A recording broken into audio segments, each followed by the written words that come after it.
about 20 years ago, when we lived in Navy housing on Oahu, Hawaii, my daughter and I experienced something that still haunts me. Honestly, I'm not sure what it was, and that I'm not sure if it was a ghost. At the time, my husband, our 2 daughters and I were living in Navy housing. I never believed in ghosts or the supernatural, and we didn't entertain such stories or thoughts in our home. It was a summer sunny day. My husband was at work, my oldest daughter was out surfing with her friend, and my youngest was at home with me.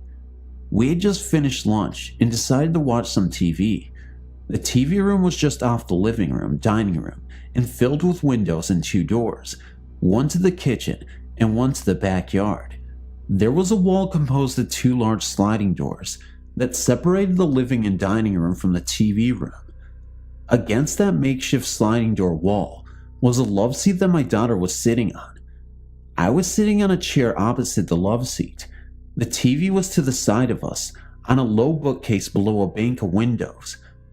While sitting there watching TV, something shimmery, a staticky, sparkly, flashing sort of mass passed between us and the TV. It had entered from the living room into the TV room and then moved across the room and out the back door. Within seconds of seeing it, we turned to look at each other. She then jumped into my lap, and we sat hugging each other tightly for a bit before either of us could speak. I knew by her actions and the panic on her face, she had seen what I had. With fear in her voice, she asked me, "What was that?" I had no idea what it was, but I tried to reason it away. Staying as calm as I could, I told her it was probably the sun reflecting off a car passing the house. With a trembling, soft voice, almost a whisper, she replied, "But all the blinds are down." Not wanting to give in to the panic, I told her that the shades don't fit the window so tightly that light can't find its way in between window frame and shade. I then changed the subject to picking up my oldest daughter and going for shaved ice, a Hawaiian snow cone, but better. Other than telling family and friends for the next few weeks, we didn't and haven't talked about it since. We put it behind us. Fast forward 2 years later, my husband, reassigned back to Rhode Island, had moved back to the mainland to open our old home and get it ready while the girls and I were still in Hawaii. The girls still had a few months of school to finish, so he went ahead without us. The last few days on the island, I spent alone, cleaning our base housing. All our household belongings had been moved out the day before, and we were on our way back to Rhode Island. While I cleaned the house, readying it for inspection, my girls enjoyed their last few days with friends on the beach. I had cleaned the kitchen and laundry the day before and was now cleaning the bedrooms, bathrooms, and on into the living room and dining room. The whole house was floored with floor covering, which I had to sweep and mop spotless. I was mopping the living room and dining room area. The only thought in my mind was how warm it was now that the air conditioner was gone. Then, out of nowhere, appeared that same shimmering, sparkling, wild flashing mass. It crossed the room right in front of me. Being all alone and startled by what I was seeing, I packed up and left. I still hadn't mopped the TV room, nor finished the living or dining room. I didn't care. I was out of there. I grabbed my cleaning supplies, my purse, and locked the door. I left the mop and bucket with the curbside trash and got in the car and didn't look back. I have never ever seen anything like this before or after Hawaii. I've also since become more open-minded to ghosts. Once back in Rhode Island, I started watching the many supernatural and ghost hunting shows that had since started appearing on TV, and although I am open-minded now, I haven't seen any real proof. I say that because I'm still not sure what I saw in Hawaii. I still feel like there might have been a logical explanation. I'm still waiting to come across someone, somewhere, who has experienced the same thing. Someone who can tell me what it was that my daughter and I saw.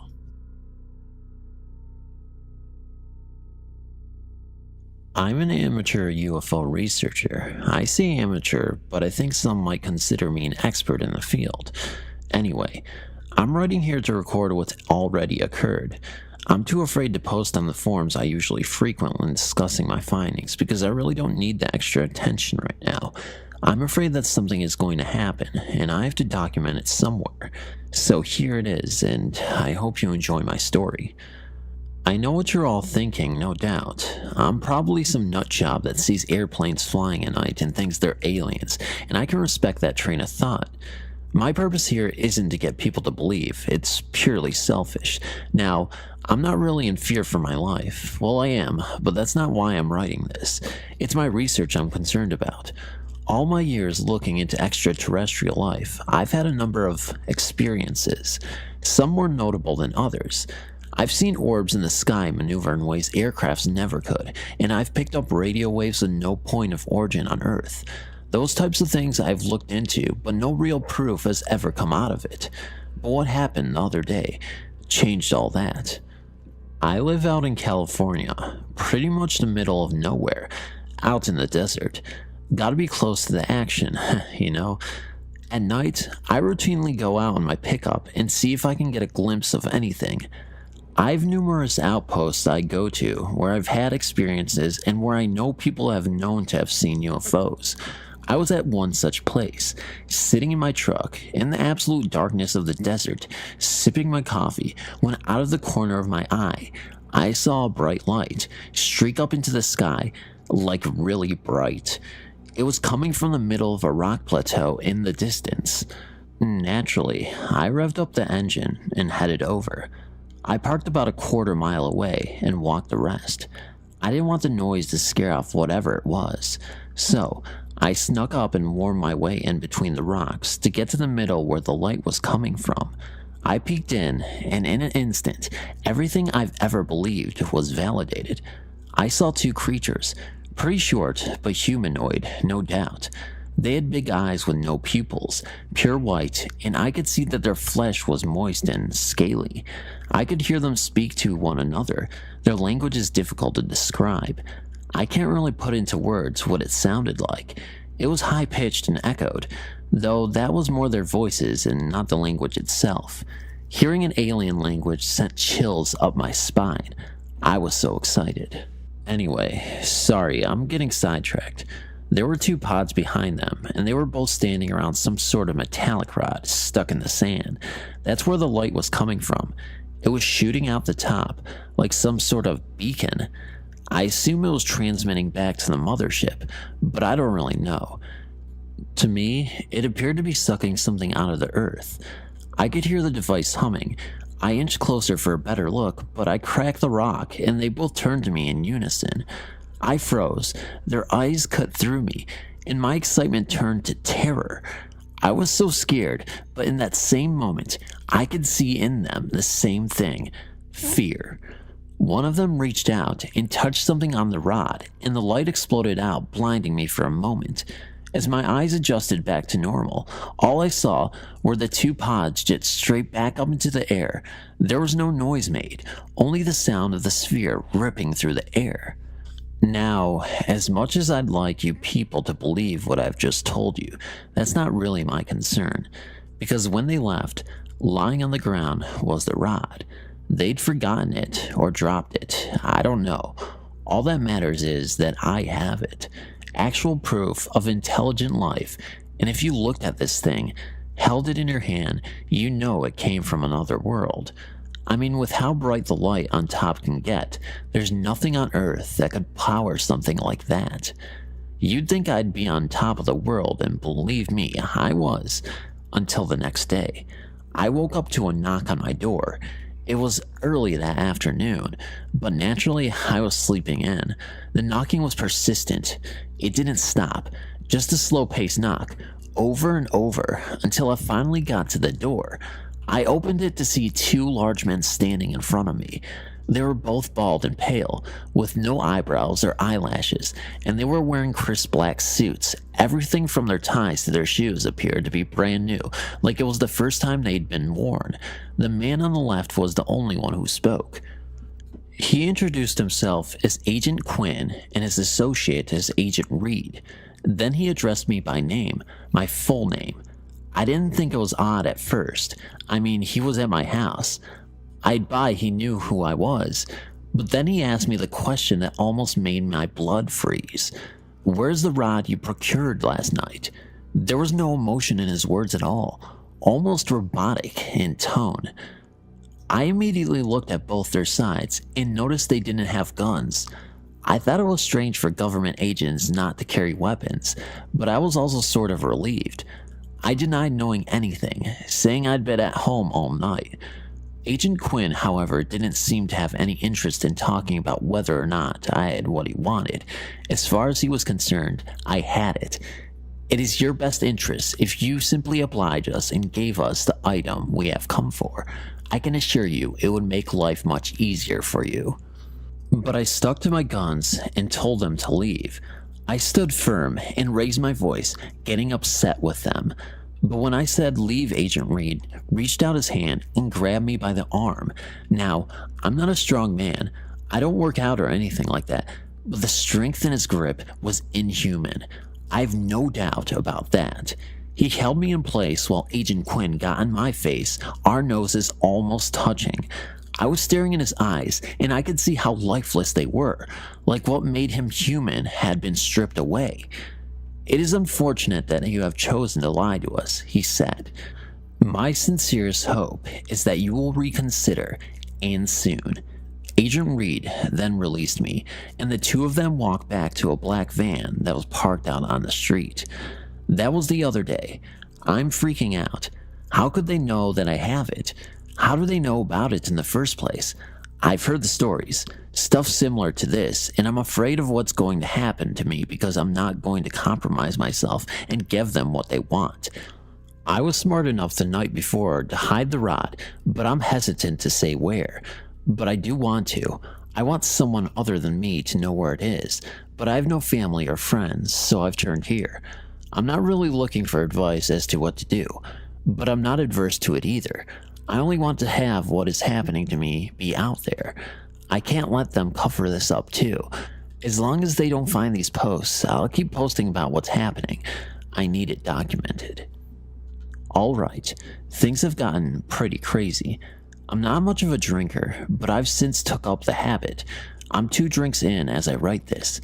I appreciate the comments and advice I've been getting, but I don't really have any intention of handing the rod over. I've dedicated years and years to investigating UFOs and extraterrestrial life, so to finally have something and just hand it over just isn't an option for me. I left a good job paying and another life to come out here to chase my passion, and that's what I intend to do. After posting the other night, I waited a few hours until a little past midnight and decided to head back out to the rock plateau where I originally encountered the life forms. It had been a few days, and I wanted to get a second look at the site, but after the agents came to my door, my mind had been in a different place. But I refused to let fear change the way I live my life. I went out and crept out, got into my pickup, and headed towards the desert. I half expected to be followed, so I couldn't help but glancing back to my rearview mirrors the whole time. But it seemed I was alright. I got out into the desert, no problem, but as I got closer to the rock plateau, I could see it was illuminated. Not by some extraterrestrial technology, but like the lights you see when they're doing construction late at night on the highway. The entire thing was encased in what looked like a white quarantine tent. I parked quite a distance away and got out my pair of binoculars to take a closer look. The tent seemed to be surrounded by black vans, the same that I'd seen the agents leave in. There were men similar to the agents all around, no hair and in the same fine suits.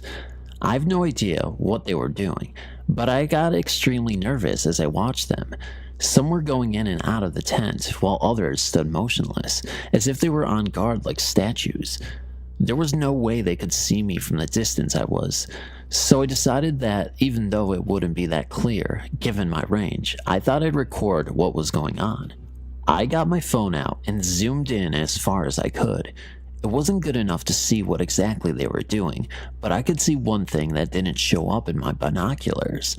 The eyes of every single person there were glowing, like some sort of bluish white, but I could see it very clearly through the screen. It sort of disturbed me, but I didn't really know what it meant. Some of you have commented that you have thought that the agents were themselves aliens, and I didn't really think that until seeing that. Though I do also believe they work for the government. There's no way they would be able to churn out an operation like that without people having questions and them having the right answers. I have in the past heard some of the crazier UFO researchers make claims that our government has been working with extraterrestrials for as long back as the 50s, but I never put too much validity into those claims. Seeing this, however, made me question everything. Anyway, sorry, I got sidetracked again. I recorded them for about a half hour for no real reason other than I thought something more interesting might happen at any moment. You couldn't tell what they were doing at all, so it was a half hour of guys with glowing eyes walking around and standing. I would have just kept filming, but all of a sudden, I could see that two of the eyes had turned and were staring out into the distance towards me. I didn't think much of it, just that he had moved, but then slowly I noticed the same stationary eyes turned towards my direction.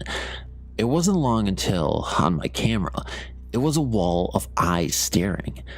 I immediately jumped in my truck and peeled out of there. As I rushed home, I kept assuring myself it was nothing. There was no way they could have seen me. It was pitch black out there, and I was so far away. I assured myself something else had to have caught their attention. I got home and rushed inside. I just stared out the window for about a good hour, expecting a black van to show up or something along those lines, but nothing. I breathed a sigh of relief and opened up my laptop to transfer the footage from my phone. I hooked it all up and opened the file, and much to my dismay, the video was fuzzy. And not like a normal fuzzy video. This was like the black and white fuzz you'd see when the VHS tape stopped running, something I'd never see on digital video. To say I was pissed is an understatement. It had recorded so smooth, it makes no sense that it was corrupted like that. I was shaking. I was so angry, so I decided to get a drink to calm my nerves, and I just kept drinking till I woke up the next morning, or I guess afternoon on my couch with a splitting headache and a bad taste in my mouth. I looked out the window, and sitting in front of my house was a black van. All the windows were tinted. I couldn't see anything. I was pretty scared, I'm not gonna lie to you, but I had things I had to take care of, and to do that I had to leave my house. I mustered up the courage and walked outside, or I suppose ran is more accurate. I wanted to get into my truck as quick as possible, but the moment I stepped outside, the van drove off. I was relieved, but I knew there had to be more to it, but I didn't have time to worry about it.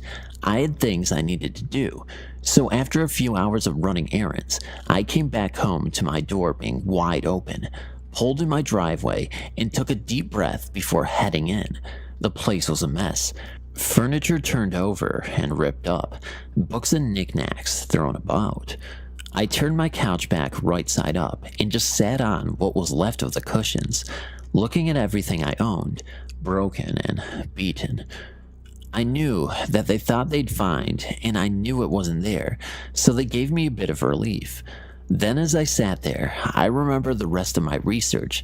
I went back to my bedroom, and sure enough, everything had been tampered with. Cords had been yanked out of my computer, boxes of documents emptied out all over the floor. But as I looked at everything, I noticed nothing was missing. It was all there. They hadn't taken anything. I did notice, however, there was an envelope amongst the mess. I didn't have anything that I kept in an envelope, so I knew whatever it was, it must have been them who left it. I opened it up, and inside was just a single piece of paper, typed up. It said, "It has come to our attention that you are not only continuing to hinder our investigation by keeping what we desire from us, but that it appears that you have begun an investigation of your own. What you saw the other night was not for your eyes. To continue on this path you appear to be on would be unwise." Now I'm just sitting here, 3 drinks deep in what used to be a nice and tidy house, typing this, wondering what to do. I'm at a loss. I don't know how far they'll go. Right now, I think they're just trying to scare me into doing what they want. And since I know I'm not going to, I'm nervous as to what's coming next. I work night audit at this semi-swanky hotel next to the airport. One night, I get a call from a lady in 204. She says there was arguing, loud banging, and crying coming out of 206. Check the computer. No one has checked into that room due to maintenance issues. What the fuck? Called my supervisors to see what to do. She tells me to call on site security and follow them up with a key. I decide to be the bigger man and go up anyways. As we get off the elevator, we can hear the crying. It's loud. My heart starts racing as we near the door, so I hand the key to the security guard. The next 5 minutes seem to happen in slow motion. He opens the door and immediately flicks on the light. Keep in mind 206, we're on the 2nd floor, only door was by me, and this is at like 3 a.m. and there was no one around. As we enter the room, the shower is on, steam is coming from under the door. There is only one lamp on in the room. It's super cold, and there's a lady in red, lacy bra, black panties, with super red hair curled up crying in the bed. She was facing away from us. As Frank approached her, he asked if everything was okay. She sorta just stopped crying and rolled over. When she did, a wave of horror came over me. She was super pale, covered in blood, and was just staring behind us. That's when we realized the shower had stopped and the door was open.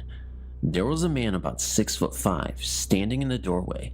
As we turned around, cops tased him and arrested him. Turns out he was a rapist who hides in hotel rooms, kidnaps women who stay there, and cuts them open.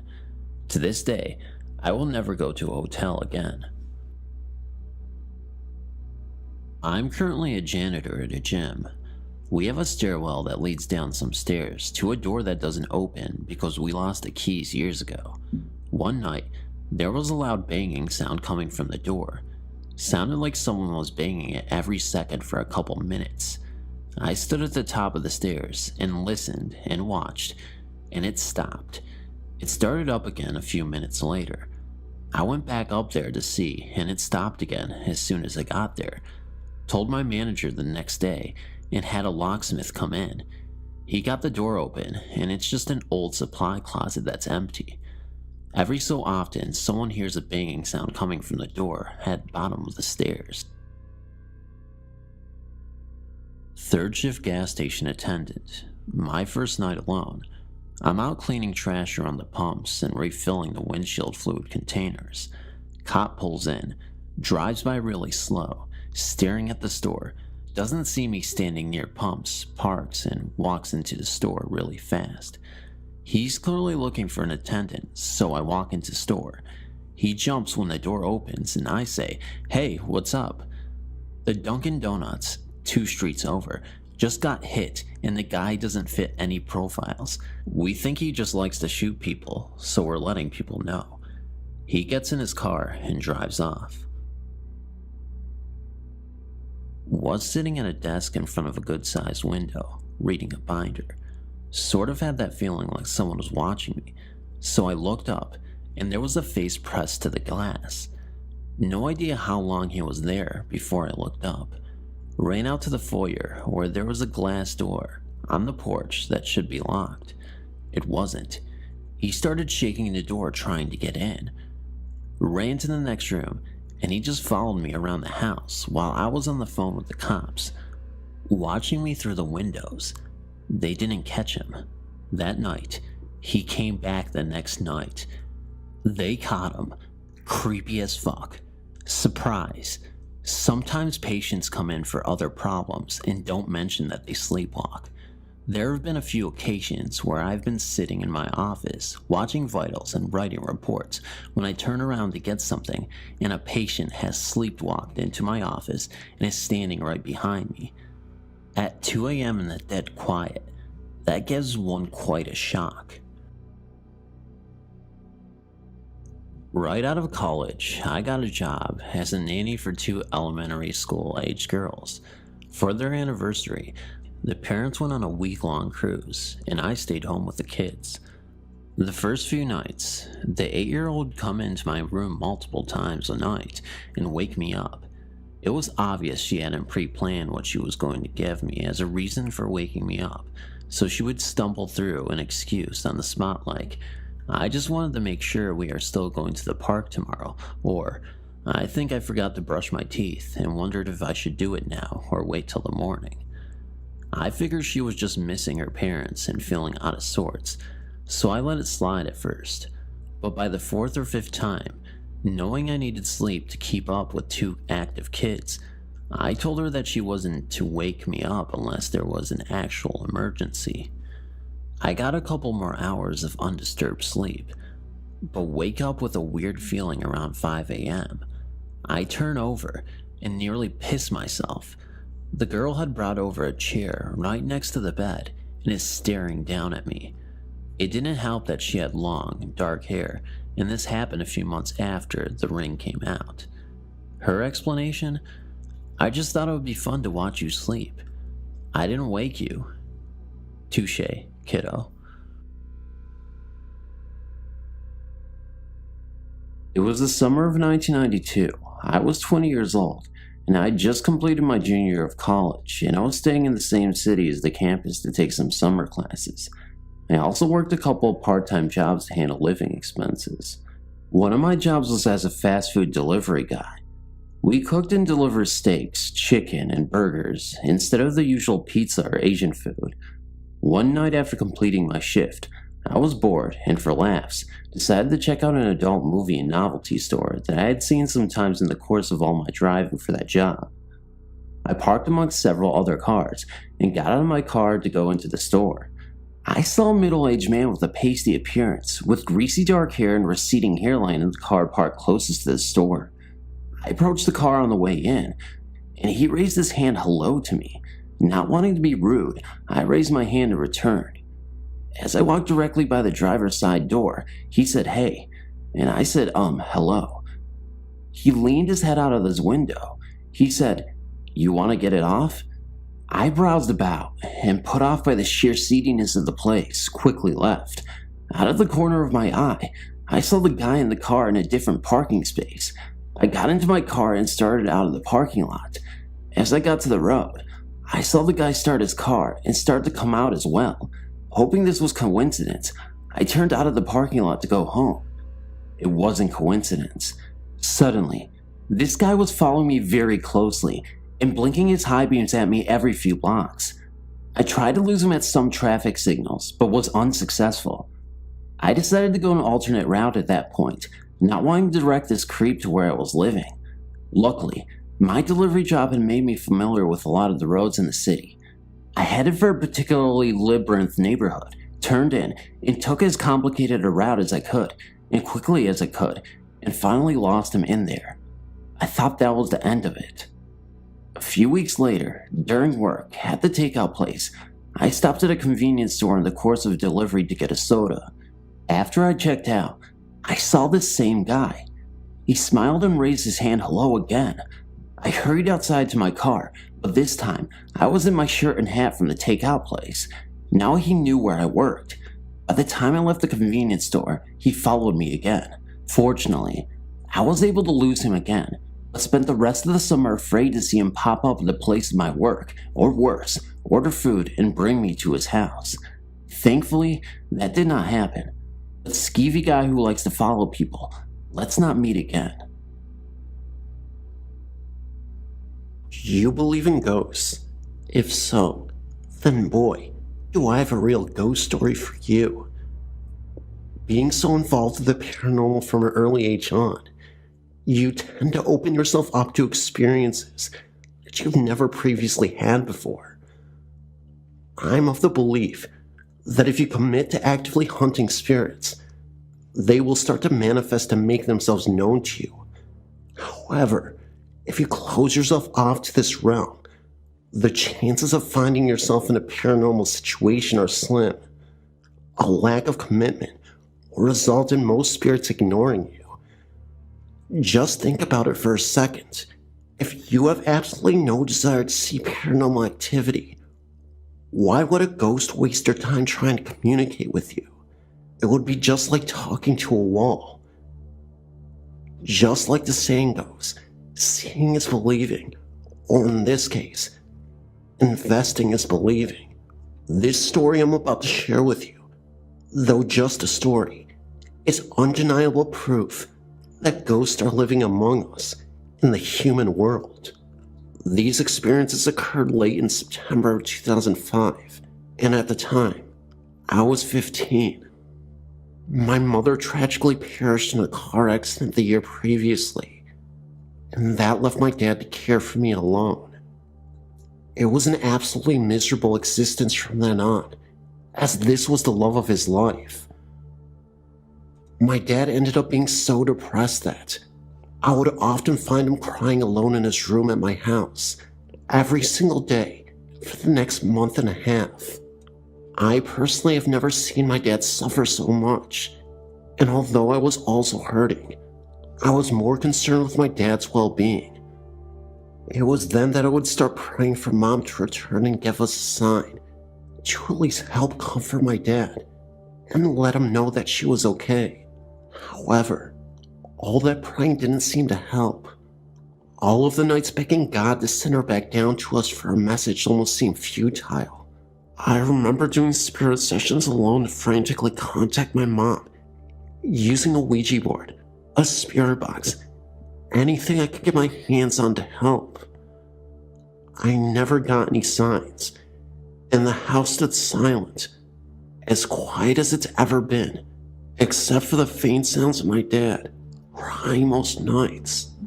It made me start to doubt and think that ghosts and God were imaginary. I lost my faith in nearly everything. I remember angrily saying to myself that God and ghosts don't exist. My dad is hurting so much. I wanted to connect with the afterlife so bad, and yet nothing is coming through. Show me something. I remember saying that in utter and complete frustration. Still nothing. But all that was soon about to change. I remember one late night, I could once again hear my dad sobbing in his room after a hard day's work. He came back later that day, around 10 p.m. He was lying on the bed, and to comfort my dad, I went to sleep with him in his room. We had a bed across from my dad's that I would sleep in. I reassured Dad that everything would be okay, even saying, "Dad, I can't lose you too. Please, you have a daughter to raise. Mom wouldn't let you go on like this." My dad simply smiled and told me that he would never give up on me or his life, so he fell asleep. I tried to fall asleep as well, laying in the bed across from me.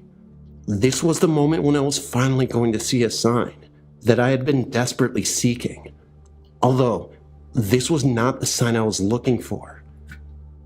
An hour or so passes. I was drifting off to sleep when I saw a shadow outlined in the form of a person. This wasn't a good shadow because I felt a very negative energy. There were no features except the shadow person looming over my grieving father. I then got up, turned on the light, and that shadow was gone. I went to wake my dad, and he wasn't waking up. I screamed so hard for Dad to wake up, but nothing. I went and called the ambulance immediately. They rushed him to the hospital. This nightmare just couldn't get any worse. I had already lost my mother, and I was on the verge of losing my father as well.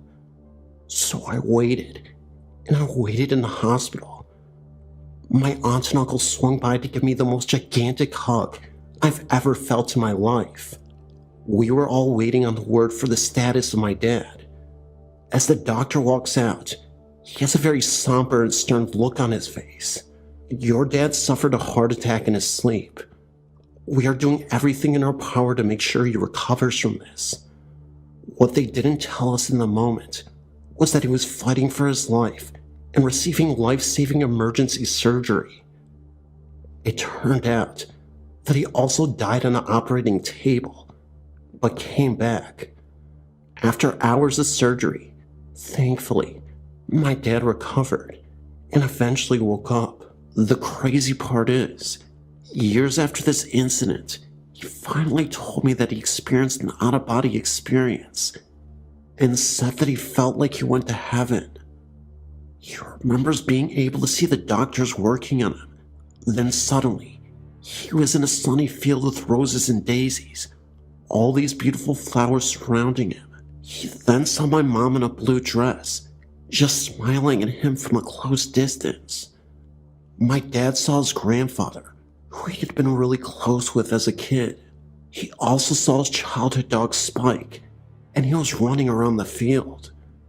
They both waved at him, gesturing him to come forward.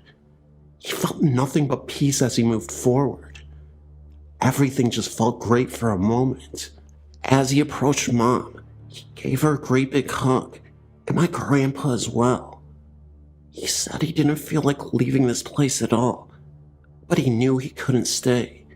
Grandpa said with a great big grin on his face, "We will see you later." Then suddenly, he woke up back in his body in intense pain. That same night my dad was having that episode, my uncle took me back to his house. As I waited for my dad to recover, I had a dream. I dreamt of the Grim Reaper, and he was literally trying to drag my dad up into this dark room with red wallpaper. I remember screaming, "No, I need you, Dad," and trying to physically pull my dad away from the Reaper so he wouldn't take him through the door of the strange room. Eventually, the Reaper gave up and disappeared. My uncle rushed in to hug me, and I told him I had a nightmare. Years later, when my dad told me about what happened to him, I told him my nightmare as well. My theory is that the whole incident, the Black Shadow, the heart attack, the out-of-body experience, and my nightmare, they were all connected. Something dark and sinister was trying to take my dad away from me, and I feel like my dad's grandpa and my mom were somehow stopping this from happening. My uncle believed that my dad was just so worn out and hurt by the loss of my mother that it caused him to have a heart attack because of a broken heart. He does admit, though, that what my dad told us in the nightmare were very eerie, too coincidental to be one. The fact that I was praying for a sign, then challenged something from beyond, and then demanded one, made me feel like I really angered some sort of evil entities. I also believe that in those dark moments, good and evil were fighting for my dad to stay alive. My theory is that these dark forces are trying to take him away from me. I also know that because we're surrounded by so much darkness after we lost Mom, these dark spirits were taking advantage of us in the worst possible way, and I think they were feeding off of us. This whole time that I was hoping for a sign, it was there all along, and I should have realized this. Maybe we were consumed by a dark energy that whole time, and we needed a priest to bless this house. Eventually, that's what we ended up doing, and all felt pleasant and better. My dad slowly started feeling like himself, and the rest was history. I know this sounds insane, but I swear that all this happened, and it is 100% true. Thank you for my long story. Update. Fast forward 10 years.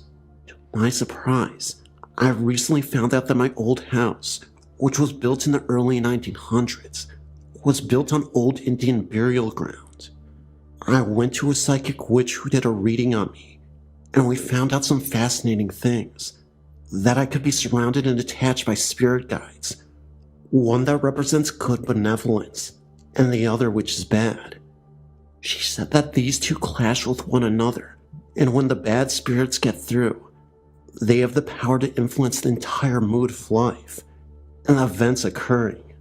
All this could have played a factor into what happened to my dad. She said this, plus the entities that are living in our home, including that dark forest cloud that I told you about, seem to have a spiritual clash, where the good could be fighting evil.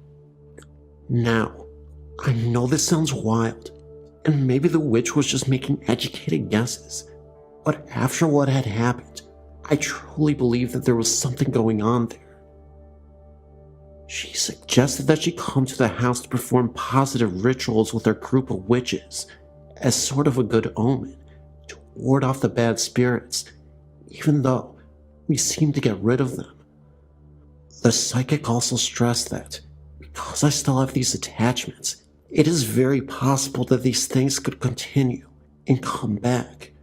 She also suggested that the road my mom was driving on when she passed may have been cursed. She told me that just in case, they could go to the area of the accident to perform a positive healing ritual for the road.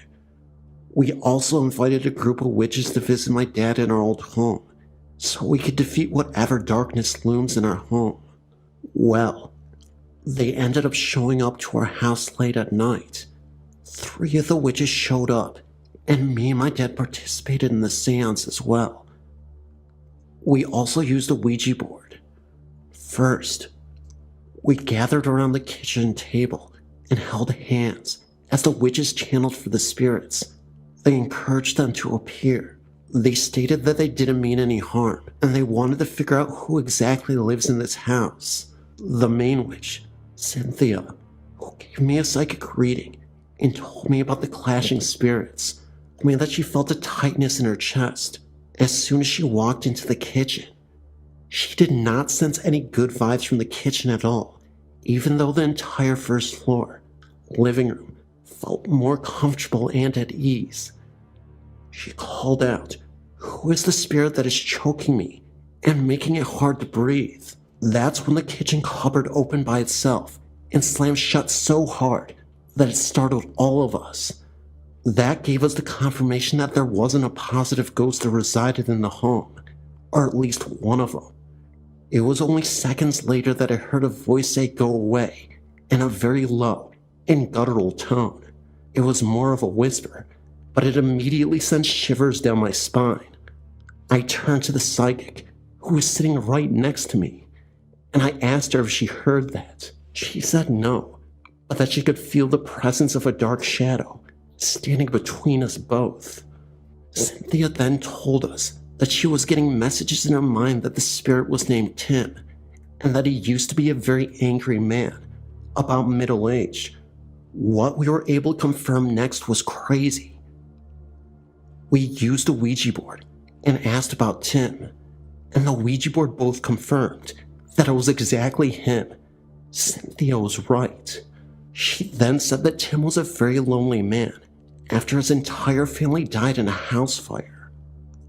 We later found out that the house we lived in had been rebuilt shortly after. We asked the Ouija board to confirm, and to our surprise, the Ouija board spelled out yes. We then asked about Mom, if she was still okay, and if she passed on. We never actually got any answers from the Ouija board, nor did Cynthia.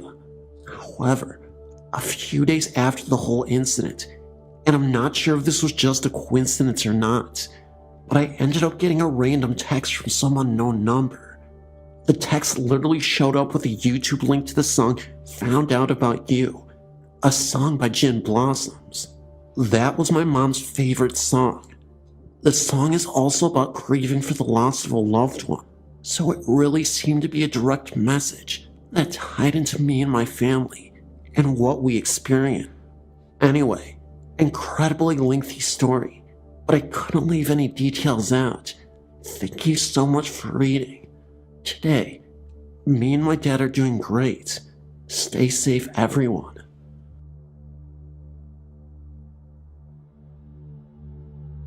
This is my first, but not my last experience. I'm a slight skeptic and a psychology major, so I believe in scientific explanations first and foremost when it comes to aliens and ghosts, before classifying it as a ghost story. I've always been overly curious about my family's lineage and who's related to who in my grandparents' tiny town, founded by my grandfathers and grandfather.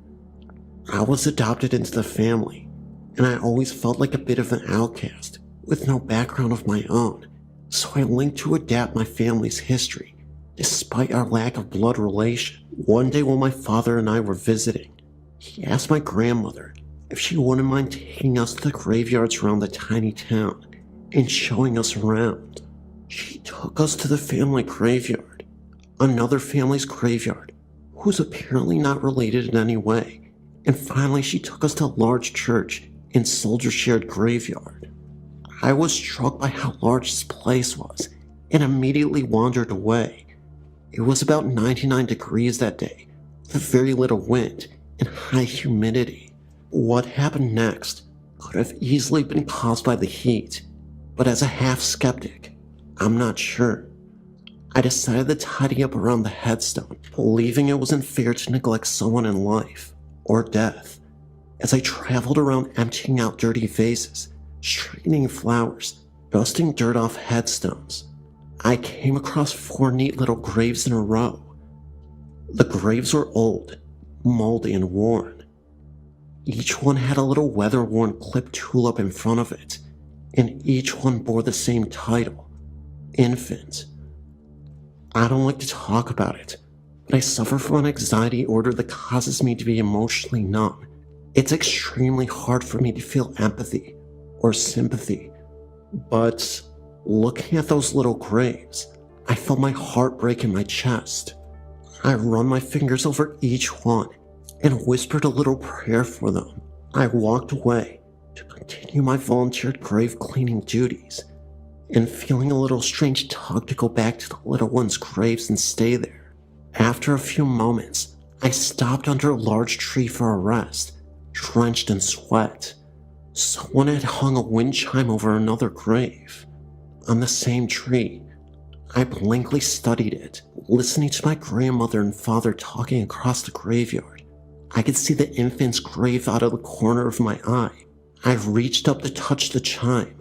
When I froze in place, a cold feeling slid down my spine and consumed my stomach. Without thinking, I turned quickly towards the infant's graves and stopped cold. A woman was standing beside the second stone. She had ebony black hair down to her thin waist, and she was wearing the old-fashioned blue dress that looked straight out of the 1900s. But that wasn't the most remarkable thing about her. Her face was smooth, round, and pale, and literally blank. She had no eyes, lips, nose, nothing. I gasped, involuntarily took a step backwards, flinching at the sight. When I recovered, she had vanished without a trace. The last thing I wanted to mention about the cemetery is another night I actually went back to the cemetery on my own, and I noticed something that was really, really alarming. What I noticed was something so alarming that it literally made my face turn pale. Now, I'm not saying this was a ghost, but I saw a group of people who were in a circle around a gravestone. Even creepier, they all had what looked like brown robes on and hoods on. It was like some sort of cult. That's why I can't immediately just say that it was a ghost or a group of ghosts, because it's pretty obvious that it may have been something else. Maybe it was just some sort of evil ritual that they were performing out there, but I didn't want to last long over there, so I bolted. How's that for a couple of crazy encounters with some spiritual entities or some cult-like figures? Anyway, I really hope you enjoy these pair of stories. They weren't the longest in the world, but I think they were very effective. What do you think? Let me know.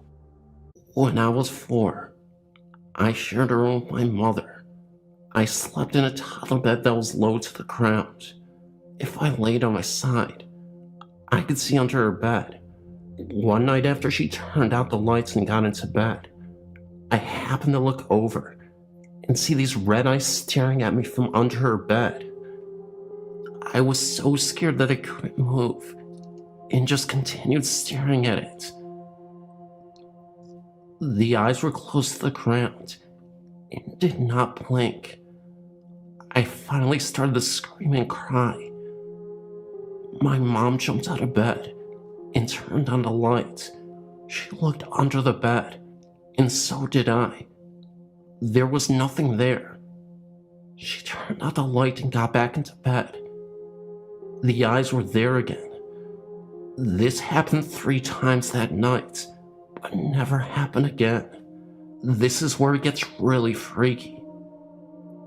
When my oldest daughter was 4, she was playing in her room alone. When she started screaming, I ran in and asked her what was wrong. She told me that there were red eyes looking at her from her toy box. I had never told her what had happened to me. Well, I completely flipped out, and we ended up running from the room. She never slept in there again. I recently asked her about this, and she told me that their eyes were looking back and forth, but didn't blink. I wonder if this is some kind of demon or something. When my middle daughter was 4, she told me that angels talk to her at night. She's 5 now, and it doesn't happen anymore. My son is about to turn 4 next month, and I'm terrified of what supernatural thing will happen to him. My only consolation is that it should only happen when he's 4. This is not my actual personal experience. The house that I currently live in is extremely old and has a lot of history. My aunt had once lived in this house before me and my family. She had never experienced anything out of the ordinary. She had just come back from the hospital, having just given birth to her newborn daughter. The night she had returned home, she had done everything as normal and had gone to bed. The baby's cot stood just across the room. She woke up in the middle of the night, simply terrified by what she saw. A ghost with a small figure at its side stood looking into the cot holding a knife. My aunt first lay frozen in her bed, not knowing what to do. She finally worked up the courage after several minutes and ran to grab the newborn baby and ran out of the house. The room in which this occurred is now my room, and I can honestly say I've never seen an apparition, but I've heard many things during the night, such as when I once heard the banging footsteps of someone climbing the stairs. This had really frightened me, so the next day, I'd asked my sister if she had heard the noises. She replied yes. The weird noises continue up until this day, but we are now used to this, so we never really get scared, as we had done years ago. But just several weeks ago, my sister lay in her room watching TV, and all of a sudden, a black figure emerged in the corner of the room. The figure vanished, and we have never heard or seen anything unusual since.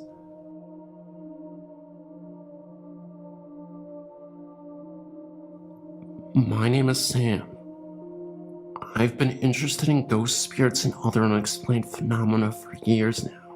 When I was young, between the ages of 6 to about 13, I had experiences in the house I grew up in. I'm now 29 years old, but I know that something happened, and that there are things that we as people can't even explain. My story takes place in Tallahassee, Florida, home of the Seminoles. I was about 6 or 7 years old. I always heard footsteps walking down the hall of my house, and sometimes it sounded like the floor was just simply creaking, like old wood, I guess. The creaking sound moved down the hall like footsteps though. On several incidents, I would wake up in the middle of the night and hear footsteps in the hallway. I never saw any apparitions, but I'm sure they exist. There is a sleep paralysis where you can wake up from your sleep, but not be able to move. I've seen many accounts of this on your website. I've personally awakened plenty of times in my youth, and could do nothing except look around in my room. I've never felt as if someone was holding me down, but I'm 100% positive I was wide awake, and I couldn't move. On one occasion, a Saturday morning, I woke to the sun shining through my window. I wasn't scared, mainly because it was daytime, about 10 a.m. in the morning, when I was frozen solid. I tried my hardest to move my legs, my arms, and just talk, but I couldn't do anything. In the past, I would just lay there, and in time, the paralyzing feeling went away. This morning, I decided to lie in bed and just wait. What seemed like minutes was only seconds when I heard whispering just above and behind my head.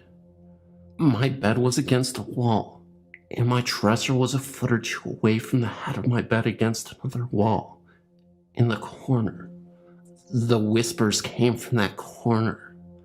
It sounded as if two people were telling secrets just behind me. At this point, I snapped free from my frozen state and immediately jumped out of bed and dashed into the kitchen where my mother was cooking breakfast. I know something was there, but I was so scared that I didn't look back. I clenched my mom's legs, and she asked me what's wrong. I explained to her what had happened, and she kind of blew it off. There's no solid evidence that anything had happened, but I know what I experienced. That wasn't the only thing to happen. If you live in Florida, then you've experienced a hurricane. Hurricane Kate hit Florida in the mid-1980s. My mother was a single mom at the time and was trapped at City Hall during the hurricane. She worked for the city, so during the bad storm, they didn't want to let them drive in the weather and asked the workers to stay until the storm let up. My brother is about 5 years older than me, so my mom called and asked him to watch out for us until she could get home. The hurricane soon knocked the power out in the entire neighborhood, and probably in several parts of the city. She called again and asked my brother and I to sit in the hall, where there were no windows or doors, until the storm stopped. I, being the younger of the two brothers, felt comfortable with my brother and soon dozed off to sleep. When I fell asleep, my brother said he began to hear footsteps walking up and down the hall. Sometimes the footsteps walked right past us. He also said, no matter how hard he tried to wake me, I wouldn't wake up. So he had to endure the steps and freaky sounds alone. He said it sounded as if 3 or 4 people were in the hall walking around. When I woke up, city workers were outside working on the telephone pole, trying to restore electricity to the neighborhood. My brother was curled up by the front door, almost relieved to see light, even if it was just lights from the work truck and light from the sparks of labor to the transformer on the pole. At this time, my brother told me about the footsteps he had heard and how happy he was the lights were coming back on. Other incidents happened, but nothing really worth talking about. I just wanted to share my story because the site is very interesting.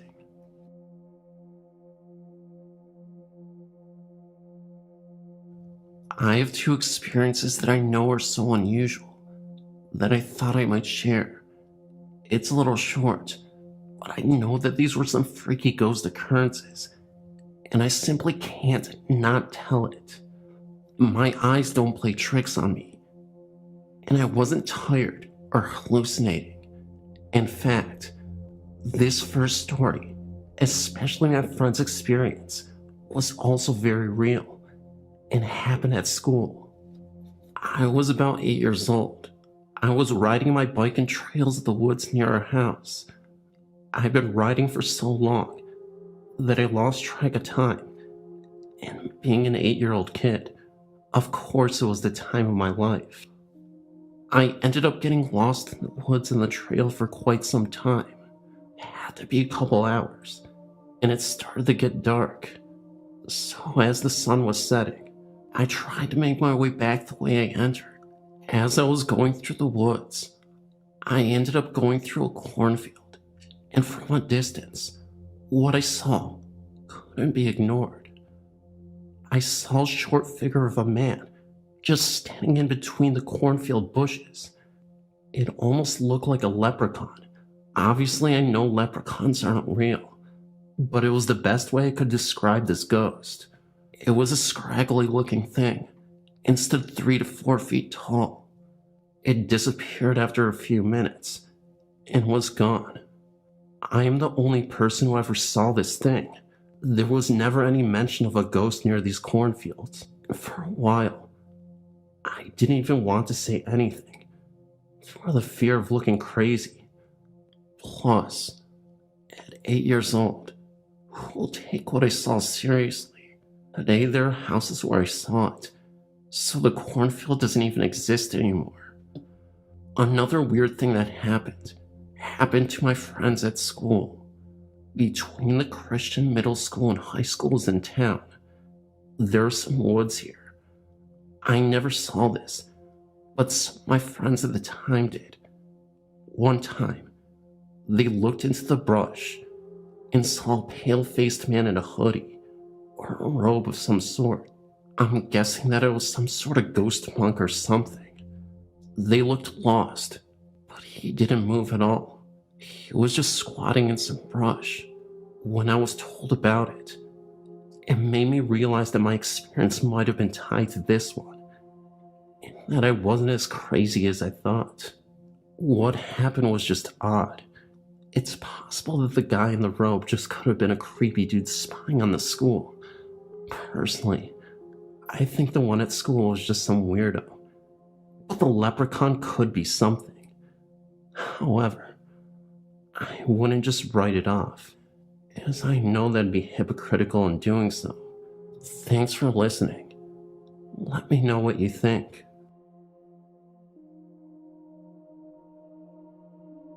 A couple of months ago, I was living in a house with my friends that had a history of strange sightings and stories.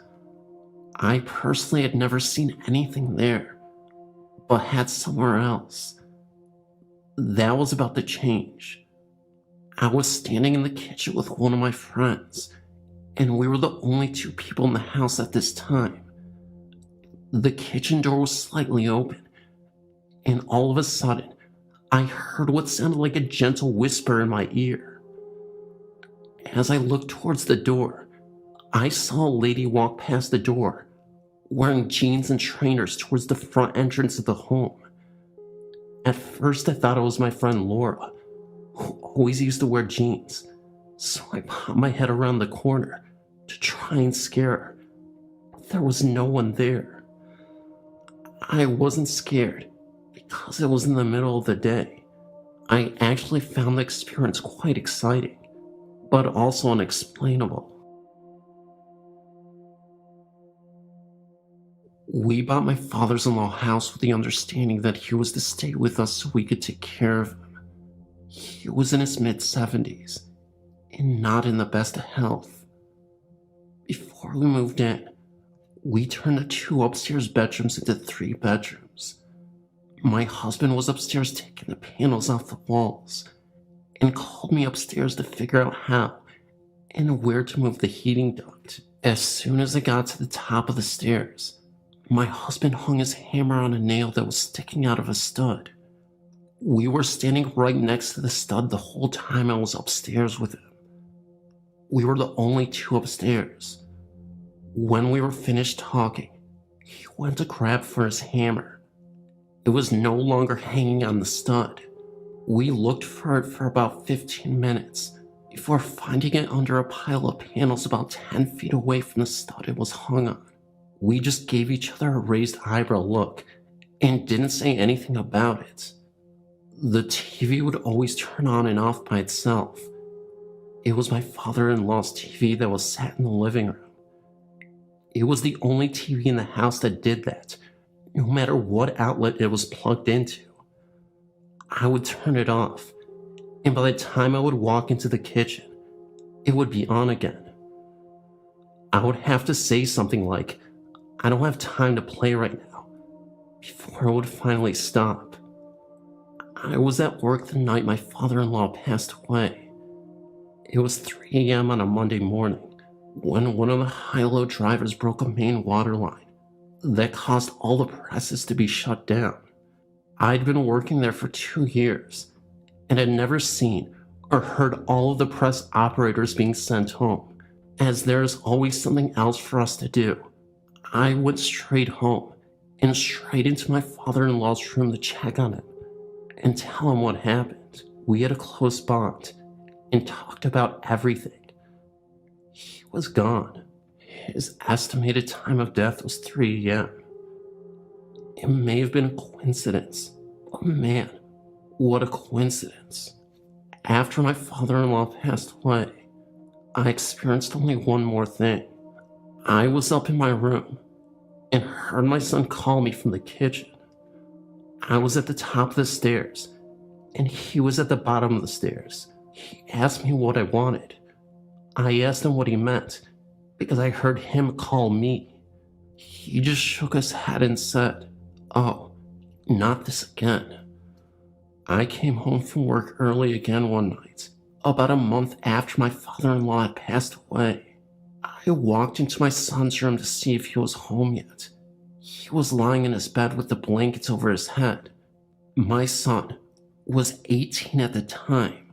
I whispered, "Are you still awake?" He popped out his head from under his blanket and told me that he heard footsteps in his room just a few minutes before I got home. Could have been the cat, I told him. No, definitely human, he said. But when he looked to see who it was, there was nobody there. My oldest brother heard me and her brother talking downstairs and came down. She told me about an hour before I got home. She thought she heard someone walking around downstairs. She thought it was her brother. She heard footsteps from his room to the bathroom. She went downstairs and peeked her head in his room. Not in there. She walked to the bathroom, but the door was standing open, so she knew he wasn't in there. She was spooked, so she went upstairs and didn't come back down until I got home. We moved to a big old farmhouse in 2004.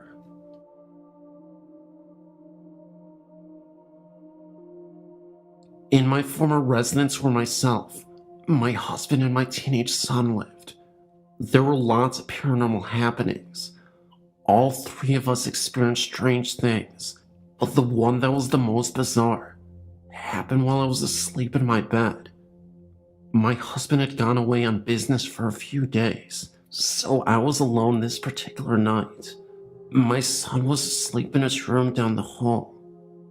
I owned a large male cat named Bing, who almost always spent the night on my bed.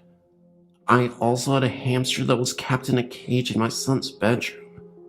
The cage door was broken, so we tied it up with baggy ties. She had escaped once or twice, so I had planned on buying a new cage the next day. As I lay sleeping in my bed, I could remember hearing someone yelling in my ear, "Wake up," several times. I then found myself standing in the hallway, and to my disbelief, my cat had the hamster cornered and was about to pounce. I screamed for my son, and he came to the rescue before anything could happen. Someone had made sure that I would wake up in time. That's for sure. I know I heard those words "wake up" repeated several times. I was not terribly afraid at the time because I figured that this entity had to be friendly. Before I moved into the house on Willoughby Lane, I never had given the slightest thought to paranormal activities, and had always dismissed it with a wave of the hand and an offhand comment of how such things are scientifically impossible. However, all that changed a few years ago when myself and my newly acquired husband decided to buy an old farmhouse in upstate New York. The real estate agent, while giving us a tour of the home, had in fact related some disturbing information to us. She told us about 20 years ago, a young woman who had lived there with her 2 sons and her father, who apparently was an alcoholic as well as an abusive parent, had gone missing. Her remains had never been found. There had been almost certain proof that her father had murdered her, and was shortly thereafter tried and sentenced to 10 years in prison, where he had almost died. I thought nothing of this, except for the fact that one day I might be gardening and dig up a little bit more than dirt. However, this did not stop us from buying the home, which was gorgeous, with green shutters, a post and beam barn which was in good repair, and a drive that was lined in grand old maple trees. But my friend, who was indeed a strong believer in the supernatural, strongly advised us that there might be what she called restless spirits residing in the home. Again, me being convinced that there was no such thing, did not take her warning seriously. After a long day of moving all of our possessions into a newly bought home, I'd fallen asleep in what was soon to be the living room. The movers had helped me bring in our couch, as well as an old rocking chair we had found in the barn. Both my husband and I thought we were able to save the old thing, which was made of oak and not damaged, except for the fact that the seat itself was no longer there.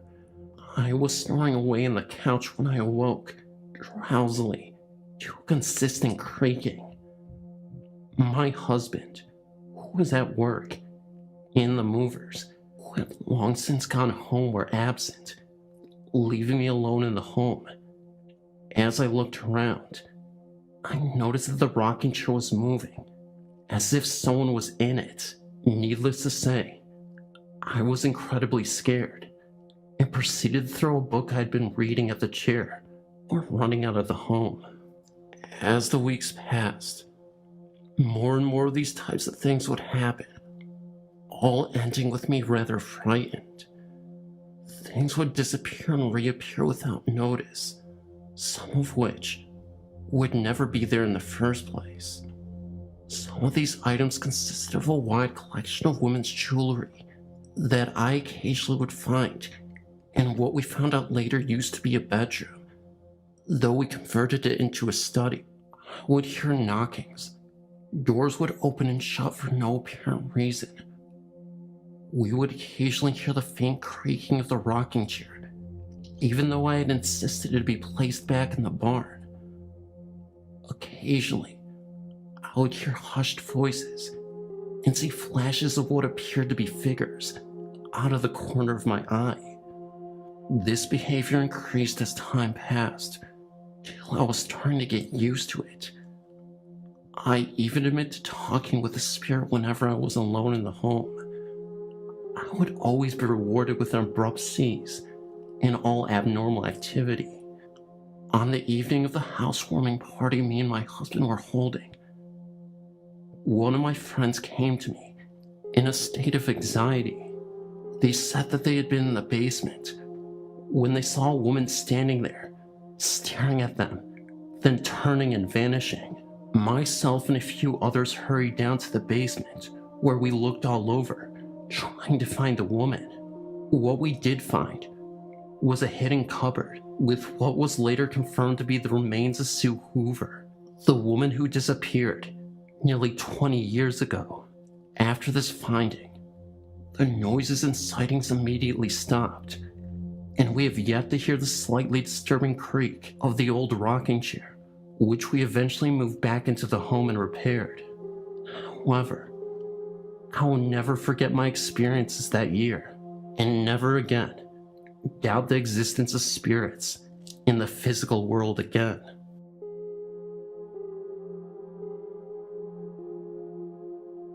I'm a great fan of your site, and I've submitted some of my own stories.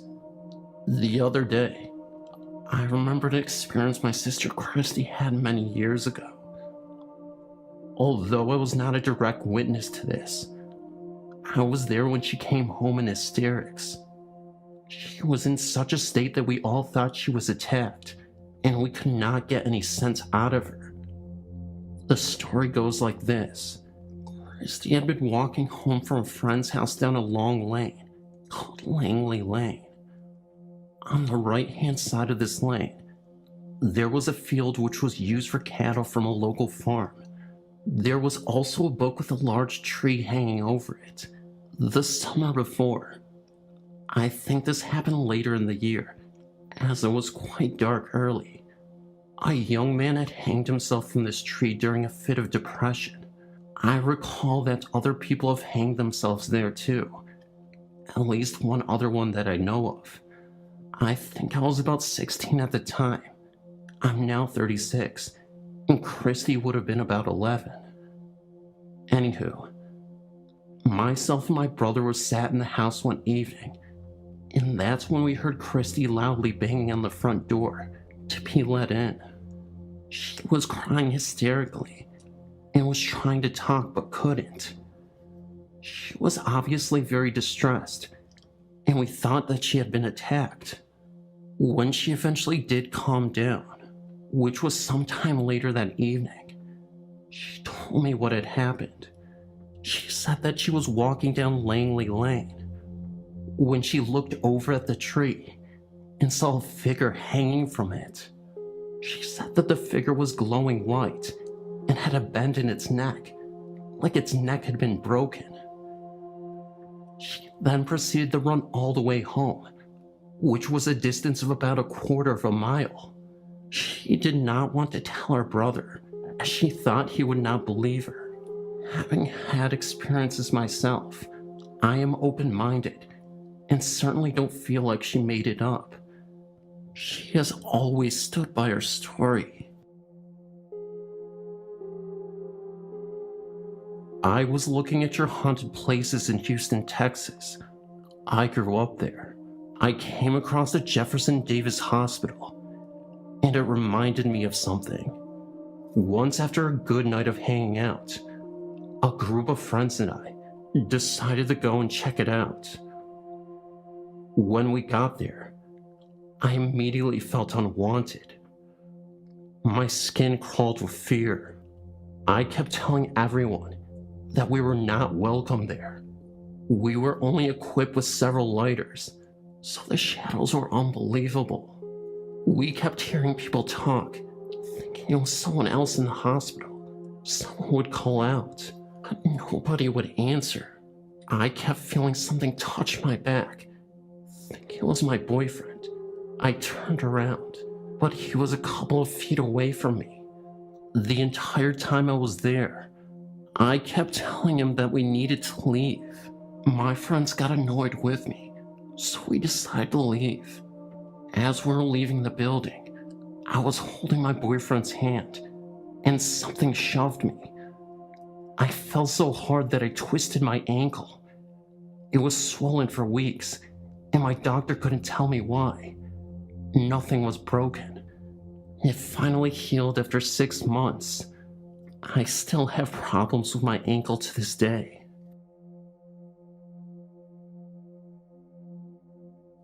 I have an experience that I would like to submit to the website.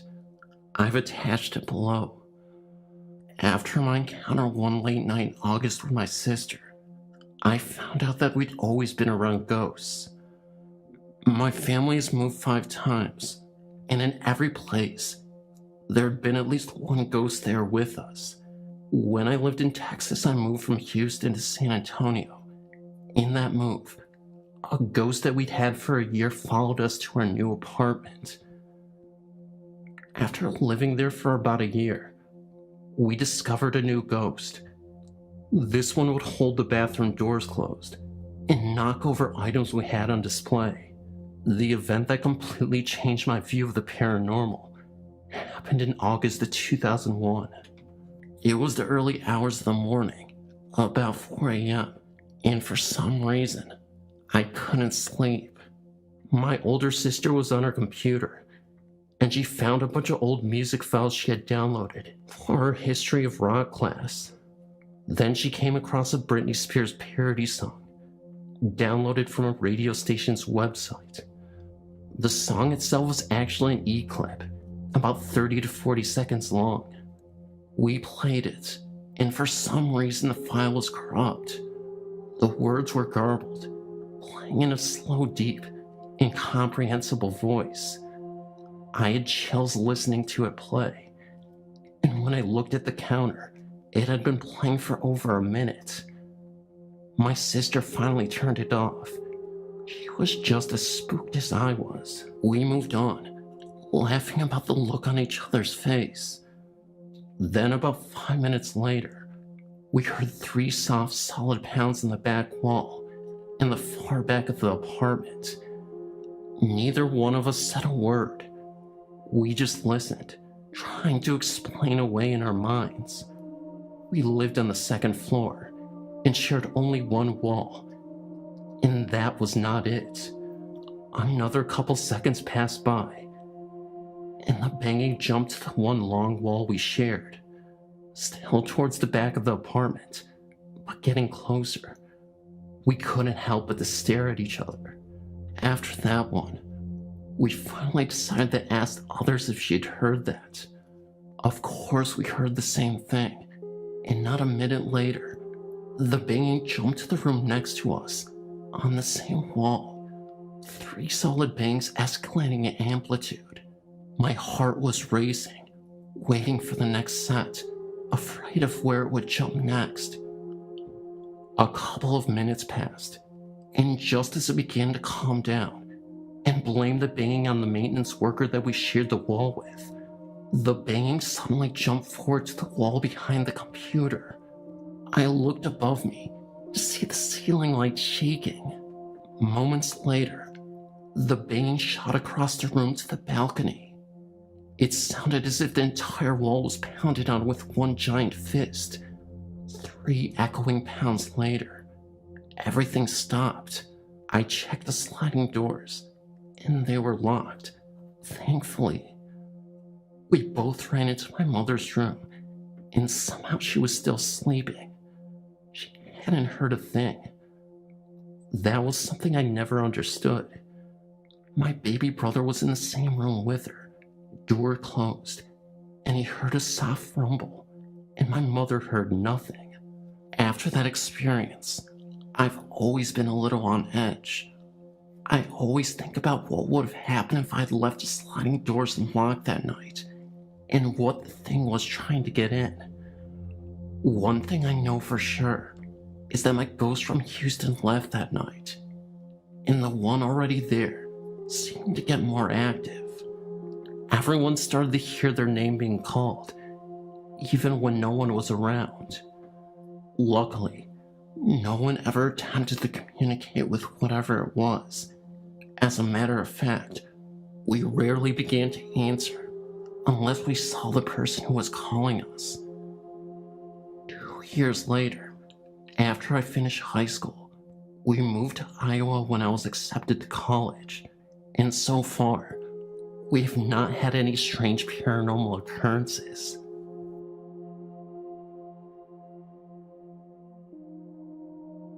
"8 years ago, myself, my husband, and my brother lived at this home.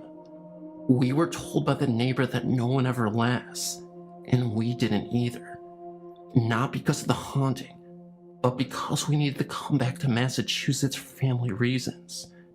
Anyway, we lived in this house for 9 months. We were told the AC was broken, and in the Valley of Folsom it gets very hot, but not in our living room. It was always very cool in that part of the home. On one occasion, I was in the bathroom, and after my shower, I was looking towards the mirror, and I saw an orange blur over my shoulder. I turned to look, but it wasn't there. It looked as though it was a face, and it would have been standing at the right height, to where a head would be on a grown man. After a few weeks, I mentioned it to my brother and my husband, and my brother relayed a story about one night, while sound asleep, he was awoken by a very large thud on his bed.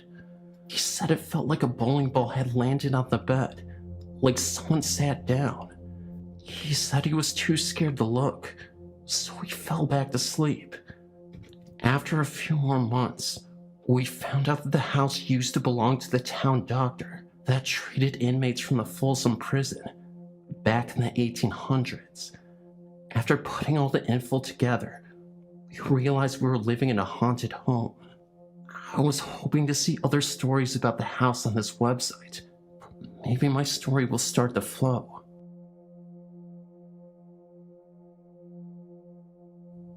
When I was 11, my father died from a heart attack in our home. Because of the trauma on my little sister, she witnessed people trying to resuscitate him. Our mother decided to move. We ended up moving just a little bit further down the road, into an older house that had been built in the early 70s.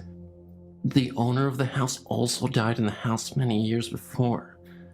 It was a 2-story house, and the bottom level was made of cinder block. I'm guessing because of this, it was the reason that it was always cold downstairs. Luck or unluck would have it that the bottom level would be mine and my sister's rooms.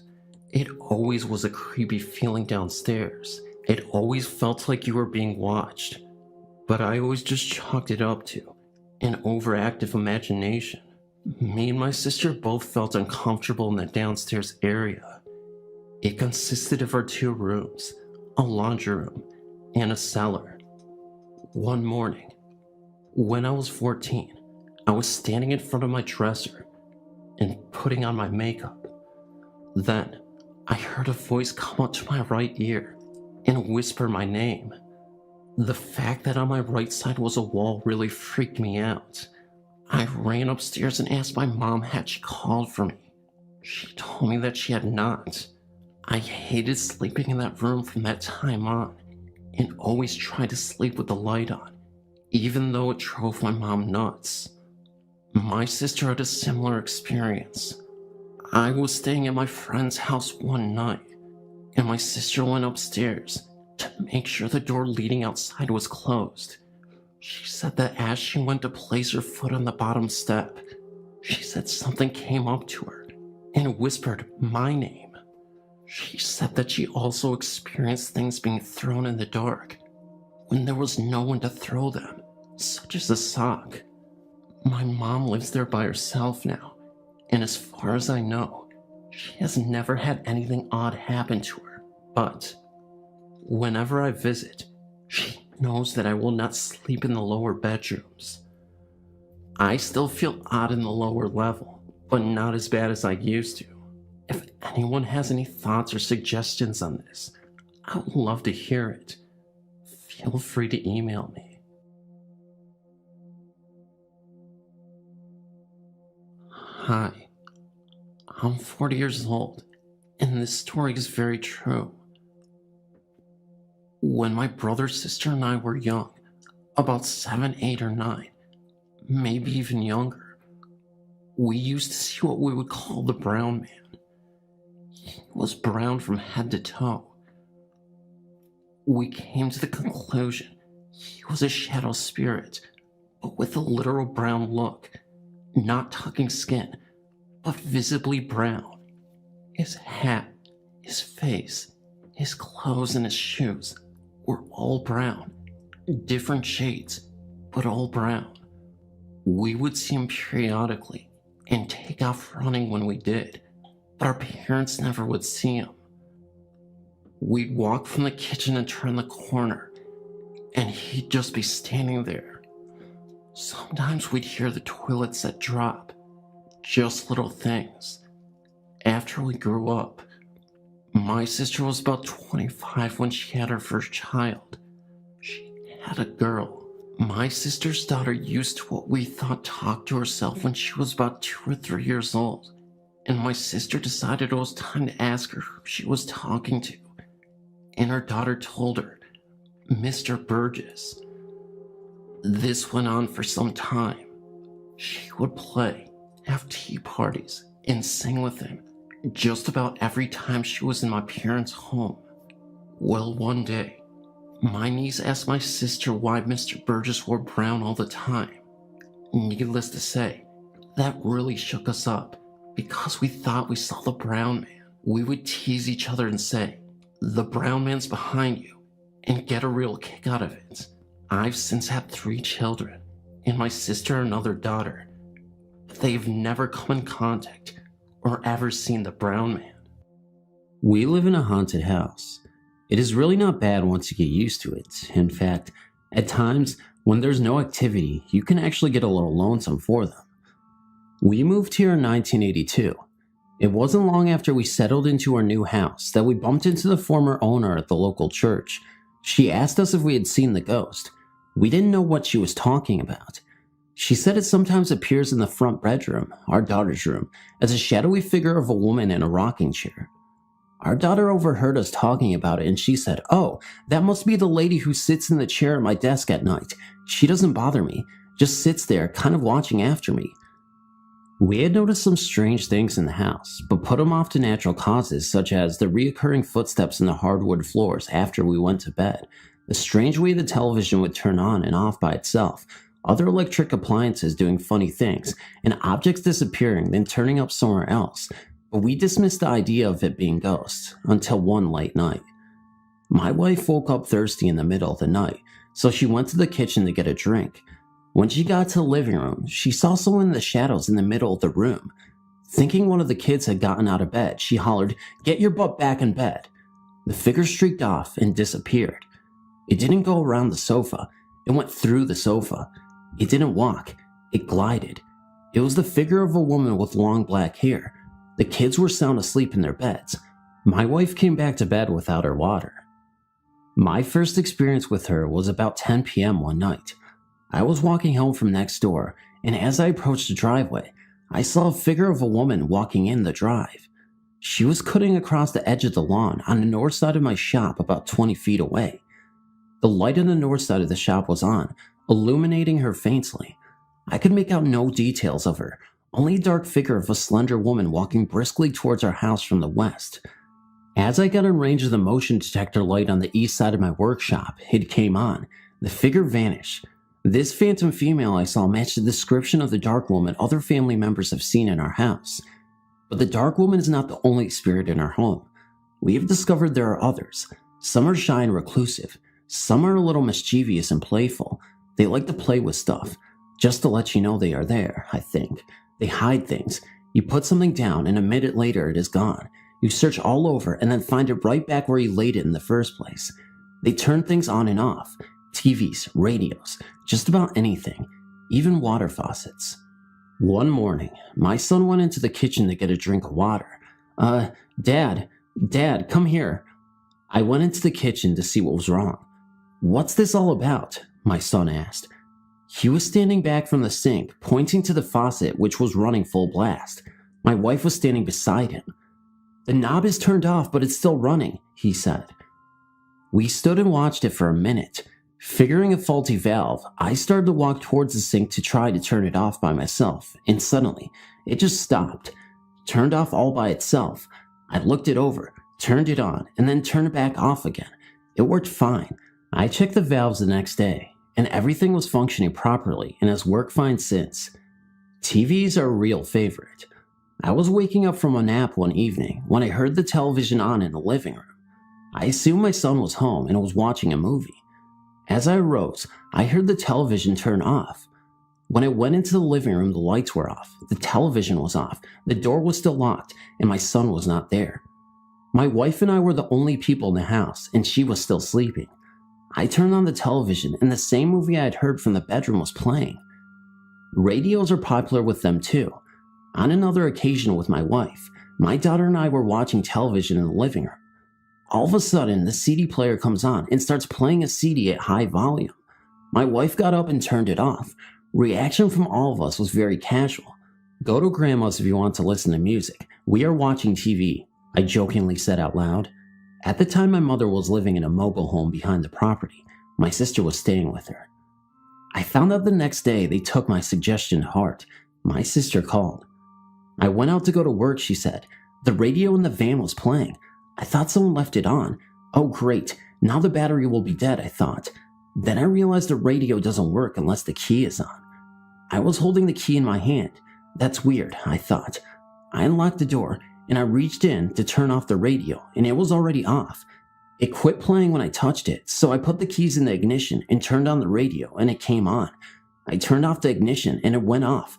Ignition on, radio on. Ignition off, radio off. Does not work without a key. How is it playing without the key in the ignition and the knob turned off?" she asked. We have all gotten used to our ghosts now. Our children have grown up around them and have their own stories. Their friends and ours have all been scared out of their wits a time or two, but are accustomed to it now. New friends take a little time to get acclimated though. My son was in his teenage years and most of his friends knew about our house. His new friend Jason did not though. My wife and I had gone out for the evening and my son was having a party. All his friends were over. Everyone was having a good time but Jason. He was tired. Jason was new to Tommy's parties. Jason was also new to our house. If he had known about the things that happened here, he might have not left the main group and gone to the game room where it was quiet. Most of our friends know and have experienced eerie things while here with enough frequency that it really doesn't surprise them. But Jason was new, ripe picklings from a mischievous ghost. So Jason left the party and went into the game room by himself, where he laid on the floor to get a little rest. My son and his friends were only a little surprised to see Jason run into the living room pale and frightened. "The pinball machine," Jason said. "Flash Gordon, it came on all by itself and started playing itself. There's nobody in there, and it just came on and started playing." "Yeah, so?" responded my son's other friend, who was so accustomed to such things here. "Flash was Philip's favorite machine," my son explained casually. "Philip was our nephew who died in an accident a short time before."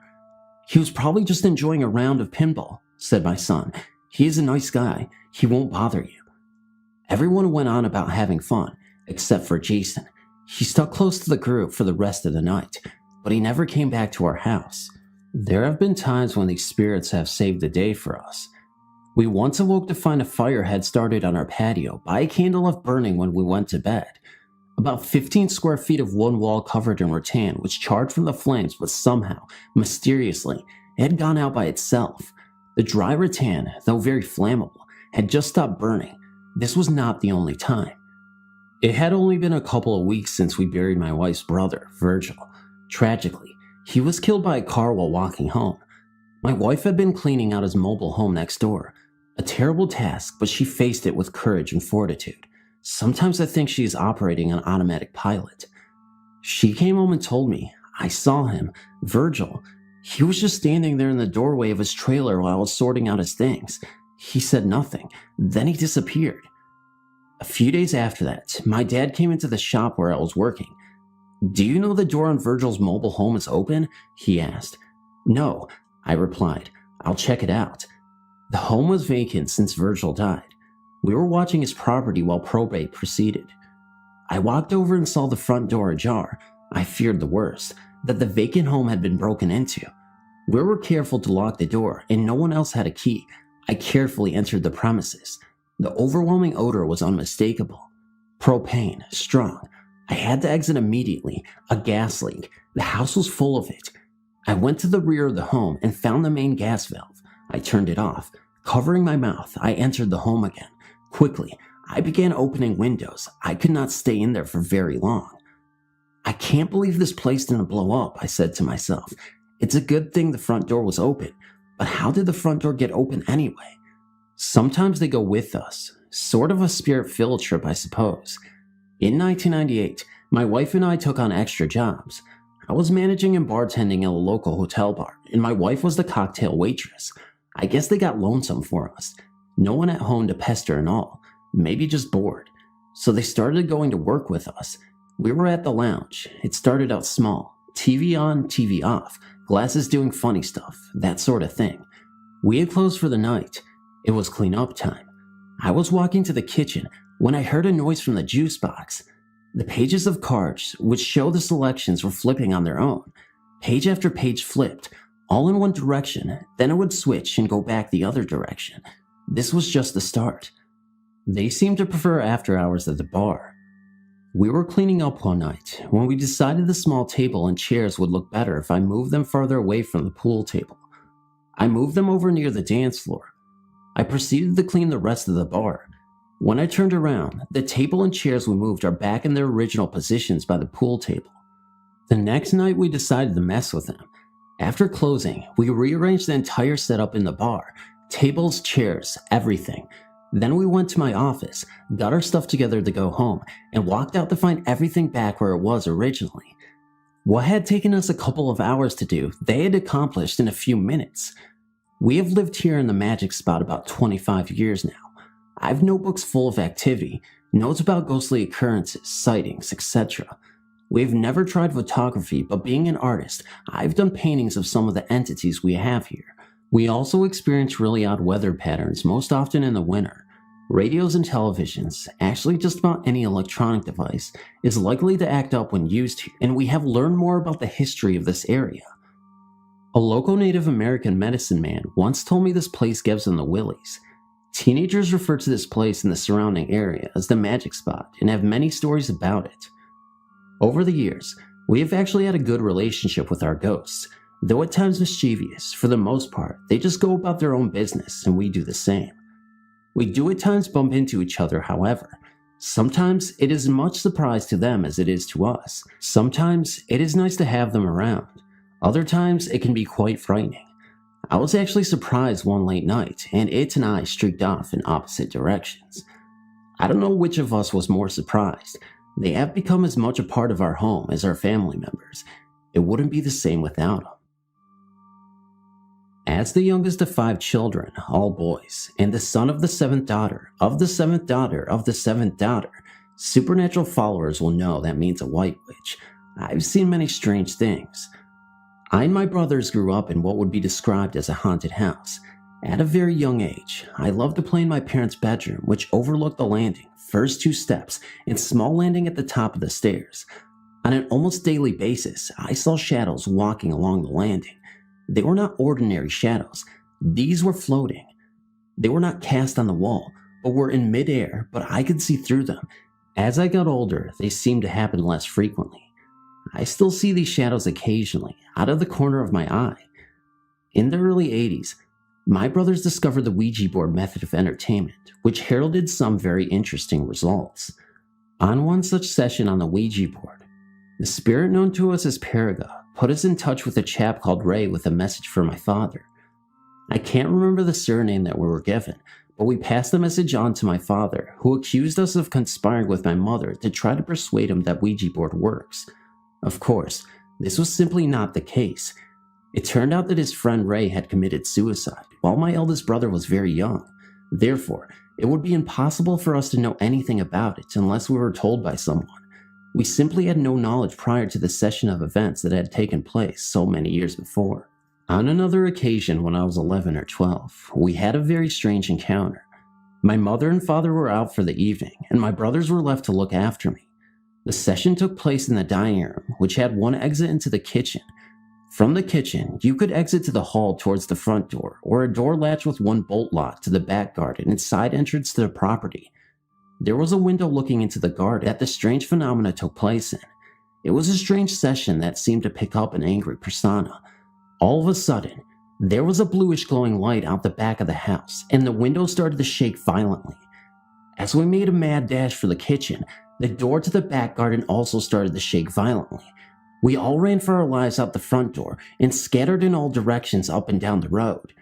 There was snow on the ground, and I was dressed in PJs and no shoes. It was almost half an hour and much deliberation before we returned to the house and went in. There were no signs of any strange happenings. We used playing cards with letters drawn on the back, and yes and no written on separate cards and numbers in the middle of the table in a row, and some excellent shaped wine glasses that were virtually impossible to push. In an early experiment, the glass zoomed round and round with great speed. All of a sudden, it left the table lifting up to the top corner of the room and smashing into small pieces. Even the stem and base broke into pieces, the biggest the size of your little fingernail. Anyone who has ever broken a wine glass will know it takes a tremendous force to break the stem and base to that extent. In 1985, at the age of 15, I was walking home to the family home around 10 p.m. from a friend's house. It was a wet and windy night, and I walked with the collar up on my coat with my chin tucked into the top of my zip, only looking up every now and then to see where I was going. There is a small village in the outskirts of the city, just down the road from the family home. I was walking towards the village, where I would have to turn right to go in the right direction to get home. Approximately 1,000 yards before the road I was walking along came to an end, there's a 10-story block of flats, and next to that, a retirement home. As you get nearer to the end of the road, approximately 500 yards from the end, there was a row of tenant bungalow flats going along the road I was approaching and intending to turn right towards home. To the left was a large grass area between them and the main road. I passed the end bungalow flat, heading to the T-junction with the grass area to my left and approximately 100 yards of space all around me to the nearest object, some small bushes. All of a sudden, I saw a pair of brown shoes come into view a couple of steps in front of me. Startled, I looked up to see an elderly gentleman in front of me. I took a step sideways and went around him. Something struck me as strange, and after a few more steps, I turned around to see nobody behind me. There was absolutely no way that the old man walking slowly with a walking stick could possibly have moved quick enough to get behind something to obscure him from my view in such a short time. In fact, the distance between me and the nearest object was too great for Ben Johnson at his prime to reach before I turned around. It wasn't until I thought about it while walking home that it struck me what it was that was so strange about the gentleman when I first laid eyes on him. Despite being quite persistent, rain and strong wind driving the rain, the man was dry and there were no drops hitting him. He was all dressed in brown shoes, suit, and flat cap. I can't remember the color of his shirt or if he was wearing a tie, but I will never forget his face as he smiled a gentle smile of thanks as he moved out of his way. His features were very clear. I've never seen him since.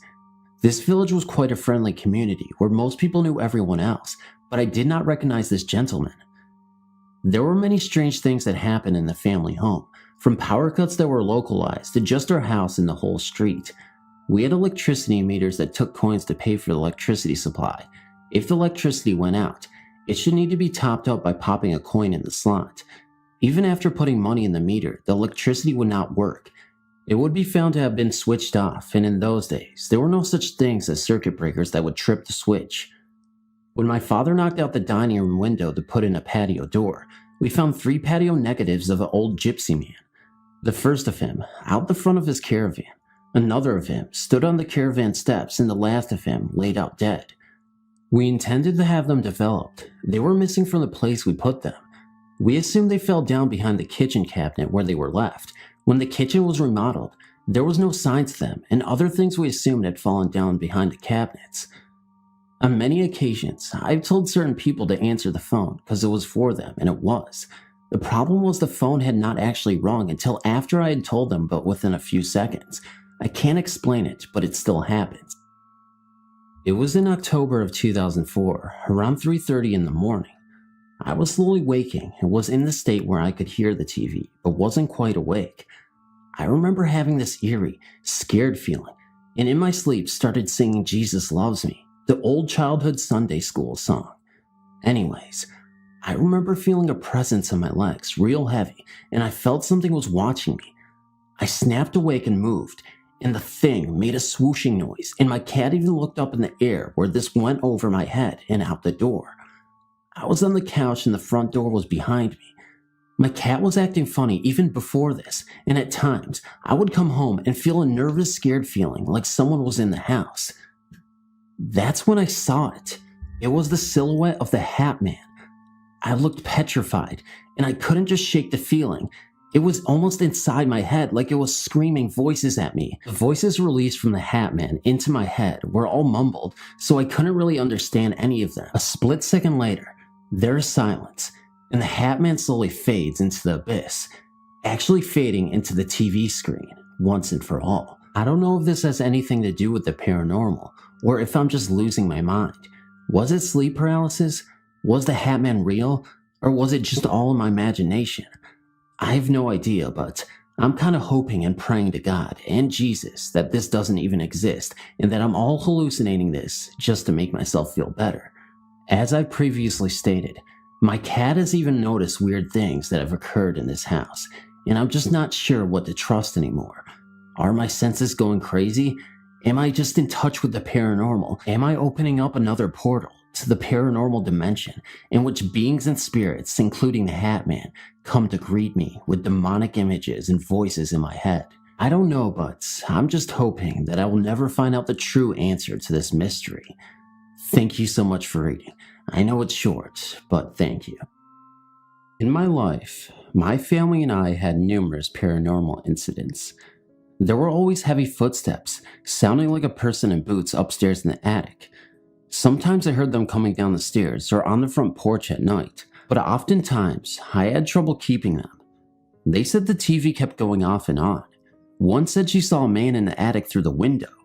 My boys were afraid to sleep in their room alone sometimes because they saw people in the backyard. There were two very strange occurrences that happened in the winter of 1991. I was married at the time to a man who was abusive to my children and myself when he drank. One night, I smelled something burning in the bedroom, and the bed was smoldering. I woke up my husband, and he pulled the mattress off the bed. There was a burning area right in the bottom of the top mattress. He had not been smoking in bed, and wouldn't have been there anyway. Another night, I took the kids to get ice cream. When I got back, the doors were all deadbolted and windows locked to where I couldn't get in. I looked through a crack in a curtain and saw my husband lying unconscious on the floor, and the heavy dining room table was turned over. The phone was dangling from the wall. I pried open a window and climbed in. I called for an ambulance and called the police. My husband was taken to the hospital, and the police detective was totally baffled. Later, my husband said that he was talking on the phone to his mother when he was hit hard from behind and knocked out. His mother called to check in on what had happened, saying they had been talking, she heard noises, and he was no longer there. I felt like maybe we had a ghost that was protective towards us, but angry with my husband for his actions. I usually felt safe in the house, but on occasions, I was very frightened. After my husband and I divorced, I felt the need to move. While checking out the history of the house later, I found that it was originally owned by a doctor who kept his ill patients in his home with him. This was in the early 1900s, around 1907. After he left, there was a terrible train wreck just outside of town where some Mexican immigrants and a couple of local workers were killed in a train collision. Their bodies were badly burned and thrown into a massive grave, which turned out to be in the back acre of our yard.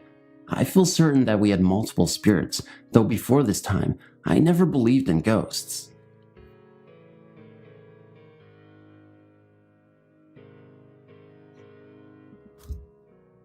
I was visiting California on a school trip. My friends and I were hanging out in the hotel's hot tub. We were playing Truth or Dare.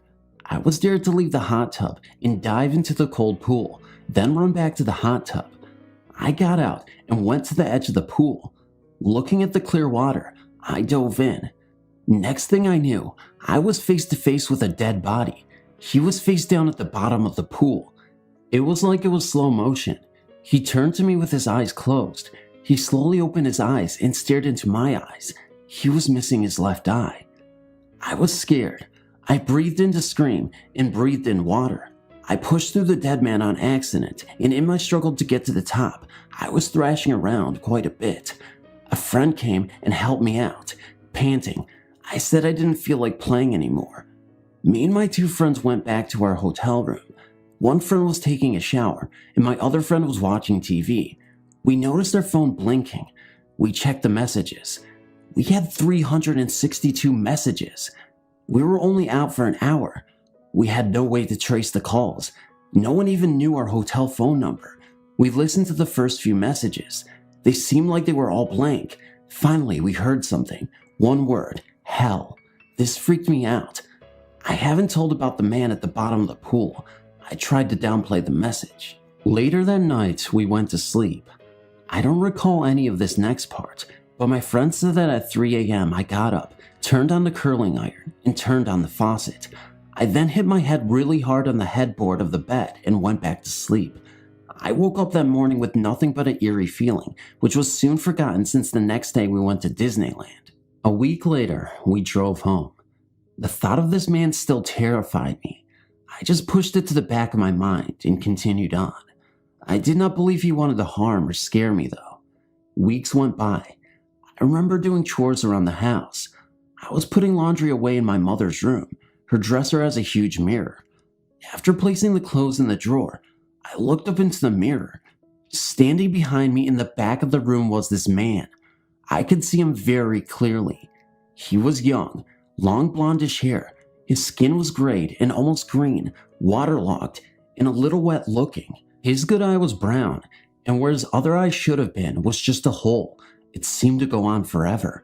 It was almost hypnotizing. I noticed this all in an instant, because when I turned around, this young man turned and walked away. I sensed that his name was William. I didn't see William for a very long time, although I felt him following me. Our house began to change. Radios would turn on when they weren't even plugged in. A music box would start to play randomly. Shelves would fall off the wall. Everyone noticed it. Everyone was afraid. I wasn't. Years went by. I started to feel a difference over me. At night, I would wake up to voices in my room, like a crowded room where you could hear only a few words that made sense. I tried to ignore the voices. Sometimes, I would wake up with a single voice in my ear talking to me. They seemed to never make sense. It was like the end of a sentence or the beginning. I remember waking up one night. I felt scared for the rest of the time. It was very late at night. I knew no one was awake. A blue light was outside my closed door. My door began to shake very violently, but the beads on my door didn't even sway. I kept all of this to myself. Who wanted to tell their friends and family they heard voices in their head and see people in swimming pools? I don't think so. Later that year, I moved out and started going to college. My family said that since I left, the strange happenings seemed to have moved out when I did. Strangely, my roommate said that since I moved in, strange things started happening. Pictures falling off the walls, TVs turning on, shadows, and the feeling of being watched. I still heard voices at night, but never anything scary. I learned to live with it all. Now, in 2009, I'm married. I still hear voices at night, but they're making more sense now. Sometimes the voices say things to me like, "Get out, I'm not kidding, get out," and laughing followed. Evil laughing. I tried to go back to sleep. One night, a few weeks ago, I woke up feeling like someone was in the room with me, a different energy than my husband's. I looked up and saw a dark figure standing over me. My dog started barking and growling like crazy. The dark figure turned his head and walked out the closed door. I went back to sleep and woke up to a voice telling me, "Your destiny will be at the Valley of Thunder, then all the voices shall be heard." I haven't ignored that one. Sometimes, I will go to Yosemite National Park, Valley of Thunder, and see what my destiny is. It just doesn't seem right yet. 2 nights ago, I had a dream. William came to me. He didn't say anything, but I sensed he was telling me it was okay, not to be afraid of him. I feel as if since I've met William, I've become sensitive to spirits and energies. I've met other spirits beside William. I feel as if now I have the ability to read energies and sense thoughts. I almost regard William as a friend. As an avid EVP researcher and long-haul truck driver, I've had many opportunities to get EVP recordings from all over the country. My research has revealed some startling results lately. On the 20th of January this year, an EVP has attached itself to me somehow. Now, no matter where I am or where I go, this EVP named Desmond Heathers is in every recording I make on my Olympus digital voice recorder. Even when I'm traveling down the road at 65 miles per hour, Desmond is there ready to talk when I turn on my recorder. I know a lot about them and where he is now. One startling development occurred when I asked Desmond if he knew anyone that I knew. He said, "Yes, Joe." I said, "Joe, my brother?" He said, "No, Joe who is with me." I asked him if Joe was with us now, and he said, "He is in you now." So I asked, "Joe, are you there?" And I got this voice in the recording that was very deep and gruff sounding. I can only say it sounded like Mr. T from the TV show The A-Team. Joe said, "Go away, leave me alone." Well, I don't communicate with those who don't want to, so I just do what I always do with the ones I get who I don't think deserve my attention. I just ignore them. Here's where the story takes a strange turn. The week after that, I was talking to my doctor about a fatigue problem I've been having lately. Nothing serious, just tired during the times of the day I don't think I should be. He asked if I was sleeping okay, and I said I tend to wake up several times during the night. He recommended I get a sleep study done. After finding the only sleep research center within 100 miles of where I live, I was told the study would cost in excess of $1,600 for one night. Well, I thought this was ridiculous, so I figured I would do it myself. I was on the road the night I decided to do my sleep study, and set up my digital voice recorder and DV camera on the sleeper of my big rig. I fell asleep within 15 minutes. When I reviewed the recordings the next morning, I was so startled at what I had recorded, I could hardly listen to it. The recording revealed that I snore rather loudly. What was startling, though, was the EVP Joe was using my snoring sound to speak to me in my sleep. With every rattling snore, he formed words. He said things like, "Don't you know you love me? Don't leave me. Don't wake up. I'm not done yet. Don't you remember me from the Navy? You know you're listening to me. You know you love me. How did I get in here? What happened to me? I need you. I'm just jealous of you, Tony. Tony, please, help me." Not just that night either. Every night I've recorded, he's talking to me in my sleep. It concerns me because I don't know if there may be some subliminal influence with him talking in my sleep like that every night. I think I know him. I vaguely recall a friend I had in the Navy named Joe back in 1980. I remember feeling sorry for the guy because of his drinking problem and was always trying to help him when he got in trouble. I used to buy him gifts for his birthday and Christmas because his family wanted nothing to do with him. Other than that, I can't recall very much about him. When I asked him how long he has known Desmond, he said about 5 years. That's how long Desmond told me he's been dead. Actually, Desmond didn't even know he was dead until I convinced him he was. He kept trying to tell me he was alive. So I asked what it looked like where he was, and what did he see around him. He said nothing but a faint amber and turquoise colored light that was all around him.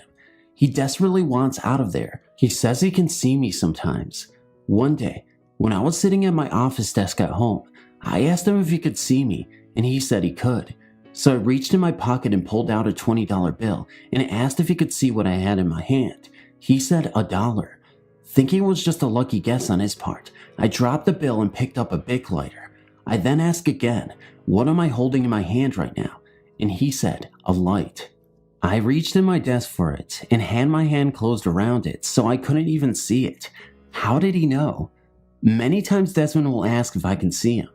I've never been able to do so I got out my digital camera and asked if he would let me take pictures of him. He said, "I will try." I told him where to be in my living room at home while I snapped a few dozen pictures. Nothing showed up on review, so I asked if he would mind trying something else. I explained what white noise was to him, and he was already familiar with it. He helps me to adjust the levels and spectrums of white noise to be able to hear him better. I explained that I could generate a different type of noise that is not audible, but that I might be able to see him with. So I set up my DV camera to form a video feedback loop with my Sony Trenton 32-inch TV, manually adjusting the focus in such a way that the feedback picture was focused on the pixels on the screen, as it oscillated slightly due to some technical reason I can't explain now. After talking with Desmond during the setup and adjustment period, I told him where I thought he could best try to show himself. Desmond appeared to me only once for about 2 seconds in the video. He had very plain symmetrical features and was shown from the waist up. He seemed to be in his mid-30s with dark sunken eyes. He was wearing a bowler hat and a 1940s type jacket with wide rounded lapels with an open shirt that had no collar.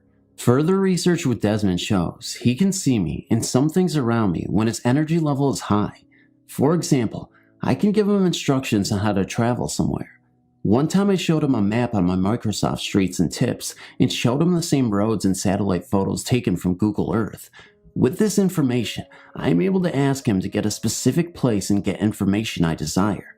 One time I sent him to the Powerball lottery drawing headquarters located at Urbandale Drive in Urbandale, Iowa, to see if he could see the Powerball numbers being drawn 6 hours before the draw. I have reason to believe he is not bound by time as we know it, and thought he could travel through different threads of time and different timelines. Well, I asked him to go and do this one for me, after about an hour of instruction on what to look for and how to get there. Then, when I asked if he was ready, he said, "I'll try. Then, I'll be right back." He returned in approximately 30 minutes and gave me some numbers. I was all excited and purchased our ticket. Later the next day, I went to check the ticket and realized I had sent him on the wrong day. I explained to Desmond how sorry I was for the mistake and how much time and energy we wasted. I asked him what the numbers were he gave me because he was there 24 hours too early to see the actual drawing and realized he must have witnessed one of the practice draws they do to check out the machines. Lately, I've been having some other problems. I injured my back seriously at work and have not had the desire to record anymore due to my pain and medication. I've been recovering well and expect my research to continue. My new job doesn't offer me as much travel and time to do the things I'd like. I just hope when I start recording again, Desmond and Joe will let some other people talk to me.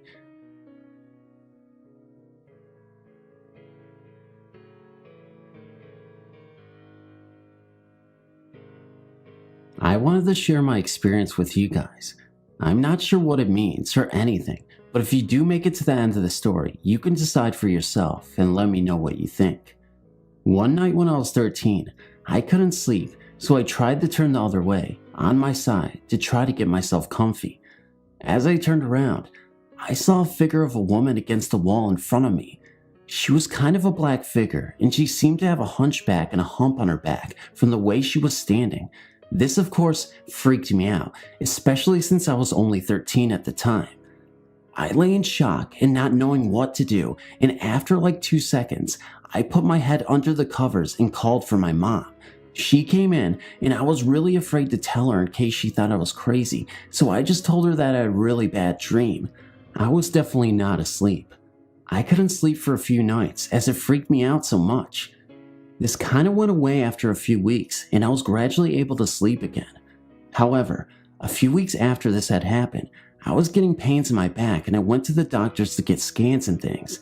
I then found out I had sclerosis, curvature of the spine. I eventually started getting a slight hump in my back because of this. It has been 10 years since I saw this woman, but I can never get it out of my mind. I've since told my mom about this and she seemed freaked out about it as well. I'm not sure what this means, or if it was a ghost or spirit trying to tell me something. I have no idea, but it really did freak me out. This is just a short experience I had at about 17. A group of 4 friends and I were sitting at my house, bored out of our minds. My buddy Joey, not his real name, was literally banging his head against the wall out of boredom. Tommy, also not his real name, was reading a book he brought. His sister Alexis, of course not her real name either, was teasing my dog with a flashlight. Henry had his earbuds blaring. Finally, my friend Annie was on my laptop looking for something that might be fun. Annie came across a story a few guys had posted on a ghost website about an abandoned local farm. They posted how they went exploring the farm and got the hell scared out of them by a black figure. Annie is into the paranormal and asked if we wanted to investigate it. I said sure, better than sitting around waiting for my dog to bite Alexis for teasing him. The others agreed, so we hopped into my truck. It's a single cab with 3 seats. The girls rode in the cab with me, while Henry, Joey, and Tommy rode in the truck bed.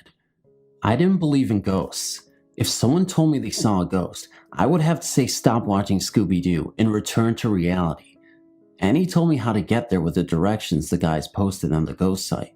When we arrived, we all hopped out and walked up to the gate. We hopped the gate and started talking about where to go. We agreed to split up. Tommy and Joey were with Alexis. They went to the old barn, while Annie was with Henry and I. We went into the 2-story farmhouse. I looked in the upstairs window. All the glass looked like it had been smashed out of the windows. The house looked wrecked. It looked like whoever lived there had been a hoarder. While Henry and I were exploring, we heard what sounded like footsteps upstairs. We were intrigued, so we took off upstairs. When we got to the 2nd floor, it was empty. While walking down the stairs, I felt like someone had been pushing me. I was mad. My right shoulder was cut thanks to the old wooden steps I had twisted my ankle on. I asked Annie and Henry, "What the hell are you guys trying to do? Are you trying to kill me?" Annie said she and Henry were in the bedroom to the right, looking through some of the old junk when they heard me scream, and they came running. Henry held me up, and we were about to leave when we heard something slam hard in the kitchen. We went in and saw a toolbox we had seen on the table on the floor with various tools around it. Henry said no way in hell that toolbox had a damn padlock on it. We all looked around the lock. It was on the table now, besides where the toolbox used to be. Henry tried to get in the toolbox earlier, but the lock prevented him. We heard footsteps upstairs again. Annie said screw this and ran outside along Henry while I hobbled out. The jerks left me behind. When we were out of the house, we saw Alexis, Tommy, and Joey. They were panting out of breath and looked terrified. We asked what happened. Alexis said that they saw a black figure with red eyes and it charged at them. We all heard a loud snarl like a big dog, and we took off towards my truck on the way there and said, "Look." In one of the upstairs windows, we saw 2 glowing eyes go from the middle of the window to the top. Then they separated. One went left and one went right. We all hopped the fence and peeled out of there as fast as everyone could.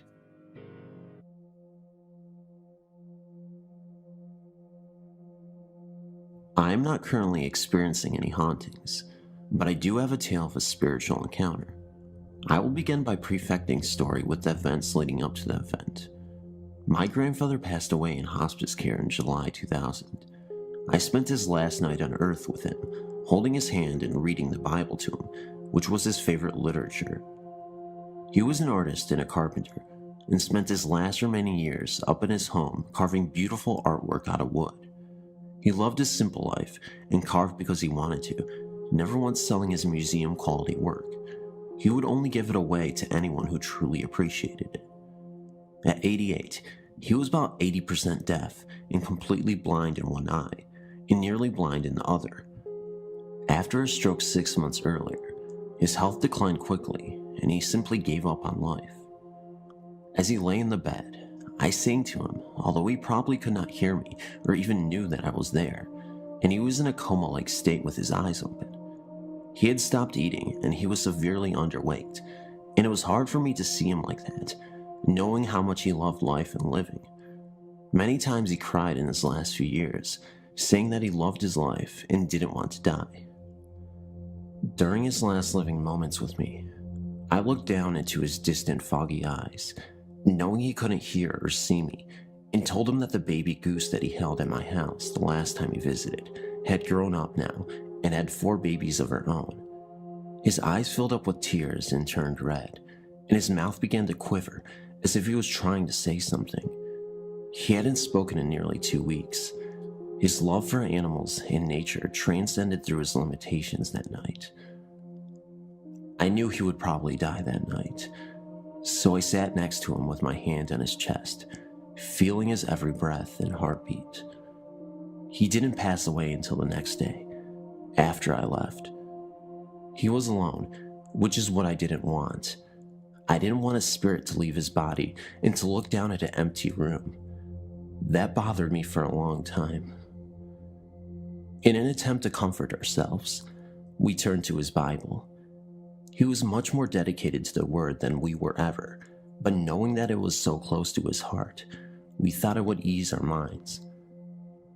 My mother said to read something that he had underlined or highlighted, which is something his Bible was full of. I read the first thing I opened that was underlined. You do not have to understand the Bible to feel the power behind these words, which read, "For the Lord himself shall descend from heaven with a shout, with the voice of the archangel and with the trump of God, and the dead in Christ shall rise first. Then we who are alive and remain shall be caught up together with them in the clouds to meet the Lord in the air, and so shall we ever be with the Lord. Where there, comfort one another with these words. We all felt a chill run through us. At his wake, I waited until everyone left, and I cut a small lock of his beautiful, thick white hair and placed it in an envelope.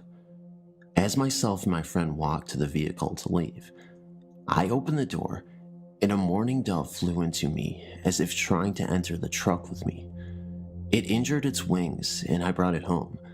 I rescue and rehabilitate small animals all the time, so I mended its wing and let it go about a week later. I took that as a sign from my grandfather, as we had that bond of loving all creatures, great and small. A couple of weeks later, in August, my best friend was at my house, and I was showing her videotapes of Papa. That is what I called him, because she had never met him. I wanted to share with her the kind of person he was. For nearly 2 hours, we watched him talk about God, Leonardo da Vinci, his childhood, his 24 brothers and sisters, his beloved mother, and we saw him play his guitar and sing old, sad songs about homeless children and hobos, songs that made grown men cry, including himself. After the tape was finished, I got up to go to the kitchen for something to drink, and my friend went to the restroom. At that moment, we both heard a loud musical tone that sounded like a doorbell. Since I do not have a doorbell, we both said, "What the heck is that?" We both re-entered the living room where we had been watching the tape and searched everywhere where the sound had come from. My heart sank as I realized what it was. About 2 years earlier, I had one of those cheap doorbells that you plug into the wall, using a battery-operated button at your front door to operate the sound. I became so irritated by all the neighborhood kids ringing it that I just took the button off and put it in my piano stool. The battery had gone bad anyway. I never unplugged the part that rings. I had forgotten it was there because it was hidden behind a chair. That was eerie enough, but what really got me thinking was when I explained to my friend that I had the ringer set to only ring one long tone.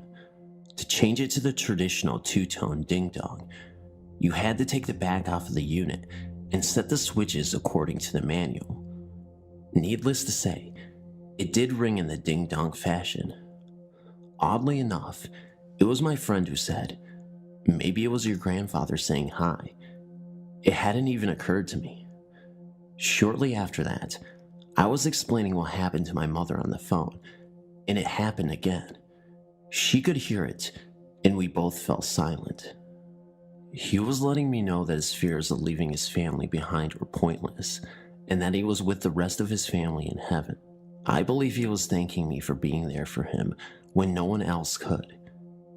It has been 3 years since his own death, and the doorbell has not rang since.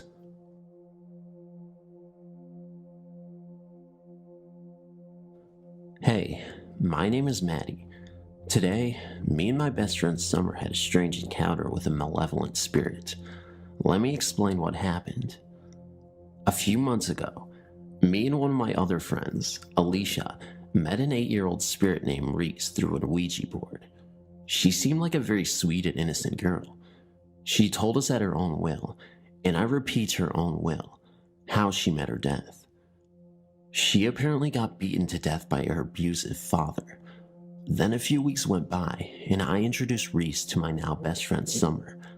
They got along very well. It didn't seem like she had any sorts of problem with her or anyone she met. The next day we were playing when we got a call from my friend Amy. Long story short, she had an encounter with a spirit named Sarah. She claimed that Sarah was a very stubborn spirit. It took her hours just to get her to say goodbye. Amy also stated that Sarah seemed like a very lonely and clingy spirit who did not want to let her go. Then we made an attempt to contact Sarah through the board. It was a success. After we talked to Sarah for a bit, we asked her if she knew Reese. Sarah suddenly stopped moving the planchette, We asked her if she was alright. She answered no. She also said that Reese isn't Reese. She said that Reese is actually a man named Roger. Sarah also told us that Roger was the one who killed her at the age of 27. The final thing she said about Roger was that if we ever told him that she was the one who told, that he would send her straight to the gates of hell. We tried to contact Reese, Roger, on December 10th, 2016, around 2:30 p.m. Eastern Time. We successfully contacted Reese. At that period of time, he didn't know that we knew who he really was. Then, we did something that we both regret. We asked if she was hiding anything from us. He responded this in his own words. "Fine, you fucking caught me." Then right after that he said, "Who told you two idiots?" We simply responded the internet in hopes to keep Sarah safe. Then Roger responded by saying, "You are a liar." Then the planchette started to circle around the alphabet counterclockwise, excluding the letter M. It did not touch the corners whatsoever. Summer and I started to panic, wondering what it was trying to do. I thought he simply lost control over the planchette, but Summer thought it was something more, because at that time, it was spinning around continuously for about 30 seconds. So I suggested that if we put pressure on it, it might stop it. It just kept going even with pressure, but just slower. But after we lifted the pressure, it continued to spin and got even faster. After a while, it just randomly landed on Dubai. Maybe it just got tired or got sick of us panicking. I really need to know your thoughts on this, and if this occurrence was really legitimately something evil, because I don't know what to explain it for. Thank you for reading.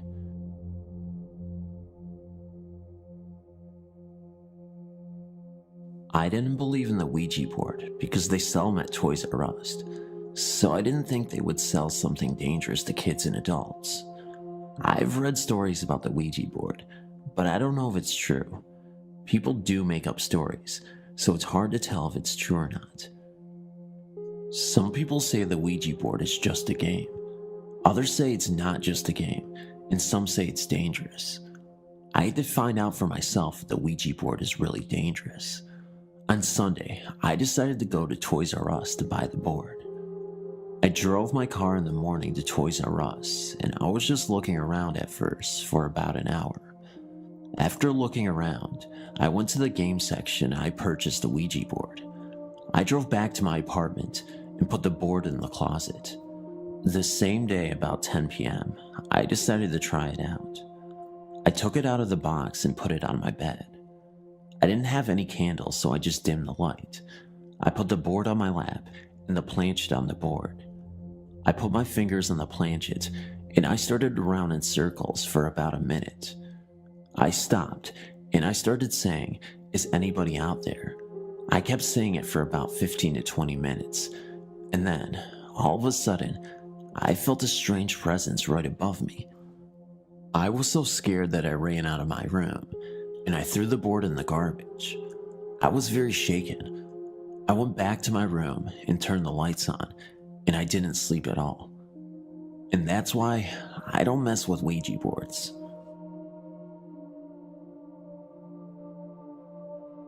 I have had several experiences, but I will tell you two of my most frightening. A friend and I had started playing with the Ouija board, and it ended up turning our lives upside down for the span of around 2 years. One night, my friend Judy, her husband Luke, Loma, and myself were watching a movie called Witchboard right in the middle of a winter storm. All footprints had been covered at this time, and the streets were empty. About halfway through the movie, the front door blew open, and we heard running footsteps come into the house, up the stairs, down the hall, and into the bedroom where Judy's 2-year-old lay sleeping.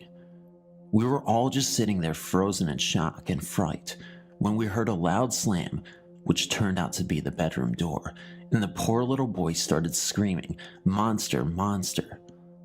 Luke took off up the stairs, only to find a very upset little boy, and nothing or no one else. As things started to calm down, Judy and I went to shut the front door, and there were still no footprints in the snow. The only snow that had come into the house was blowing from the wind. It was around March now, and one day, as I laid down for a nap, I felt the bed start to shake under me. I was uncertain if I had really felt what I thought I had, so I was not frightened, but I got up anyway. That was only the beginning.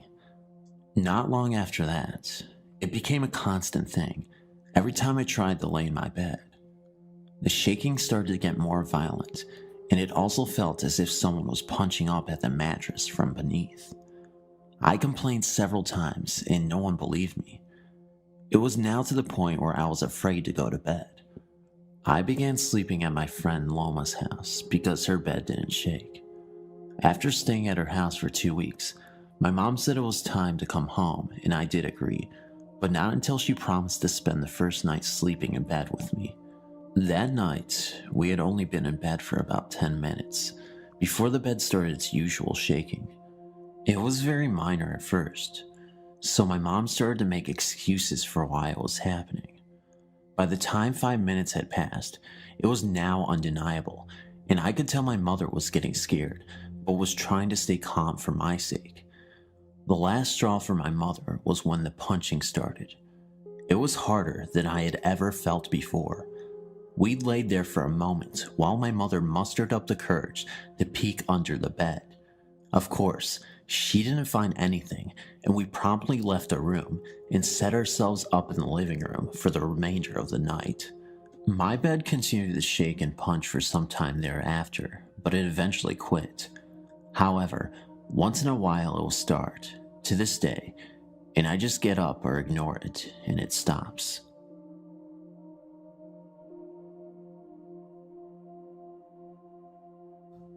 This encounter involved a Ouija board, and possibly my guardian angel. Years ago, a friend and I were goofing around with a Ouija board. Being a bit ignorant of the unknown, I mistakenly asked it how old I would be when I died and how. It replied that I would be 16 and that I would die in a car accident.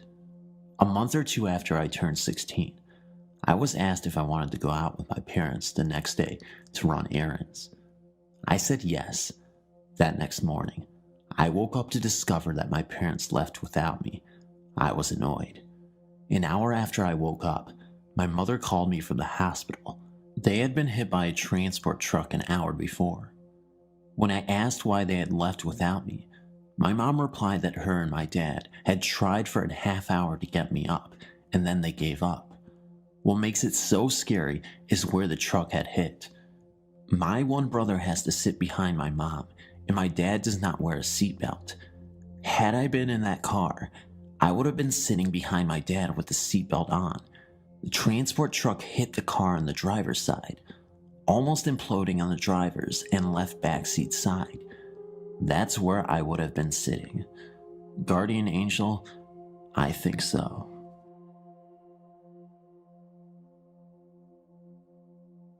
I was celebrating Halloween around my best mate Felicity's house. We usually have a laugh and a joke, but neither of us had played with a Ouija board before, so we gathered about 7 friends from the neighborhood. First, we lit candles, one black, one red, one green, and one clear. Fliss had purchased the board from an old shop in the Stoke Town Center. We sat down in her dining room and placed the board right in the middle of the dining room table.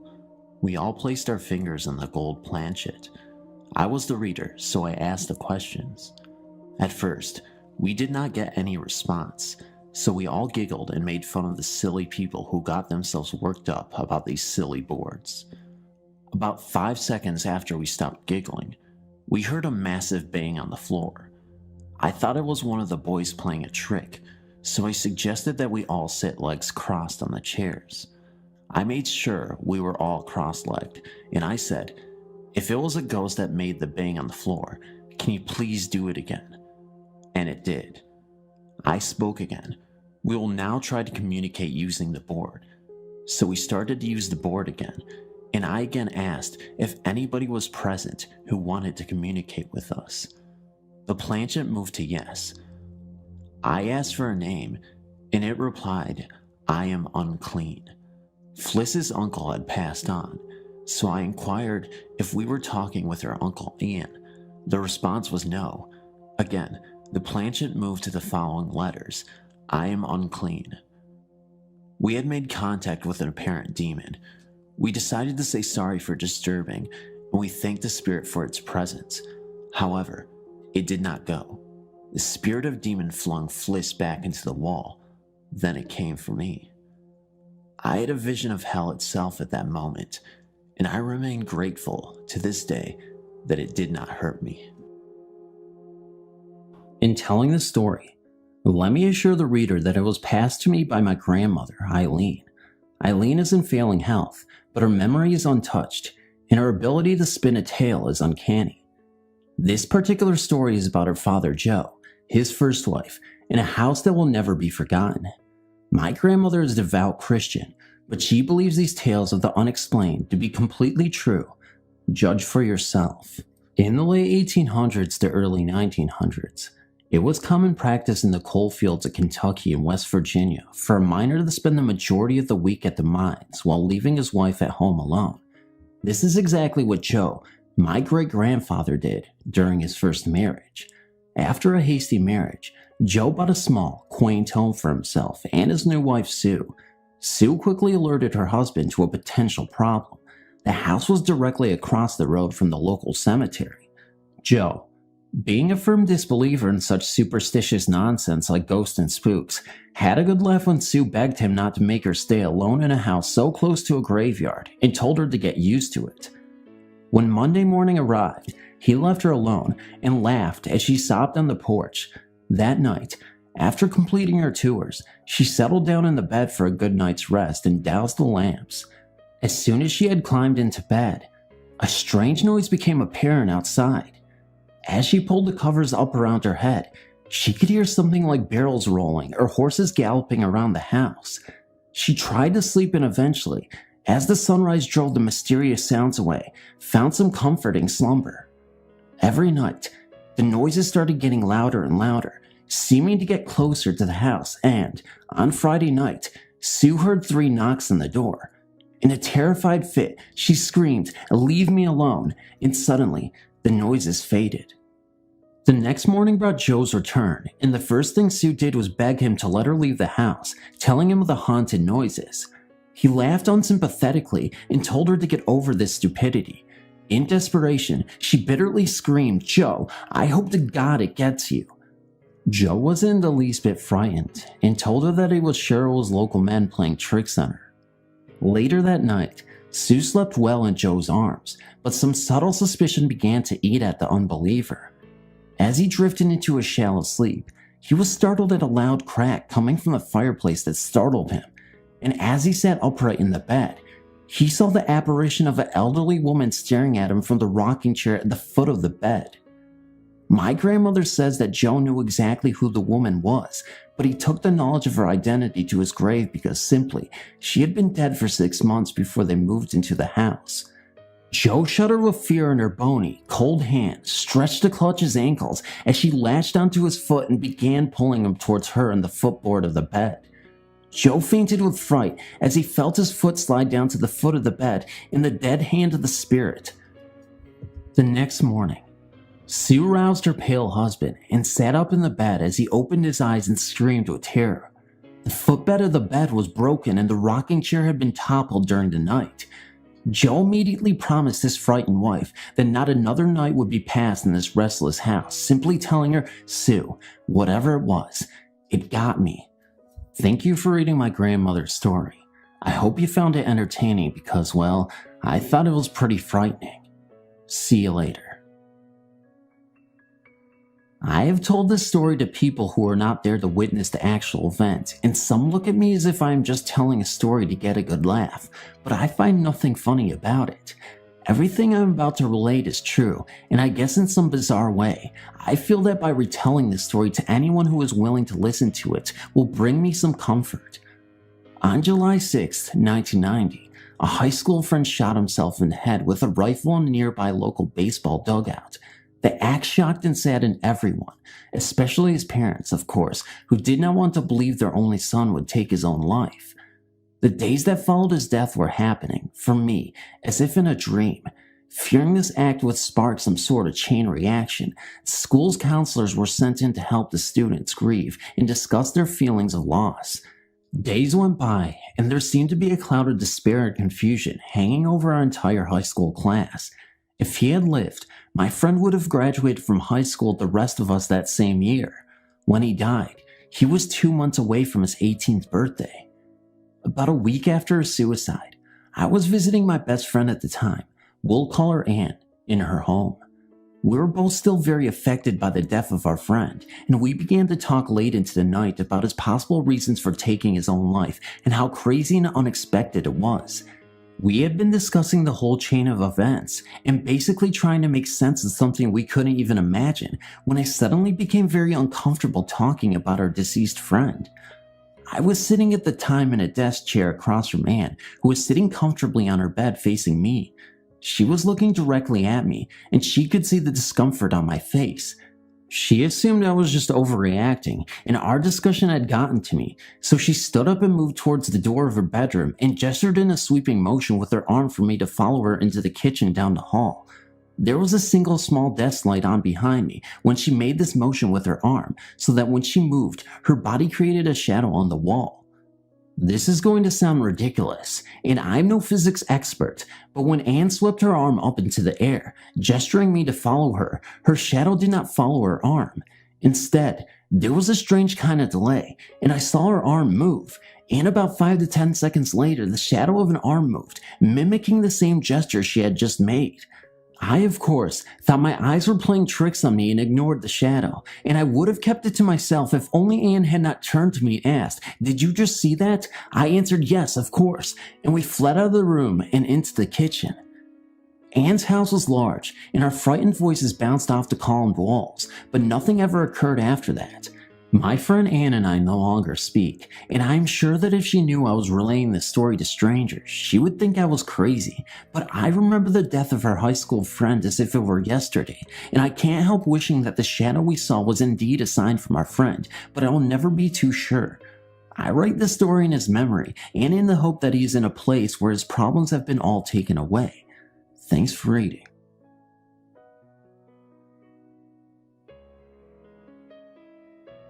This story I'm about to tell you has been talked about in my family for years. Now it has been passed down to my own daughter, who tells it to her friends at slumber parties. It begins with the first time I ever saw anything when I was around the age of 7. It happened in a house that we lived in years ago in Western New York. I shared a room with my sister. We both had the feeling something was always watching us, but being so young, we never really worried all that much about it until one night while I was trying to sleep. My bed was up against one wall and my sister's bed faced the other. I turned so I was facing the wall. When I opened my eyes, after getting that feeling of being watched again, there, standing in the wall, was a woman. She was a young woman, dressed all in black, high white lace collar, wearing a cameo, and hair pulled up neatly in a bun. She stood there with her hands folded in front of her, smiling sweetly at me. Now mind you, I was 7 years old, so I pulled the covers up over my head and then down again to take a peek just to see if she was still there, which she was, and this time with a bigger smile. I got so scared I jumped from my bed and ran across the room to my sister's bed. I landed right on top of her, waking her up, of course. I told her there was a lady in my wall, but when we looked again, the woman was gone. The next day I told my mom about it. She said it must have been just my guardian angel and left it at that. She refused to talk about it any further or even years later. Then recently, my brother and I got to talking about that house. He said, "Don't you remember what the neighborhood kids used to say about our house?" And of course, I didn't remember a thing. He told me that apparently a couple had died there years ago. Then he asked me if I remembered the time that he and I were in the backyard and we saw the old man in the attic window. And all of a sudden it rushed back. Bam. Right when he told me about the old man in the attic window, I had a major flashback and remembered it like it was yesterday. I don't even have to tell you, even after all these years, it scared me. Well, many years have passed since we lived there, but I still have dreams about that house, and I wish the dreams would stop. I have many other scary stories to tell, but I freaked myself out telling this one, so the others will have to wait.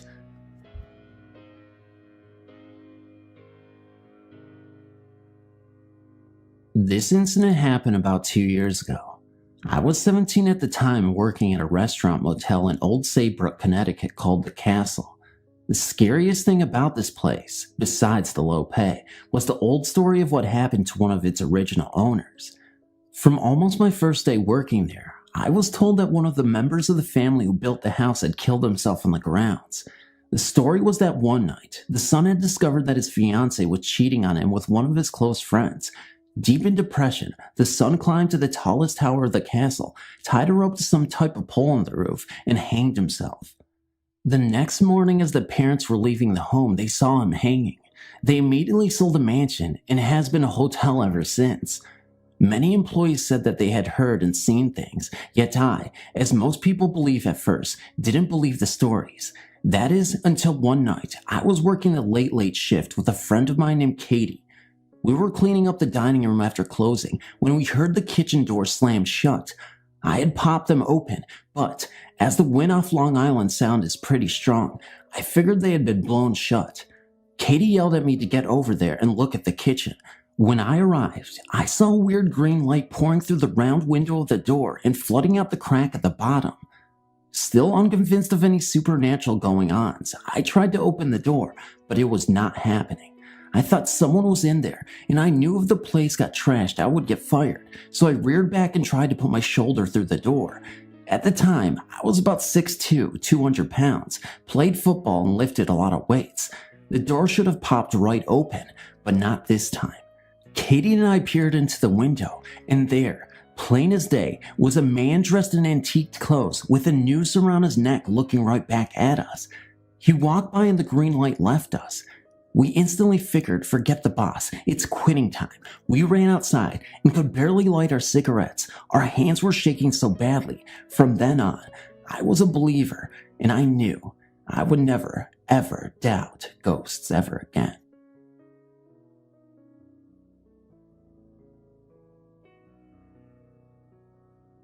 My aunt and uncle had a passion for restoring old country houses, the last of which had been at an end at the turn of the century. The house sits on 50 acres at the top of a hill, next to a historic old church with an equally historic old graveyard. I can't claim to recall for certain, but I think the church was used as a field hospital during the Civil War. My uncle would tell us the stories about the months after they moved into the house.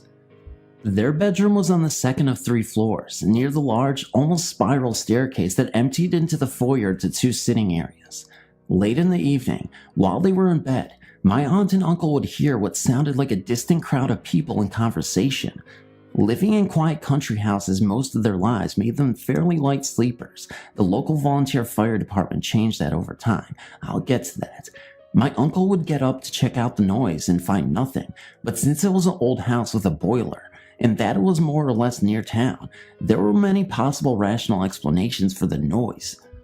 Still, over the course of a few months, the noises grew louder and louder until it sounded like a party was being thrown in their own house, and my aunt and uncle weren't invited. This had grown so gradually that my uncle was much more annoyed than fearful. One night, he went to the stairs and shouted for them to shut up so we can get some sleep.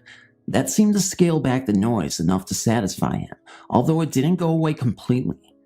The next weekend, he took a walk for the first time through the local graveyard and noticed many of the stones were overturned and some of the plots were neglected. He righted the headstones and cleaned up some of the plots that weekend and never again heard the noises in the house. My uncle passed away in that house 1 year ago this October.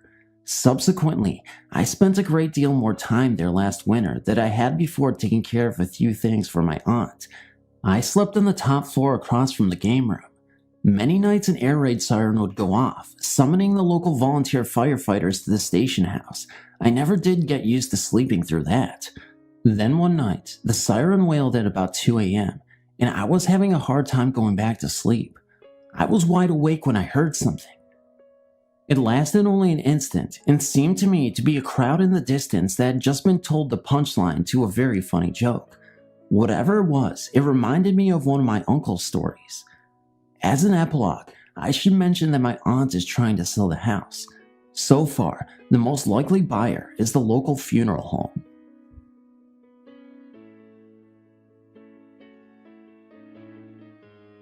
While sitting around looking at photo albums with my grandmother, we came across some newspaper clippings.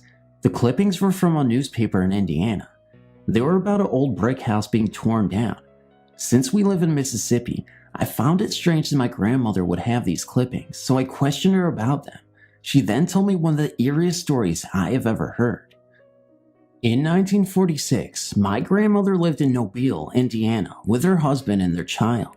They lived in an old brick house that was built before the Civil War and stood on the outskirts of town. It was a large house with very high ceilings and wooden floors.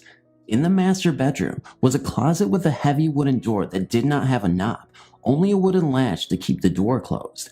My grandmother would shut and latch the closet. When she would leave the room and return, the closet door would be standing wide open. She would shut the door again and go about her chores. When she returned, the door would be open. She did this several times a day.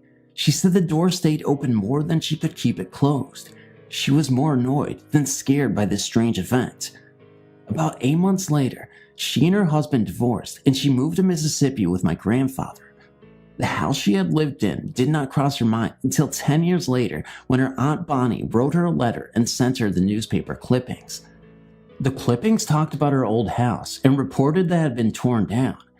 While they were tearing down the house, a hole was discovered under the closet floor.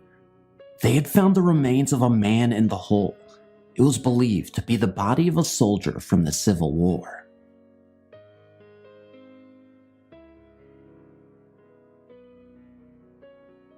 After lurking around here for ages reading everyone else's story, I finally got up the nerve to post one of my own. My story isn't as dramatic or interesting as some of the other stories posted here, but I feel confident enough to post it because 3 other people have had experience in this particular house, so here it goes. This happened a few months ago while I was visiting a friend's house one evening. I'll refer to my friend as G. A mutual friend of ours, Jay, was also present. This was my first and only visit to the house, and no one else was home at the time apart from the 3 of us. The house in question is an old wood villa, which would be, at a guess, 80 to 100 years old. It's a rather large one-level structure with 2 long and connected hallways, one that leads from the front door to the back of the house and another that spans across the back of the house. Together, the hallways form the shape of a T. While eating dinner in the kitchen, dining room area located in the back portion of the house, something drew my attention to the right, so I glanced down to the top section of the hallway. As I watched, a dark shadow moved across very quickly from right to left, as though it just moved up the other long hall, through the center of the house, then straight ahead crossing the top hallway. I didn't say anything at the time, although I was curious about what I had seen. I have to say that while I definitely believe in ghosts, I didn't want to get too excited about something which could have a very logical explanation for. After dinner, G invited us on a tour of the house, and while exploring the rooms off the back hallway, I carefully checked to see if there were any windows that could have let car headlights in to cause the shadow I'd seen, but I couldn't find anything to explain it. Sometime later, G left the lounge to make coffee and, while she was out of the room, I whispered to Jay that I had seen a shadow cross the back hall. She surprised me by telling me that she too had seen a ghost moving from right to left in the same exact place, only she's seen it twice before in broad daylight.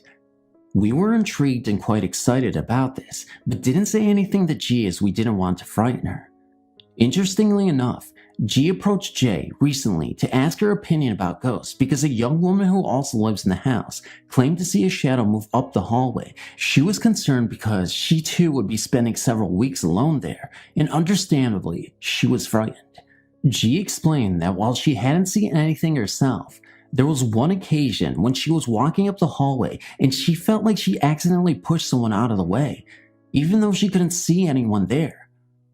I've been in various places before where I've been able to sense unseen presences. I've had one experience where I used to get a feeling of overwhelming fear every time I went into one particular room in a house my parents owned.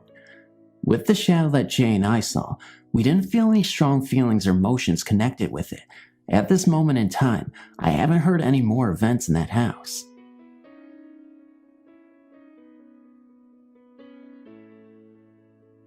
When I was about 12 years old, my brother, sister, and I moved into my grandparents' house. Ever since we could remember, we heard stories about the house being haunted. Nothing too big, but strange things happened a lot. Rumor had it that there used to be a horse track room stable where my grandparents built their house, and a little boy had been trampled in there. We have never actually checked into this story, but it is what we heard. At least it is what we were told. Anyway, all of us grandkids were petrified of going upstairs. It was always so cold up there and just freaky, but that was where all the bedrooms were, so when we moved in, we had no choice. Actually, I had no choice. My little brother and sister had beds set up downstairs and I slept upstairs. When I was about 4, I'd taken up smoking cigarettes, but no one knew about it. I used to turn off my bedroom light and smoke cigarettes. I turned off my light just in case my grandparents happened to come up the stairs. They always turned on the hall light to help their way up the stairs. This way, I would know how to put out my cigarette and spray air freshener. One night, I was upstairs alone smoking when I heard someone coming up the stairs. It was late and everyone had been in bed. The hallway light never came on, but all the same time, I butted out my cigarette and waited, but no one ever came up. This happened quite a few times, and I just got used to it. This house is about 50 or 60 years old. The doors are the old latch type and made of nothing but wood. They are solid. To close the door, you have to lift the hook and latch it onto the other part of the door. To open the door, you have to lift the handle and pull the door open. On my bedroom door, I also had an eye hook lock to keep my room locked and my little brother out. I would be laying in bed at night watching TV and my bedroom door would just pop open, but it would never open all the way because of the lock on my door. I never thought anything of it. I just thought it was a breeze until my brother and I started sharing stories about what was happening in that room in the house. I've since moved out and my brother moved into my old room. We have all grown up and started sleeping upstairs, and we have gotten over our fears pretty much. There were 4 bedrooms upstairs and they were set up weird. The house was square, 2 bedrooms on each side of the house with a staircase up the middle. To get to the 2 rooms, you have to walk through the main 2 ones. When my little sister finally decided to move upstairs, she moved into the room behind mine. She swears to hearing a little boy crying in her room at night. Recently I bought a Ouija board and have been using it at my new house. One night my cousin, brother, sister, and boyfriend were using it when my cousin and I started talking about how we used to use the board when we were younger at my grandparents' house. My cousin remembers talking to a little boy who died at this location, and she remembers the little boy telling us his vision of the story of what happened to him. He told us his name was Brandon, and his father beat him in the tack room, and that unlike the story being passed around, he hadn't been trampled at all. Which story is true, I don't know, and I guess we'll never know. My little brother is the only one of us left living with my grandparents, and he is now living in my old bedroom. He has heard the footsteps coming up the stairs when he was doing something he wasn't supposed to be doing. He has heard whimpering, and he has talked to this little boy. Not literally talking, but questions will pop into his head that he already knows the answers to, like, what year is it? And he will answer out loud. He will not even be thinking about a certain thing, and then all of a sudden, he'll have a question. The door pops open on him, but he doesn't have the latch, so it pops open and closes again. Now, here's the last we have heard from the spirits in our grandparents' house. He was sitting in his room talking to his girlfriend on the phone when he heard someone coming up the stairs. The footsteps stopped at the top of the stairs. He hung up with his girlfriend and went into the hallway, but nobody was there. Now, what happens next makes us believe that the little boy was beaten to death and not trampled as everyone had been told. The footsteps were heavy ones, definitely not of those of a child. When my brother realized no one was there, he just assumed that it was the father because of the heavy footsteps. He told the father that if he didn't leave Brandon, the little boy, alone, that he was going to kill himself and haunt his butt down. He would then beat him to a fine pulp, then come back to life, yeah right, dig up his grave and burn his mangy hide. My brother has become attached to Brandon and has not heard anything from him about his father or heard his father around the house. I'm here to tell you about the strange occurrences that happened to my mother at the Lawrence family mansion on Teddington Park Avenue in Toronto. The first thing you need to know is that my mom is a down-to-earth, no-nonsense type, and she believes that the house was, as all its tenants have believed in the past, that it is haunted. My mom lived in an apartment, dirt cheap because it was haunted, at the top of the mansion. It was, she says, extremely beautiful. High vaulted ceilings, many rooms, and spacious too. In the kitchen, there was a mirror called the talking mirror. This was because anybody who stayed in the kitchen long enough started randomly talking to themselves in the mirror. My mother says no matter who passed it, they started to babble. My mom even talked to herself without realizing it, until something brought her attention back to where she was and what she was doing, making her realize that she had been talking to herself. On the bottom floor, a German man named Hans, I don't know how to spell it, he was the most serious man my mom had ever known. My mom visited him sometimes, and oftentimes she would go into this bathroom that was there and just study the CLW footed tub that dated back to the 1930s. She got the most creepy feeling looking at it, like she could almost see a body lying in it. She compared it to the Portrait of Murder of Merit, which is a painting of a man with his throat and wrist slit. She told the man, and he said that he heard noises coming from it at night, and that he knew it must have been haunted, because he said you could almost see the outline of a body in it. They looked into the history of the home, and sure enough, somebody had hurt themselves in the tub around the 1950s. Another thing near the bathroom was a hall, where people would say they felt a deep desire to run to get down it, and that before going down it, you had to stop and brace yourself, getting up your courage, like there was a wall there stopping you from going that you had to get through. Another place in the house was a great living room. It was in the apartment of a policeman and his girlfriend. They always argued, mostly in that room. And one night, the girlfriend took the man's gun and held it to his head as they argued. People always reported that happy couples would always go into that room and just start arguing. Cold spots were numerous in the house. I could tell you many other stories about various spots, but I have to get going. My mom says the house is sold for over $5 million, and that she suspects that someone tore the house down to get rid of the hauntings and build a replica.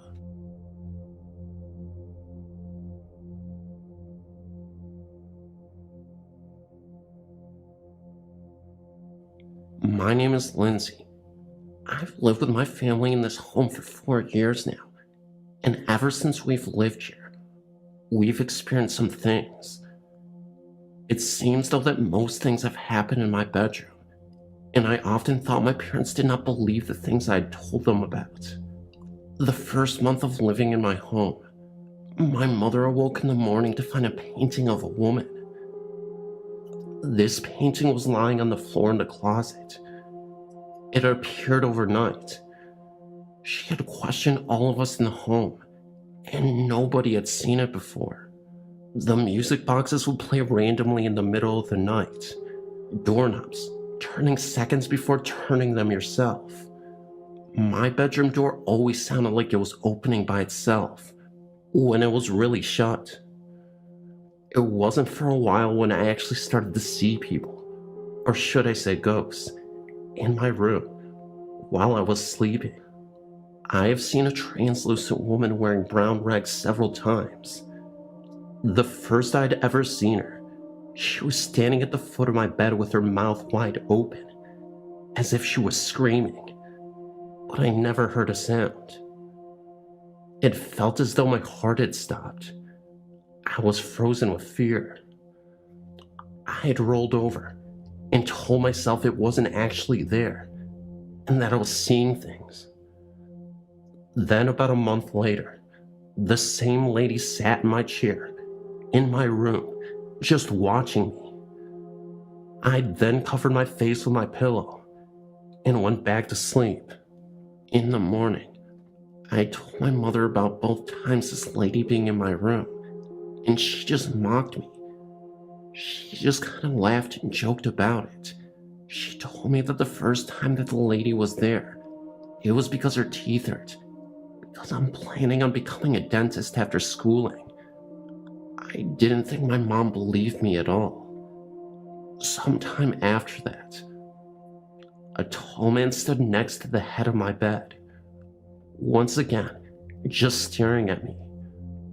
When I awoke, I started screaming, and my mother came running into my room. She told me it was just a dream and to go back to bed, but I knew it wasn't. She was just saying what parents would say, just to make me feel better. It was strange how my room was the only room I'd ever seen them in. My family would just make fun of me and would make stupid jokes about the ghost in my room. Later one night, my sister was across the hall from me sleeping when she woke to a flash that lit up the room at 1 a.m. This was when she was 20. She then ran into my room and slept next to me.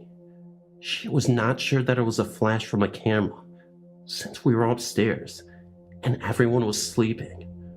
We never figured what the flash was.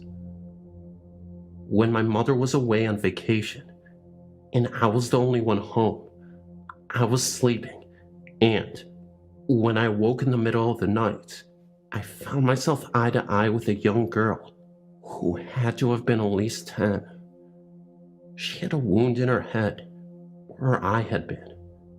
Terrifyingly, there was a hole through her head. It was the right eye that had been gone.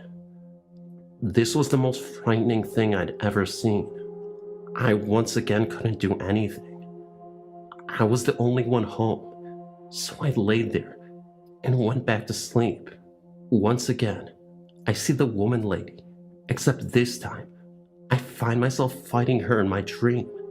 The weird thing was, a mobile that was hanging above me on my ceiling had fallen and hit me in the stomach while I was sleeping. I still found that my parents didn't believe me until one night, my dad went downstairs for a drink at 1 a.m.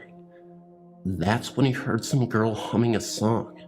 He thought it was me, until he realized that he and my mom were the only ones home that night. Later the same night at 3 a.m, my mother awoke and had to use the restroom. While she was walking down the hall, she heard a lady talking.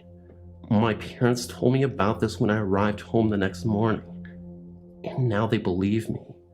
We don't know about who these ghosts are, but we are trying to find some history about our house, as it was built in 1890. Maybe the history will reveal who these ghosts are, and why they are there.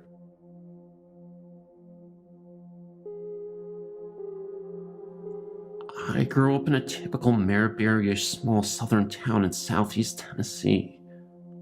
Our home was less than 80 feet from a Norfolk Southern Railroad line. The tracks were on a rise in the hill, and from the second-story window of our home, you would be parallel with the tracks. The town I grew up in was once a coal mining camp, and then grew to be a coal mining town. Point of fact, the town's name came from the original proprietor of the first train depot. It was called Daisy, after his only daughter. From my house, the original train depot was situated just about a mile north, and the area of the train tracks in between was often referred to as Black Track because there were several curves in the railway, and coal was often spilled in these curves, leaving the soil covered in the black, chalky coal residue. It is purportedly haunted, and there are several ghastly and ghostly tales attributed to that area of track. From what I'm able to gather, One story is that a female slave was once accused of leading other slaves to freedom via the train tracks, and when her trajectory was discovered by her owner, she was tied to the tracks until a train came through, chopping off both of her feet. Once this was done, she was carried to the slave quarters as an example of what would happen to all others who attempted escape or assisted others in escaping. Slowly she bled to death, despite the other slaves' best effort. I know several people who have laid their hands on the Bible today and testify seeing her feetless body in the area. Another story is about a train wreck that happened about 15 yards from the back door of my old home. In southern Tennessee, we do not get much snow, but we can get quite a bit of rain. Apparently in the late 30s, a weather front came through, bringing a lot of rain and flash flooding to the area. One night after the rain had slowed to a drizzle, a fully loaded train was slowing to stop at the depot, not knowing that the ground below was giving way under its weight. During the initial wreck, several railroad workers and hobos were trapped in the rubble. Many of the rescuers were local farmers and residents who perished as the mud shifted under the weight of the debris, and ultimately, a large land and debris slide halted all rescue efforts. As many as 50 people perished, and the old-timers would say that they could hear people moaning and screaming for help for days after the wreck, and how help never came. Some people swear that they could hear the sorrowful screams and moans of the trapped on bright, still nights. Lastly, another story about the area tracks has to do with teenage hormones and stupidity. Along the section of track is an old paved road that weaves back and forth across the tracks. In the 50s and 60s, this area of road was used by teenagers to prove the muscle in their machines and the guts in their drivers. More than one person has perished in their efforts to outrun the train. Many people say that those untimely deaths are the culprits of strange flashes of light that are often seen in that area. I am new to this site, and I've read many of the stories posted. I wanted to share my experiences. For the past 5 years, myself, my son who is turning 6, and my daughter who will be 2 this fall, lived in a small cottage-style house with a full basement. The first weekend that I moved in, I of course had a party. My son stayed with my parents for the night. I also had a roommate for the first 2 months that I moved into the home.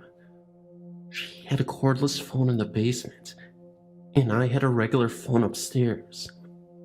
After our guests left for the evening, I took the cordless phone upstairs to make some calls.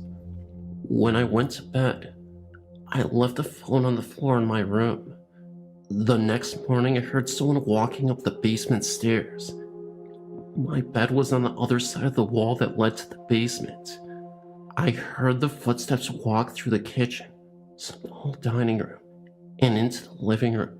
I had my bedroom door shut, and I tried to call out to my roommate to tell her to come in. I thought that she was looking for the phone. It was then that I realized that I couldn't open my eyes, move, or even speak. I heard the footsteps pass through my doorway. The door never opened. I noticed that the closer they got to my bed, that the floor appeared to be shaking, hence the shaking ghost. The only auditory comparison I can give is it sounded like when my dad would do laundry and try to cram 20 pairs of jeans in a washer that had 5. The whole machine would shake, and you could hear it all over the house. The bathroom floor would even vibrate. That is what it felt like to me. I realized that whatever it was standing over me, and soon I felt a hand resting on my hip. It was just a gentle pressure. I think that he was trying to see who was in the house. At that moment, I was extremely terrified and still couldn't move, speak, or even open my eyes. There was a banging on my window. The noise stopped, and whatever had touched me let go. I jumped out of bed, and there was nothing in the room. Apparently, my dad had been standing outside for 10 minutes banging on the door. I never heard him pull into the driveway, which is right outside my window, or knock on the door. He also said that he tried to call us, and I'd never heard the phone ring. I never had this happen again, until just 2 nights ago.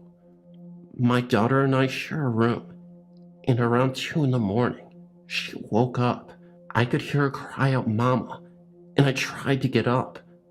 I was paralyzed. I couldn't move anything but to lift my head off the pillow briefly. I realized that the floor was shaking again. I tried to open my eyes to look at it, and I couldn't. I believed that it was looking to the crib at my daughter. I didn't feel anything evil, but I don't think it wanted me to see it. After about 5 minutes, the shaking stopped, and my daughter was back asleep. It all happened so strange that I even considered that I was maybe dreaming it all. When I checked the crib, my daughter seemed fine, and nothing was out of place. Some other just normal haunting things I've experienced are footsteps in cabinets open when I know that I'd left them closed. The ghost seems to like my kids, and likes to check up on them. I smoke, so during the winter when it is cold, I go down into the basement and smoke by the back cellar steps. I have often heard footsteps go from one bedroom to another, but they never go back out of the last room they entered. Also, when my daughter was in her baby swing, anytime I went downstairs, I would hear footsteps walk over to the swing and stop. They are always too heavy and slow to be my son's. Also, whenever I hear them and go back upstairs, he is soundly asleep in his room, so I know that it was never my son. There have been a few times, though, that I felt that I was unwelcome in the basement. I feel like I'm being watched in there, and that something doesn't like me to be there. I have also felt that feeling walking past my kitchen at night. It's like something is standing there watching me, and this thing seems very cold. I have never been harmed or felt completely threatened by anything. My son has complained of being scared, but if he has seen or heard anything, he doesn't tell me. I just wanted to share my story. We are moving in a month, so it'll be interesting to see if the people that end up renting my house have any experiences too.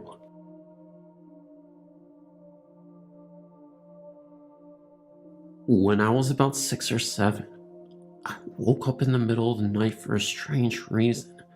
I had a loft bed, and I had looked down in my closet. As I was looking, I saw my bead curtains that were hanging over my closet starting to sway. I then felt something brush the side of my arm. I flipped out and almost ran into my parents' room. About halfway to my parents' room, I came to the realization that maybe my fan was on. When I went back to my room, I noticed that my fan had been unplugged the whole time. I knew then that my curtains were definitely moving on their own. I didn't even own any pets, so I had no logical explanation for what had happened. I remember always seeing someone in the corner of my eye. I would turn to see who it was, but when I did, no one was there. Things would disappear, such as homework and school supplies. Then they would reappear on the kitchen counter and on my dresser. I would always feel someone is watching me. Then I turned around to see that no one was there. I remember one time in particular, I had a friend sleep over. We were up in my tree fort, and it was dark out, and we were hiding inside. We had dared each other to turn off our flashlights so that it was pitch black. We were getting ready to open the side door when a pair of red eyes appeared on the door window. We rushed inside and started to shake from fright. I have moved from that house 5 weeks ago, and I've lived in that house for 7 years. I'm glad not to be in that house anymore. I feel a presence here, but I don't know if it's good or bad. I moved into the neighborhood that I live in at the age of 12. I'm 20 now. Ever since I moved in here, I was told of the woods and the strange things that went on in it. Sounds of drums, voices, screams, etc.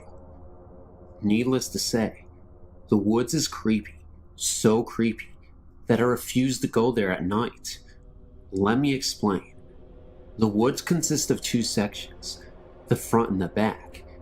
It's the back part that scares the bejesus out of me. In '98, a girl was killed in the front part of the woods, where she was raped and left for dead in the cold next to the old tractor. A tractor that had been rotting there for at least 30 years. Well, since the girl was killed, there have been some violent storms that have taken their toll on the trees surrounding the area of the death. My friend and I would go to the spot every now and again, until that night. I had a girlfriend at the time that lived on the road across the woods, so to get to her house, you could take the short way, which was through the woods, past the spot where the girl was killed. I'd walk my girl home, and I was returning through the woods when I felt a sudden cold draft. Now mind you, this is the end of summer, so there was no logical explanation to see my breath during this time of year. I then turned to look over at the tractor, and I felt an overwhelming sense of depression and sorrow that made me feel sick to my stomach. I started to walk towards the tractor, and I could have sworn I heard the crying of a girl's voice say, "Run away." At this point, I started to pick my feet up and walk a little faster when I noticed a little girl standing from a distance behind the tractor. She didn't look to be more than 6 years old and looked about as solid and real as anybody I'd ever seen. I froze in sheer terror, knowing that there would be no way that a 6-year-old girl would wander off into the woods unsupervised and by herself, especially knowing the history of these woods. As I got closer to the girl, she ran further away and behind some trees, where she ultimately disappeared. It was not long after that I hightailed my butt back to the house as fast as I could. The next day I told my friend about what happened, so from then on, he walked with me each time I dropped my girlfriend off, hoping to hear or see something. It never happened to me again, but months later, I was talking to a friend who still hung out in the woods, and he told me he was sitting on one of the fallen trees, and he heard a girl crying. He said it startled him, so he went to go and leave. Just as he got up, he heard a louder voice say why. He said he felt depressed, and ran the rest of the way out of the woods. The woods has had a lot of strange things happen to it, like fires that start and go out by themselves, houses adjacent to the woods that have their backyards vandalized, and the sounds of someone knocking on the back doors. Interestingly enough, I found out that there was a forgotten cemetery somewhere back in the woods that had been neglected for years. I don't know what kind of paranormal energies take place in these woods, but I don't want to discover more of it.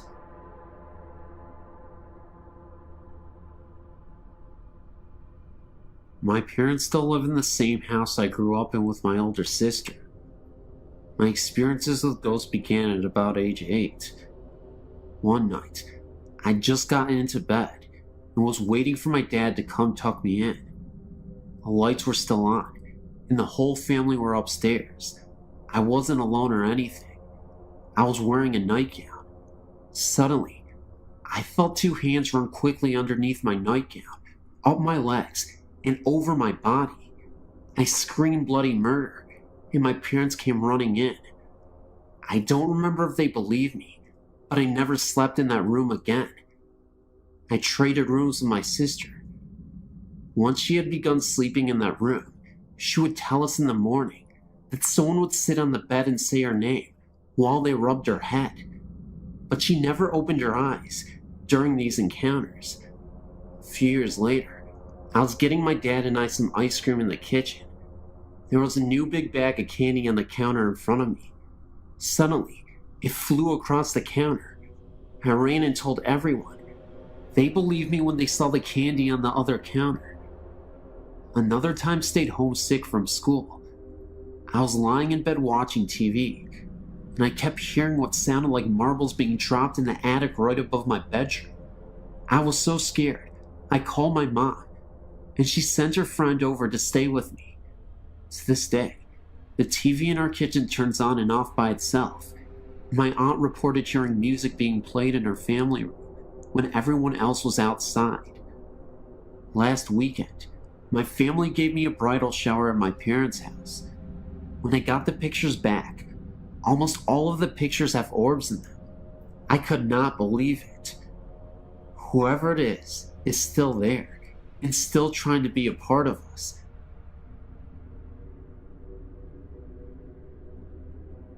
It was my first time going to the Gettysburg War site.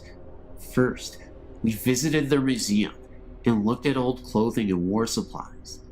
Then it was time for the tour of the battle site. It started off regularly, the guide showing us all the memorials and explaining this and that. Then it was time to get out of the car and look out over a field where a charge was made. It was a nice view stretching out before us, and behind us was a slope with a grove of trees to the right. While the guide talked, I noticed sounds of what seemed like a great number of people yelling and screaming down the slope, nearer in the grove of the trees. It was quiet at first, but it got louder, then quiet again. Even the tour guide stopped for a moment to question what those sounds were, and I even asked the guide if there was a reenactment going on down there. He just looked at me confused and said no. Perplexed, I asked if he had ever heard those sounds before while giving tours, and told us that this was the first time he had heard such distinct sounds that sounded like battle cries. There was even a moment where I was standing there, and I could have sworn I saw an extremely faded apparition run across the field for a second, then completely dissolve. Somehow I was the only one who saw this apparition. We then moved on, and as we walked back to the car, I asked my mom later about it.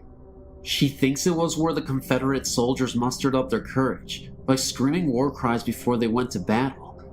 I've been trying to find stories similar to mine ever since, but I've found none.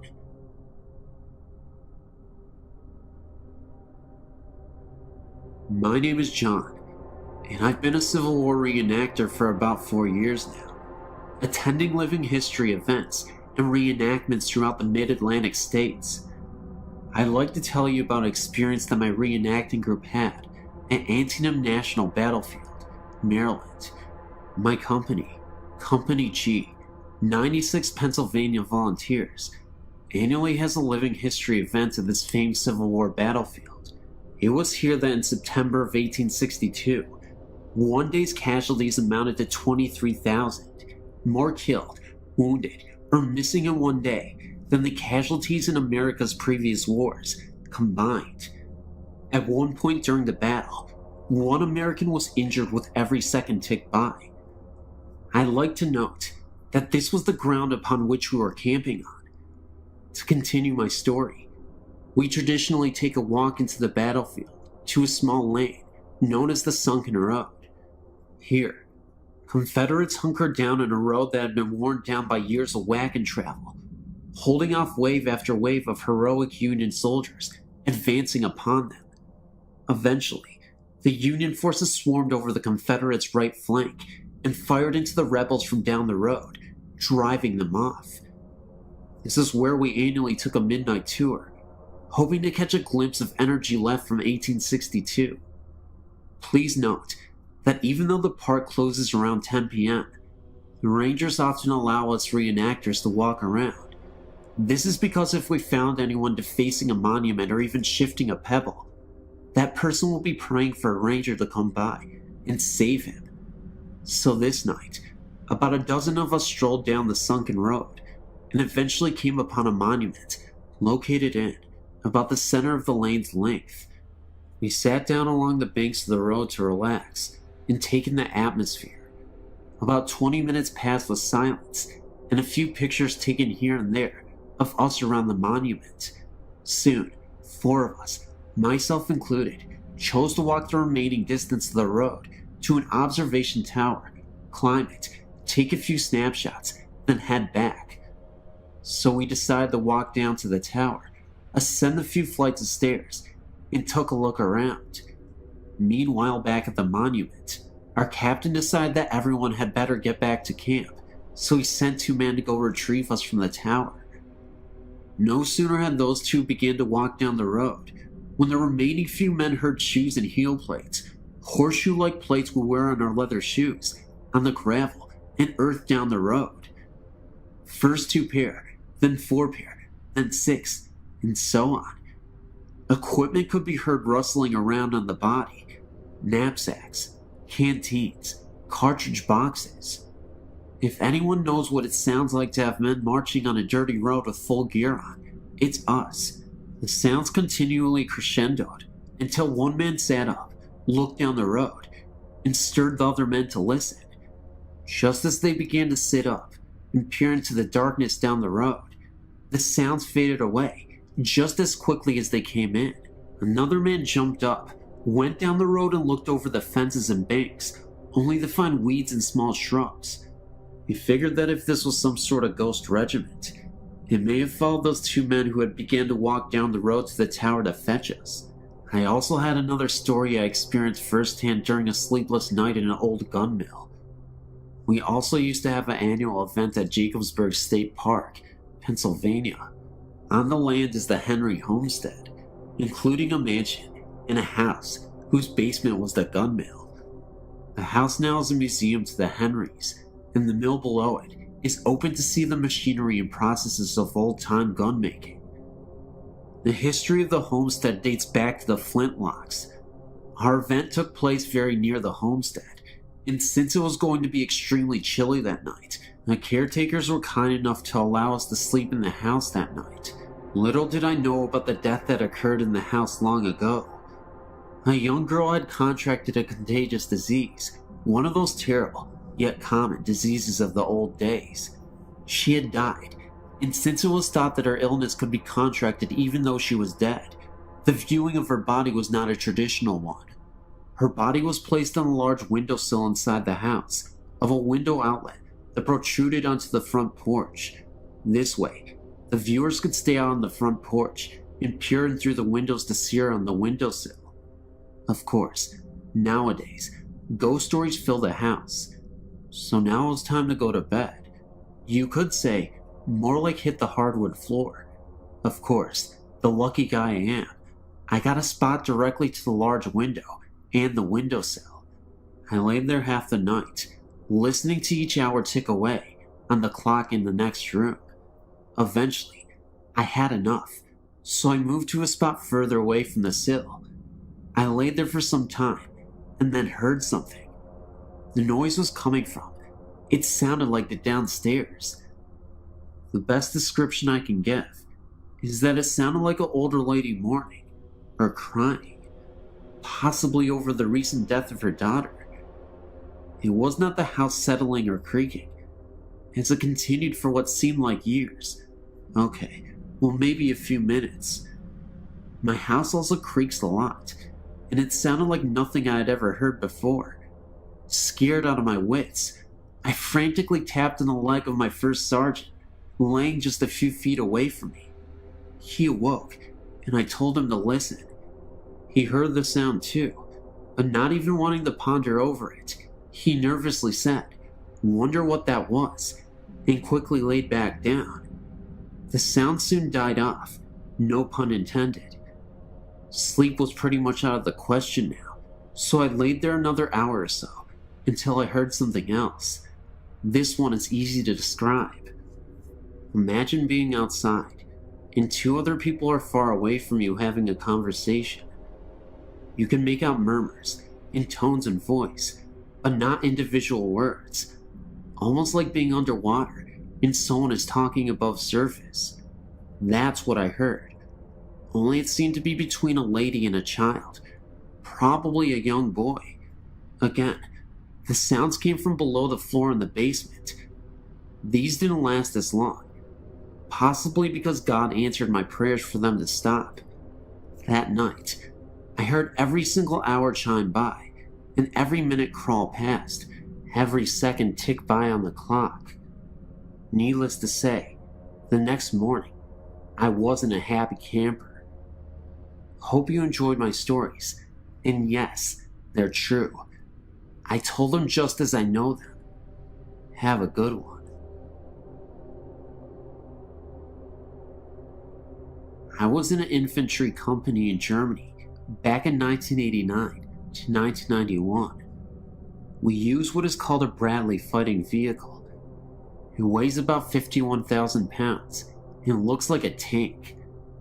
We were doing live fire exercises at night, and we finished about 2 a.m. I was driving a Bradley in a convoy of about 10 other Bradleys, returning to the motor pool. The drivers used a large night vision scopes to see by. It's like watching green TV, and the Bradley commanders use that one that attaches to their helmets. While driving, a commander is to stand on his seat so that half of his body is outside of the vehicle, so that he'll have a better view of the surroundings.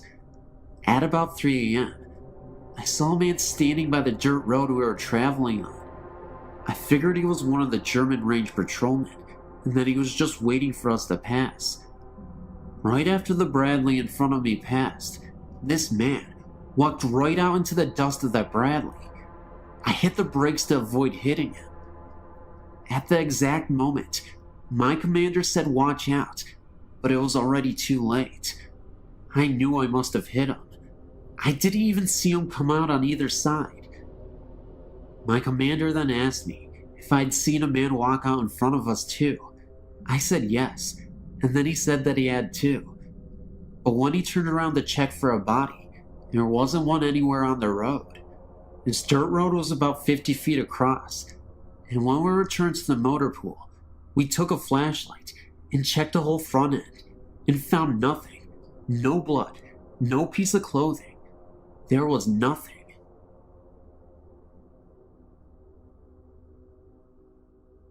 My name is Heather, and I live in Omaha, Nebraska.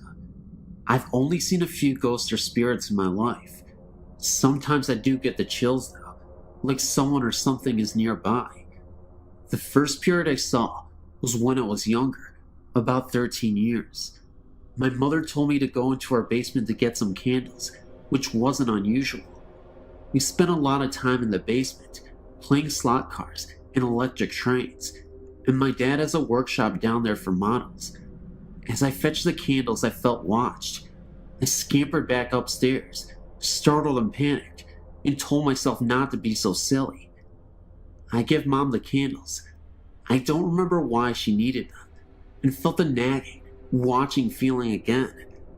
I opened the basement door, and a round, green-white light was bobbing slowly up the steps, I think about 3 to 4 feet off of the ground. I grabbed my jacket and ran outside to my grandma's house down the hill. I never saw it again, whatever it was, and everyone laughed at me for it, but I remember it clearly. It was green and glowing with a soft white light. Mom laughed and said it must have been a glow-in-the-dark Halloween candy bucket from the size and color, but she couldn't explain how it was floating.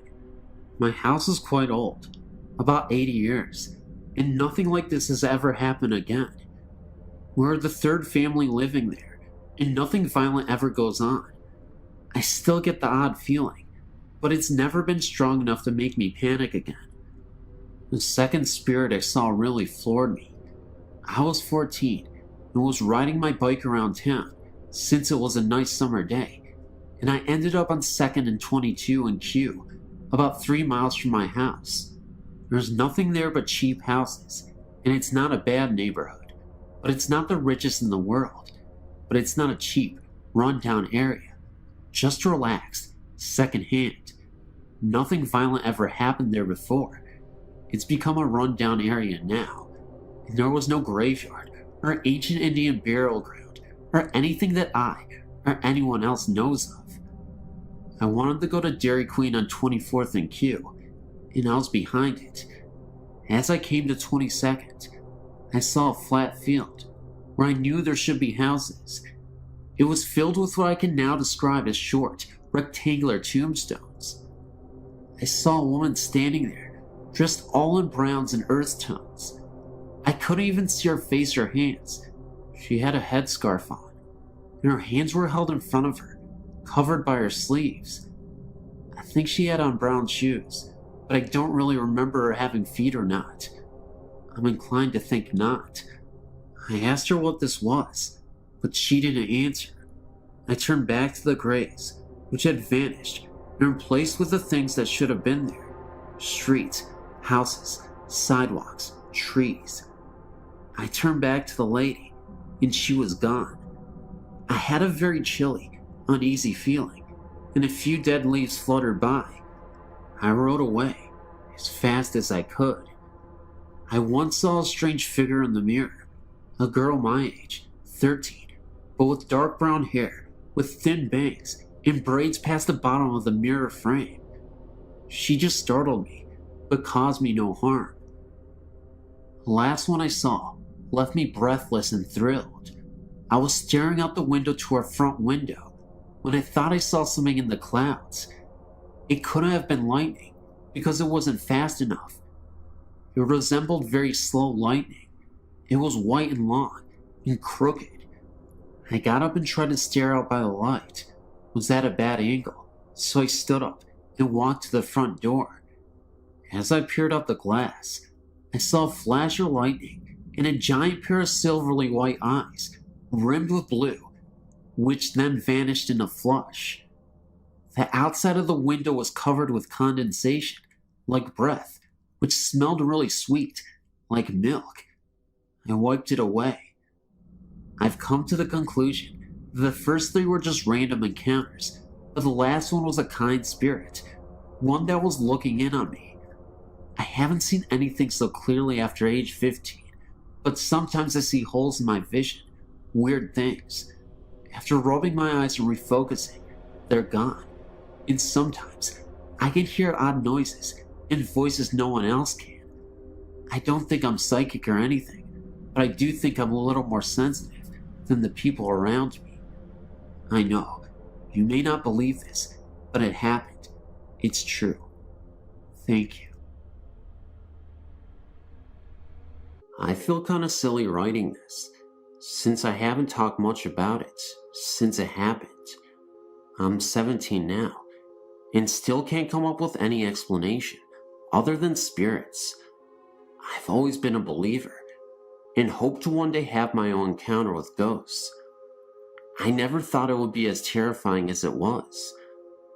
8 years ago, summer of 2000, my dad's family was having a reunion, and we all decided we would stay at Oak Island Beach in North Carolina.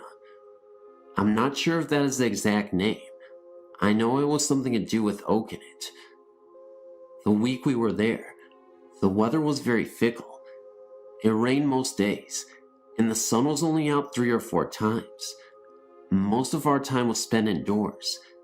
My parents, sister, and grandparents shared one condo. My dad's brother and sister and her family shared another, and his step-siblings were in the third, with their children. One night, while it was storming, my cousin Josh and I went to the condo to play video games and watch TV. Everyone else was in our condo, playing cards and drinking. We played Dino Crisis and an X-Men game, and decided to watch cartoons after about an hour. We spent another couple of hours just goofing off, when the storm really started picking up. We were sitting on the couch, talking and laughing, when we heard a creak on the balcony outside. Neither of us is scared easily now, and we weren't then either. I looked out of the sliding doors, but everything was pitch black. We went back to our conversation and had no interruptions for a couple of minutes. when a bolt of lighting lit up the beach. We saw a man standing on the balcony, dressed in a trench coat.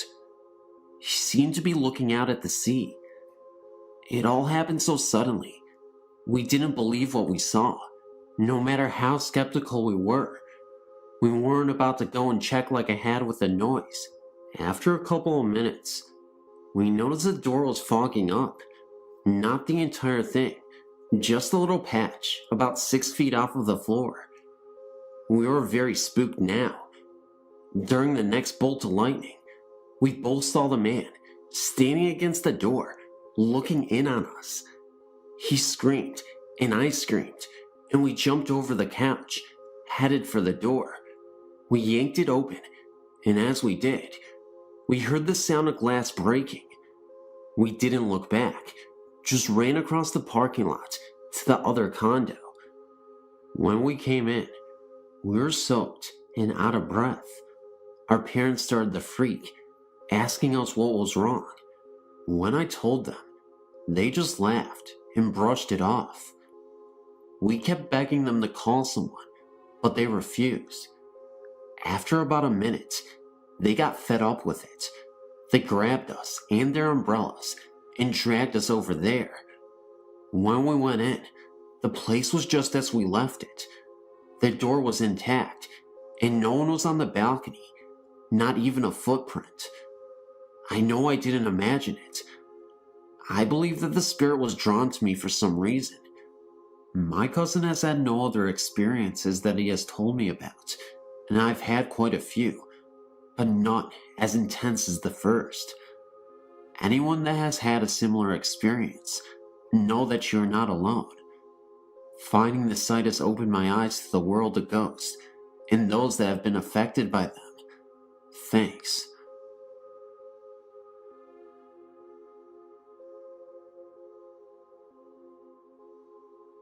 My Aunt Terry, from my father's side, lived in Oklahoma. When I was about 16, she came here to Memphis, and she told me about a house that she lived in. She said that when her husbands and kids moved in, there was a barn out back, and she said when she walked in there was an upside-down pentacle on the barn floor. After she saw that, she never went back out there. One night, when everyone went to bed, my Aunt Terry heard the dogs barking in the kitchen. She went into the kitchen and watched her dog bark at a corner in the room. The next night she went to bed, and the TV in the living room came on by itself, and she said it did it every night. So one night, she decided to unplug the TV, and she went to bed as normal, and the TV still came on. Then another day, after everyone ate dinner, they were all sitting in the living room. My aunt looked out the window and saw a pair of red eyes. Her husband saw them too, and it really freaked them out. On yet another night, my aunt and uncle and the kids were leaving to go see a movie, and on the porch stood a beast with red eyes, and half his body was human, but the rest of him was like an animal. She described his hands and feet as hoofs. Well, after they got home that night, my aunt and uncle made the kids sleep with them, and Catherine started to get really sick. When my aunt and uncle tried to take her to the hospital, the car wouldn't start, so they had to push the car all the way down the street, and it started right up. The doctors couldn't find out what was wrong with Catherine. My aunt and uncle decided to move, and every morning the car wouldn't start when my aunt had to go to work, until my uncle pushed it down the street. After my aunt and uncle found a new place to live, when they got everything they owned out of the house, Catherine got better immediately, and the car never gave them a problem, and the TV never came on by itself again. Some strange occurrences, but I swear they're true. Thanks for reading.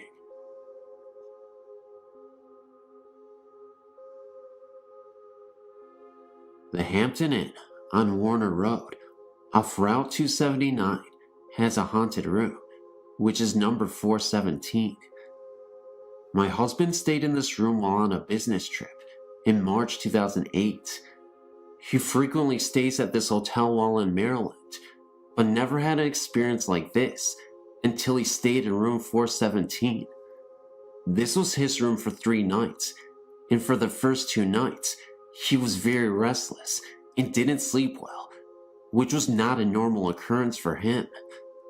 On the 3rd restless night, he realized that he was hearing noises inside the room, not from adjoining rooms. These noises were hangers moving around in the closet, the refrigerator door opening, noises from the bathroom, and the sound of glass being set on the nightstand next to the bed.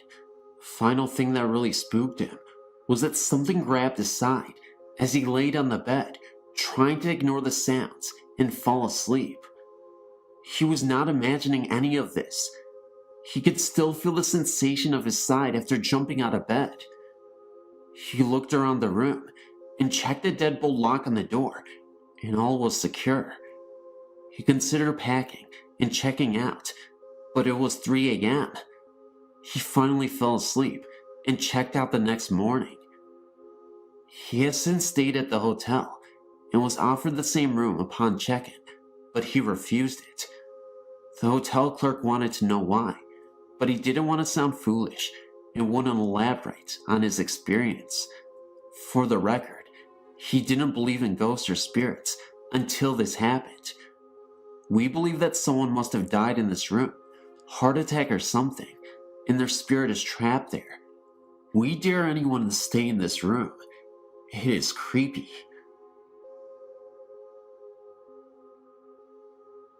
Last year, I was living in an apartment on the far northwest side of town in Chicago, Illinois, and had one experience in an apartment that for the most part was pretty quiet, but for this experience. I lived in a frighteningly active apartment on the northeast side before this occurrence, so this didn't really totally freak me out, but I was sitting in my living room on the couch reading. The sun was reflecting through the blinds, which I halfway closed, and the TV, which was directly in front of me and perhaps 8 to 10 feet away, was off. I sat reading for quite some time, and at one point looked up and into my reflection on the TV screen. Sitting a few inches from me was a woman with a pageboy hairdo, perhaps in her early 40s, with glasses on. I could see her curves as she sat, so there was no mistake that she was a woman. I turned instantly to my left side, irrationally expecting to see someone sitting next to me in my lockdown apartment where I knew no one but myself had been the entire day. No one was there, of course. I looked back into the TV reflection again, and she was no longer there. May I point out that there was absolutely nothing in that apartment that could have made such a reflection. I was on the 2nd story, so there was nothing inside that could have reflected that way, no nearby trees, etc. It was a bona fide experience. There was this one terrifying experience, though, that has haunted me ever since while being in that apartment. I was sitting in the bathroom, doing my business, as usual. I left the door open because I felt very uncomfortable with the door closed. I don't know why, it just gave me that feeling. I saw that same lady, early 40s style, with the pageboy hairdo, right outside the door. It was like she was fixated on me, and she appeared momentarily, just staring at me. Although the bathroom light was obviously on, the hallway outside the door was pretty dim, so you could just barely make out the outline of her face and her body. There were some slight changes with her this time. The only difference being this time was that she looked like she was in some kind of nun outfit. It was really creepy. This was the moment where I was terrified. I didn't know what to think. She kind of looked like Mother Teresa in a way. It also looked like she was trying to open her mouth, but somehow couldn't. Like she was unable to speak or something. Maybe she was in danger. Just like that, she disappeared.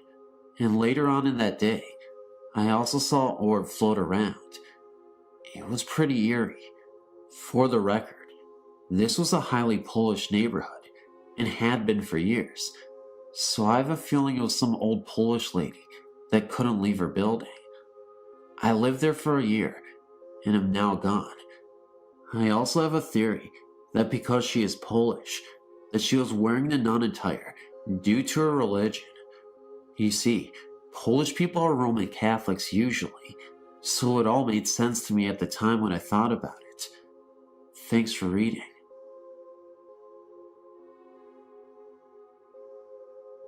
I had a personal experience at this bed and breakfast, and it was so exciting. A friend of mine and I were staying in this B&B, the Henderson House, while we visited her daughter at a nearby Baptist university where she is a cheerleader. We stayed in the downstairs guest bedroom by the dining room. When we arrived, they were setting up for a big sit-down dinner and reception with round tables covered in white tablecloths. It was a big affair that went on for a while we were at a football game. When we arrived back at the B&B later that night, it was late, and the staff was cleaning up and putting up the tables. They apologized for making so much noise, and said that they'd be finishing up for the next hour or so, washing the tablecloths and putting them away. We were exhausted, so we each took a shower, and my friend crawled into this beautiful mahogany bed, and I pulled out the sleeper sofa and settled in and watched TV for a little while. Finally, it quieted down somewhat out in the parlor, so we turned off the lights and immediately fell asleep. I woke up some time earlier as 3 women in gowns brushed by my bed, carrying things. We had gotten quite friendly with the innkeeper and her staff earlier, so I really didn't think that much about it and wondered why they had put things away in our room before morning. The next morning, I asked my friend what the women were doing in our room the night before. She said, "What women? No one came in here." And she motioned towards the door where the deadbolt was still locked. She went out to the dining room for breakfast a little before I did, and as I was walking out into the hall, she walked up to me and said, "Come here, the owner has something to tell you." When I walked into the kitchen, the owner looked up and said, "So, you saw them, huh?" I told her I saw 3 women in gowns, and she said, "They are dressed in wedding and bridesmaid dresses." She then walked into the parlor and opened the big old photo album and turned to the page that showed a wedding party lined up on the staircase. It was them. They are seen from time to time, getting ready for a ceremony, and the bedroom where we stayed at was once a porch that leads around to the front of the house. Because it is a Baptist college, they don't promote these ghost stories, as the college frowns on it. But she said many people see them. There is also a ghost of a captain, army or sea, I didn't quite get. But he haunts an upstairs room with a big bay window and is seen often too. It was not a frightening thing. I loved it, in fact, and hoped to go back again. They were not see-through people, and had I reached out, I could have touched their dresses. Maybe.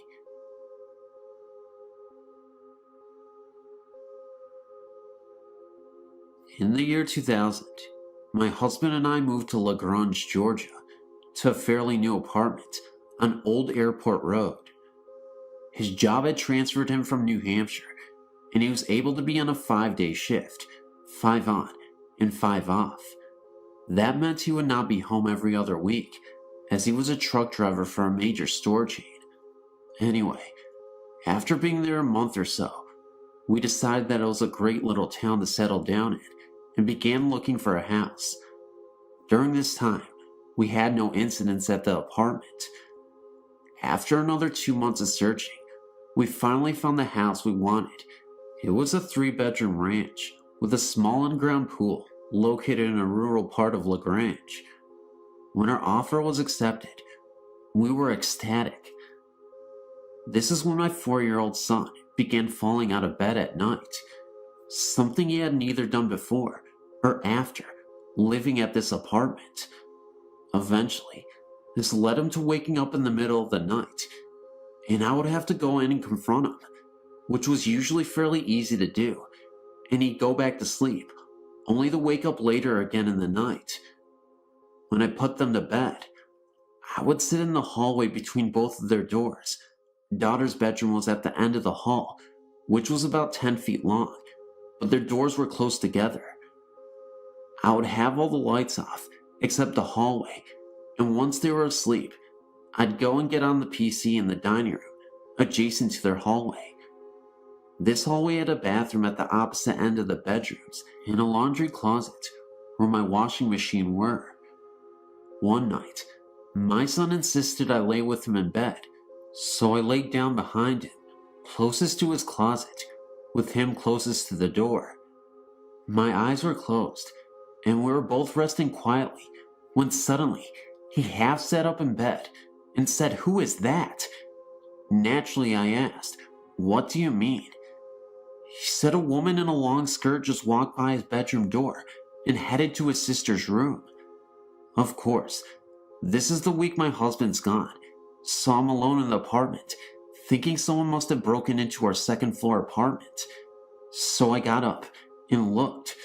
My daughter, who is 9 years old, thankfully was sound asleep, so I checked her room, closet, and under her bed to make sure no one was in there.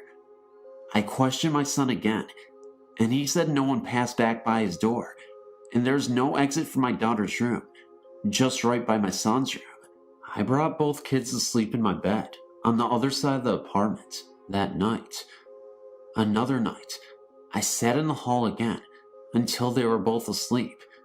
Now keep in mind, all the lights are off except the hall, which includes their big walk-in closets. No lights on. When they were both sleeping, I got up and used their bathroom at the end of their hall. While in there, I heard what sounded like a toy hitting the wall of my son's closet, which shared a wall with the bathroom. Thinking that he woke up and started playing, which was not like him at all, by the way, I went to his room to find him sleeping cozily, but the closet door halfway open and the light inside open. Okay, so now I'm freaked out because I know that the door was closed and the light was off, and yes, his bed's right next to that closet, so yeah, I took them into my room again. Again, on another night, my son wakes up again, but this time my husband's home, and we're all asleep in our own beds. I can hear my son crying, so I go to comfort him, but he's not there. My husband and I can't find him, but he's still crying, sobbing, a terrified cry actually.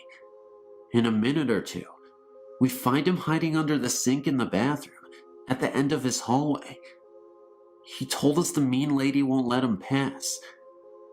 He had tried to come in her room, but she stood in front of him. Again, he described her exactly the same. Long skirt, hair up behind her head, and she makes faces at him. Now I know for a fact I'm dealing with a ghostie here, but husband thinks I'm just going nuts and putting stories in the kid's head. My daughter, meanwhile, never notices any of this and is not disturbed. While on the computer one night, late around 2 a.m., I hear 3 distinct loud knocks under my feet.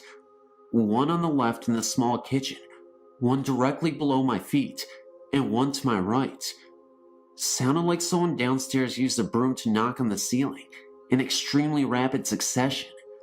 I sincerely doubt that anyone can move as quickly in the downstairs apartment and get by the furniture they undoubtedly have there, just as I had mine arranged.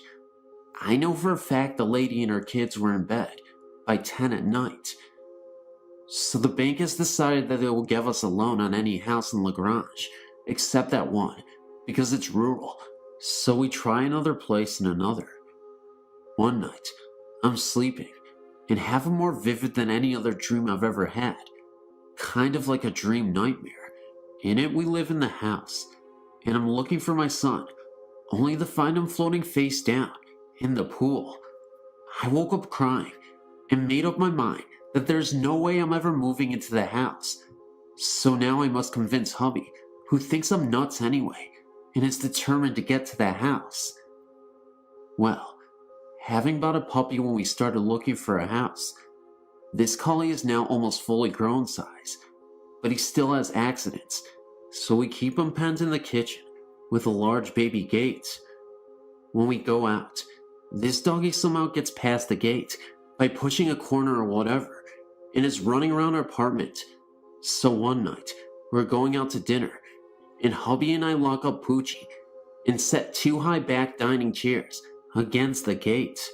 Keep in mind, our apartment is carpet, thick and plush everywhere except the kitchen. When we return, Puppy is looking at me from my kids' hallway, and the gate is still exactly as we left it, and the chairs are too. Not one thing had moved, but somehow, according to Lovey Hubby, I'm supposed to believe the dog vaulted over the chair backs and somehow landed without killing himself or breaking my dining room table, which was a mere foot or two from the chairs. Yeah, okay. My downstairs neighbor's kids told me that their mom was upset because I let my kids run around my apartment, banging at all hours of the night, mostly after 10 p.m., and she can't believe I let my kids stay up so late. She has to get up early, yada yada yada. Except, my kids are in bed every night at 9 o'clock, and asleep no later than 9:30ish. I see a shape leaning out of the kitchen door, watching me as I watch TV and tell it, "Come sit by me and leave my son alone." It didn't sit with me, but it didn't bother my son that night. I never noticed my dog noticing anything. The only cold spot in the house was the kids' hallway, and not always, just mostly. Hubby slept in son's room one day, in the afternoon, and, even though we had central air, complained that he sweat like a hog, and had the worst nightmares ever. But the place still isn't haunted, and yes, he steadfastly refused to ever sleep in there again. I saw blinds move on their own, doorknobs that rattled when I was alone in the place, and no, it wasn't a teeny shake caused by some truck rumbling by, which was there some 50 to 100 feet between the side of our apartment and the road. This was a defined and voracious shaking, a definitive hello, I'm trying to open the door, but no one in the apartment but me. Finally, my husband grew tired of trying to get a loan for that house, and mysteriously, everything stopped. No more rattling of this or that, no shadows, but by now, it is also true that the 4 of us were sleeping in my waterbed, in the one room that never seemed affected by the haunting. But I noticed everything in the apartment changed and felt cozy again. But by then, I'd also decided that tornadoes, large cockroachy looking bugs, and the ghost belt were too much for me, and we packed up and came back north. Interestingly enough, when we returned home to my parents' house, which we later bought, which has never ever felt anything but perfect there were 3 knocks on the bottom half of my bedroom door one afternoon. I was alone in the house. Immediately, I felt that was the spirit or something, telling us we made the right choice by not getting the house. My father believed that it was his mother who had lived and died in North Carolina, who knew something bad would happen to my son if we bought that house, especially since it all seemed to stop when we stopped trying to get financing for it and gave up on the house. My son has never been affected by any other ghosty type stuff since then, and he's never fell out of bed again either. Feel free to email me if you choose. I had an experience at this location similar to the gentleman who shared his story, so I'd like to share mine as well. One evening, out of the blue, my friend told me about this haunted track just outside that small Saskatchewan town located in Canada. We decided to take the several-hour trip just for fun, just to see it.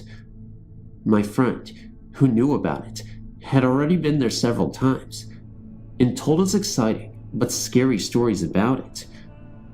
2 carloads of us made that trip that wintry night, We drove our vehicles down the track, past some no trespassing barricades, and parked. We got out to look. So to speak, we saw the light. This bright light, similar to a single headlight, slowly moving towards us. We then noticed it would split in two, move fast, slow down, merge back into one, and repeat at fast rates. Freaked out, we ran back into the cars to leave, to notice the one larger car got stuck in the snow. We tried to get out. The longer and harder we tried, the brighter the light got. We couldn't move the vehicle away from the light because of the snow, but the guys figured we could move it forward, towards the light, unfortunately. Myself and another girl slowly walked towards the light to see if there was a clearing so we could turn around. When we did this, the light seemed to fade away. We walked quite a ways down, then decided to go back to the cars. We turned our backs to the light, which was at this time quite a ways away. You just have to look back, and after a few steps, we did. The light instantly grew in intensity and jumped what was like 50 to 70 feet towards us and was right behind us. We ran to the cars. It followed just as fast. Something, it wasn't the snow, kept making me trip over and over again, hurting my foot even more each time. I was on the verge of tears. Eventually, somehow, we got back into the cars, managed to get turned around, and started heading back. Then the car in front of us got stuck. The light moved up the road with us, but at this time, maintained a bit of a distance. We got this car unstuck with less trouble than the first, and proceeded a few meters more when we came back to the barricade. I don't know how we got past it at first. It seemed impossible to get back. Big pieces of metal in the middle of the path, ditch with trees on the side. Maybe just enough to get a car through, if there was light. One of the girls got on top of the pile with a flashlight to show where the edge of that was. I got in the ditch to show where the edge of it was, turned on the headlights, and the most absurd thing happened. The spotlight went crazy, fast, unpredictable movements, sudden duplications, merges, etc. Then little red lights surrounded it as it turned into one huge glowing white light. Then the huge light went out, gone, instantly. The red lights remained, and they flew towards us at high speeds. I tried to get myself out of the ditch and run to the car, but my foot felt as if it was being pulled back by someone. I yelled at the top of my lungs for help, but everyone else was spooked by the red lights, and they were running. More resistance was felt to my ankle, and I looked back at it and noticed the red little lights now, about a meter from me. I yelled at them to leave me alone, and for my friends to help. All of a sudden, I was released from its stranglehold. I then proceeded to leap from the ditch and ran as fast as I could. I got up and ran as fast as I could to jump in the car. We left and got away from those tracks. I know I yelled. The scary thing was, I asked my friends why they didn't help me get out of the ditch. They said they didn't hear me yell at all for anything. I know I did. Did the ghost take away my voice then and there? Discussing this event afterwards with the group, we concluded I had the scariest experience of the 8 or so of us who took the trip. Why? They aren't sure, but I think I know. I was the one who didn't believe any of it would happen. The ghost had to prove me wrong. They did. Trust me. Believe. They are out there, and you don't want them to have to prove it to you. Every time I tell this story to anyone, even typing it, my body stiffens up like I did that night. I feel a cold sweat, and every shadow scares me. It scared me to tears that night. I returned another time with other friends. They all believed at first, so they ventured out down the path, ran back within seconds, scared out of their wits. I got as far as 5 steps from the car when I jumped back in and locked the doors. Something felt wrong, like I wasn't supposed to be there. I couldn't even look down the path. I traveled 4 hours. Didn't even look again, just to travel another 4 hours back home.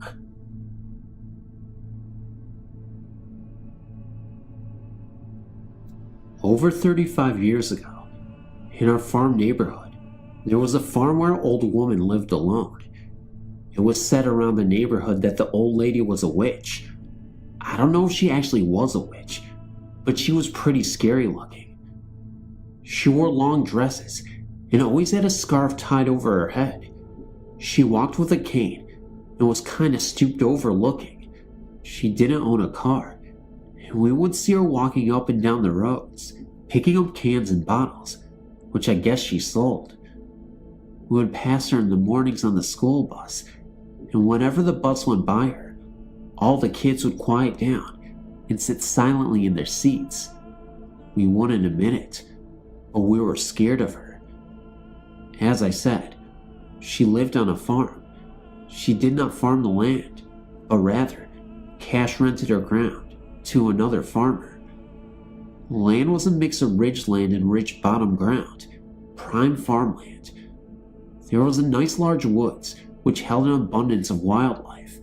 Farmstead itself consisted of a large 2-story farmhouse, 2 barns, and a spring house.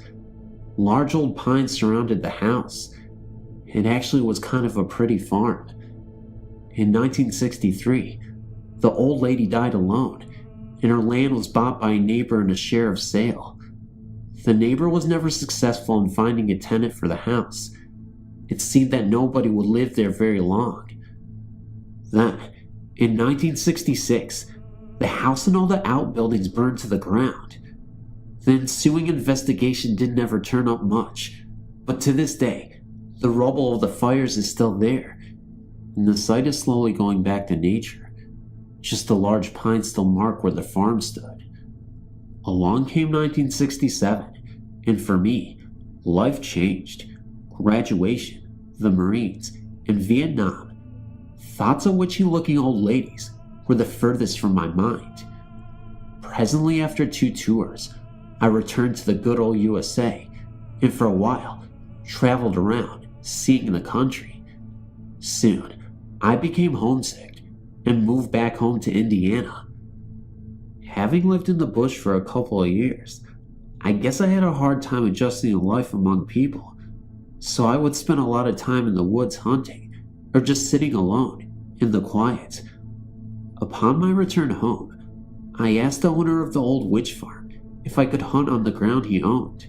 He responded affirmative, as the ground was no longer good for farming. It seemed that after a couple of years after the old woman died, springs burst forth out of the hillsides in the farm and saturated the bottom ground, ultimately turning the farm into a marsh. Today, you can slog through the marsh and find the tops of fence posts sticking out of the ground for about 10 to 12 inches. Fence wire is still attached to the post, disappearing into the ground. Now, I started hunting on this ground, but I was always uncomfortable while I was there. I constantly felt as if I were being watched. It was kind of creepy. You could just feel something unnatural was there with you. However, having survived the NVA, I was not afraid of any creepy Indiana woodland. One rainy night, in the late 1970s, I decided to go fox hunting. I left my uncle's home and ventured out in the woods with a light, a fox call, and a shotgun. I knew the best hunting would come in the field behind the old witch's woman's farm stand, so I crossed the creek and went up the ridge to the old farm. I set up and began to use my fox call. I was not afraid. I'd learned long ago not to let my mind get the better of me. After a while, I called in a gray fox, but I was not able to get a good shot at him, so I held my fire. It was very quiet, just the sound of the rain falling. Now, I need to explain that when fox hunting, a call is used to call in the fox, and a powerful light with a red or amber lens cover is used to shine or reflect the fox's eyes, revealing the animal's position. This is a common method used by hunters everywhere. After I was convinced that the first fox I called in was not going to present a shot, I resumed calling. After several minutes, it seemed that I was hearing a noise coming from the old farmstead area. I shined my light in the direction of the pile of rubble that had once been the farm buildings, and suddenly I realized that the light was reflecting back a pair of eyes that seemed to be 8 to 10 feet off the ground. Okay, no need to panic. Probably a raccoon up in a small tree, trying to get a better view of an animal that was in distress, a noise my call makes. Regardless of what it was, this incident spooked me, and I decided to leave. I blew my cover and removed the red lens cover from the hunting light and turned it into the direction of the elevated eyes. Now, an animal's eyes will reflect red in light, but normally reflect with a greenish tint in white light. However, the eyes of a possum will still reflect with a reddish tint. The eyes that were being reflected in my light stayed red. No big deal, just a possum.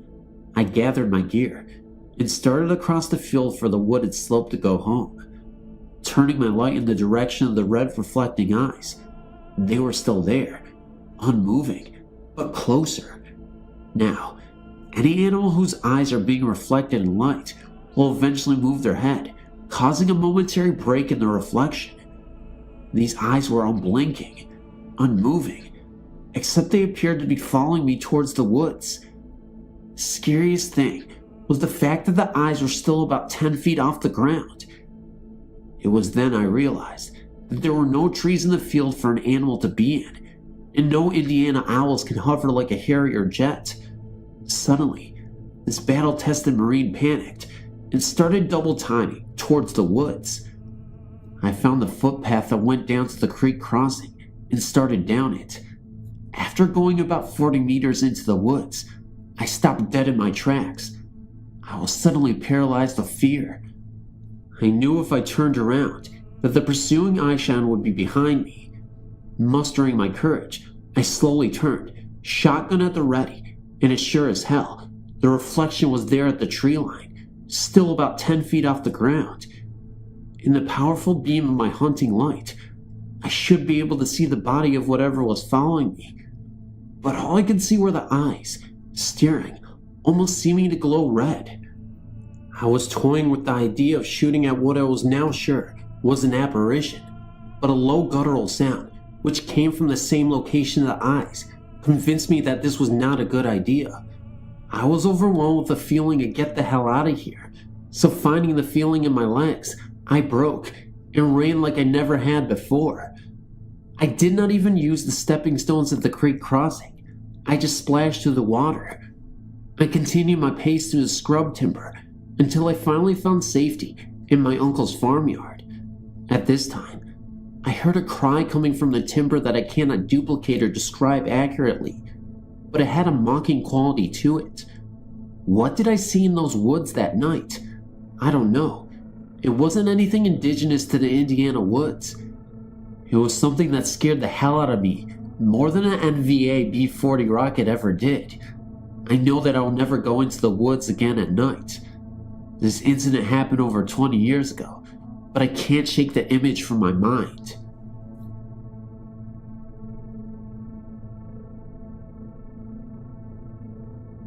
I was reading the many accounts of ghost hauntings and appearances, and I thought I should share mine.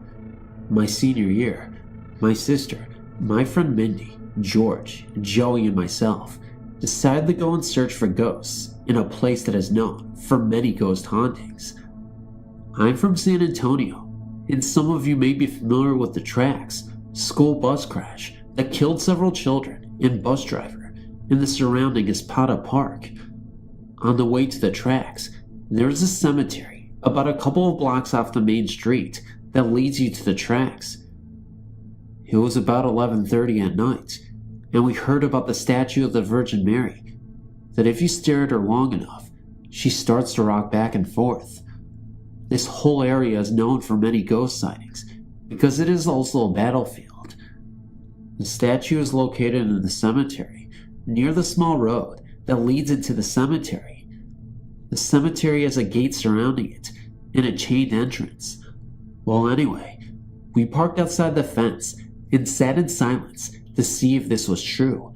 Sure enough, slowly at first, the statue started rocking. She sits with her head bowed and is holding her arms as if she is carrying a baby. To our surprise, the statue started throwing her head back. We started freaking out, but weren't too scared, because we had seen a ghost about 15 minutes ago, but that's another story. We sat there, and my friend noticed that the gate was completely open. I don't know how we would have missed an observation like that, since we have to pass the entrance to get to the park outside the gate to see the statue. We all decided to go in and get a better look. We were being stupid and just weren't scared enough, I guess. Slowly, George began driving, and as we kept getting closer to the statue, the harder she would rock. When we got to where we were aligned with the statue, about 10 feet, the most horrifying thing happened. The statue lifted her head and stared at us, but with no eyes and no face.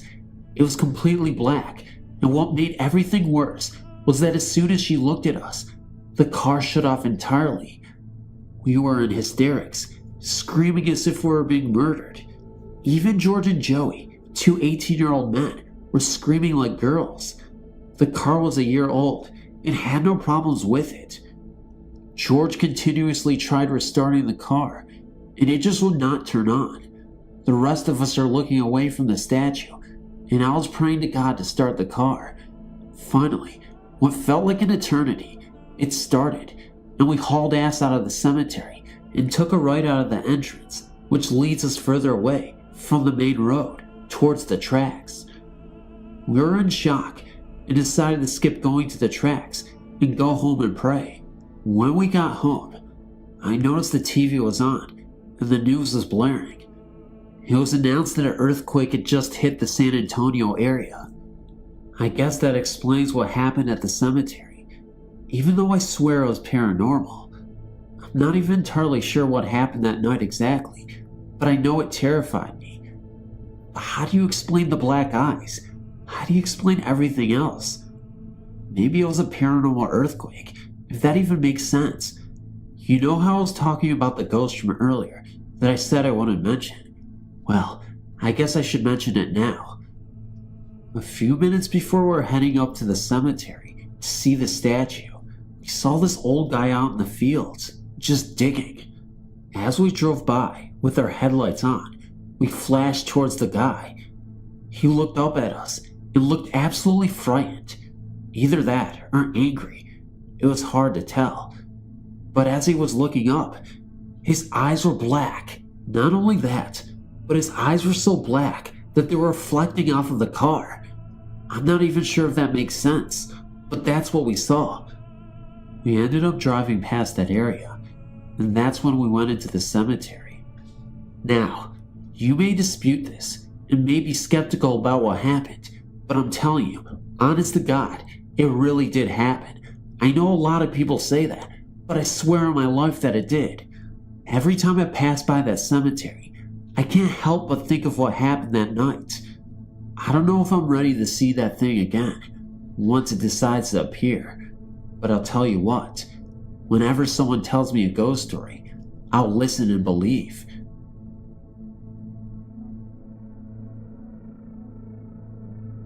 We moved into a house that was about 100 years old and had not been lived in for about 20.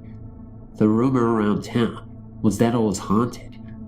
I did not believe this, even though I had grown up with people that had spent nights in the house and said that they experienced it firsthand.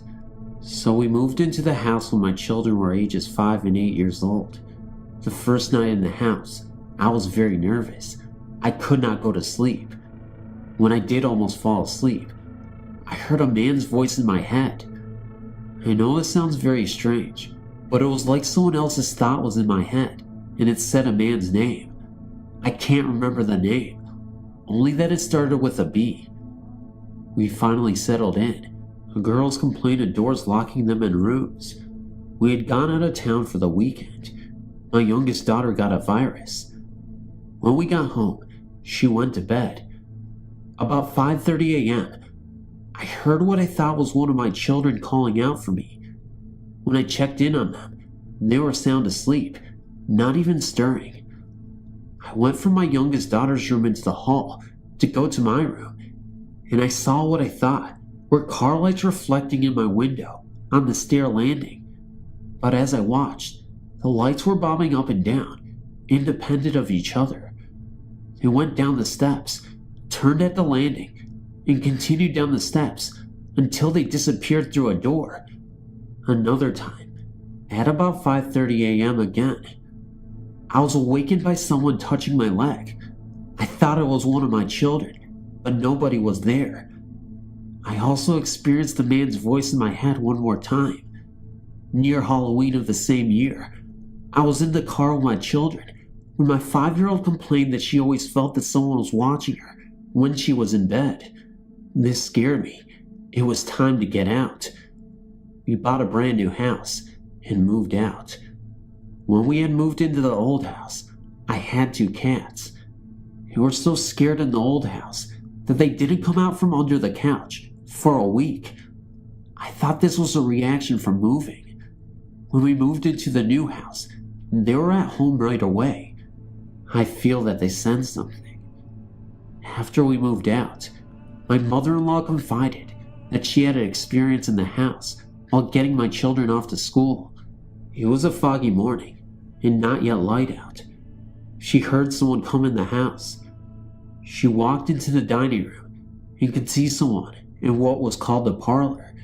She thought it was my mother, who liked to get up early and walk every morning for exercise. When she spoke my mother's name, the presence went up the steps. She thought my mother had gone up to check on the children. When she never came down, my mother-in-law went up looking for her, and no one was there. She became concerned and called my mother to make sure she was all right. My mother confirmed her calling. She said she wondered why she called so early for no apparent reason. My husband also experienced hearing what he thought was the children calling out for him, and they were asleep.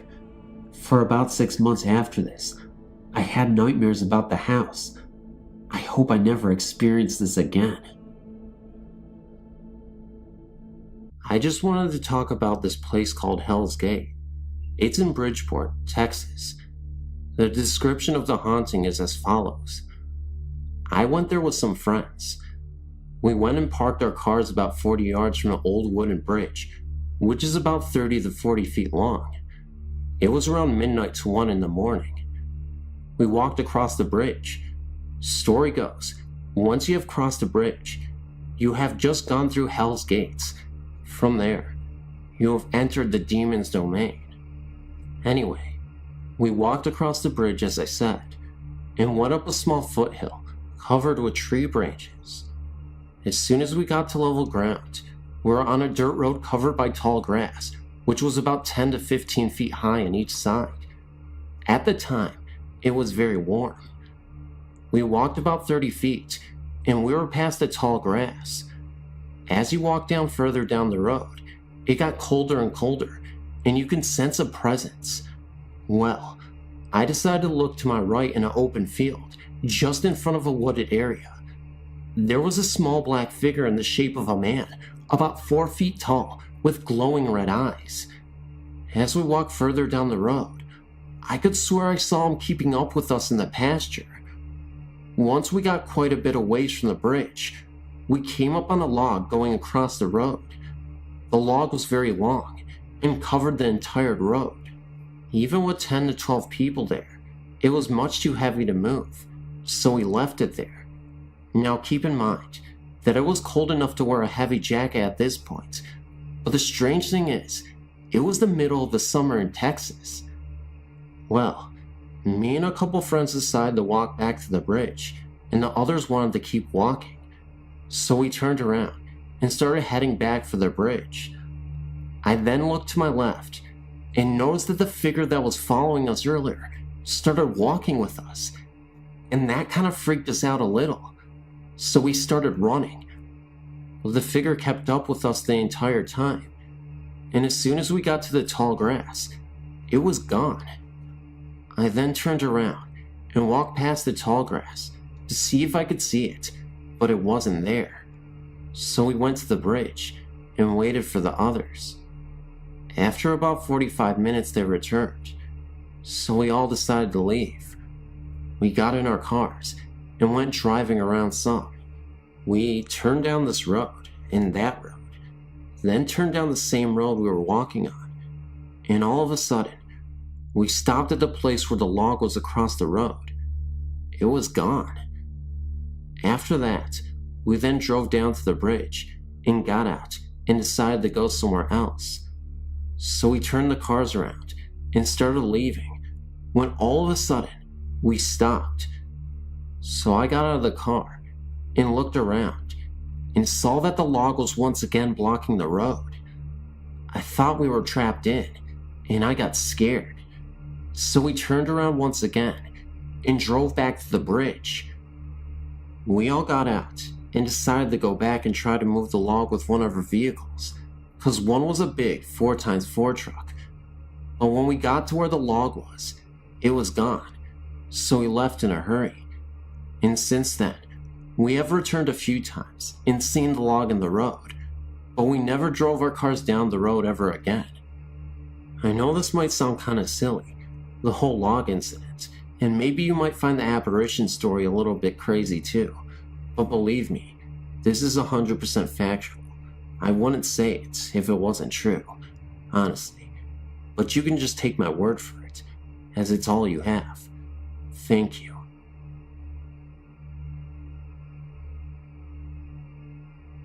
Oh God, where do I even start? I've always been afraid of the paranormal. I always believed that me seeing or experiencing the other side would be the end of me. I can now say that it has only made me stronger and even braver. All my life, I've lived with Jesus in my heart, being a born-again Christian. Whenever I felt alone, or not alone, I would say a prayer and feel alright. I have a few stories with ghosts, or let's just say the paranormal. Keep in mind that I am only 16 years old.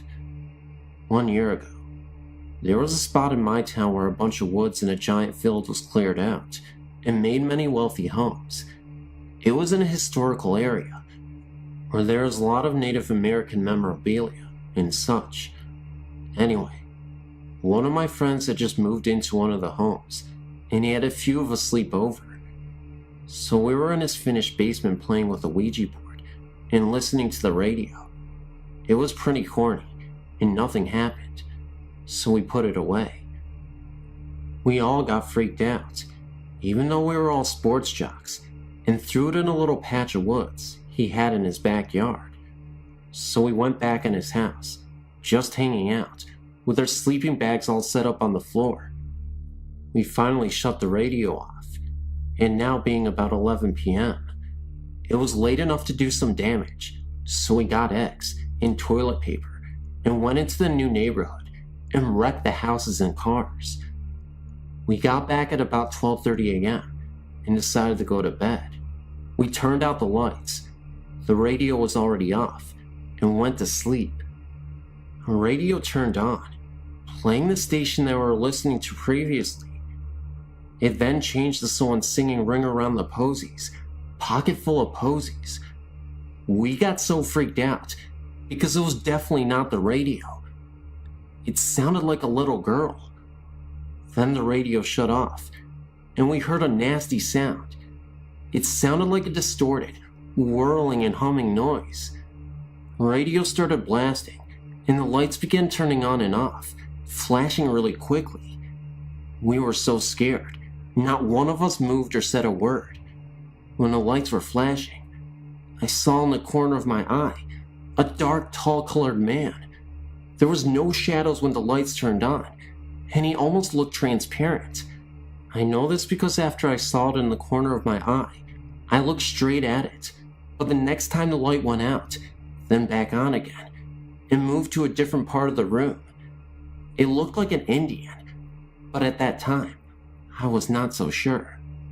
The next morning, after no sleep, we found ourselves in the living room on the main floor. We told my parents all about it, and they said they hadn't heard a thing. When we went outside, not a single drop of egg or toilet paper was on any of the surrounding houses, except for my friends. I'm not lying. This is 1,000% true, and it was on the local news. My friend's parents had the Warrens look at the house. If you aren't familiar with them, the Warrens are a famous ghost hunter who live in Connecticut. They came to the conclusion that the house was indeed haunted, and it was built over an Indian burial ground. We went to the library and checked the records, and that was true. I never slept over his house again. 2 other houses on either side of his reported hauntings and strange things as well.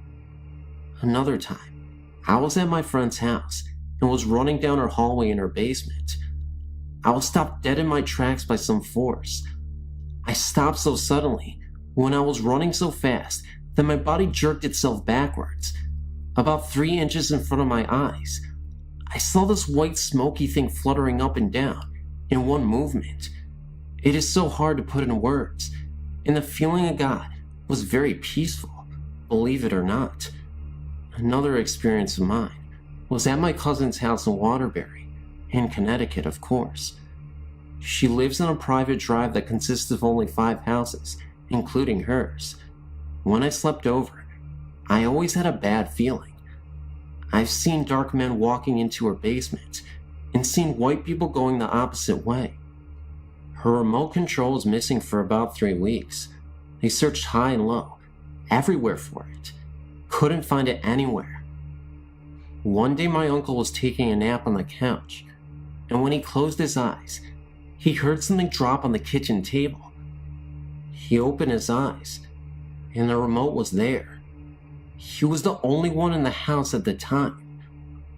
One thing that I understand is not to mess with the paranormal. Many people say that they cannot hurt you, but I do not believe that to be true.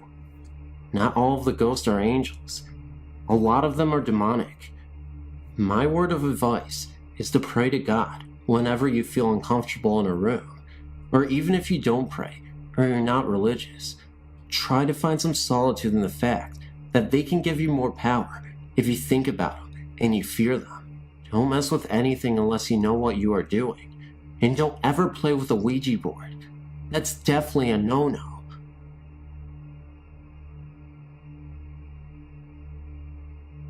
Hello. I would like to share with you some incidents that have happened to me. In November of 2000, my family and I purchased a wonderful old house that was built back in the 1860s. Well, anyway, my first thought of the house was that it is haunted, and now that I've lived there almost a year now, I think that my thoughts have been confirmed. Incident number 1. A friend and I were up late one night, sitting in the bedroom off the living room, and we had the door open so that we could directly see into the living room, and my 2-year-old's rock and roll Elmo doll started going nuts, repeating over and over again, Elmo, Elmo.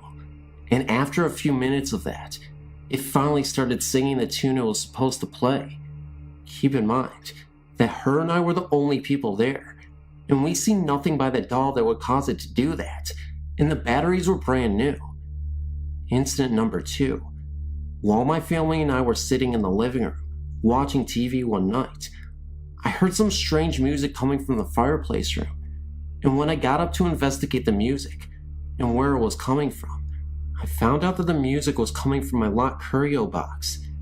It was my daughter's wind-up music box playing, and it played the entire song. Keep in mind that this music box has been locked in this curio cabinet for about 5 years. We did not even take it out when we moved. Incident number 3. I was in the bathroom one evening and looked over just one time to see the whole roll of toilet paper fly off the spindle, and it's happened more times since then. Incident number 4. I got up late one night to get a bottle for my newborn baby, and all that we had on that night was a nightlight, just bright enough so that you could see around the kitchen. Anyway, I get all done making her bottle and start going back up the stairs. I look over my shoulder to see the reflection of a man sitting at my kitchen table and my glass sliding doors. I ran up the stairs and was scared out of my gourd. My last story is one that kind of spooks me the most. I was about 8 months pregnant with my last child when we moved into this house, and I had her name picked out. It was Pearson Michelle. That was going to be her name. And then one night, just out of the blue, I decided to name her Pearson Amelia. My husband asked me why I made such a sudden change, and had no good explanation to give him for it. I just said I don't know, I guess. It just sounds good to me. Well, about a month after she was born, my mom called me up to tell me that she had done some history researching on the house, and to all of our amazement, the very original owner of the house is named Amelia Poole. I to this day don't know if it was just a coincidence, or maybe she had something to do with it. Well, I could go on even longer about my experiences, but these were some of the ones that stick in my mind.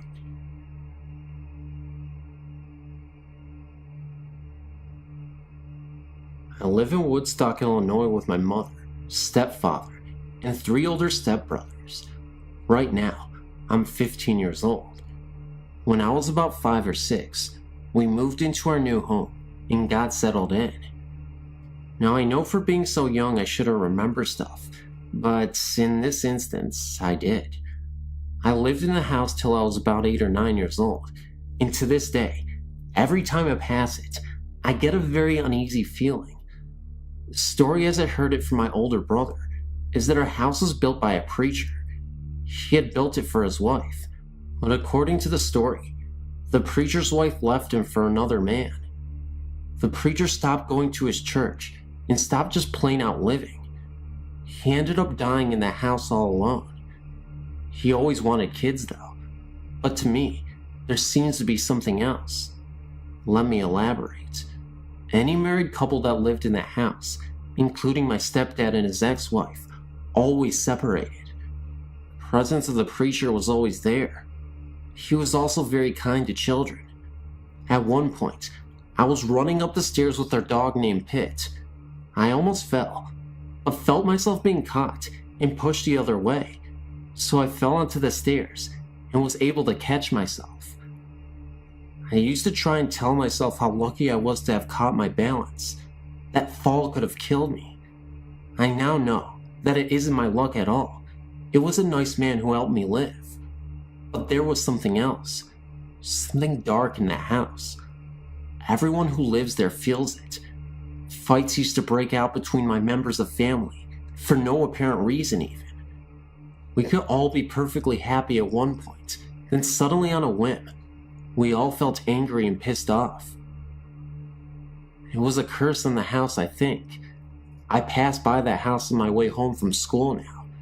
Still I shudder and have to turn away. There are 2 boards on in front of the house. We have put them up to fix the house. Those boards have been the same color since we put them up, no matter how much you paint them. No matter how much we tried to fix something, it refused. It would fix for about a day, then break or get trashed just as quick.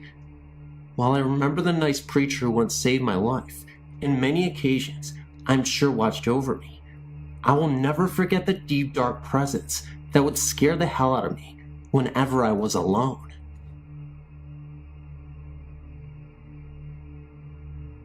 I sent in a story about a week ago. That story had to do with a friend of mine, Stephanie, and her experience at Gettysburg, Pennsylvania. This time, I want to talk about my own experiences. About 2 weeks ago, I was snooping around at a local antiques dealer when I came across a painting I just knew was mine. It was a 19th century portrait of a young woman. She's so beautiful. She's a young Caucasian woman in a lovely full gown of a pale shade. She has brown hair, which is swept up to show her features, as well as the most incredible eyes of a very deep brown. Well, I saw her and grabbed the portrait immediately. I paid $90 for it, which is a little inexpensive for a portrait as good as this one. Anyway, I took her home and put her in my room. As soon as I had brought her home, I started to feel uneasy. She was giving me the creeps. I chalked it up to my mind running away with me and tried to ignore it. When I was getting ready for bed, I decided I couldn't stand her, and seeing that I didn't want my puppy to chew her up, I put her in the guest bedroom. I felt much better as soon as she was gone, and then I went to bed. About an hour later, I started to hear things. I swear that the door to the guest room kept opening and closing, sometimes softly, like something was looking out into the hall, sometimes with great force, so that I thought the door would be torn from its hinges. I was terrified, I won't lie. I lay in my bed with the covers over my head and reassured myself that my cat, who also slept with me, wouldn't notice anything before me. That's when the footsteps started. They just seemed to pace the hall. Sometimes they would stop for a minute, but then they would start again. This went on the whole night. It has happened subsequently every night since. I still haven't moved into my bedroom. I tried to move her in here after the first night, but then while I was trying to fall asleep, I looked over and saw a silhouette of a woman on my wall. She was staring out the window. My cat refused to move. She sat next to me and hissed all night.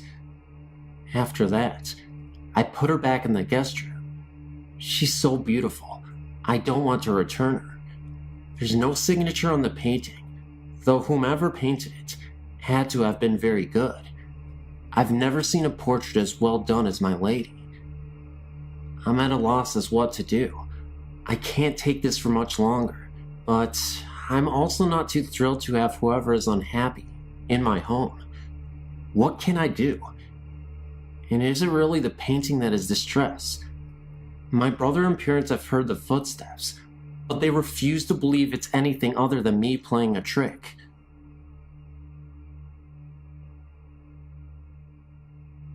It is said that during World War II, it was used as a housing for the Royal Air Force.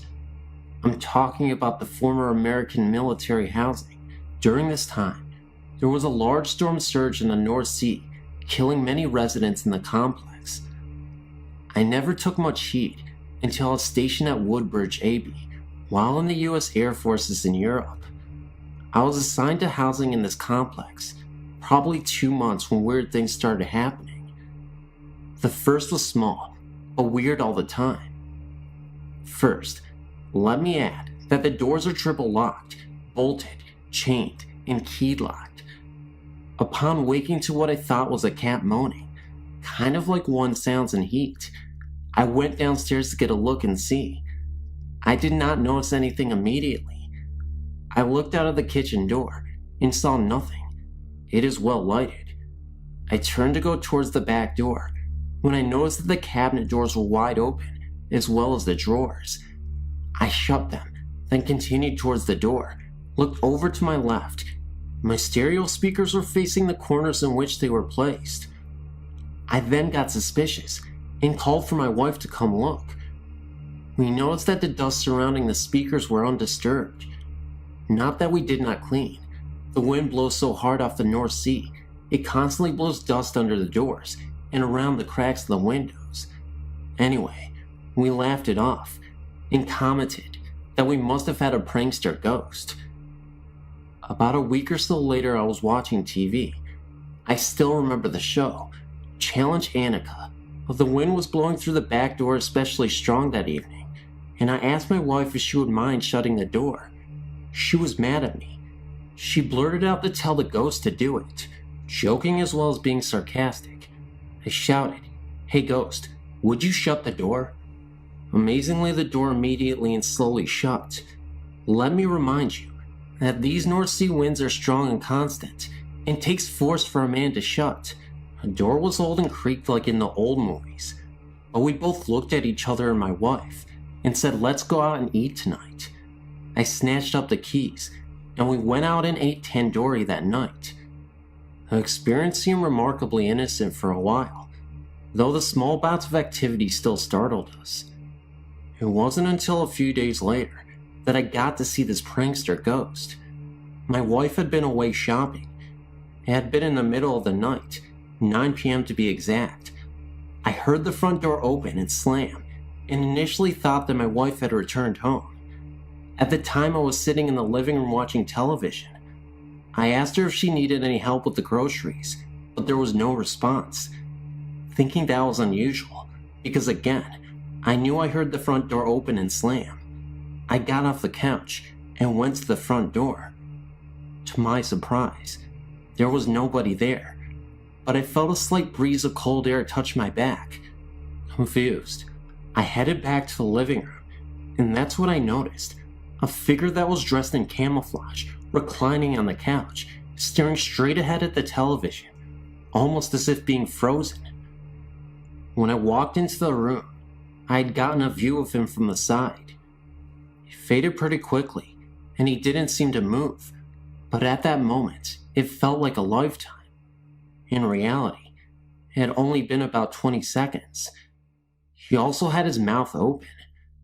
Interestingly enough, he had the appearance of an older man. I remember feeling incredibly sick to my stomach afterwards. That was when my wife shortly returned home from her grocery shopping. Let me just say before I end this, that before these incidents, I was a true skeptic, laughing at any mention of such things. But now, I try to learn all I can on the subject. Since I was a little girl, my sisters and I had frightening experiences with ghosts. When I was 6, my family and I moved to a fairly new house, only 8 years old at the time, in West Texas. As far back as I can remember, we had strange things going on in that house. First off, at night, if you were to go through the hallway to get to my parents' room, you would always hear what sounded like a TV. You could hear voices and sometimes music. Most of the time, my parents' TV was off. If you left the room and stood in the hallway again, the sounds would be gone.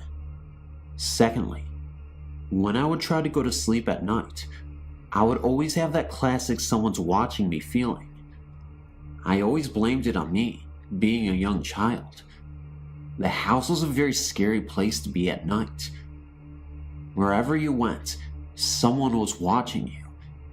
Friends who have spent the night rarely stayed twice. The areas of the house that scared everyone the worst were the hallways to my parents' room and my older sister's closet. The closet always had a feeling of hate radiating from it. I tried to spend a night in there with my scared sister, and didn't last.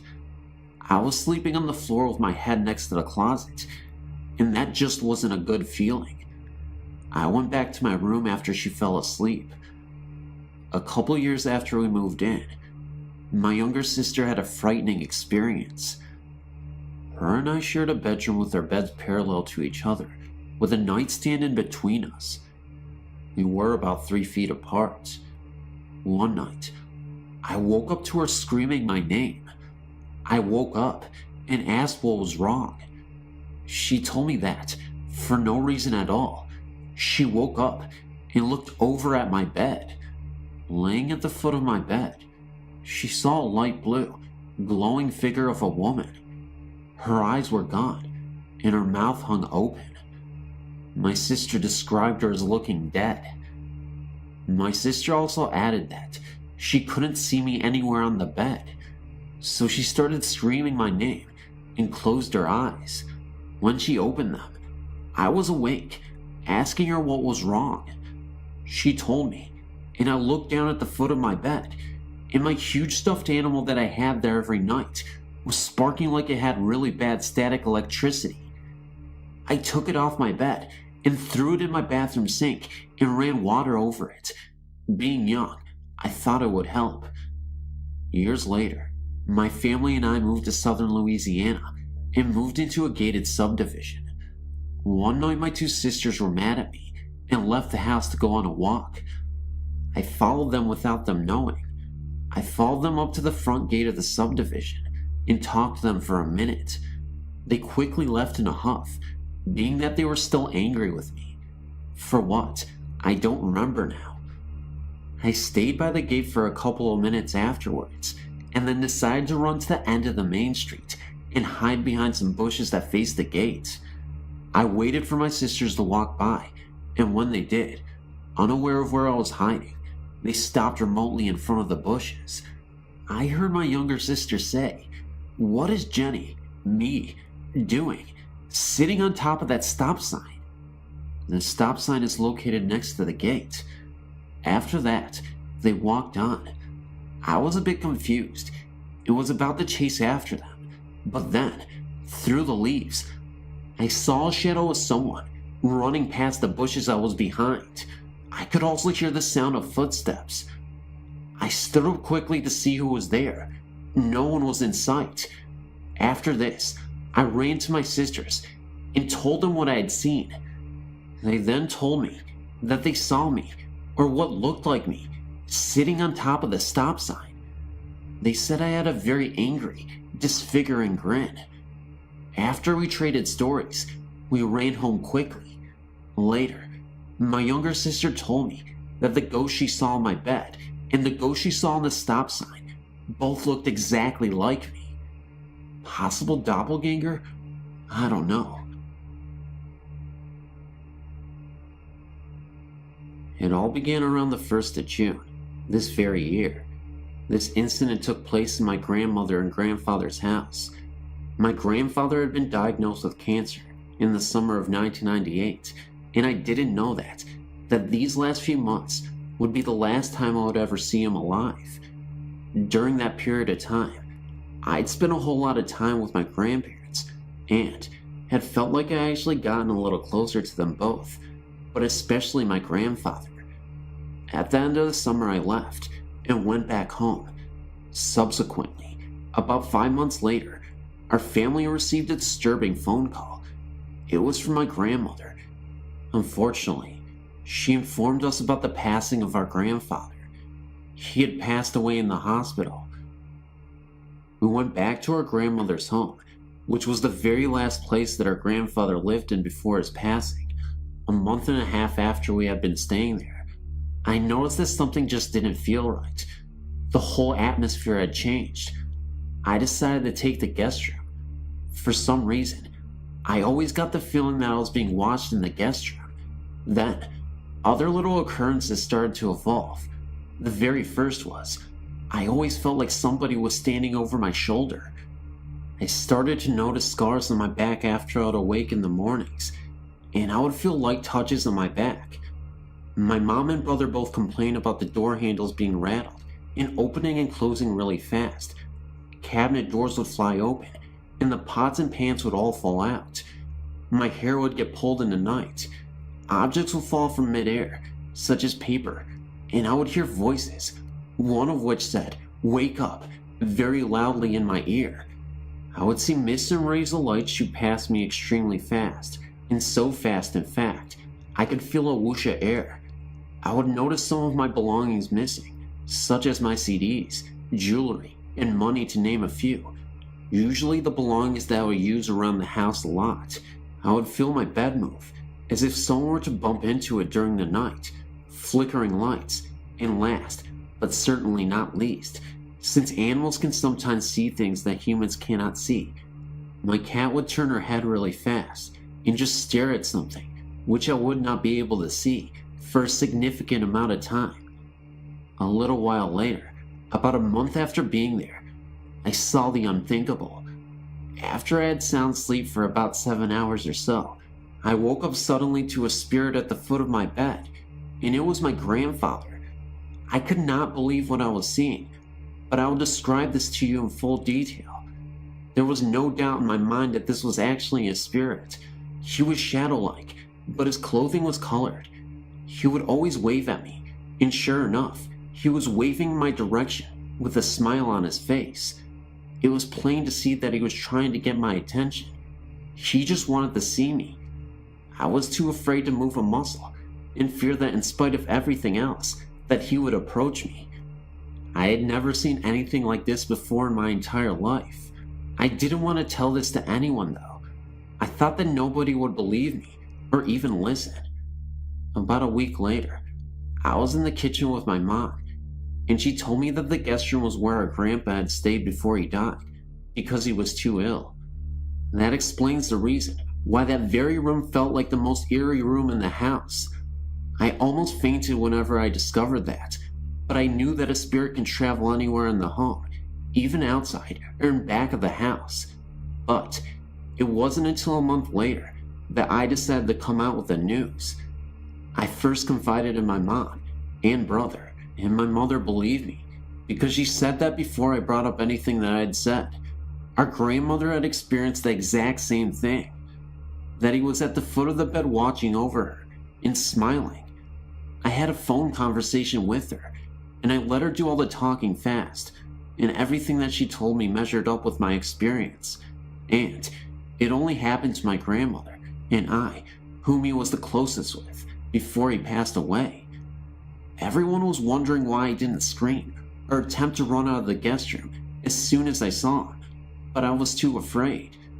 Whenever you're that close to something like that, it just takes your breath away completely. I was in my own little calm. I felt very uncomfortable. It wasn't until I started sleeping in the living room sofa that I felt appeased. Albeit, this has not been my first experience. Ever since I was the age of 5, my family and I started traveling around a lot, and we would move here and there. I've went to 9 different schools total. I'm 17 now. In previous homes, I've experienced a whole lot. I lived in a haunted house for a total of 3 years. Not only by all the experiences that I've endured, I've been doing many researches involving the paranormal. I'm really good at picking up on things too, which I've found out. There was this one house that we went into that we were thinking about purchasing, but I felt like something was wrong. There were many rooms in the home that I could just not stop venturing off into. The main ones were the master bedroom and the study. After I left the house, I told my parents that someone from the house must have passed away, someone that used to stay in the master bedroom. So, my mom went to go look up the history of the house, and sure enough, the owner and his wife, on a trip to California, got killed in a car wreck, and they lived in the master bedroom, and the owner spent most of his time in the study. After I was enlightened with that information, I was in disbelief. I still am, even to this day. My mom told me that it goes back to her being Jewish and Indian. She said that she can pick up on and see things too. She claims that it's an Indian thing, but I don't know. Maybe it is. Anyways, God bless everyone, and thank you for your time. Great website, by the way. I'm a current visitor.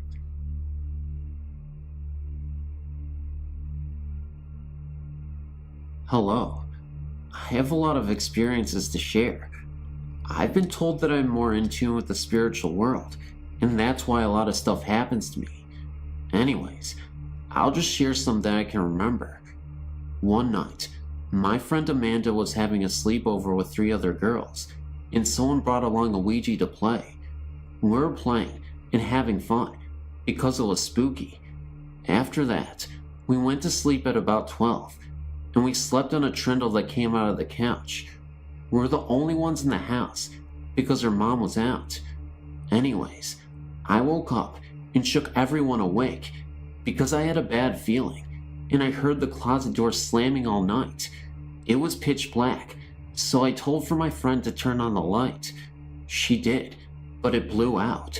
She tried it again, but it blew out once more. I thought bulbs can only blow out once. We were really scared, and we saw this black mass approaching us and closing in on us. We jumped up and all ran out of the house. We were really spooked and didn't go back inside for like 2 hours. One time, when I was about 7, I'd been staying at my grandparents' house for Easter vacation. I'd got up to sleep in this one room, but for some reason, I didn't like it. Well, one night, I woke up because I felt someone watching me. There's a door that leads to my room, and right next to it is a door that leads to the backyard. I sat up in bed, and right in front of the back door was this figure. It was about 6 foot, and they appeared to have armor on. I was afraid because I knew it was bad, but I wasn't able to run away because the door to get out of the room was right next to where the spirit was. I just looked at it, and it wouldn't let me go. Finally, after like 2 minutes, it faded away, and I ran out of the room and refused to sleep in there again. Another time, at my mom's house, I was home alone, and I was watching TV in the living room. I heard the bath water running, and so I ran to the bathroom to turn it off. I thought it must have been loose or something, so I tightened it. I closed the door and resumed watching TV again. It somehow turned on again, so I tightened it again.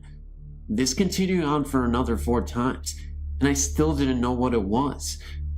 In my dad's house, an old lady supposedly died there. I never sleep with the light off because I like to be able to see who and what is in my room.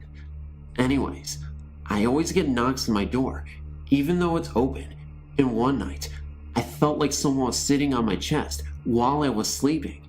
My older sister seems to get bugged more. Someone tickles her feet, pokes the bottom of her mattress while she's sleeping, and breathes behind her when she's on the computer. In the same house, in my bedroom, I hung this picture about 6 inches across and 3 inches wide of this rapper Dr. Dre on my wall. The next day, there were scratches that had torn through the picture, although it was still on the wall. This freaked me out because I was the only one visiting my dad that weekend, and he doesn't have any pets. I put tape over it just to cheaply laminate it and see if she could or would scratch it again. The morning after that, I was surprised to find it scratched again. It freaked me out, but I left the picture there. I don't think she likes rap very much, and I think she and they take and hide things. These may not sound scary, but when they happen to you, it is. I have many more, but I can't remember anyone right now. Thanks for listening, and I'm sorry it was so long.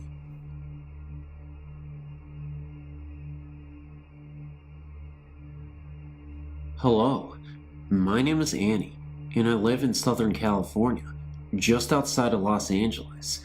I've been reading over the stories posted here, and they sound a lot like my own story. First of all, my mom, oldest brother, and myself all have some degree of ESP, which I think makes us sensitive to paranormal activity, and might even attract spirits to us. I'm sure my house has been haunted ever since I was a baby, and here's what happened. In 1979, the year before I was born, my parents and 2 older brothers moved into a brand new house. My mom said the second day in that house, she knew weird things were going on. Footsteps, voices, odd sounds, things like that.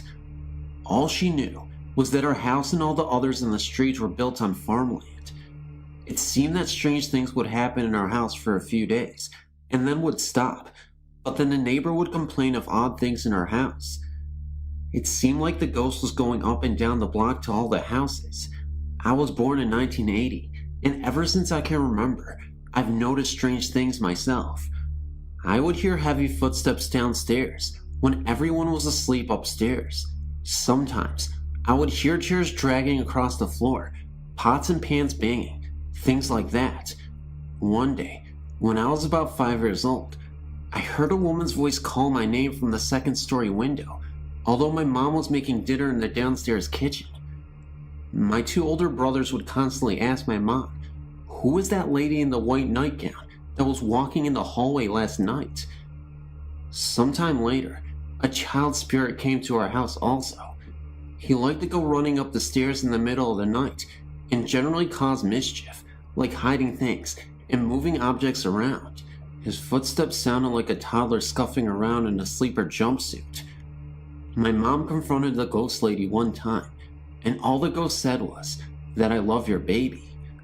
I only remember seeing the ghost only once, when I was 14, as a dark shadowy figure moving down the staircase. My best friend even witnessed the curtains in my room swinging back and forth rapidly when the window and door were shut tight, and I was awoken one night with my bed shaking pretty hard.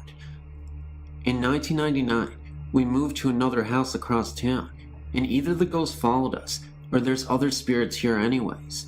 The first night here, I watched a book move itself from the middle of a table and fall onto the floor.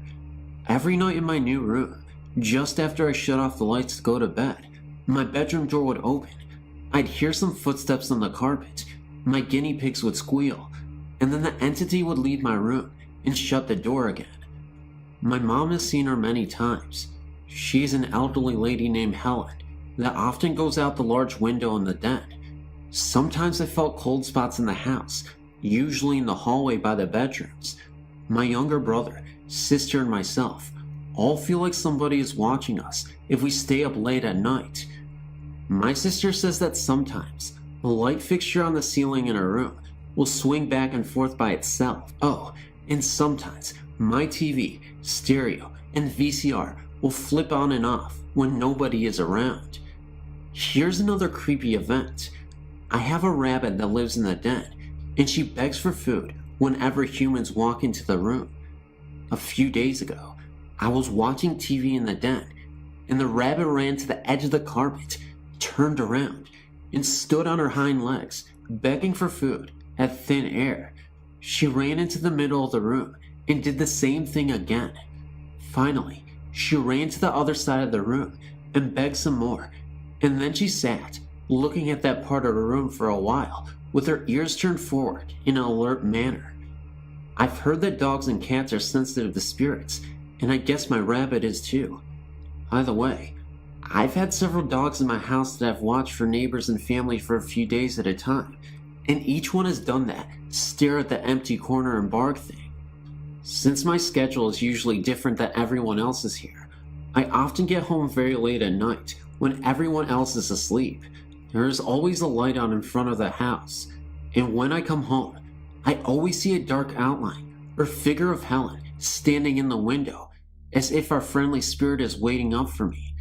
So when I walk in the door to say, "I'm home, thanks for waiting for me," I get the feeling around me that all is well. Sometimes her spirit plays pranks on us, such as hiding my makeup, and I'll find my lipstick a week later, perhaps under the sink or in my mom's china hutch. A few times she comes up behind me and tugs on my ponytail, and when I turn around, nobody is there. I often feel someone touching my hair too.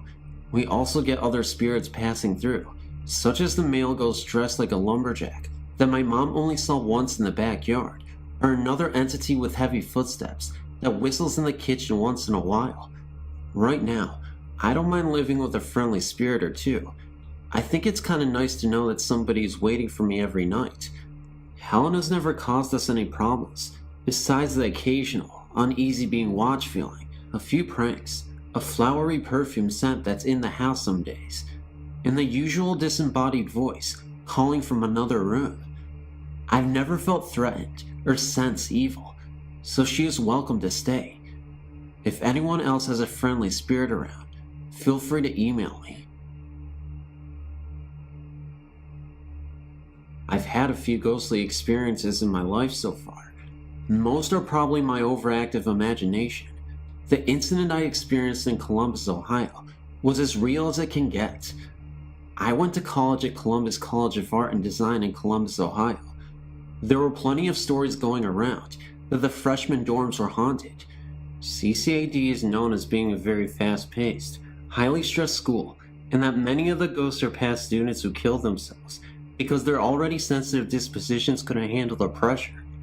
I never really gave any credence to these stories until I experienced something that I still can't explain today. I lived on the 3rd floor of the dorms and shared my room with 3 other girls. 2 girls slept on one side of the room, and I shared my room with Rose on the other side. A kitchenette and dining area with the main door leading to the hall separated the two. One night, I was sleeping, and my roommate Rose left to go visit her boyfriend in his room. It's co-ed dorms. I slept without incident until sometime around 9:30. I awoke to the sound of someone entering our room through the main door, coming into the bedroom, and rifling through papers and things by Rose's side of the room. Thinking that Rose had come back to get something, I said, "Hi Rose, you forget something?" but got no answer. The moving of papers continued, and I called out another greeting to Rose, and still got no response. Finally, I turned my head to look at her and ask her what her problem was. I thought she wasn't answering me on purpose, but no one was there.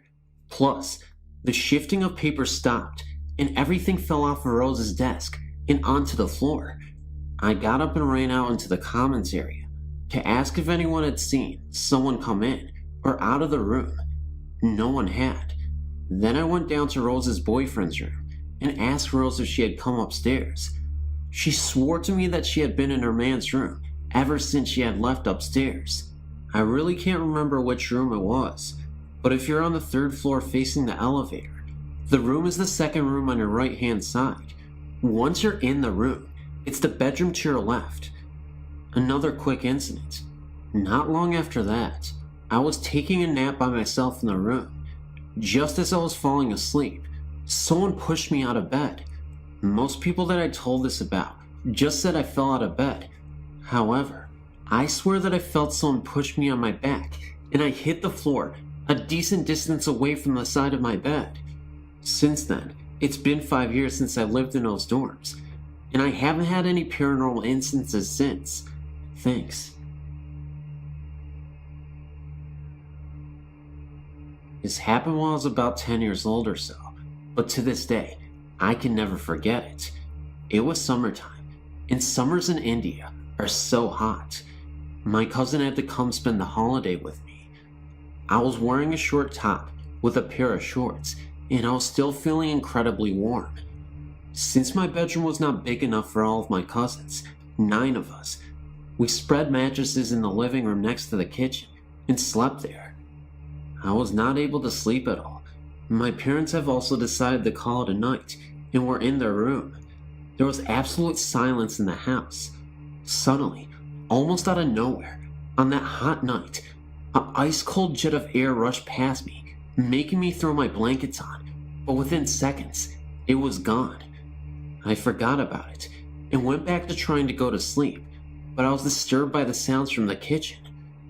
They were the most odd sounds to hear at night. The clatter of vessels, or pouring of water or juice. It sounded almost as if someone was cooking a meal right in our kitchen. It then occurred to me that if a meal was being cooked, who was cooking it? I could not understand this, and since I was afraid to go in the kitchen, I called out to my mother. I heard the sounds of vessels being dropped, and the cold jet of air passed by once again. Within seconds, it was gone.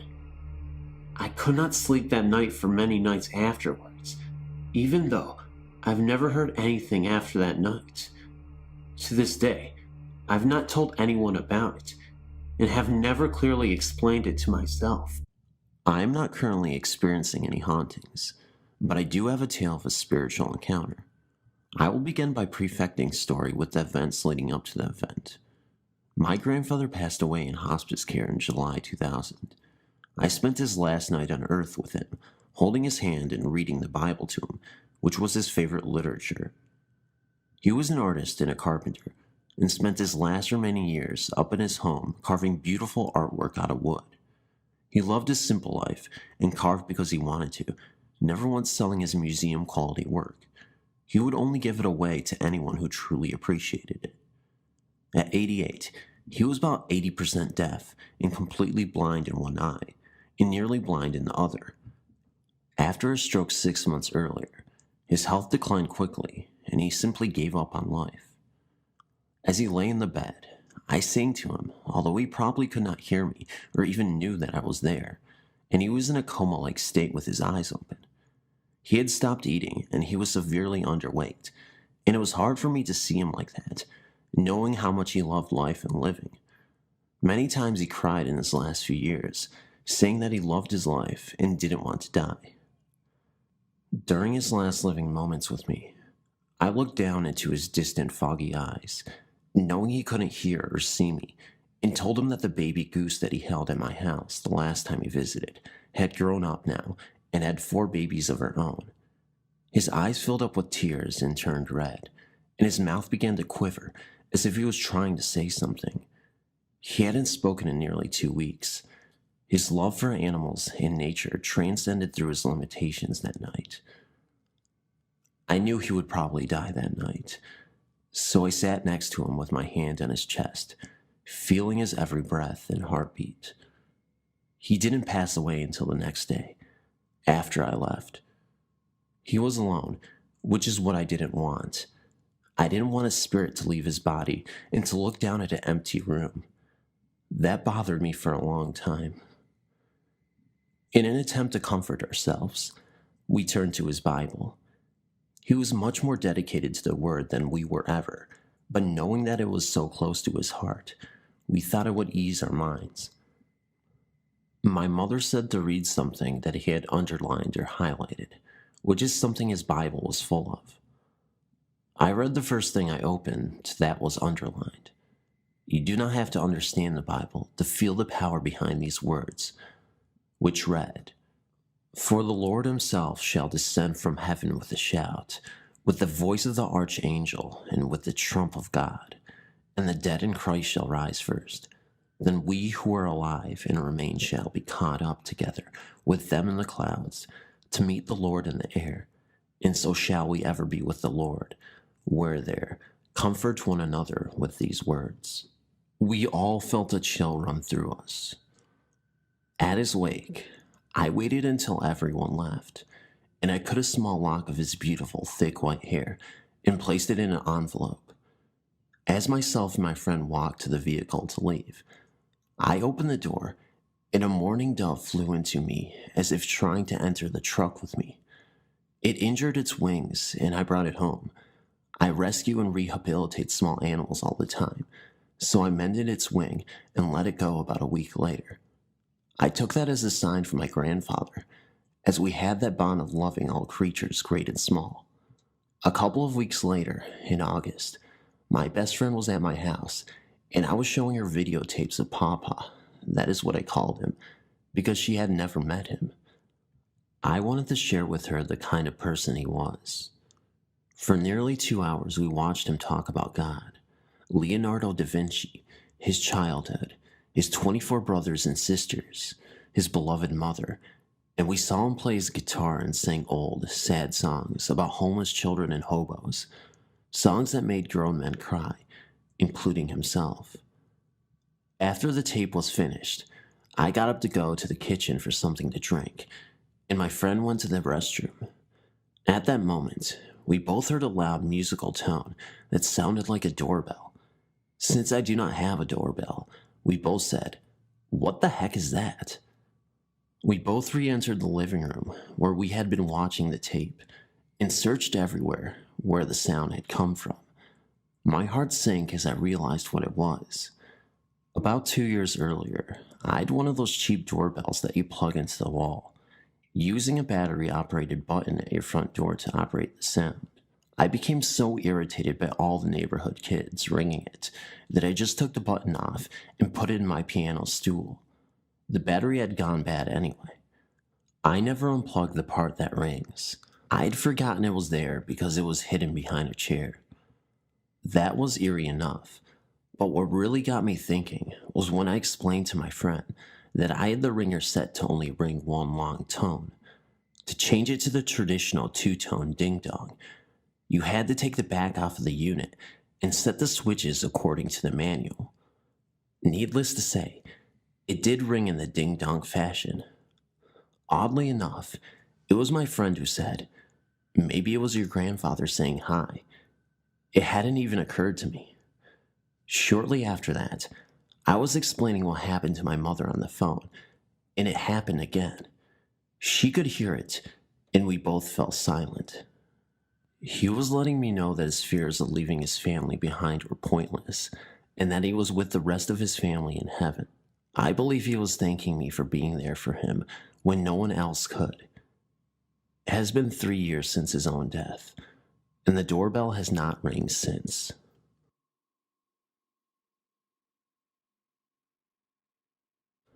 Hey, my name is Maddie.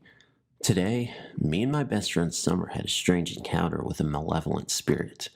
Let me explain what happened. A few months ago, me and one of my other friends, Alicia, met an 8-year-old spirit named Reese through a Ouija board. She seemed like a very sweet and innocent girl. She told us at her own will, and I repeat her own will, how she met her death.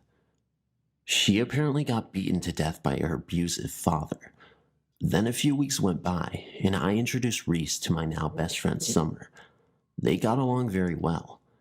It didn't seem like she had any sorts of problem with her or anyone she met. The next day we were playing when we got a call from my friend Amy. Long story short, she had an encounter with a spirit named Sarah. She claimed that Sarah was a very stubborn spirit. It took her hours just to get her to say goodbye. Amy also stated that Sarah seemed like a very lonely and clingy spirit who did not want to let her go. Then we made an attempt to contact Sarah through the board. It was a success.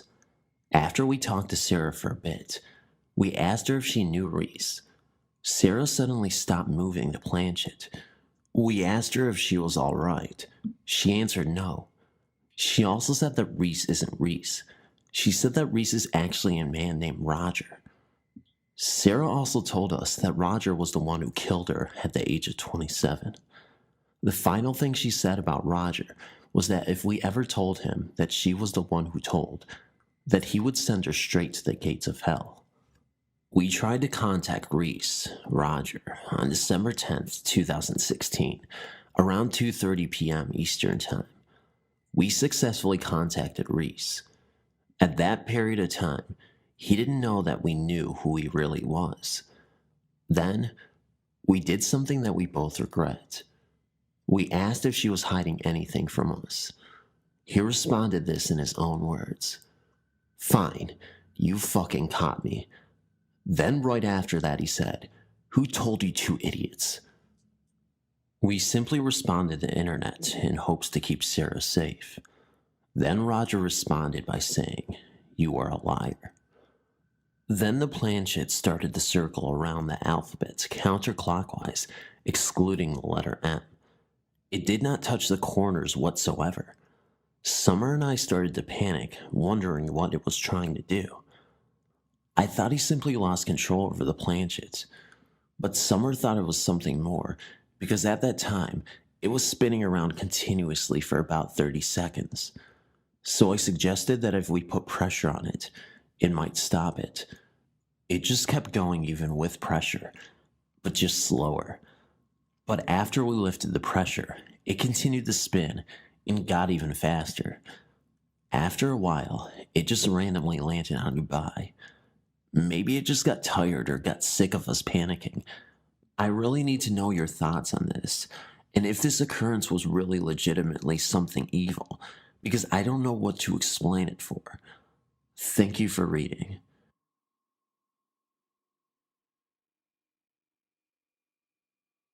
I didn't believe in the Ouija board because they sell them at Toys R Us, so I didn't think they would sell something dangerous to kids and adults. I've read stories about the Ouija board, but I don't know if it's true. People do make up stories, so it's hard to tell if it's true or not. Some people say the Ouija board is just a game. Others say it's not just a game, and some say it's dangerous. I had to find out for myself if the Ouija board is really dangerous. On Sunday, I decided to go to Toys R Us to buy the board. I drove my car in the morning to Toys R Us, and I was just looking around at first for about an hour. After looking around, I went to the game section and I purchased a Ouija board. I drove back to my apartment and put the board in the closet. The same day, about 10 p.m., I decided to try it out. I took it out of the box and put it on my bed. I didn't have any candles, so I just dimmed the light. I put the board on my lap and the planchette on the board. I put my fingers on the planchette and I started to round in circles for about a minute. I stopped and I started saying, "Is anybody out there?" I kept saying it for about 15 to 20 minutes, and then, all of a sudden, I felt a strange presence right above me. I was so scared that I ran out of my room, and I threw the board in the garbage. I was very shaken. I went back to my room and turned the lights on, and I didn't sleep at all. And that's why I don't mess with Ouija boards.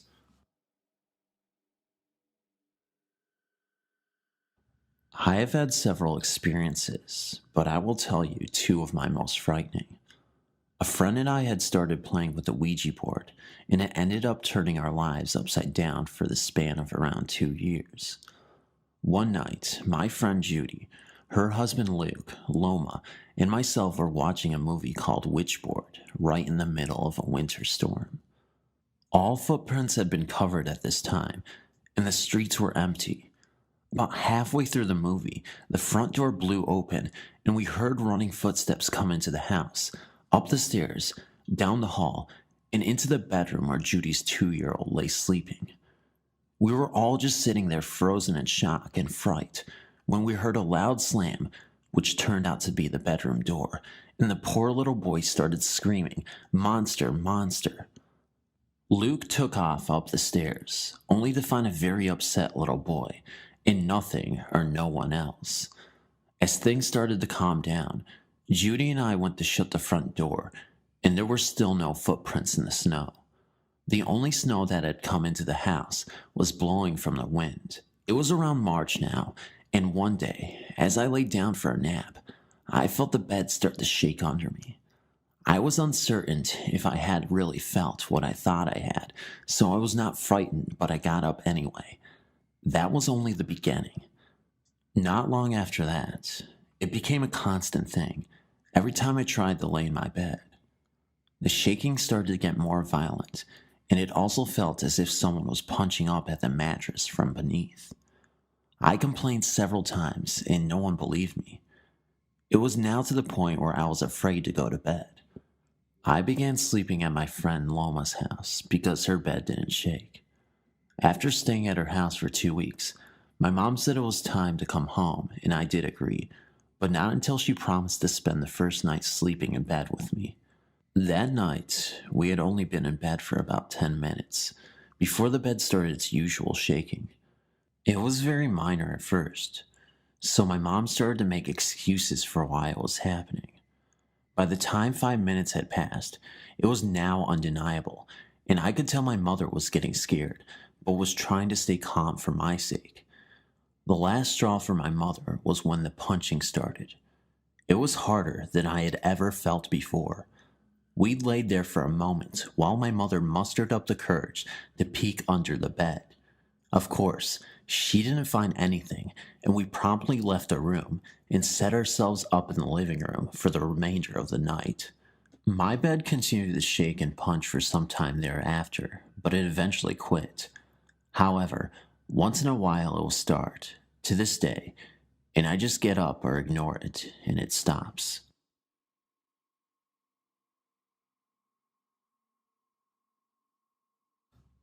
This encounter involved a Ouija board, and possibly my guardian angel.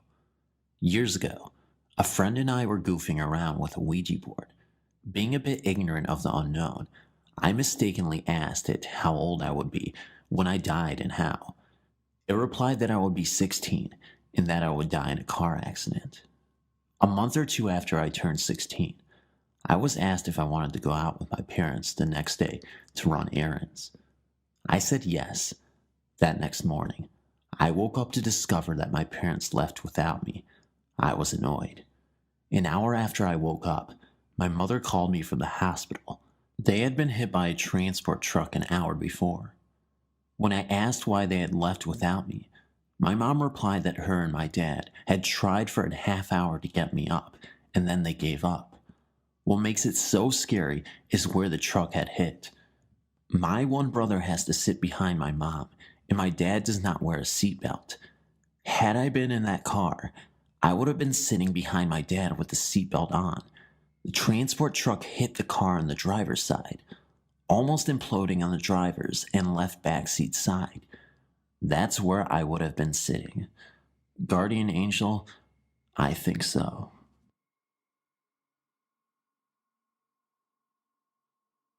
I was celebrating Halloween around my best mate Felicity's house.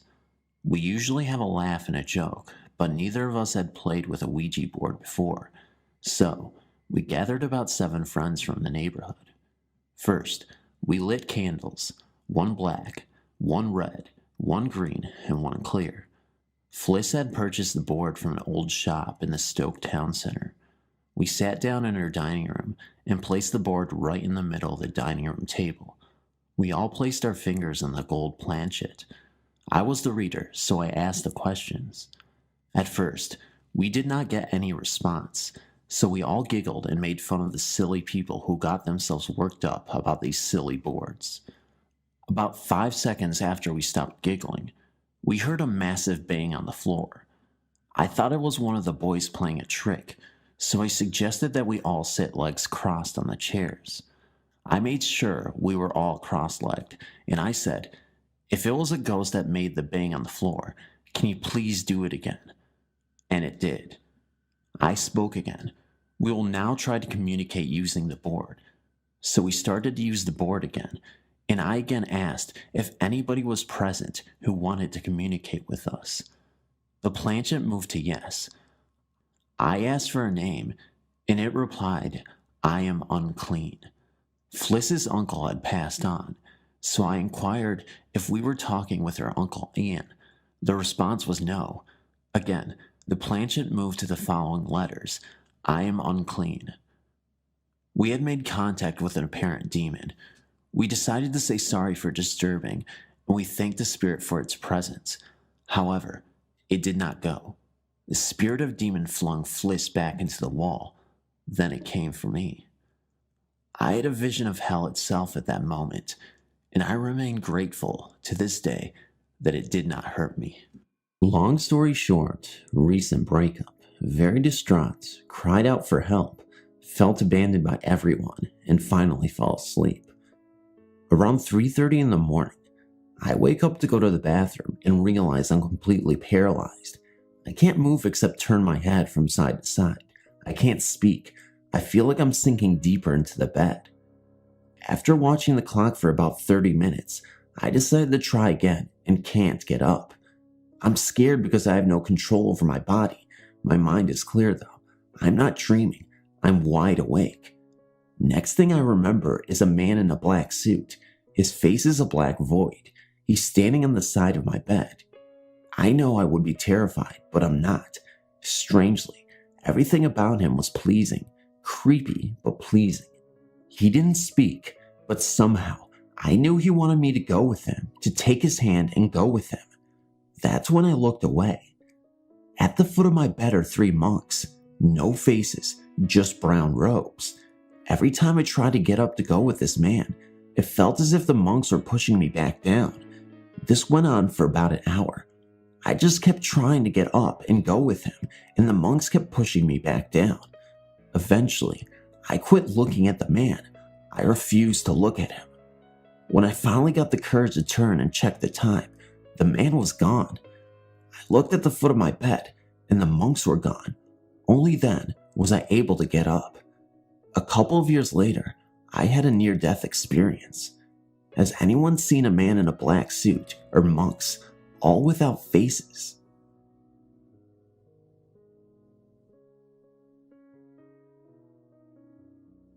Back in May, I moved into an upstairs apartment.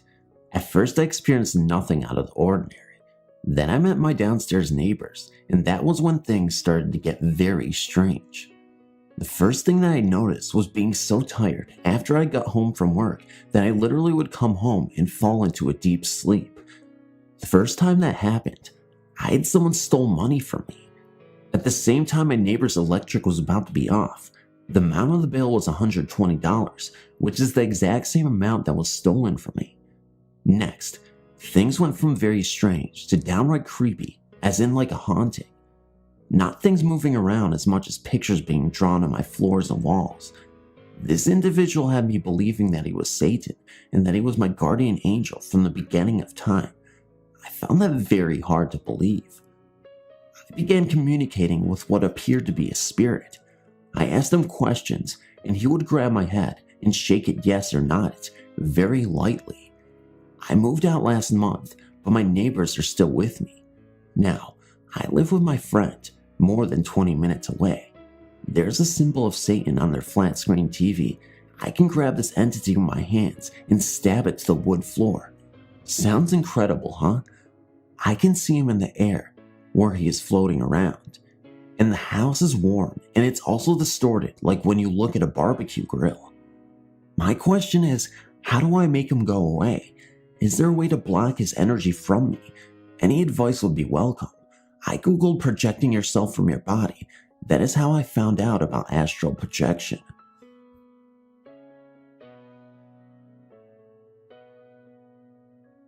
I've been having these bizarre, terrifying experiences on and off for almost 20 years, but most frequently in the past 5 years or so. This week it has happened to me 3 times, and although it never occurred to me before to do any research on the internet, my sister suggested it, and the first link I looked at brought me here, to another woman's story. I was astonished to find that her experience was almost identical to my own, and now I'm bursting with curiosity about it. Maybe someone out there will read this and will be able to give me some sort of explanation. It always happens when I'm in bed, either just as I'm drifting into the sleep state, or later at night when something awakens me and I begin to fall back asleep. I always think that I am awake when it begins, but now I'm not so sure. I feel like I'm awake, feel like I'm in my body, and then suddenly I am not in control. It didn't used to happen this way, but for the past few months, anytime it happens, it begins with a ringing in my ears that rapidly grows louder. The ringing is so unpleasant. It's like a super high-pitched monotone. This is accompanied by a sudden sensation of floating or weightlessness. The floating sensation is actually nice. It feels free, and sometimes I get the feeling that I just need to let go and let it happen. But I don't ever seem to be able to do it because it quickly becomes very scary. Always with these episodes, I have the sensation that something or someone is there and taking control of me. Perhaps that's just my mind's interpretation. I don't really believe in malevolent entities, but it's a powerful sensation. The floating feeling feels like something is taking me away. I don't know how else to explain it. Taking me away or trapping me, and immediately I have an overpowering urge to fight it. That's where the paralysis part comes in. I get terrified at this point because I feel myself as floating, and sometimes I actually do move around. I'll be carried off of my bed or through a wall into another room, and the whole time I'm struggling against it. I feel like I'm under 100 feet of water, or like I have chains around me. I try to move my arms and legs, and I can't, or if I manage to do so, it's with an incredible lethargy, and it's so slow, so feeble, that it's useless. Sometimes I try to shout or scream, and I can't make any sound come out. Other times, I've literally tried to throw my body around, so that doesn't really work either. Generally, I struggle for some period of time, and then suddenly I'm opening my eyes for real, and in my bed, right where I started, and I'm always shocked to find that I haven't moved and the world hasn't ended. This has happened to me so many times now that I can recognize it when it happens. Even as it is happening, I'm telling myself that it's not real, and I just need to wake up, even though I feel like I'm fully awake. This is definitely not a dream, and not the normal dream state. It feels 100% real and physical, and I remember every episode so vividly, all the way back to the first one when I was 17 years old. I don't know what to make of it. I was stunned when I read the other woman's account. It is several years old at this point, and saw that she described these exact same sensations. Many people had comments about being an out-of-body experience or the beginnings of one, and this is something that had never occurred to me before, but I suppose it all makes sense now. My questions are, why does something that I would think would be a fascinating experience feel so negative and terrifying? As I've said, some part of me always does have this urge to let go and not struggle, and tells me that everything really is okay, and I should just go with it. But every time I try, I just feel like there is something, or this someone, a very negative something, trying to do something to me, and I always end up fighting against it. I know I'm probably opening a big can of worms by putting this out here and asking for opinions, but my curiosity now, after reading some other people's experiences, is too strong to resist. Can anyone give me any idea what's going on? And if this really is me attempting to have an OBE, why does it feel so terrible? And how can I let go and have a positive experience? Thank you so much for reading. About a week and a half ago, I was sleeping next to my boyfriend, and about 4:30 a.m., I woke up to use the bathroom and play a little bit of my RPG game on my iPhone. When I was done, I turned off the lights and slept on my stomach. I held my boyfriend with my left arm. I couldn't sleep. My eyes opened in the dark, even though they were shut. At this point, I leaned up, still on my tummy, and looked at the clock. 5:08 a.m. I looked at my boyfriend, and then he was gone. At this point, I knew exactly what was happening. I was astral projecting. I knew I astraled at this point, but I didn't want to deal with this. I've always astraled by accident, so I slept back down on my stomach. At this point, I felt continuous tugging, and I turned to my right. We slept on the floor, and I'm on the wall side. A sparkly, glittery, blue human with arms, heads, legs was pulling me. It was even on its knees on my legs. I was scared. I said, "Oh my God, please, you're ruining my sleep. Stop." My eyes shift from reality to spirit realm. Finally, I got back. I told my boyfriend. It was like 5:30 a.m. Anyways, I googled someone in the psychic experience site and said, imagine a human glass vase filled with glitter and blue static people. So, I was like shocked. I'm not alone. It was baby blue, white, little pink, lavender, sparkly as hell. Thing is, no one died around me, so I didn't even know what it was or what it wanted. I joined the site to see if any more people can give me answers of what these spirits are. Thank you. For as long as I can recall, music has been a big aspect in my life as far as my emotional state. It has this way of invoking emotion in a way quite like nothing else can compare to. One thing I always wanted to learn was the piano, which up until recently, I haven't been able to play as well as I wanted to. I guess it was this aspect of how much you want something versus how much you imagine it that led me to the current situation. I'd often imagine myself playing some musical instrument while listening to some song in my memory that eventually and accidentally start to project itself to the point that I can hear it in the friggin' sky. As much as I try to focus on somehow keeping it in my own mind, it just so happens to manifest outward into the real world.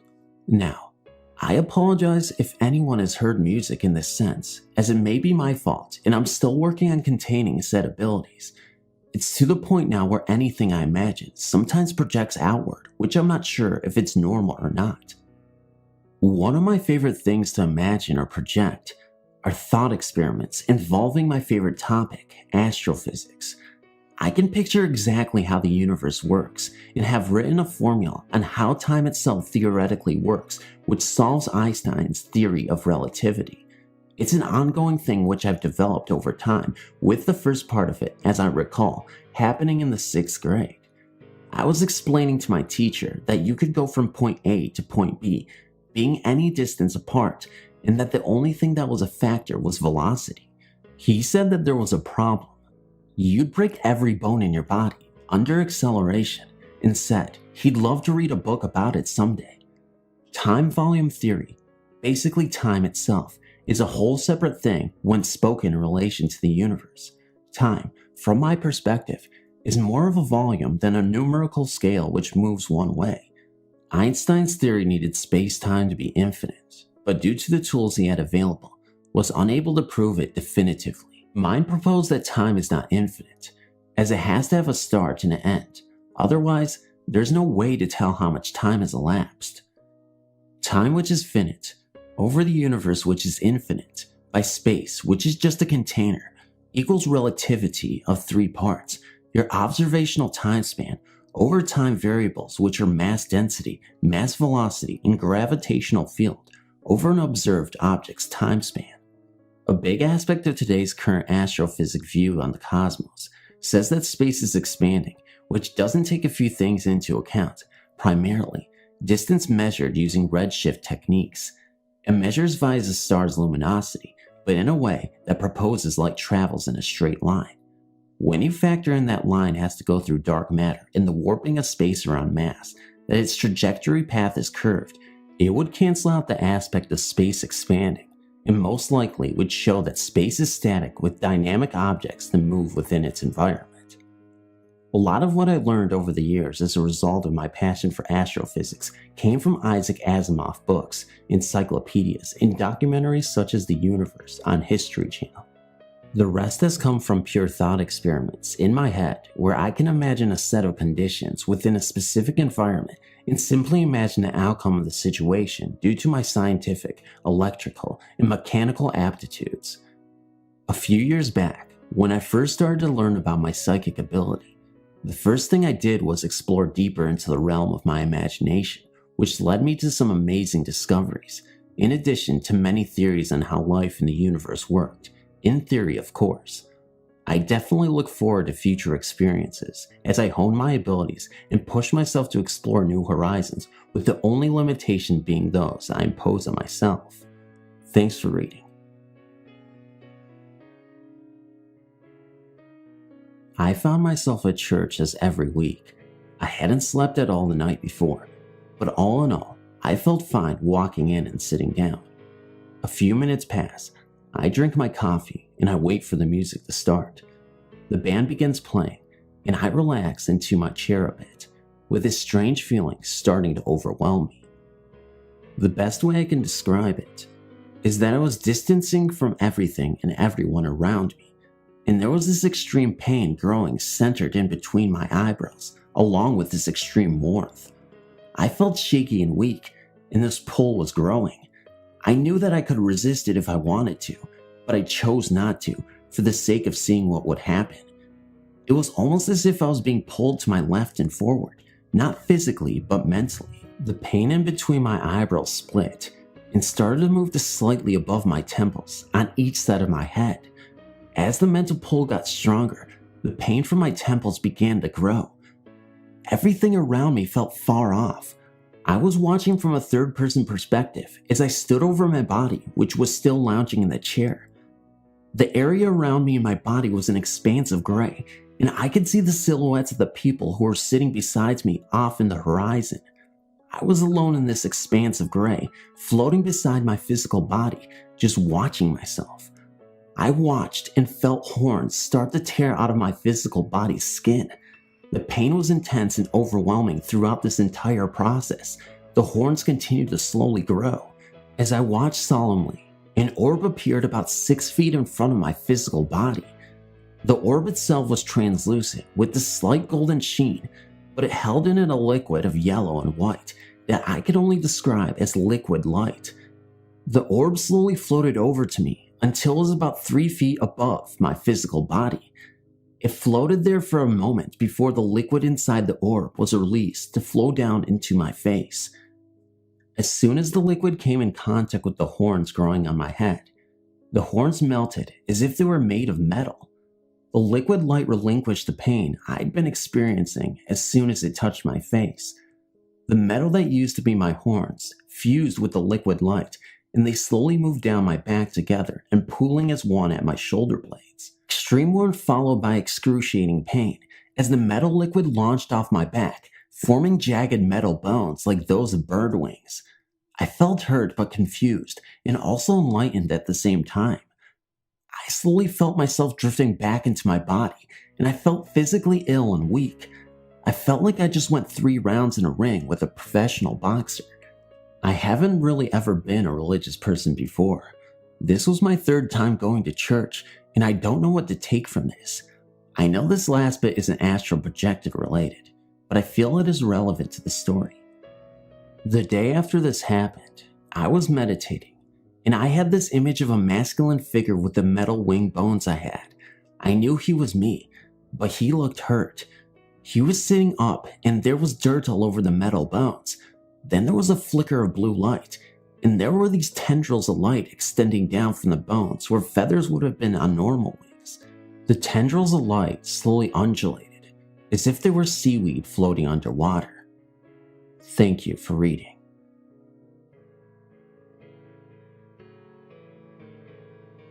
Last night I had a very vivid, multi-sensory lucid dream. After a few minutes the visitor left. They dematerialized or whooshed away off my right-hand side. With it came a sound I've heard before. It was a very quick but drawn-out note or chord that seemed to become louder before disappearing. Previously, I've had experiences when meditating of a person's light body entering through the crown of my head with a similar but lower and uncomfortable noise until they are in and around me. They then proceeded to communicate through hand signals and images and gestures they made with my body. When they left, there was a similar sound, but much louder, and I felt the being pulling away. It is almost as if a whole person is sucked into a vortex like manna down a plug hole. Once the last of the form disappears, the noise ceases. Last night, when the visitor appeared, I said yes to it, in that I had a conversation with the person. We were face to face. It was therefore unlike the full body takeover described above. It was a two-way conversation, and I could feel their physical body too. Then they left with a whoosh. Was I receiving astral visitation from someone projecting directly to me? Does this low, quick, pulling noise sound familiar to anyone? If so, is this typical when being visited by someone performing astral projection? Thank you in advance for your input, advice, and guidance. I see these visitations. They're not infrequent, but this is the most recent as benign. I've no fear associated with them. I would just like to know what type of experience this is and whether the sound is somehow characteristic. There are a lot of things in my life I've seen over the years, but nothing has ever disturbed me quite like this. It was the weekend of break for myself and my mom, and we decided to go up to Oklahoma City to see my cousins. Everything was great. I got to see some relatives, and nothing seemed out of the normal. This is as far as normal went that night. While taking the 4-hour drive back, about that much, I noticed that the moon was very huge and blood red. Of course, I didn't know about the eclipse that day, so it was cool to watch as we drove to Ferris, which is a tiny town between Lane and Antlers. I remember that my mother pulled onto the Veterans Bridge in Okatoa when a couple of miles down the road, I happened to look up and see an elderly couple was standing on the side of the road, staring across as if watching something. It reminded me of the Grant Wood painting of the farmer. I remember looking at the clock a moment before and saw that it was midnight. The moon was still out and still red. What makes it worse for myself is that my mother also caught a glimpse of them. I turned around, shocked, and sure if I turned around, they would be flying behind us screaming. I've passed by several times since then, and every time I get a shiver up my spine, remembering what happened. Who are these paranormal ghosts?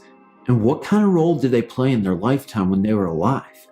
I guess it's not that important to know, but it sure makes a good story.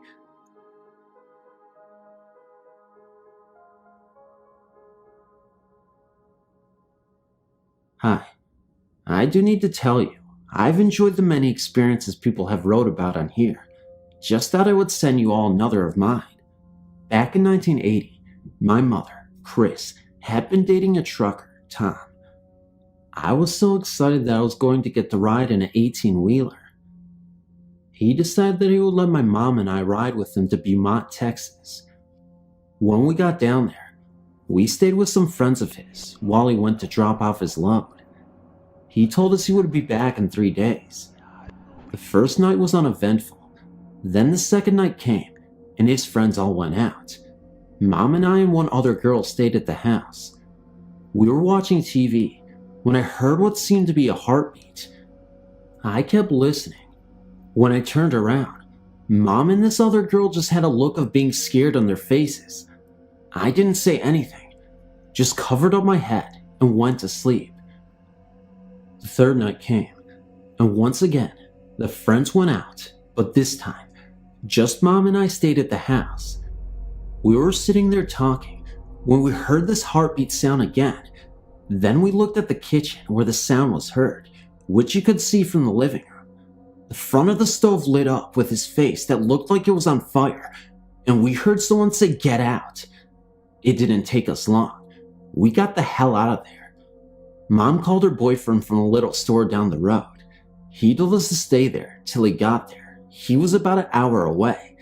Well, when we got in the truck, her boyfriend took us back to the house the next morning to talk to his friends, and the friends started to tell us the story of the old house. It appears back in the late 1800s, a couple was killed in that house, and that they were buried in the basement. They said the owners had found this out when the basement floor had started to crack, and they had to replace it. They found the bones when they tore up the basement floor. I don't know how true that story was, but I know what happened those 2 nights ago to my mom and I, and it was very real. Thank you for listening to this long story, and sorry it was so long.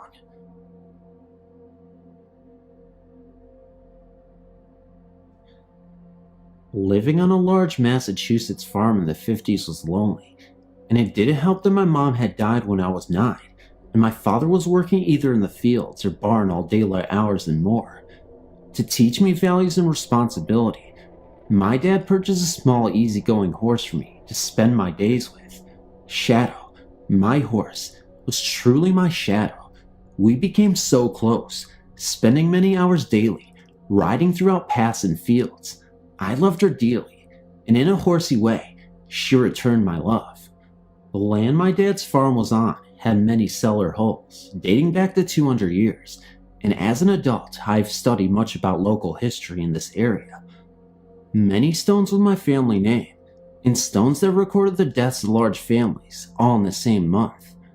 I found a grown-in path, deep in the woods, that my father had told me was once a busy road, with many houses along it. But in the 1950s, there had been no traffic there for over 120 years. Now, I've told you my shadow was the most gentle horse. As we walked that narrow path for the first time, Shadow's head arched and her glossy skin rippled, as if she were cold. This was August. There was a sharp bend ahead, and the closer we got, the jumpier Shadow became, stepping sideways and then just refusing to move at all. I began to get jumpy myself.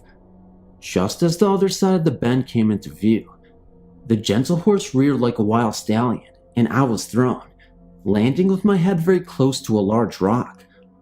As all this was happening, there was a loud laughter resonating through the woods, with an even louder echo. At this point, hitting the ground, I think I kind of blacked out for a brief few seconds. What might have been a minute later, I became aware that I was lying on my back, facing Shadow's stomach over my head, with her back legs behind my head. This wonderful beast was covered in a white lather and was breathing very, very hard. But even in that second, I knew that she had saved me from something most terrible. I grabbed her reins and slowly got up on my feet. I tried to calm her and stop the spin in my head while I looked around me in confusion. There was dirt kicked up in a complete circle around me. There were many tracks mixing with crushed leaves and ferns in this circle. I was in tears at this point, hugging Shadow. Despite her sweat, I could see something otherworldly had definitely happened. There were other tracks mixed along the horse's hoof marks.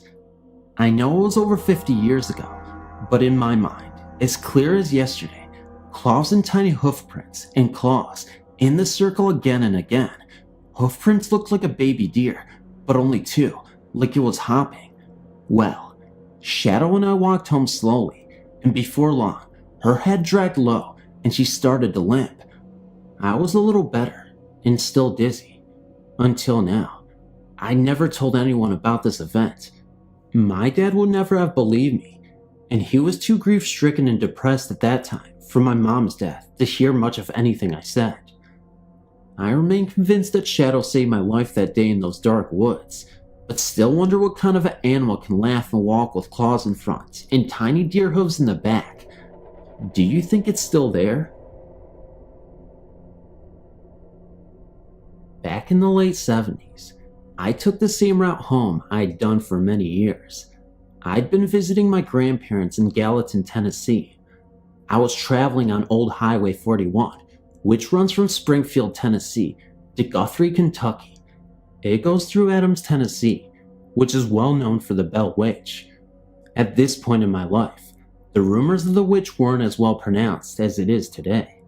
It was dark by the time it got to Adams, so there weren't any folks out, and about so, when I saw a little girl standing alongside the road, I was shocked. After passing her, I recalled to myself that she was pale and all dressed in green.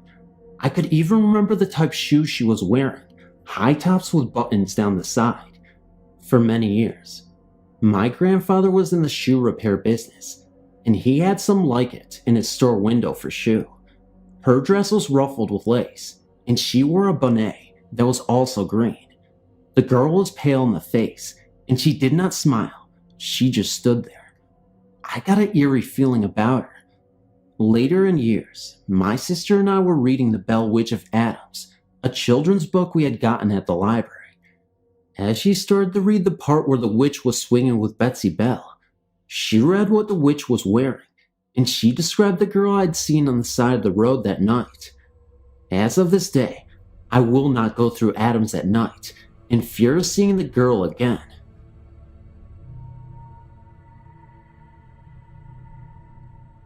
This story was told to me by my mom and dad, and they swear to this day that this is 100% authentic and real.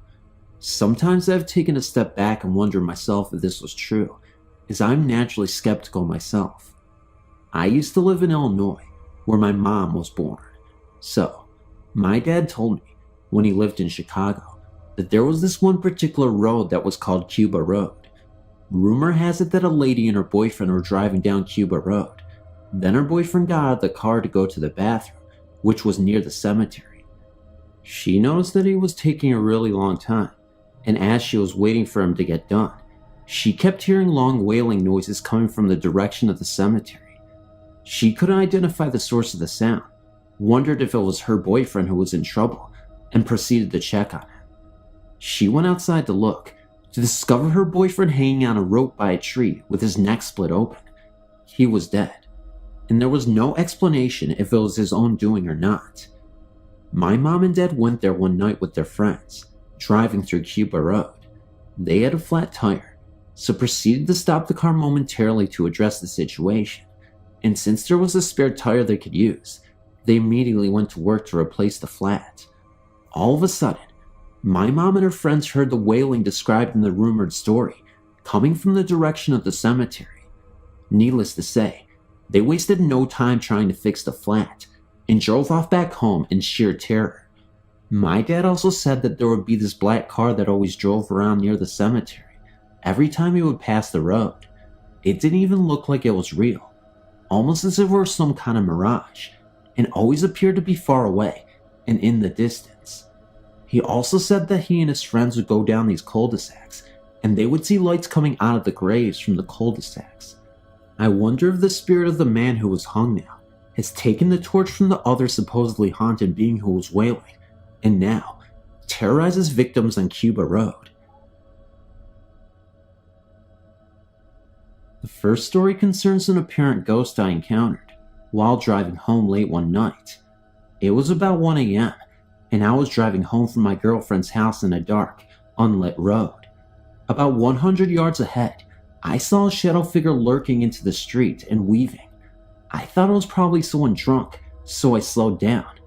The shadow figure then stopped in the middle of the road and kept swaying back and forth.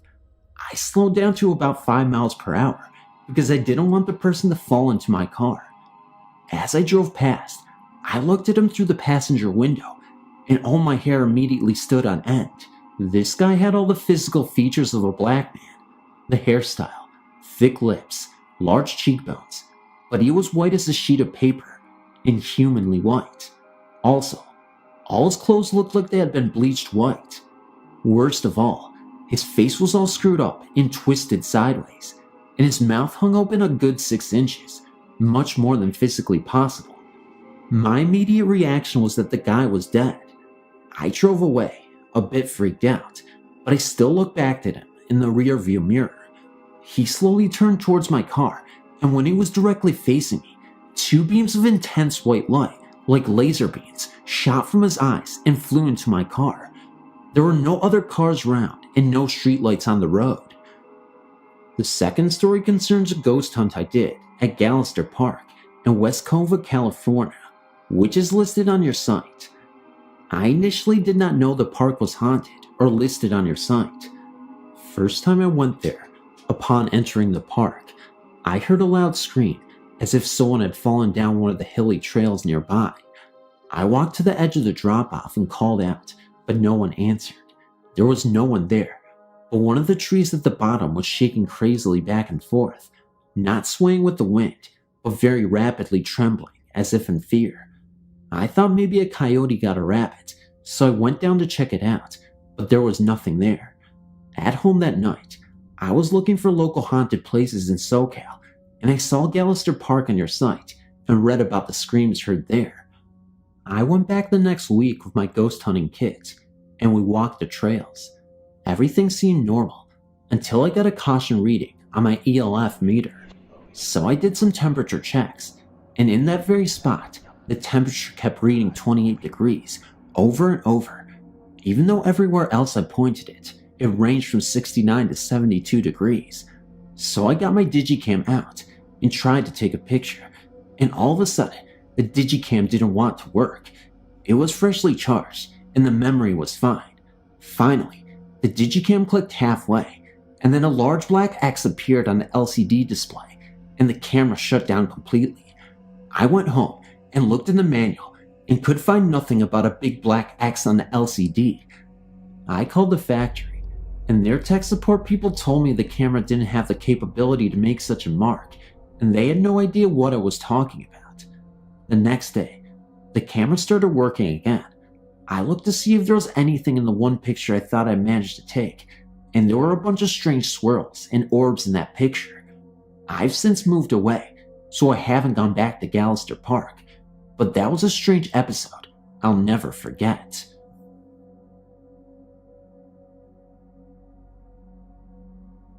Right out of high school, I graduated in 1997. My friends Trevor and Felix and I decided to take a long weekend road trip. It was either 97 or 98 that we took this trip. We decided on San Felipe, a small fishing village just 8 hours from Los Angeles on the edge of the Sea of Cortez in beautiful Mexico. Our reasons were purely immature and superficial. There we could drink at bars. Not 21 yet, you know, so off we go. We get there and rent a room in this very small motel just off the main drag. You went up these steps and the door to the room was to the right. If you faced the door to the room on the immediate right was a large window. That was our only window, save for a small one in the bathroom. Now, upon opening the door to the room, you see immediately on the right against the wall, with the large window, the first bed. Next to that bed further back was a nightstand with a lamp. Farther back the other bed. Against that bed was a wall to the restroom. Small, but adequate. Boy did we have a blast, and then some. The second night of our young revelry, we go up to our room, ready to call it a much overdue night. Well, rip-roaring Felix was not having it. He still had more party in him. Against our better wishes and utilizing Trev's and my exhaustion, he got his way.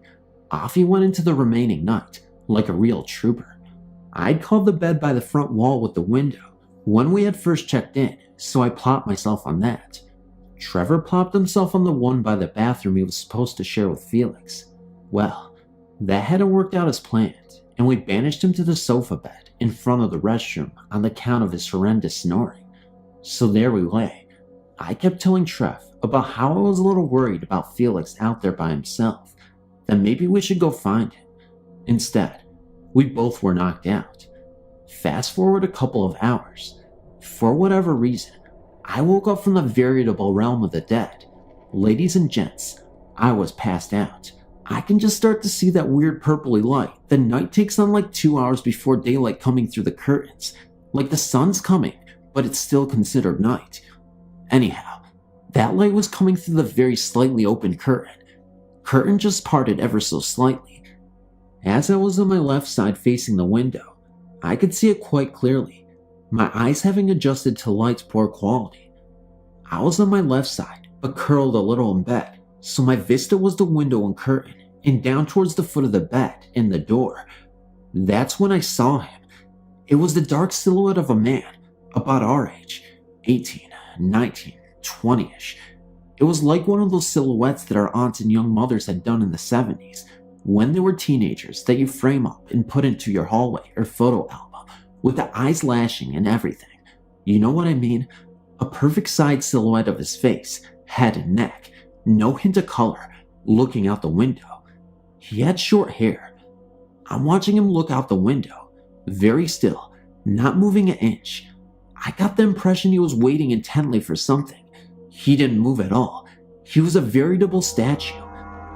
He didn't look at me. I looked at him looking out. He wasn't holding the curtains, just out of the part in them. I'm thinking this whole time it's Trevor looking out the window, waiting for Felix to come rolling in from his drinking and gallivanting. I was sure it was. Felix was and is a big guy. Rowdy too. We would have definitely heard him come in. We would have heard his snoring for sure. Trust me. So I lay there watching Trev wait for Felix. He probably has gotten as worried as I was after all. I was just about to ask him what time it was. Then I hear it. I hear the soft rhythmic breathing from behind me. From the bed behind me. It's Trevor sleeping. He's doing that breathing people do when they're sleeping. Not snoring, just sleep breathing, you know. If that's Trevor, then who is this looking out the window at the foot of my bed? I lay, I think. I do this over calculated lightning quick roll to my right to turn on the lamp on the nightstand. On it flicks. I whip back around, and nothing. Just a window and a door. I turn around towards Trevor, and I see him squinting at me from his bed. Trevor, were you looking out the window just now? No. Just then, as if on perfect timing, Felix stumbles in drunker than a goldfish in a vodka bottle and says, slurs out, "What are you guys doing still up?" Ladies and gentlemen, I didn't sleep a week after that. I'm speaking the God-honest truth that this has happened. Never miss a thing. Since my family and I moved into our Temecula, California house, we have had many encounters with ghosts or spirits who reside with us. I will tell you of several encounters we had since moving in on July 27, 1994. I'm married and have 2 sons and 1 daughter. The first time was when my oldest son Joseph and I were playing alone on the computer. We were having a great time playing games when, suddenly, we heard people, unfamiliar voices to us, talking. We looked over at the table in the kitchen, and a pocket tape recorder had suddenly been turned on, and the voices on it were not ours. My son got up and turned it off, accusing me of playing some trick on him. I accused him of the same. There was no possibility of a prank, as we were both glued to the computer game, and the recorder was on a table about 20 feet away. Another day, my son Joseph and I were again on the computer, and we had the TV turned up so we could hear a show as we played. Suddenly, the TV was turned down real low. I said, "Kurt, are you home?" Kurt is my husband. I got no answer, so my son and I got up and walked around to the living room. No one else was home. My son swore that our house was haunted. One day, I was home alone, and I heard talking upstairs. I got scared and wasn't sure if I should call the police first or check it out myself. So, I grabbed a knife out of the kitchen and headed upstairs. I first checked Christopher's room, my second son, and I heard talking coming from behind me out of the room. I proceeded to Joseph's room, then Kristen's room, my daughter. At each room, I heard the talking from behind me, still not understanding them. I went to my room. I heard nothing. I went into my bathroom and heard the sound behind me. Shaking and very scared, I went to look under my bed. Nothing under it.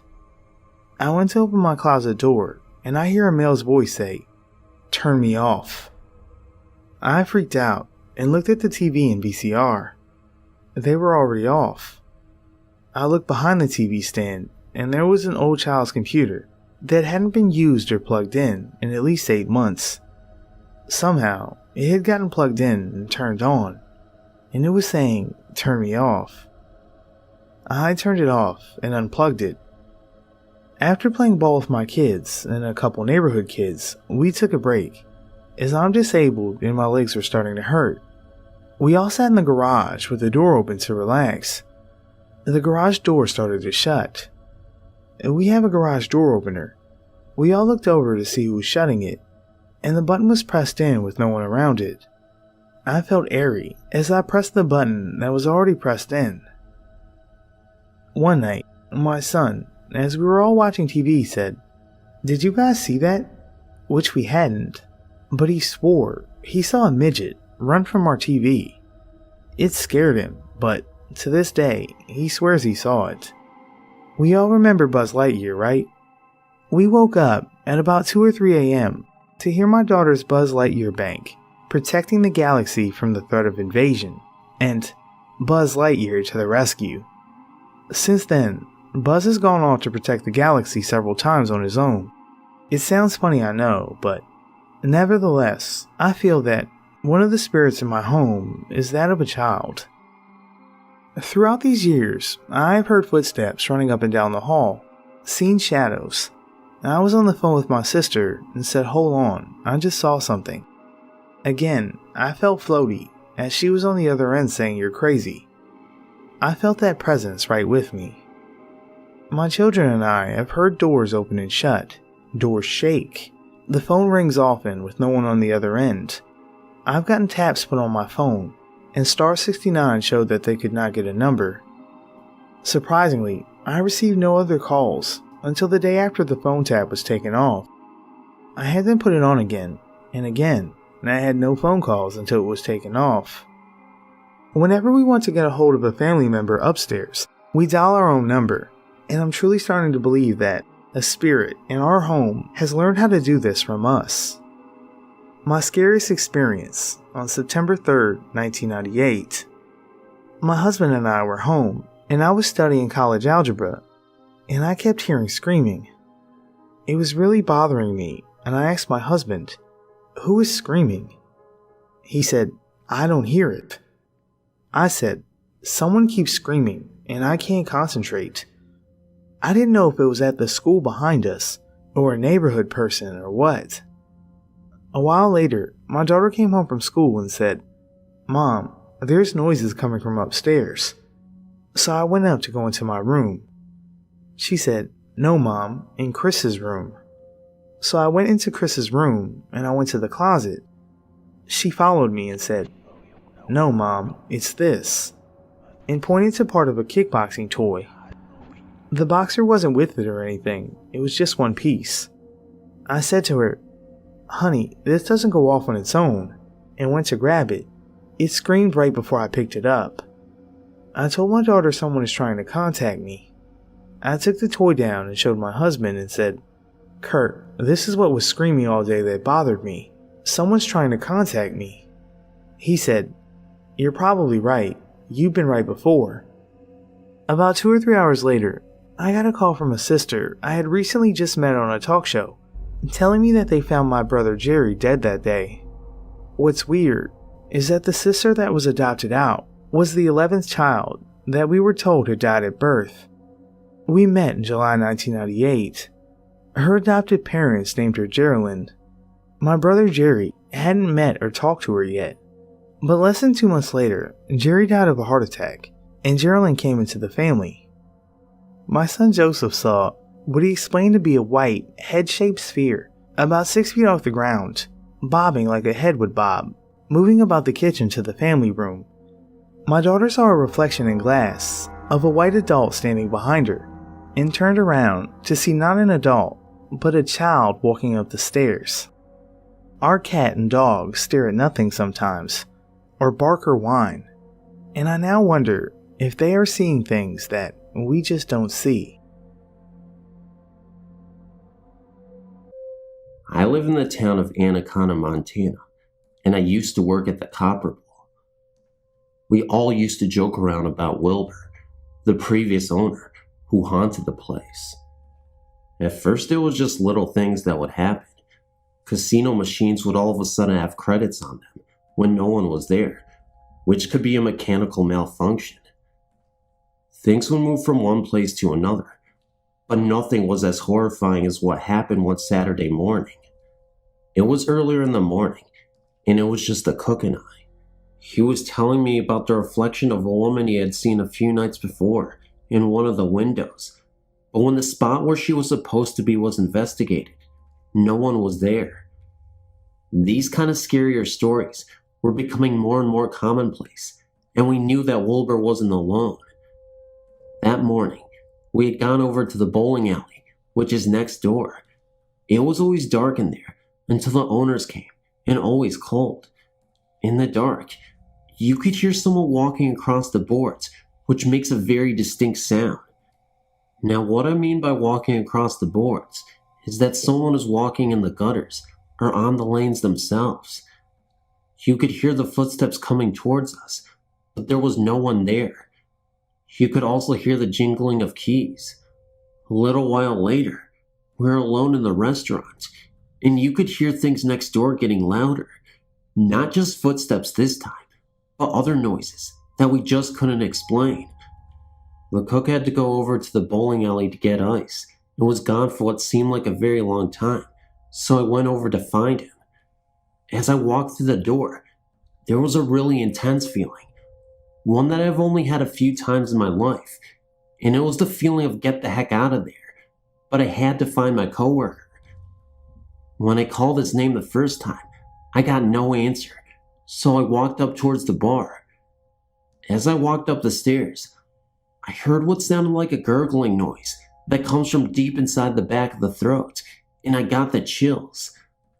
I called his name again, and this time he answered me, but it sounded very faint. Again I called his name, and it seemed to be as loud as it should be, considering he was only 4 feet from me.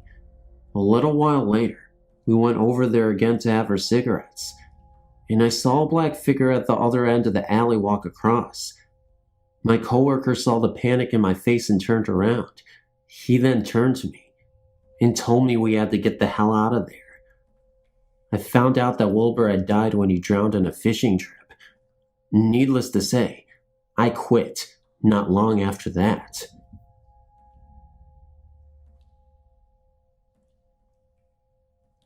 My better half and I were looking for a larger apartment to rent. Because he works mornings and I work afternoons, I ended up doing a lot of our house hunting alone.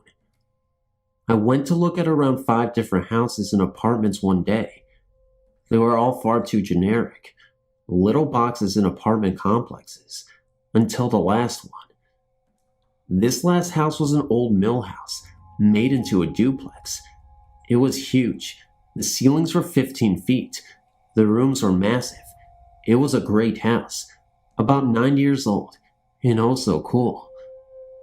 My boyfriend came to look at it the next day and also liked it, so we moved in. It was little things at first, an odd pounding on the wall that we attributed to our rambunctious neighbor, cold winds that we thought were just the usual drafts of an old house, but the cat, we couldn't explain the cat. Our kitty is a smart little beastie, more so than the average feline. He wouldn't go upstairs without one of us. If he was asleep on the bed and you left the room, he would go streaking past you down the stairs. He would sit and stare at something in the corner. He would leap up from a nap and chase his tail, like someone had pulled it. We didn't even really think about it. We figured the cat was weirded out by the move. Then more concrete, odd things began to happen. I would see little figures out of the corner of my eye, quick shadows that were gone before I could turn my head. Or I would hear laughter, but it would vanish just as quickly. Sometimes I would hear crying as I walked up the stairs, but these things were always short and soft enough that I would think it was a trick of my mind. My boyfriend and I were watching a movie one night when something happened that convinced me I wasn't insane or overly imaginative. My boyfriend, who does not believe at all, and is incredibly pragmatic, suddenly stopped the movie. He asked me if I heard that. What? I replied. He looked at me and said, children screaming. I hadn't heard it. I could see how upset he was. And more odd things have happened since then. My boyfriend and I love kids, especially me. It's a running joke that I'm a baby magnet. Kids love me. We have several friends who bring their young children over to visit, or for me to babysit. So I have toys all over the house. Our kitchen and living room are connected by a doorway with no door, so you can see straight through. I was making a tuna fish sandwich a couple of days ago and happened to glance into the living room. A small, brightly colored ball rolled across the floor. At first, I thought the cat must be playing with it, and then I realized the cat was sitting next to me, hoping to catch some floor-bound tuna. I was the only one home. My boyfriend swears that he saw a blonde-haired kid in our kitchen, hiding under the table. I was babysitting our friend's toddler that day, and he figured it was Mickey. So he snuck over, planning to lift up the tablecloth and play peekaboo. But when he lifted the tablecloth, no one was there. Mikey and I were 2 blocks away at the park. I know I've gone through all this setup, and nothing really freaky's happened, so here's the clincher. It happened this morning. That's why I'm writing this now. I woke up late. My boyfriend had gone to work, and I was planning to laze around the house and maybe do some yard work. I laid down on our couch and decided to watch a movie, and I apparently dozed off. I woke up because someone was crawling onto the couch. Seriously. To anyone who has kids or spends a lot of time with them, you know what this is like. You're napping and feel tiny hands on the couch. Then a little body crawls up and snuggles down next to you. This has happened so many times that at first it didn't even faze me. Then I realized that none of the munchkins I'd take care of were in the house. No one was in the house, and when I sat up, the weight was gone and no one was there. None of this scares me. I rented this house because I told my better half that it felt happy, like a home.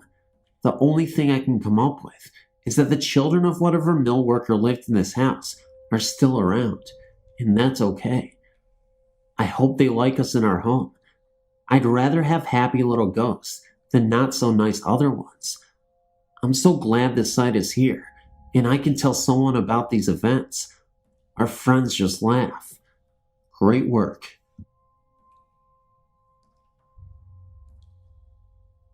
I've had a few ghostly occurrences happen to me, but 2 really stand out.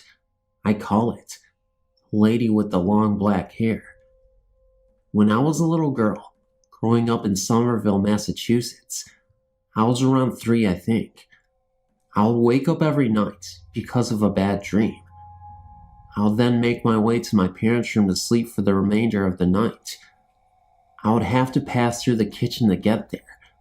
Lights were out, but there was some light coming in the windows from the street lights. I would see her, sitting on the kitchen counter, up against the wall, by one of the windows, a lady with the long black hair, which is how I always referred to her. She was dressed in a long black dress, pale-faced but shadowy, with illuminated green eyes. She would just be sitting there and looking right at me. It always took my breath away. I was so afraid of her. I would inch my way towards my mother's room with my back against the wall, never taking my eyes off her. Her eyes followed my progress across the room. I always thought, she's going to jump off the counter and get me, but that never happened. Years later, my mom told me she had strange things happen to her in that house too, but that's another story. In another story, my Nana came to visit me. Years later, living as an adult in Hampton, Virginia. One night, I was awakened by something. When I opened my eyes and looked around, I was startled to see my Nana sitting in bed with me. Nana had died 6 months earlier. It was kind of scary because she was gray and just slightly transparent. Also, she had a shocked look on her face, almost like she was the scared one. Then in my head, I heard her voice saying, "Shh, go back to sleep," which I did. The next day, I remembered it all quite clearly, and thinking on it, I feel like she had been surprised that I had woken up and was looking right at her. I don't think she bargained on that when she come to visit me.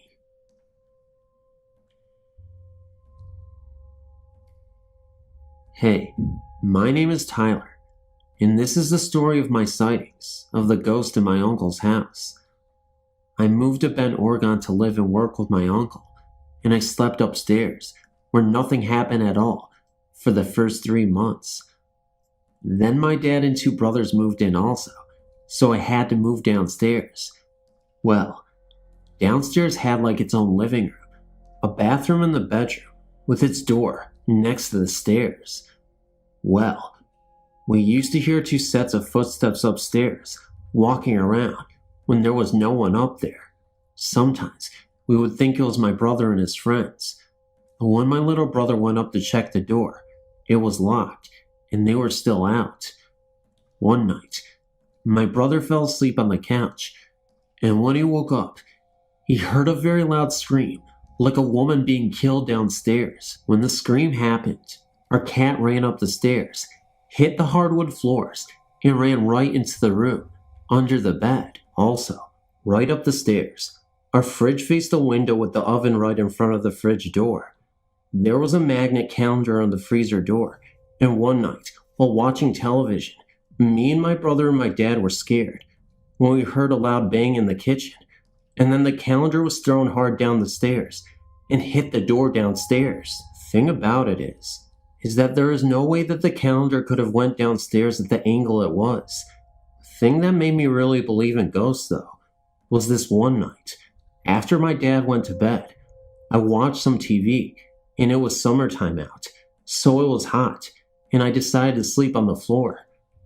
When I was about to fall into sleep, I heard a light chuckle behind me, which I thought was my dad. But when I looked behind me, there was absolutely no one. I tried to go to sleep again, and the same thing happened, and I got a little angry. Well, again, I was about to fall asleep when I had the feeling that someone was looking at me. When I opened my eyes, there was a gray male figure about 6 feet long and a dark figure about 5'10" standing right next to me. And when I looked at them both, they both looked back at me. I got so scared that I closed my eyes and prayed that they would leave. And when I opened my eyes again, they were both walking. Again, I closed my eyes, and when I opened them again, they turned the corner and went up the stairs. I picked up my pillow and ran into my dad's room. He woke up right when I got into his room, and when he asked what happened, I told him in a very shaken voice that I saw a ghost. Right when that happened, we both heard 2 sets of footsteps right above our heads, and the door opened and closed with a lot of force. After that night, I believed in ghosts, and there's nothing in the future that will ever change my mind.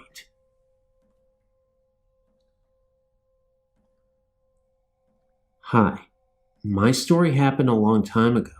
I was 17, and it was the evening of the 1989 earthquake here in Northern California. I was staying at a family friend's house for the night. I had known them for several years, and they'd always told ghost stories while we would camp. The husband's brother had just died when he was 5 years old. He got hit by a car. He said he thinks that his brother was still around. They still lived on the same property that he grew up on. Anyway, to get to the story, that evening, we all went to bed. They had a small house and had me sleep in the kids' room, and the kids slept in the living room. Everyone was turned in for the night.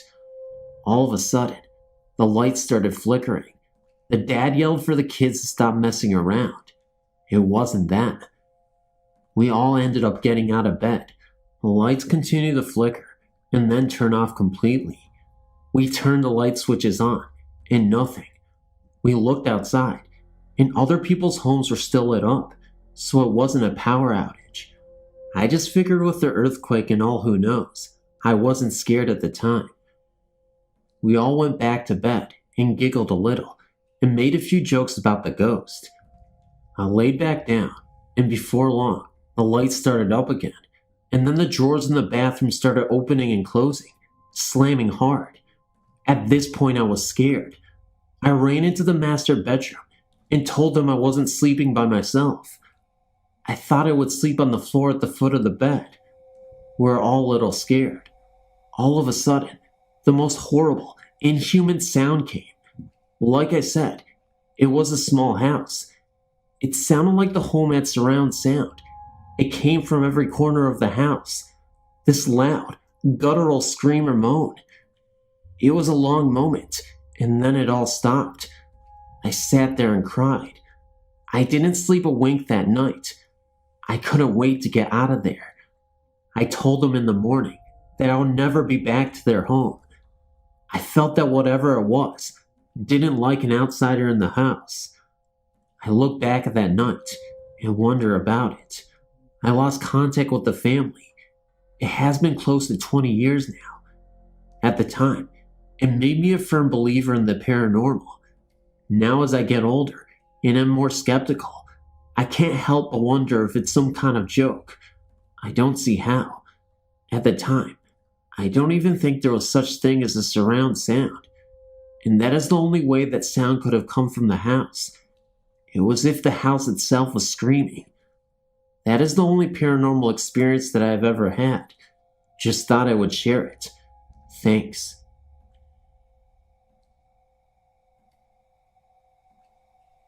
My friend Helen and I had been in our local pub for most of the evening.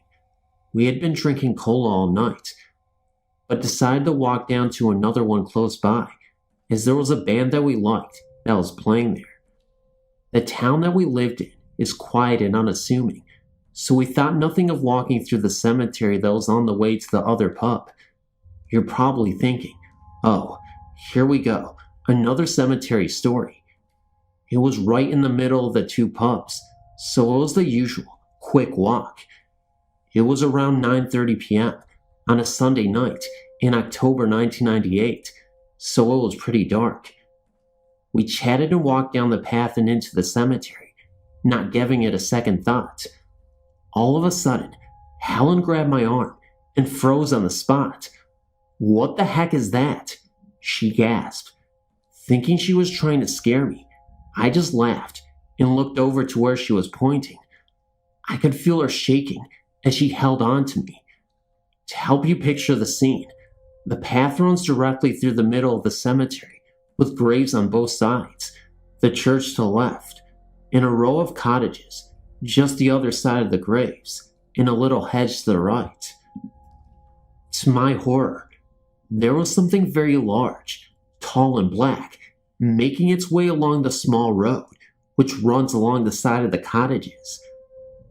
We're only about 15 yards away, but there was absolute silence. No footsteps, breathing, or noise of any kind. The thing was sort of gliding along at a steady pace, as we couldn't see the bottom of it because of the graves in a small hedge.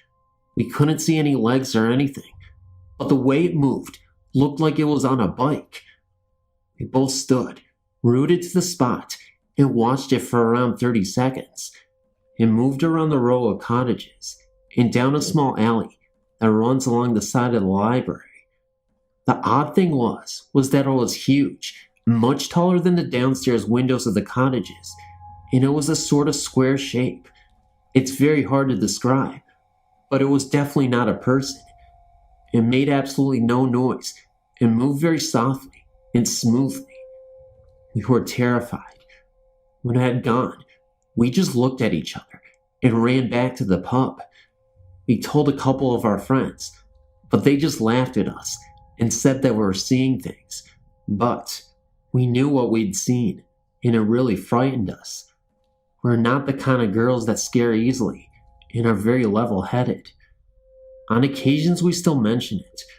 We even went along there in daylight to try and find a plausible explanation, even trying to work out how tall it must have been, but we never came up with anything.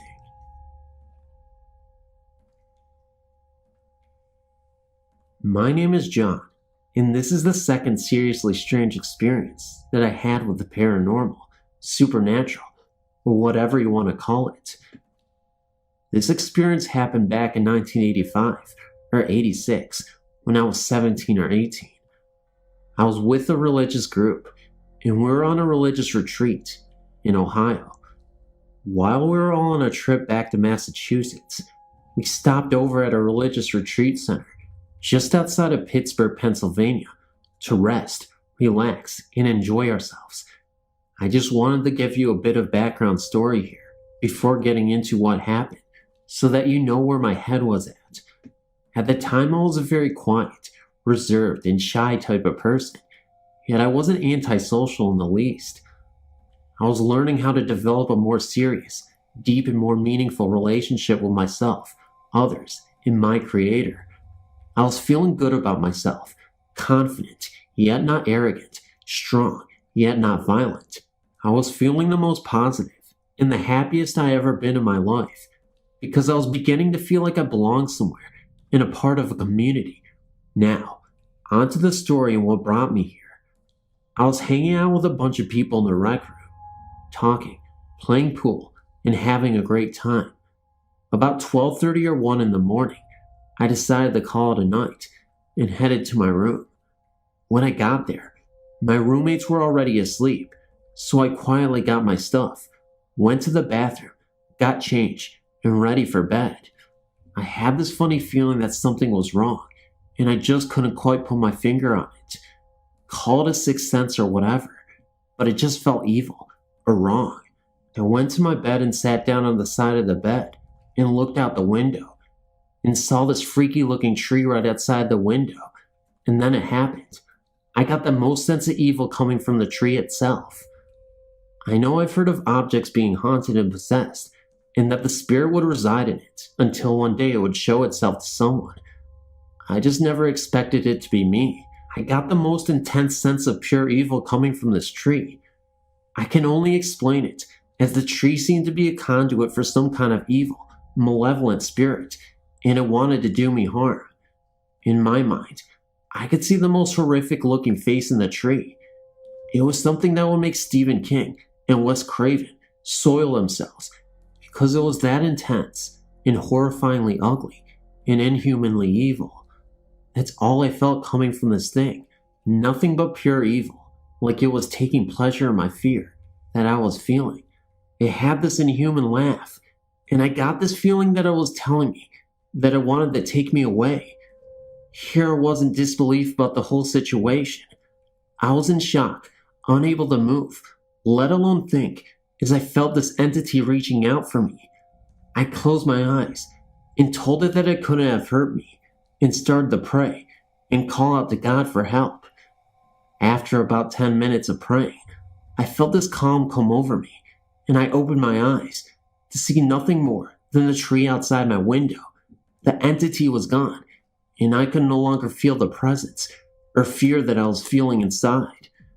The next thing I knew was the sun was just coming out to my relief, because I knew I had made it through my second encounter with the supernatural. About 10 years ago, when I was stationed in Japan, I had an experience that still makes the hairs on my arms stand on end. I was sleeping one week at night about midnight. I lived in a dormitory with other military members, and this particular night, I woke up from my sleep to see a dark figure standing in my room. At first, it didn't bother me because my friends would frequently come into my room at all hours of the day without knocking, and I thought it was one of them just messing with me. So I called out to them to let them know that I saw them and the joke was over. However, at that time, the figure laid down on its belly and started to crawl towards my bed. Still, I thought it was a friend playing a joke on me, so I let them know the joke wasn't funny. However, each time I would call out to the figure, it would stop and stay very still, and then start crawling towards me when I stopped speaking.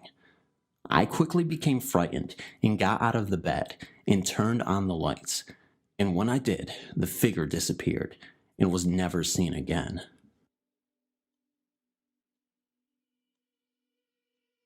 I'm currently a student studying in Japan, and I was invited to my friend's house in the Fuki Prefecture, on the western coast of Japan, one of the most haunted prefectures in the nation.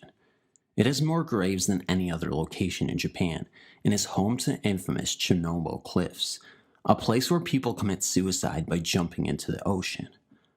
I was with my friend and several of his classmates at around 2 a.m. in a family restaurant when the subject of ghost pictures came up, and several of them said that they had taken pictures at the Chinbo Cliff and had seen the spirits that float around the area. My friend could even see them, a couple who jumped off together, standing on the edge of a cliff.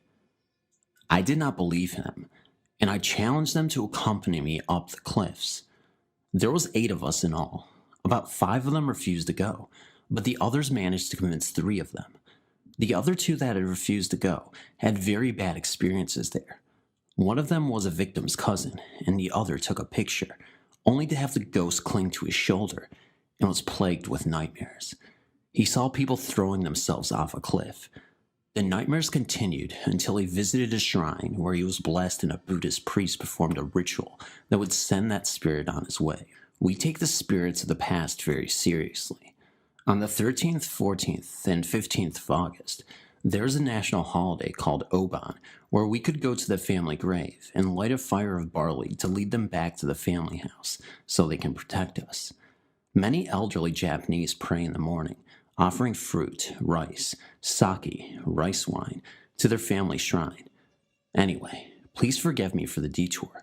I shall continue with my story. The Chinbo Cliffs can be separated into 4 main parts: the cliffs itself, a red bridge where the bodies wash up, an island that the red bridge connects to the mainland, and it is said to be the resting place of spirits of the deceased, and a statue of Shinto god in a tunnel, which is said to show displeasure in his face if something bad will happen. We arrived at the cliffs around 3 a.m. and went directly to them. There is a total of about 10 of them, and we stood at the end of them and looked out. I saw nothing, as did several other people, but a member of our group seemed to be losing his strength in his legs, and we had to help him walk. Then we headed over to arguably the most haunted area of the cliffs, the telephone box where many suicide victims make their last calls to their loved ones. We took a video on one of the guy's cell phones. When we played it over, at the 19-second mark, we could hear a woman screaming in the background, "Stop, please stop, don't do this," saying this over and over again. Needless to say, we left in a hurry after that. We headed over to the bridge, which legend has it that the hands of those who had died would reach up and cross the bridge.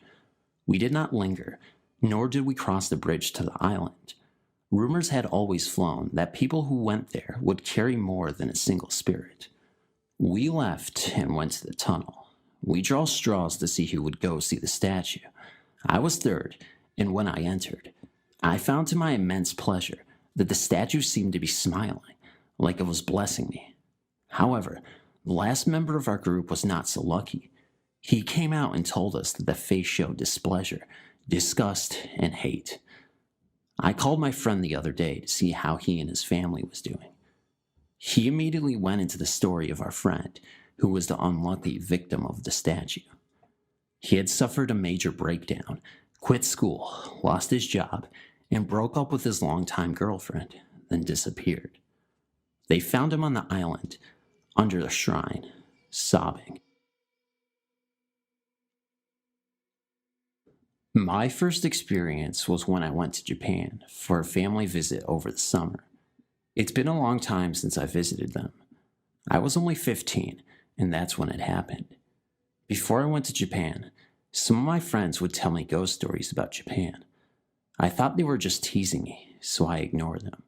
When I arrived, it was going well. The first week of my stay in Japan was going very fine, but I felt as though a shadow was following me. I kept having this feeling like someone had been watching me for a while. I woke up in the middle of the night, and I was still sleepy. I don't even know why I decided to get up, but when I looked over to my shadow, I found another shadow behind my shadow. I quickly turned around, but no one was there. I was freaked out, so I went to talk to Mom and Dad, but they wouldn't listen to me. I went back to sleep, but felt a warm hand touch my forehead. I was scared, so I just pulled the blanket over my head and closed my eyes tight. The next morning, I talked to Grandma and told her all about it. She told me that it must be her late daughter's dead son, who died at the age of 17 of a fever a long time ago. She told me not to be scared because he wouldn't do any harm to me. Even if she said not to be scared, I was still scared. Ever since I told Grandma about it, she would tell me stories about the time when he was still alive and that he was a nice man. For some time, a few weird things happened, but I just ignored them or forced myself to sleep. Back in July of the year 2010, I had a trip to Okinawa, located on south of Japan. To be remembered, Okinawa is one of the places in Japan which had suffered the consequences of World War II, being attacked by US military. Because of that, many people died, including Japanese civilians, Japanese military, and US military. Since I already studied about Okinawa's story, I had a strange feeling that something spiritual will happen there before I visited Okinawa. I've already had another experience, but I'll submit it later. And Okinawa is one of the places that have a US military base. I believe that was on the second day of the trip. We were guided by a local person to an underground-made cave called Gamma, which used to be a local's people place of refuge in case of aerial bombing runs. And because of the low hygiene, many people had died there, such as children, women, elders, and even sick or injured people. That's not all. Even the Japanese military said to civilians, when the US soldiers come to you, suicide before they kill you all. Die for glory, die for Japan. The cave itself was slippery because of the rain and too dark, or should I say, pure darkness, pure black. Because of that, we have to move with hand lights. While we're advancing, we had a moment to turn off the lights to see how dark it was. The cave was also chilly rather than too cold. A few seconds later, I could have sworn I heard a woman's crying voice in the cave, but I noticed that wasn't the voice of the girls who were with us at the time. No, there were only 2 girls with us. And then I started to think myself, this is not a living person's voice. Later, we went out of the cave, and in order to confirm, I asked the girls if one of them cried, but the answer was, none of us cried there. And I asked the boys too, but same answer. I really wondered what the crying woman's spirit really wanted to tell us.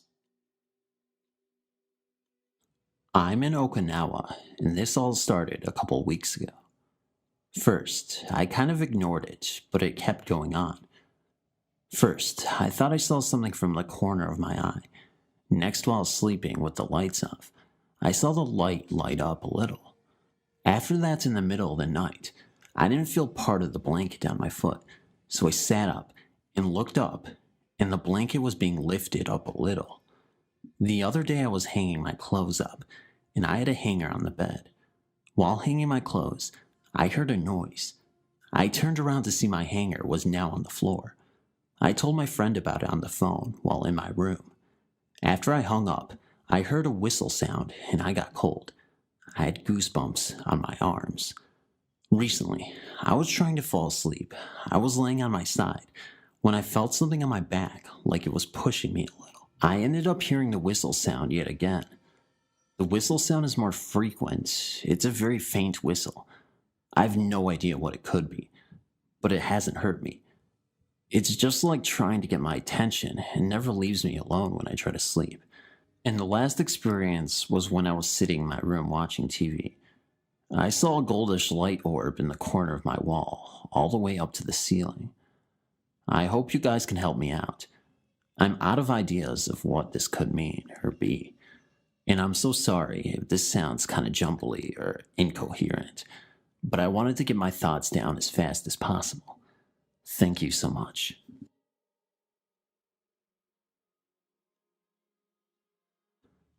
To make things a little more clear, I want to give a little background detail of the house that I lived in. The house was an older traditional style Japanese house. The kitchen and living room area was on the opposite side of the house from where the bedrooms, including mine, were. I also was the only one on the side of the house because my host mother was in the kitchen cooking supper, and the rest of my host family was working out late. The cat was outside too. My bedroom door was a fancy sliding door that was made of frosted glass, so I would have seen someone walking by. Also, the ceiling in the hallway leading to the other side of the house from my bedroom is kind of low, because I'm an unnecessarily tall Canadian. It was a little bit before supper, and I wanted to go and relax in my room. I laid down on my bed and started to reflect on how my day went. As I laid there, I got a strange feeling. It was a kind of excited, eerie feeling. I looked towards my door. I stared at it when all of a sudden, a black, shadowy arm from the ceiling came down and knocked on the window of my door. I was flabbergasted. I went to my door cautiously and opened it. I looked up to the ceiling to find nothing there. At that moment, my host mother called me to supper. I ran to my host mother and told what had happened. She laughed at me and told me that I was just paranoid. Anyway, that night, I had a little trouble falling asleep. Any ideas? Or was I just hallucinating? In 1990, I was a corporal in the Marine Corps, counting down the last 6 months of my tour of duty at Camp Butler on the island of Okinawa. Being an NCO, I managed to get my own room. Although made for 2 people, the room was small. When you entered, there was a wall locker, then a bunk on the other side, and on the far wall was a desk, a small fridge, and an end table situated near a window. Hanging on the wall above the bunk on the left of the room was an old, large mirror held in a strange-looking, heavy wooden frame. I took the bunk to the right. Having recently been promoted, most of my friends were of lesser rank than me, and I let them hide in my room whenever they needed to shirk any unwanted duty that came up. They never stayed long, though. At first, they would try to nap, but complained of angry, violent dreams. Arguments would break out, and even a few fistfights occurred over even the most trivial things. People would enter the best of friends, believe, angry, sad, or even depressed. A few of us were sitting around talking once, when one of them, who had entered in the best of moods, suddenly became upset about something and jumped at me, getting me into a chokehold that took the other 2 with him to release one from. Later he apologized and said he had no idea what had come over him. Feelings of dread, depression, and anger were only highlighted by the noises that came from the room. I can't even count the number of times the sergeant who lived in the room next to me would come banging on my door, telling me to turn down my music or the TV I had. The problem was, I was a very quiet person, only listening to music on my headphones, and, on the rare occasion, I would watch TV, kept it down to a low volume. Numerous times he would complain about loud parties I was having, only to find that I was alone in my room, writing letters or reading when he came in to see what was going on. During this time, I had used an acoustic guitar and was writing my own songs. Since there was a lull in traffic out in the hall, and most people were away for the weekend, I decided to record a song I had just written to see what it sounded like. I'm a horrible singer, but wanted to hear how the words flowed with the song, so I turned on the recorder and very quietly strummed out my tune and sang along. I did this a few times until I had the way I wanted it, then listened to what I had. On the recording, I could hear the soft notes of the guitar in my horrible, whispery voice. Suddenly, I began to hear people howling like dogs. I shut the machine off and rewound it. Again, I could hear my feeble attempt at singing, and then a chorus of people howling. It sounded as if they were making fun of my lack of musical talent. I was completely embarrassed and decided to wait until later to record my songs when I was completely alone. It did not hit me until later that the hallways and other rooms were empty at that time, and that, upon listening again, the howling was coming from inside the room. The room had, to some degree, the same effect on me as it did everyone else, and it was easy to see that the mirror was causing it. When I had company, I noticed people would shy away from it. They would sit as far from it as possible and glance towards it now and then as if to make sure it hadn't moved. The mirror stood out, and although I used it, I didn't like to.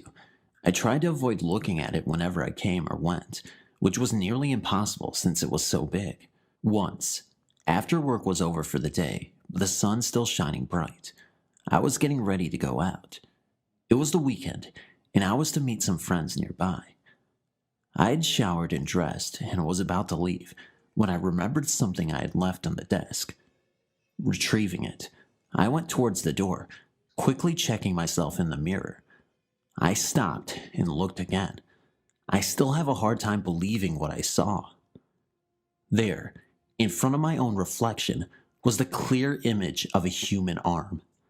It was tan and slightly dirty looking, stretched out as if to shake someone's hand.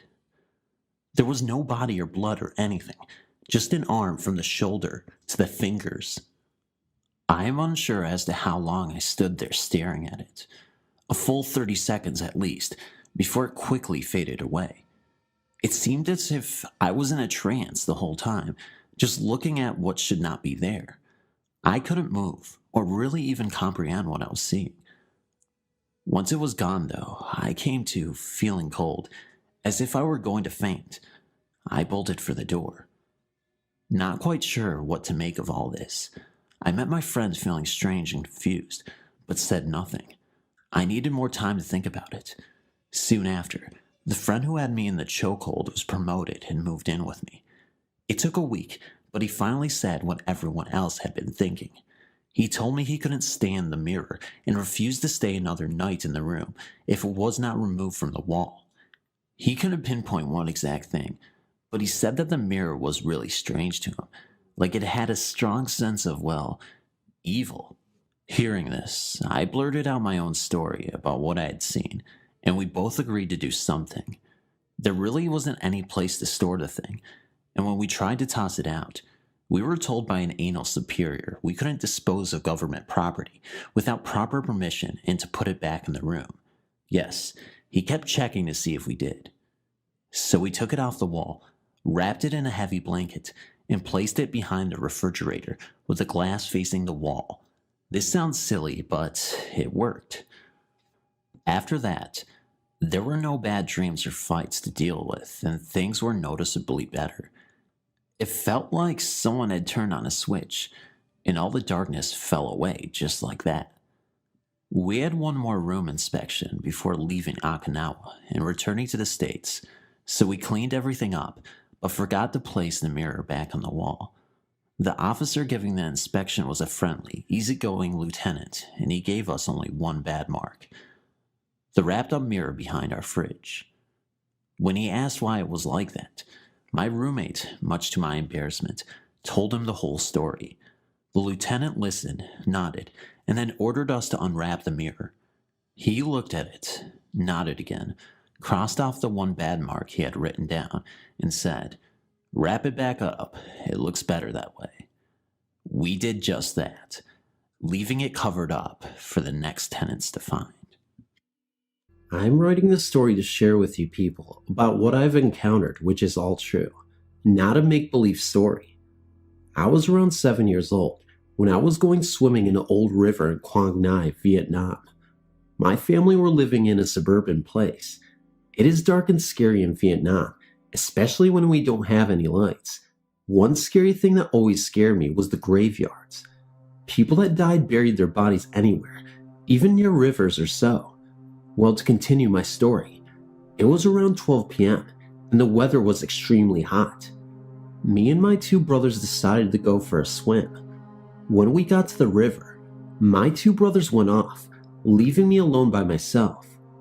Seeing my two brothers having fun, I started to go forward to them. As I was walking, I felt something really abnormal. It was the sands. The sands was moving down as I take each steps. After realizing that I was scared, I decided to go back. As I turned my body around, something, or a hand I would say, grabbed my leg. It started to pull me down. First, I thought it was just the sands, but then I can feel the fingers and the feeling of the hands. Then I started to go down. I tried to scream, but I just couldn't. When my head was almost covered with water, my older brother came to me, and all of a sudden, the hands let me go and I was up again. I was so lucky that day that my brother saved me. I told him about the incident, but he told me it might be the sands, and trust me, it wasn't. I kid you not, I could feel the hand. But this wasn't the end yet. Several days after the incident, a neighbor's daughter went to swim in the same river that I did up in north. One time, one of the sisters went up north there, and the sister swam, and something pulled her down. The other sister couldn't do anything. She decided to grab onto the other one, and both of them ended up dying. Many of my townspeople said that the water ghost took the sister's life. In case you didn't know, there are a lot of ghosts in Vietnam. The water ghost, which is very common, if you have the same birthday as the person that dies, they will pull you down and kill you. They do it to release their soul. I'm currently living in America. I must say, I believe in ghosts. My husband Chris and I had just moved into our first apartment together. As I was working out, Chris had noticed that there were 2 bowls placed in our cupboard with a single fork resting at the top. We were using the cupboard only to store food, so when I had gotten home, Chris had questioned whether I put the bowls there. Of course, I hadn't. For the next couple of days after that, Chris and I would wake up with a start, literally shot up from our sleep at exactly 6:30 every morning. What made this even more unusual was that the fact that both of us didn't even wake up until 10 a.m. for work. But there we were, up from the middle of our sleep, leaving us to do nothing but look at each other and wonder why. Several days passed, and I started to feel nervous. I started getting the idea into my head that there could be a ghost in the house, causing us to wake up at this ungodly hour. As Chris and I were about to go to sleep, I began to hear creaking noises from the kitchen nearby. I got up, turned on the kitchen light, and found that the cabinet, the utensil drawer, and the cupboard directly across from the former 2 were all slightly open to the same degree. I closed all of them, went back to bed, and began to hear the same creaking noises all over again. Now totally scared, I found myself getting up every 15 minutes to shut the doors and drawer, which were progressing opening more and more, faster and faster. I had to finally ignore it to get a decent night's sleep. One morning, I was awoken by a man's voice saying, "Who are you?"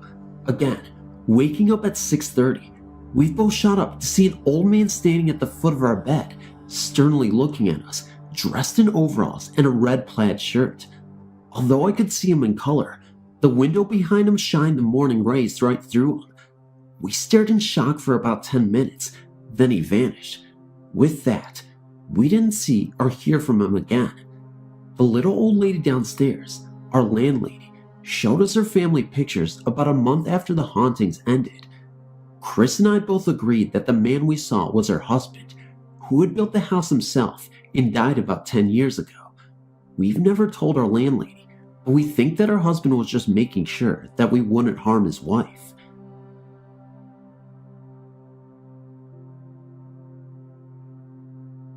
Hello.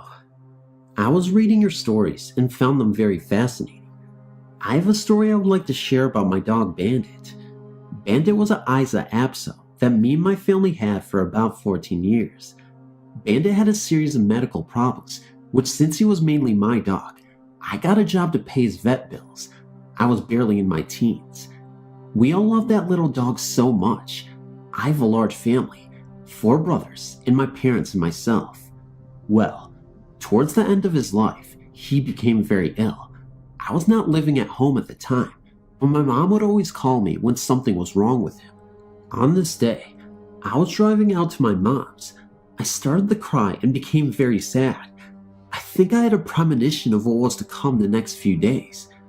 Bandit, it turned out, had diabetes, and we didn't know it. He was very sick and spent the next few days in the vet while they tried to stabilize his glucose level, to no avail. He wouldn't eat. He was very weak. He kept getting fevers. There was no hope. We had to make the decision to put him to sleep. I must say that was the single most difficult decision I ever had to make. I was devastated. My mom called my brothers at their jobs, and everyone was there at that vet that day, except my dad. He was working. We spent a little time with him in the room before they took him back to give him the shot. That dog was smart. I could swear the little guy knew something was up. Finally, they took him back, and 2 of my brothers went back there with him. They came back out crying, and I knew I was done. I was completely devastated. That was my baby. But strangely, on the way home, I felt a sense of relief, like he wasn't in pain or suffering anymore. Like any crazy pet owner, I had him privately cremated at a cemetery, and to this day, his ashes are at my mom's. But in the weeks to come after we put him to sleep, my little brother, who still lived at home, could swear he'd hear Bandit at night. Sometimes when Bandit would get restless, he would kind of whimper, like he wanted someone to pay attention to him. That's what my brother would hear. Then my brother would call out his name, which is what he used to do when Bandit was alive, and it would stop. My father, big spook skeptic, also heard Bandit's claws tapping on the floor in the kitchen, one of his favorite places to sleep. My mom is always trying to get me to take the ashes with me, now that I have my own home, but I always tell her no, because that is his home. I don't know about anyone else, but I firmly believe that if an animal is treated and loved like one of the family, that they develop a soul, and maybe, just maybe, they are waiting for us in heaven. My belief is that my 2 grandpas that passed on some time ago are taking care of Bandit till I get there.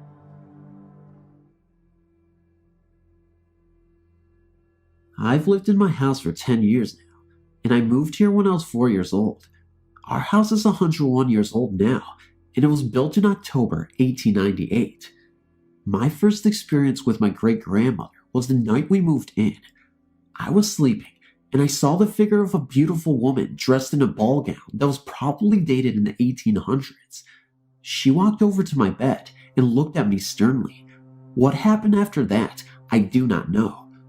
When I woke in the morning, my clothes were tattered and torn, and I had scratches and bruises all over me. My mom was terrified too, because the ghost had visited her also. She says the figure just stared at her for a long time, until my mom became so frightened that she had to turn on the light. I never saw anything again for 7 years. On November 21st, 1994, my best friend and her older sister were staying all night with me. We were all sleeping in my room. We had school in the morning. My room gets so cold in the winter because there is no way of heat getting up there, so I had a little portable plug and heater in my room. At about 4 a.m., they woke up and saw the knob on my heater turning on its own and the shadow of an old woman on my blinds. They tried to wake me, but I was in such of a deep sleep they thought I was comatose. Things have gotten a lot crazier since then. Things came up missing in the house after we had just placed them there. We hear footsteps in the hallways upstairs, doors slamming and flying open by themselves, etc. We finally became used to all of this. The past 2 years have been so climactic, they often frighten me. Last summer, my friend Andrea was standing underneath the chandelier in the living room, and one of the light covers fell right in front of her. If she hadn't jumped back, it would have landed on her head. I checked the chandelier and the bolts and screws. They were so tight that they couldn't be moved. Then it stopped for a couple of months. Last September was the first time I had seen my great-grandmother since I was 4. I was asleep in my room when the instrumental of a song came on. My room went completely black. Then I saw lights like from a disco ball or something. The little circles of lights all over the floor, ceiling, etc. And I saw the figure of my great-grandmother and great-grandfather dancing to it. When the song was over, they disappeared, and my normal lighting returned. Then last December, I had a party. 3 of my friends were sleeping in the extra room upstairs, while me, my boyfriend, and another friend were sleeping in my room. My friends were in the extra room talking when the door started swaying back and forth. They checked the windows, which were shut tightly and locked, as well as all the other windows upstairs. Then the room went completely pitch black, an elderly woman appeared and began talking to them. She told them to be very careful what they say in the house and to be quiet so they wouldn't awaken him. She also said that she's been protecting all of us for years from him. Then she disappeared and everything returned to normal. My most recent experiences were last night and right now. Last night, I was laying awake when the song Living Dead Girl by Rob Zombie came on TV.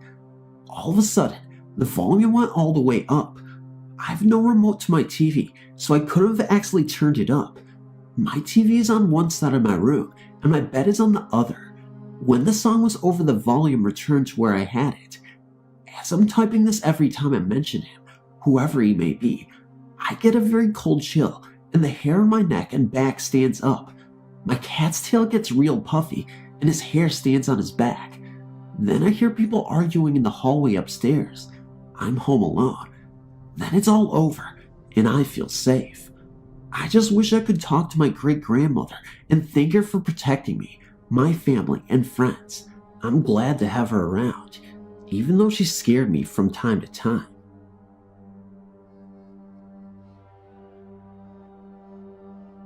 I've seen ghosts all of my life and live with one now. I was told by my grandpa that it's a gift, so I should just accept it. I've many stories, but I will start with the most interesting. Some years ago, a coworker and a friend asked me to grow and rearrange the flowers for a wedding. She asked me in February, so all winter long, we talked about it at work. She has one sister who was handicapped in a wheelchair, who was the flower girl. There were 5 bridesmaids. I kept having this dream of the wedding. There was someone at the altar, then the bride would come down the aisle, then the sister in the wheelchair. Finally, I asked my friend if she had an older sister. The succession of the 3 women made me think there must be someone. She was shocked when I asked her because she indeed had an older sister who died when she was 3 weeks old. I told my friend of a dream and told her sister is with her in spirit and grieves the fact that she can't truly be your older sister in the living. I asked the bride if we could make a bouquet for her and lay it on the altar. The morning of the wedding, when I was lugging in big buckets of flowers from the garden, she came. She was a small, precious, sweet soul. Of course she startled me, but I calmed down and turned to focus on her. She nodded her head and closed her eyes as if to say thank you. What a sweet spirit.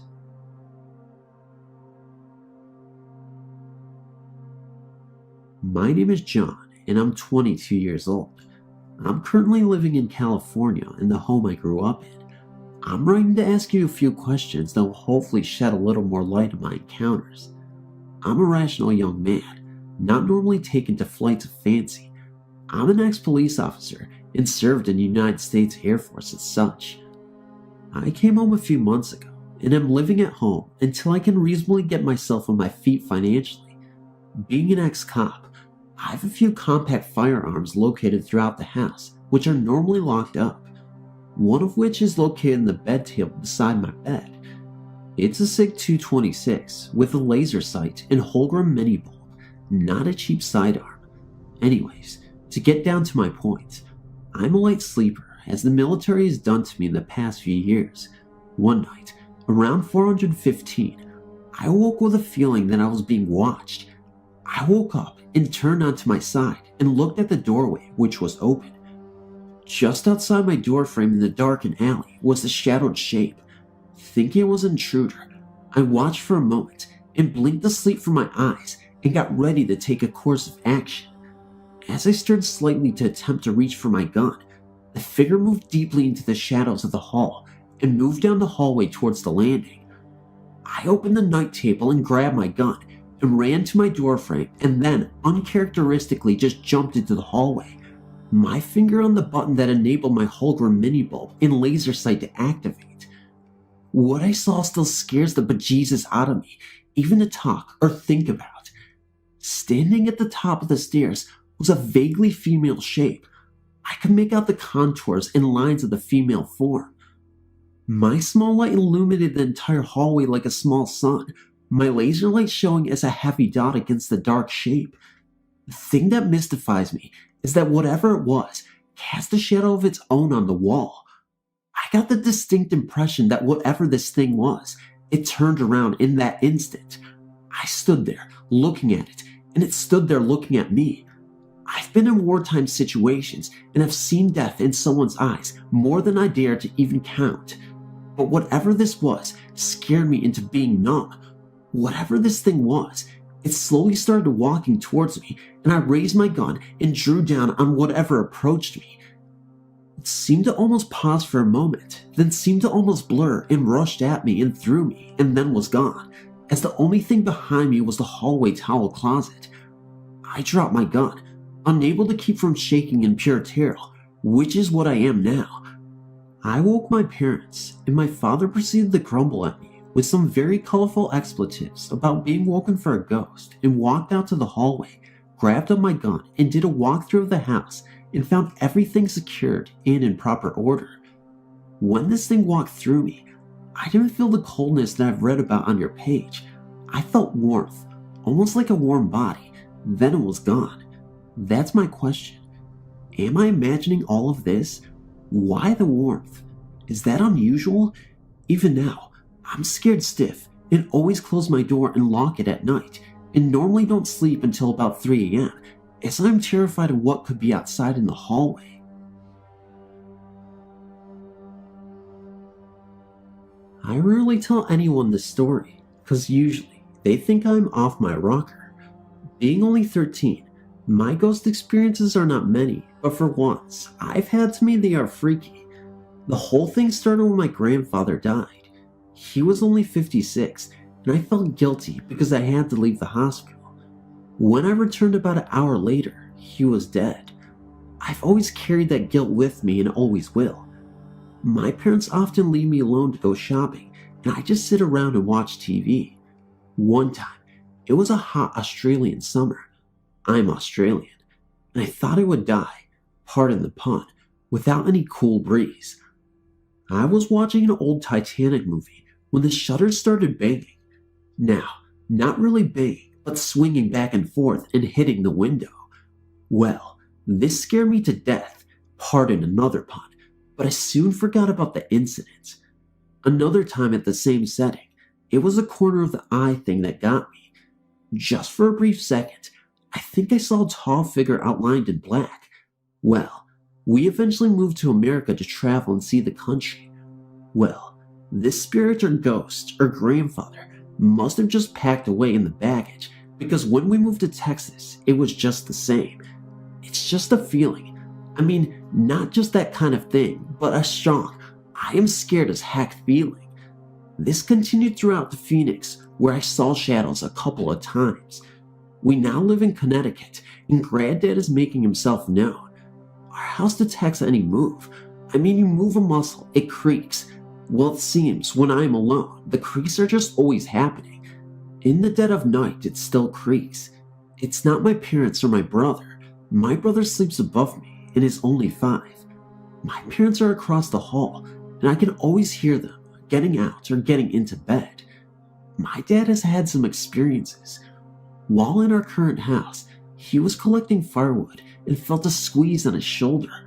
He has also seen a little boy with lumps on his head when he was a kid. My mother has seen a ghost. They're both nurses and know what they see. Now the thing is, I always feel guilty when I see or feel the presence. I think it might be guarded, telling me not to feel guilty or something, but it's everywhere. It's like Granddad just follows me. I have the feeling 24/7. I will try and get my parents to email you with their stories. Thanks for reading. My hometown is very small and rural. It is not a very interesting place to grow up. My friends and I were always trying to come up with interesting diversions to preserve our collective sanity. We all had some degree of interest or curiosity in the paranormal, and, living in the South, ghost stories are fairly common. So, we decided if there was any truth to these tales, we wanted to experience it firsthand. We began our own little paranormal investigation group, limited to our group of friends, and set out to investigate every tale we heard. We saw the glowing tombstone, a local attraction that the police tried to keep the kids away from. It did indeed glow with an eerie green phosphorus, but only when struck by moonlight. Many of the stories turned out to be based on natural phenomena or optical illusions, to our great disappointment. Most of our leads were total washouts, with nothing interesting at all to see or hear. A few endangered feelings of anxiety in the group or produced impressions of other presences. Overall, most of the summer was spent on fool's errands. Then I heard about the church. The summer was over, and I was back in college when an acquaintance of mine told me about a small adventure he had at a haunted church. He was a police dispatcher in the local constabulary, a large, powerful man. He said he was with a young lady whom he desired to score, and decided to take her to an old church that was supposed to be haunted in order to get her in the mood, as it were. She felt anxious even being near the place, and he had no intention of leaving his truck himself. I should mention that in my area, at least, there's a standard story that everyone tells about any church that looks creepy. They say that the pastor, deacon, etc. was found dead there one morning, his head having been cut off, presumably during the night. The church is now haunted, possibly by the murdered man. Invariably, there is an element about a Bible, most often a large one on a pedestal right inside the door. Supposedly, one cannot pick it up, or perhaps one can pick it up, but not approach the podium with it, as it becomes increasingly heavy, or it bleeds, or it's always at the same page, whatever. And they always tell you that the church is never locked, and you can go in it at any time, though it is never the case. So, my police friend proceeded to tell me the same story about this particular church. Needless to say, I was not particularly impressed, having heard the same story about many other churches, most of which turned out to be totally innocuous. But, in my pursuit of the strange and interesting, I persuaded him to take me there anyway. Another guy I knew decided to come along, and he brought his girlfriend. We all piled into my Grand Am and took off for Lewisburg. Lewisburg is a small town too. You can pass through it without noticing it very much. We took a series of back roads to get to the church. The road started out bad and continued to get progressively worse until my only thought was, please don't let my car break down here. The trees on either side of the road were very thick and covered the sky almost completely above the road, creating an eerie, claustrophobic feeling. Suddenly, we went around a curve, and the church was before us. There was a small gravel area on the right side of the road, in front of the church. Wrought iron gates opened into a small path that led to the church, perhaps 80 feet from the gravel area. The church itself didn't look particularly old, maybe 40 years or so, and it was the size of a large barn. A graveyard surrounded the church on both sides, and continued behind the church like a horseshoe, with the church in the middle. I decided that the little gravel area, room enough for 2 cars, parallel to the road, was too conspicuous, and spotted a small pull-off across the road from the church. The area was wooded, and it looked like I could pull the car out of sight. I parked the car and began to get out. The policeman, whose name was David, immediately protested. He thought it was a really bad idea to get out. I responded that I had driven a long way, and there was no way I was going to investigate. The other guy, Art, and his girl, Crystal, spoke up and said no way they were leaving the car. I said that was fine, as I had the only flashlight, and they could sit in the car in the dark. They soon followed. I went across the road, through the wrought iron gates, onto the path, and thusly to the porch of the church. I twisted the doorknob with no expectation that it would turn, but it did. It really was unlocked. My party began to protest. Surely I didn't intend to enter. I did. After a moment, they followed. The interior of the church was a major disappointment. There was no pedestal, no Bible. It was fairly standard as far as churches go. My party felt very uneasy, and each said at least once that the place felt wrong and somehow bad. I felt nothing. Over a period of years, I've noticed that some people seem to be more in tune with spirits or psychic vibrations or whatever they are, while some seem oblivious to them, as a blind man to light. I'm blind to them. I poked around a little, but found nothing interesting. It looked to me like it was regularly used for services. We exited the church. My party expressed great relief and indicated that we could leave at any moment. I felt like I had wasted my evening, not to mention a tank of gas. I insisted upon looking at the graveyard before we left. Begrudgingly, they agreed. The graveyard was very old. A very few of the stones were from the past 20 years or so, with mostly being early 1990s. Some of the stones were too old and worn to be read at all, basically just irregular granite nubs. A few of the graves were weird, with tiny wrought iron fences around the grave in stone, to a height of about 3 feet. Finally, it seemed that I had exhausted all the possibilities the place had to offer, so I agreed to leave. Everyone but me was very glad to go, and expressed great unease at being there. We waded back to the pull-off and got in the car. When I turned my headlight on, I saw that the pull-off was adjacent to another small graveyard that we had not previously noticed, walking in the darkness towards the church. I insisted we look at it before leaving. This area had much stranger graves than the other, larger ones surrounding the church. Some of the graves were nothing more than the piles of stones, and one was encircled by a small barbed wire fence. My party was huddled together in fear and begged that we leave. They said that they felt evil presences. I was prepared to agree, once again to leave, when I spotted a small path that led into the forest. I told them we could leave after checking out the path. They all said no way are we going down that path. I said that was fine with me. They could wait on me there, and set off down the path. The path led to a clearing of 150 feet or so in diameter. I'm a poor judge of distance in the woods. The trees made an abrupt wall around it. It seemed odd and pretty creepy. I was walking into the clearing with my flashlight pointed straight ahead, scanning the area for anything interesting. I would hear that David, Art, and Crystal were following, perhaps 75 feet behind me. Suddenly, both my eyes and my flashlight found a huge beast before me. It was the size of a very large man, on all fours. Its body was covered with silver or gray hair. It seemed to be gnawing at or smelling of something on the ground. The instant my light hit it, it raised its head and looked directly at me. I remember the impression of a snout and pointed ears towards the top of the head. Its eyes, however, were human.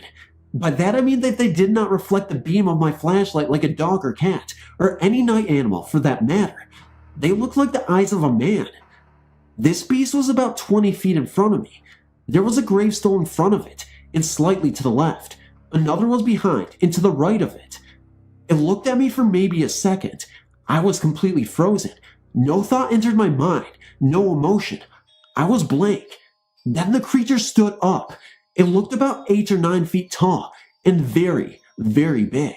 Not fat, but it was muscular. It turned towards the forest behind us, and ran into the trees. It moved so fast, I have no words to adequately describe it. It was very nimble, especially for a creature so big. My mind began to thaw out. I'd seen, or at least I thought I saw, the beast for around 3 seconds. It is hard to say, as the entire encounter was in that slow molasses perception, usually reserved for automobile accidents. It seemed like several minutes. My first reaction was that I had imagined, hallucinated, or otherwise conjured the image. I realized that I heard, and could still hear, the beast making its way through the forest. I could hear the leaves crackling and twigs snapping as something large made its way rapidly away from my position. David came running up beside me. I wonder if he had seen it for an instant. Then I heard what he was yelling at me as he ran up. "Did you see that fucking thing? Did you see it? Jesus, it was huge!" I asked him to describe what he saw. He described the creature perfectly. I looked out into the forest, shining my light around pointlessly. For some reason, my instinct was to pursue the creature. David physically dragged me back to the path, not bothering to try to dissuade me verbally. Art and Crystal were back at the edge of the path. Crystal was sobbing uncontrollably, and Art was on the verge of tears, panic evident in his voice. They both denied they had seen anything. We got into the car, and as I started it up, I felt fear for the first time in the evening. We tore off and aimed home. David asked Art and Crystal how they could have missed seeing the beast. Art burst into tears and screamed, "How the hell could I have not seen it?" David proceeded to grill them for details, their terrified description matching David's, in my own memory, perfectly. Later at my apartment, I related the story to my roommate. He thoughtfully puffed a cigarette for a moment, then asked me, What would you have done if the creature had run towards you? My blood felt like ice then. For some reason, it had not occurred to me how easily the powerful beast could have ripped me to shreds. Its speed was such that its prey would have little time for action before meeting its demise. A few days later, I saw a friend of mine on campus. We had lunch, and I told him my story. I did not tell him where I was, or the name of the church. He said he knew of a place that sounded similar, which was haunted. He said it was in Lewisburg, and proceeded to name the church. I was astounded. He said that people in that area knew about the church and the graveyard. He said the graveyard was very, very old, and that some Native Americans were buried there. The graveyard was there before the church, or the road. Both were built on top of it. My mind raced, and I immediately realized that the small graveyard was pretty obviously a part of the larger, horseshoe-shaped one. I asked him if they had moved the graves, or just the stones. He said that he didn't know, but that there was no record of them having been moved. He said that he had been there several times himself, and that was, in his opinion, definitely haunted. Another friend was more interested in the creature itself, and said that he had once seen one himself, and that they were known to live in an area that he had described, which included the area in which the church was located. He described old logging roads that cut into a large section of virgin forest nearby. He said that teenagers used to park on the logging roads to make out, and that one of his friends had a terrifying experience there. This guy was with his girlfriend, in a pickup truck, doing the deed. The truck suddenly began to bounce up and down, the back end striking the ground. They stopped what they were doing and looked around in alarm. In the truck bed was a large brown beast that sounded much like the creature I had seen. It was jumping up and down in the bed, its arms dangling like a gorilla. They both began screaming in terror, incapable of action. The beast seemed to grow bored of the game in a minute or two and leaped out of the truck bed. It darted across the road and into the forest at amazing speed. The pair left the area post-haste. I've personally visited this church on several or so occasions, and I've never failed to experience supernatural occurrences of some kind. I would like to hear from anyone who has seen or heard of any similar creatures. I recognize that this story does not fit the traditional category of haunting, but many of the other things I've seen and heard there do. This story has become overlong, and I will end it, but if anyone seems interested, I will post follow-up articles detailing my further experiences at the church. I've deliberately omitted the name or exact location of the church, as the police are already upset that I and my friends visited it. We have spoken with them several times. They realize that we mean no harm, and are not damaging any property in any way. The land is public property, and they have acknowledged that they have no actual right to prevent us from going there. I wonder if the police are aware of what's going on there. I suspect they do. Thank you for reading.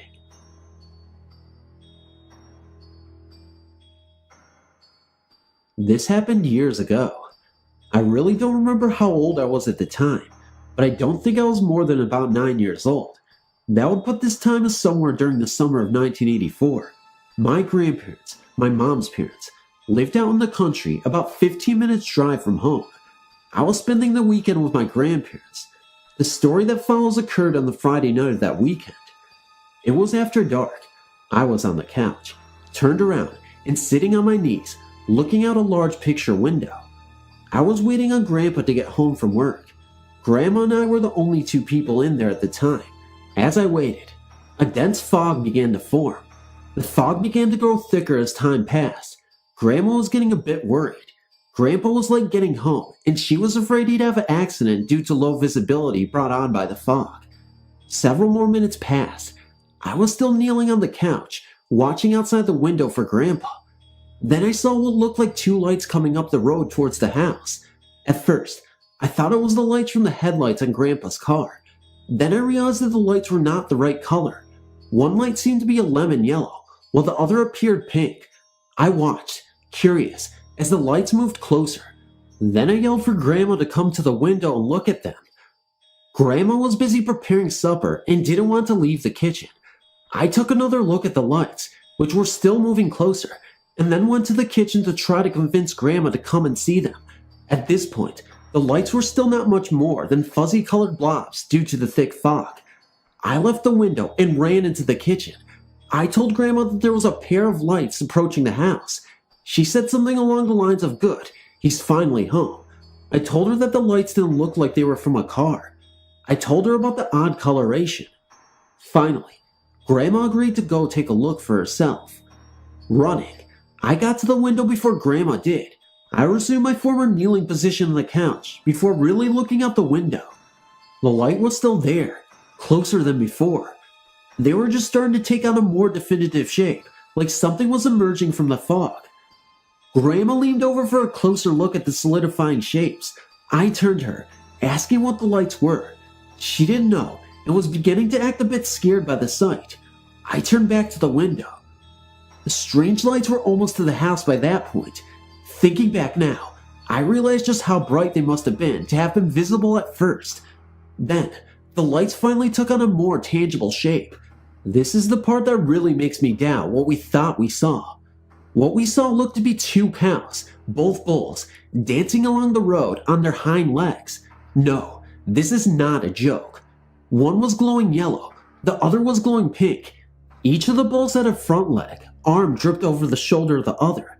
They were heading towards the driveway. At this point, Grandma fainted. I only remember giving her a quick look as she collapsed beside me on the couch. Then I resumed staring in disbelief and shock at the sight outside. The bulls danced along until they got to the driveway, turned as if to make their way up to the house. Then, they just both faded away. After some time, I'm not sure how long exactly, but I don't think it was more than a minute or so, I turned away from the window to Grandma. She was still unconscious. I had no idea how to revive her. I remember shaking her as if trying to wake a sleeping person and talking to her. I do not recall what I said. After a few moments, she began to stir. As Grandma woke up, she turned quickly back to the window. I told her that whatever we had seen was gone. I asked her what we had seen. Grandma sat me down on the couch and told me that I was not to breathe a word of what had happened to Grandpa when he got home. I asked why. Grandma wouldn't give me an answer. She just kept telling me to keep quiet about it. A few minutes later, we heard a car door slam outside. Grandpa was home. Again, Grandma warned me not to say a word to Grandpa about what just happened. Naturally, the moment Grandpa entered the house, I ran straight to him and told him everything that happened. Grandpa spared only a second to ask Grandma if she was okay. The moment she said yes, Grandpa retrieved a shotgun and went outside. Grandma began to scold me very loudly for disobeying her orders. Several minutes later, Grandpa came back in. He had found nothing.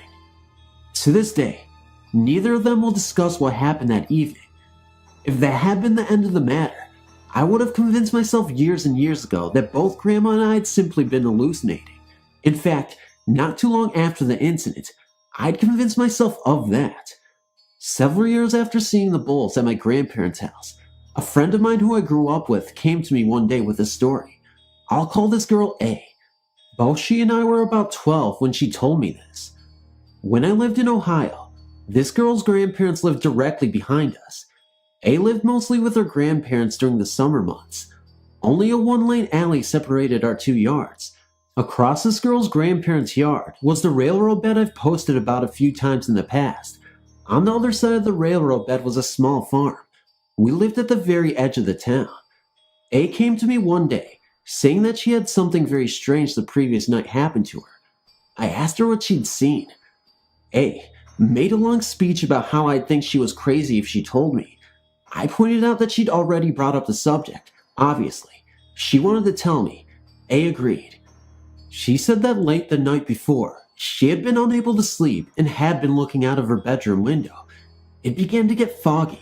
In the fog, A claimed to have seen two glowing lights moving across the pasture back at the farm. One light was yellow, the other pink. Please keep in mind that I had not told anyone about what Grandma and I had seen at this point. A said that, as the lights got closer to the railroad bed, they began to take on solid shapes. At that point, I was starting to get cold chills. A said that she must have been seeing things and that she wouldn't waste time telling me the rest of her story. I insisted that she did. After a few minutes, A said, almost in tears, that the lights took on the shapes of cows, bulls. Each bull had a front leg draped over the shoulders of the other. Both appeared to be dancing along their hind legs. They were moving towards the railroad bed, towards A's grandparents' house. A said that at that point, she had turned away from her window and hid under the blankets until morning. After A told me her story, I told her my own, very similar one. As far as I know, A never saw the bulls again after that night. If not for A's story, I would have long since come to believe that what Grandma and I had seen was a hallucination brought on by the dense fog in car headlights or something like that. A's story makes me think again. I don't know what we saw, but I do know that we saw something. Anyone have any ideas? Thank you. I'm just going to tell you 2 stories that happened to me. That scares me a lot. Just about 2 years ago, I moved to a new city and moved into a new neighborhood, school and everything. Moving into a new house was awesome, and it was a gorgeous house. The first day of school, people found out that I lived in the house I'm currently no longer living in, and told me it was haunted, and no one ever felt like coming over. I was thinking, right, but that's when things actually got creepy. In through our garage was wooden stairs leading to the basement. Well, every time I'd come home for lunch, and even when I'd be home there all by myself, something clicky would be heard, and I would just freak. Until one day, I knew it was coming from the wooden stairs. I stood by the stairs, and all I'd hear was a click, and nothing would be there. One day I got fed up at lunchtime, and I told my mother what I'd been hearing at home and school, and we were right beside the stairs. As I'm telling her, she tells me young brains have lots of things just to fill in their mind. I'm thinking, Mom, very funny. My mom opens the garage door, and there it happens again. The clicking sound once again. My mom freaked and grabbed me and rushed us into the garage. She told us to stay there, and she took a bat and went inside. I was worried. She had just left me there all by myself. A couple of minutes later, I walked inside scared out of my mind, and I headed down the stairs and went down them, and there my mom was, worried. She said she saw nothing. A few days later, my mom talked to the owner. She knew him, and he says weird. My mother died on her birthday on these stairs. She got a brand new pair of clicking shoes. After that day, we never heard it again. Another story happened with me and my brother. Well, I was young and was a big chicken, so I stood by my brother while my mother left for groceries. Let me start off this way. My brother would have this small play toy gun, and it was his favorite gun, and he'd have it all the time, and kept it in his drawer when it wasn't in use. Now back to when my brother and I were sitting at the computer. He's 2 years older than me. My mom had been gone for a while. We stood there, and I was pale and just staring. All of a sudden, something started laughing, like a clown, and it sounded as if 2 clingy things had been clanging together.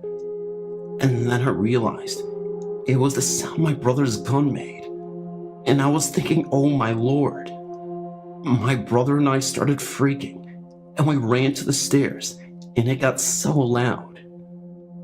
And then the door handle started moving, and it was banging, and I ran and opened it, and it was my mom. She asked us why we were so pale. When we told her, it wasn't something she seemed much to care about. Like we were just children telling our tales. My brother that night went to go play his toy gun. It was gone, and was never to be found again. A lot more of these things have happened, and if you're interested in some more, I can write them up and email you. We moved out of the house just down the street, and nothing's happened to us like that again. Hope you enjoyed my stories. Myself and other employees, including management, have been upstairs in what was supposed to be the original owner's apartment. When you are up there, someone will either tap you on the shoulder or grab your shoulder. And when you turn around, there is nobody there. You will also hear things moving around while using the bathroom. And when you open the door, nobody is up there but you. The given story is that it is the ghost of our owner's father. His father's dream was to open up this brewery with his children, Joe Jr. and Michelle, but he died shortly after it had opened. The oddest thing of all of that is that I was walking some customers out to their vehicles when one of them told me she felt 3 spirits inside. I had not mentioned anything of the hauntings. She said one was an older gentleman, but the other 2 are children. I know absolutely nothing of the children in this area.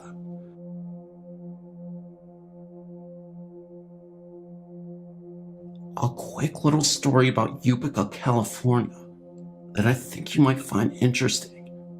My older son John, 26, and his girlfriend Jana, 23, plus William, 64, also the same ghost in Utica. He was a thin man that seemed to float. They followed him from one room to the other, and he vanished. We also have a candle on top of the family room TV that gets knocked onto the floor every few days for no apparent reason. We have been watching the candle get knocked off as if someone were pushing it on the floor. It just gets swiped off the TV. Sometimes the TV is on, sometimes not. My house definitely has a ghost, but I don't know who this tall, thin man was. I kind of like it that he's here. It's like having another pet. Just thought you'd want to know about this story. I find it fascinating.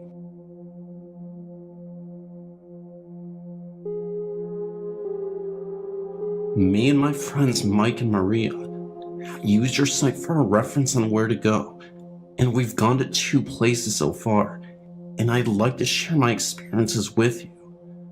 The Sleepy Hollow Sparta Cemetery.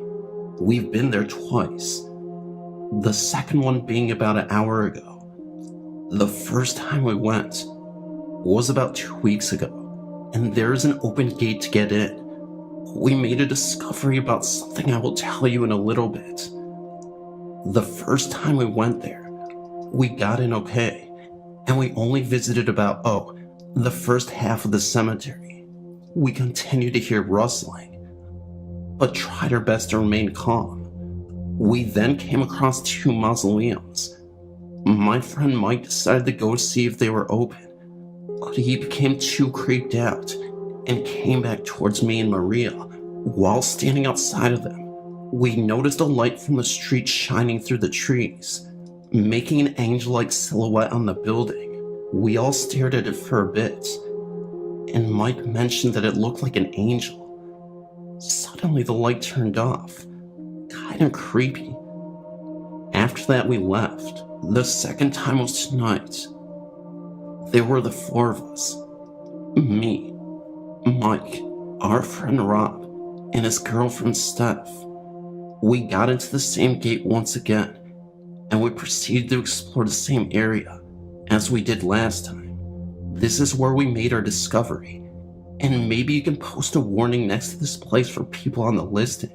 The light we saw last time that came from the street, making the angel-type figure, maybe a motion detector, because it shines right into the cemetery.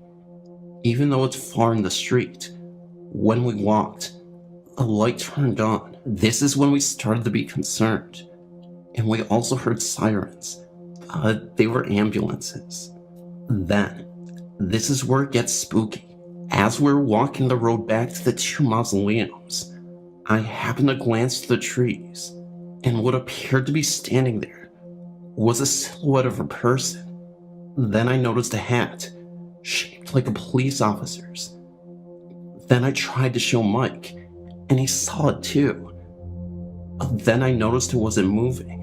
When we were leaving, It was a statue on top of a tombstone. However, when we left, Mike explained to me that what he was looking at wasn't the statue, it was the shadow, he says, and his description of the shadow was the same police-type figure.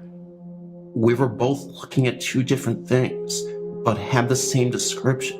I think something there didn't like us, and was trying to give us an illusion to get out. The other two that were with us didn't see anything.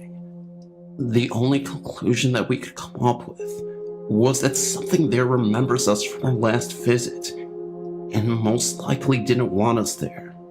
Our other adventure in Brewster, we drove up there. There was like 6 of us. We drove past a pond, and I saw something across the pond that looked like a flashlight being waved. I don't know what it was, but when we stopped at the gas station before we headed over to the pond, someone said party at the lake tonight while purchasing alcohol. We parked up on a street about a mile or 2 away from the pond, and we all walked down to the road to it. We also had a recorder with us the entire time to see if we picked up anything we didn't hear. We found a dead animal on the side of the road, as well as many beer cans. We also kept hearing rustling in the woods as we came to the pond. When we came to the pond, we saw nothing for about 10 minutes, so we walked back to the cars. We began walking faster when we heard a crash in the woods, and then we got back to the cars and stopped in front of the golf course, where I took a picture of the sign. Me and Mike were taking pictures at the same time, and I noticed there was a red orb-like structure on the side of the sign. It's not present in Mike's pictures though. Then afterwards we found a cemetery nearby, but nothing creepy happened. When we came back home, we listened to the recordings. We picked up a loud crash and 2 moaning, whispered sounds. One being directly said after Mike said, "That was definitely a noise." So there is the report of our 3 places that we visited. Thanks to your site, we're addicted. Please write back if you have anything to say. While my own experience is not really that of a ghost encounter, I still believe that it may relate to some of the stories. Mine is a premonition. Growing up in Florida, I would visit my step-great-grandfather. Even though he wasn't truly related to me, he was far closer to me than any of my blood relatives. I remember always seeing him sitting in his recliner and chewing his tobacco. When I was about 10, I began having these strange dreams. In the dream, I was walking through a house that was on fire. I was in a long hallway, and the flames were on my right side. I was not scared in the dream, more curious than anything else. Every few meters, a round gray shape would rise out of the flames and go over my head. I tried, but could not see what was on the left. It was as though my head wouldn't turn far enough. I had this dream on and off for about 2 years, before it finally stopped. I didn't have the dream again until I was 14. However, this time, the dream was different. I began having it every night for 2 or 3 months straight, and every time I saw the shape, it was a little bit clearer. One night I realized it was someone's face though, and I couldn't make out whose. The dream stopped for 2 weeks. Then I had the dream 2 more times. The last time, I realized it was the face of my step-great-grandfather. The next morning, my mom told me that he had died in his sleep. I thought perhaps it was just my subconscious mind telling me that he was old and that he would die soon. But when I was 17, I got a book from a friend, and in the book, it had a section on dream interpretation. I read that if you dream of a house on fire, then there will be a death in your family. At that point, I remembered all of the dreams I ever had. I realized that it was more than just my mind warning me. I have on occasion felt as if someone was with me whenever I most needed someone to care. I believe that it is him. I want to thank you so much for taking the time to read through my story. I am sure that others feel as I do. And I thank you for having your website to help the rest of us better understand these strange occurrences.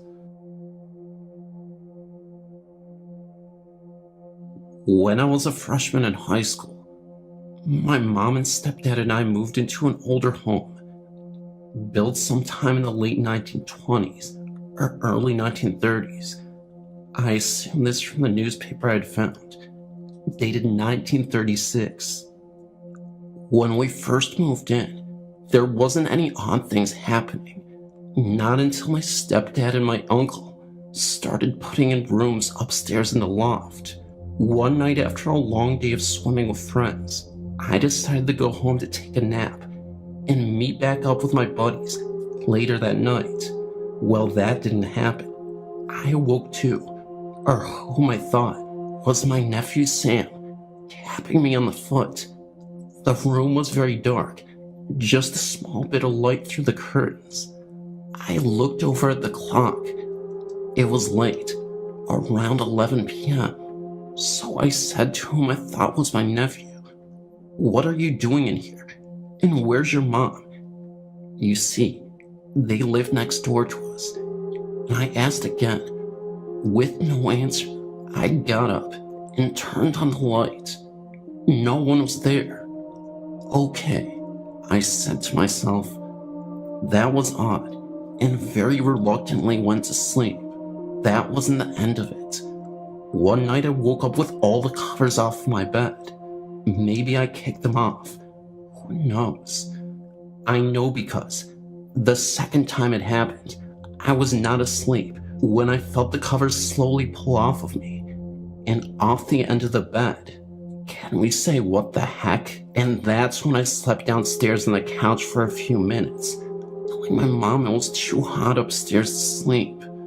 A few months had gone by without anything happening until they put another room upstairs in, and I moved into that one. I started hearing sounds on the roof, like if someone was throwing a ball into the roof, and it was bouncing down. Went on for at least a good month. Well, the ice finally broke when my grandfather, who had been living with us, asked my mom one morning who was standing in her doorway last night. My mom said no one, and my grandma replied that it was a child and a woman. And that's when I told them what was happening upstairs. Strange. I am 13 years old, and I live in Florida. I took a trip to St. Augustine for vacation 2 years ago. My family and I stayed in the St. Francis Inn, which is a bed and breakfast. We stayed in the Sanford suite for like one night, and the lady at the front desk said that her daughter had to babysit there, and the kids were playing with those Hot Wheel toys. Well, she said that her daughter called her up and said that the toys were moving on their own. I was so afraid to sleep in that room. Well, the next 2 nights, we stayed in the cottage. It was very homey-like, and I had no problem with it. I went upstairs to the room I would stay in, and I didn't feel comfortable at all. I felt like something or someone was watching my sister and I. So that night, I slept in the pull-out couch. That night, my mom said that late at night, she heard footsteps coming up the stairs and into the room that my sis and I were supposed to stay in. Everyone was sleeping, so there was no logical explanation. Creepy. And the next morning, my mom went to have breakfast, and she was talking to these really nice people that stayed in the supposedly haunted room. Lily's room. There is a whole long story to the room, and I don't really know the details.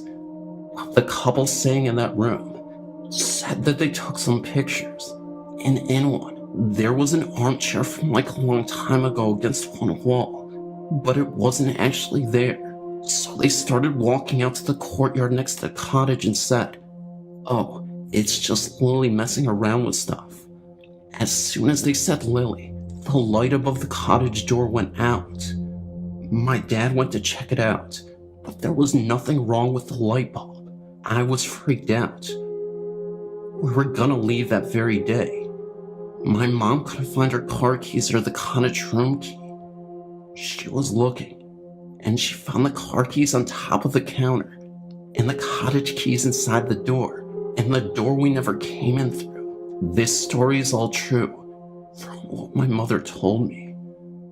Very creepy. When I was a small child, around 7 or 8 in the late 1950s, my parents took our family consisting of my sister and 2 families of cousins, and all their parents, plus 1 grandmother, to the UP in Michigan. The reason being for this was, there weren't enough bedrooms downstairs in the rented cabin, circa 1920s. That's where all the adults slept, and all of us kids were put in the sleeping bags up in the loft. Not too much time after going to bed, I felt a heavy presence and looked around to see if any of the cousins were feeling this, whatever it was. Alas, they were all sleeping soundly, except for me. After a while, I became very afraid, and a man's face appeared right above my sleeping bag, glowing like it was daytime. It was well after midnight. I remember seeing this face for a moment or two, before the face vanished entirely. I was so scared, I screamed in terror to leave me alone, waking up my family in the process. They asked me what the matter was, and I told them that I saw a face. They both tried to confront whatever it was, and told me that it was just my imagination, and that there was nobody there to scare me. All night long, I laid there frozen in my sleeping bag, unable to move. Years later, I returned to the same cabin. I was 18 years old now, and I was with a couple of friends. At this point, I'd become so fascinated with ghosts and the paranormal that I wanted to do some spirit sessions in the process. We ended up using a Ouija board to contact the spirits that I thought appeared to me years before as a kid. So, me and my friends began the Ouija board session. We began to ask it all sorts of questions and requested it do things for us. Things such as turning the lights on and off, knocking on the walls of the cabin, anything to get that extra confirmation. It wasn't until my friend James told me that he was getting bored of this because we weren't getting any answers, and the Ouija board wasn't even moving the planchet. It almost seemed as if the spirit had completely left, until late that night, when we went to bed. There was a rocking chair in the cabin that had been left there for years. What my friend James saw next swears it was true.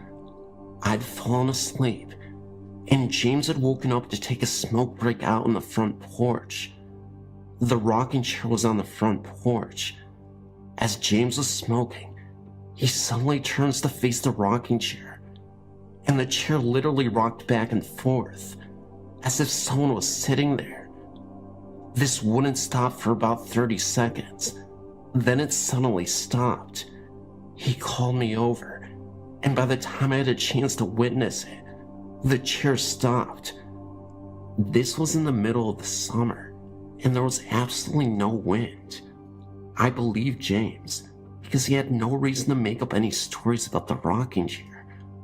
I mean, to be honest, it wasn't like it was the most unbelievable thing that could happen to someone. Definitely creepy, considering what we were asking for hours before. I don't exactly remember when in our friendship James said this, but we made an agreement that one day, that if either of us passes on before the other, we would give each other another sign to yet again prove that ghosts in the afterlife is a real thing. Fast forward another 12 years. James unfortunately died in a car accident the year before. It was so devastating because they had just gotten married a month prior and had a baby on the way.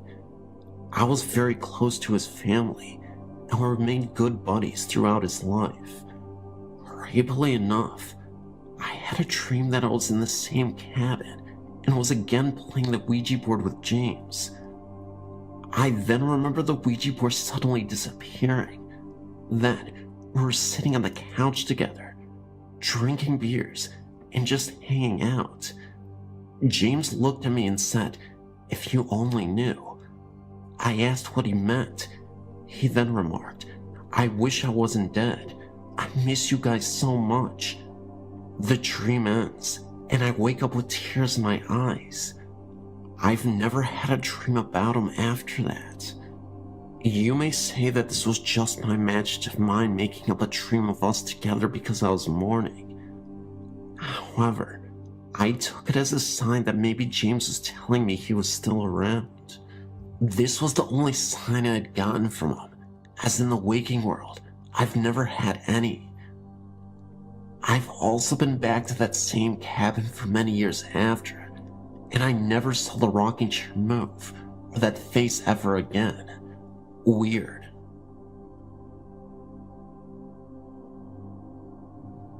I will start by telling a story that happened to me when I was about 13. It was very early in the morning, dark, as a matter of fact. I was half asleep on the couch in my living room, just about to wake up.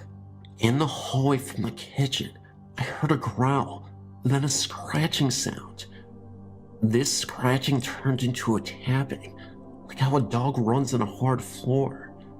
This sound seemed to rush from the hallway closer to me, when all of a sudden, I feel something hit me as I try to wake up. What happened next can be explained as sleep paralysis, but instead of just the feeling of being pushed down, I felt as if my chest was being torn open and my sides were ripped apart. The growling was still present, along with my whimpered voice trying to let out a scream. After I tried to put up a fight with whatever it was, a hallucination or some other being, I jumped back awake with tears dripping. My chest felt that pain for that entire day. The reason why I told this story, even though I'm not sure if it was a hallucination or not, is that it closely relates to another experience that happened not too long ago, almost a week actually. I was again half asleep in my bed, the same room where I've mentioned seeing a ghost lady at the foot of my bed, and another experience I've emailed, where I was practically having a nightmare. It was a strange nightmare where there were faceless beings surrounding me, ripping my body apart. It's a dream, so it's very hard to explain in words. Well, usually in nightmares, you widely awaken in fear before you go back to sleep. The most disturbing thing about this is, after I became widely awake, these same apparitions were still in my room, surrounding me, muttering and growling. I then closed my eyes, fell back on my pillow, and I let out a cry. I woke my mom up. She rushed in to see what was wrong, and she saw me laying there with my eyes wide open on my pale face. I felt sick for a week since that day. I thought hard about this occurrence when I realized that the sounds and feelings I've sensed from the first story were present in what happened in the second one. It's a rough connection, but I felt the very same emotions, and I feel like there must be a connection. They both happen in my waking stage of sleep. The spirits, as I think they are, rush and attack towards the inside of the chest and are disturbingly similar. In any case, it's something I really want to look into. I've had plenty of people spend the night here, in the living room mostly, and hear strange noises coming from that branch of the house. My room, the hallway, and the kitchen are all in the same branch of the house, which is the newer addition to the old schoolhouse building. Some of my friends who have been here late at night have felt a strange presence from that hallway too. I know I felt it as a child. I remember trying to avoid that hallway for my life.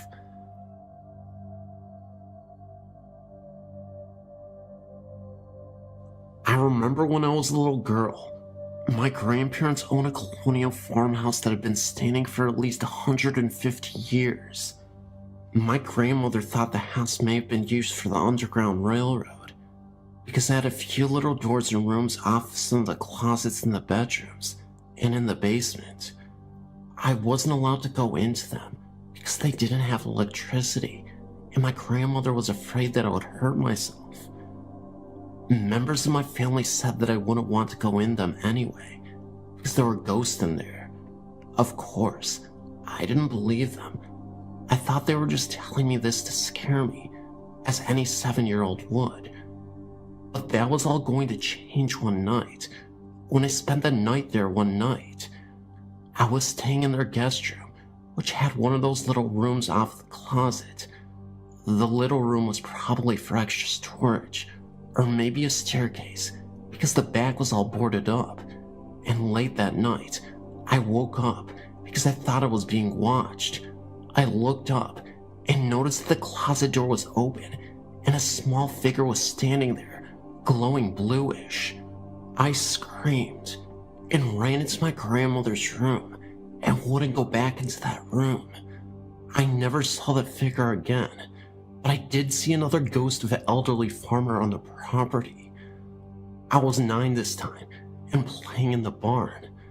I was upstairs in the hayloft, burrowing around in the hay. Again, like I wasn't supposed to be. Again, I had that same feeling of being watched. I sat up and looked around, and in the corner, an elderly farmer was standing and watching me.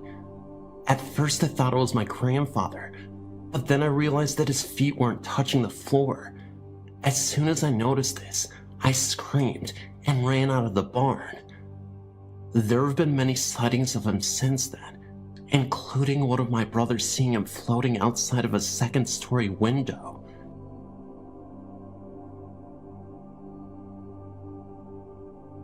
This is an experience I've had repeatedly over the course of several years when I'm in bed for the night, just falling asleep.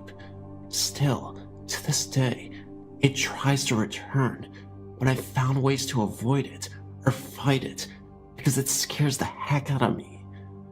It's almost as if it were a dream, but I'm not actually asleep when it happens. I feel as if it is when I'm on the verge of sleep, but still almost awake, like just before your mind actually lets go and sleeps. There's a place in between, and it only lasts a second, but that's when this thing happens to me. I can only speak for myself. I don't know of anyone else who has experienced this, but I've heard stories.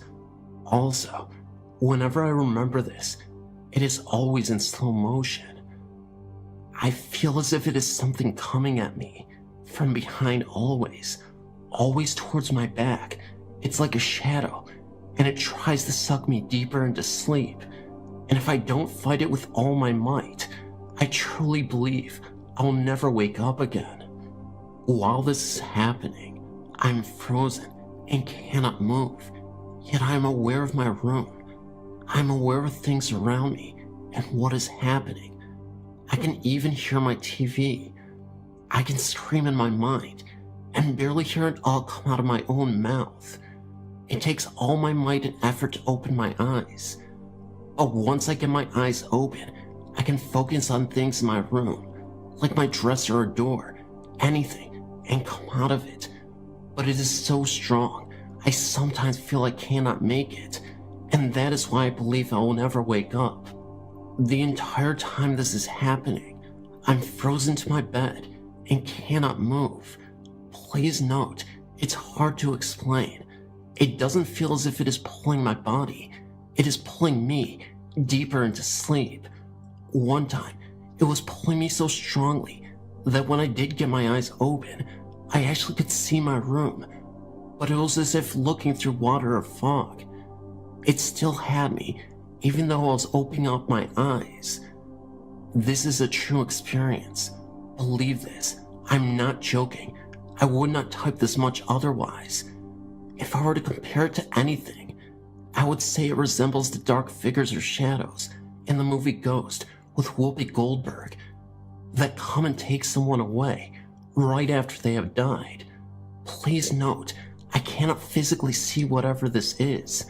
I'm saying that this is my guess of what it would look like. To this day, I still cannot sleep without the TV. This has happened to me repeatedly, countless times within a span of several years. When this began, I lived in an apartment near the Piedmont Hills in the Bay Area, California. I was always uncomfortable and felt as if I was being watched there. I started sleeping in the front room with the TV on because I started having really evil dreams and was so scared to be alone at this point. I would desperately beg my boyfriend to please stay home with me, but he couldn't take any more time off because he wasn't able to use any more sick days. Sometimes I'm just too scared to be there alone, especially at night. I never used to be that way, and I'm not faint of heart. I'm actually 4'11" and 90 pounds soaking wet, but I forget I'm not 10 feet tall and bulletproof sometimes. Still, when this began, I became scared. Whatever it is that followed me when I moved, and to this day I still feel it, although it's been a while since I've struggled with it. When I go to sleep, I must have my boyfriend hold me with my back at his chest, spoon fashion, and this works, and when he rolls over, I can make sure my back is touching his, and I feel comfortable this way. As long as my back or behind me isn't opened or exposed, for some reason, it isn't as bad as when I feel my back is protected, and I'm not as vulnerable when I'm facing it. I know this all sounds strange, but it is true.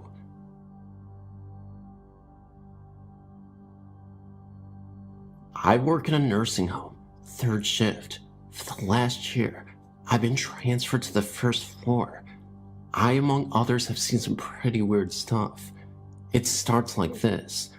About 6 months ago, I started seeing off-the-wall things while all of us were at the nursing station. There are only 4 employees on 3rd shift 1st floor. People coming out of the dining room, not in wheelchairs, but walking upright and pretty darn fast. A person down one hall walking out of one room and into the next on the same side of the hall. Both rooms have non-ambulatory residents. Water turning on in one's room's bathroom. One resident that passed away about 4 months ago can still be heard laughing. I've never heard this personally, but others have. An entity that always runs in the same direction at lightning speed with arms flailing. I'm talking 28 days later style. Only 2 of us have seen this. I see it sometimes up to 5 times a night, but only when I'm down one certain hall. I call it the track runner. These are some of the real common things that happen. Now, the ghost stories. About 3 months ago, I had a resident that is mentally with it ask me to get that man out of her room. It literally gave me goosebumps. When I asked her where he was, she said there by the mirror. Needless to say, I saw no one. So later on, I asked a coworker if she had seen anything that was different or odd. She told me to stop and went pale. About 10 minutes later, she came to me again and started talking, mainly about the things I posted above. We ended up at the nursing station in a pretty good discussion, and all of us had pretty much the same story. Fast forward to Thursday, October 14th to 15th, 3rd shift. The same resident that had asked me a few months ago to remove the man by the mirror from her room rings me her call bell. I go down and ask what I can do. She tells me to get him out of here. I ask who, the person by the dresser. She replies. Now I'm thinking too cool. I step out in the hall and get another coworker and have her wait outside the door out of sight. As I return to the room, she's now asking me, why is my husband with that stranger? My husband is dead, and I don't know that other person. I ask her where they are, and she tells me, don't act that way with me. I'm not crazy. I know what I see. Then proceeds to get verbally abusive with me. The other coworker comes in at this point after hearing what went on, and the resident goes through the same routine about her husband and the stranger with him. So we get the change nurse. Same routine. 3. About an hour later, another resident rings her call bell. At this point, 2 of us go down together, different hall. This resident is bugging us to get her out of bed. Her words, I don't want to be in bed with him. He's not my husband, and I don't know him. She was definitely shook up, so we transferred her to her chair and brought her out to the nursing station with us. While we were getting her some coffee and graham crackers, another bell rings. Again, different hall. The charge nurse got that one. She comes back out and stated that the residents that the man by her TV told her she wasn't going to be here much longer, and she insisted that he was still there, although the charge nurse couldn't see him, even after turning the lights on. Number 5. The first lady that saw her husband, and stranger rings again. So 3 of us went down and left 1 aide to watch the halls answer and answer call lights. This time, 2 of us stay in the hall, and only the charge nurse went in. The residents started talking about possession and demons, very detailed and very scary, to say the least. I figured with all the weird stuff happening at work and all, I would share what I've been experiencing with my coworkers as of late. I've had other uncanny things in my life at other places, but nothing with this much activity, or so many other people that either agree with me or describe what I've seen to me first, without me asking. I have a confession to make. I'm not an ordinary person. I don't mean that I've exhibited quirky behavior in the past and I'm simply unorthodox, but I have this uncanny ability to sense things. Whether these energies that I've learned to embrace are malevolent or benevolent, I can't say, as I'm unable to clearly make the distinction. But I tend to attract unusual energies, which permeate all around me. If you happen to come in close contact with me, you may be susceptible to these energies as well. I could say that there's a supernatural component to this, but because my mind has relentlessly wreaked havoc on me, I can't say for certain what is going on. Sometimes I see things, shadows, hearing strange noises, knocks on the walls, a faint whisper in my ear, reinforcing the idea that something otherworldly resides inside these walls. All the while I'm sitting in the kitchen of my old Victorian home, and I'm the only one who lives here. I can honestly say that I don't know what is happening, but I have nowhere else to turn to. There's the cellar that I'm terrified to go into. I've literally haven't stepped foot down there since I moved in, but it's like I can telepathically hear the growls and moans coming from that dark space that I refuse to enter. I've always wanted to know if the source of all these energies came from that cellar. The thing is, I've no pets, no estranged relationships. Nobody ever sets foot in my home. I had a wife once, but she's been gone for what seems like a millennium. I don't remember what it's like to interact with anybody. I'm virtually imprisoned. I work from home. So, I became a recluse. I don't go out much these days, for fear of inadvertently transferring these energies to those who come in contact with me. Isolation is unconscionable. The fear of going insane inside my mind constantly lingers in the foreground. The helplessness of not being able to do anything about it still traps me internally. I'm mentally paralyzed. And then I have these unusual nightmares. My doctor tells me they are night terrors. So I'm laying in my bed, and the shadow opens the door. It doesn't do anything, but simply stands in the doorframe.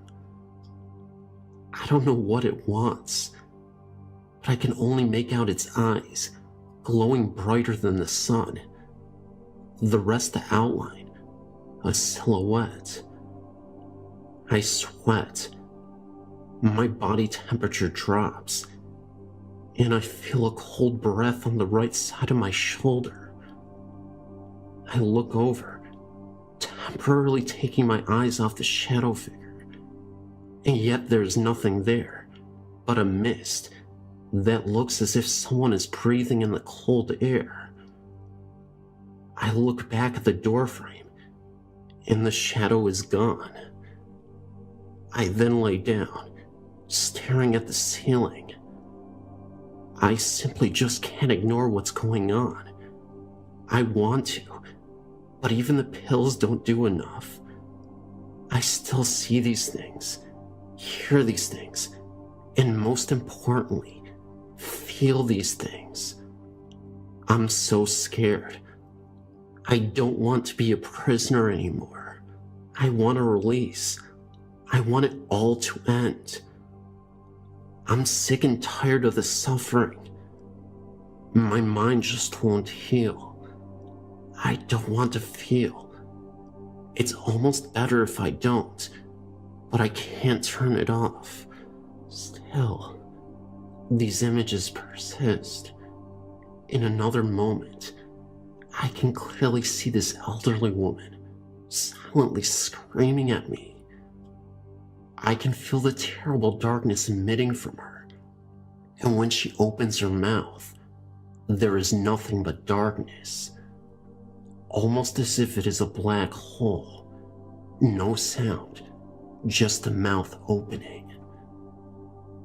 The woman with her old tattered clothing, not from this time period, definitely not present, Victorian times, with a black dress from that era, long black hair, matted and uncombed. This being was just standing there. I ask it what it wants from me, but it remains silently screaming for a few seconds. I blink my eyes as hard as anybody could. The figure simply won't disappear. I see a single cockroach move out of her mouth. I had to have dreamt this. This night terror felt so real. It consumes me. I can't get it out of my head. I go back and forth thinking this has got to just be a hallucination. But the more I think about these events, the way they truly never disappear, it makes me believe there's an entity in this house that I can't ignore. They are communicating to me through my dreams, and through some of my hallucinations that I've had as well. The therapists, the doctors, they all tell me that I've got some psychosis. Trauma from my youth remains unsolved. These walls inside this old home has so much history engraved into it. Tell me that spirits don't exist, and I can't prove it to you. I can only tell you about my experiences and how sensitive I am to the other side. Then I think to myself, why are we so arrogant about this other side? Why do we dismiss what we do not understand? Maybe I'm just crazy.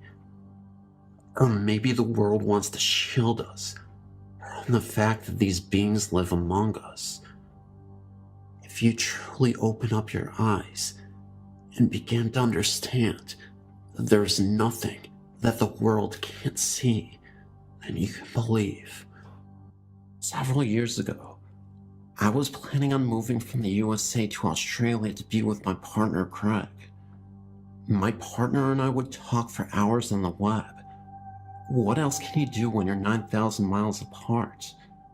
My daughter, Catherine, who was 7 at the time, would often get in on it too. Her and Greg developed a very loving father-daughter relationship, even though he's her stepdad. One day, no different than any other, Greg and I were chatting. He wanted to talk to Catherine. I yelled for her. She was in another room, and I couldn't see the monitor. She came running and stopped dead inside the doorway. She could not see the monitor and started wigging out, demanding that Greg shut his bedroom door, which was clearly visible behind him. She wouldn't move from where she was. We tried to coax her, but she wasn't having any of it. Greg got up and closed the bedroom door. Catherine ran into my lap and buried her face into my shoulder, away from the monitor. She wouldn't even look at the monitor. I asked her what was wrong, and she said, "He's mean, and I don't want to see him." Completely caught off guard, I asked her who was mean. She answered, "The mean guy in the doorway." I asked her to describe him. She said he was tall, had red hair, blue eyes, and wore a dressy shirt. Deeper voice than Greg's. Oh, and by the way, Greg's voice is already pretty deep enough as it is. I tried to get more information out of her. That was all she had, or what she wanted to tell me anyway. I relayed what she had told me to Greg, and he just didn't get it. Catherine left my lap as fast as she had flown into it, yelled goodbye Greg from the other room. I wondered if she had seen something. I had episodes like that when I was her age, and they've continued. I asked Greg if she had described anyone he might know. He looked shocked for a second, and then asked me to wait. He went into the bedroom and came out a few minutes later with a pick in his hand. He looked at me, held up the pick, and said, "Wonder if this is who she saw." I asked who it was, and he said it was his grandfather Bill, who passed away in '92. It was 2007. Now get this. The pick was exactly the description Catherine had given. He was tall, red-haired, blue-eyed, had a dressy shirt in the pic. I asked Greg how he talked, and he said that Bill was old-school Aussie. His voice was deeper than most, and with the accent, it was even harder for Greg to understand him. I excused myself, and went and told Catherine who we thought it was. As soon as I said the name Bill, she smiled. She said, "I thought that was his name. That was the only thing I could almost understand." She seemed more at ease after learning it was his name. Greg, on the other hand, didn't know what to make of it. Apparently, her and Bill made peace and became friends. When I was leaving for Australia, she told me that she didn't need Bill anymore and wanted him to come over and watch over me and Greg till she got there. Gotta love kids. Fast forward a few years. Since my arrival here in Oz, I've heard a man's voice. Sometimes I can understand him. Other times, it's too deep and garbled for me to get. I ask him to repeat slower, and it gets him a little pissy. He has never told me his name, but I know it is Bill. I have that feeling. But lately, over the last year or so, I've been hearing a lot more voices. It's like being in a crowd where everyone is talking at once. I ask someone to step forward and talk only to me, but it just stays garbled. This is a weekly thing. It has gotten to the point where, when it starts, I simply say, if you're all going to talk to me at once, then I won't be able to understand any of it. What I was wondering is if anyone else has ever heard this, and if so, what did they do? Might this be more family members who saw that Bill was able to talk to us and want to try themselves? Or might it be something bad? Sometimes, not very often, I get a bad feeling when they start talking. Bill is still with me. I asked him, but he's given me nothing.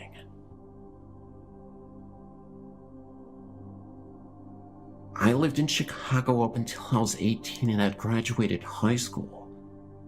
My grandfather lived in the house, and we lived on the first floor in the third flat apartment building we owned next door.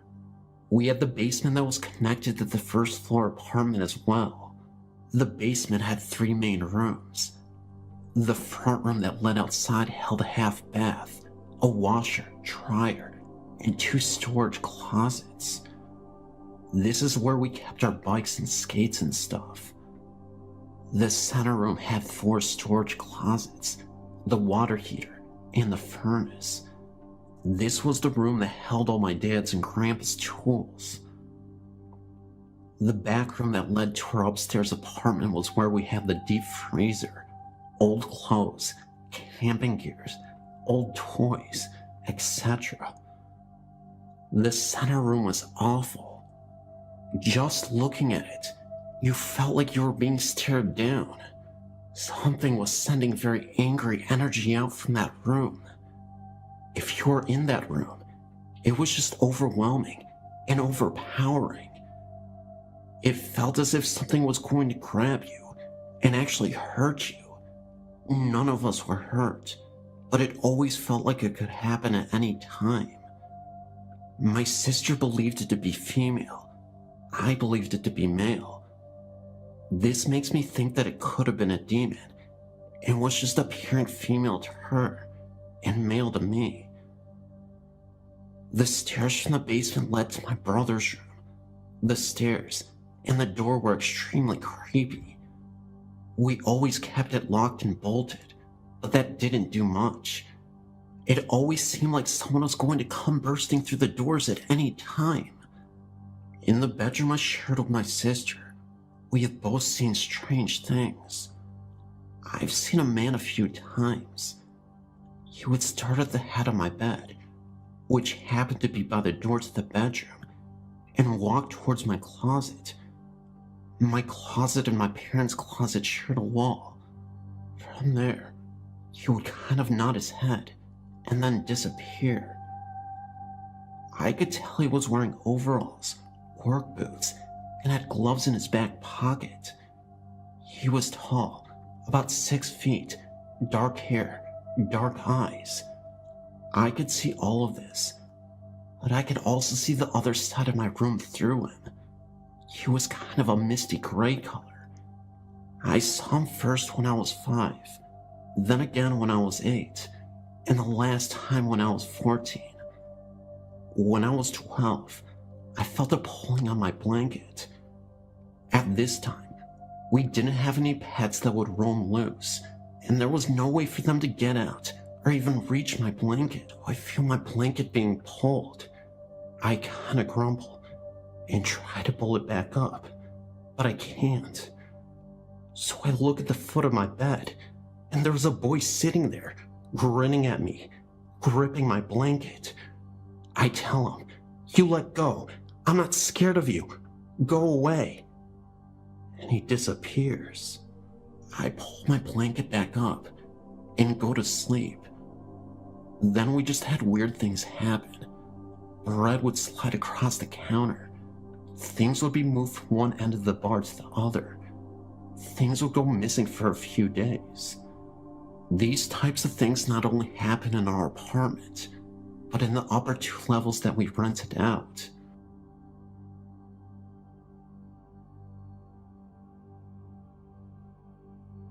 I was in Arizona a few years back. I was at the Sonoran Desert Museum outside of Tucson. It is more like a zoo than a museum. It was summer, very few people there, and a pretty warm morning.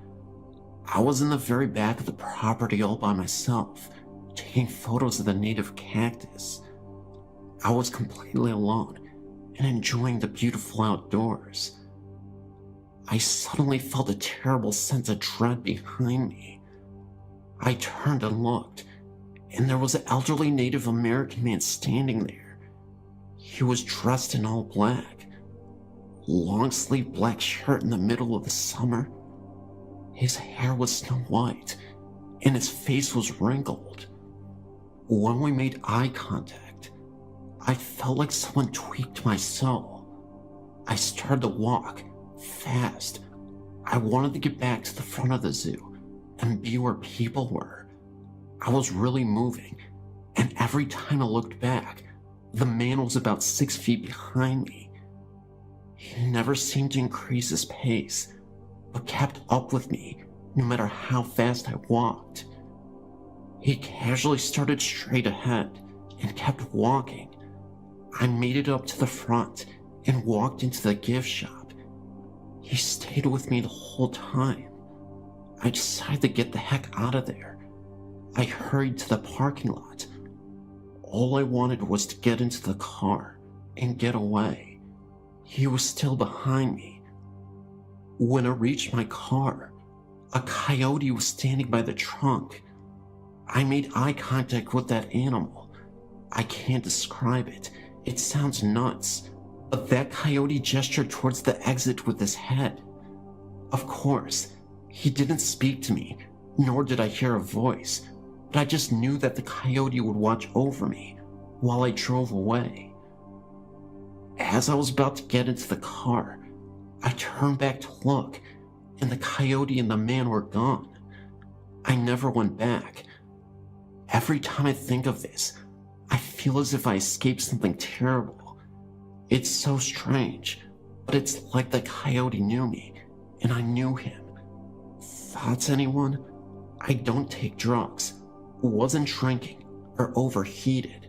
I swear this happened. I know it sounds unbelievable, but it did.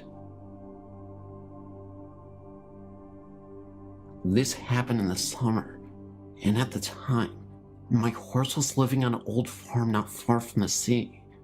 The farm was from 1925, with the original stables and barn.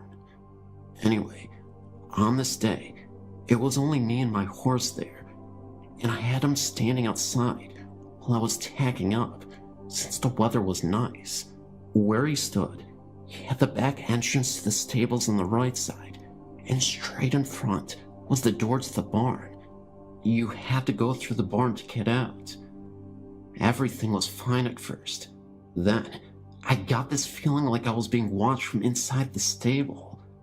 I looked inside, thinking that maybe one of the other girls who had their horses there had come. But it was empty. I shrugged it off and continued grooming. Then, I noticed my horse had his attention towards the stables. I walked up to the door and looked inside, but again, there was no one. I got my saddle and stuff and started tacking up, and then my horse suddenly tensed up. He stood completely still, his ears forward, and all his attention on the entrance to the barn. I looked over, thinking it was a cat or something, but what I saw made the hairs on my neck stand up. In the barn stood a tractor. Behind this, I could see a dark figure. It didn't really look like a man. It was more, I don't know, liquid sort of. It stood on the one side of the tractor, partly hidden, and I could swear that it was staring back at us. It moved backward towards the back of the tractor and just vanished. Well, I hurried up with my Sadie, grabbed my helmet, and though I really didn't want to, I walked my horse towards the barn. Let me tell you, it was no easy task getting him to go inside, and when I got him inside, he refused to go anywhere near the tractor and almost ran out the other side, pulling me alongside with him.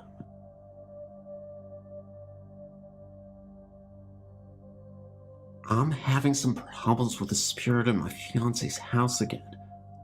For the past few months, the house has been dormant, and so we didn't worry much about what was going on in the home.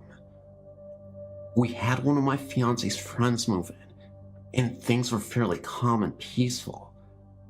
Her friend, though, began to never stay at the house, and due to some issues, emotions got rather heated between the three of us. 2 days ago, her friend moved back after a fight, and activity has escalated in the home since then. Yesterday, I got an overwhelming sense of fear and dread while at the house, and I had an overwhelming headache come over myself. I began packing up my things and told my fiancée to pack her things because we needed to stay a few days at my house. She became overwhelmingly tired and had a headache, much like mine, and passed out.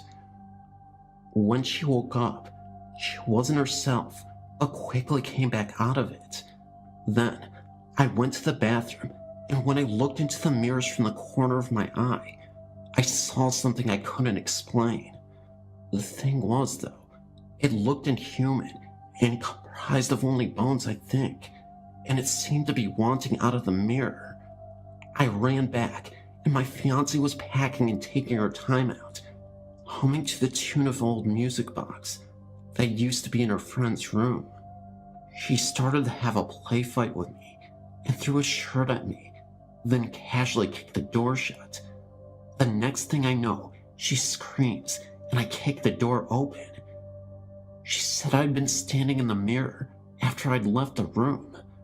She seemed fine at the moment, and so I just watched over her as she kept packing. She began stalling again, though, and I told her we needed to get going, or we'd be late for dinner. She then told me that she didn't want to. She liked the house and wanted to stay there. I began to hear voices as well, other than hers in the house, and got drowsy, but kept my head about me. She finally was packed, and I got her to go outside for a brief moment to see if being out of the house would snap her out of the trance. She got rather defensive and ran off and ran under a doorway where there was a crucifix standing above the doorway.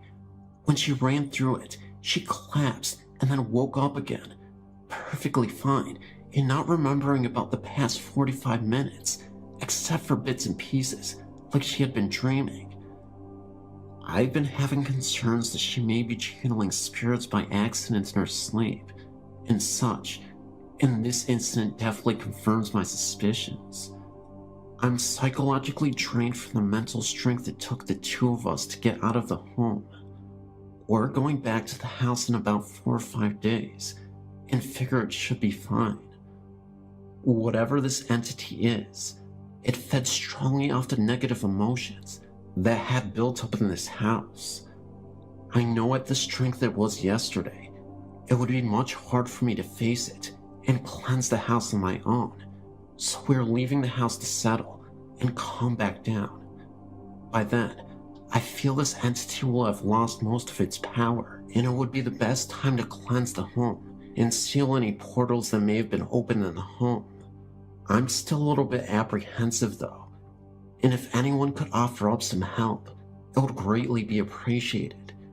If my fiancée is the target of any danger, I can pull through any fight normally and keep her safe, but I've been so drained, and I don't know if I can handle the cleansing of the home by myself. If anyone could please help, either physically or through even psychological support, it would greatly be appreciated.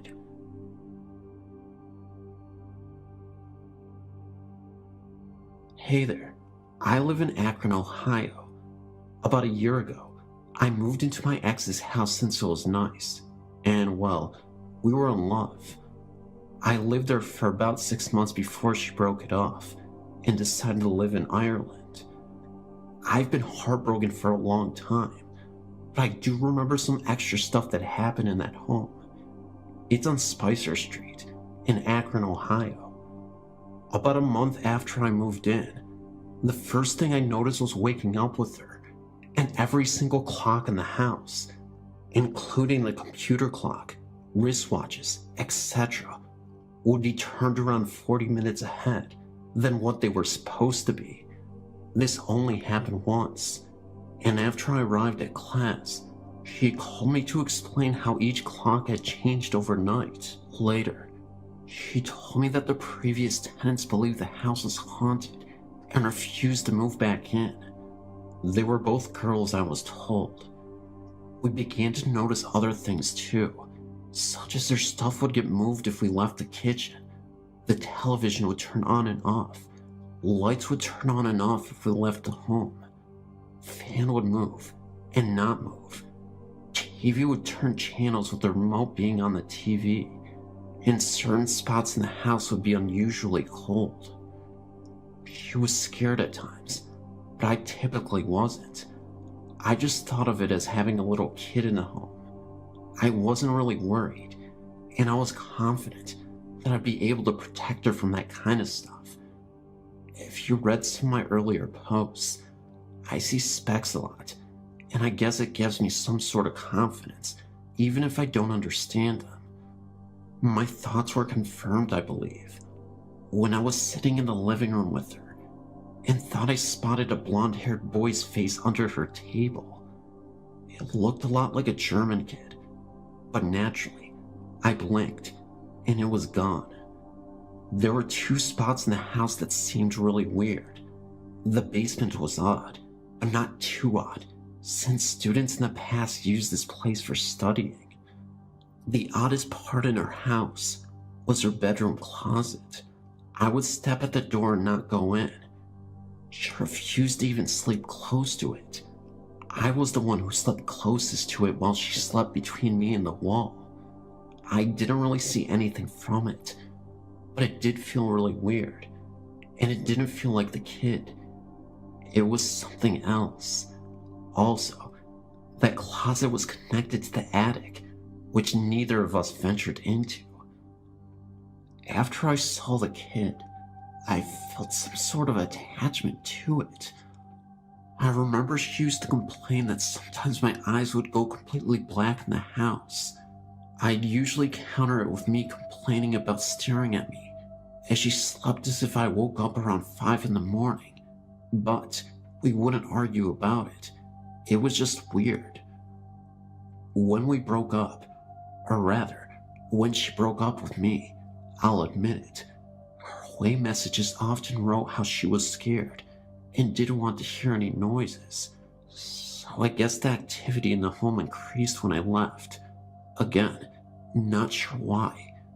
So, I want to find out more about the home, but I don't know where to start.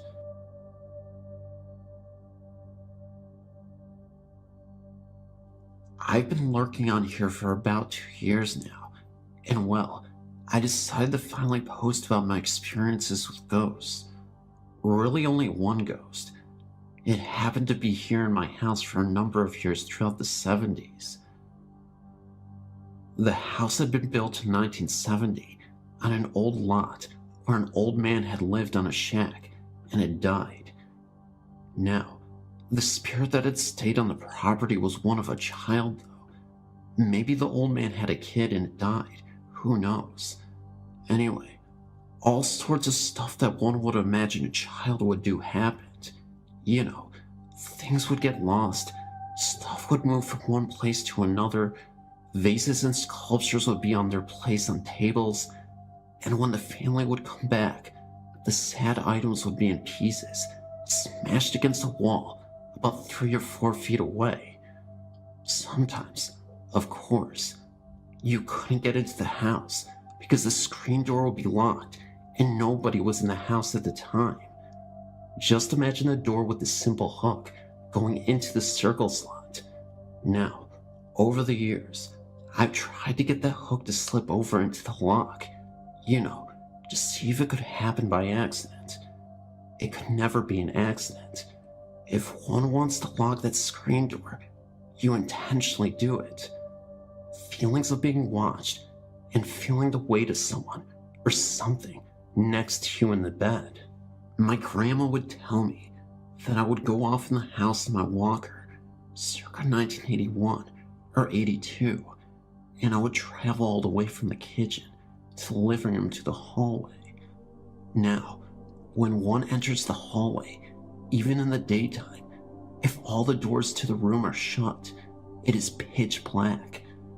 She claimed that I would be in the hallway for a couple of minutes, and then I would come shooting out from the hallway as if my walker was pushed or shoved by something, all the way back to the kitchen and crash into the wall. Now, it would take me a couple of minutes to get all the way to the hallway since I was a toddler, yet it wouldn't even take me a minute to come crashing into the wall of the kitchen. Now, I remember seeing some sort of whitish gray ball floating when I was laying down on the rug one day. This must have been 1982 or 83. I can still see that image in my brain to this day. My grandmother noticed me getting up and looking under the dining room table, and I started to shout, "Get out!" or in my way of talking back then, "Get out!" My grandma started yelling, "What's wrong? What's the matter?" I kept on shouting and punching and kicking at nothing, all the way towards the front doorway. And when I got to the door, I kept kicking the door, and then I stopped. By this time, my grandmother, who was rather slow due to weight, had gotten to the hallway that led to the front door and was asking me what was wrong. She told me that I had said that I didn't want it here, and I told it to get out. I think I had some sort of hold over it, as I was the only child born in the house. My uncle, who was only 12 at the time, had been born in an older house. I think the spirit was attracted by the fresh new life that was now in the home, much like the spirits in Poltergeist were attracted to the little girl. You know, they wanted some sort of that life force. I think that was the case with this. I got rid of it before it got too powerful, much later on. What do you think? I've lived in this house for the past 27 years. Nothing out of the ordinary has happened since those early years. For a while now, my sister has lived in a house a few blocks away from my parents' house. I live with my parents. I would go over there to babysit my nephew when my sister had plans. Some nights I would sleep over there. Her house always had a creepy feeling to it, a thick feeling to the air. My sister had just had knee surgery and wasn't able to take care of her son, so I was spending the weekend over there. The first couple of nights were fine. I didn't mind at all. But the last night I stayed there, I was in the living room watching TV when I caught something out of the corner of my eye. It looked like a shadow. Before I say any more, I better tell you the layout of my sister's house. When you walk in, you go to the left and down a hallway. The open doorway to the left leads to the kitchen.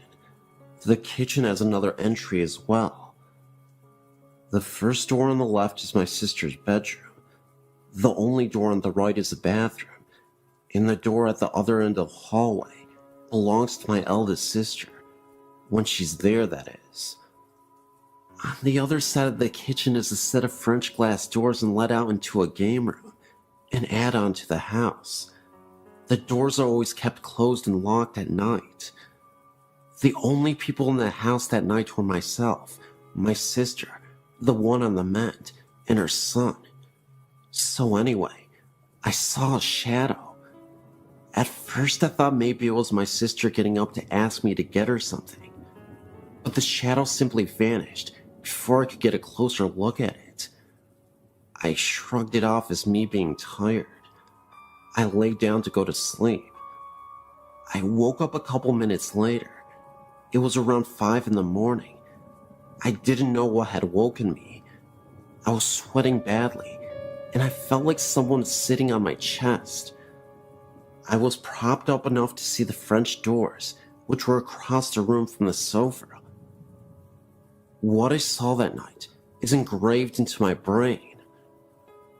There was an old woman outside the doors.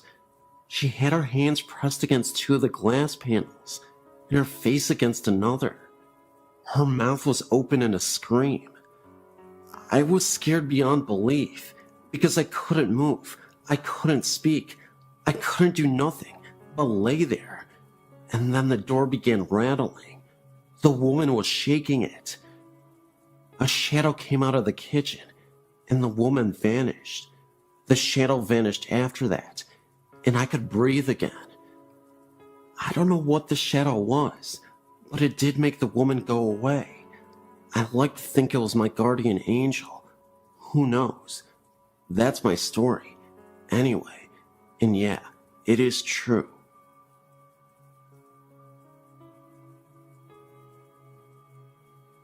My mother was born in Austria-Hungary in 1908.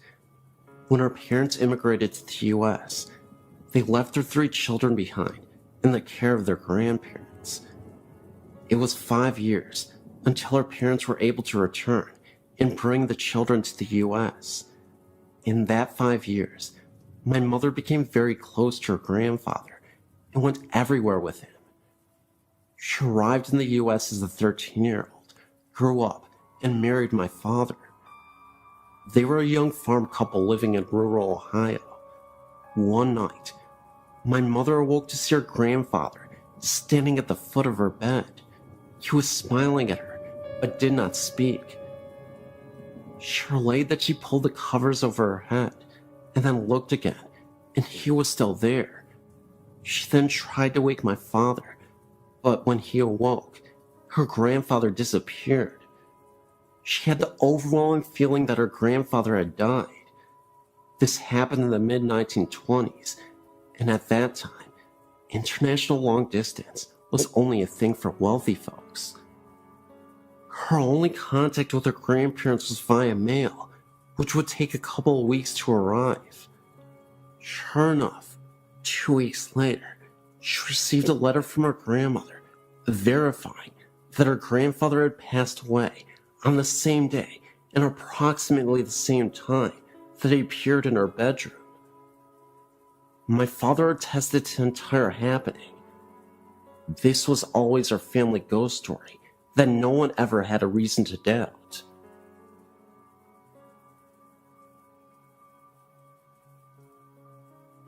My parents live on a farm in Sugar Grove. My stepdad grew up here with his family as a child. On Christmas Eve in 1964, his dad went into town to pick up the grandma for the holiday. With him, he took a younger daughter and his younger son.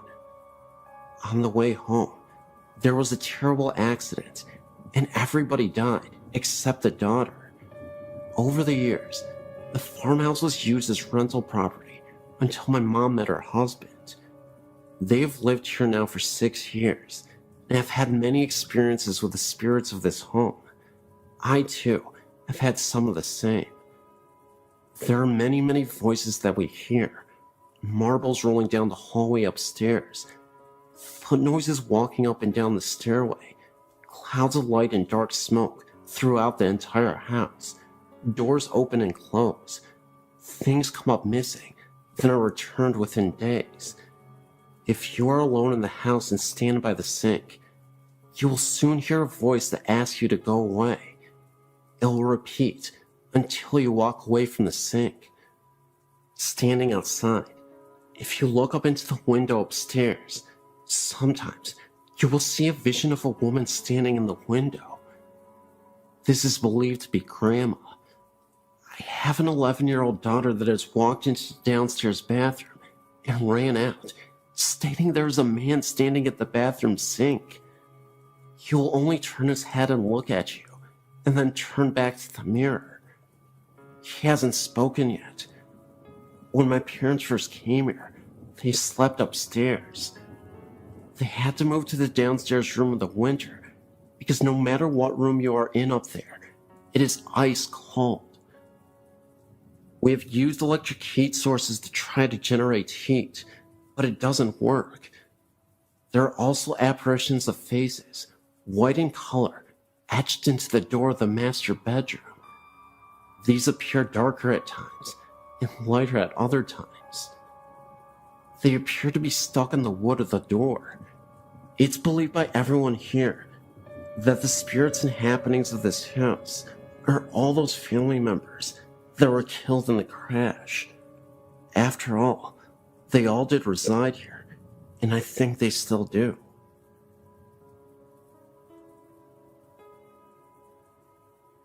My mother passed away a little over 4 years ago. Since then, we have seen her, usually in dreams, and my father has actually seen her many times in her home. My mother had been sick with congestive heart failure that took a turn for the worst for about 2 years. My dad cared for her day and night. Finally, the last trip to the hospital was supposed to be a routine trip to remove excess fluid. On the way to the hospital, my mother made a prophetic statement to him that she would not be coming home again.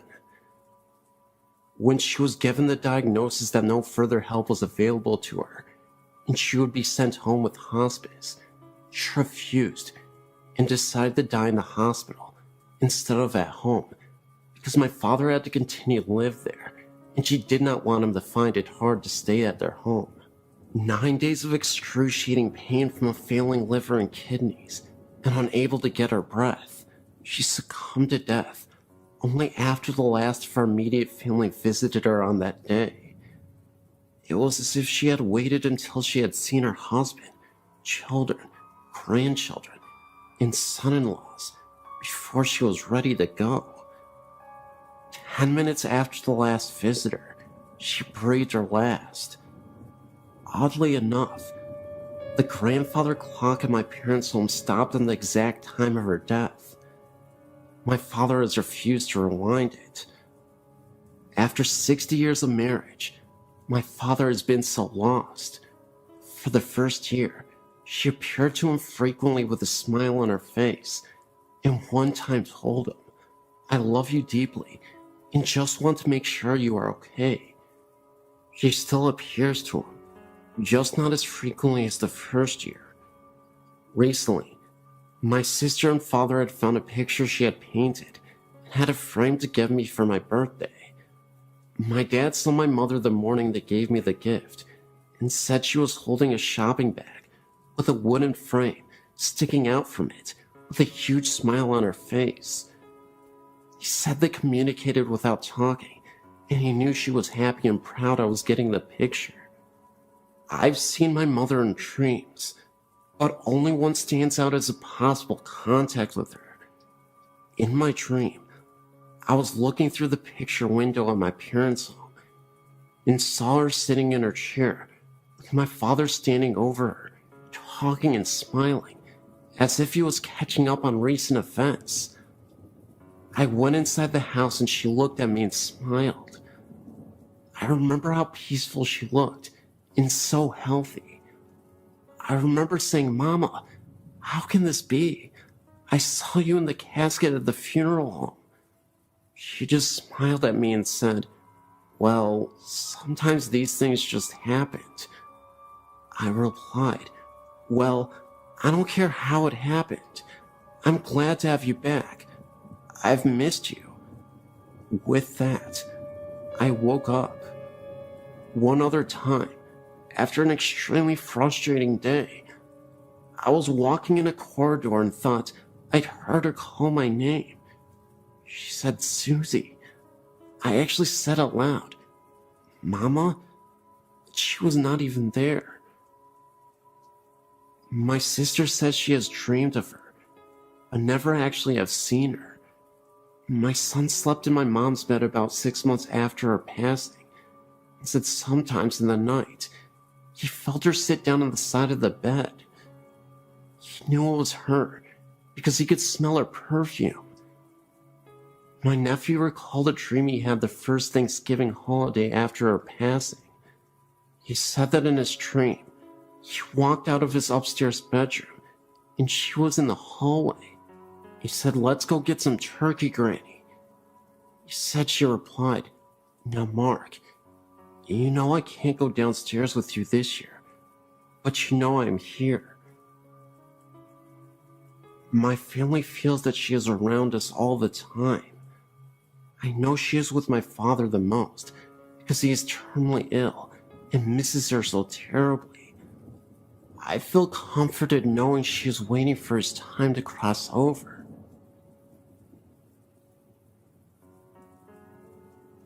My mother is a current janitor working at Rockford College, and one of the buildings she is assigned to cleans happens to be the Burpee building.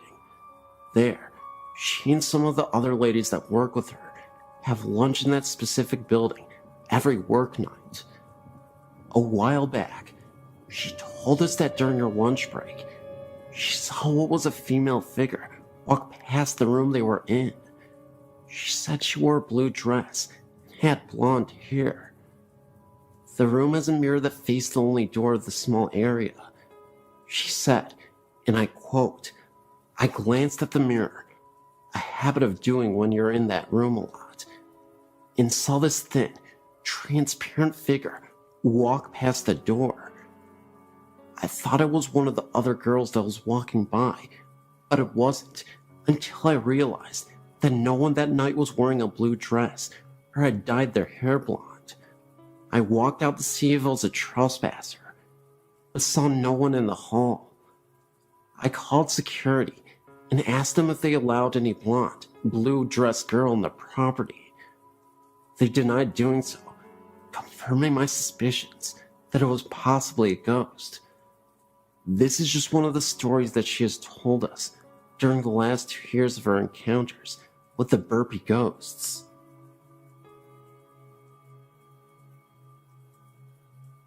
This just happened to me just recently, on February 8th, 2008, when I took a ghost tour of the Tuing Cemetery in Brisbane, Australia. First of all, I'd like to keep this to myself anonymous. Secondly, what I saw is true, for I did some research to see if anyone else experienced what I saw that night, and, as it turns out, a few people over the years saw it too. It was cold and partly windy that night when I turned up at the ghost of the Tuing Boneyard, Brisbane's oldest and biggest graveyard. There's a lot of strange stories connected to this boneyard, like a vampire. There's only 2 boneyards in the world. They got Fair Dinkham vampires, Highgate in London, and Tuing in Brisbane. The Bleeding Grave and Walking Statue. Yes, a wandering statue. Anyway, the tour barely began as our hostess was introducing herself when I saw something standing amongst the trees. It was solid and black. It was standing there watching us. I saw it, but I thought I was seeing things.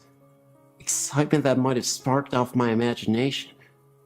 But as I walked past this spot, there was nothing there to resemble that figure, but yet it was real, as you and I.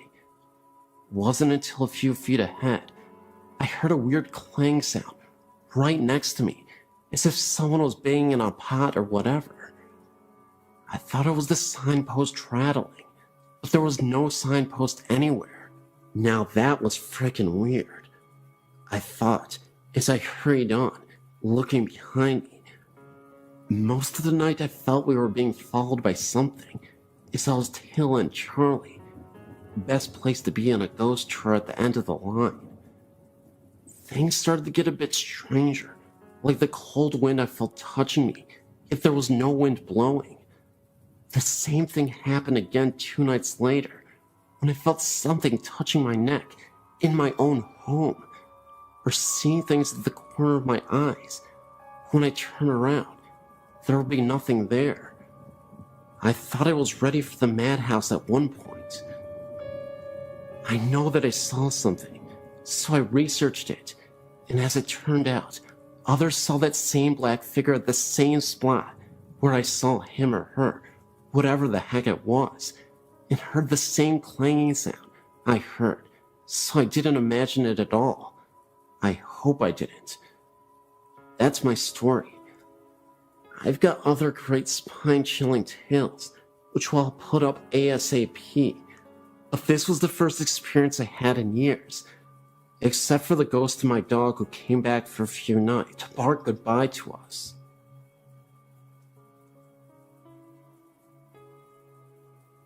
My name is Tina.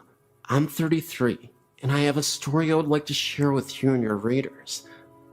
I've been experiencing strange things for many years now, but I've only been sharing them for just a few people who don't believe always have the need to find something wrong with the ones who do. My mom was one of those people. She would roll her eyes and say I was crazy or I had been drinking. The day she became a believer was one of the most beautiful moments we've ever shared. This is our story. My mom had surgery in her foot and was using a walker to get around. I was at her house helping her with her laundry and such, and had laid my son down in the bedroom down the hall for his nap. Mom was kicked back in the recliner and decided she would also take a nap. All my chores were done for the time. Everybody in the house was sleeping, so I went out to get into the pool. I turned on the baby monitor at the room where my son was sleeping and brought the other piece outside with me. My mom lives out in the country. No neighbors close enough for monitor to pick up any other signals from a phone or another baby monitor.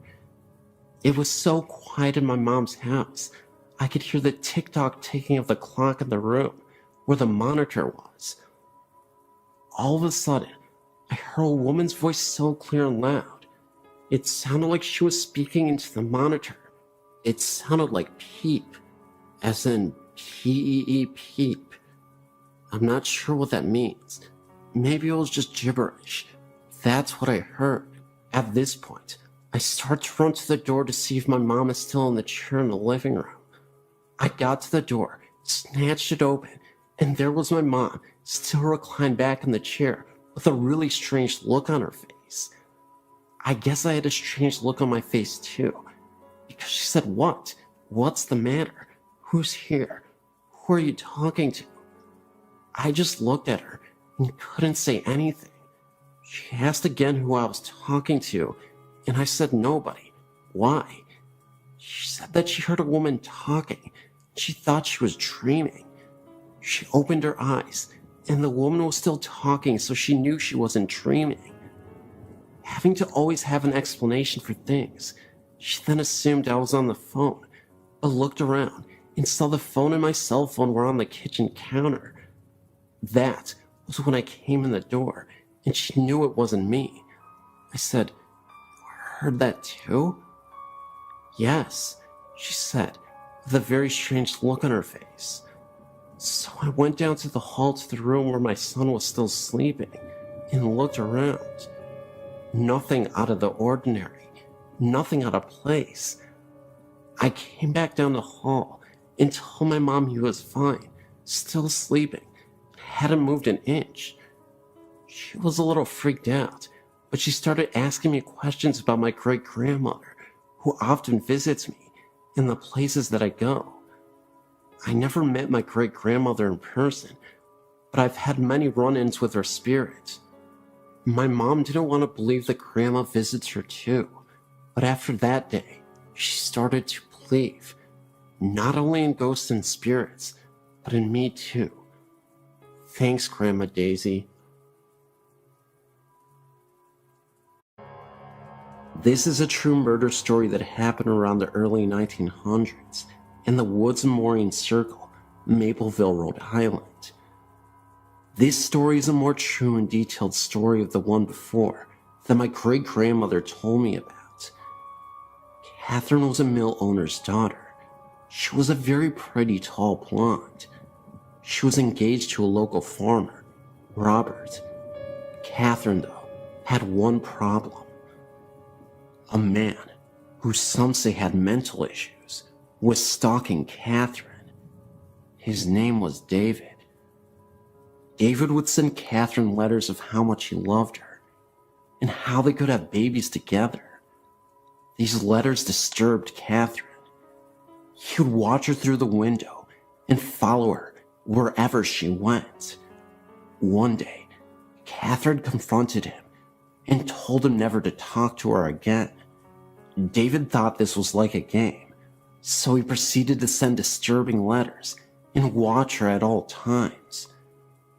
As a few days went by, he gave up. With this, he had a plan. If he couldn't love her, no one else could. So one day, while Catherine was going to the woods to get water for her family, David followed. First, he stopped at Catherine's fiance's farm.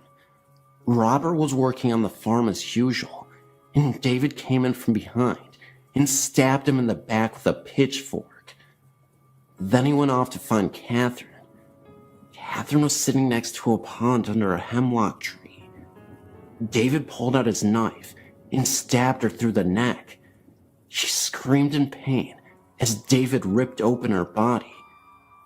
As she died, David messed with her dying body.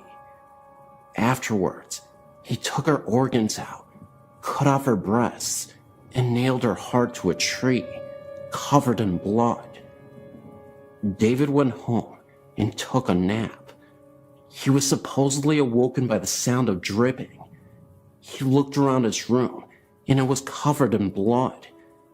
In the middle of the room, Catherine stood there cursing at him. David had gone insane. He wrote his last letter to the police, telling them what he did, where her body was, and all that happened.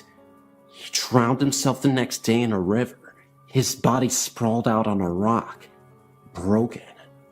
Catherine and Robert were buried in a now abandoned cemetery, and David's body was thrown into a pit.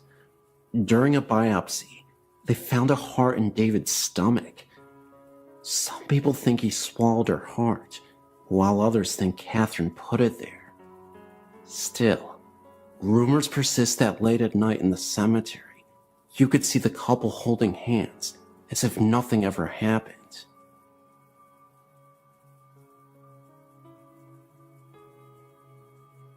I believe I had a true experience with a shadow person.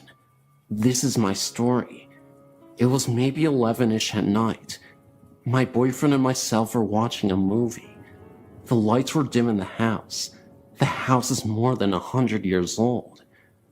From where I was seated, I could see the dining area, which was dark, and the kitchen doorway, which had a dimmed overhead light on, and the light was spilling into the dining room. I noticed a distinct shadow movement in the light from the kitchen, like someone or something walked past the light. I turned my head fully towards the doorway now, and saw a solid black elongated ovalish shape towards the top of the doorway, and it quickly slipped into the kitchen. My immediate reaction was not of fear, but sort of like, okay, what the heck was that? I wasn't alarmed. I continued watching the movie thinking of explanations for what I just saw. Now let me tell you, there are 3 dogs in the home as well as the 2 of us. My boyfriend's 2 dogs were asleep on the floor by our feet, and my dog was by my side on the couch. He's small. He was acting a bit odd, nervous now. Perhaps he sensed it in me. 30 minutes later, he got down and headed towards the kitchen. He had just got his head in the door and promptly stopped. I couldn't see his head and shoulders, just his back end. I saw his neck raised like he was looking up, and then it happened. It took my breath and gave me chills. He started wagging his tail, slow at first, like he was unsure, and then the momentum slowly gained. He never got to a full-on happy to see you wag. Then he abruptly stopped and came back to my side. He would not enter the kitchen. And in case you think maybe he was looking out a window, no, the window was too high up to see anything.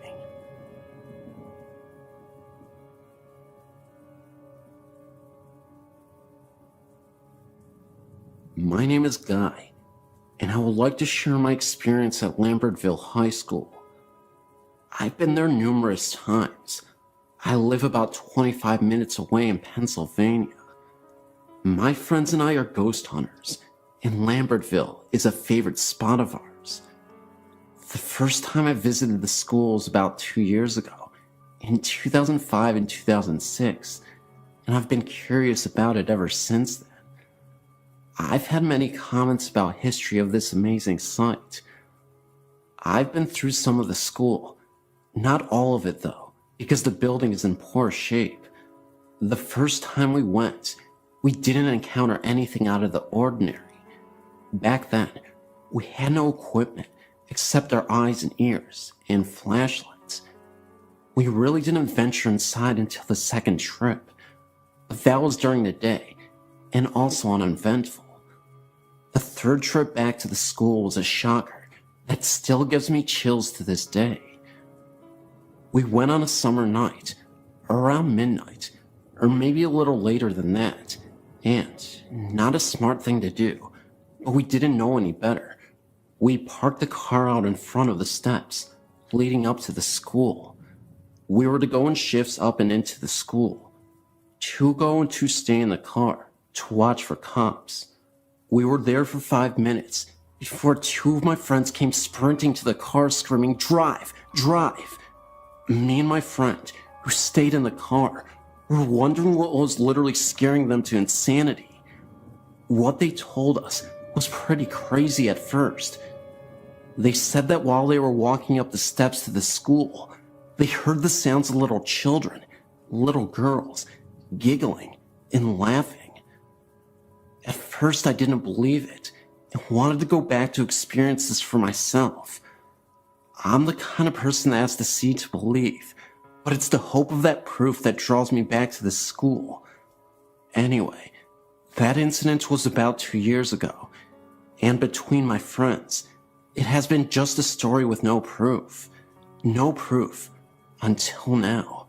Last week, May 2008, me and my friends met up again, thanks to school being finished, and decided to go back.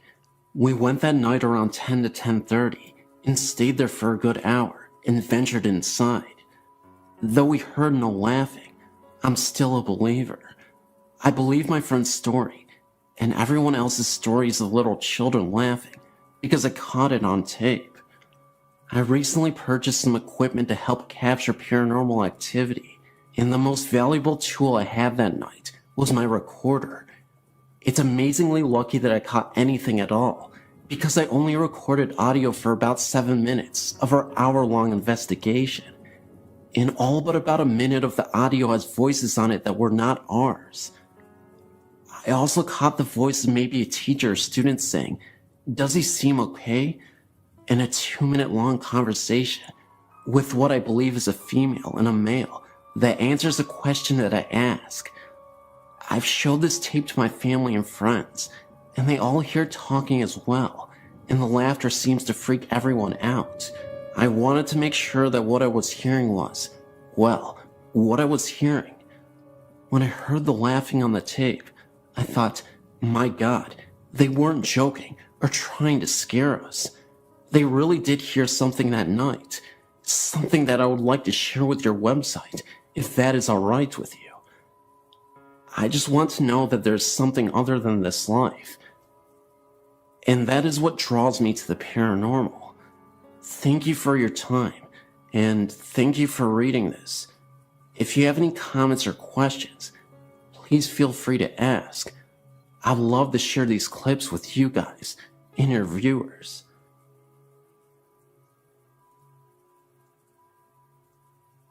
This is in reference to your listing for the Hearthstone Inn, Colorado Springs, Colorado.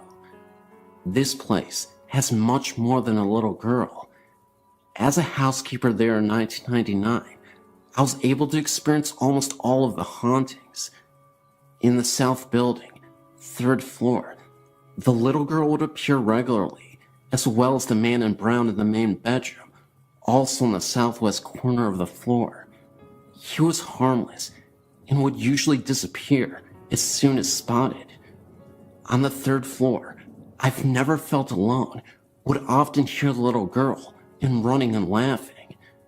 2 of the 4 bedrooms on the first floor share a bedroom.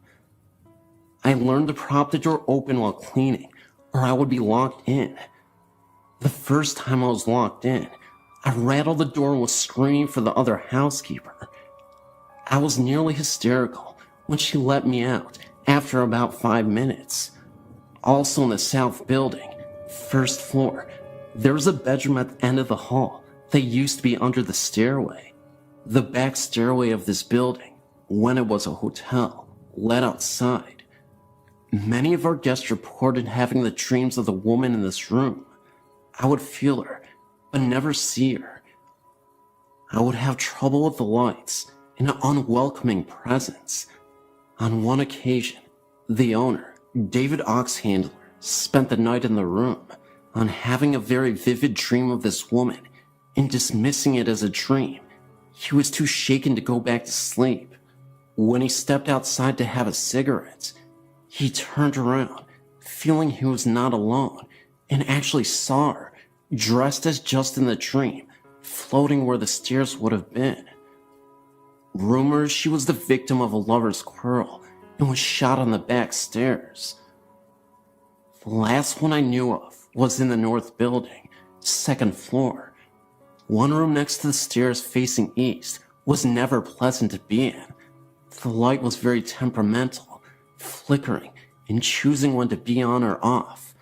I would feel a presence on the floor, but really tried to ignore it until one day I was standing near the stairs with several heavy bundles of laundry to take downstairs when I felt a pressure on the right side small of my back. Just a little shove, and I nearly went headfirst down the stairs, and not of my own volition. Last I hear, the Oxlanders were doing haunted history tours of their hotel. Shortly after, it has been sold to another local organization.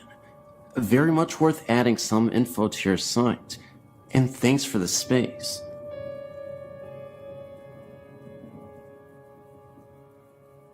My wife and I had several experiences in our apartment over the last 3 years we have lived here. It began with hearing noises and creaks in the building early on, and slowly evolved to seeing shadows in the middle of the night in our bedroom.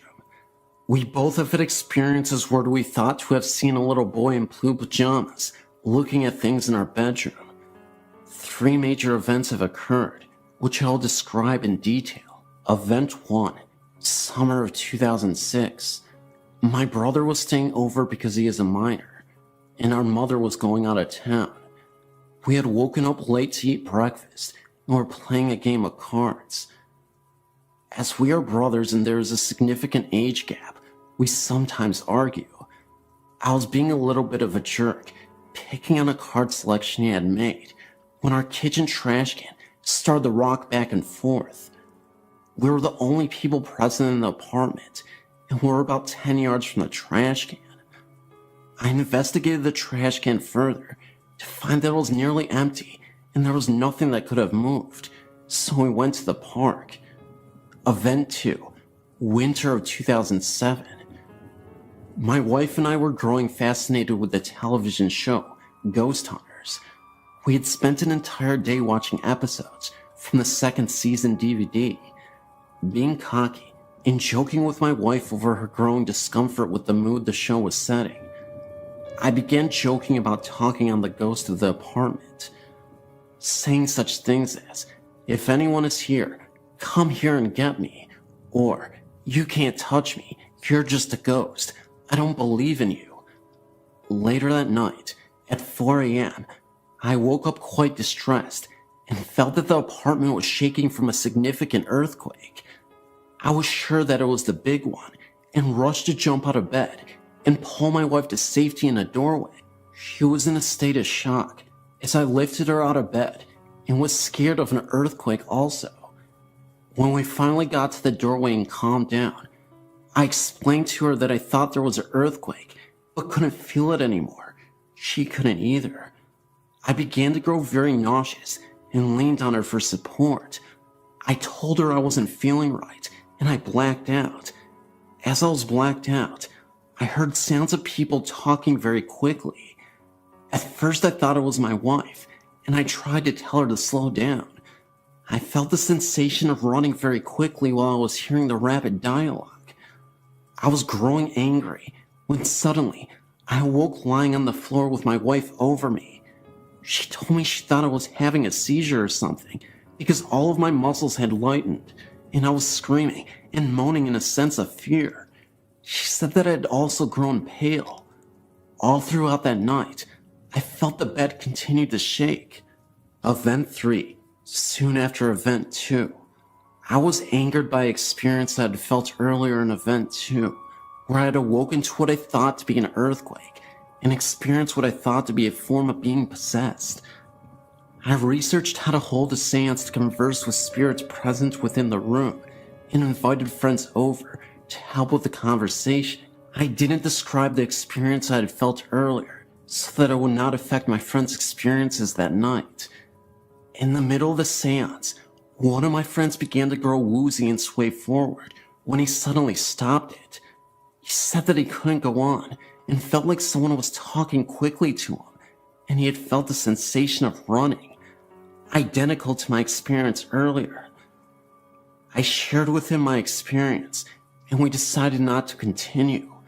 Also, this night, my friend's car got a flat tire while parked in my apartment, and only needed to be refilled with air as there was no puncture to cause the flat, as if someone deflated it. Also, another friend was called by his girlfriend within minutes of us ending the seance because she felt something had happened and was worried. He had only told her he was going to see me and not anything about what we were doing that night. The friend with the flat also received a phone call from his aunt about an hour after, whom he speaks with rarely, because she had similar concerns as my friend's girlfriend. How's that for women's intuition? Ever since that last event, nothing else has occurred.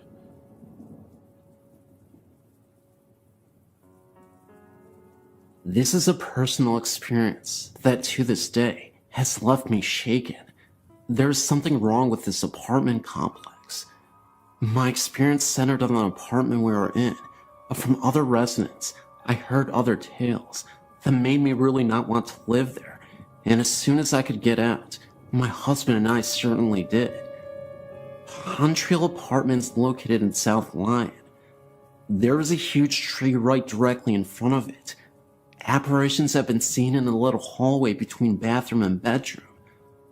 The panel in the hallway leading up to the crawl space had moved on its own.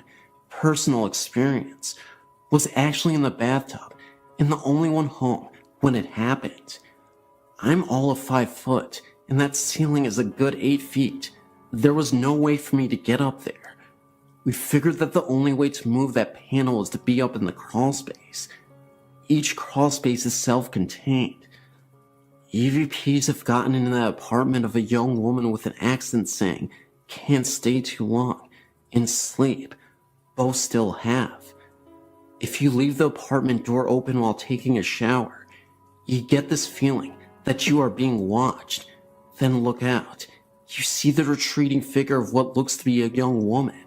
I'd had this happen and thought I'd left my apartment door open, and it was a neighbor, and upon investigation, found my door deadbolt was locked. Numerous pictures of orbs and odd shadows have been captured in this apartment. All still have. Late at night, you can also hear someone walking past the apartment, and when you go to look, there is no one on the walkway. And considering where the apartment is, there's no way for someone to get down it quick enough without hearing the sounds of running feet. Have had an experience of having the front door hit several times while I was to peephole, and no one was there. Stories were also told to me of the laundry room in the same building is also a place of odd occurrences. Feelings of being watched and hearing a young woman's voice. Have felt the being watched part, but considering that the old furnace system was right there in the laundry room, I dismissed it. A lot of my family and husband's family refused to spend the night there just cause the place gave them the creeps, and this was prior to some of these events happening. I've tried to find out if there have been any deaths or murders or anything on that ground, and I came up with nothing. All I know is that the place was just... there was something wrong with it, and I wish I had never moved into it. The EVPs were caught when that building had few residents. I still have them, just have others listen to them from time to time to prove I wasn't crazy with what I heard. The pictures are numerous, and some still make the hair on my arm stand up because of the experiences with them. In October 2008, my friends Scott, Denny, and Steve and I decided we wanted to go ghost hunting. Scott was the only one who had experience with anything, and he had seen things and had things happen to him and other people in his past groups. We started off by going to Peace Church Cemetery and where the murderer Billy Cook is buried. We were equipped with a video camera, me, a digital camera, a digital voice recorder, a heavy-duty flashlight, Scott, and 2 smaller flashlights with the other 2 people. We walked around for a little bit as Scott instructed us to let our senses take hold of us and guide us as they please. If we got an impulse to do something, do it. We all had weird feelings, but eventually realized we weren't going to find anything here. We left, deciding to go somewhere that Scott had experienced before, the Waco Cemetery. Once we got there, we said our opening prayer and made our way out into the cemetery. Eventually, we split into 2 groups, me and Steve in one, Scott and Denny in the other. Steve told me to get a couple of specific things on video. He thought he had seen something he said was best described as a specter, with a head that shaped into a point and a cloaked black body. We walked around for a bit longer, and he told me he had seen it again. We walked towards the area he saw it, and didn't see anything. We met back up with Denny and Scott on the other side of the cemetery, and Scott started talking about the things that had happened to him here. He had been asking questions, and talking in general, trying to pick up some EVP. He started talking about what he called the prankster that had slapped him in the face and possibly put scratches down his friend's back. We made our way back to the center of the cemetery where there were no graves, just a patch of grass. We stood around, and Steve told the other 2 about the specter he had seen and where he had seen it. Around that time, Scott said lights out. He took a couple of pictures, and the rest was silent. Then, we turned our lights back on for a few seconds before Scott repeated his order of lights out. This part gets a little blurry. I can't remember if it was before or after we turned the lights back on, but Scott is a big guy, wide and tall. He fell backwards onto Steve, who would have fallen on me had I not moved in time. He had fallen hard. He laid there and just looked confused, and his face was red. His glasses had flown off of impact of the fall. He asked where his glasses were. Then he asked, "Did I fall?" We tried to explain what happened from each of our perspectives quickly, as we were pretty freaked out, since this was our first experience. He had asked a couple more times as the rest of us came to the conclusion that he fell too hard to have just fallen from a loss of balance. I, for one, think he was pushed by some force. Anyway, we got him up to his feet. He looked around and said, "We're leaving." Scott was shaken, and that was all we needed to hear. As we walked back to our cars to say a closing prayer, Scott started coughing, which progressed into dry heaving. We had 8 Hardee's before we went to the first place, so we knew that he had something to throw up. We stopped to wait for him, and after he felt better, we proceeded to walk to a space between the cars to say the prayer. Scott began, "Our Father which art in heaven." It was interrupted by more dry heaving. Steve said, "Scott, are you okay?" He nodded and said, "Hallowed be thy..." and cut off to some dry heaves some more. This time, it was so bad that he lost his glasses and was down on his knees coughing up something that wasn't there. He looked up, straight at me, and gave the most evil glare I've ever seen. I immediately recoiled in fear, with tears forming in my eyes. I asked Scott, "Scott, are you there?" He got over this fit eventually, as Steve said. "Howled by thy what? Finish the prayer, Scott. You have to finish it." Scott straightened up a little and hoarsely started to finish. "Hallowed be thy name."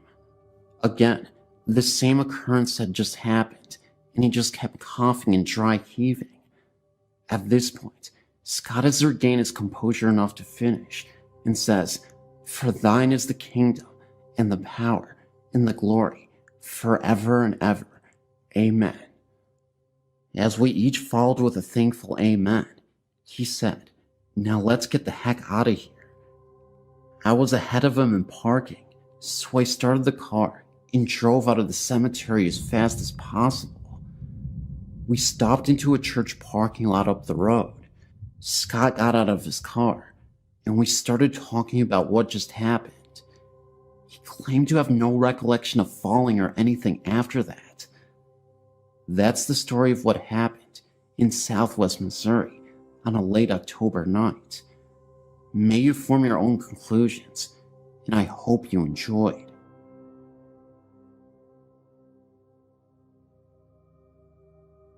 I've felt the presence of ghosts at some places I've been or lived at. I've never had an experience of seeing a ghost, but I can walk into a place and tell if there's a ghost there. I know if it's a male, female, or child. I've seen dark shadows, but not all have been black.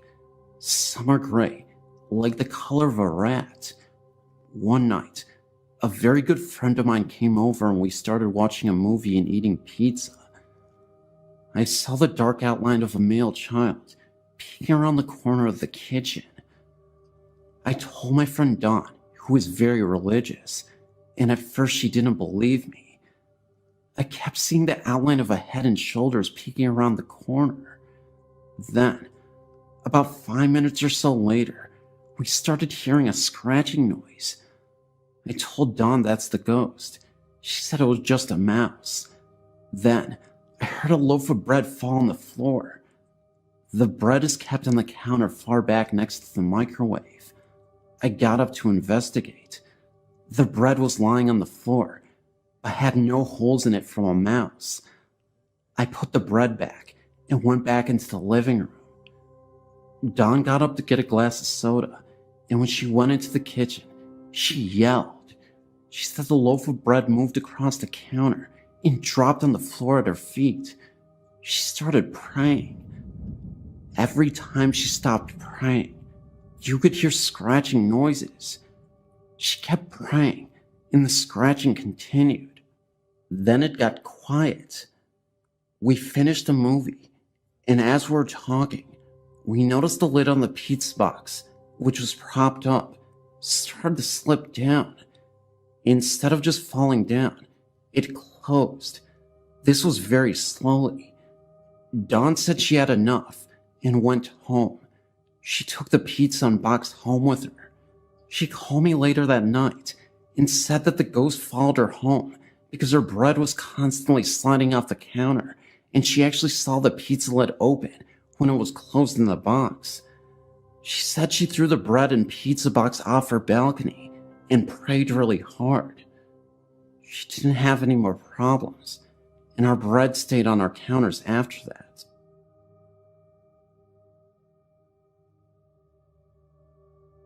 I was at the age of 12 to 13 when my grandmother bought me a rocking chair out of what she said was a yard sale.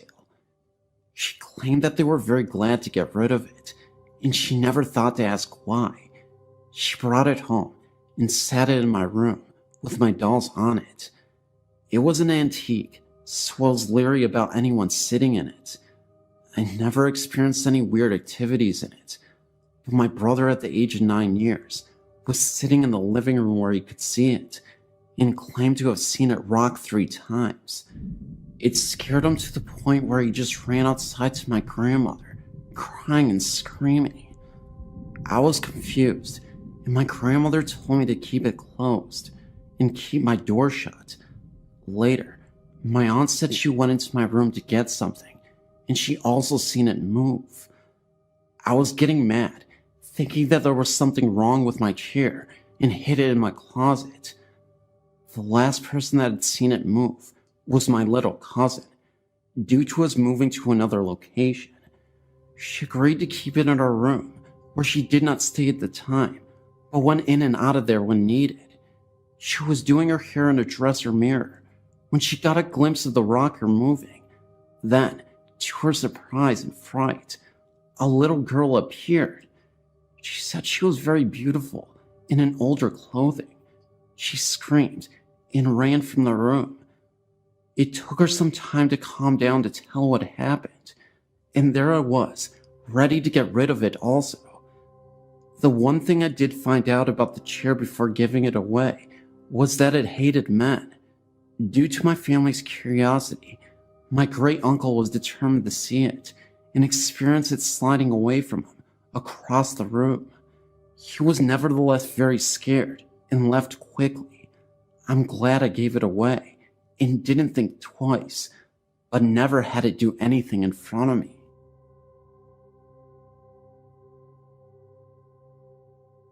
I didn't experience this myself. It happened to my mother a couple of months ago, and she told me about it after it happened. What happened was, a couple of months ago, my mom was prepping for a party in our kitchen at about 9:30 p.m. Me and my brother, who were about 11 at the time, were both at the house at the time. I was upstairs, and he was in the living room. My mom told me that she was washing dishes, and that she looked up at the window in front of her, and she saw someone walk by the hallway behind her. She immediately thought that it was me, because of how tall the person was. She called out my name, and told me to do something for her. After a couple of minutes, she came to look for my brother to ask where I'd went. He looked at her like she was crazy, and told her that I hadn't come downstairs for about an hour. She calmed me down noticeably scared, because she thought someone was in the house, but we couldn't find anyone. This happened more than once to my mother, but more noticeable. She was washing clothes, and had to walk through the kitchen, and saw someone poke their head out from behind the counter. She of course thought that it was either me or my brother, but when she checked, she found no one. She called me immediately and told me what had happened, and now we believe that a ghost is in the house, but it doesn't show itself regularly. 2 other things that have happened since then. One happened a couple months after that. Me and my brother had a friend over, and he had gone to the bathroom on the 2nd story of the house. No one was up there at the time, but when he came down, he said that he had seen 2 red eyes down the hall near my parents' bedroom. He immediately ran downstairs, and we told him about my mother's experiences. The other things that happen more frequently now is that our dog starts to growl at something in the hallway.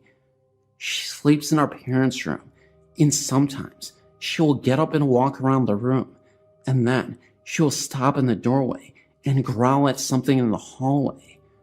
But when we turn on the light, there will be nothing there. It has been a couple of months since anything worth reporting has happened, but we believe that it is a friendly ghost and nothing harmful will come of it.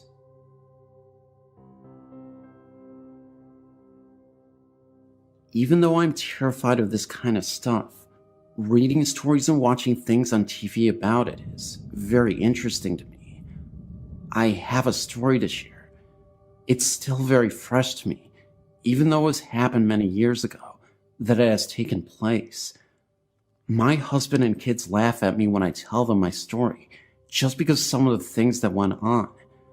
They find it more humorously amusing than seriously true. This story took place when I was about 5 or 6 years old, in a house we lived at in Oregon, Ohio. I really don't even know where to begin.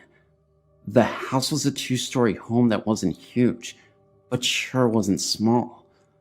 I had 2 brothers, and they shared a bedroom with me, having my own bedroom right next to theirs. In their closet was this blue plastic hanging shoe rack that was left when we moved in. It was completely empty, except for a few bouncy balls and a metal jack in some of the pockets. Every day we would check these pockets because whenever we would empty them, there was always more the next day. I never thought anything weird about that. It was cool finding things in there. My room had a door that led to the closet. I never heard anything scary in my room, but one night, my grandparents spent the night. They came from Florida and were visiting us before moving on to other relatives. In the middle of the night, everyone ran into the room because my grandpa woke up screaming. He said the cat had crawled onto the mesh part of the box spring and scared him. Everyone went back to bed, and nothing was thought of it. Months went by, and summer was here. My brothers and I used to all lay in the hallway upstairs outside our rooms, in front of a box fan my dad would put up, because it was so hot.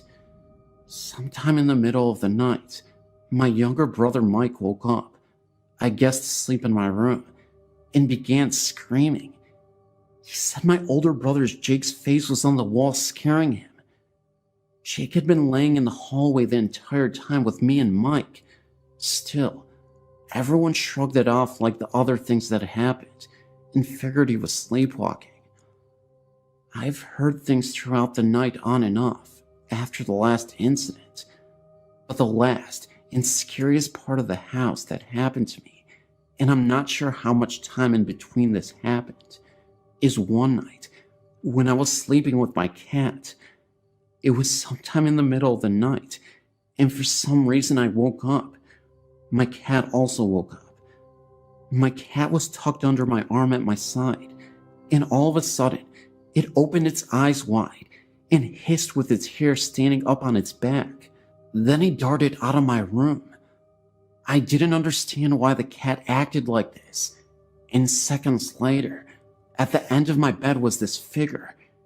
It was definitely human, but was all white and misty. It had no features or limbs.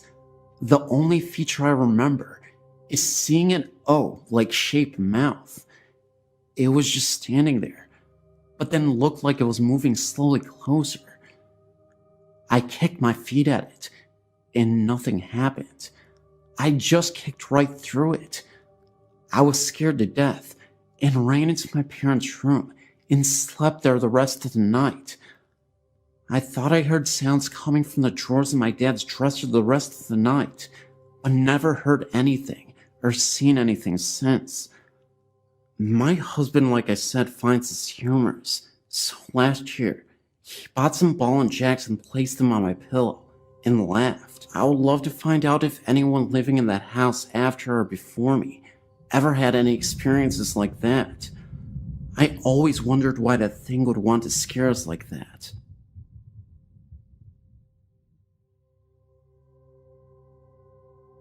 My grandfather was a member of Washington Country Golf Club in Washington County, Pennsylvania. The golf club sits on top of a hill and used to be a very old farmhouse that dates back to the 1800s.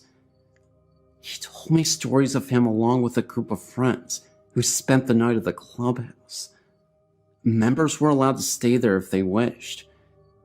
It was said the old farmer who lived in the house lost all of his money and the farm went under. After this all happened, the farmer then decided to end it all. My grandfather said that during the late hours of night, you can hear footsteps walking back and forth upstairs. They went upstairs, and no one was to be found. Even in the ballroom, the lights would be seen turning off and on by themselves, as doors were being opened and closed as well. I myself have been in the clubhouse, which is very old, with wooden stairs and floors. I have even seen the bar going across the staircase, where it said the farmer had done the deed. I've heard this story from other members of the club. Whether this is true for sure or not, I don't know exactly. Another story I've heard takes place in Peters Township in Washington County. I've been told by an old football coach whose family lived in the town all their life, dating back to the 1700s, I believe. He tells a story of an old haunted railroad tunnel close to Hidden Valley Road in the area. It's said that many years ago, when the railroad was a busy place, a man was hooking up two boxcars. The boxcars then rolled together, hitting the man in between the two hookups. The man was cut in half from the two boxcars, and many people say that they have walked the tunnel holding hands across the tunnel very late in the night. They said they have seen a man walking at the other end of the tunnel with an old oil lamp in his hand, swinging back and forth. They even say that a train can be heard off in the distance, but no train even came. The story has been known as Boxcar Willie. I've heard this story from many different people in the past. I've seen the tunnel myself one night with two of my friends. We held hands going across the front of the tunnel. We all then saw a very small light at the end of the tunnel. Never went to check it out, but something was there. We all saw this light. It may have been something off in the distance, but I believe it was Boxcar Willie. We all felt something very weird that night. That's why I get the feeling something was out there. I'm a native of Hammond, which is very close to Maryville. I've been to Reeder Road many times, and actually know a different story of the road. The ones I saw on your site are new to me. My parents told me the story long ago, and although I've not experienced it for myself, I know others who claim to have. This may be more of a local story, but who knows? It's still something I'd like to share. Back in the 1950s, the road was often used by teens and young adults as a private makeout place. The story goes that a young lady and her boyfriend made a stop at the road. While they were parked, they heard a thumping on top of the car. They ignored it for a bit, but the girl started to become creeped out as the noise grew louder. The boyfriend decided he would get out and investigate. When he got out, the thumping stopped. After several minutes, the boyfriend had not returned, and the thumping started again. The girl panicked and got out of the car. She found her boyfriend bloodied and hung from a tree, and the thumping she was hearing was the sound of her boyfriend's feet hitting the top of the car as he hung there dead. Supposedly on warm summer nights, if you pull off into the road and park for a bit, you will hear the thumping, and if you get out to investigate, the thumping will stop, and you will find a letterman's jacket hanging from the tree above you. There is also an abandoned school out in Cedar Lake, where Hammond Baptists used to attend. The story goes, the pastor went crazy and removed some of the little ones from this world, if you know what I mean. I've personally have experienced strange happenings in the school, such as children's voices, windows that were shut on the way in open as we walked back out. Supposedly it's supposed to be the little ones trying to escape. From what I understand, a few years ago, part of the building caught fire inexplicably. I haven't been there in about 5 years. However, if you would like some directions to the place, it's a little tricky to get to, and I would be happy to share them with you if you are interested. Like I said, this is a story passed on to me by my parents, and others I know also know the story and claim to have witnessed it. I'm also aware of the satanic gatherings in the field, down the trail in the woods, usually occurring during the 2 equinoxes every year. This may explain some of the animal parts we found. Also, in this field, I've seen glowing orbs here and there, I never thought much of them since they were out far in the field. But you may be able to look into this more than I can. Oh, and the girl that jumped into the river and drowned, she is also part of this story. In Hammond, of course. She can be seen on Halloween night on Pine Avenue, hitchhiking to get to her wedding. Supposedly, if you pick her up, she thanks you for the ride and then disappears into the night.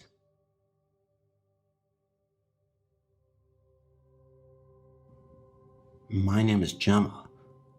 I went to a primary school in a small village where I lived for a year or two. Then we had to move into a town nearby. It wasn't too far away from my friends, so sometimes I would catch the bus there. One day, I went up to see my friend Holly. She told me that my old deputy head teacher had just died. I don't know how old he was, but apparently he got murdered. That night, Holly asked me to stay at her house for the night, so I did. We were only about 10 at the time. Her parents were downstairs, and her 2 little brothers were both asleep. We were the only people awake upstairs. Holly went downstairs to get something to eat for me and her, and left me alone. I decided to play a trick on her. I turned all the lights off and hid under her bed in her room. I looked around. I was really scared, so I looked up and saw 2 eyes looking at me. They were glowing.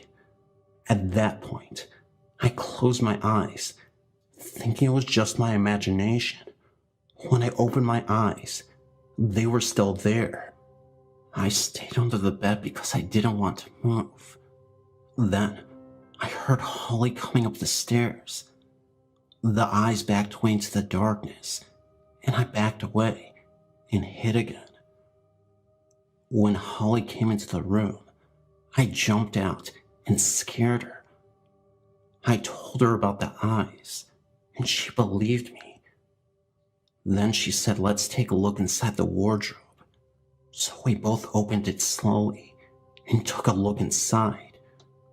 Funny enough, nothing was in there except for her clothes and stuff. So we both decided that it was me seeing things because it was dark. Later that night, Holly turned the lights off, and we both went to sleep. I couldn't get to sleep, and I kept on looking over at the wardrobe. I laid there with my eyes open, when suddenly I saw the eyes again, looking over at me. I slid under my covers. When I looked out, they had gone, but I could feel something in the room. I knew something was there. Suddenly, a black figure appeared in front of me. It laid down, and then I saw the eyes. It was staring right at me.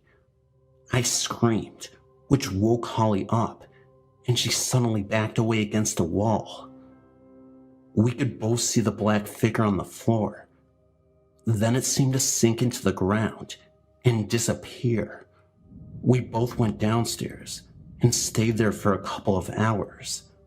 We talked about the figure for ages. Then I said it reminded me of something. Holly said that as well, before we both realized that it looked like Mr. Baker. Why would he haunt us, though? We'll never know.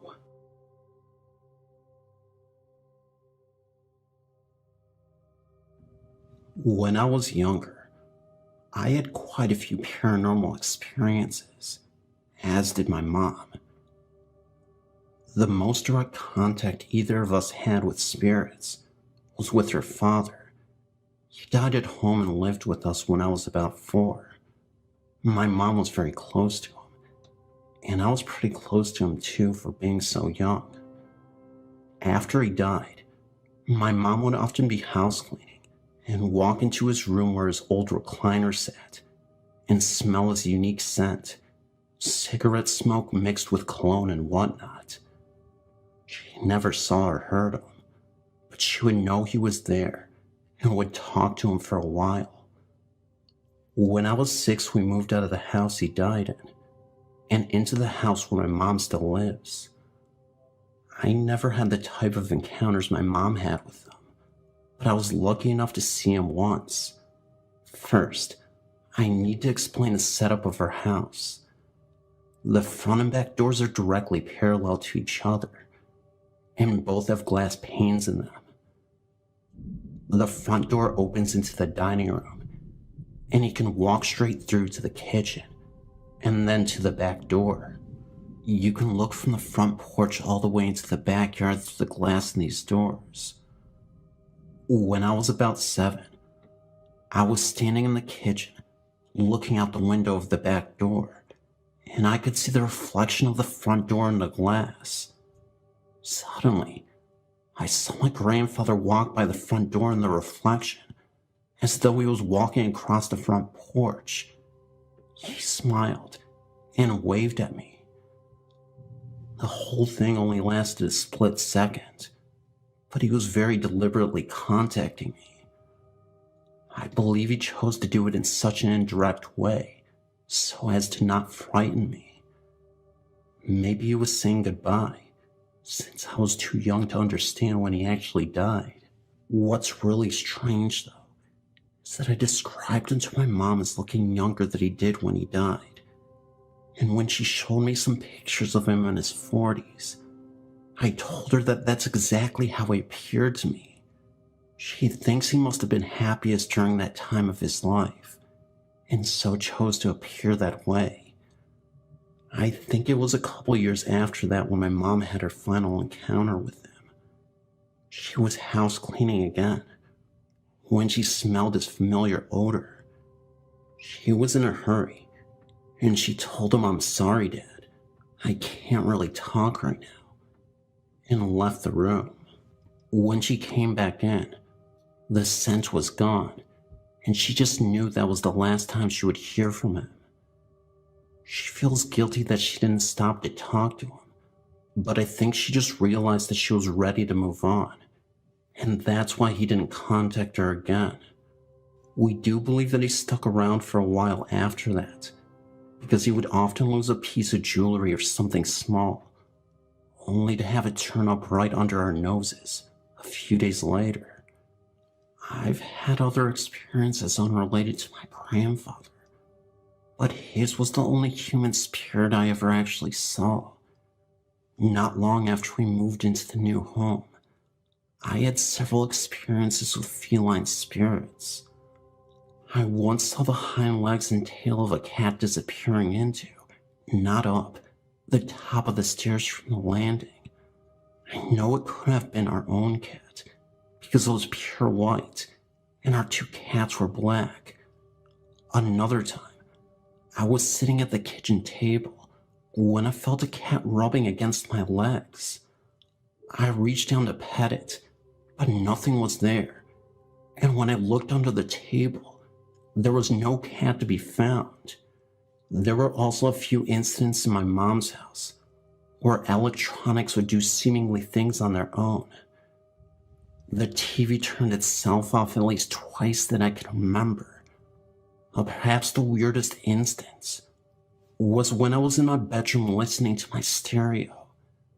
It has one of those LED screens that flashes at things as music plays, and when you turn the volume knob, these bars show up on the screen that move up or down as you change the volume. I was listening to music one day, and I had my back to the stereo. When I realized the volume was getting lower, I turned around, and the volume display came up on the screen, and the bars were going down like the knob was being turned. I turned the volume back up, and nothing else happened after that. This has gotten long, but I only have one more experience to share. At another sleepover with my best friend, we decided to leave a tape recorder with a blank tape in an empty room while we hung out in the living room and record whatever there was to hear. No one went in the room while I was recording, and the door was shut. When we played it back, we could very faintly hear ourselves in the living room for most of the tape, and nothing else. But there was one spot on the tape where a high-pitched voice spoke in a loud, raspy whisper. It was obviously neither of us, because you could hear us in the background very softly behind it. We weren't sure what it said, but it sounded like "shine the light." It didn't make any sense, but it did creep us out.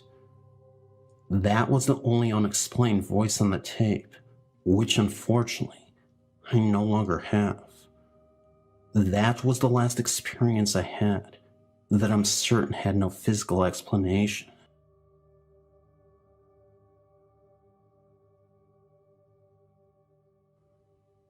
This is a story about ghosts that I think is worth sharing. It's a little bizarre and not very detailed, but I think it would capture your interest.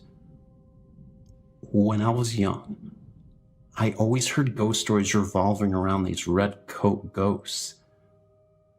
These were entities that would often appear in our house. The home I lived in used to house British soldiers from Napoleon's time, so essentially the late 1700s. I remember one particular incident. It was late at night, and that's when I started to hear strange noises in my room. At first I brushed them off, not thinking anything of it, because you can always explain these incidents away as nothing more than just normal noises. Then, I started to hear noises which were very peculiar. I would hear faded whispers, like a group of people whispering when I would open my door to investigate the sound. It wasn't anything loud, and didn't last for too long. Of course, I ended up going down that staircase to find a root cause to these whispers. What I saw next was actually quite interesting to me. Not scary, although a bit unbelievable. After going downstairs and into the living room, I saw two redcoat soldiers for a second, just standing side by side as they quickly faded from the living room. They also had a foggy and faded quality to them to begin with, where you could barely tell a figure was there with the red colors. I'll never forget that moment the rest of my life.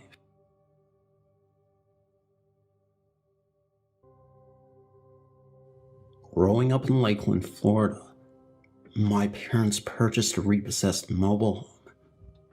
One of the bedroom doors had a deadbolt lock, but face of the child in the room could not get out.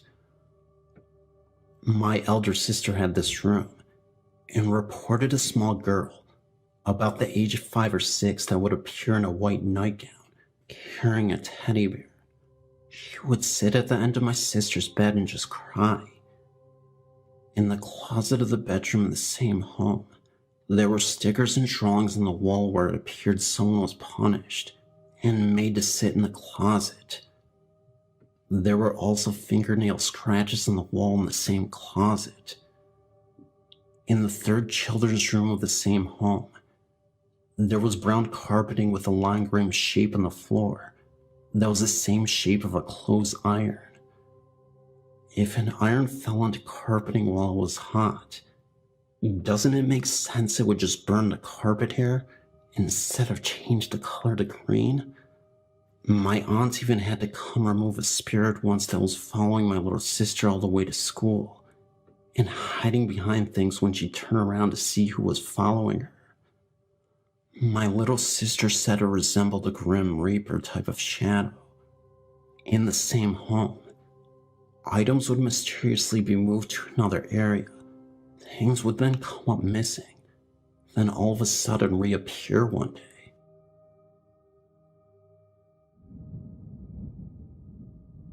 I truly believe that we are not living alone on this earth, and that spirits live among us. There are a lot of theories as to why this is, but to me, I believe that ghosts and spirits are almost other living forms trapped in another dimension. Even if we have loved ones who have passed, and appeared to us. To me, it's like they are leaving this realm of existence to enter another one, and they behave much like we all do, often unaware of the world they just left. I believe that the ones that chose to bridge the gap between our world and theirs are messengers chosen by God to give us confirmation that we as human beings will not lose purpose once we have left this earth, and that our souls do live on. Even if you aren't the religious type, I do believe that if ghosts exist, then God must exist in some form. Otherwise, how do these souls still live on? And what power is allowing them to exist in the other universe? Anyway, my ghost experience comes at the time I was staying at my grandmother's. It was night, and I was 11 years old. I was watching TV in the living room when I heard what sounded like my grandfather, who was a heavy-set man, but tall, make his way through the home. Noticeable footsteps, as if he were wearing boots, and they were walking across the hardwood floor. At the time, I immediately recognized it was probably my deceased grandpa, so I yelled out to Grandpa Bunky, "Please stop scaring me." I was hoping I would get confirmation of him leaving me alone, because I'm a very anxious person, and even though I'm in tune with spirits, sometimes I just don't want to deal with it. I don't think my grandpa honestly meant any harm by it, but I think he felt that he wasn't getting enough attention, if that makes sense, and wanted his presence to really be known that day. He was always known as a loud, boisterous person in life, the kind of man that had to be the center of attention.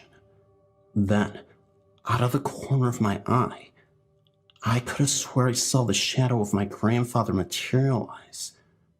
As soon as I got up to turn directly to where he was gone and faded. So I rushed downstairs to where my grandma was. I really wanted to make sure that nobody else was upstairs, so I just asked Grandma if she was just up the stairs in the hall. She emphatically said no, and asked me why I was so concerned. I told her that I saw Grandpa, and she said that Grandpa is gone, and that while you may miss him, we have to accept this. She didn't believe in the afterlife. Funny thing was, about a year before this all happened, my great-uncle died of a disease in his lungs and kidneys. This was the exact same disease that my grandpa had died from. While that's not unusual, my older sister told me she witnessed the exact same thing that happened to me. One night, when I was at a friend's house sleeping over, she was about 17 at the time. So, I'm not entirely sure if it was my grandpa or great uncle exactly, but I still think my grandpa was the one to visit because he knew me better than my great uncle did. I also think that it had to be my grandpa because maybe he wanted my grandma to believe, but since she is closed off to this world because of her views, he was frustrated. Maybe he gave her signs and she ignored them. Are frustrated ghosts a thing? Anyway, hope you enjoyed my story.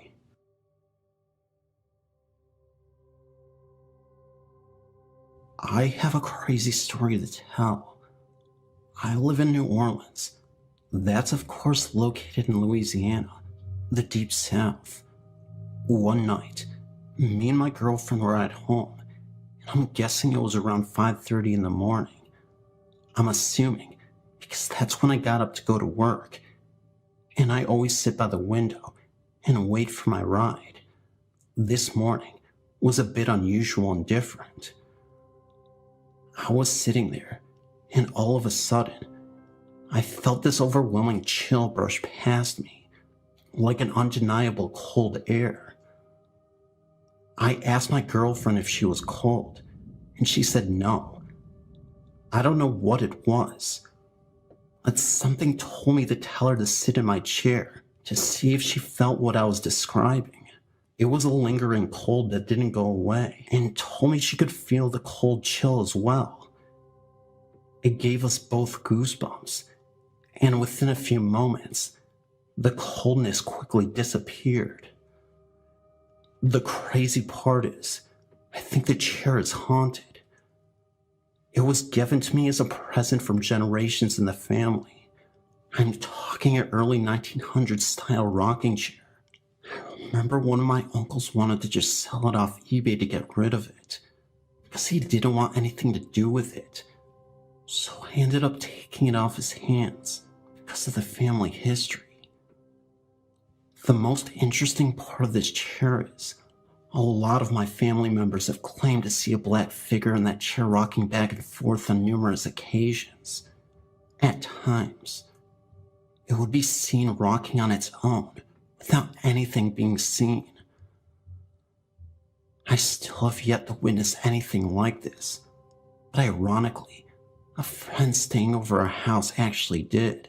It was later that night, and my girlfriend and I were in a separate room. Suddenly, my friend screams for us to come in because he just saw the rocking chair move on its own without any force. He didn't even know about the history of that chair and our family, so that made it even more terrifying, but intriguing in a way. My dad had stayed in our house once, and he said looking out the window, there's a tree outside our home, and late at night, he saw a faded man in overalls walk behind the tree and suddenly disappear. Again, none of these things have personally happened to me, but they seem to be happening to my family and friends. None of them are capable of lying. I don't see why anyone would anyway, since we're all older, mature adults, and we have no business lying for attention or any purpose really. Now, just because I said I didn't experience anything, besides the coldness in the chair, it doesn't mean my girlfriend hasn't. She told me one day when she was out on the front porch, where you could see the tree. It was evening. It was getting pretty dark, but not so dark you couldn't see anything. She too thought she saw a very dark shadow move around the tree and then disappear. She said it was the weirdest thing, because it was like a fog, and you could easily see the contrast between the tree and this mysterious fog. I don't know if you've seen these type of videos before on YouTube, where they show this type of stuff, but she said it was very similar to that. She's also seen the blinds from the window where the chair is positioned move from time to time without any explanation. Knocks on the walls, and sometimes her name is whispered into her ear. Again, these are her experiences, so I can't tell you if it's real based on what she said. But again, my girlfriend wouldn't lie to me for no reason. As you know, New Orleans is a city with lots of history dating back hundreds of years, and with our old home, there's bound to be some entity, especially with the haunted chair. Do you believe in this? Because honestly, as crazy it may seem, I do, even without having these experiences for my own to share. As an open-minded person, I'm not just going to hate on someone just because they have a ghost story to tell. I'll be open-minded. I'll consider their credibility and other things. If all those aspects of their personality check out, then yes, I'll have to believe them. This world is fascinating. It has a lot of mystery. I will not just ignore the spirit world.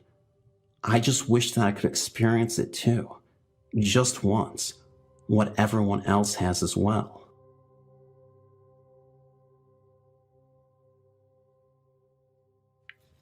I used to live in the Theta Chi fraternity house as a brother. There were stories talking about the house had a fire in the attic and whole sorts of supernatural and paranormal happenings. I can confirm the fire in the attic was true, and strange things did happen too. Some even reported glowing eyes in the dark of the attic. However, one of the most common had to do with the lights. We had sensors installed to cut back on the brothers leaving the lights on. These sensors only reacted to movement. These lights would go on and off all the time when nobody would be in the room. We would be several rooms away, far enough from the sensors that we wouldn't set them off, and they would suddenly go on and off.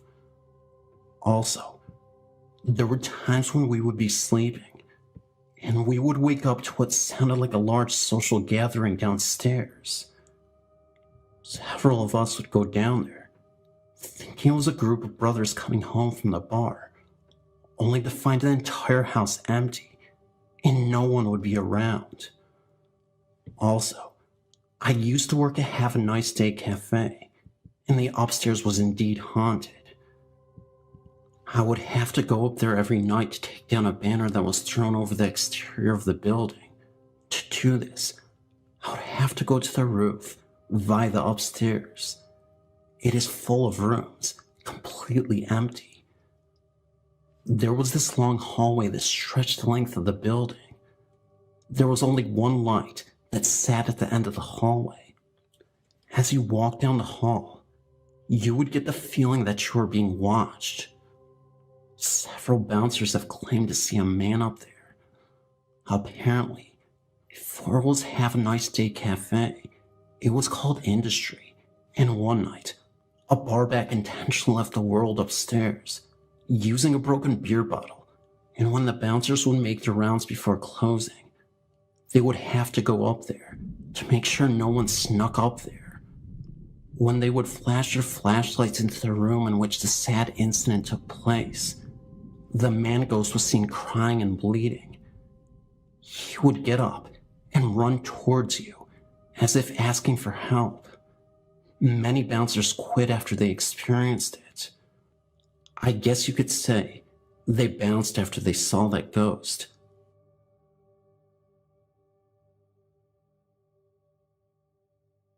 This is a true story of our family's experience at Theodore's Bridge in Wichita, Kansas. I grew up in Sagewitch, Kansas, a small town just north of the bridge's location. Since my family is American Indian, we always respected the legend and tales of the bridge. On May 12th, 1983, my own mother was killed in a car wreck within feet of the old bridge. The police couldn't explain what caused her to swerve sharply to the left. However, they agree that something must have been in the road right in front of her. What's odd is that no animal tracks were ever found, and it wasn't another car. I was young at the time, and awoke around midnight with a horrible dream. It had to do with being grossly removed from this life. Someone had chopped my head off with an axe. Later that morning, around 4:45 a.m., I was awakened again by someone pounding on my door. It was the police looking for me. Turns out, they found my driver's license in my mom's car. Thinking it was me who died, they came to inform my parents only to find me standing in the doorway. Several years later, I was helping my dad go through some papers and found my mom's death certificate. Only then did I find out that Mom was thrown through the windshield with her head coming right off. Throughout the years, as family members and friends have drove by, the sight strange things have happened to them. Their cars would quit working for just a few moments, or they see things, like my mom standing there, looking at them and smiling. If anyone would like to email me, I'd be more than happy to talk to you about all the strange things I've occasionally seen.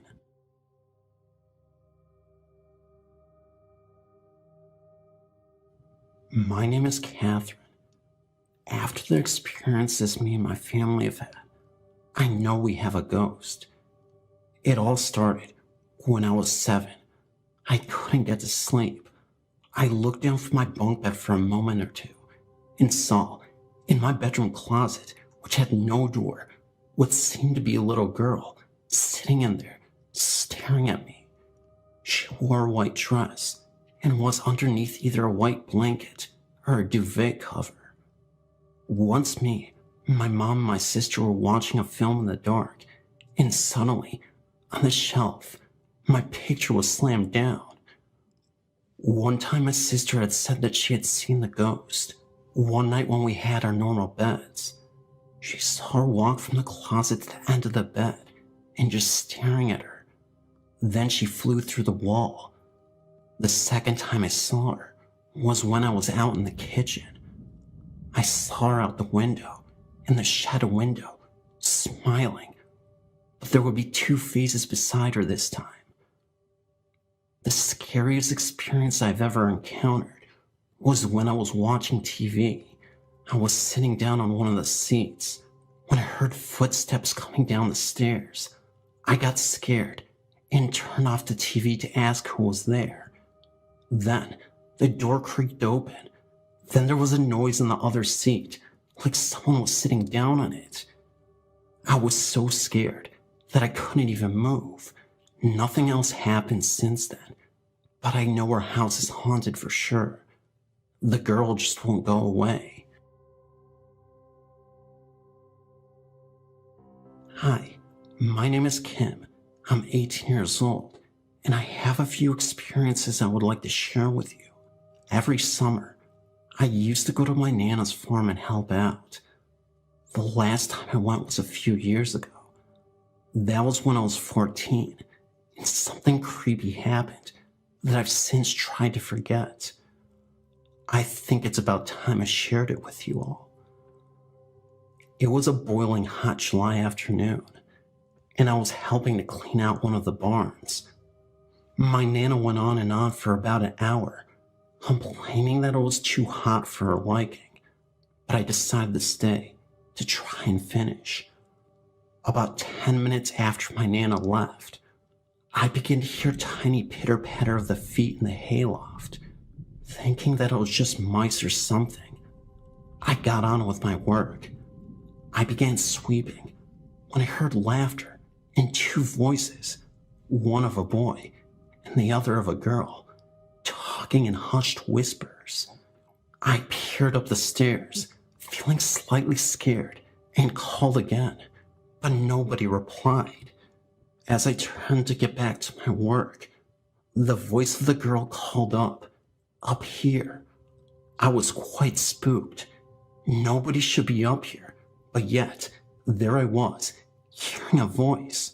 Sometimes, though, the other kids in the village muck around, so maybe I thought it was one of them. "Hey, you're not allowed up there," I shouted as I walked up the stairs. As I got up to the hayloft, I looked up to see two black shadows with hooks through their necks, almost hanging for a split second. This faded quickly. I completely freaked out and ran screaming to my Nana's house. My Nana later told me that two little people had died in that barn when they were playing around. My mom came to pick me up the next day, and as we drove away, I looked back at the barn and saw two little faces staring right back at me from the hayloft window. Needless to say, I never went back.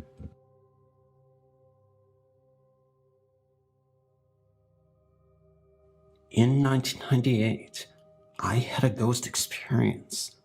My first, and I hope my last.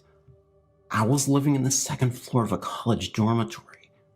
My colleague that lived directly under me would ask me on occasion if I was moving furniture late in the night and early morning, between 12 midnight and 2 a.m.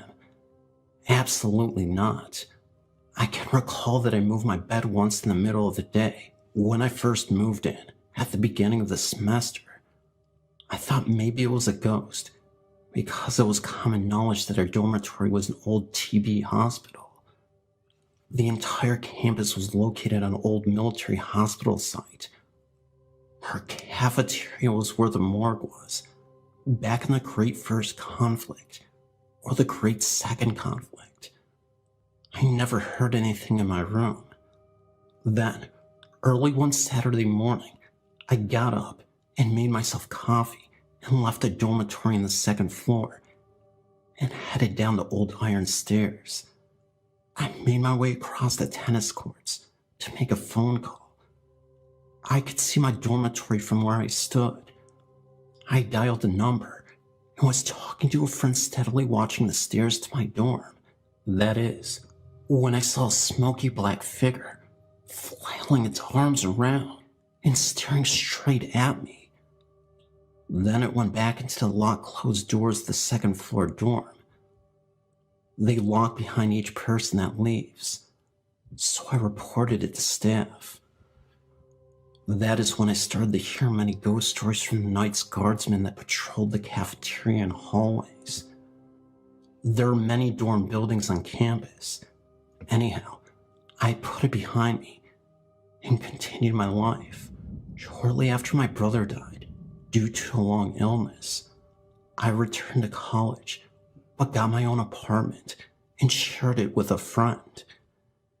It would get so cold in there.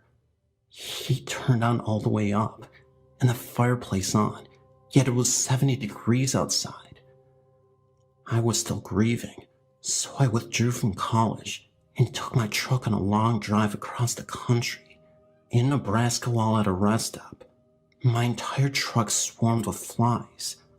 I'm very clean, and so wasn't my truck. I was eating, but still swarms of flies. I threw my food away and drove crying and screaming, trying to get them out of my truck. I stopped to wash my truck, then got a motel and shower. I returned 6 months later to my old apartment to ask around to see if the new renters had any problem. The lady that opened the door was really nice and said that she had to hire someone from another state to come and clear the ghost.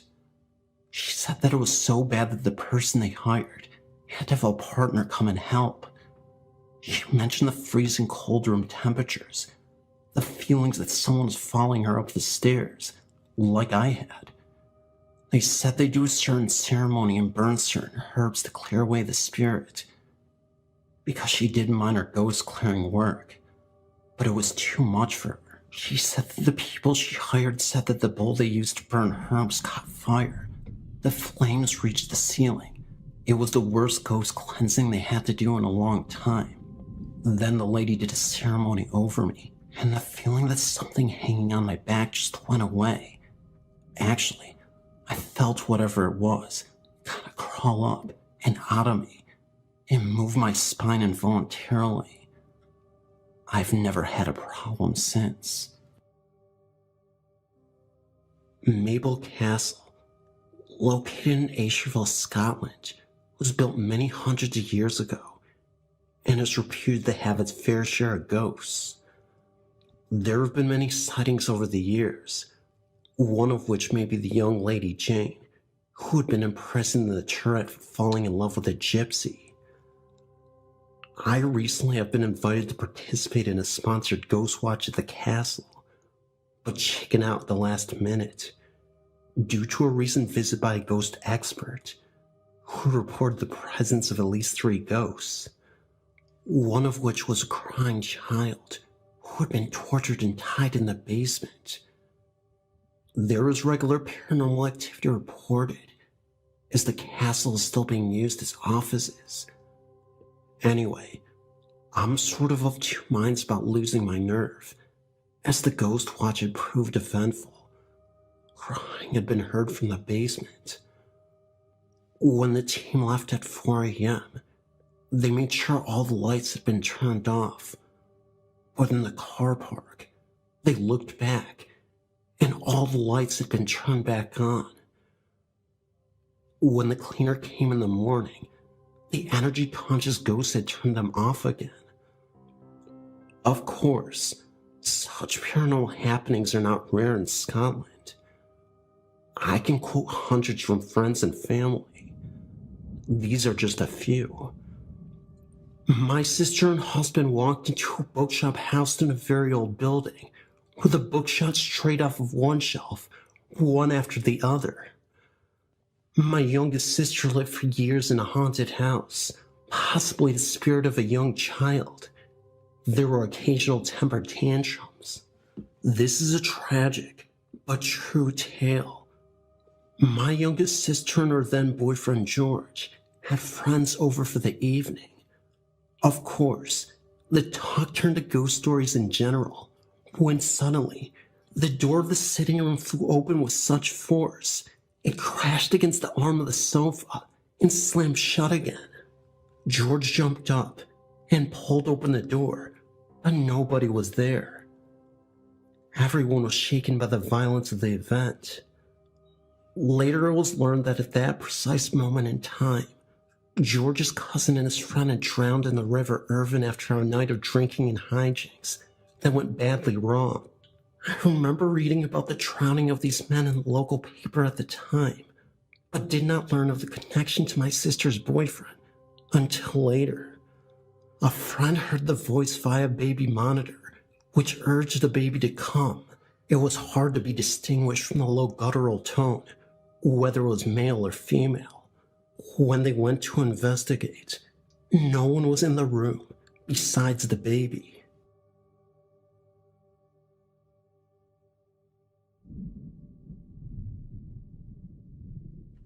My name is Trisha, and I'm writing about one of the many few ghost experiences I've had in my life.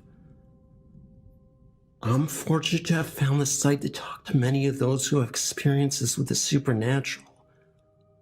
I moved to Bemis Point, New York from Woodbridge, Virginia on May 1st, 2004, into a house which, as to this date, I still call my dream home, because all my life, I always wanted to live in a home so big and so beautiful. This house had 5 bedrooms, 1 bath, a basement, and a beautiful yard. I want to explain why I've chosen to talk about this particular experience in this home in Bemis Point, New York. Of course, I wasn't the only person living in a 5-bedroom home. It was me, my fiance, and my 4-year-old son. My fiance's brother and father were going to live with us. However, that didn't really work out, so it was just the 3 of us for a while. Before we all actually moved into the home, my fiance and my father went to the house to drop off some belongings of ours, and my fiance had videotaped every room of the home. The home was just so extraordinary to us, like something we had never seen before. As of this date, we still hold in possession the tape which had been recorded of that home. One of the bedrooms had been painted with artwork from a very artistic person. That artwork is believed to have been finger painted and very unusual. At the time I looked at the house before we had all moved in, I went to that room with the painting many times. I knelt down on my knees in front of the painting and touched it with my hands to get a full feel of its characterization. I will say, to this date, that the painting that was on the wall that very moment had changed once we had moved into the home. First, it was a painting of a turkey, very unusual. There were many things in this house that were strange, only we didn't catch the unusual things about them until we had moved in.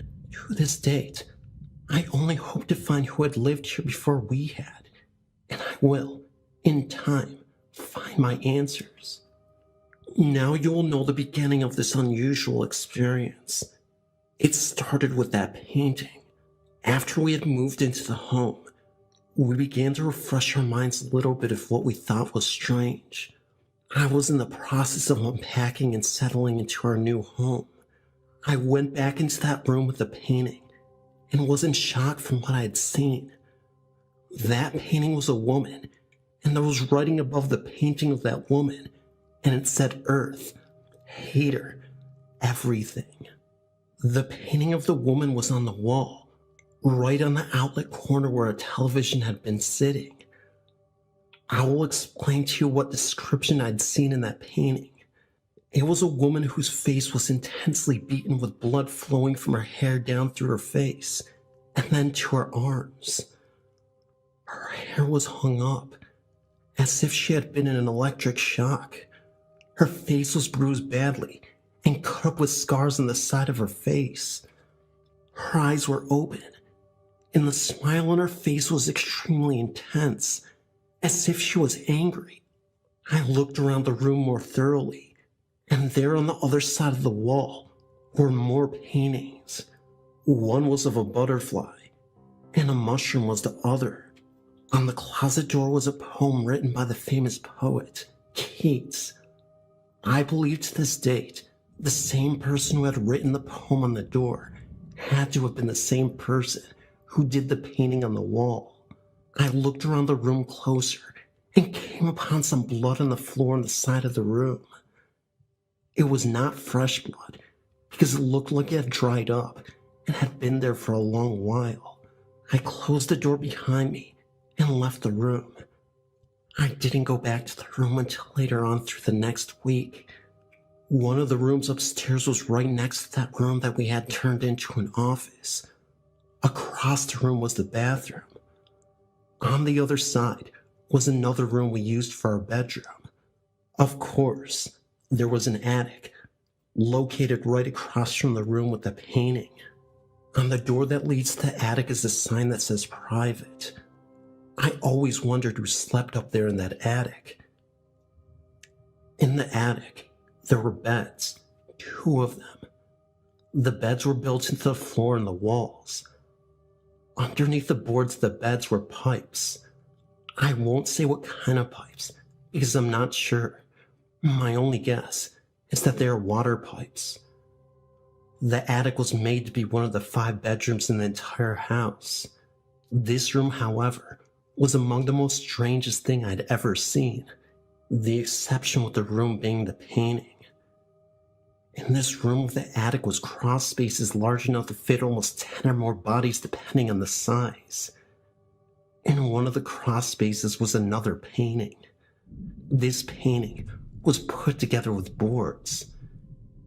It was handmade, and the colors of the painting were the exact same colors used in the painting of the other room. It seemed to be the painting of the devil. However, it was never confirmed of what the painting really was. There was a sofa left in the room with strands of brown hair, which seemed to be the color of my own hair, and I never even sat on the couch when we found it there, let alone had it belonged to me. Along with the sofa, there had been a brown recliner chair sitting next to the sofa. Underneath the recliner there had been a huge blood stain. In turn could have passed to be a huge stain of grease. The attic could have been turned into at least 2 rooms by the size of the cross spaces, and that's an example of how big they were. When I left the room of the attic to go back downstairs, I noticed as I walked down the stairs, there had been names engraved into the carpet of each step that I walked down. I could not make out the names, but it was indeed visible to the eye. It was very strange to me. I wanted to find out some information about the house because I began to get nervous and anxious of the situation. I turned to our next door neighbor for info and hoped to find out all I could. One side of the house was cut off by a wall where the next door neighbor had lived. It was indeed unfortunate to us because that wall was separated from the neighbor and had not been closed off to him, as he had all entrances into our part of the house. No door on our side had locks to keep him coming through our side of the home. This made me very nervous, especially throughout the night. With an exact total of 4 rooms upstairs and the bathroom and only 1 bedroom downstairs. We had turned that room on the bottom level downstairs into my son's room. It was not safe enough to put my son upstairs due to the stairwell and the fact that I was afraid that he would get hurt. Therefore, the only room downstairs we had used for his room, just outside of my son's bedroom, was the basement door, and another door that led to the next door neighbor's bathroom. We were told that the door that led to the neighbor's bathroom had not been used because the bathroom toilet was broken. To this date, I don't believe that theory which had been said to us. I noticed on the side where my son's bedroom was, each door had locks on them at the top, which made me nervous because I was concerned that someone could get locked in and would not be able to get out. However, the only door without a lock was the bathroom door to the neighbor's side of the home. That seemed a bit unusual to me, as if it was purposely set up that way, so that the next door neighbors could have entrance into our side of the home whenever he wanted to come on our side. Another entrance that our next door neighbor had to our side of the house was in the kitchen right where the pantry closet is. In the process of unpacking, I had sat some pictures against the door until I got around to hang them up. Other entrances the neighbor had to our side of the home were upstairs and in the basement. There was a storage place located right between the office and the bathroom, which had 2 doors inside the storage space that the next door neighbor could use on our side of the home. On our side of the storage space were locks. Therefore, we were fortunate for the matter. The doors to the storage space were made of glass, and therefore, it would have to take someone to break the glass or professionally remove the glass in order to enter on our side. As for the basement, the neighbor would have to break the chain on our side to come up the stairs on our side. Anyway, after having suspicions of what may have happened in this home, or what could have happened, I had to talk to someone and find out something. That's when I started questioning the next door neighbor. One day, I ran into our neighbor outside, not literally, and asked him about the painting that was on the wall. I asked him if he had known of the tenants who used to live in the home before us, and possibly all he could tell me about the painting and who stayed in the home where the painting was. The neighbor claims that a girl by the name Anna stayed in that room at one time, and told me that she was the one who did the painting. At that very moment, I felt that there was more that he had known, that I need to know now. With having a few supernatural experiences previously, the feeling that someone would lead me to some kind of answer clung to me, to ask him more about what he could tell me. He told me that Anna was about the same age as me, and knew that she had been involved in many serious circumstances with others dealing with Gothic rituals, practicing witchcraft, and had camped out with others in the back of the house at a campsite where most of the rituals are being performed. He offered to take me back to the campsite one day, although I never was able to get around to it. Thereafter, I insisted on letting him take a look at the painting himself, as well as the poem from Keats that was written on the door in the room. We also went to the attic to look at the stain that was on the floor. He could not agree with me that it looked like anything like a blood stain. I showed him the names engraved into the carpet on the stairs to the attic. He couldn't make a vision of what I had been seeing. Therefore, he wasn't able to discuss that matter with me. As far as the blood in the room on the floor of the room with the painting, he did in fact agree with me that it appeared to be bloodstains. However, he could not give me any explanation of why or how it got in there. The neighbor explained that he rarely paid any attention to anything in the home, and hadn't been in the home but a few times to do some work to it. I didn't agree with that theory at all. I knew there had to be a lot of info missing that he wouldn't tell me then. The neighbor insisted on finding someone to come look at the painting. I told him that it would be a good idea for someone to come out to take a look at everything I'd seen, and to examine the home in case there was any signs of supernatural crisis. When the neighbor left, I assumed that what he intended to do was not going to happen only because I felt that he knew more than he was willing to tell me at that time. I left the matter alone long enough for me to stumble across anything else that seemed unusual to me. The day after, my fiancé and I, along with our son, left the home to take care of some business, and when we had returned to the home that evening, we saw the neighbor coming out of her house with a cooking pot. It was quite unusual to us knowing that the home had been locked up, and could not understand how he had gotten into the home without having a key. My fiancé and I got out of the car, and the neighbor walked over to us, explaining that he went into the house. He told us that we made him quite nervous about the discussion with the painting as well as everything else we talked about. Therefore, he decided to speak with his cousin on how to bless the home. The neighbor explained that he blessed the entire home using some ancient herbs that were given to him, and told us that he was trying to help us out because he felt that it would resolve the situation. After his explanation, he continuously explained that he would not go back into the home without us knowing about it first. We left this incident alone, being as it was a first-time offense, and he said he was trying to help. When we walked into the home after speaking with him, we could smell the scent of the herbs he used all through the home.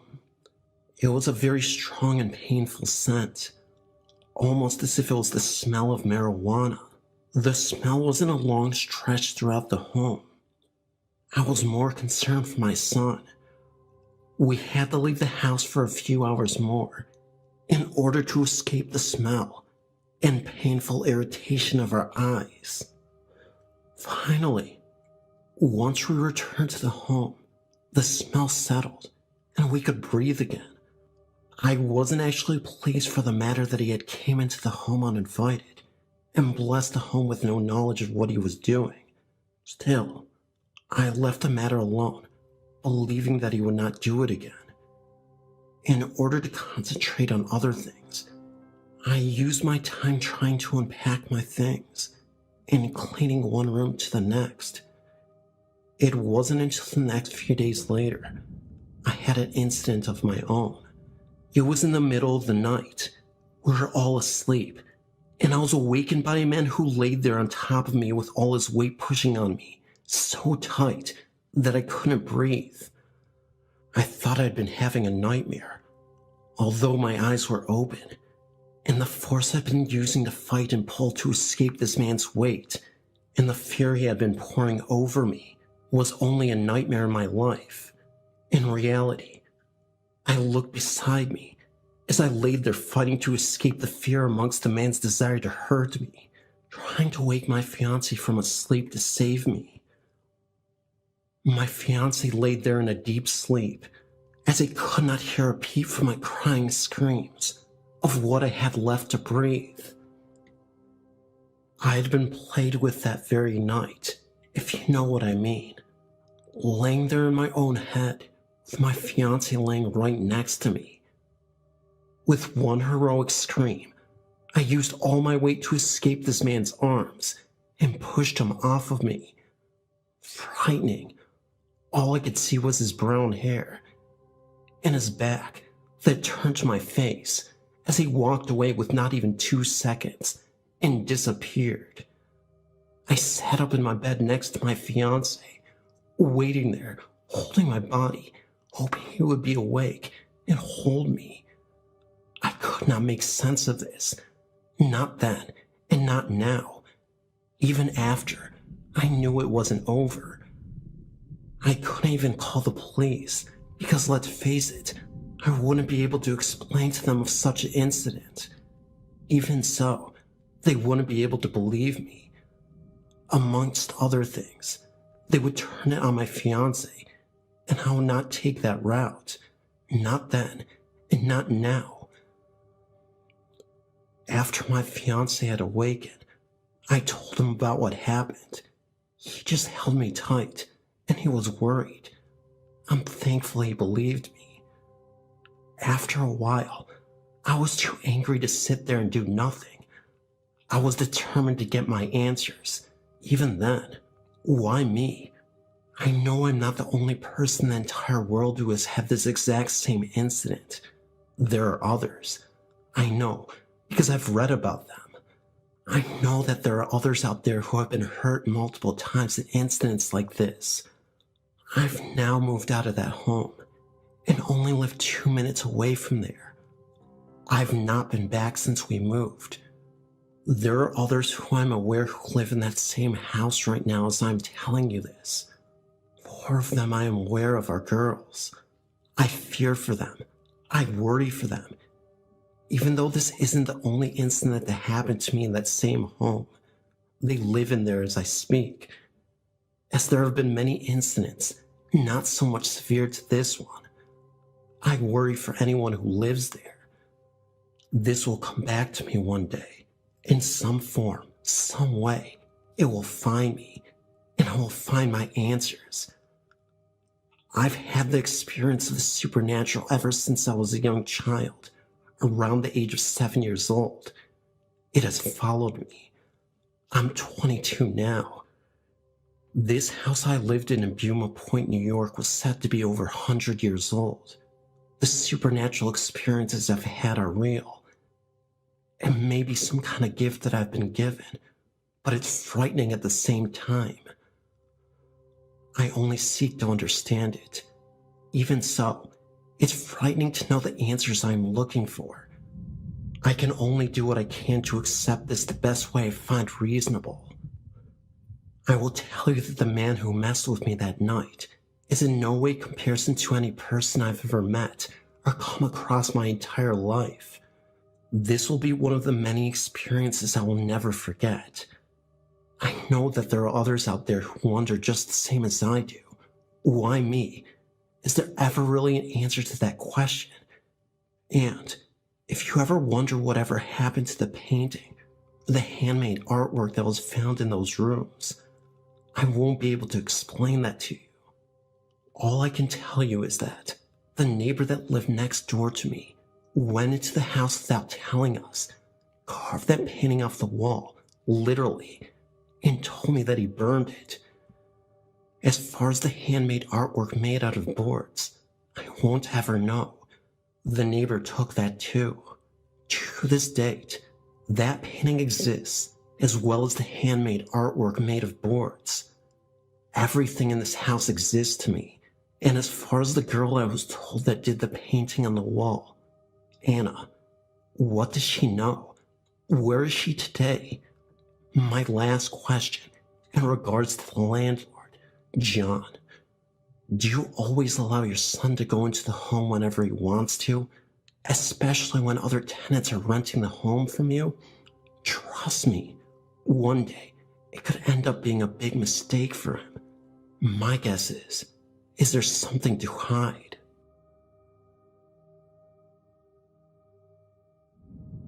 I live in Arlington, Washington. When I moved into my house, the forks started bending. Now when I'm there by myself, I can hear people walking upstairs. When I'm upstairs trying to sleep, I can hear people or things running up and down the stairs. If I get up and look down the stairs, I can't see anything, but I can still hear it. Soon after we started moving into this home, our pets started disappearing.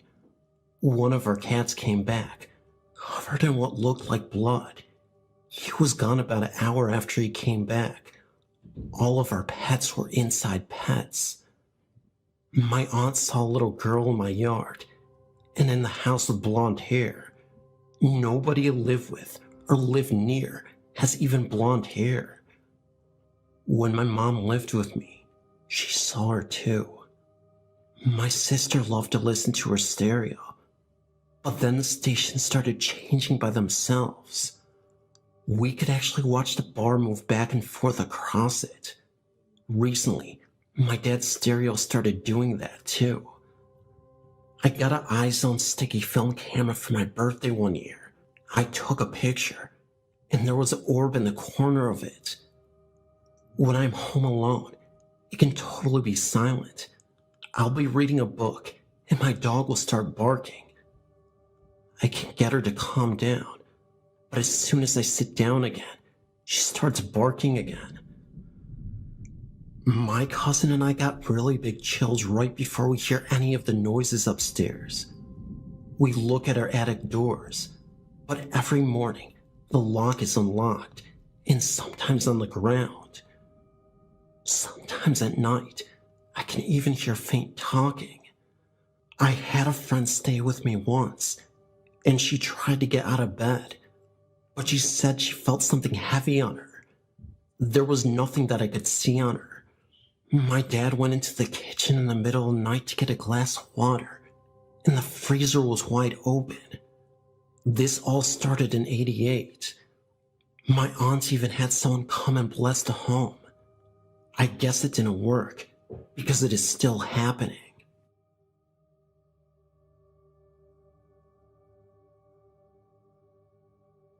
My name is Eric, and I have a couple of occurrences that are rather interesting. Nothing amazing, but definitely weird. I've always been interested by dark things. Like to dress in black, and I like to listen to extreme metal and such things like that, so I've always kept an open mind on such things. Well, anyways, when I was about 6 years old, me and some of my brothers slept in the floor of the living room for about a couple of years.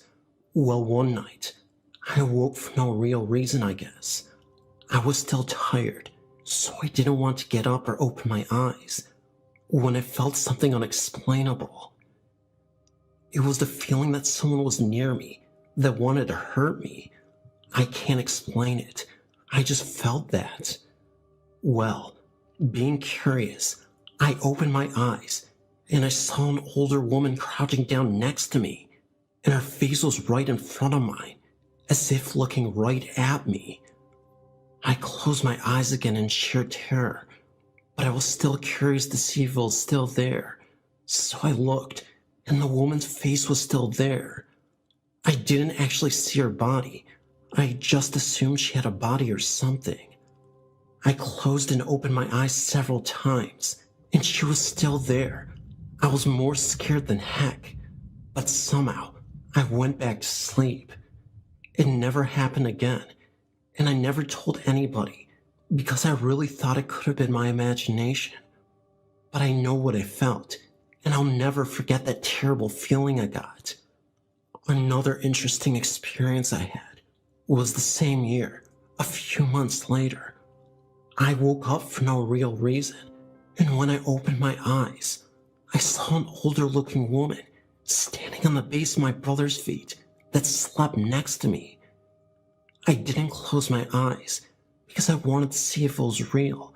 At one moment, I felt that same threatening feeling, but not for myself. But I actually feared the well-being of my brother. I went to sleep again, and it never happened again after. I never told anybody for the same reason as last time, because I'm skeptical, so it could have been either a real apparition or just my stupid imagination. I guess I'll never know. Ever since I was a little girl, I've seen things or felt things. I haven't decided if I follow the feelings and spirits, or if they follow me. When I was 7, I lived in a huge farmhouse. I was awakened one night by a cold feeling on my cheek, almost like someone was placing their hand and just brushing it against my cheek. I sat up in bed and looked around, expecting it to be my sister trying to wake me up. Instead, I was greeted with an empty room. I tried to fall asleep all night and couldn't. For weeks, I refused to sleep on my own room and stayed with my parents. About a month later, I was back to sleeping in my room and was awakened again, but this time by the closing of the side door downstairs. I thought it was my father coming home late, so I walked into the hallway. What greeted me on the stairs still scares the daylights out of me today. When I got to the stairs, a lady that I had never seen before was walking up the stairs, or so I thought. But when I looked closer, I realized that the woman was floating up the stairs.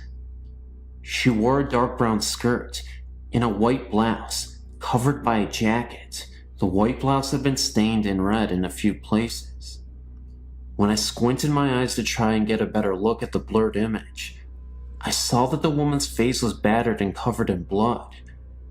I was frozen in my tracks and unable to move. I just stood there. She didn't appear for too long until she ultimately faded away, but I'm convinced that the presence was a former owner of the farmhouse I used to live in.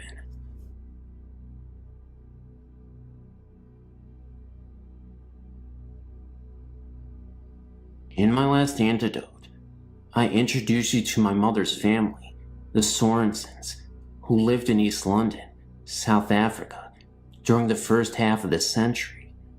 In fact, most of the family members remaining alive at this time are still living in East London, although a few have also moved to other cities in the country. Families were, in those days, much larger than they are nowadays, and my mother's family, which had 12 children, was not unusual. This story concerns one of my mother's brothers, Nigel, who was, for some reason, nicknamed Boy. I've always known this story for as long as I can remember, but 2 weeks ago, I formally interviewed my mother. Before I start the story proper, let me give you just a little background on my family. My maternal grandmother's name was Mina, but I was, however, never fortunate enough to meet her, as she died some years before I was born. She and my maternal grandfather, Chris, did, however, instill in all their sons and daughters a deep and abiding belief of all things spiritual and religious, and the whole family were staunch Catholics.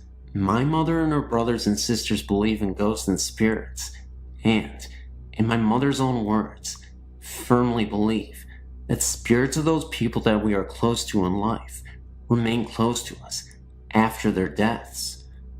It was not uncommon, in the days of the beginning of this century, for an above-average number of babies to die when very young. In my mother's family, however, only the firstborn, a boy called Ivan, died in early childhood, and the remaining 11 were all healthy and thrived, until 1944, that is.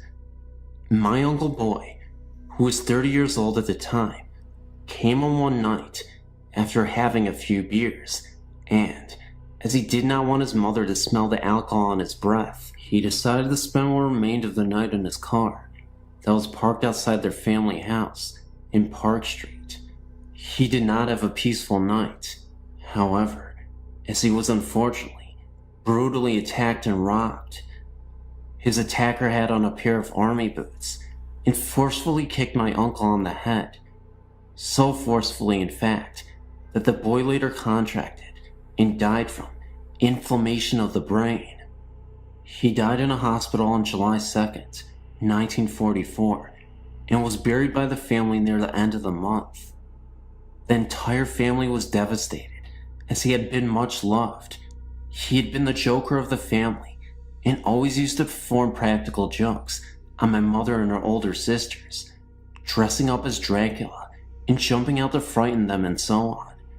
He apparently had a very loving nature and a great sense of family, but had never married.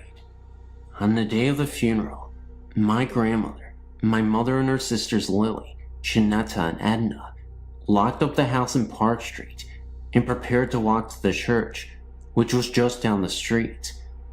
They had recently received a large arrangement of St. Joseph lilies from a family friend in sympathy for Boy's death, and the flowers had been placed in a vase in the dining room before the ladies had left for church.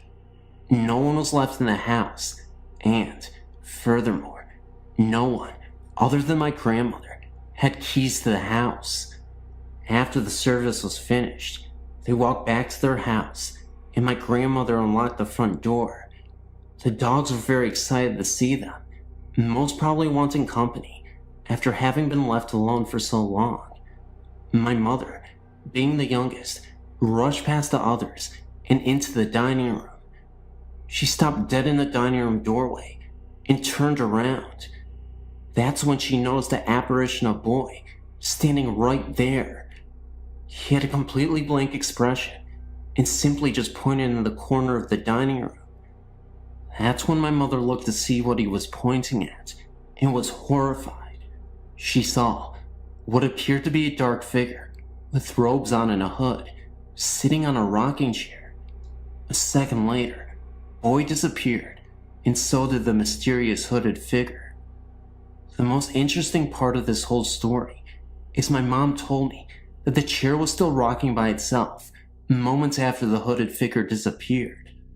I know this all sounds a little hard to believe, but believe me, this was a real occurrence. Believe it or not, ghosts and spirits do exist. You just have to be open to seeing them. Oh, and by the way, those lilies that you saw earlier in the story, the ones I mentioned, yes, they were face down where the apparitions were. 2 of them.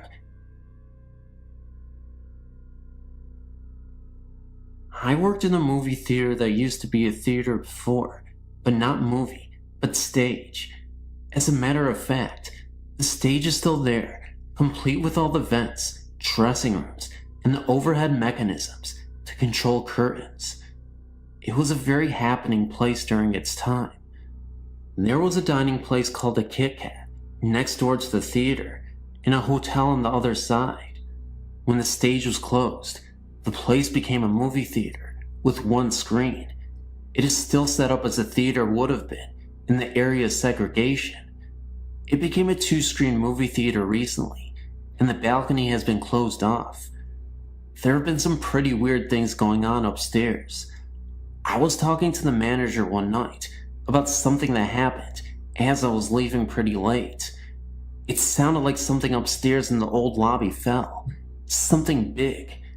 I went up with a friend to check it out, but nothing could have fallen. After I'd gotten about half of my story out, the manager finished the story for me. He said that he experienced the same thing.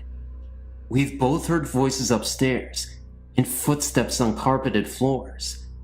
No one ever really experienced anything, or they don't talk about it.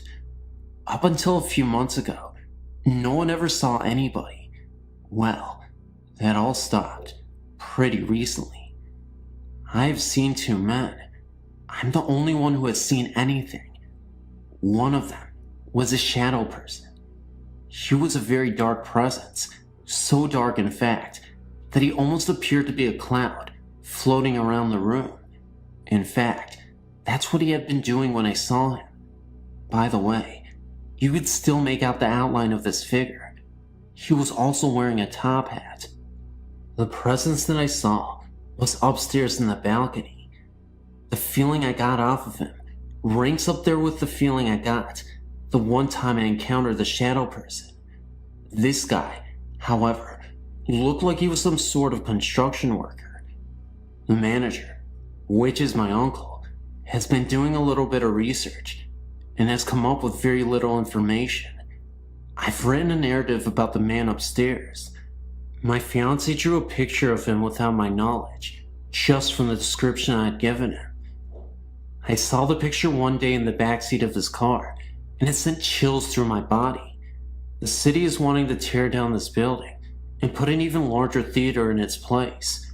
We do not know how long the owner of the building is going to hold out on selling it. Hi, I'm not sure if this is a ghost story, or just me being nervous because of old fables, but I'll share it with you anyway, and I'm anxious to hear what you think. First of all, I'm from South Louisiana, where ghosts, voodoo, and haunted antebellum homes are a way of life, or at least a big part of the history down there. About 3 miles from my parents' home, where I grew up, there's an old plantation house, which I believe was built in the 1800s. I know that I'm going to skip around because I feel like I have to explain everything, but please bear with me.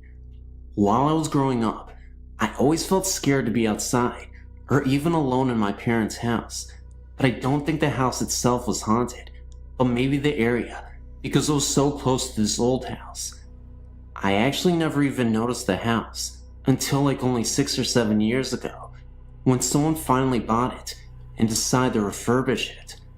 The house was once known as the Stephanie Plantation, then as the Halfin House, and I believe that there was also one more name for it, but I can't think of it right now. The new owner put a lot of effort into doing research into the history of the house and how it looked.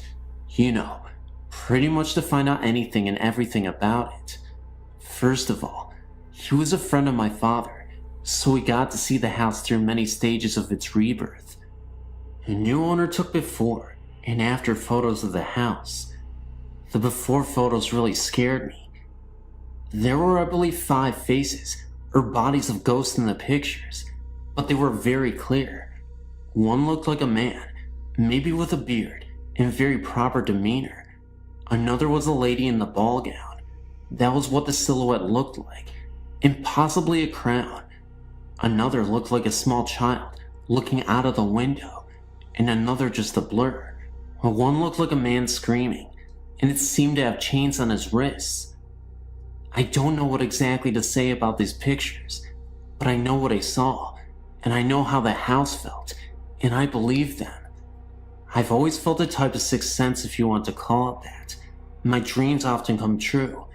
ESP is a frequent thing for me, and I always get these feelings. I'm not trying to say I'm psychic, because I'm not sure exactly what this is, but I have come to try to use them more and more. Anyway, the house was very cold, even though it was the dead of summer, probably 100 degrees and humid. You know, the typical South. Anyway, it had this very eerie and unwelcoming and not very peaceful feeling to it.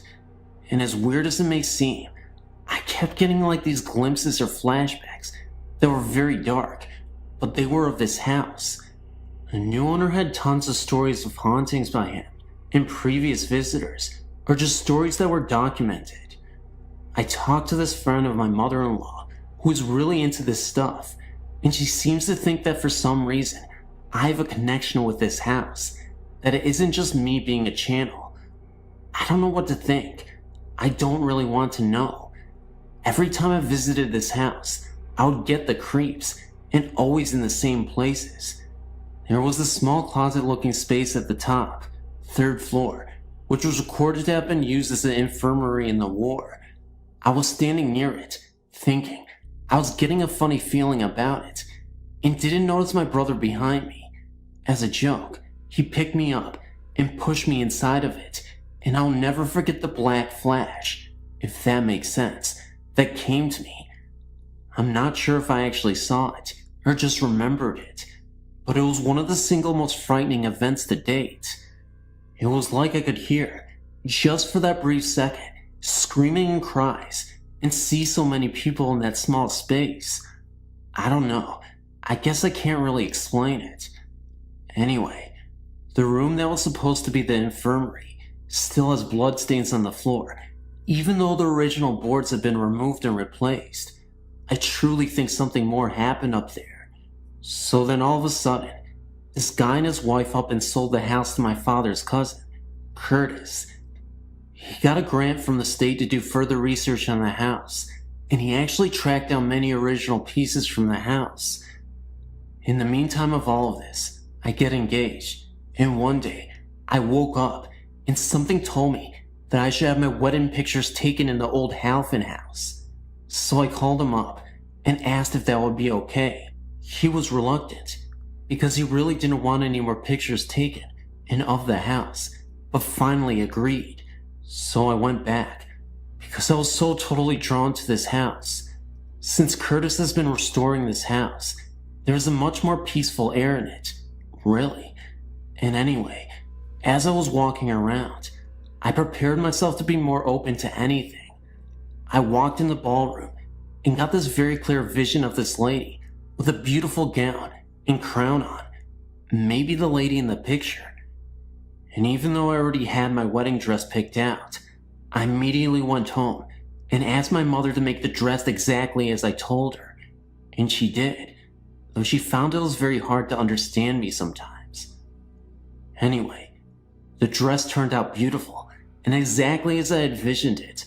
And of course, I topped it off with a small crown. I went and took the pictures, and when I walked out of the room, dressed that way, I felt the most wonderful, peaceful, and almost happy vibe rush in and out of me.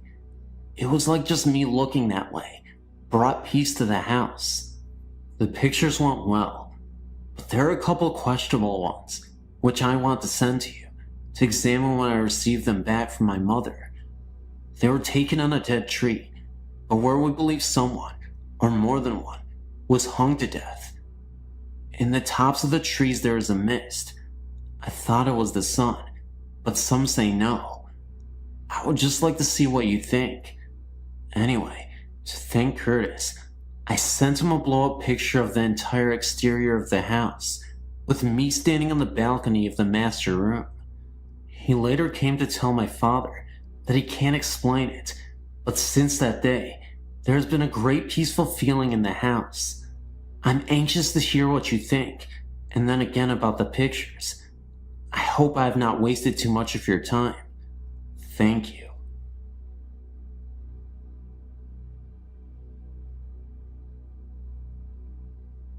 I've had several ghost experiences, but the one I'm writing happened when I was about 16.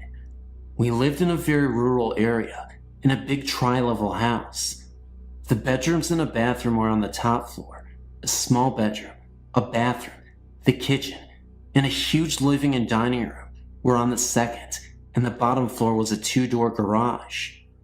The master bedroom on the top floor had once its own deck, and still had the sliding door, which now leads to a 16-foot drop to the backyard. It is important to know this, because we often would hear someone knocking on that door, even when we had the blinds open, and could see there wasn't anyone there. The stairs from the second floor to the third went straight halfway to a landing, then turned right, and went up the rest of the way. On the landing on your left, if you were going upstairs, was a picture window. I was standing at the top of the stairs one afternoon, calling my 2 younger brothers. The youngest, Lee, came to the bottom of the stairs and asked what I wanted. He and Chris were getting a snack. I was going to answer him when I felt a hard shove against my shoulders. I fell down the stairs to the landing. My brother raced up the stairs to the landing, calling our other brother. I stood up with Lee's help. Since I was okay, I shrugged it off as an accident and forgot. Weeks later, my brother was in the house by himself. He was coming downstairs. I could see him through the window, and he tumbled down the stairs to the landing. He swore someone pushed him, but he and I were the only ones home, and he had been the only one inside. The next day, stupid kids that we were, we decided to test it. Lee stood at the bottom of the stairs, Chris stood outside and watched through the window, and I, really stupid, okay, stood at the top. I felt something push me, and I started to fall again. I caught myself on the rail and was standing. Something I couldn't see was trying to pull my hands off the rail. I got up and ran down the stairs in record time. Chris said he couldn't see anything, but Lee swore he saw a shadow chase me from the landing down to the second floor. After that, none of us would go down the stairs alone, and we always ran. For some reason, they wouldn't tell our parents decided to move. Only 6 months after we started living in the house. It was spring of 2003. The grass was just getting green, and the leaves were about to turn out. I was about 15 and my older cousin was 16. We were playing video games one night when all of a sudden we heard a big bang just outside of our window when it was open. Well, we thought it was just girls playing pranks on us, so we just ignored it at first. 5 minutes went by until we heard another bang, but only it was louder, so we thought, damn, these girls. We decided, okay, we'll give them our attention. We looked outside, but all we could see were the dark figures of trees being blown around in my uncle's abandoned house. We were a bit spooked, so we decided to close the window. Maybe 15 to 20 minutes went by, still in front of the video games, when we heard it again, but it wasn't as loud as the first two. We had had enough, so we paused our game, grabbed our flashlights, and said, "Whoever is pulling this on us is going to get it." My cousin and I made our way outside and thought we'd split up and go around the house and find the person or people responsible for the noises and scare them. We had dark clothing to camouflage into the night and had each end of the house covered. My cousin had the front end and I had the back end, both facing our room window side. There we were waiting for the culprit, when all of a sudden we heard that banging sound, but only it was repeating over and over. It sounded like a hammer. We both met each other at the window side and looked around, wondering where it was coming from. As the sound was fading, we looked towards my uncle's house and saw a shadow figure in the window. We thought it was that person who was trying to scare us. We made our way through the door quietly, and again, the sound of a hammer rapidly hitting the wall was coming from one of the rooms. The sound made us jump, but whoever was in that room was going to get the total scare down. As we were walking down the hall trying not to laugh, we decided to wait for the sound to stop and jump inside the room screaming, thinking it would scare this person. Sure enough, the sound stops in a couple of seconds. My cousin and I counted back from 3, 2, 1, and then we said, "We got you." We looked around with our flashlights, and there was no one in sight. Just as we were about to freak out, we saw the closet door close, and thought that the person heard us and ran in the closet. I acted like I was heading out the door, and then my cousin grabbed the handles of the closet door and opened it. There was only an old garbage bag filled with garbage. We inspected the whole house, and there was nothing but broken boards and broken glass everywhere, until we saw a tall figure standing at the end of the hallway, looking like it was holding something, maybe a hammer. But we were so scared that we didn't shine our flashlights on it. We just ran out of the house screaming. Now, my uncle's house has been newly renovated. His oldest son and family lives at that house, and so far, I've only been there once. Thanks for reading.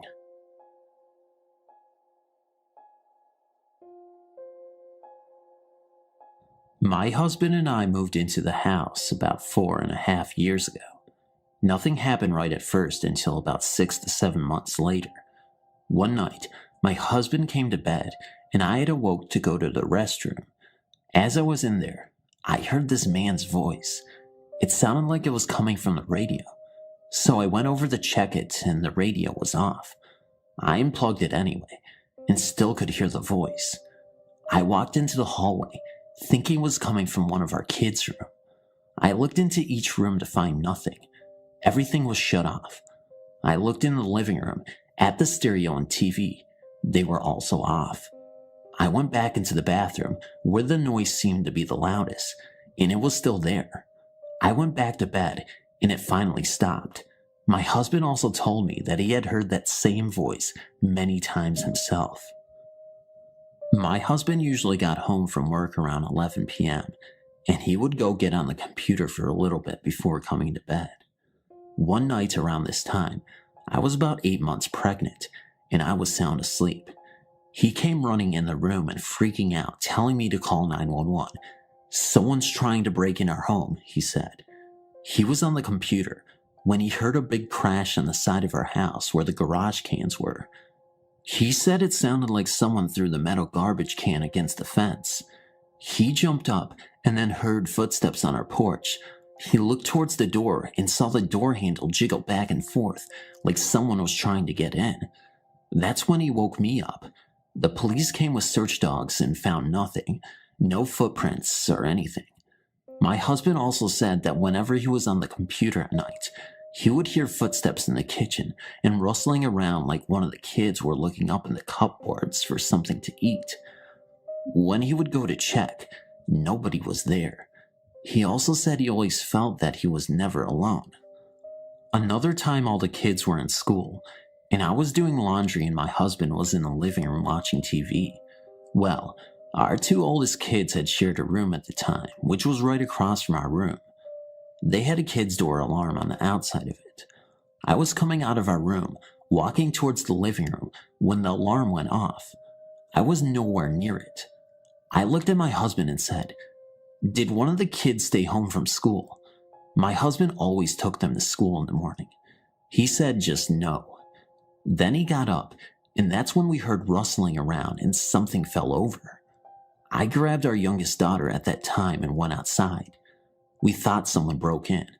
I took the keys to the car and grabbed the phone. My husband came outside as well, but decided to open the gate to the backyard to check out the windows to see if someone had crawled in. That's when we both saw the blinds slowly go up, like someone was peeking out. Then they slowly went down. Of course, we called the police, and they found nothing again. I remember when I would have had a friend come over or something, they always said our place had a weird feeling, and a musty smell. We could smell that too, but just thought it was because the place was kind of old. We moved out about 2 years ago, and are much more at peace. Thanks for reading.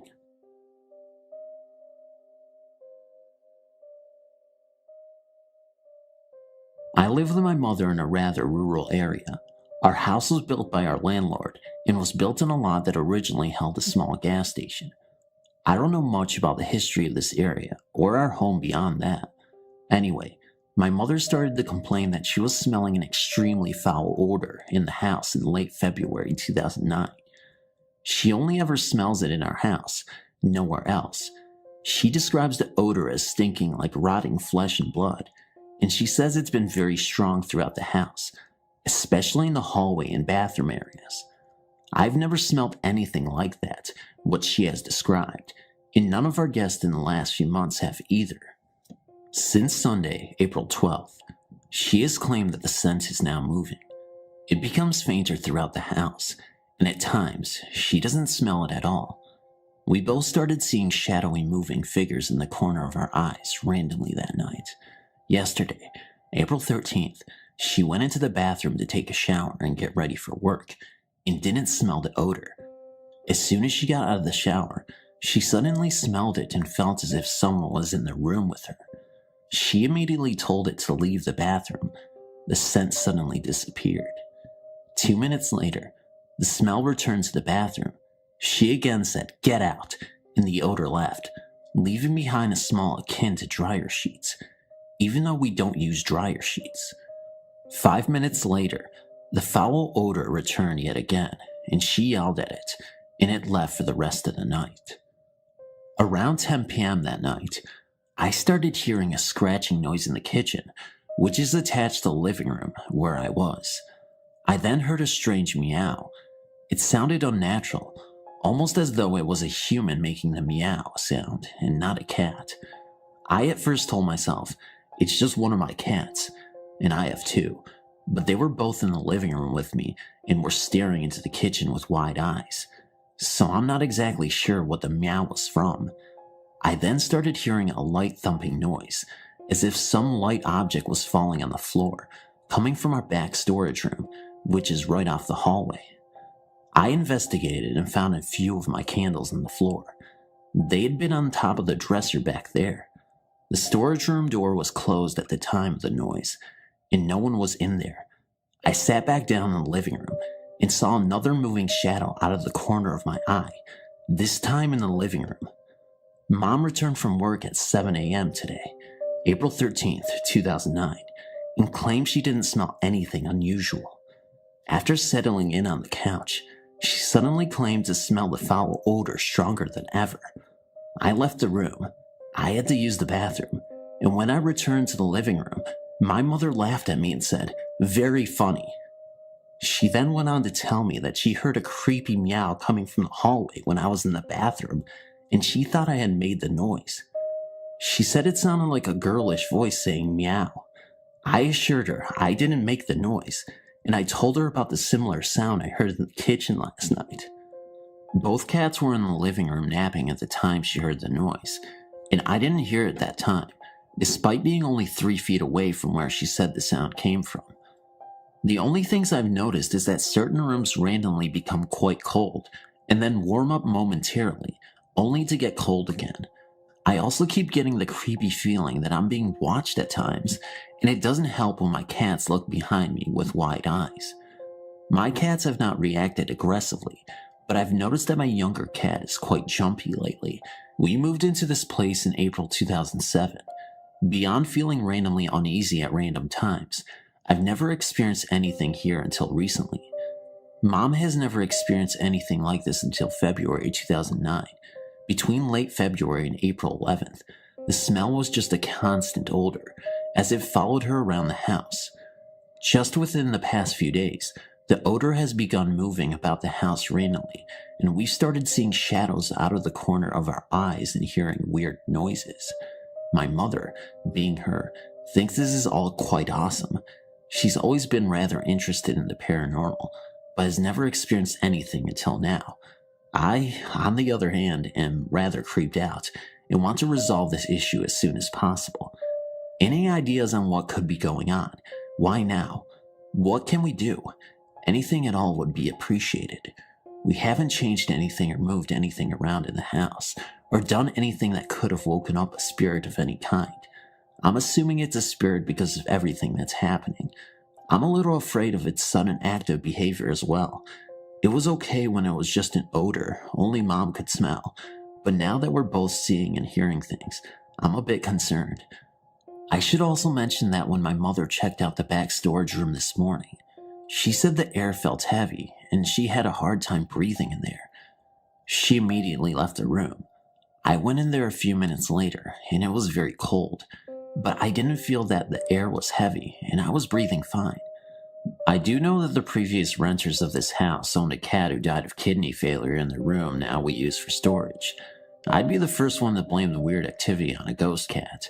Ghost cats seem a lot less scary than unknown creepy, meowing non-ghost cats, but the meow is really non-feline in nature at all, and the shadows that we've seen seem to be tall and human in stature. That's what really throws me off.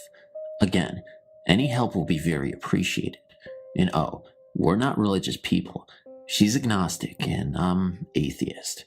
So calling a clergyman probably won't help us out too much.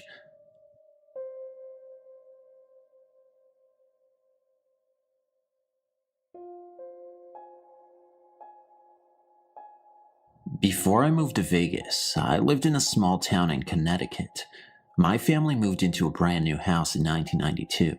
I was about 3, and I had a new little brother. I don't remember anything for the first few years because I was so young. I had my first encounter that I can remember when I was about 7. I was sitting in bed with the babysitter reading a book. As we sat on the bed, the mattress bounced as if someone was underneath. My babysitter flipped out and took me out of the room. The next thing I remember is waking up one night and looking over next to my bed. There was something that looked like a black figure of a small animal looking at me and then ran out of the door into my brother's room. The next thing I remember is waking up one night and looking over next to my bed. There was something that looked like a black figure of a small animal looking at me and then ran out of the door into my brother's room. I screamed and my parents came in. I told them what had happened and they said it was a dream. But a few nights later, I woke up again to look over at my desk and see the image of a man sitting on top laughing. I didn't bother to tell my family because they wouldn't believe me. Another time I went to bring the dog in from outside. There was a door from the garage to the backyard that the dog used. I opened the door from the house to the garage to find a tall, blacked out figure standing right next to my dog. I freaked out and let the dog in. I told my mom, and she said a little while ago she had seen the same thing. There was also once a time when I had a friend see the man's figure as well when she was spending the night. The thing that freaked me out the most was when my youngest sister was born. She ended up in my old room and I was in another. One night, I was babysitting her with a friend and my sister was in bed. The baby monitor was on and I could hear her cooing, which was weird because she only cooed at people. I went to check on her and she was laying on her back with her hands in the air, towards the ceiling, just staring and cooing. Then her hands and her eyes almost followed something to the closet door, and then she stopped and just looked at me. A lot of other things happened in that house. Noises, footsteps, and misplaced objects. We also had a motion sensor security system that would randomly go off in the middle of the night. It happened so often my dad stopped setting the alarm. Some people don't believe me and think I make all this up, but it all really has happened. It was great to log on to this website and read other encounters that sound just like mine, because I know I'm not crazy. Thank you for reading. Seriously, I really appreciate it.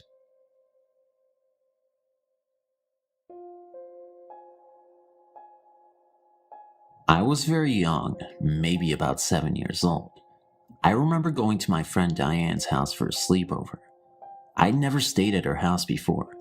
We were playing that day, and I remember her telling me that sometimes robbers come into her house at night. I wasn't the sharpest kid on the block, but I remember thinking that was stupid and just ignored her. That night I was asleep, sharing the top bunk with her while her older sister slept below. I woke up suddenly because I was ice cold. Being it was summer, I thought the room was very cold because of air conditioning, and that since she'd kicked the covers off of me, I just needed to grab them and get warm again. However, I remember I was a very little kid who was feeling very safe because there were 2 other people sleeping in the room with me. As I glanced to the foot of the bed, searching for covers, my gaze noticed something in the doorway. 2 dark figures. They were just shadows, no definition or features, but adult-sized and human-shaped. The shadows were darker than the dark hallway. They faced in the direction of her parents' room. One pointed to it, the other nodded, and the first disappeared into the room. The other turned towards me. I was so terrified at that point that I shut my eyes tight. I waited for what seemed like ages, and finally got myself to open my eyes again, just to see if it was gone, and there it was, right in front of my face, hovering above us. Its face was nothing but a blank shadow. I think I must have just kept my eyes shut and at some point fallen asleep. The confirmation of this event, now that I am an adult, comes unwittingly from my parents. I asked them if they remembered my sleepover at Diane's, and they said yes, because I spoke of how I'd seen something in my room that night. My parents still believe I was imagining it, but people who have experienced this themselves know it is too vivid and too obscure to be an imagined event. I know what I saw and get chills even today, even as I write. I wish someone could explain this event to me. What are these shadow figures? Are they malevolent? I suppose since, as a child, I intuitively felt scared.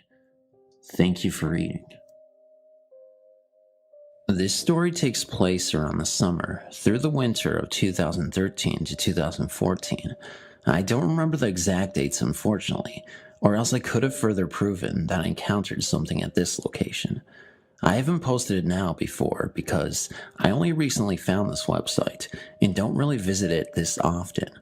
I decided to share this story though, because it does fall under the category of personal encounters. As I previously mentioned in another thread, I have a strange companion that's been following me around. It's a black cat that seems to change height and sometimes even color that I can only see out of the corner of my eye. I named him Gabriel at a young age, and I often communicate with him without knowing it, though often I can sense him. I won't go into huge detail here since I already did it elsewhere. As someone said there, he seems to be my spiritual friend. However, this particular story isn't completely about him, though as always, he is involved. One of my friends had just finished high school, having to take summer classes while raising the baby she had while attending school, and had moved in with her biological father. The house seemed run down, in a run-down neighborhood, and it was small, incredibly small. It would be the perfect size for 1 or 2, maybe 3 college students to live there while attending classes at the campus down the street. One of the things I noticed instantly was the fact that tracks ran under the house. They were trolley tracks, from when the town used trolleys to get people places faster when buses weren't really a thing. A great big, abandoned brick and metal building behind it had a sign that just vaguely read, "Trolley Station," on it. The tracks didn't really surprise me. The town I live in has both an Air Force base and also countless train tracks running over roads.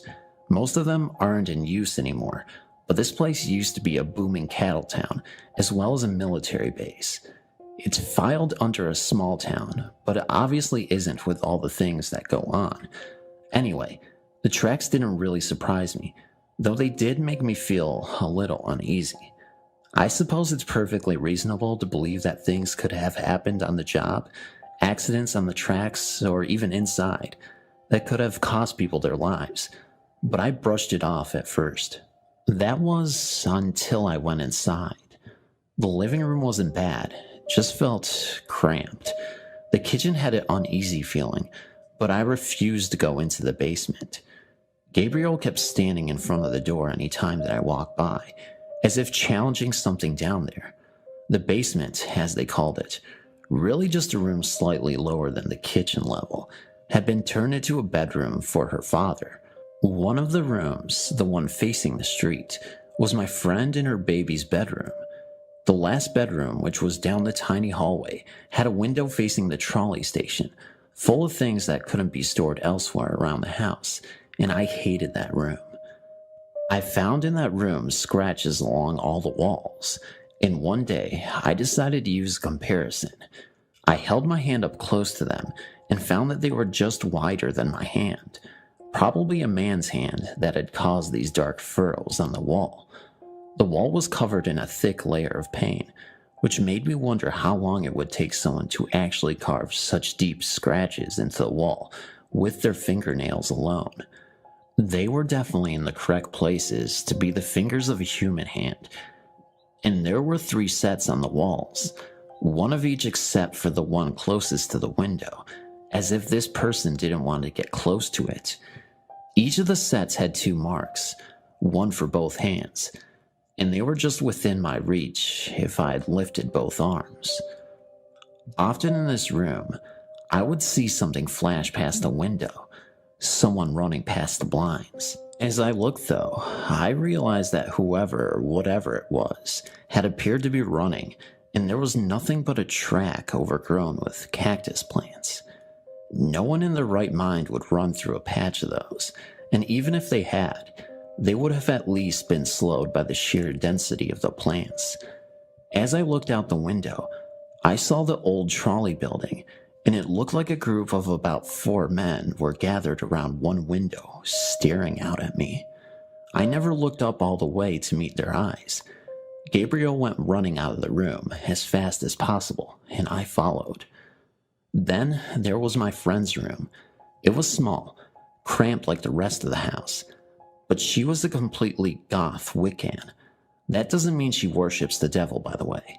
She wanted us to paint the room gray. She also had us add black and red splatters and handprints all over the room. That didn't really creep me out. I thought it would be a nice touch to a haunted house, and my friend just loves this kind of thing. She was already upset since she had decided to have the baby and gotten kicked out by her grandfather, who'd she lived with for years, since she decided to not have an abortion. So we decided to go ahead and paint the room the way she wanted us to paint it. This friend has known about Gabriel for years, and she had always seemed really interested in something. She always wasn't liking the house much because she'd seen how I was reacting to things, and she knew Gabriel was making me want to leave this house. She began mentioning to me that she was surprised I wouldn't go buy the closet to paint, and I realized she was right. I refused to go by the closet, leaving the wall the same ugly yellow color it had been before we had painted it. I didn't know why, but I didn't like that closet. She finished painting the room over there, and after the horrible smell of dying paint was gone, I was basically moved in for the weekend to keep her company, since her dad was out working and wouldn't be back for a while. He was a truck driver and was currently driving cross country. During the day, everything seemed pretty calm, but I couldn't sleep during the night. I've never gotten to sleep easily, so it didn't really surprise me, but I heard what sounded like something scratching on the door. It wasn't the dog, which was my first reaction. The giant black lab liked to wander the house and stare at corners and such, and with the room painted so darkly, I couldn't really see her. As I started to get up to open the door for her, though, I found the dog practically leaping onto me to push me back down onto the bed. She wasn't growling, but I could see her snarling and on edge, just staring at the door. I'd never seen that sweet little dog so ready to tear something apart. She was a rescue who was terrified of everything. You stepping on a creaking floorboard would send her yelping into a corner. And this behavior had happened before we'd ever brought her into this house. Needless to say, I wasn't expecting to see her like this. My friend and her baby didn't wake up. The noise was too quiet for anyone else to hear. I just remember whispering for the noise to be quiet, and it did. The dog didn't relax for a long while, though. I managed to get back to sleep, and when I woke up again, I noticed Gabriel pacing in front of the closet, out of the corner of my eye. The door was open, and I realized how odd that was. For one, heavy boxes of various items had been laid against it on the outside because we hadn't finished packing everything away. And for another, that door was heavy. It opened swinging outwards to the rest of the room and was made of solid wood. It took a lot to close and open it, and it almost always seemed to snag on part of the carpet since the floor was uneven. The dog was practically in my lap at this point. I just felt scared and decided to turn on the radio app on my phone to distract myself. Static was the only thing I got, as well as strange whispered voices. I noticed a shadow stepped out of the closet itself, only to be chased back into it by Gabriel. He seemed to be calling me over, so I closed the door, pushed the boxes back in front of it, and proceeded to just go back to sleep. Nothing else happened while I was there that time, though in the morning, we found the door had marks on it matching the other rooms, and the boxes had been thrown across the room sometime during the night without waking me somehow. My friend wanted to know why I hadn't let the dog in, and why I'd moved the boxes all over the place, knowing I was a light sleeper and tended to be full of pranks.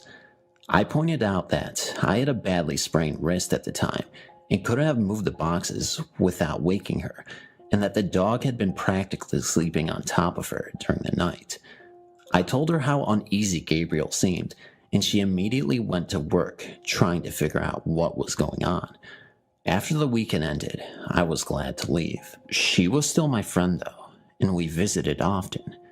Each time, I noticed that things seemed to move without explanation when I wasn't looking, and the dog refused to pass a certain point in the hallway every day. I also was becoming increasingly unnerved about the fact that the basement was getting physically darker, no matter how many lights were on inside of it. My friend explained that her dad was what she called an energy vampire, and he fed off of negative energy. Beings who also fed off of that energy continued to follow a trail, like breadcrumbs to the room where all of it seemed to be stored. Gabriel kept me as far away from that room as possible. There were more scratch marks around the house, nearly over my head, and the door looked like it had taken a serious beating. I wasn't scared to hang around the closet and even go inside it anymore. All of those negative beings had seemed to migrate to the other room and were content to stay there. I even got up the nerve to visit the other room, where the window faced the trolley station. I didn't see the strange men over in the window anymore. I didn't see anything else that seemed to be even remotely like them or the shape I'd seen dash by the window. In the direction of the room, where all the negative energy was stored, I realized. My friend said there was a portal leading to the realm of the dead in the closet, and she'd closed it. Her dad moved out, apparently not liking his daughter cramping his style. Almost all of the negative energy seemed content to follow him out, though one being apparently remained and liked to slam cabinet doors, torture the poor dog and me, as well as scratch increasingly louder on the doors and walls. Sometimes it even threw things across the room, though the activity almost seemed to grow less violent as I walked in. My friend could only assume it was because it was afraid of Gabriel or something. With this apparent portal closed, my friend moved out of the house with her fiancé, taking the dog and her baby with her. Everything was moved out of the house, and I was glad to never see that place ever again. This story was told to me by my aunt and uncle who lived near Sung Chung Garden in Ipoh, and of course, the eerie things that happened in their neighborhood. It happened a few years ago, and back then the locals were shocked with the news of a man getting shot multiple times in his very own car when he was refilling petrol. Having a tarnished reputation as a member of a triad group and a loan shark, the locals thought it was enemies avenging for his evil deeds. The investigation didn't progress much, and its case is closed at present. But the very car he died in was under his nephew and his name. Therefore, after his death, his nephew had the right to claim the car for his own personal use. Coincidentally, his nephew stays right opposite of my uncle and aunt's house. Both of them and my cousins are dog lovers, so they have a few dogs. The night when the nephew drove home the car, which was at midnight, the dogs were disturbed by a presence, and all of them howled. Not only their dogs, but almost all the dogs in the neighborhood. My aunt was alarmed, and she expressed her concern to her husband, telling him the unusual behavior of the dogs. However, my uncle brushed it off by telling her it might be any female dog having a period, causing high mating desire among the males. She was not sure about his reply and went off to bed. The howling lasted till the wee hours, and they had trouble sleeping. The very next morning, my aunt went over to the opposite, and they talked about how peculiar was the dog's behavior. Soon she found out about the car and how the previous owner died from gunshots. She was terrified by the news and related the matter to my uncle. Basically, nothing they could do. The next few nights, eerie things started to happen in the neighborhood. One, a teenage girl staying not far from the nephew's home, was talking on the phone with her friend when she heard a coarse male voice interrupted their conversation. The voice was very harsh and sounded pitiful, and she was scared and quickly ended the conversation. 2, a lady was preparing dinner in the kitchen when she heard a man whispering and talking at the back lane of her house. She opened the back door, found no one. 3, a lady woke in the middle of the night and heard a man sobbing pitifully outside her house. She decided to peek from her window upstairs and saw a black figure sitting under a tree outside her house and crying. 4, continuous barking and howling of dogs towards the car. Soon the neighbors were complaining about the strange incidents and confronted the nephew's mother. She was concerned about the car too and decided to persuade her son to take the car to a temple for blessing, which her son gladly did. And after the blessing, strange incidents ended and the dogs stopped howling. How strange. I just got home from this adventure and had to write about it for you guys. I'm a new community member to the Phantom Wagon, and this will be my first, and hopefully not last, story submitted to this channel. I haven't heard every scary story video on YouTube, so I could be wrong, but I've yet to hear any involving storm draining. For those who don't know, draining is a term referred to exploring the tunnels of storm drains or manholes. I didn't even realize it was an actual thing people did. It's treated almost like a sport. Me and my bud are both named David. We both like to go on any random adventures we can come up with. We've gone through over 20 different storm drains in or near our neighborhood, located in Silver Spring, Maryland. By the way, if anyone listening is a local, I have plenty of other stories about well-known Silver Springs legends or creepy people in areas to share, many with documented proof and articles. Leave a comment if you're from my city or close and want to hear some more. It's always fun to see graffiti tags by people from the past, or to even feel like the first people to explore a specific drain with a blank slate, but nothing creepy has happened during our 20+ explorations. That is, until tonight. If I were being honest, I've been impatiently waiting for something eerie to happen, so I'm clearly drawn to this type of stuff. David discovered a major storm drain. It was almost completely walkable without having to bend over too much as we traveled through the tunnels. He found one where we don't have to Shawshank Redemption shit crawl through like usual. This particular location was an amazing maze of twists and turns of various tunnel options. We took a bunch of photos between David's camera and my shit phone, which would explain the drastic changes in quality. Of course, like many tunnels, Immediately, we came upon a faded, but still in your face graffiti tag that pretty much says "Welcome to Hell," or in this case, the hellhole. I love graffiti, so seeing a collage of shitty tags from different decades was a cool start to that adventure. I really want to say the noises I heard were only from the people above ground that could be heard faintly, or just the echo of our footsteps in running water creating weird noises. But this would be impossible because it's midnight on a weekday, and there was literally no one outside before we got in. Like I said, it could all have a reasonable explanation, but these sounds were too, the best way I can describe it is that they almost sounded like they didn't belong. Not just the noises itself, but it was separate from all of the natural sounds occurring. And I've never heard anything like it. And we've been in plenty of drains like this before with those normal noise combinations of echoes, splashes, and crap. It all started off far away, sounded like a fast wind. This wind sound wasn't steadily creeping up to me, but instead, just suddenly burst a large gust of air directly into my right ear. Keep in mind, it is impossible to be even windy down here. I wasn't even hit anywhere else, only directly right into my ear. It actually hurt. For just a second, my ear felt like it was plugged full of water. That feeling came and went pretty fast. I now have a headache, but didn't even think too much of this. I didn't feel scared, but it was creepy. And once you reach that area of a drain where you're too far from a nearby manhole to pop out of, you do feel trapped. I mean, you really are. If you are in a hurry, there is literally nowhere to escape to. I'll admit it, this kind of adds a rush to the experience. I kept walking when that wind blow happened again, but this time with some accompanying whispers. I didn't make out any actual words, but at the moment, I didn't realize what was happening. The combined air pressure and fainted muttering were now happening sporadically. I started to feel a bit uneasy. In the back of my mind, I thought I was seriously hearing the voices of people. I do believe in ghosts, but I don't always jump to conclusions, so I tried rationalizing the situation.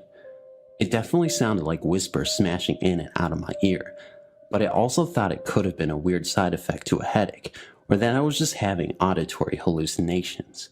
The noises were happening every 10 awkward steps I would take in the puddles. I called down to David to see if he had heard them, but he hadn't. David isn't too much into believing paranormal things like me, so maybe the force was more connected to me because in a way, I wanted to hear it. I don't know how that really works. I've experienced things like this before, but I've only felt emotional responses, such as an unwanted feeling of dread or even a sense of calm, but this time the feelings were more physical than mental.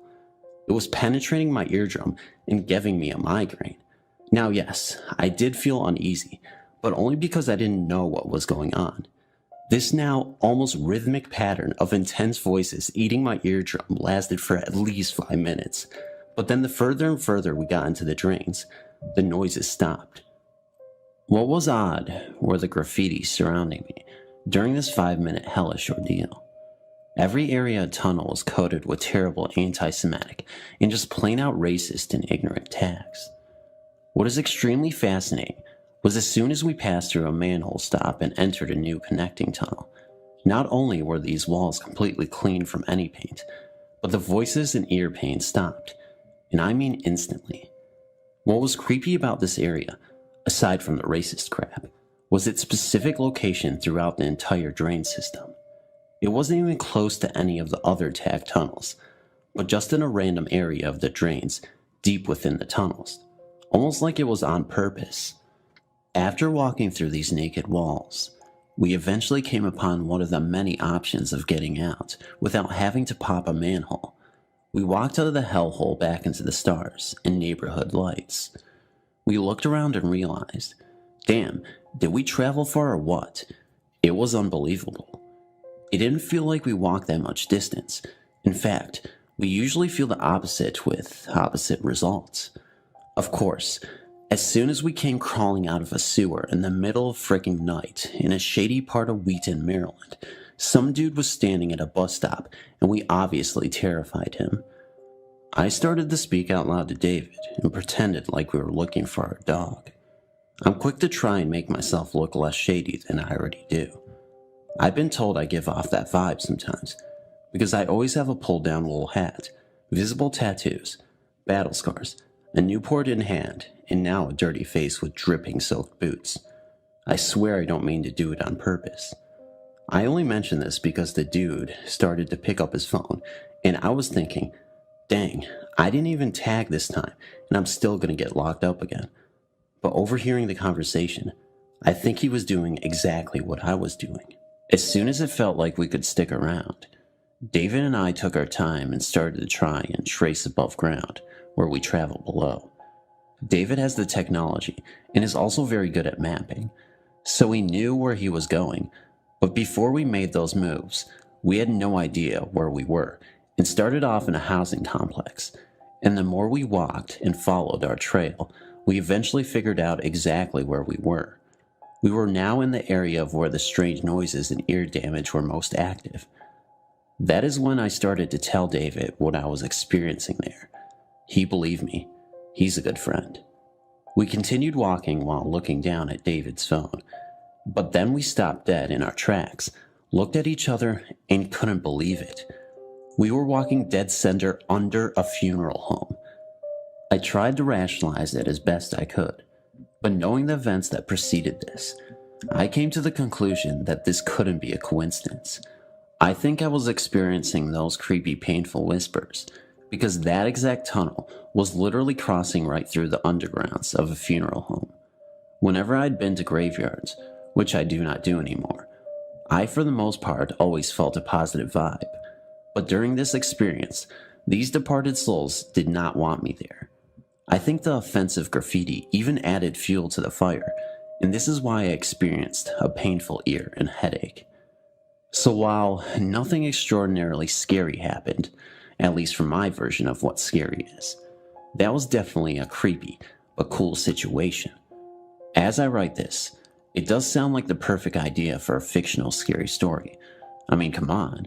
Walking in a storm-drained tunnel, literally under a funeral home, and being surrounded by paranormal sounds. It doesn't get more unique than that. I'm sure a more elaborate, embellished, made-up story would be more exciting, but I think this whole discovery in general is exciting enough anyway. David and I also plan on purposely walking under the drains of a funeral home right down the block from our neighborhood. We've been in those tunnels before, but popped out of a manhole before we even reached the boulevard. If my locals are listening, that funeral home in particular is called Collins on University Boulevard. These tunnels are a tighter squeeze, but it'll be worth it, I hope. Thanks for listening.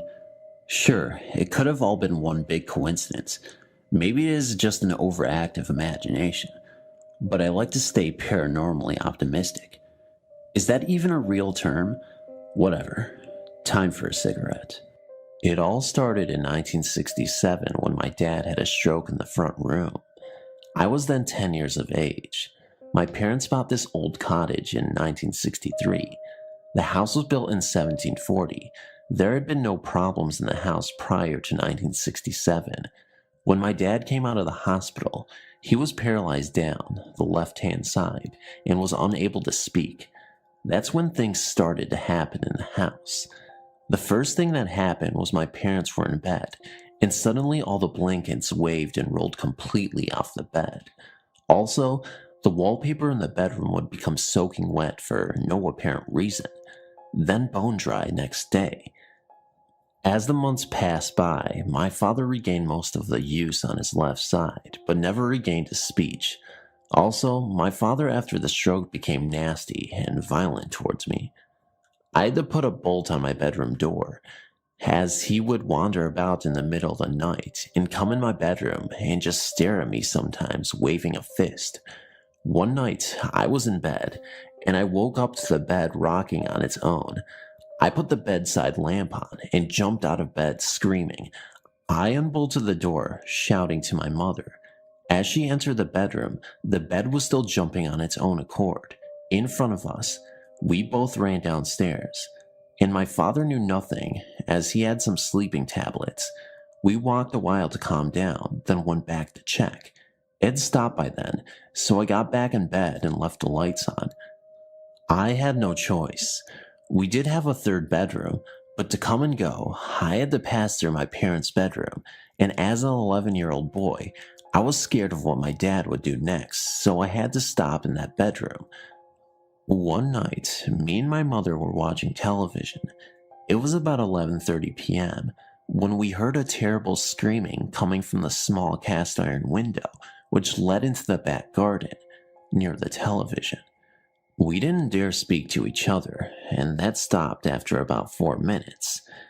The next thing I knew, the television, which was on 4 screwed legs, began to walk towards us, rocking from side to side.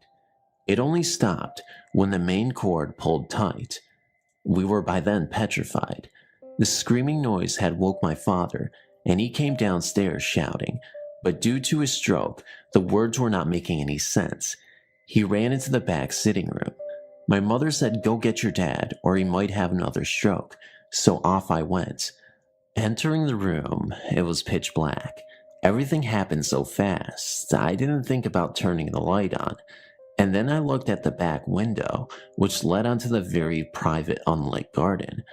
A gray-white figure floated past the window, of the side view. It was very defined.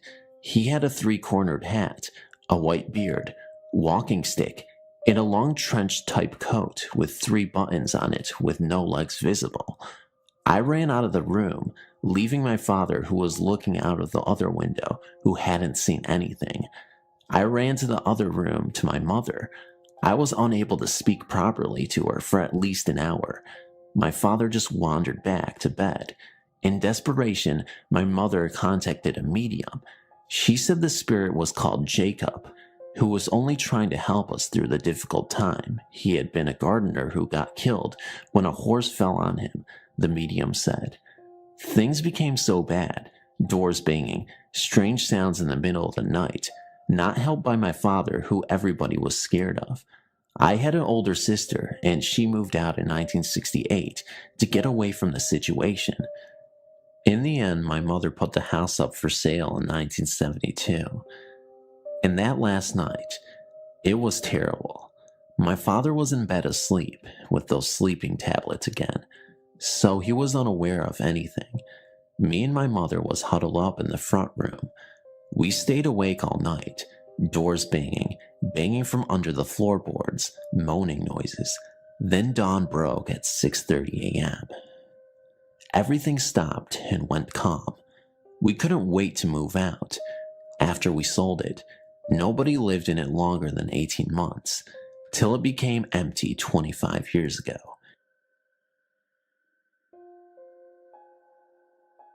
Around the time this event occurred, I was around 11 or 12.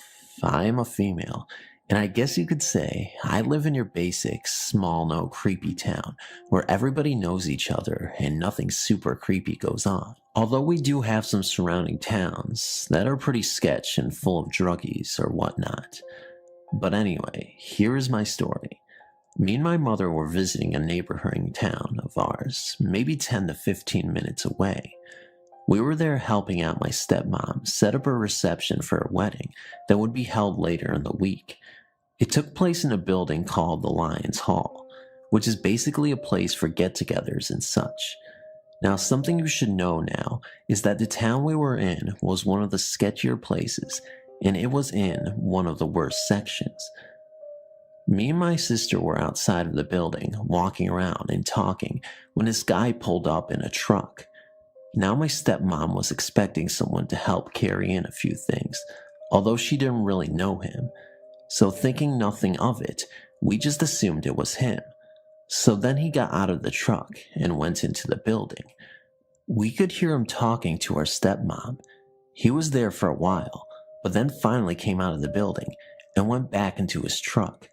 Now at this point, me and my sister were still outside walking around. We noticed he was staring at us, blankly, with no real expression on his face. He sat like that for a while, until me and my sister had enough and walked around to the back of the building. Then that's when he started the truck and slowly crept around the building. sort of following us.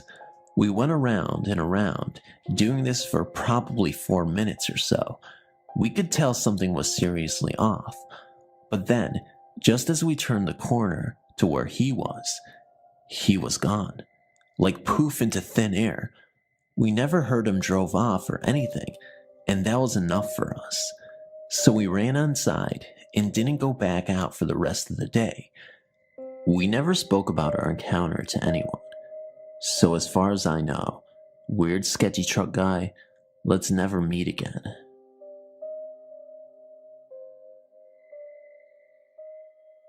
A few months ago, I was staying at my friend's house. Basically, I'd gone to sleep as normal.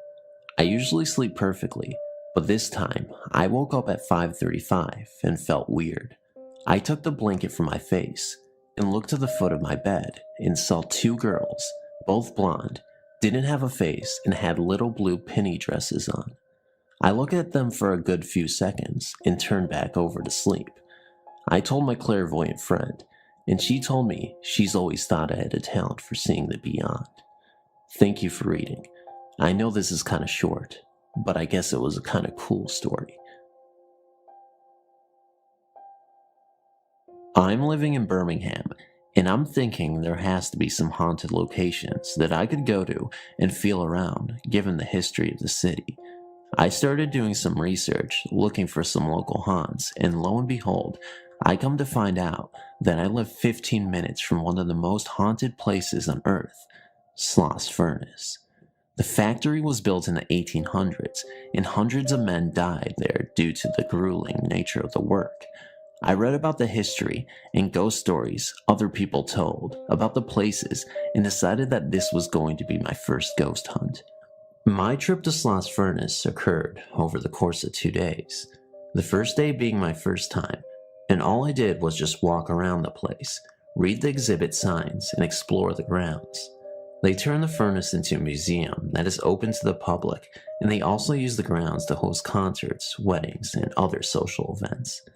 They happened to be planning for a wedding the first day I was there, and a few tourists were milling around, so I wasn't completely alone, but the place was fascinating.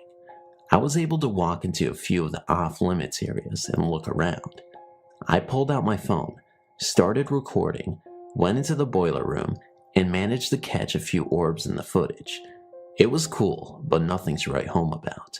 I left, went home, and that was that. On the second day, at Sloss Furnace. My second day at Sloss Furnace will go down in the history books of ghost hunting. I managed to do what the ghost hunters, scariest place on earth, and countless paranormal investigation teams have failed to do, and that is film an actual ghost.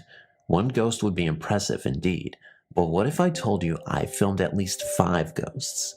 I can almost guarantee you that you have never seen ghost footage ever that comes even close to what you are about to see. When I pulled up the second day, it was a rainy, gloomy Sunday afternoon. As I drove to the gate, I saw a sign blocking the entrance saying that the museum was closed. It was hardly secure, so I just parked my car across the street and walked in through the front entrance. There was a construction crew working on the left end of the facility away from the actual furnace itself. When I walked into the entrance, I could see remnants of the wedding party from the day before. Apparently they weren't responsible for cleaning. I made my way into the boiler room, took out my phone, and started recording again. Here I am all alone in a damp, dark factory, listening to the sound of the rain beating down against the roof, armed with only a cell phone. I walked through the boiler room, filming as I went along, and decided to call it a day. It wasn't until I got home, watched the rest of a playoff basketball game, and looked at my phone when I realized what I just captured. I was able to count at least 5 ghosts. The best part about it all is that I have proof. When you look at the film, go to the 320 mark, you will see a ghost. Go to 344, you will see a ghost, and up to 350, and you will see a literal ghost scene. If you slow it down, you will see ghosts peeping from different corners. Amazing. This is hands down the best ghost footage you will ever see. When I was younger, my father told my brother, sister, and myself that there was a ghost story that happened in a family apartment in Chinatown. Apparently, it had something to do with a friend who was visiting the family from out of town. The story took place in the 1950s or later, and whatever the friend experienced scared her enough that she left in the night and never returned. For a long time, my father denied ever having mentioned that there was a ghost story. Only recently, in seeing that my siblings and I were grown, did he finally admit ever telling the story and gave us the full tale. During the 1950s, my grandparents still owned a large Chinese restaurant on Mott Street. Since it opened until very late, they often came home after closing around 4 in the morning. My father and his siblings often helped out working there and would often come home late as well. It just so happened that a friend of my aunt's was staying over that week. Since my aunt was busy working at the restaurant, her friend relaxed in the family apartment, which had a piano in the living room. One evening, the guest was alone in the apartment and decided to play several songs on the piano. She knew that there was nobody in the apartment and played without disturbance. At a certain point, the guest stopped playing, and when she did, she heard the sound of someone clapping their hands in the same room with her. The guest knew that she was supposed to be alone in the apartment. She was so scared by this that she left before anyone from my family returned from work. Through all the time that I'd spent with people and alone in that apartment, I'd never experienced anything strange at all. One possible explanation may be the thin walls that the old buildings in Lower Manhattan have. The building was built in 1886, and the fact that someone in the building's stairwell could hear a lot of what's going on inside the apartment. Could the guests have mistaken the sound of someone clapping in the stairwell with someone in the room? Or were the clapping hands so unmistakably near that there was no mistaking that the invisible person was in the same room? I guess we'll never truly know the answer to that question. Chinatown in Manhattan, New York, is the largest Chinatown in the United States, although fast becoming upserved by 2 additional New York City Chinatowns. Chinatown, Manhattan has a long history from the mid-1800s when the first Chinese immigrants arrived off of Ellis Island. As we all know, different cultures see the world uniquely through their own personal beliefs and customs. Many of the earlier Chinese immigrants arrived from Guangdong province in the south of China. At the time, it was a very poor part of the country that had felt the effects of war, famine, and general unrest. The vast majority of these early immigrants even came from just a few hometowns in that same area. Perhaps it is a unique belief from that part of China, but some of these immigrants believe that ghosts don't have chins. When my grandfather arrived in New York City around 1919, he worked in a grocery store that was owned by his brothers and some relatives on 32 Mott Street. Like many of the stores in New York City today, there was, and still exists, a cellar directly below the store, accessible by a metal door on the sidewalk. These cellars were, and are still used today, as stockrooms for inventories. It was in one of these basements where my grandfather had a very strange experience. One day, my grandfather had to go down the cellar to bring up boxes. Climbing down by himself, there was no one else in the cellar. Although it was during the day, it was still very dark in the recesses of the cellar, which stretched back under the store into the shadows. Midway between moving boxes, my grandfather noticed, out of the corner of his eye, a figure standing in the shadows. My grandfather recalled that the figure gave off a very malevolent presence. Knowing that there should have been no one in the cellar, my grandfather continued facing away from the figure, but kept looking at it from the corner of his eye. My grandfather said, "Who's there?" From the direction of darkness, the figure gave a low and undistinguishable reply, more a mumble than a word. My grandfather knew that the figure would disappear if he looked straight at it, so he tried to get more details of its appearance. The low voice showed that the presence was a man. Its shape was definitely that of a man. My grandfather also noticed the presence had no chin. Surely it was a ghost. Giving in to the urge, my grandfather finally turned his head to look, but there was nothing in the spot where the figure had just been. Knowing of this story as he was growing up, my father also had to frequently enter that same cellar to get things. Sometimes he would look through the corner of his eye into the shadows, but was always disappointed not to see anything. For those of you who live in the New York City area, you might be interested to know that the grocery store is still around. Instead of selling groceries, it's now a gift shop. The original woodwork has not been changed, and the store looks like the same as it did when my grandfather worked there in the early part of the 20th century. It's located on 32 Mott Street. I do know the people who currently run the shop, but I've never mentioned this story to them. Chinese believe in a phenomenon that can be translated into to be weighed down by a ghost. This is a fairly common occurrence in which someone wakes from sleeping to find themselves completely paralyzed but conscious. During these short moments, people often report unexplainable experiences, including hearing voices talking to them, feeling sensations, and hearing people in the room that should not be there. A relative of mine lived in Confucius Plaza in Chinatown, New York City. Those familiar with this part of town will recognize it as the tallest building in Chinatown.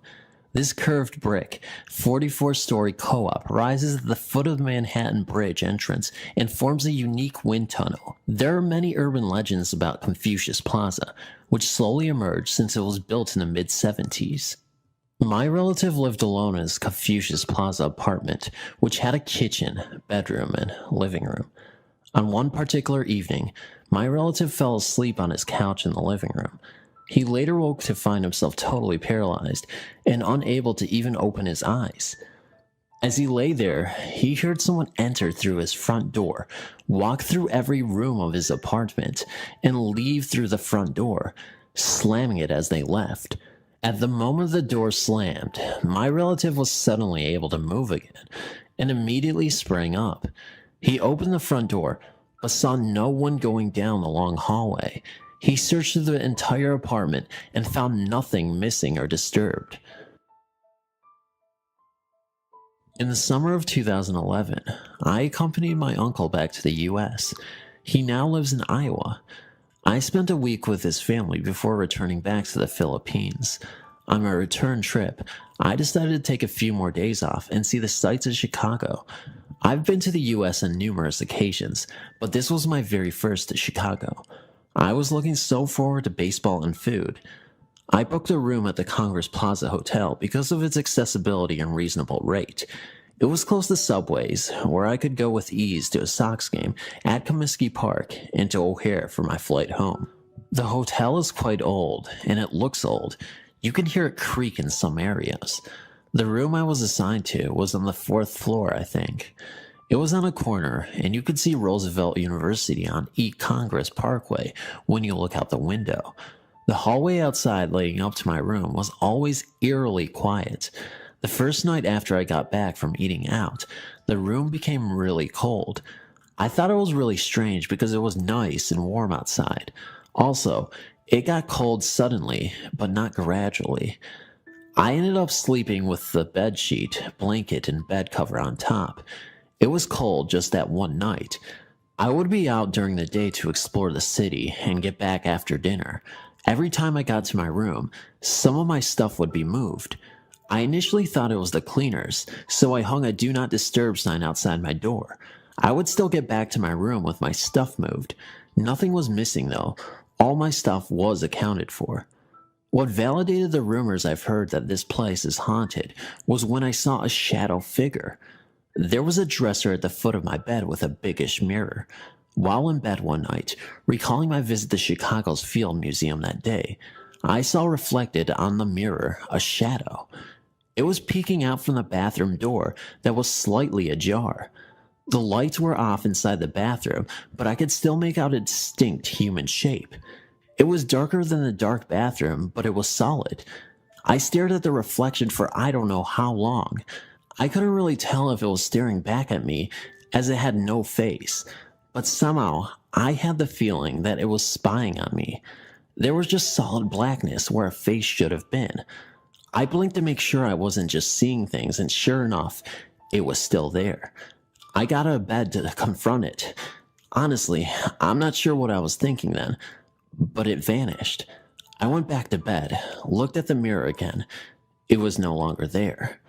Has anyone been to this same hotel and experienced these? Thanks for reading. Now, this is not an event that had taken place in front of my own eyes, but it has surely happened to my grandfather. My dad told me this story, and it gave me a chance to look at spirits who have yet to rest, but are not actually scaring people to death. Here is my grandfather's tale. My grandfather was only 36 years of age, and he of course needed a job. He had looked in agriculture, the stores down the street, even the Starkiest factory that was quite a ways away. No jobs whatsoever.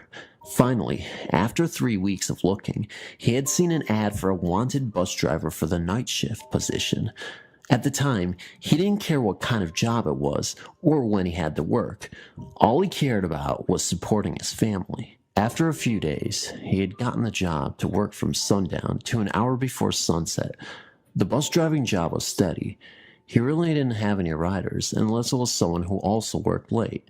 Soon, he had picked up on which riders came on, what time they came on, and where they should be dropped off. But a year into the job, he had gotten a new rider who would only ride for that one night.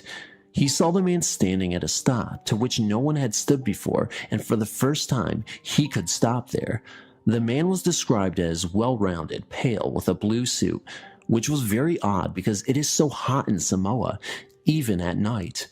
Like every other customer, my grandfather had welcomed him with a smile. Being the kindly fellow, my grandfather also tried to talk to him. He asked him, "How are you doing this evening? Where did you come from?" and just normal conversation questions. The only thing this man replied to is where he should be dropped off. My grandfather tried to get something cheerful out of the pale man, but there was no response. As soon as the bus got to the destination as stated by the man, my grandfather opened the door, looked up to the mirror, and said to him, "Here is your stop, sir," and looked behind. Usually, at this time, you can hear the passenger get their stuff together and proceed to the front, but not this time. He heard dead silence. He looked up at the mirror again and saw nothing. This is a true story, and although I don't believe in ghosts, it did raise some goosebumps. The first week, I was driving around 1 to 2 a.m. I got a signal to pick up a rider at the music factory. At that time of night, the streets were dead and the music factory was empty. The address didn't seem right to me and kept having me circle around back to a deserted old road. Thinking that the GPS must be off a few blocks, I decided to circle around the next few streets. I even made 5 phone calls to no avail, no answer or voicemail. I started thinking maybe I was being set up to be robbed. But I guess my curiosity got the best of me and I had to see for myself. After all, somebody could be drunk or hurt. Let me backtrack a bit and explain that the Uber screen shows both my car and the figure of a person and a closing distance as you approach. The road behind the building is old and unkempt. I thought to myself, this doesn't look good. I kept driving further back and the distance between me and my rider closed in, until finally the road came to a dead end. My display spoke and told me to turn right and my rider would be 100 feet away on my right. I turned slowly to my right and saw a very old cemetery. The gates were standing wide open. Off in the distance, about 100 feet away, was a white foggy figure standing by a headstone. My hair stood on end and I was instantly covered in goosebumps. Needless to say, I decided to skip that fare. In October of 2009, I started a new job working security. I got posted in Banning, California, at an Edison substation. I was working graveyard, patrolling around the outside of the substation. I'd been there for a few nights. Nothing really seemed out of place at first. We had 4 checkpoints we had to tag with a GPS device. We didn't have access to the inside, nor the east side of the area, due to a neighboring business. The south side fenced the street. The west had a narrow path to walk and a business beyond that surrounded by a chain-link fence. The north side had a field, and after about 50 feet, a set of train tracks. Checkpoint 1 was the southeast side. Checkpoint 2 was the southwest corner, which I posted my truck. The northwest was checkpoint 3, and fourth was the northeast. There was an area by the train tracks not on the patrol, but it was the actual northeast corner. I walked up to the far area beyond my normal patrol area, as I was prone to do. As I came back around, I felt the air suddenly get colder and heavier. I thought nothing of it and continued on by checkpoints 4 and 3. As I started down the corridor between 3 and 2, I saw a figure about 6 foot, blonde hair, thin build, and slightly glowing walk through the fence, from the inside the substation, and through the fence on the opposite side, traveling from east to west. I carried a handheld spotlight since there was so little lighting to the area, and the guy was nowhere to be seen. I ran back towards checkpoint 4 and regained my composure. I cautiously walked back to the area I had seen the figure to make sure the fence hadn't been cut. No holes, cuts, or anything else I could find. No footprints, nothing that suggested it had happened. I went back to my truck and dropped the tailgate and sparked up a cigarette. I set it down to grab something out of my lunchbox, and as I went to retrieve my smoke, it glowed like someone was dragging off of it and then fell to the ground. I thought at first maybe it was a breeze, but the night was completely still. I'm not sure if it was a ghost or maybe residual energy. I'm not sure if the substation still has security there. I was transferred off that post for a better position a week or so later. If there's no security and you decide to visit, I don't remember directions. Watch for Banning PD because they do frequent the area.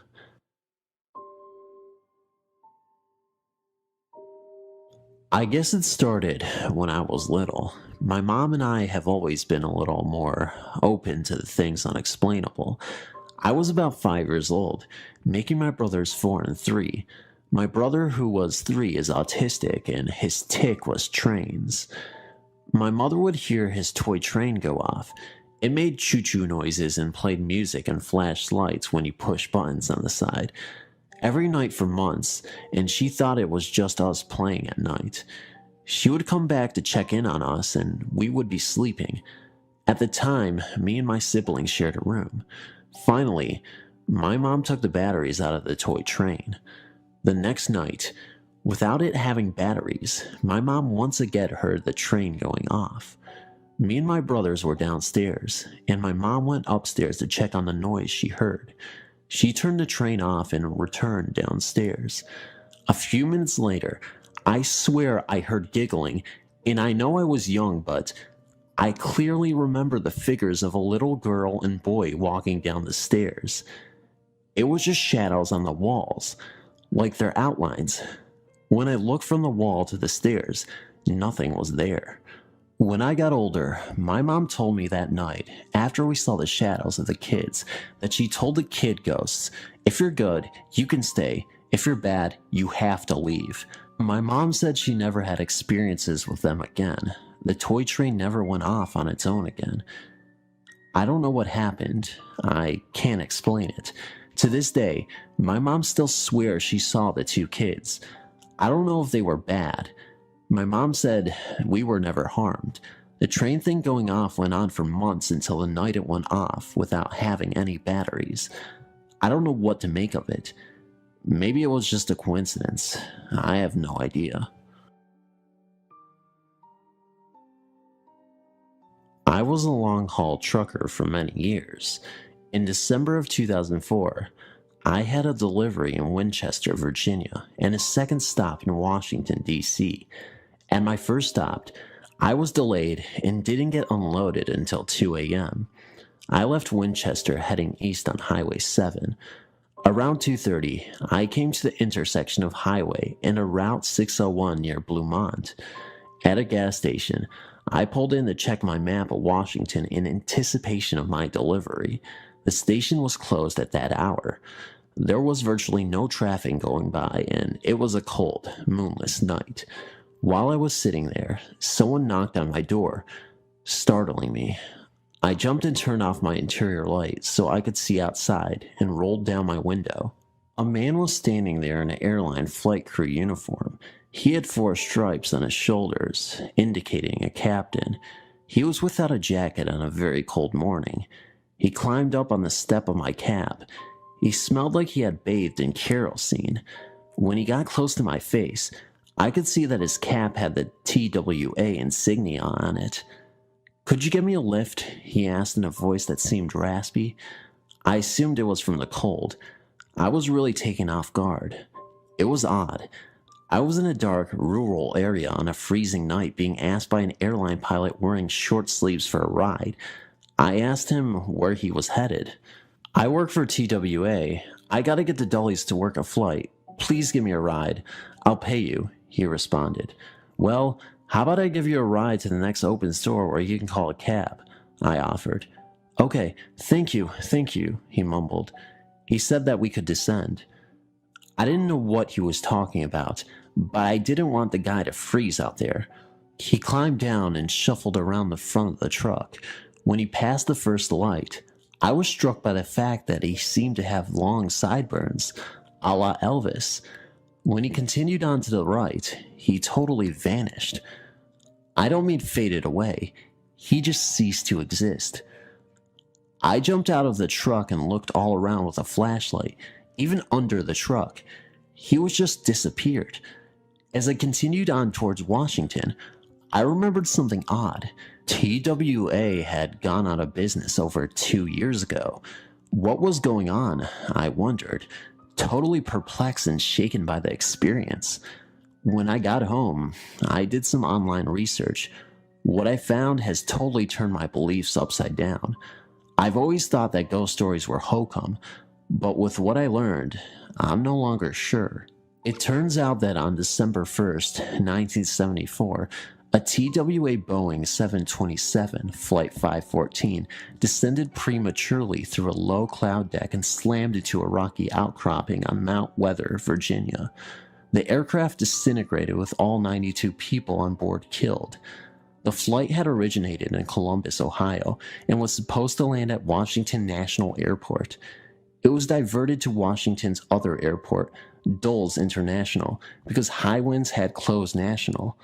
According to cockpit voice and flight data recordings, the crew mistakenly believed that air traffic controllers had cleared them to descend to 1,800 feet from their previous altitude fix of 7,000 feet.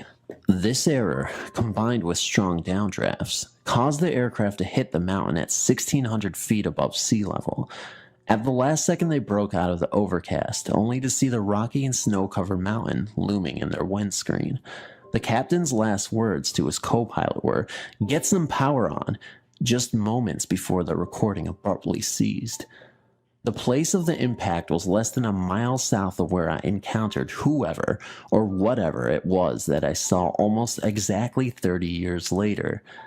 I don't want to definitely say it was a ghost, but the fact remains that there was someone who appeared to be an airline pilot with a very dated hairstyle, wearing a uniform of a defunct business. I no longer am a trucker, but this has troubled me for over 2 years. If anyone would have any insight into this, I'd appreciate your help. Thank you. Maybe most of us have experienced driving at night, maybe in a foggy night, a cold night, or even some people have been on a bus on their way home. In my case, I was on my motorcycle. It all happened in Mexico. This was exactly 2 years ago. That night, I had gone to my friend's house. We watched a movie.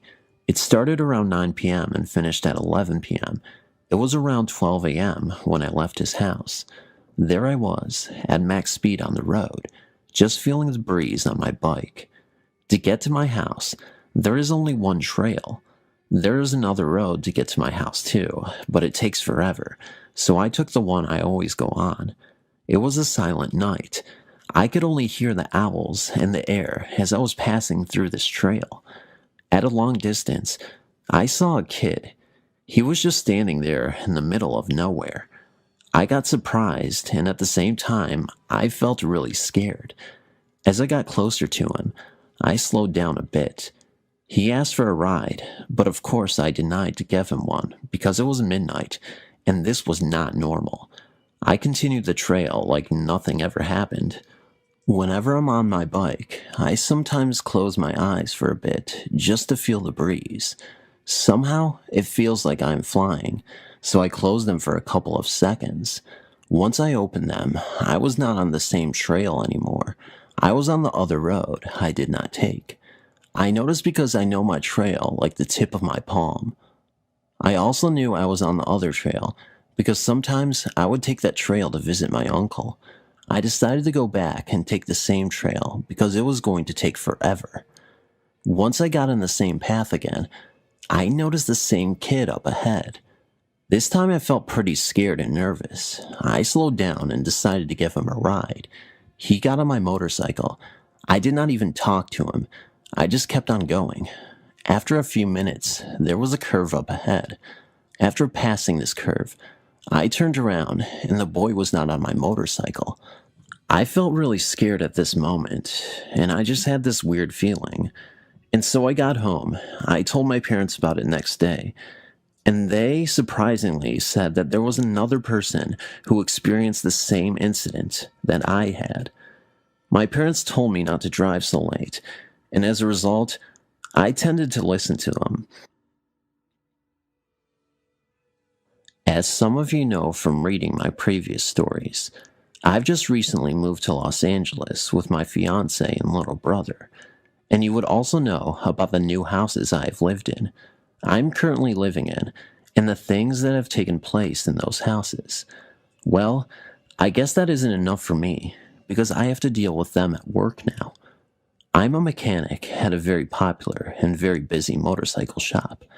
Every day, myself and 6 other guys pull through maybe 25 plus bikes in a 10-11 hour day.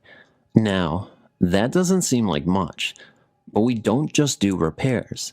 We also do custom paint jobs and other custom jobs, so it's quite time consuming. So in other words, it's ridiculously busy and we don't have time to mess around. However, someone seems to have the time to pull pranks on us. This past Monday was busy as hell. The showroom was having a huge sale, and for some reason, the owner thought we should have a sale on a few things in the shop, which was retarded because, as I said, it was busy as hell. It was around noon, and I decided to take an hour and go to Jack in the Box. When I got back to my work area, all of the drawers on my toolbox were open, and every single one of my sockets were scattered across the floor. I yelled over at Rod and told him if he needs to borrow something, not to make such a mess. I used a little more colorful words, though, because I wasn't too impressed. He told me he wasn't even near my bench. He was doing airbrush the whole morning. Well, the pranks went on for the rest of the day. Nothing as bad as before, just missing tools, and I would turn around to find that drawers were open when I knew they were closed. Finally, it was time to close up for the night. Since I am the manager of the maintenance department, I have to stay an hour after everyone has left to do invoices and whatnot. I was at my bench pricing out a few things a customer wanted when I heard some coughing. It was coming from the long hallway at the rear of the shop that leads to the dumpsters. A special code is needed to open that door and can only be opened from the inside. Plus, it makes a very annoying creak, followed by a loud slam when it is opened. So I was a little shaken to find no one there when I went to check it out. I walked down the corridor to go see if the door was propped open at all. No, closed tight. I just turned around to head back to my bench when I heard the coughing sound again, only this time it was coming from the shop. I jogged down the hall and into the shop to see who was there. No one. This is when I just stood there and went, great, now I have to deal with them at work too. I went over to my bench where I had left my invoices, which were very important and needed to be put into my computer right away, and they were missing. I gave up. I had enough. So I grabbed my coat and left. Didn't finish sweeping, didn't power wash the floors, nothing. I got home and told my fiance and brother about what happened. Chris thought this was hilarious because he usually gets all of the annoying ghosts pulling pranks on him, so he got his little cheap shots in, and that was it. The next day, I got to work, and when I turned on the shop lights, I could not believe my eyes.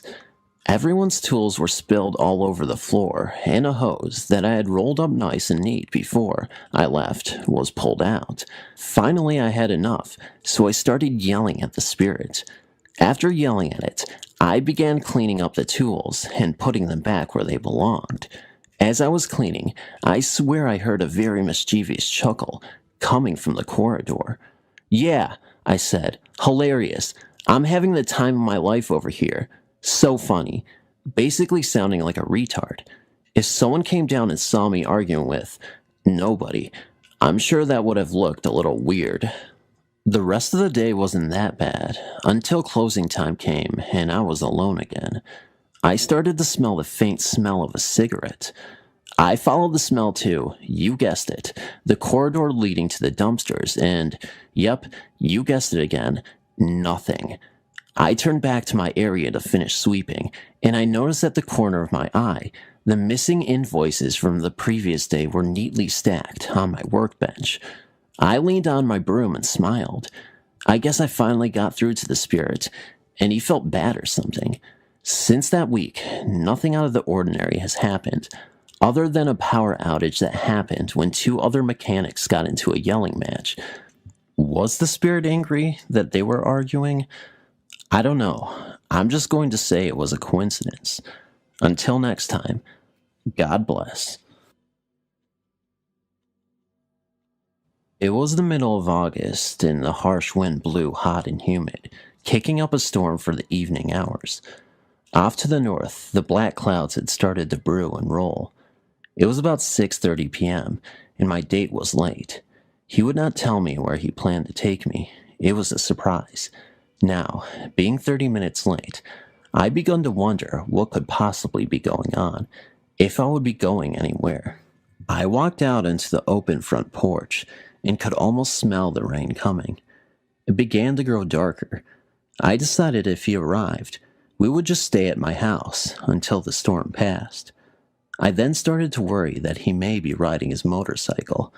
Motorcycles and thunderstorms do not mix. He knew I despise motorcycles, but, well, hopefully, he would be in his truck. As the dreaded motorcycle came around the corner, the rain began to spit big fat drops. He got off the bike and indicated we needed to hurry up. I told him I was not going. It was raining. I was not getting on the bike, and I wouldn't even if it was not raining. After he became increasingly angry with me and refused to stay at my house until the storm passed, he got on the motorcycle and started off into the downpour. I looked up, and all I could see was flashing red and blue lights, such as those coming off an emergency vehicle. I watched for a few minutes, thinking there must have been an accident right in front of my house. I could hear screams of agony, sounding if they were coming from a few feet in front of me. No one was there. I turned around to grab my iced tea I had brought on the porch with me. As I turned back, the lights were all gone. There was no evidence of an accident either. I shook my head and turned to go into the house. As I turned, I could hear the unmistakable roar of his motorcycle starting and then screeching tires. I whirled around, and nothing was there. I turned back around after a few moments and decided I would sit on the porch for a while. Surely the heat had gotten to me, causing me to see and hear things. After 20 minutes later, my mom called me at the screen door telling me I had a call. I asked who it was, as my mom was familiar with all of my friends. She stated she didn't recognize the voice. I went in and answered the phone. The voice on the other end of the line clarified my name and asked how I was related to Mark, my would-be date from earlier. I told him I was not related, that we had been dating for a few weeks. I was then informed that he had my name and phone number. Mark had been in an accident on his motorcycle. The roads were wet and slick. He skidded out of control and came to a rest on a couple of those sand barrels that are used for street barriers. As the accident was being described to me by phone, I looked up and saw the flashing red and blue lights again. I heard the screech of tires. I closed my eyes tightly and said a silent prayer. As I opened my eyes, again the lights and the screeching sounds were gone. I was told to contact his parents and come to the hospital. They would not release his condition to me over the phone. I told my mom. She drove me to his parents' home, and I told them of the call. We all went to the hospital together. By the time we arrived at the hospital, Mark's left leg had been put into a cast all the way to his hip. His scrapes and cuts had been cleaned on his arms and face, and he was arguing that he did not need to have the cervical collar on. Mark ended up staying in the hospital overnight for observation, but he eventually recovered completely. We did not continue to date after that night because he stated I jinxed him. About 3 years later, he had another accident on a motorcycle, which ended up breaking his back and his pelvis, causing him to give up motorcycles for good. In 2009, I was living in Texas at the time. I was working out at the prison on day shift. It happened to be on lockdown at the time, meaning no one out of cell movement for the offenders. I was working with my partner, having a conversation with them to keep us awake, because if you didn't, you would fall asleep. It was that boring. I was talking to him when I stopped in midsection. What I saw did not frighten me, but surprised me, as I usually did not see any or much activity in the ghost area, in the prison. I worked there almost 2 years, and this was the first sighting out of 2 that I had at this prison. I saw a white man walk up to the last cell, dressed in offender's clothes, look over me, and then walk through the prison door. I got up to check on it, thinking no way. All I saw was an offender sleeping on his bed. He was Hispanic. I walked back to the table where my partner was sitting. He asked me what was wrong. At first, I refused to tell him because the last thing I wanted was for him or offenders overhearing it and being ridiculed. Finally, he came out and said he believes in ghosts, that he's seen them before, and then started telling me stories of the other prison he worked at. Keep in mind, most ghosts are seen most active at night, or when there is not much activities going on. I finally had the courage to tell him. Thanks for reading my story. Located in Munnsville, West Virginia, is the old West Virginia State Maximum Security Prison. Now, this prison has a long and sometimes violent history. Prisoners were murdered in their cells by other inmates during riots, and most notably, they were put to death in the electric chair, Old Sparky, who was built by an inmate from that facility. The prison is closed now, but you can still tour it, and if you are brave enough, even spend the night there. Once we had received our initial briefing about the facility, we were allowed to tour it on our own and pretty much go wherever we wanted, even places the public isn't allowed. While touring the facility, I was in a section of the prison known as the Sugar Shack, supposedly where some of the worst offenders were housed. I was the only person in this section of the prison at the time, and while I was up on the 3rd tier, inspecting some of the old cells, when down below me, the cell door slammed shut. Now, this wouldn't have come as much of a surprise to me if it weren't for the fact that all the doors had closed at once, which is what they are supposed to do, but they are controlled by a lever from a central location, which I could see from my vantage point, and no one was there, and the lever was still in the up position. Taking that as a cue, I left that section of the prison and made my way down to the basement in the location of the hole. This was a place they say drove some inmates mad. While in the basement, I kept having the feeling of someone following me, and as I grew near to the hole, a feeling of dread and despair almost overwhelmed me. I kept my senses, though, and started to make my way deeper into the basement. I caught the glimpse of a figure, just off in the shadows, moving from right to left, that should have brought them into the light. What little there was, but they never appeared, and I didn't see them go the other way. Once again, I took this as a cue to leave. I went from there up to the medical and dental ward of the facility. No physical events took place there, just a sense of foreboding over the area. This all led me to believe that something is still behind the walls of the prison and that they may never be able to leave. I'm going to do an all-night ghost hunt of the facility, and I plan on taking some video and audio equipment and see if I can capture anything on film or tape. Thanks for reading my experience. My following story is about my visit to the famous Fremantle prison, Western Australia in 2009, when I was around the age of 14. I attended the Torchlight Tour with my best friend and her mother. The Torchlight Tour runs for 1 hour and 30 minutes and is completely in the dark. All you have is a small torch that the tour guides hand out to you. The prison itself was actually pretty old. It was created in the 1850s. Back then, I wasn't very informed of the paranormal, and quite frankly, I was a bit of a skeptic. I had heard that the Fremantle prison was quite haunted and very notorious for sightings of apparitions. I eagerly wanted to experience some kind of ghost for myself to put my skepticism to rest. We toured Fremantle prison because it was my friend's mom's idea. She thought it'd be a little fun outing for us as she liked to keep us entertained and interested. This tour, from what I remember, was around the winter months, so it took place at 6:30 p.m., and being winter, was very dark by then. I had a digital camera, the basic kind, that I had brought along in the hopes to try and capture something out of the ordinary. I'll just note that since this was 5 years ago, I can't remember every single area we were shown, but I have vivid memories of the places I do remember seeing and being in. So if you've ever had a tour and mine seems off as to which areas were entered first, I apologize for my poor memory. I've tried remembering what each area was called, but I'm still unsure and can't be bothered doing tons of reading to research it. We were waiting for the tour group and to be called, as we got there quite early, so my friend and I were sitting on a low rock wall, mucking around just near the entrance to the prison grounds.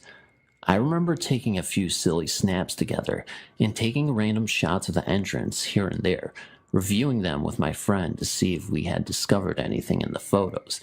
Nothing came up, yet. The tour guide yells out for the group to gather and get prepared. He pulls out a large box full of little black torches and says, "These are yours to keep as a souvenir to remember your time here." As each person in the group took a torch, we entered the block.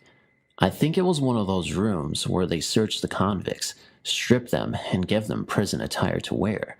There was a long locker room type bench, big enough for the whole group to sit on. The tour guide told us to find a seat, then proceeded to tell us a little history, what we can expect from the tour, and basic rules. The first room in the building we entered was what I believe to be a kitchen. It had these huge metal type containers, and I don't remember if we were told what they were used for. I took a couple of snaps and followed the group to the next area. I believe the next place we were shown was the courtyard leading to all the other areas of the prison. The tour guide stopped and gave us some more history as I snapped pictures of each section of the courtyard, including a picture of the guide. He then led us to the main cell block, which felt super eerie and cold. Above us was what the prison named the suicide net. As there were numerous cells on different levels, it was popular for inmates to throw themselves off the side and fall to their death. It took 2 years for their government to install the suicide net, so as you could imagine, prisoners were still launching themselves over the railing. As the guide was telling us about the stories, a dummy appeared out of nowhere with a net catching its fall. Most of the group were quite jumpy, as you could imagine. Exploring deeper into the block, the tour guide told us about artwork that the convicts had done on their cell walls. We weren't allowed to take photos of the art with flash on because it can fade the paint. I took pictures of the other cells in the hopes of capturing something paranormal. After we toured the cells, we moved out to another courtyard for where the inmates would go daily to stretch their legs. The next thing we came across was the whipping post in another section outdoor area. The tour guide explained it would be used to punish convicts by whipping them and lashing them, and then covering the convicts with salt. The guide asked for a volunteer, and being the weird child that I was, raised my hand immediately. Giggling like an idiot, I gave my friend the camera and asked her to take photos of me while the tour guide demonstrated the punishment procedure. I remember that I couldn't stop laughing as he was showing the demonstration. In the courtyard, there was a freedom mural that was painted by an inmate. It was beautiful, a sunset behind a beautiful field of lush green grass and tall trees. The tour guide then proceeded to show us death row, to which I snapped a picture before we entered, when an actor wearing prison attire popped out of one of the cells and scared the living poop out of all of us. He then explained the history on death row while each of us briefly popped our heads in the cells before a guide then took us to the gallows. The gallows felt extra eerie. Seeing the rope and the open trap door was super creepy. I took a couple of snaps before the guide stopped us to tell us about the convicts who were hanged. After that, we went to the church. This area felt almost frantic, as if it were full of people, noting that torchlight tour groups are less than 35 people, even though the church was very spacious. I took a few photos of the cross, then sat down on the bench to rest with my friend and her mom. As we took in the atmosphere, I turned around to take more pictures. We got back to my friend's house rather late. The prison is quite far from where we live, and we're extremely tired. Before we decided to hit the sheets, I thought it'd be a good idea to review all of the pictures I had taken. A few silly pictures of my friend and I, a few of the entrance to the prison, and some rather odd photos. The first odd photo was in the kitchen of the big metal tubs. In between the two tubs were these perfectly round, different color orbs, about 4 or 5, some of them transparent and some of them full. They were all different sizes. The next photo was of our tour guide in the courtyard. Above him looked like what I assumed to be the moon, but with zooming in and inspecting further, it was transparent. It almost was like a creamy color. The photo after that was of a random spot in the courtyard, the creepiest of the entire series. There in that photo stood a man in what looked like a white doctor's coat. You could barely see his facial features, but I could make out that he had glasses.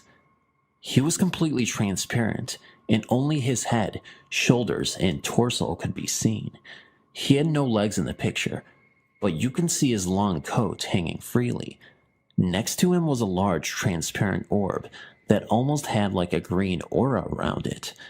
The rest of the photos had a substantial amount of orbs. It was crazy. Numerous sizes, colors, and transparency.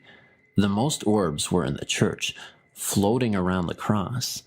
Maybe that's why it felt rather crowded in there. Unfortunately, I deleted these phones off my camera after having them for a few years.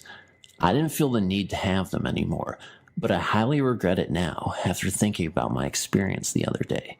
It would have been great to share the photos with you all, especially the one of the doctor. I apologize if this was a rather long submission, but thank you so much for reading. When I was 9 or 10, my family and I took a ferry to Port Townsend. We walked along the beach and eventually began to explore the town. One of the first places we came to was a courthouse and jail turned museum, a single lady running it. I remember it being empty except for us and the lady. The first floor is the courtroom. Go down a staircase, and that leads to the jail cells downstairs. We looked around for a short while, and then decided to go downstairs. As you were going down the stairs, the cells slowly come into your view. Poised inside the cells were lifelike dummies positioned in various poses. If you don't expect to see them, then you're going to be startled. Once we reached the cells, my mom saw 2 evil-looking spirits inside the cells. One of them was an old lady shackled to the wall, with long shaggly hair, staring at her with an evil expression, a terrible, able grin with no teeth. The second was a man. She said he was very nasty looking. My mom later told me she wanted to bolt up the stairs right up then. My experience there was a lot tamer.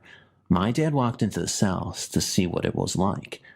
When he wanted me to come in, as I tried to walk towards the cells, It was like there was an invisible shield around the cells, and it was preventing me being close to them. At least that's what it felt like. Needless to say, we went to that museum again. The lady in charge never mentioned any ghosts. Either she never went downstairs, or if she did know, kept it a secret. We didn't come across any ghosts in Port Townsend that I can recall. Thank you for reading. When I was 12, which was last year, I went to work with my mom. She worked at Boulder County Jail until I moved. Now, my mom was a nurse at this jail and worked nights, so I went to work with her. Being the adventurous type that I am, I went wandering off. I explored everywhere. I went through every building I could find. It was cool. That night, at exactly midnight, I was looking through the little window on a door that leads to the kitchen in the jail. So as I was looking in there, the big metal spoon to one of the pots started turning. Now, with that being creepy enough, the figure of a man started to appear, or at least the outline of him did. From what I could see, he looked like he was maybe in his late 30s or early 40s and was a little bit plump. As I watched the figure turn the spoon to the pot, he looked at me straight in the eye, and then he kind of faded away. I stood peering through that window for a second or two to see if he was going to come back. He never did. A few hours later, at about 2 a.m., I went back to the kitchen to see if he was there again. And he was. But this time, there was another figure in the kitchen with him. This one looked like he was about my age. I stood there amazed for a few minutes. Then both of the figures looked at me, smiled, did what looked like a wave goodbye, and faded. I never saw them again. A few nights after going to work with my mom, I asked her if any of the cooks that worked at the jail had died. She told me this really long story about how he brought his son to work one day, and they both mysteriously died at the jail. She told me the night that I went to the jail with her was the 5-year anniversary for the death of the cook and his son. I never forgot that night, and I don't think I ever will. I am a 56-year-old Vietnam veteran and business consultant. I do not do drugs and do not understand the following story. We used to live in a 2-story, 10-year-old house in Fremont, California. We lived there until May of 2003. In December 2002, just a few days before Christmas, I woke up at about 5:30 or 6 a.m. and walked over to the bedroom window. I parted the vertical blinds and cursed under my breath because it was still raining like it had been for days.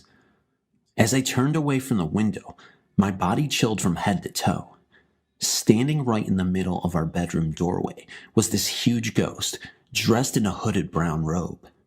The guy was at least 7 feet tall and filled the whole doorway. Where his face should have been in the big hood was just like a swirling mass of energy, and you also couldn't see any hands or feet. But he totally filled the whole doorway. As I looked at him, he extended his arms forward like he was offering me the short staff or rod that he was holding. It was maybe 24 inches long. Then I turned my head away for a moment, and when I looked back, he was gone.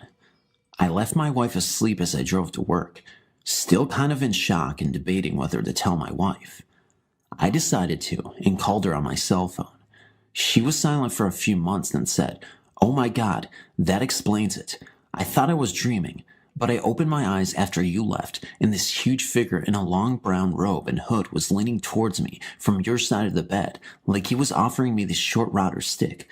Then when I sat up in bed, he was gone." Now we were both feeling kind of strange. That night, on the way home from work, my wife stopped to use a gas station restroom, something she'd never done before since she only worked 20 minutes from home. When she arrived home, she pulled into the garage and pushed the button to close the garage door behind her. As soon as she stepped into the house, she could see it had been robbed. Our son Colin, who lived with us, had come home 5 minutes earlier and had surprised 2 armed gunmen up on the 2nd floor in the dark.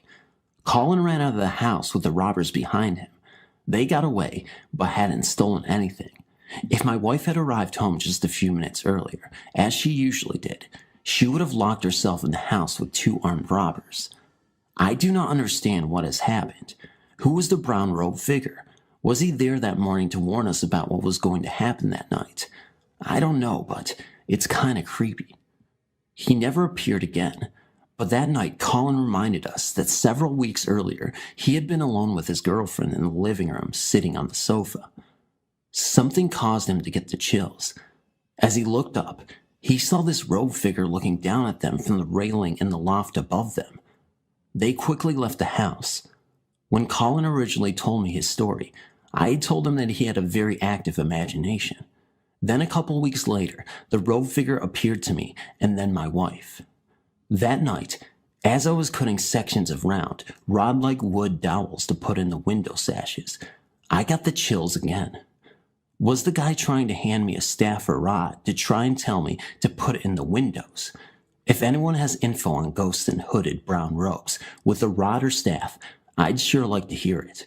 An Asian lady friend told me about a house of hers who knew of this kind of thing and called him a guardian angel that somebody has to give you or will to you.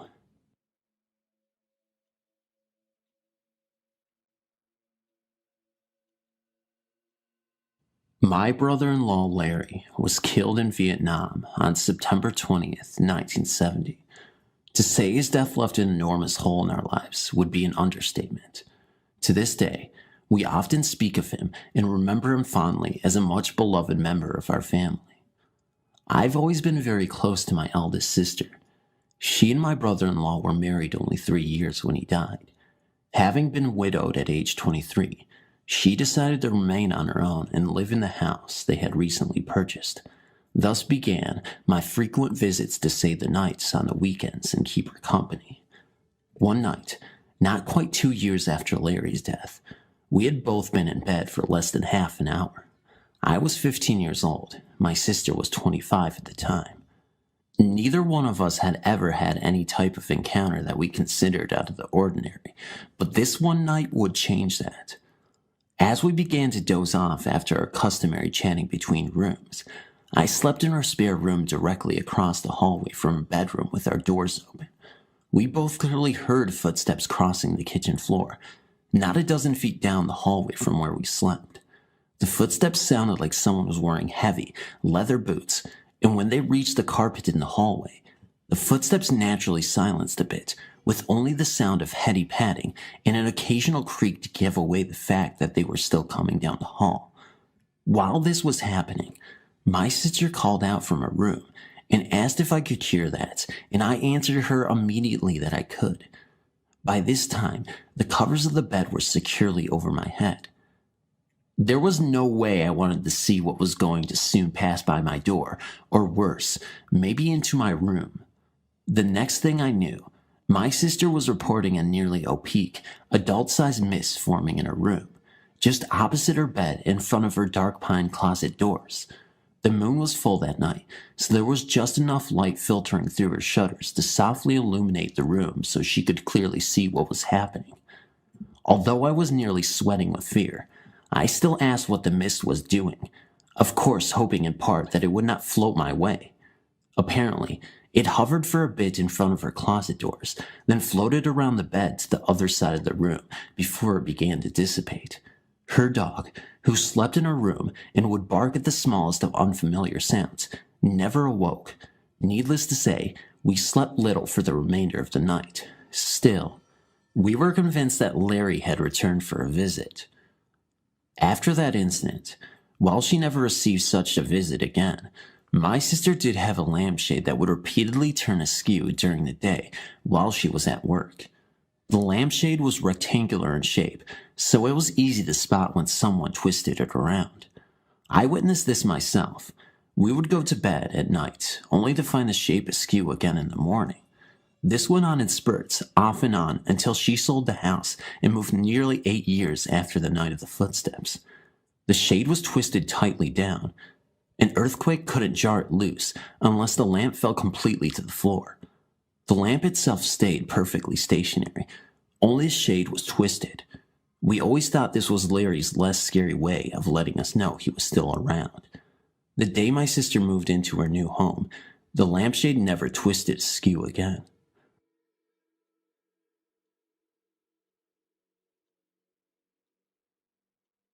A few days ago, I was sitting on my bed in a small room that has a side window.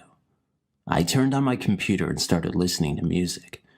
Everything was okay until suddenly, I saw a human shadow through the window. It was just a shadow, yet I could make out the head and the body. There were no hands or legs. It disappeared after 5 seconds, and I was shocked. I turned on the light and ran down to find out who it might be. And you know what? My yard was empty. I looked around for a few minutes, then I came back home. I still didn't know who or what it was. But that wasn't all. That night, I went to bed around 11 p.m. I had just fallen asleep when I suddenly woke up and felt frozen. I couldn't move. Something was pushing my body and I was hurting. After a few minutes of being frozen, I then felt like I was about to blow up. I got out of my bed and I was breathing hard. I had no idea what was happening. Then, I heard some strange sounds from my kitchen. It sounded like chewing sounds. I ran down my kitchen, turned on the light, and there was nothing down there. Around midnight, I was freaking out, so I called my friend to come to my house. When he drove up, I saw a girl in a white dress and with long hair standing next to the gatehouse. I felt scared, and I screamed to my friend, "Hey, watch your back." Just then, the figure disappeared. My friend saw it as well, and he was more frightened than I was. He said the shadow had been right next to him. The figure looked like a 20-year-old girl with a white face, but also Vietnamese. It was extremely unusual. We sat next to the bed until morning. The next day, I invited another friend to come over and take some pictures, but nothing happened that day or the day after. I think the ghost just visited the house to make us look horrible and to scare us a little bit. Isn't that what ghosts do? Thanks for reading.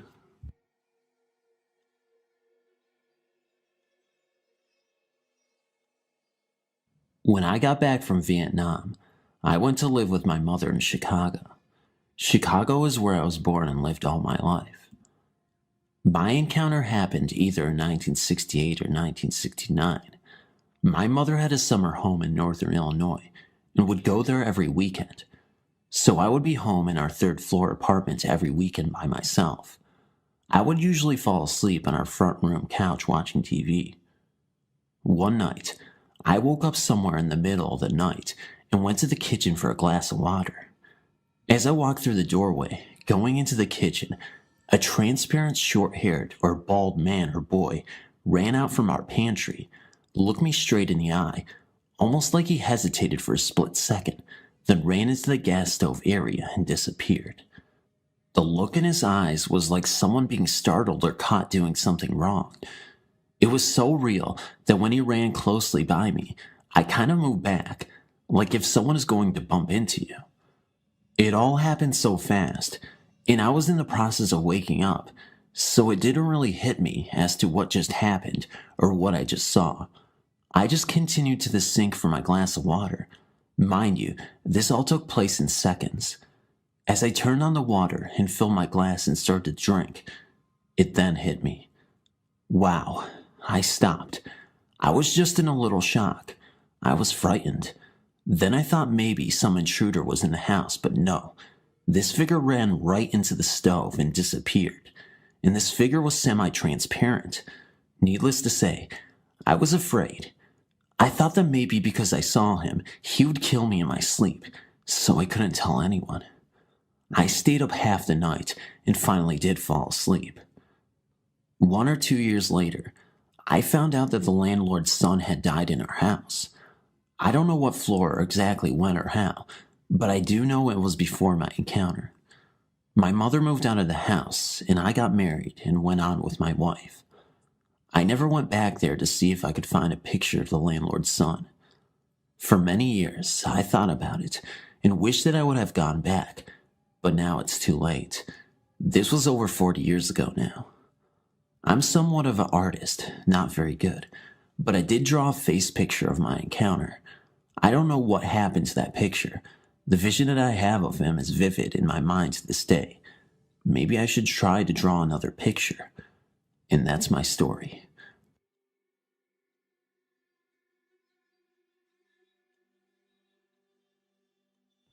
In my senior year of high school, the Vietnam conflict was still going on, and I had a pen pal who was over there. At lunchtime, I would leave the school and go over to a small church located a block from the school and sit in there and pray that my pen pal was okay. One day, I was leaving the church to go back to school, and I noticed a very old 1950s car across the street. There was a man standing outside of the car, and a very young boy playing with the wheel. The boy looked to be about 5 to 6 years old. As I was walking out, the man beckoned to me across from the street. When I got there, the man said that the man looked too old to have a son that age, wants to know why I went into that church. I smiled and said, to pray for the end of the Vietnam conflict. The man told me some things that were personal, then stated that the conflict would end soon, but another will start. I smiled and walked about 10 to 20 feet and looked back. There was no car, no one around. I was close enough that I would have heard the engine start and see the car go away, but nothing.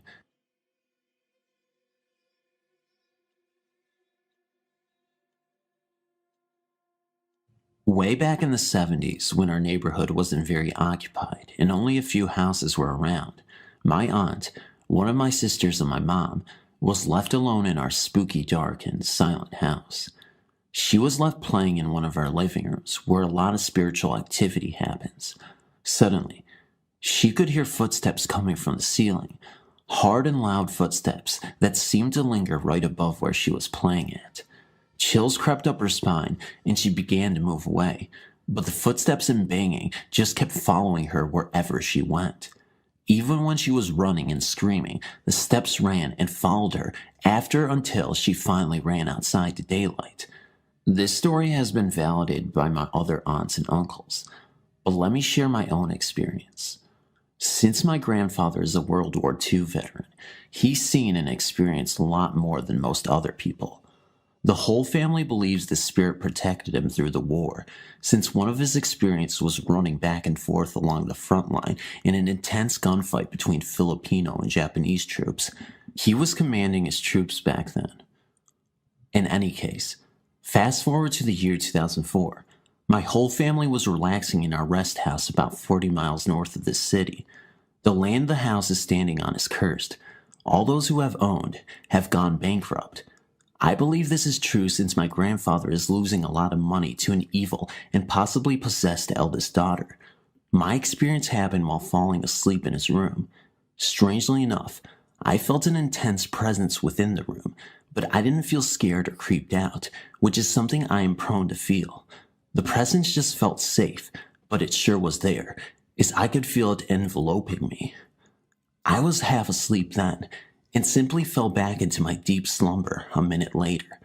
I later narrated my experience to my grandfather, and he simply smiled and said, "Yes, it's true." I wasn't born with the ability to see ghosts, unlike most of my maternal family, but I do know when they want to be felt, and I can somewhat read other people's minds and form somewhat of a subconscious link with them while talking or engaging in casual conversation. Another story involves the death of one of our longtime nannies in a spot she loved to sit on during the afternoons. She died of an embolism close to a year ago.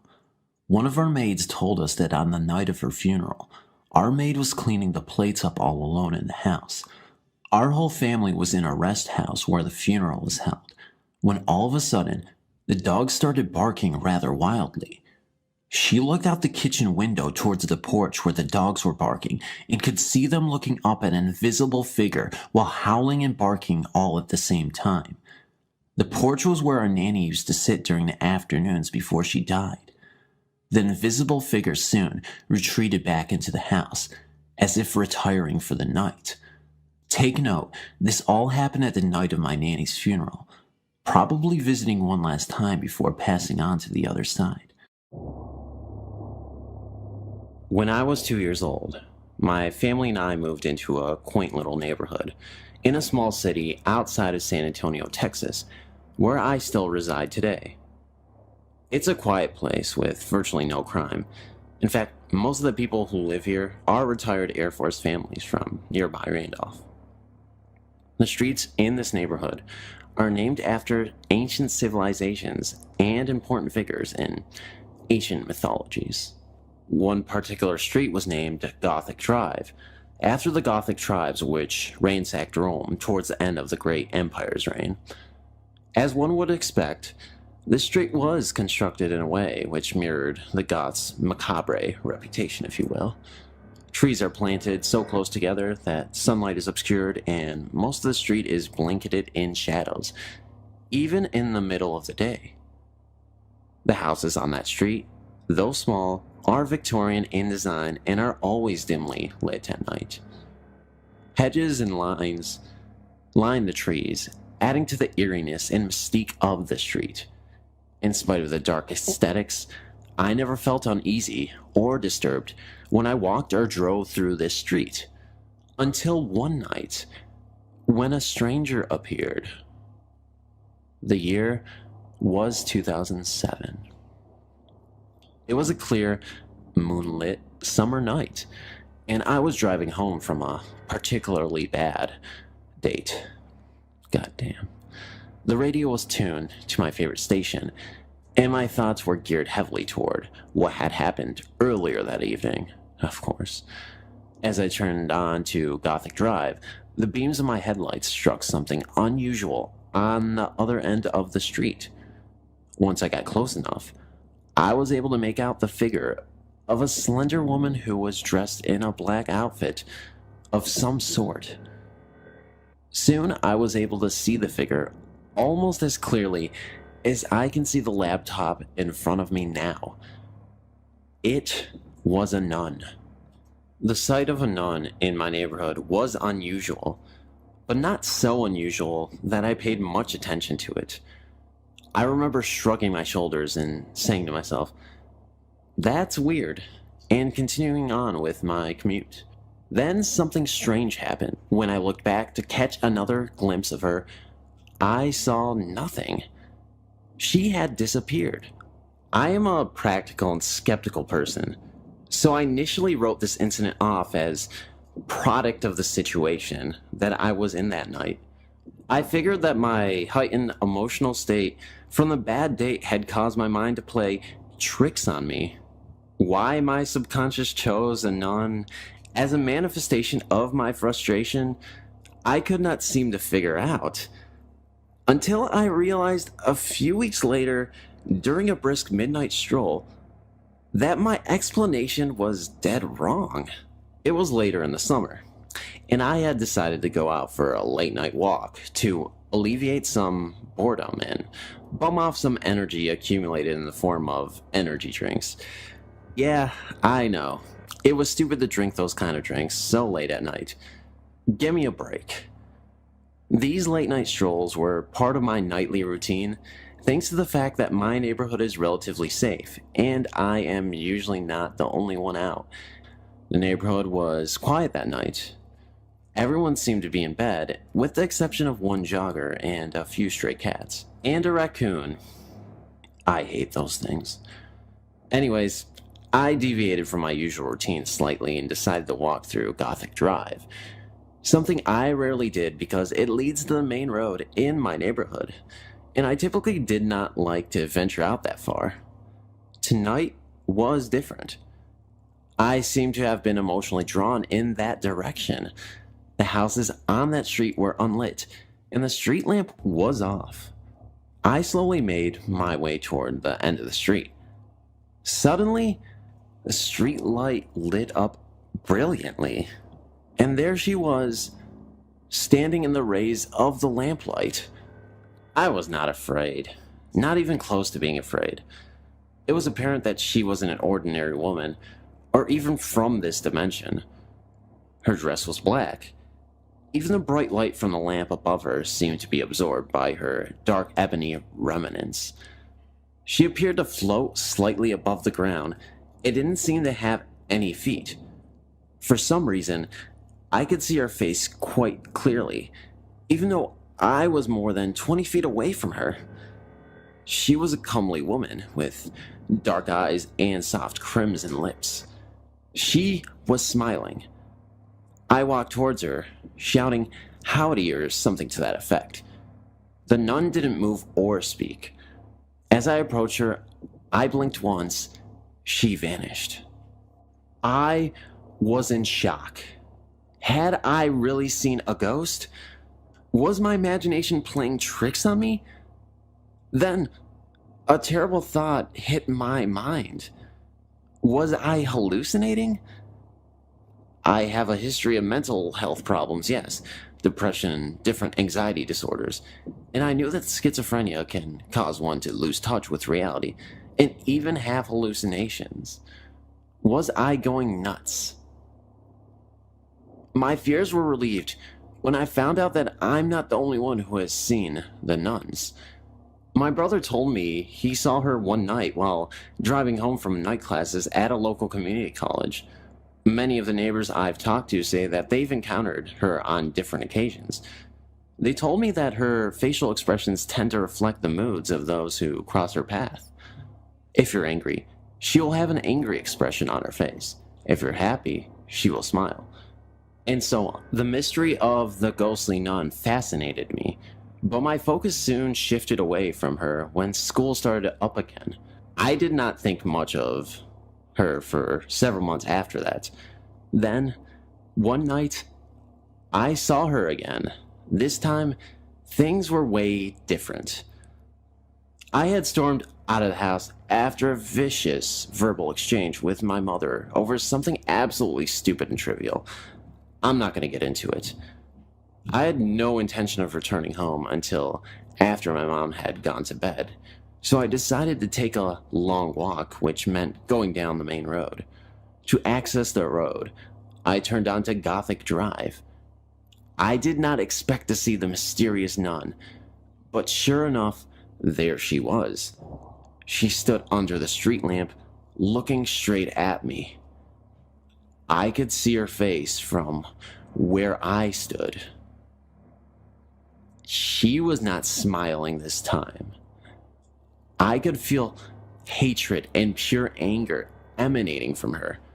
The expression on her face was beyond menacing. It seemed as if she was ready to lunge at me and rip my heart out. Her eyes were dark and piercing. She knew what had transpired in my home after a few minutes prior.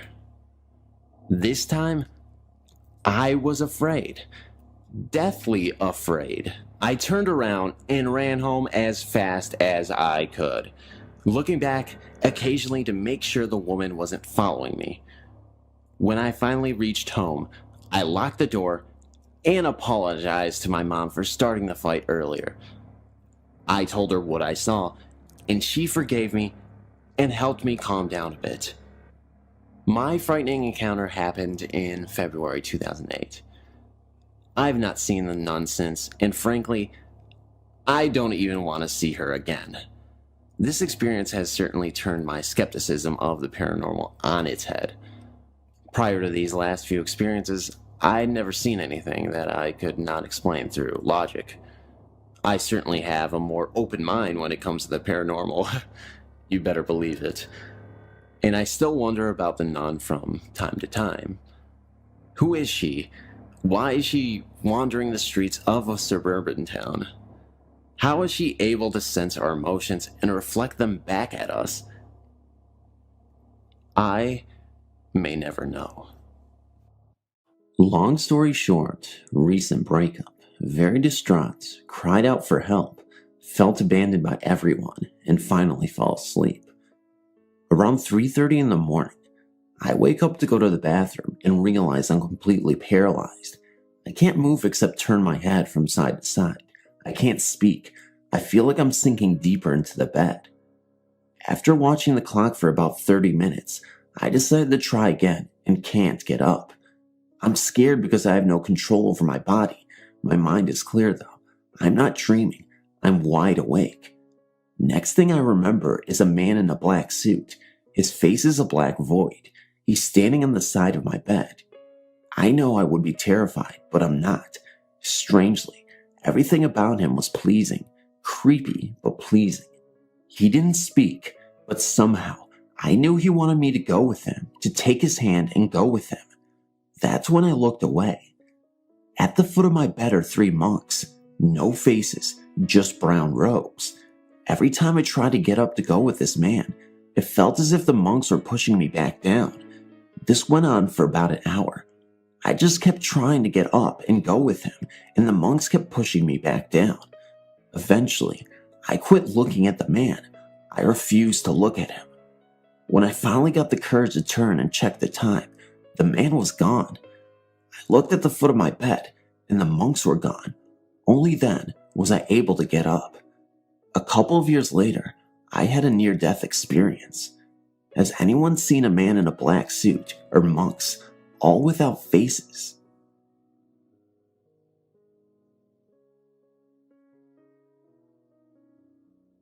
Back in May, I moved into an upstairs apartment. At first I experienced nothing out of the ordinary. Then I met my downstairs neighbors, and that was when things started to get very strange. The first thing that I noticed was being so tired after I got home from work that I literally would come home and fall into a deep sleep. The first time that happened, I had someone stole money from me. At the same time my neighbor's electric was about to be off. The amount of the bill was $120, which is the exact same amount that was stolen from me. Next, things went from very strange to downright creepy, as in like a haunting. Not things moving around as much as pictures being drawn on my floors and walls. This individual had me believing that he was Satan and that he was my guardian angel from the beginning of time.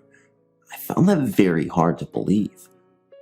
I began communicating with what appeared to be a spirit. I asked him questions, and he would grab my head and shake it yes or nod it very lightly. I moved out last month, but my neighbors are still with me. Now, I live with my friend, more than 20 minutes away. There's a symbol of Satan on their flat screen TV. I can grab this entity with my hands and stab it to the wood floor. Sounds incredible, huh? I can see him in the air, where he is floating around. And the house is warm, and it's also distorted, like when you look at a barbecue grill. My question is, how do I make him go away? Is there a way to block his energy from me? Any advice would be welcome. I googled projecting yourself from your body. That is how I found out about astral projection.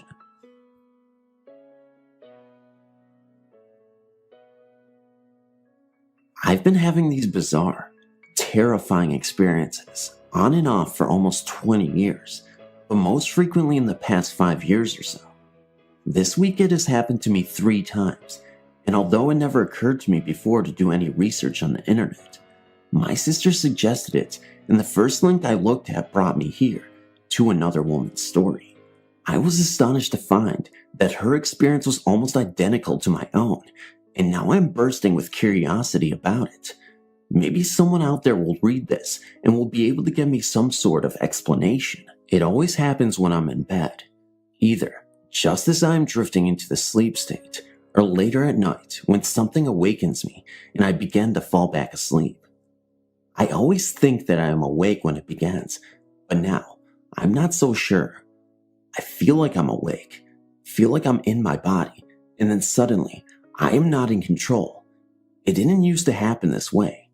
But for the past few months, anytime it happens, it begins with a ringing in my ears that rapidly grows louder. The ringing is so unpleasant. It's like a super high-pitched monotone. This is accompanied by a sudden sensation of floating or weightlessness. The floating sensation is actually nice. It feels free, and sometimes I get the feeling that I just need to let go and let it happen. But I don't ever seem to be able to do it because it quickly becomes very scary. Always with these episodes, I have the sensation that something or someone is there and taking control of me. Perhaps that's just my mind's interpretation. I don't really believe in malevolent entities, but it's a powerful sensation. The floating feeling feels like something is taking me away. I don't know how else to explain it. Taking me away or trapping me, and immediately I have an overpowering urge to fight it. That's where the paralysis part comes in. I get terrified at this point because I feel myself as floating, and sometimes I actually do move around. I'll be carried off of my bed or through a wall into another room, and the whole time I'm struggling against it.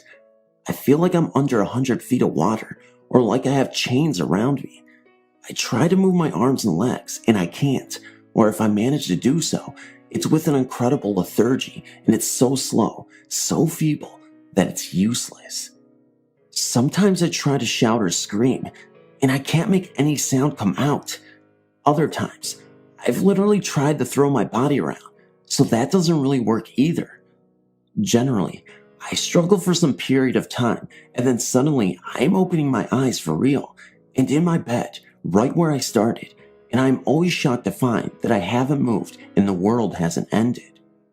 This has happened to me so many times now that I can recognize it when it happens. Even as it is happening, I'm telling myself that it's not real, and I just need to wake up, even though I feel like I'm fully awake. This is definitely not a dream, and not the normal dream state. It feels 100% real and physical, and I remember every episode so vividly, all the way back to the first one when I was 17 years old. I don't know what to make of it. I was stunned when I read the other woman's account. It is several years old at this point, and saw that she described these exact same sensations. Many people had comments about being an out-of-body experience or the beginnings of one, and this is something that had never occurred to me before, but I suppose it all makes sense now. My questions are, why does something that I would think would be a fascinating experience feel so negative and terrifying? As I've said, some part of me always does have this urge to let go and not struggle, and tells me that everything really is okay, and I should just go with it. But every time I try, I just feel like there is something, or this someone, a very negative something, trying to do something to me, and I always end up fighting against it. I know I'm probably opening a big can of worms by putting this out here and asking for opinions, but my curiosity now, after reading some other people's experiences, is too strong to resist. Can anyone give me any idea what's going on? And if this really is me attempting to have an OBE, why does it feel so terrible? And how can I let go and have a positive experience? Thank you so much for reading. About a week and a half ago, I was sleeping next to my boyfriend, and about 4:30 a.m., I woke up to use the bathroom and play a little bit of my RPG game on my iPhone. When I was done, I turned off the lights and slept on my stomach. I held my boyfriend with my left arm. I couldn't sleep. My eyes opened in the dark, even though they were shut. At this point, I leaned up, still on my tummy, and looked at the clock. 5:08 a.m. I looked at my boyfriend, and then he was gone. At this point, I knew exactly what was happening. I was astral projecting. I knew I astraled at this point, but I didn't want to deal with this. I've always astraled by accident, so I slept back down on my stomach. At this point, I felt continuous tugging, and I turned to my right. We slept on the floor, and I'm on the wall side. A sparkly, glittery, blue human with arms, heads, legs was pulling me. It was even on its knees on my legs. I was scared. I said, "Oh my God, please, you're ruining my sleep. Stop." My eyes shift from reality to spirit realm. Finally, I got back. I told my boyfriend. It was like 5:30 a.m. Anyways, I googled someone in the psychic experience site and said, imagine a human glass vase filled with glitter and blue static people. So, I was like shocked. I'm not alone. It was baby blue, white, little pink, lavender, sparkly as hell. Thing is, no one died around me, so I didn't even know what it was or what it wanted. I joined the site to see if any more people can give me answers of what these spirits are. Thank you. For as long as I can recall, music has been a big aspect in my life as far as my emotional state. It has this way of invoking emotion in a way quite like nothing else can compare to. One thing I always wanted to learn was the piano, which up until recently, I haven't been able to play as well as I wanted to. I guess it was this aspect of how much you want something versus how much you imagine it that led me to the current situation. I'd often imagine myself playing some musical instrument while listening to some song in my memory that eventually and accidentally start to project itself to the point that I can hear it in the friggin' sky. As much as I try to focus on somehow keeping it in my own mind, it just so happens to manifest outward into the real world. Now, I apologize if anyone has heard music in this sense, as it may be my fault and I'm still working on containing said abilities. It's to the point now where anything I imagine sometimes projects outward, which I'm not sure if it's normal or not. One of my favorite things to imagine or project are thought experiments involving my favorite topic, astrophysics. I can picture exactly how the universe works and have written a formula on how time itself theoretically works, which solves Einstein's theory of relativity. It's an ongoing thing which I've developed over time, with the first part of it, as I recall, happening in the 6th grade. I was explaining to my teacher that you could go from point A to point B, being any distance apart, and that the only thing that was a factor was velocity. He said that there was a problem. You'd break every bone in your body under acceleration, and said he'd love to read a book about it someday. Time volume theory, basically time itself, is a whole separate thing when spoken in relation to the universe. Time, from my perspective, is more of a volume than a numerical scale which moves one way. Einstein's theory needed space-time to be infinite, but due to the tools he had available, was unable to prove it definitively. Mine proposed that time is not infinite, as it has to have a start and an end. Otherwise, there's no way to tell how much time has elapsed. Time which is finite, over the universe which is infinite, by space which is just a container, equals relativity of 3 parts, your observational time span, over time variables which are mass density, mass velocity, and gravitational field, over an observed object's time span. A big aspect of today's current astrophysics view on the cosmos says that space is expanding, which doesn't take a few things into account, primarily distance measured using redshift techniques. It measures via the star's luminosity, but in a way that proposes light travels in a straight line. When you factor in that line has to go through dark matter and the warping of space around mass, that its trajectory path is curved, it would cancel out the aspect of space expanding, and most likely would show that space is static with dynamic objects that move within its environment. A lot of what I learned over the years as a result of my passion for astrophysics came from Isaac Asimov books, encyclopedias, and documentaries such as The Universe on History Channel. The rest has come from pure thought experiments in my head where I can imagine a set of conditions within a specific environment and simply imagine the outcome of the situation due to my scientific, electrical, and mechanical aptitudes. A few years back, when I first started to learn about my psychic ability, the first thing I did was explore deeper into the realm of my imagination, which led me to some amazing discoveries, in addition to many theories on how life in the universe worked. In theory, of course. I definitely look forward to future experiences as I hone my abilities and push myself to explore new horizons, with the only limitation being those I impose on myself. Thanks for reading.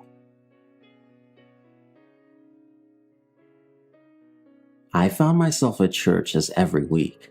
I hadn't slept at all the night before, but all in all, I felt fine walking in and sitting down. A few minutes pass. I drink my coffee and I wait for the music to start. The band begins playing and I relax into my chair a bit, with this strange feeling starting to overwhelm me. The best way I can describe it is that I was distancing from everything and everyone around me, and there was this extreme pain growing centered in between my eyebrows, along with this extreme warmth. I felt shaky and weak, and this pull was growing. I knew that I could resist it if I wanted to, but I chose not to, for the sake of seeing what would happen. It was almost as if I was being pulled to my left and forward, not physically, but mentally. The pain in between my eyebrows split, and started to move to slightly above my temples, on each side of my head. As the mental pull got stronger, The pain from my temples began to grow. Everything around me felt far off. I was watching from a third-person perspective as I stood over my body, which was still lounging in the chair. The area around me and my body was an expanse of gray, and I could see the silhouettes of the people who were sitting beside me off in the horizon. I was alone in this expanse of gray, floating beside my physical body, just watching myself. I watched and felt horns start to tear out of my physical body's skin. The pain was intense and overwhelming throughout this entire process. The horns continued to slowly grow. As I watched solemnly, an orb appeared about 6 feet in front of my physical body. The orb itself was translucent with a slight golden sheen, but it held in it a liquid of yellow and white that I could only describe as liquid light. The orb slowly floated over to me until it was about 3 feet above my physical body. It floated there for a moment before the liquid inside the orb was released to flow down into my face. As soon as the liquid came in contact with the horns growing on my head, the horns melted as if they were made of metal. The liquid light relinquished the pain I'd been experiencing as soon as it touched my face. The metal that used to be my horns fused with the liquid light, and they slowly moved down my back together and pooling as one at my shoulder blades. Extreme warmth followed by excruciating pain as the metal liquid launched off my back, forming jagged metal bones like those of bird wings. I felt hurt but confused and also enlightened at the same time. I slowly felt myself drifting back into my body, and I felt physically ill and weak. I felt like I just went 3 rounds in a ring with a professional boxer. I haven't really ever been a religious person before. This was my 3rd time going to church, and I don't know what to take from this. I know this last bit isn't astral projected related, but I feel it is relevant to the story. The day after this happened, I was meditating, and I had this image of a masculine figure with the metal wing bones I had. I knew he was me, but he looked hurt. He was sitting up, and there was dirt all over the metal bones. Then there was a flicker of blue light, and there were these tendrils of light extending down from the bones where feathers would have been on normal wings. The tendrils of light slowly undulated, as if they were seaweed floating underwater. Thank you for reading.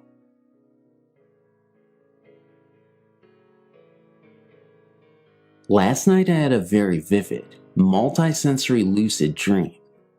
After a few minutes the visitor left. They dematerialized or whooshed away off my right-hand side. With it came a sound I've heard before. It was a very quick but drawn-out note or chord that seemed to become louder before disappearing. Previously, I've had experiences when meditating of a person's light body entering through the crown of my head with a similar but lower and uncomfortable noise until they are in and around me. They then proceeded to communicate through hand signals and images and gestures they made with my body. When they left, there was a similar sound, but much louder, and I felt the being pulling away.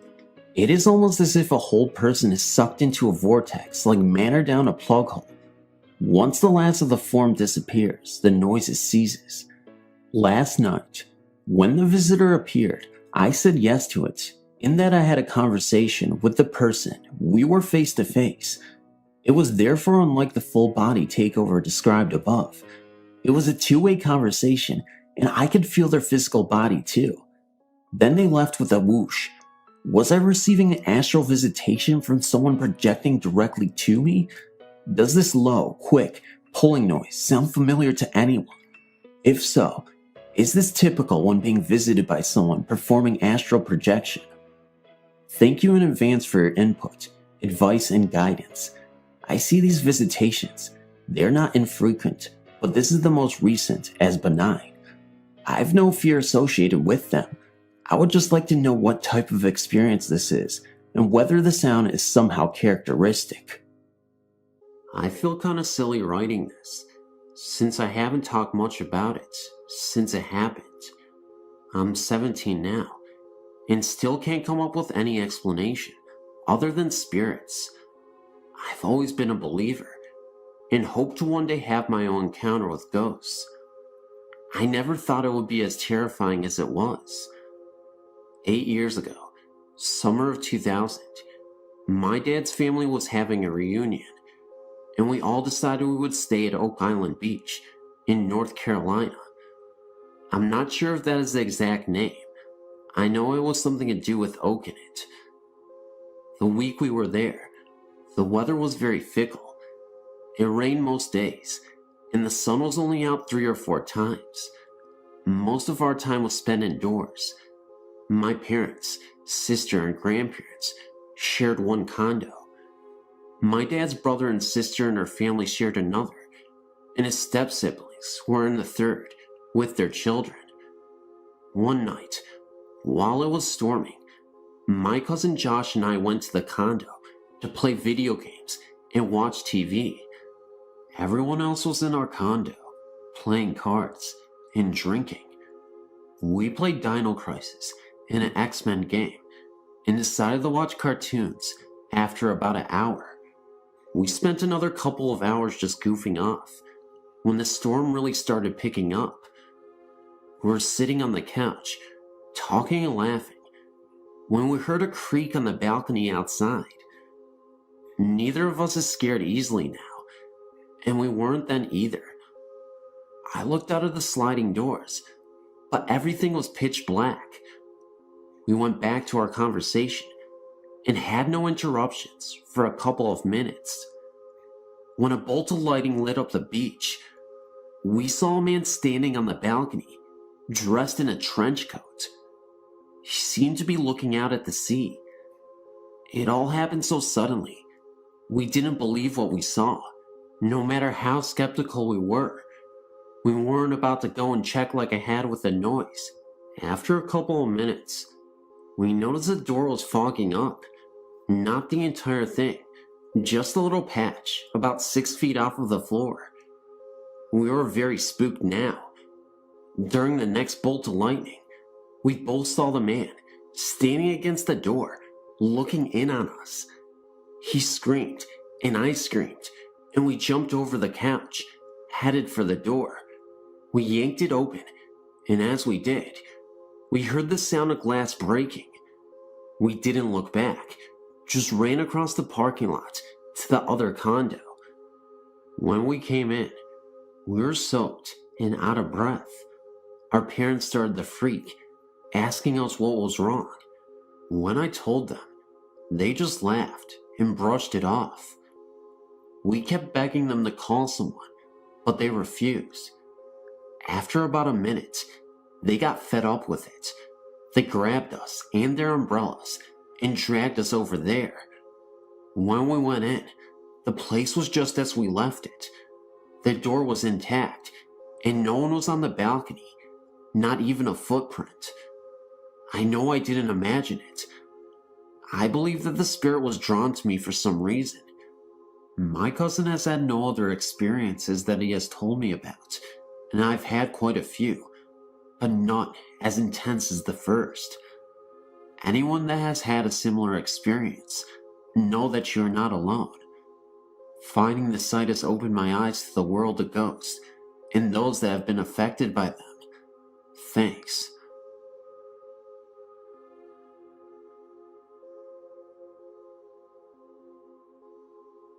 My Aunt Terry, from my father's side, lived in Oklahoma. When I was about 16, she came here to Memphis, and she told me about a house that she lived in. She said that when her husbands and kids moved in, there was a barn out back, and she said when she walked in there was an upside-down pentacle on the barn floor. After she saw that, she never went back out there.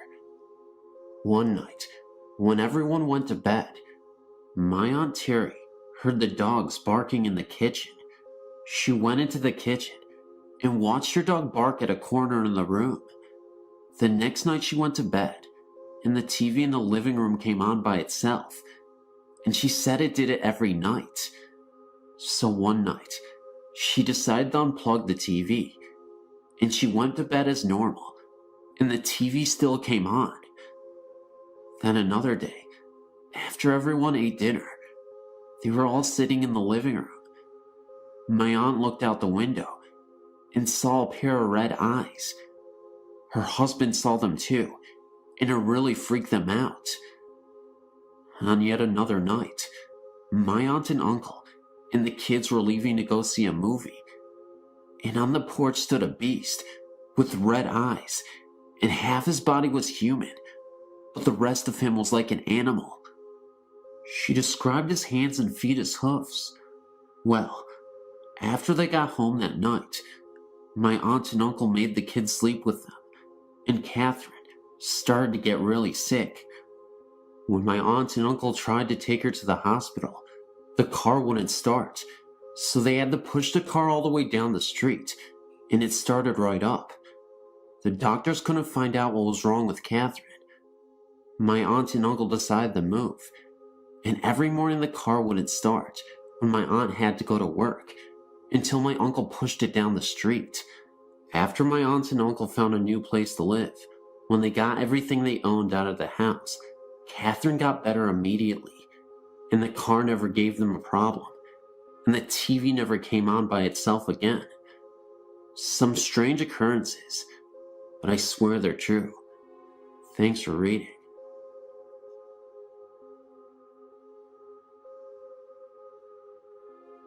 The Hampton Inn on Warner Road, off Route 279, has a haunted room, which is number 417. My husband stayed in this room while on a business trip in March 2008. He frequently stays at this hotel while in Maryland, but never had an experience like this until he stayed in room 417. This was his room for 3 nights, and for the first 2 nights, he was very restless and didn't sleep well, which was not a normal occurrence for him. On the 3rd restless night, he realized that he was hearing noises inside the room, not from adjoining rooms. These noises were hangers moving around in the closet, the refrigerator door opening, noises from the bathroom, and the sound of glass being set on the nightstand next to the bed. Final thing that really spooked him was that something grabbed his side as he laid on the bed, trying to ignore the sounds and fall asleep. He was not imagining any of this. He could still feel the sensation of his side after jumping out of bed. He looked around the room and checked the deadbolt lock on the door, and all was secure. He considered packing and checking out, but it was 3 a.m. He finally fell asleep and checked out the next morning. He has since stayed at the hotel and was offered the same room upon check-in, but he refused it. The hotel clerk wanted to know why, but he didn't want to sound foolish and wouldn't elaborate on his experience. For the record, he didn't believe in ghosts or spirits until this happened. We believe that someone must have died in this room, heart attack or something, and their spirit is trapped there. We dare anyone to stay in this room. It is creepy.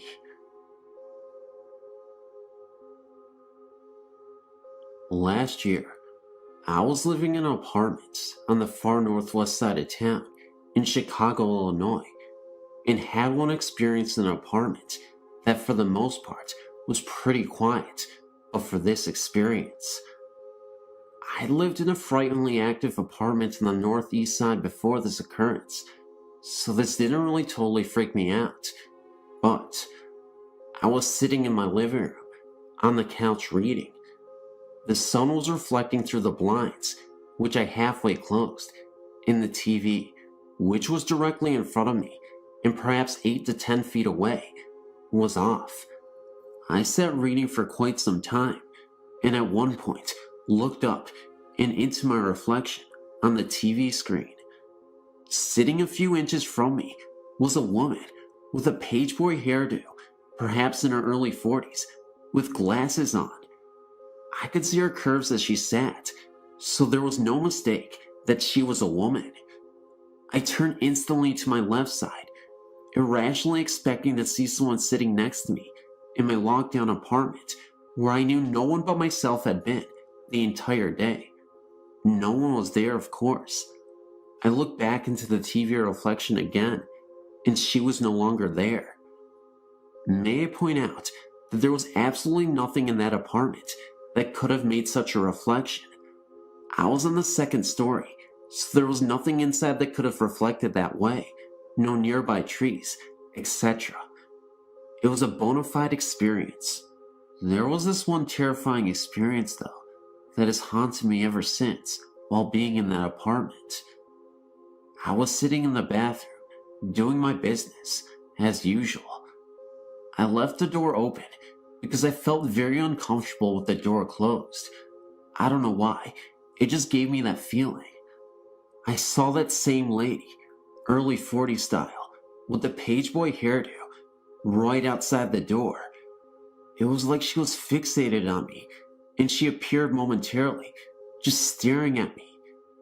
Although the bathroom light was obviously on, the hallway outside the door was pretty dim, so you could just barely make out the outline of her face and her body. There were some slight changes with her this time. The only difference being this time was that she looked like she was in some kind of nun outfit. It was really creepy. This was the moment where I was terrified. I didn't know what to think. She kind of looked like Mother Teresa in a way. It also looked like she was trying to open her mouth, but somehow couldn't. Like she was unable to speak or something. Maybe she was in danger. Just like that, she disappeared. And later on in that day, I also saw an orb float around. It was pretty eerie. For the record, this was a highly Polish neighborhood, and had been for years, so I have a feeling it was some old Polish lady that couldn't leave her building. I lived there for a year, and am now gone. I also have a theory that because she is Polish, that she was wearing the nun attire due to her religion. You see, Polish people are Roman Catholics usually, so it all made sense to me at the time when I thought about it. Thanks for reading.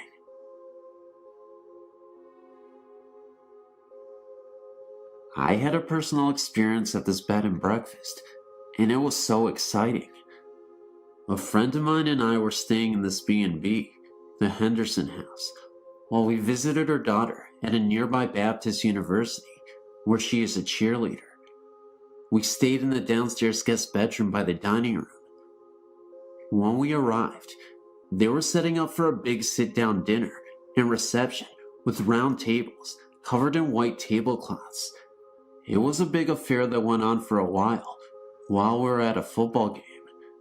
When we arrived back at the B&B later that night, it was late, and the staff was cleaning up and putting up the tables.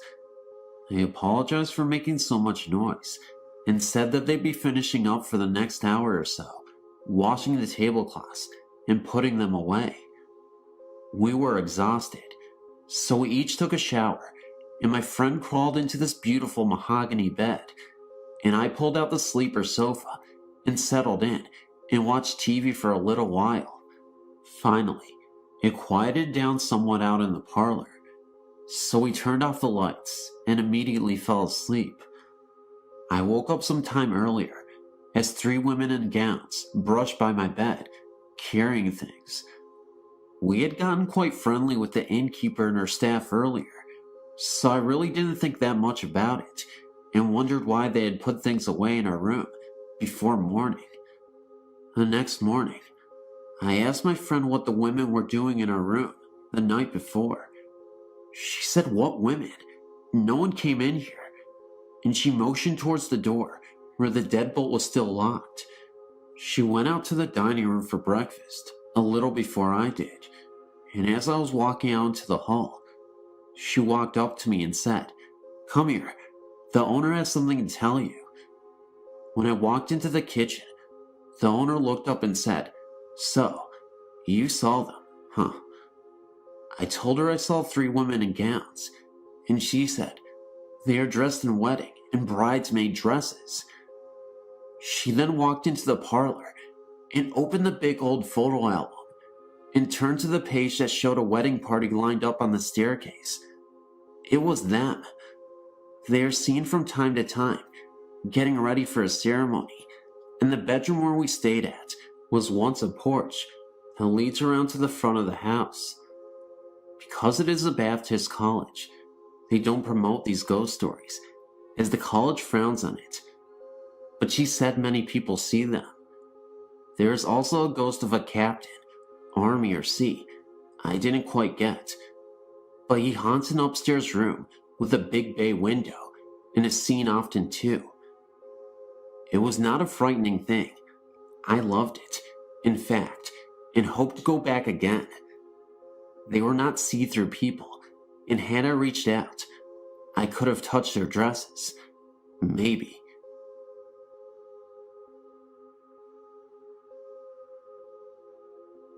In the year 2000, my husband and I moved to LaGrange, Georgia, to a fairly new apartment on Old Airport Road. His job had transferred him from New Hampshire, and he was able to be on a 5-day shift, 5 on and 5 off. That meant he would not be home every other week, as he was a truck driver for a major store chain. Anyway, after being there a month or so, we decided that it was a great little town to settle down in, and began looking for a house. During this time, we had no incidents at the apartment. After another 2 months of searching, we finally found the house we wanted. It was a 3-bedroom ranch with a small in-ground pool located in a rural part of LaGrange. When our offer was accepted, we were ecstatic. This is when my 4-year-old son began falling out of bed at night, something he had neither done before or after living at this apartment. Eventually, this led him to waking up in the middle of the night, and I would have to go in and confront him, which was usually fairly easy to do, and he'd go back to sleep, only to wake up later again in the night. When I put them to bed, I would sit in the hallway between both of their doors. Daughter's bedroom was at the end of the hall, which was about 10 feet long, but their doors were close together. I would have all the lights off, except the hallway, and once they were asleep, I'd go and get on the PC in the dining room, adjacent to their hallway. This hallway had a bathroom at the opposite end of the bedrooms, and a laundry closet, where my washing machine were. One night, my son insisted I lay with him in bed, so I laid down behind him, closest to his closet, with him closest to the door. My eyes were closed, and we were both resting quietly, when suddenly he half sat up in bed and said, "Who is that?" Naturally, I asked, "What do you mean?" He said a woman in a long skirt just walked by his bedroom door and headed to his sister's room. Of course, this is the week my husband's gone, so I'm alone in the apartment, thinking someone must have broken into our second-floor apartment. So I got up and looked. My daughter, who is 9 years old, thankfully was sound asleep, so I checked her room, closet, and under her bed to make sure no one was in there. I questioned my son again, and he said no one passed back by his door, and there's no exit from my daughter's room, just right by my son's room. I brought both kids to sleep in my bed on the other side of the apartment that night. Another night, I sat in the hall again until they were both asleep.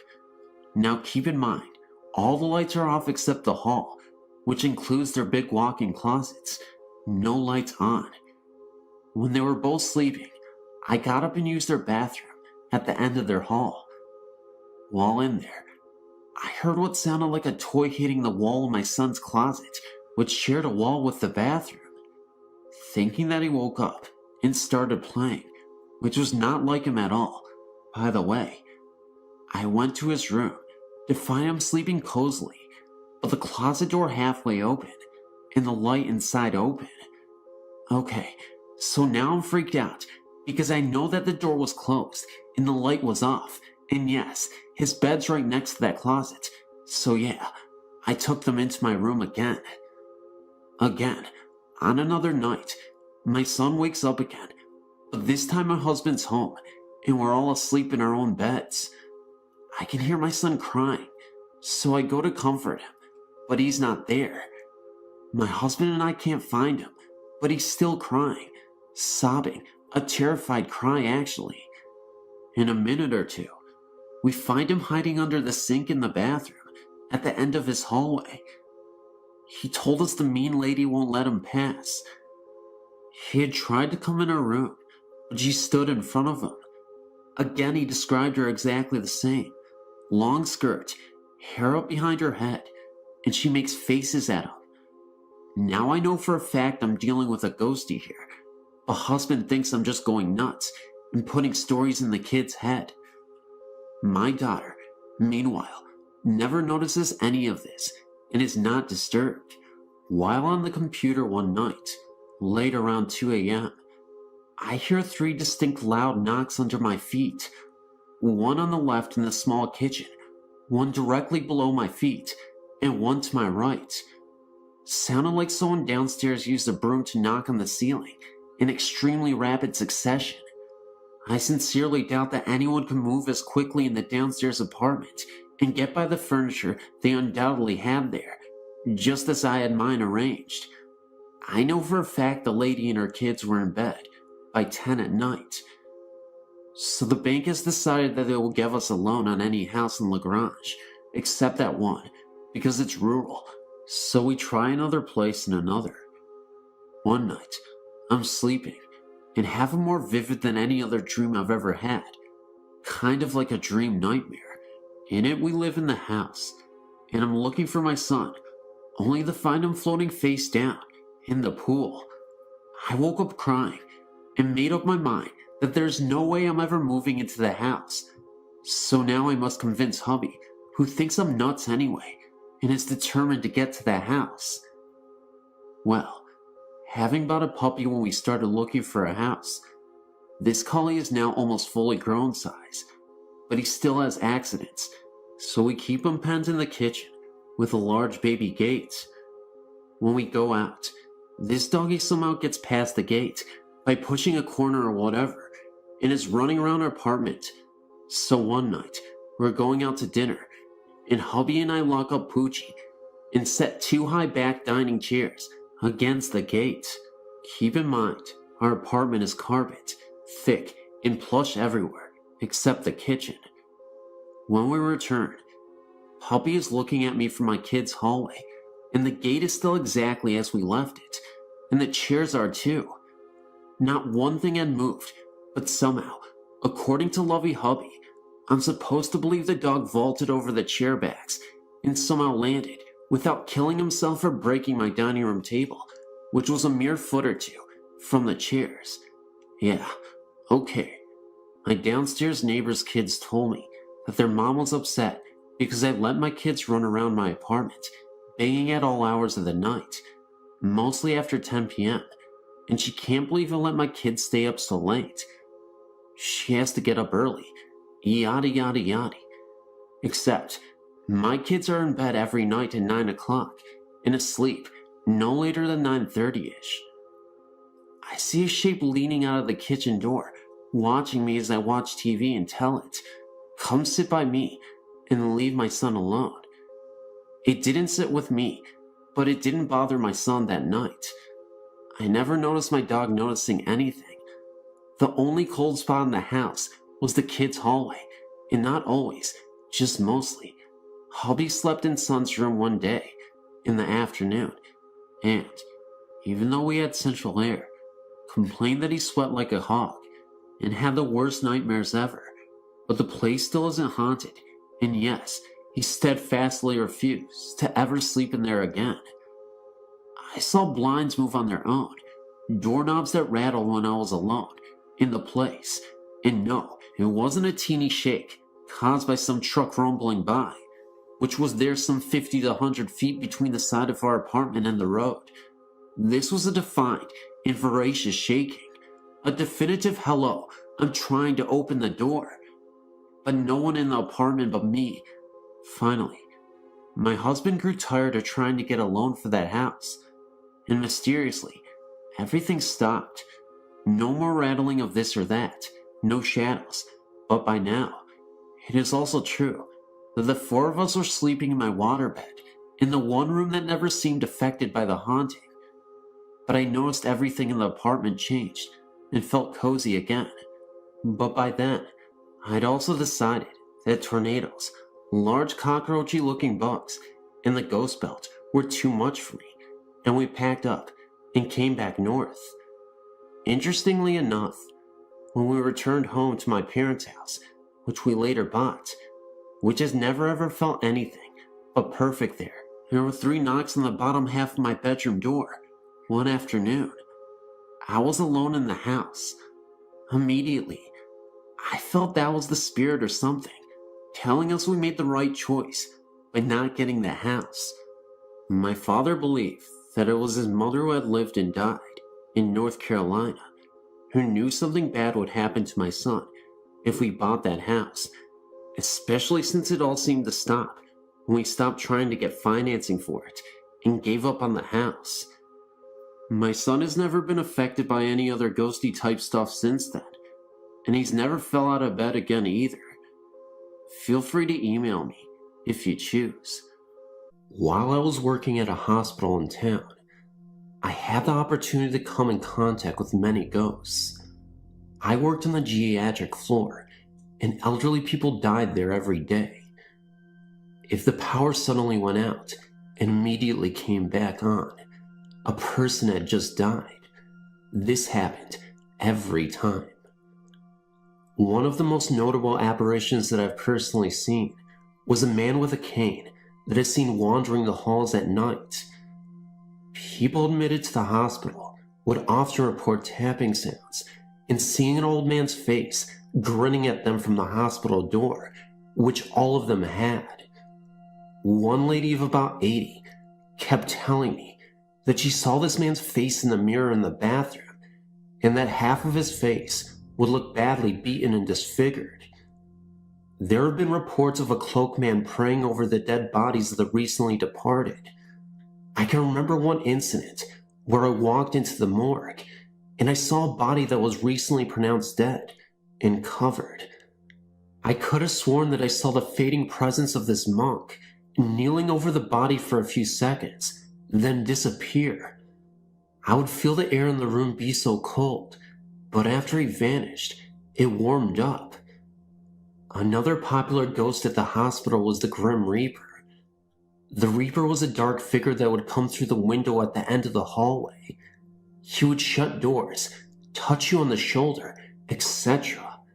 Late at night, you could feel that someone was there, and you would see a dark figure out of the corner of your eye. As soon as you looked up, he was gone. My favorite story to tell is this. I was helping a woman get her bath early one morning. I was asking her how she slept, how she felt, etc.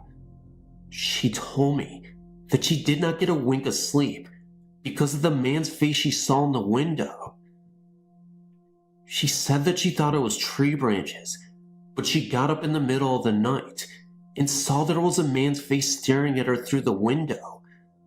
This woman was just in the hospital for a kidney infection. She wasn't on any drugs that would make her hallucinate. On third shift, you could hear children giggling and hear them running up and down the halls, but there are no children on the floor. If you went past the operating room at night, it would be locked, but inside, you could hear instruments clanging and things being thrown around.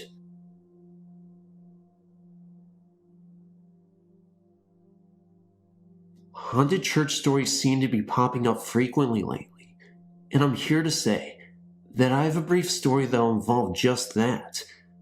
There's this Catholic church that I used to constantly clean. This was in Vermont, and the church had to have been built in the late part of the 19th century. Very beautiful windows, looked immaculate. Anyway, I used to work as a janitor cleaning the halls late at night, when I would be the only one there. There were many times when I would hear the organ notes playing repeatedly. I would hear the echoes of human voices speaking together, like whispers, and sometimes even clear words. One night, I was cleaning around the church once again. I was all the way at the end of the church when I heard the organs going off. It wasn't the usual sound either. It sounded monstrous, as if someone was literally stomping on the organs. I looked immediately in the direction of where the organ sounds were coming from, and I could have sworn I saw a cloaked figure at the organ and playing it. It was the typical transparent looking apparition, and when I walked even closer to get a better look, the figure had seemed to disappear. That was, of course, the worst of what I had witnessed, but there were times where I would see the organ once again playing by itself. I'd see a note or two being pushed down by itself when nobody else was in the room, and it was quiet. Anyway, that's all I have to report. I don't work at this church anymore, I'm happy to say, but I thought it was worth sharing. I wish I could say that this wasn't a real experience, but unfortunately, I can't. At least this will always make for an entertaining read.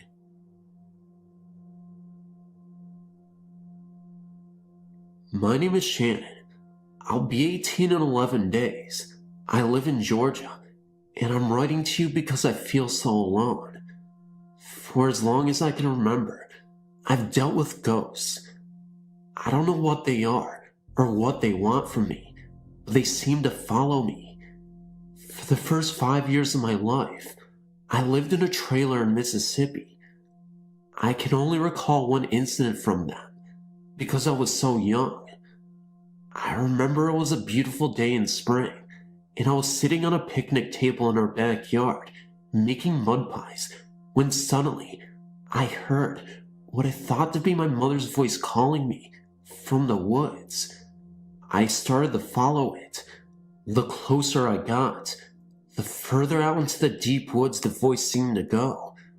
I almost followed it all the way into the woods, thinking my mother was calling me, but suddenly I heard my mother's real voice calling me from the trailer. I turned and saw her waiting for me next to the picnic table, so I ran back and told her what had happened. She, of course, said that it was my imagination. About 12 years ago, our family moved here to Hiram. Every single night for years, I was terrified to sleep because I saw shadow people. They were like three-dimensional shadows that looked like people. I saw them in my room at night after my parents would put me to bed. When I'd call my parents into the room, they would turn on a light and the shadow people would be gone. They said it was my imagination. Lots of other things have happened, and there have been witnesses to some of the events. The house will shake at times. The doors will open and close on their own. I've seen dolls move on their own. A glass has exploded in my hand for no reason. I know glasses will explode from temperature changes, but there was no change in temperature at all.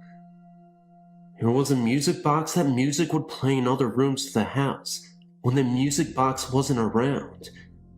I've heard footsteps when no one was home or awake. I've heard voices. The list goes on. I thought maybe that there was something wrong with me, so I went to a psychiatrist. She said that there's nothing wrong with me.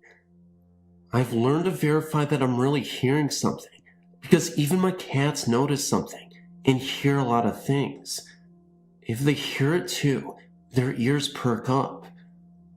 I've tried talking about it before, and they either don't believe me and think I'm making it up, or they think I'm crazy. I really feel alone, and it would be nice if you could give me some sort of guidance. What should I do? Should I do anything? Well, I apologize for the long email. I'm sure that you get a lot of mail every day, and I hate to add to the pile. Thank you for your time.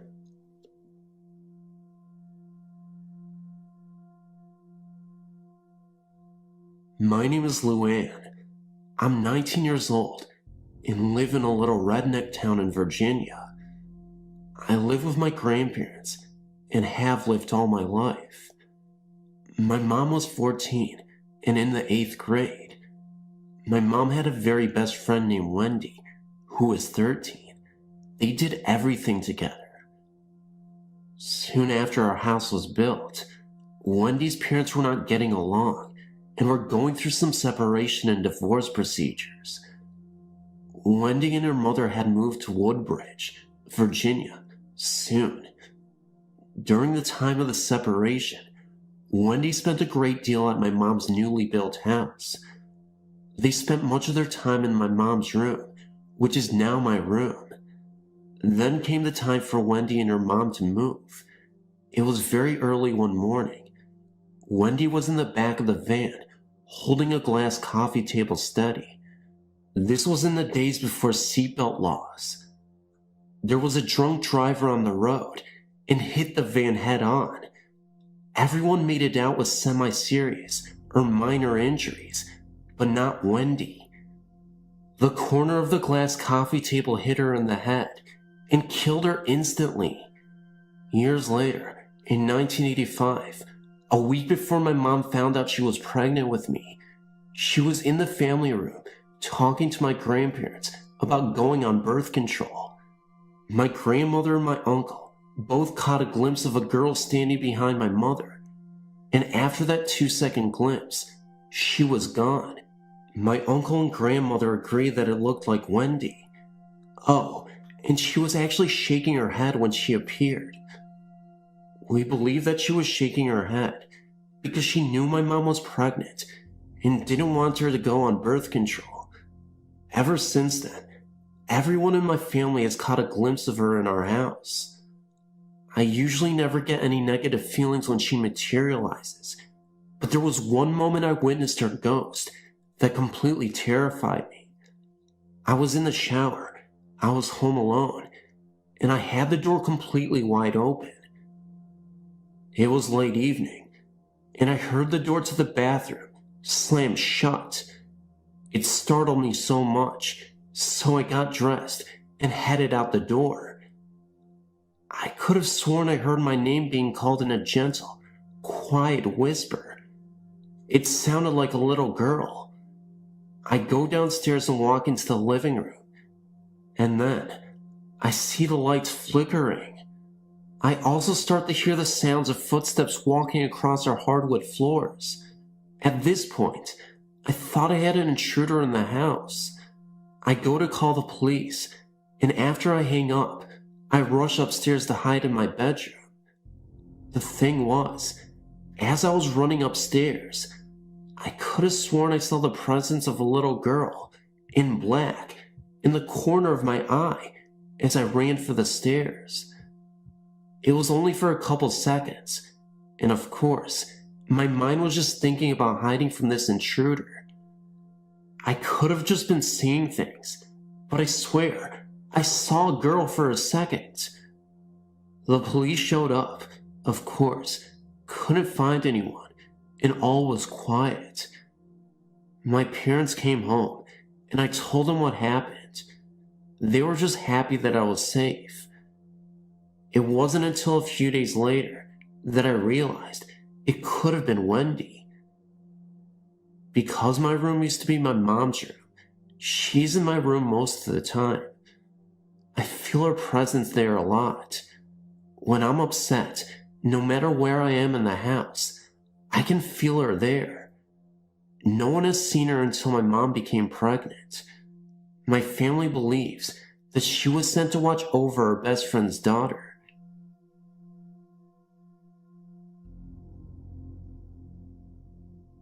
This happened to my cousin and I in Lato too, in a ranch-style house my family and I used to live in. My cousin woke up in the middle of the night to my voice, or so she thought it was my voice.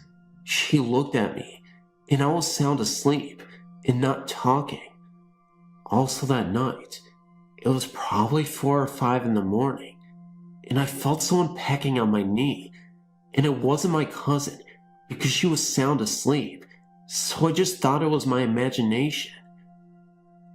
As we were eating that morning, my cousin had told me what she had heard. I freaked because I knew that whatever had pecked me on my knee was not my imagination. Nothing was ever actually seen in this house, but a lot of things were felt and heard. A few months after that incident, my cousin was staying the night again. Everyone in the house had been asleep for 2 or 3 hours, but my cousin, she was so addicted to the game The Sims, and she was still on the computer. As she was shutting down the computer, she heard voices coming from the hallway directly to her right. She looked down there and saw nothing. The voices she heard, she knew were not any of ours, so she ran to the floor where she had made her bed and covered her head up. I guess the voices must have stopped after that. A lot of times I would hear cabinets shut, dishes clank together, and other odd unexplainable noises. One night, my brother got home from a friend's house around 1 or 2 in the morning. I'd been asleep on the couch in the living room for at least 4 hours, and my parents had been asleep in their room for about the same amount of time. As my brother got out of his car, he looked towards the door that went directly into the living room from the outside. It had a little window on it. He could see the light from the TV that I always left on at night, but he also saw a black figure looking at him from the inside. He ran in the house and noticed I was on the couch sound asleep. Then he went into my parents' room and asked if they'd been up, and they hadn't. What is scary is that the thing was in the same room with me. The next night, I slept on the couch again. Do not ask me why. My brother was not home yet, and my parents had went to bed. I was watching TV, and I got kind of uneasy, so I laid down and covered up my head.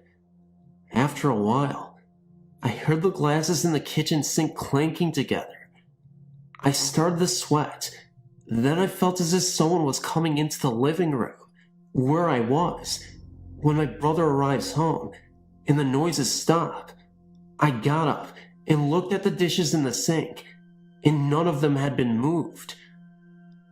About 14 years ago, we moved into a house that was built in the 1950s. I believe that used to be a boarding house and was right in front of a cemetery. There were lots of noises heard there, and a few spirits as well. I remember staying home one day from school, and my mom was asleep because she worked nights, and I heard a voice say my name. It scared me because we were the only ones home, and it was a voice I had never heard before. My mom would be home during the day by herself, while my brother and I were at school, and she would hear a music box playing. At the time, we had music boxes, but they did not play the song she heard. My mom would be sleeping on the couch, and she would hear footsteps coming through the kitchen, which was right next to the living room where she was. One time, when that happened, she grabbed her shoes and didn't come back till we got out of school. She also would be sleeping in her bed, and it would start shaking. This also happened to me. The shed in this house was directly behind my parents' bedroom, because their bedroom used to be a garage. Well, anyway, my mom would be lying on her bed, and she would hear someone or something walking in there. The odd thing was, it sounded like boots on wood, but the floor in there was concrete. We had a little dog out there at the time, but there was no way it could have sounded like that when it walked. One night, my mom, dad, and brother, we were all sleeping in my room because we put the air conditioner in there in the summer. Well, anyway, it was a cool night, so they had turned the air off and left the door open. My mom, for some reason, looked at the doorway and felt as if there was a presence there. She just put her face into my dad's back and went to sleep. The next day, she found out that her beloved dad had died, who lived in Kansas, and hadn't been found for a few days. She believes that it was him in the doorway. My brother saw a ghostly head in his bathroom one night. It was in a mist and was bald on top with hair around the edges of his head. We believe it was my great-grandpa. This happened at my grandma's house on September 2nd, 2004. It was my grandma's birthday, and my mom, my little cousin, and I went there to have cake and ice cream. Well, My little cousin decides she wants a Miracle Whip sandwich. She pressed up against the door frame, asking my grandma if she could have a sandwich, when all of a sudden, she looked towards the microwave in the kitchen and screams, drops the jar, and runs to the couch where my grandma is, and my little is crying hysterically. We were all like, what just happened? For some reason, I became very cold and got goosebumps and had the urge to sit up. My little cousin wouldn't tell us what she saw. My grandma tried to tell us it was a mouse or a bug, but I highly doubt it, because she wouldn't have acted like she did. My grandma believes in ghosts, but I think she said that to make herself feel better, because she knew she was going to be there alone when we left.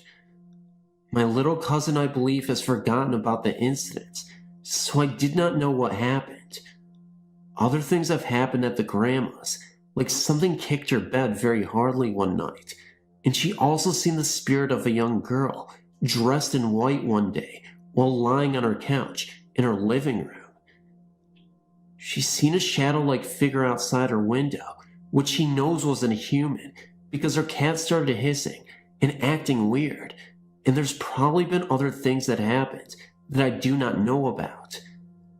I don't believe I've actually ever seen a spirit, but I know I felt them because in certain places, or sometimes when I talk about the spirits, the back of my neck starts to hurt and feels weird, and sometimes my head will start hurting. I have so many stories to share with you, but I will send them at a later time.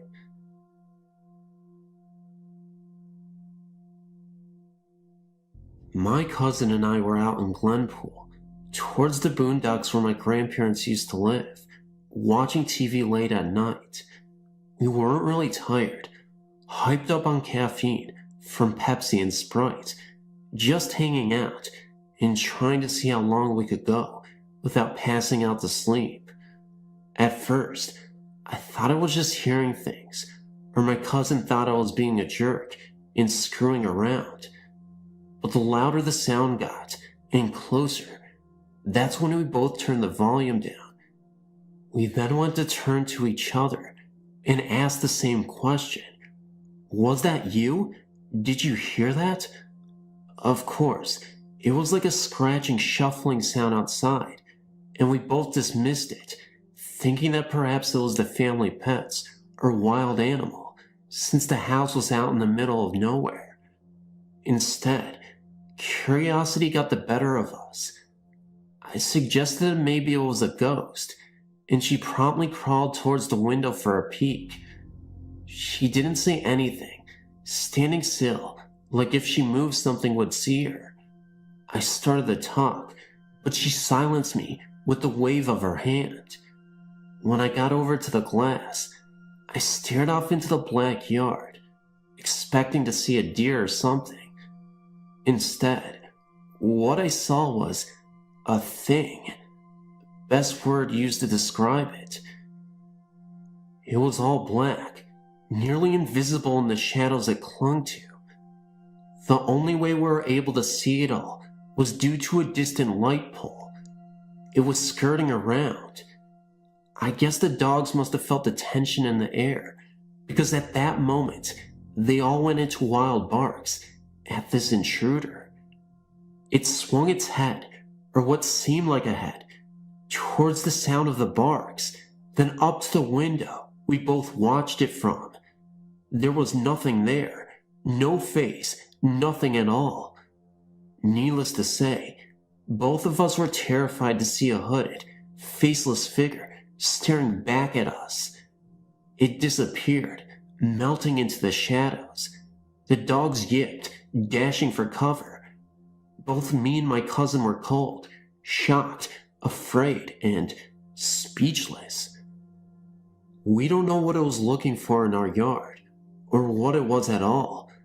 I used to believe it was a person thinking of robbing our house, or at least I tell myself that so I don't get freaked. Though the truth seems a lot creepier, it is still the truth, and neither I nor my cousin can deny that.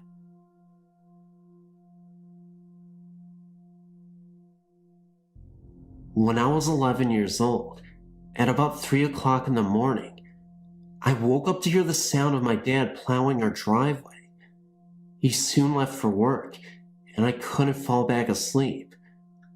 After all was quiet, I got out of my bunk bed and climbed down my stairs and walked into the hallway.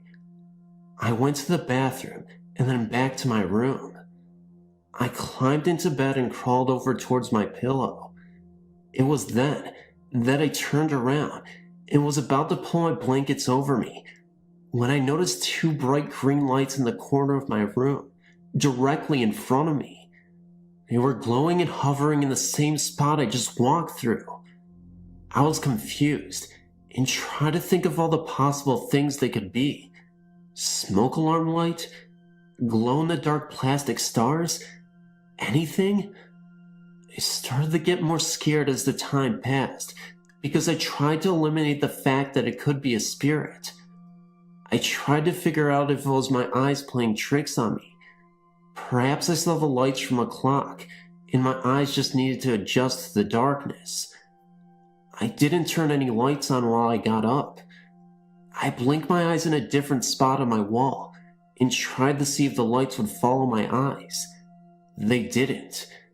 At this point, I looked back to the spot and there they were. I was so scared. They were eyes, and they were staring at me. I was terrified. I couldn't move at all. I was laying down resting on my elbows, just staring at them. They moved forward a foot or so, very slowly.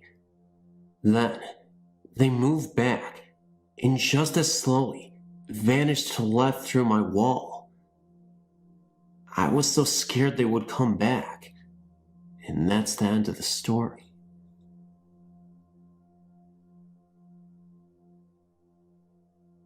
Riverdale Road has a lot more than just that certain place by 132nd.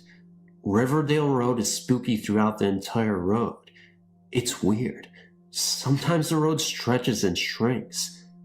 The bad side of the road actually starts on 104th, North Glen, and goes all the way to the end of the Highway 7, Boulder.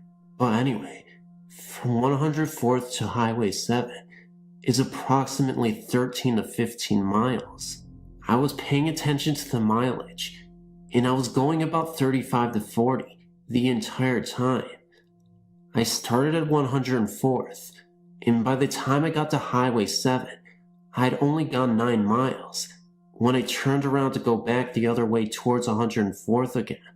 When I got there, I went 16 miles. Now tell me that isn't creepy. If you pay real close attention to the road, you could almost see it stretching. There's also this turn called Dead Man's Curve. It's a real sharp turn. The recommended speed is 25, but easily done at 40. There's a cement block wall bordering one side of the turn.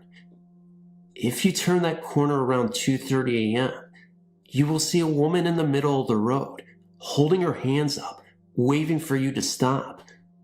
When I went around that corner, I didn't have time to stop because she's right there after you do a half 90-degree turn.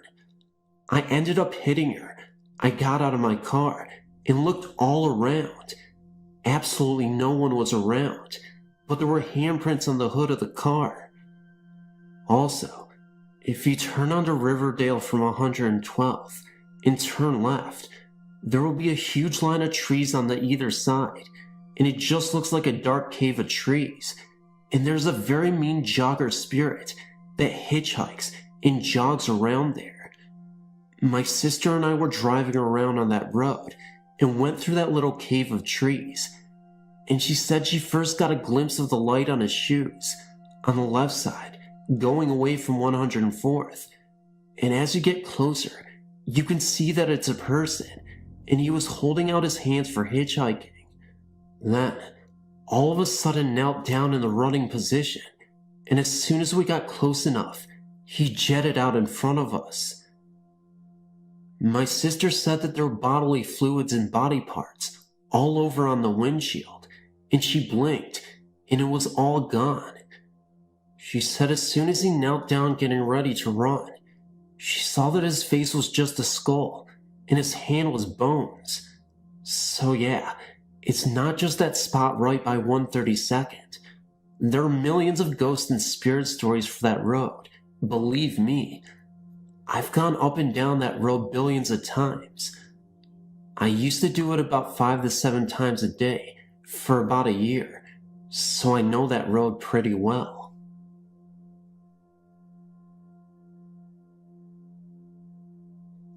I moved to Overland Park, Kansas, during my 6th grade year, along with my brother, stepfather, and brother. The 5-story house we lived in was in a new neighborhood, and I never took the time to research the land on which our neighborhood was built.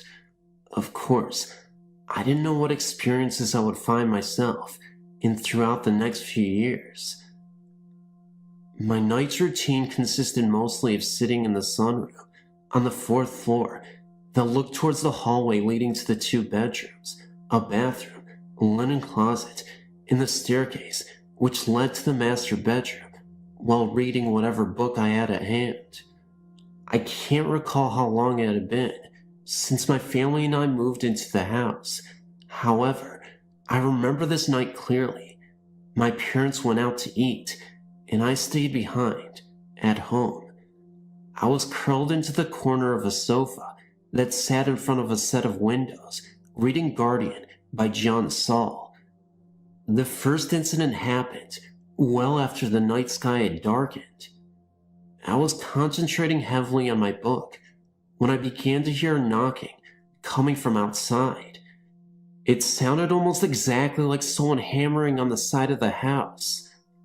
Looking up from my book, I turned and looked outside to see who could be outside at such a time. However, I couldn't see anyone, so I turned around and made myself comfortable to engross myself in my book.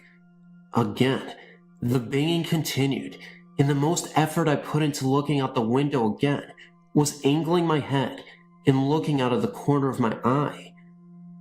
After a few minutes, the sound outside stopped, only to begin inside. This time, it sounded as someone was banging a hammer on the pipe in the basement, 3 floors below. The banging was 4 or 5 short clangs, and then silence. I'd raise my book again until I was interrupted by another round of clangs. The only thing I could do was try my best to ignore it. As I continued to read, I experienced this unnerving feeling of being watched. I tried to reposition myself on the couch, shifting my legs from underneath me and stretching out, but nothing would unshake their presence. I finally settled on propping my feet on the table and resting the book on my knees. It was then where I could see in my peripheral vision a man standing on the top step of the staircase leading to my parents' bedroom. He stood in complete black, perfectly still, and watched. When I looked directly at him, he disappeared. I figured all the noises in the man I saw were a result of reading the book, and because of this conclusion, I refused to look up at the staircase again, regardless of the fact that the man was still there. I never spoke of the clanging of the man once my parents came home, because I figured it was my imagination. My parents were arguing when they came home anyway, so I tried my best not to get in their way. Most of my time was spent in my room when there were others in the house. You could blame it on adolescence and wanting to be by myself. It was there in my room where another strange incident occurred. I had my radio cranked to the highest decibel and was rocking out when I heard a knock on my door. Turning down the radio, I rushed to the door and opened it to find no one standing outside. I shrugged, thinking I was hearing noises due to the loud radio, closed the door, and cranked the radio back up again. A few minutes later, I heard the knocking again, but this time, instead of turning down the radio, I opened the door while the radio blared. Again, no one stood at my door. I walked into the bathroom, which was immediately to my right, and checked behind the drawn shower curtain because my mother would love to hide and jump out behind me as I walked down the hallway. Well, she wasn't going to get me this time, only she wasn't behind the curtain. I walked down the entire hallway, checking the kitchen and bedrooms before going to my parents' bedroom. It, too, was empty, so I hightailed it to my bedroom, shut the door, and sat on my bed. I figured whoever wanted to come in would, so I no longer answered the knocks. Whoever it was knocked twice more and then stopped.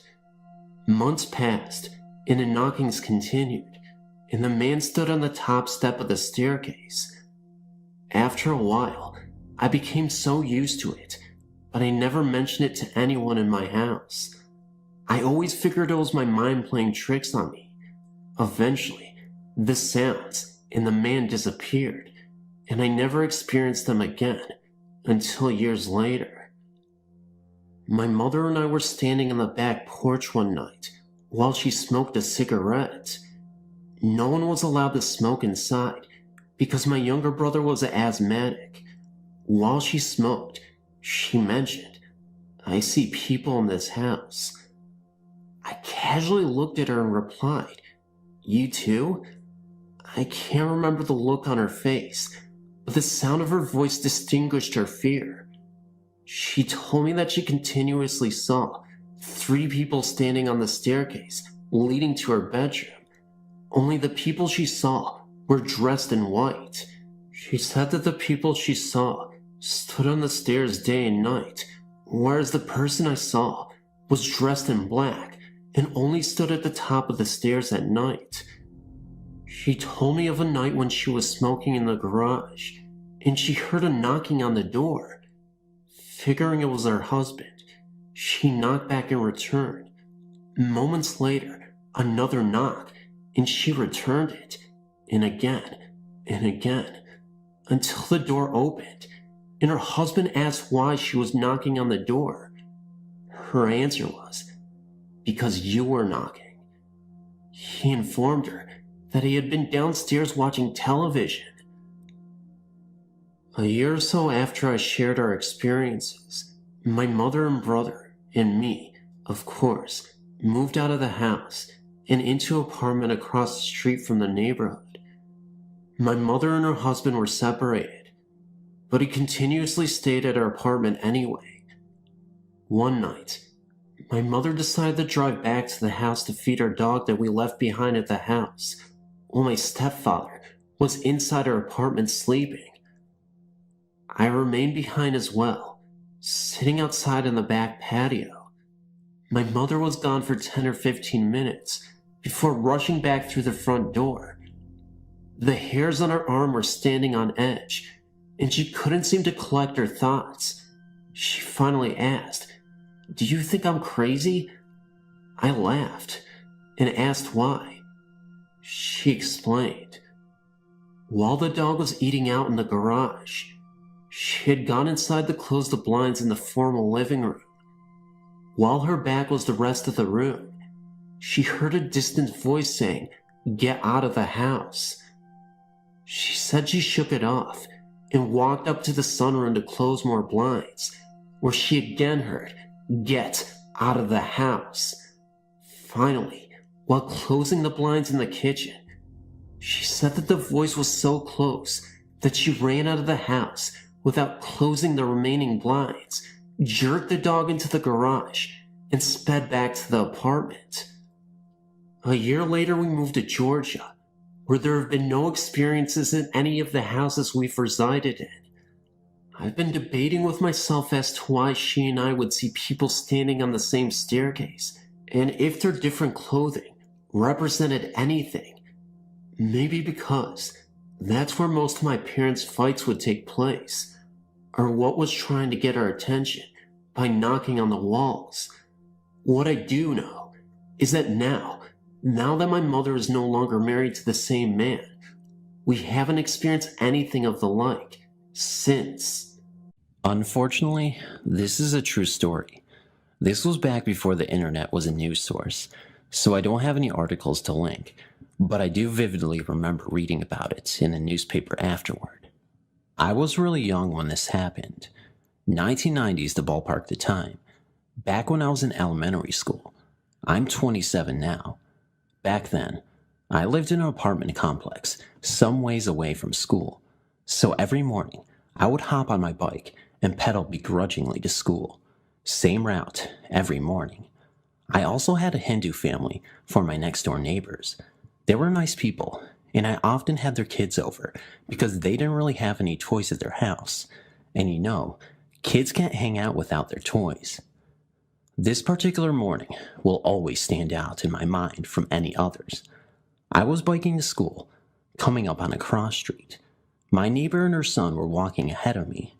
I remember seeing them a couple feet from the curb, in a car turning from the far lane on the street leading into the one they were crossing. I must have looked away, because the next thing I remember is looking up and seeing the boy laying flat on the ground right next to the curb, his mother kneeling, leaning over him, and screaming. This was a while before cell phones. I remember with acute clarity being in shock and riding past them. Time seemed to slow down. The boy was face up, staring blankly at the sky with blood trickling out of his nose. His foot was twitching, but other than that, he seemed motionless. I will never forget that face. His mother's wails will never leave me. I went to school that day because I didn't know what I should do, what I could do. I ended up reading in the newspaper some days later that he'd slipped into a coma, and they'd found the person who had hit him. It was a female drunk driver. Thankfully, the boy did survive and came out of his coma, but he was paralyzed from the neck down thereafter. I don't remember talking to him or playing with him again after that. Maybe they moved. But this experience will always stay with me, and will always be a reminder of why you should never, ever drink and drive. No excuses.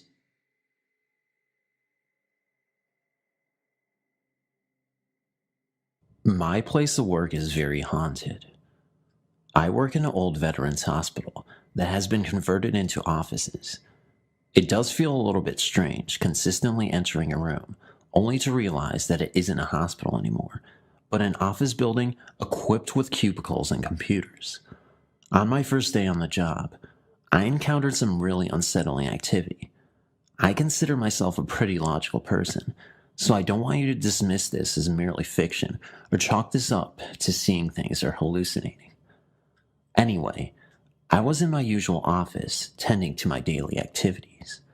I was alone in the building that day and had to close up, when I heard what I thought was a male voice coming from down the hall. The voice sounded raspy, but soft. Again, I was the only one there at the time, so I walked down the hall to trace the source of the sound. I was able to catch a glimpse of a male spirit peeking out from what is now the photocopy room, but I'll never forget the look in that man's eyes. It was a look of helplessness, a feeling of absolute despair, and before I could even think anymore, the image of the man faded into thin air. Then there was perhaps the most peculiar experience of them all, and happened a few days after seeing the raspy-voiced man. I know before I get into this particular one, you're going to laugh, but I shit you not, I was not laughing at this particular moment. Sure, you can tell me that this was bullshit, that I was making it all up, and all that other crap, but all I can give you is my word. I was running behind schedule on this particular day at the office, and getting frustrated. On top of that, my boss asked me to work overtime and close up for him, and I reluctantly agreed to do so. Finding myself alone again, it was just after 9 p.m. when I finally got caught up with all my paperwork. I quickly tried to close up everything and head out through the hallway and out the door to the parking lot, but I stopped before that. Again, this was highly unusual because there was no logical explanation for this, but what I saw next was perplexing.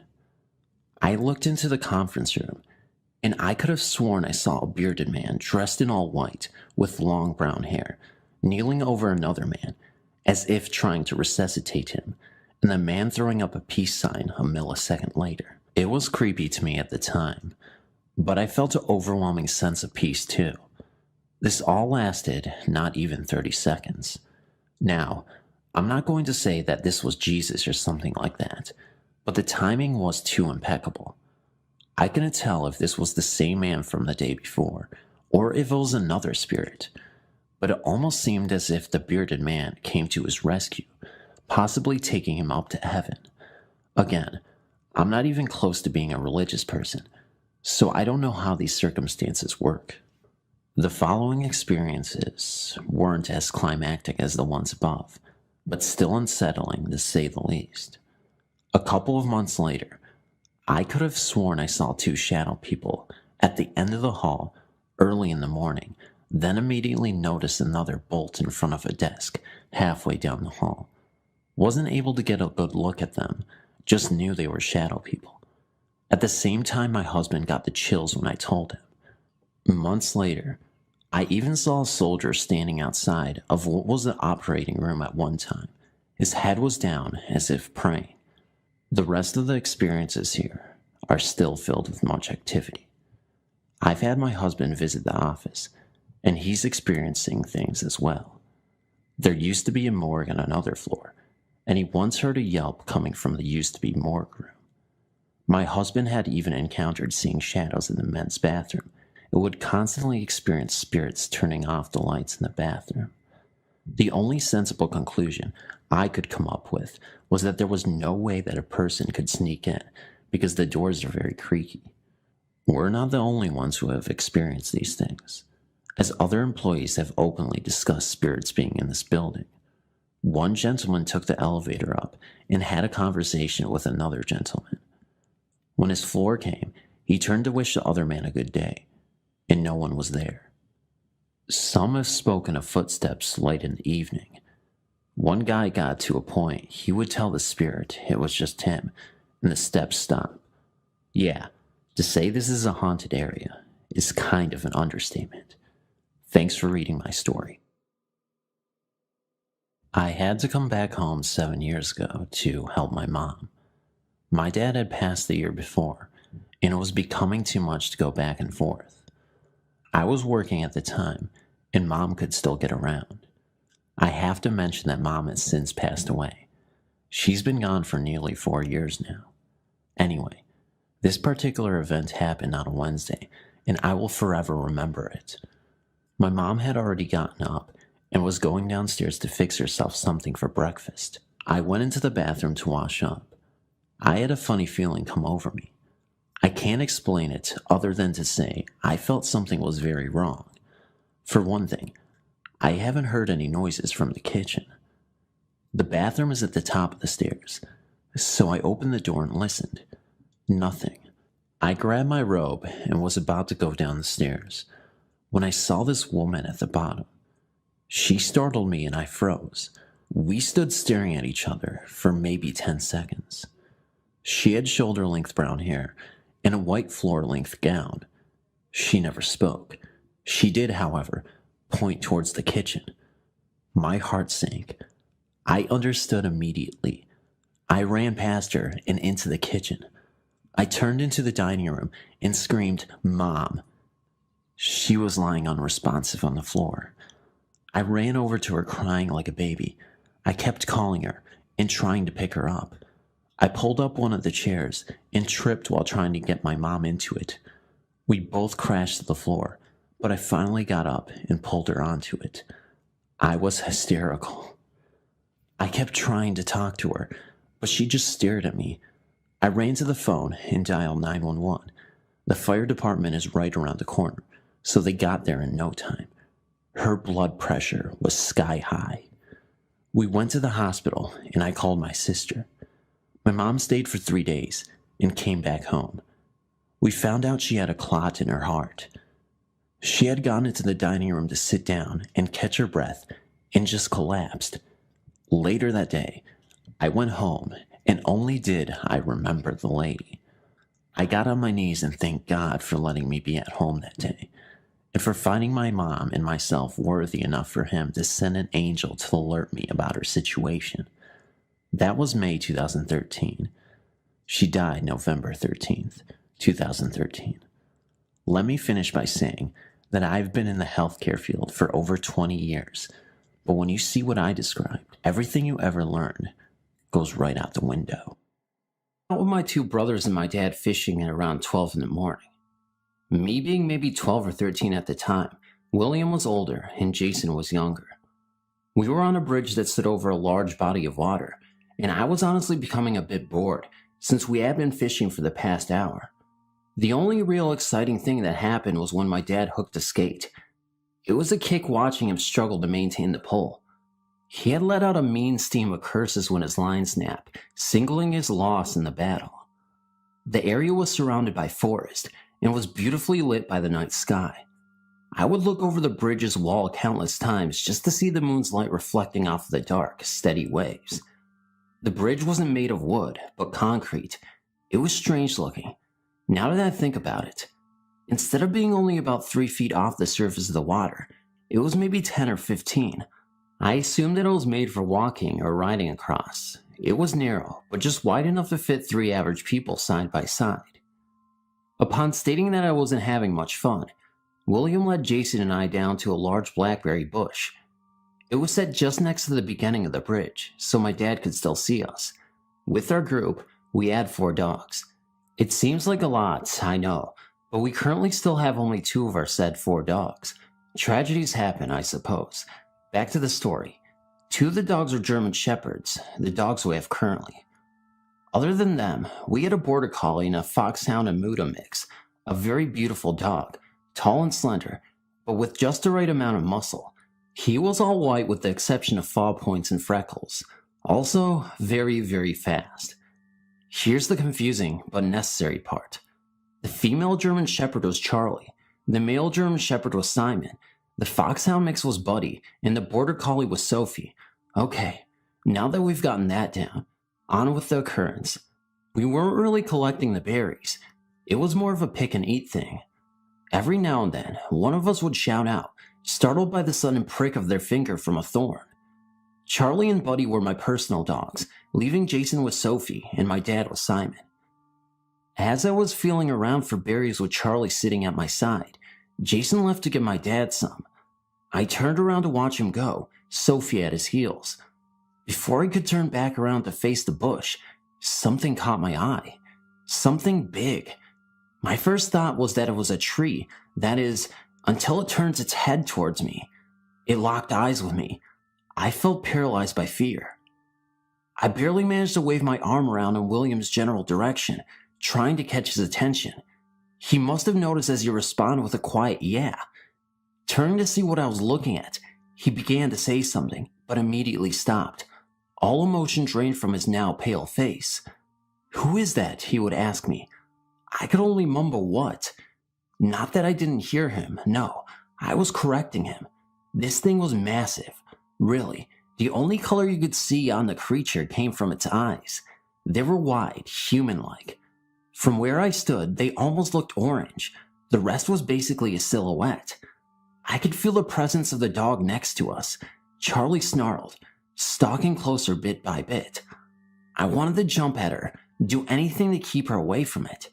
Simon was staring intently, as was Buddy, but kept his position in front of William and me. The thing was standing on its hind legs, but looked like a big, hairy dog, at least something with long, pointed ears. It had lengthy fingers, or more than likely, claws. It leaned forward a bit, but not much, almost as if it wanted to intensify its glare, or maybe just to get a better look at us. I jumped at the sound of Charlie snapping her jaws at the thing before bounding towards it. I nearly choked on my breath as Buddy followed her. I frantically looked around for Simon, who was cowering behind William with his head bowed down, growling. William started to run faster after them, and I started to cry, from both fear and slight anger. I heaved a breath and willed my lungs to run as fast as I could. William was on the track team and played baseball, but he was the least of my worries, because I was too. It was the fact that we were chasing 2 dogs, and a terrifying animal-like creature. Now that I think back on what I did, I must have been insane. Nevertheless, I chased them in the woods. We eventually slowed to a stop as we saw the dogs ahead of us. They were standing defensively, barking and snarling the cryptid. I couldn't see exactly, but it looked as though the creature was now on 4 legs and smaller. The dogs fell back as though they had been pushed and scurried away from it as an ear-piercing scream sounded.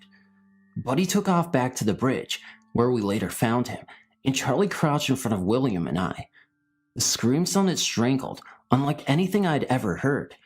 I had let out a fearful shout before I felt something grab hold of my wrist, which, believe me, did not help my situation. William was trying to pull me along, trying to get us the hell out of there. All 3 of us ran towards the bridge. The whole way there, it felt as though the creature was on my heels, me being in the back by maybe a foot. Once we were free from the trees, we didn't stop. We bolted into the water, William and I. Charlie merely followed, not knowing what to do. I whipped my head around as we stopped and saw nothing but pine. I choked on my tears, feeling both relieved and terrified of what had just gone down. Back on the bridge, we told our dad. He called bullshit, that we were just playing a prank. But you heard the scream, right? We would ask him. He would blow us off completely and continue fishing. He was, and still is, a skeptic. Gotta see it to believe it, is his paranormal motto. I honestly don't know what that thing was, and I don't think I want to. Part of me is curious, but all of me wants to know what I'm dealing with, so I have more information on the subject. I can't be the only one who's seen it. Today, I'm going to tell you a story I haven't told anyone before, simply because they will think I'm crazy. I don't know why all this even began, but what I do remember is when. It was 7 a.m. in the morning. I was all alone in my house, which I share with my family. I was sitting in the dining room while reading a book. I knew that I was alone. I heard someone. I heard my brother's voice. He was calling my name and asking me where I am. I was extremely confused because I checked his bedroom and saw that it was empty. I stood up and walked towards the voice. It was in the hallway. There was nobody there. I suddenly saw someone's shadow. I was so scared I ran out and waited for my bus outside. For the next 2 years, things moved in our house. My bed moved. My bedroom was also colder than everybody else's. I always had a feeling somebody was watching me as I fell asleep, but yesterday, there was something far worse.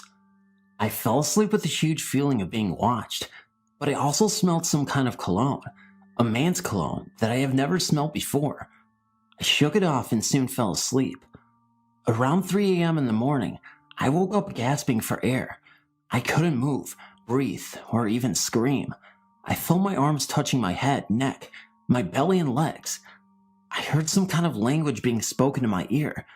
I tried so hard to scream, but I wasn't able to. That went on until the morning. They would let me go for 5 minutes and then continue their torture. After they finally let me go, I had a huge panic attack. I didn't sleep. Today I'm scared. I don't want to eat. I see them. I'm scared. I don't know what to do. I'm afraid to sleep and I'm afraid of the dark. My husband and I moved into a house built on an old battlefield ground. This field goes on for miles and miles, then there's nothing but graves. Such a bloody massacre happened a long time ago during the Civil War in Nancy, Kentucky. When we first moved there, strange activity immediately started happening. We began hearing voices outside mumbling to each other. Note that we have no one that lives close to us for miles. We go outside to investigate and find nothing. We go back inside. It starts up again. We try to fall asleep and hear old music, kind of like an old music box. This keeps us awake for some time. We were never able to pinpoint the location of the music. Every there on out, activities increase. We go on outside on our porch and sit. At night, we see shadow figures moving along the trees within the woods. We'd also be in the living room and hear something walking on our front porch often. We run outside to investigate. Nothing there. My body was numb from fear. My husband, trying to act calm, was looking at me. I could tell he was in shock like I was. We knew this was something paranormal, And we are very skeptical people about paranormal stuff too, until this happened to us. It changed everything. A whole new door opened up that we were not familiar with. We thought maybe if we don't think about it much, maybe it would just stop. So living there for a week now, we decided to make a flower garden together and enjoy the beautiful weather. I put some little bunny figurines in the garden and also little chickens and turtles. That night we started hearing footsteps again on our front porch. This time I told my husband let's not go out. I was hoping maybe it'd just stop if we just ignored it. It kept going on for a good while. We also noticed it's now pounding loudly on our windows. Okay, we had a candle on the windowsill outside. We lit it nightly to keep mosquitoes away, but we hadn't lit it for days. The pounding was getting aggressive after a few days. I look out the window and the candle was lit.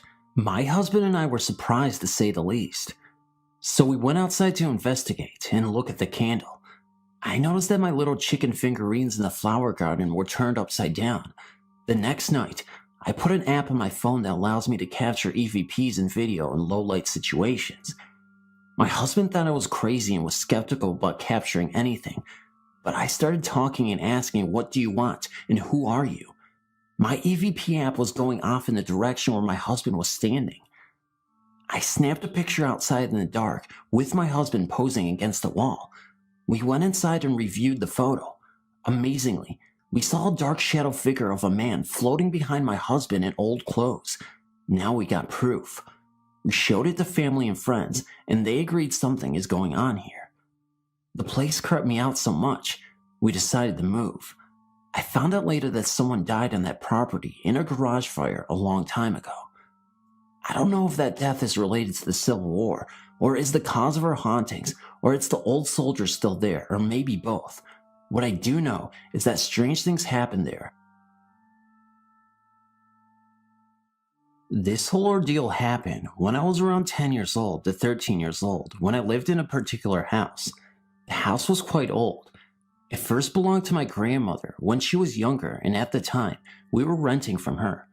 Many of my grandmother's antique personal items still occupied the house that had belonged to much older relatives that had passed. The importance of these objects was that objects of those who passed away could channel their energy, and this shadow man I had seen could have possibly been an old relative.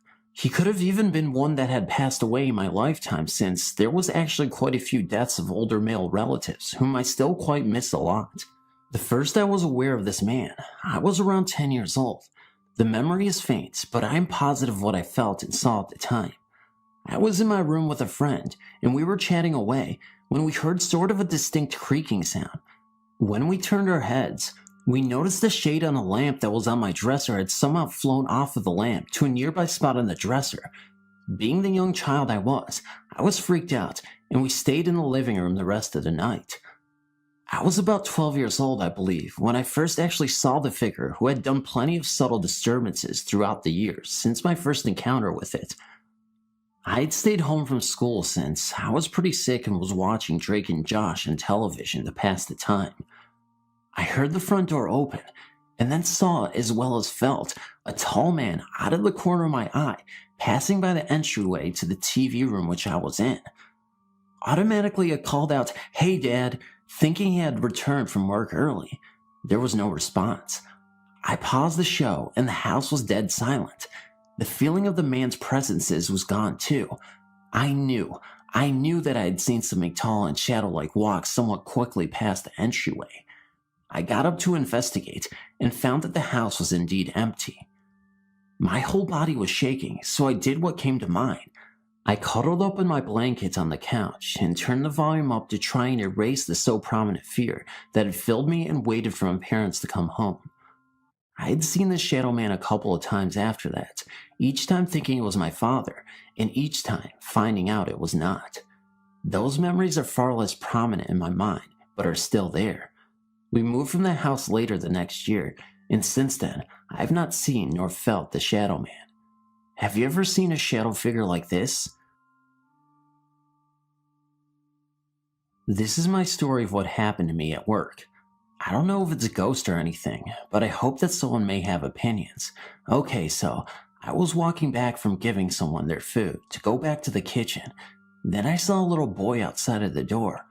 He looked like a normal little kid, so I smiled and walked on. I didn't think anything of it. But then, he was at the drive-thru window. Then again, was back at the door. And so on until the last part. I saw his head at the same time in the door and the window, with a little smile. Then he went back to one, and I saw him running. Then he disappeared into the parking lot.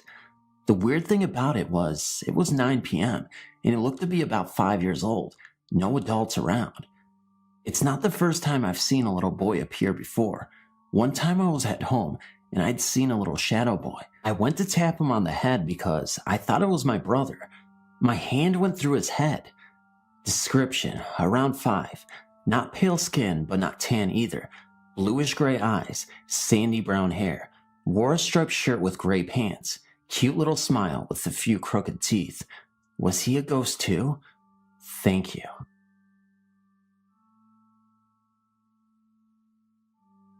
New Orleans, the Bayou, cemetery tours. Witnessed the devastating effects of Katrina, and right on time to watch my son play college baseball. Then my guests entered into my experience. My first experience started when I captured the most beautiful sunset from home plate facing the swampy area where we were playing. As I looked at the picture, I noticed 2 orbs. One was quite noticeable, as it was a small ball of light in the bottom of the photo. The second was the strobe of light coming from the sun behind the clouds. Okay, I'll get to the best part. So I checked into the Whitney Hotel, located in Midtown New Orleans, rich in history. An old bank that is still in use, but is also the hotel that has been renovated with 9 floors of winding halls, leading one to get very confused and turn around, so to speak.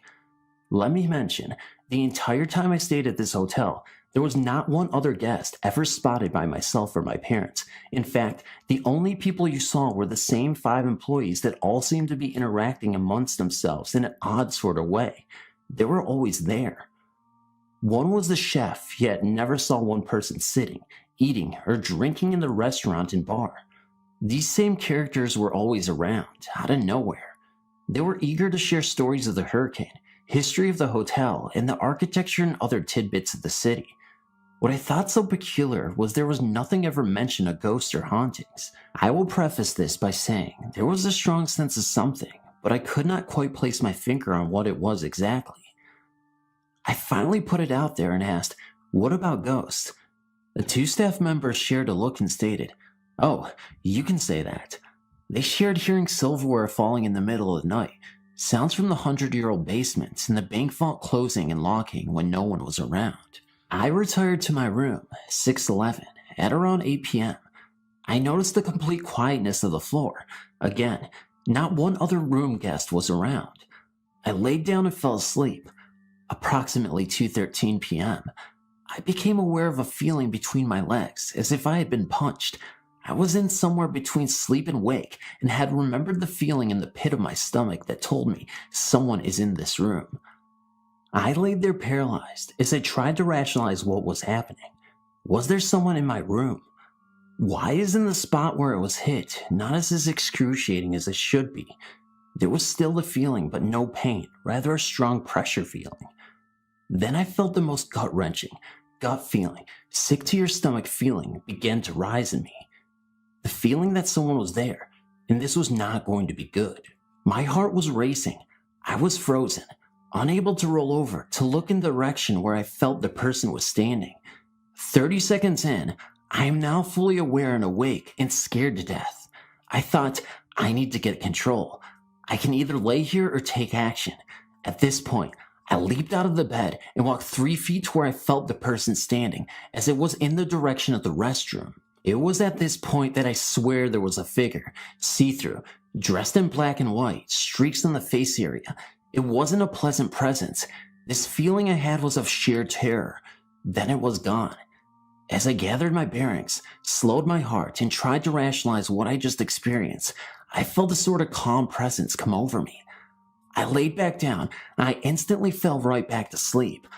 I awoke refreshed and wondered why it was so easy for me to fall back to sleep. In the past with nightmares, it's always been difficult. Not this time. I didn't mention this to anyone for a few days, but that feeling of complete terror, dread stayed with me. I returned to work and shared the experience with a coworker. The fact that it was so real and the feelings it caused me is what prompted me to share my experience and hopefully can find others with similar stories so I don't feel like I am crazy. Thanks for reading. Several years ago as a child, around the age of 7 in the town of Wheat Ridge, Colorado, there was a Mexican restaurant that was operational in the same building that is now known as Clancy Irish Bar and Grill. I'm 34 now, so that tells you how long it has been. It's been so long that I actually have no recollection of the event that I'm about to speak on, but my sister swears that the story is true. It was questionable until several years later, my 5-year-old daughter had a similar experience in the same restaurant. Now let me rewind to the beginning of the story. Keep in mind the building still exists under the current restaurant name of Clancy's Irish Pub and Grill. My sister is 8 years older than me, and every now and then, she would always talk about the event that happened when I was 7. At that time, it was a Mexican restaurant that was very popular and well known. As a family, we had gone there one night to eat, and being the ordinary little punk that I was, I'd wandered off to explore and ran up the stairs to the next level of the restaurant. The upstairs was apparently closed to customers and is where the restaurant office was held. My sister said she saw me run up the stairs, and so she chased after me to take me back downstairs. All she remembers is seeing me stop, as if I was frozen, at the very top of the stairs for some reason. She called out to me from the bottom of the stairs. However, she said it looked as if I was staring at something and was in a trance and would not budge or acknowledge her. She then walked up the stairs to grab me, thinking I was ignoring her. Immediately upon reaching the top, she felt a cold chill and said she had felt also extremely uneasy and even scared. A few years later, the restaurant closed down and the building was left abandoned for over 10 years until another restaurant decided to take it over again. My family and I were living only a few blocks away at the time and saw that there was a construction crew remodeling the inside and just doing minor touch-ups to the exterior. Seeing the remodel, I couldn't help but think about the story my sister would speak about from time to time. I told my wife about the story, and of course, she did not believe it. A couple weeks after the restaurant had been open for business, I decided we should go eat there, just to see what it looked like after the remodel, and to also try the food. When we arrived to the restaurant, I picked my daughter up and carried her toward the building. As soon as we got closer to the building, my daughter instantly started screaming and yelling and having a fit, even though she was perfectly happy while in the car. When we got inside the restaurant, my daughter started screaming even louder, and as we passed the staircase, she looked up and pointed up to the top of the stairs while still screaming her head off.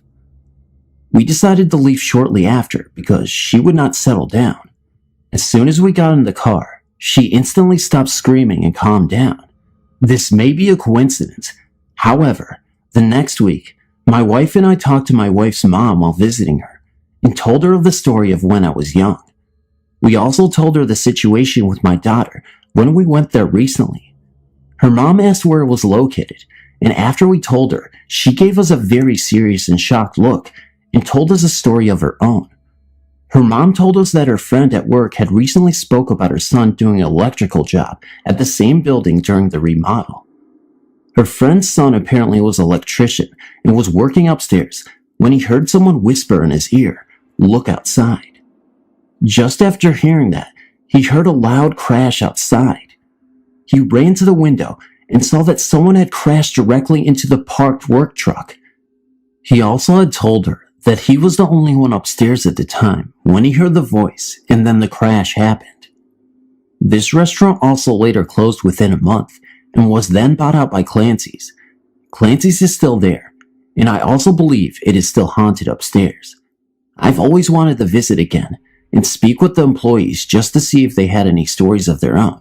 However, I've never been back since. Thank you for reading. When I was a teenager, I had kind of a chip on my shoulder from family problems, etc.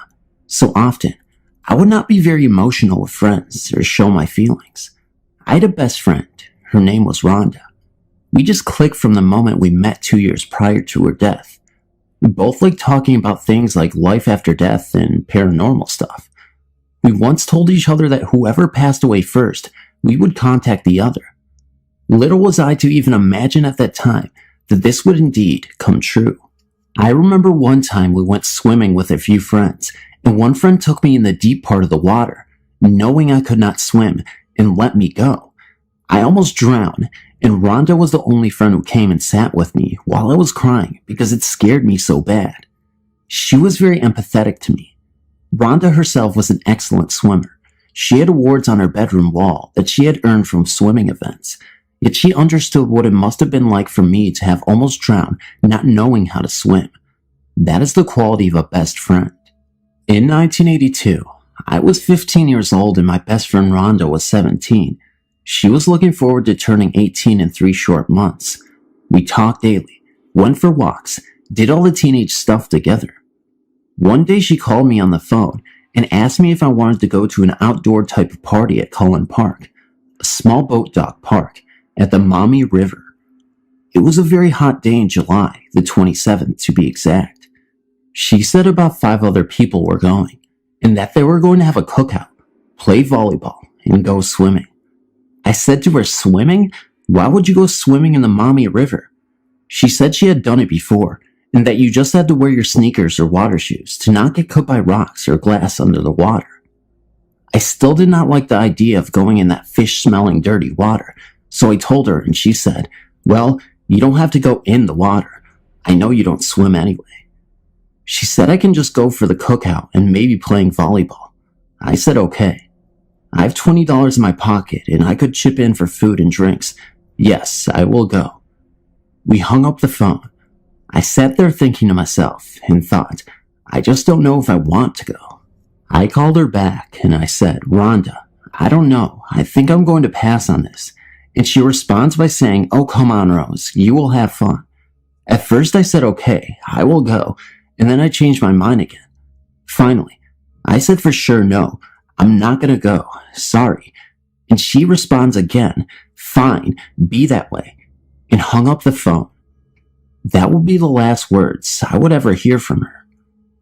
I sat there in my kitchen and I felt so bad. I had nothing else to do that day and I thought to myself, maybe I should go. I called her back and her mom answered the phone and she already left. So I pretty much dropped the idea then and there. The next day, I was sitting in the dining room of my home where I live with my dad, and there was a little black and white TV we had on a table that was turned on. The new news was on. I looked at the TV and saw a picture of my boyfriend Doug, who was 18 at the time, and it said that he had gotten electrocuted to death by climbing an electrical fence the night before, July 26th. I was in shock. I could not believe what I was seeing or hearing on the TV. The first thing I did was dial Rhonda's phone number. I wanted to tell my best friend what had happened to my boyfriend. I guess you could say I really needed my best friend at that moment. Her phone was busy. I tried another 3 or 4 times and kept getting a busy signal. I ran down the street 2 blocks down to another friend's house. He was an older friend of the family. I was very distraught and just in total shock. I ran all the way there. He answered his door and I spurted out what had happened and he said, come on, you need to calm down. We can go for a car ride and a talk. So we go to get in the car and a neighbor of his came running up to his car and said, did you hear what happened? He said, what? The neighbor said Rhonda, who lived 1 block from him and that he also knew, had drowned in the Maumee River. He said that they were looking for her body. Now, I was already in shock about my boyfriend, and then I hear my best friend is dead. I didn't believe it. I said, no, you are a liar. That's my best friend. My other friend got me in the car, where I proceeded to fall apart crying. I can't remember the ride or even getting home after that, or even what we said. The next thing I can remember is standing at Cullen Park, looking at the river where many others were looking for my friend. I told myself, no, she couldn't have drowned. She was such a good swimmer. With all the awards she had hanging on her wall from swimming, there's no way she could have drowned. But what I didn't know was the river has currents in it, and that is what took her down. I had told myself, She must have swam to one of the little grassy islands around there, and she is knocked out, but someone will find her. It was 2 days before they found her body in the river. All I can remember is not being able to sleep, shaking a lot, for months and months. I worried that my best friend and boyfriend never knew how I felt about him. Because I didn't show my emotions or say things like I love you or you are my best friend, my biggest worries were that they left this world and did not even know how much I cared about them. There was no funeral showing for either of them, for obvious reasons, which made it kind of hard to accept they were really gone. So now, skip ahead 5 years.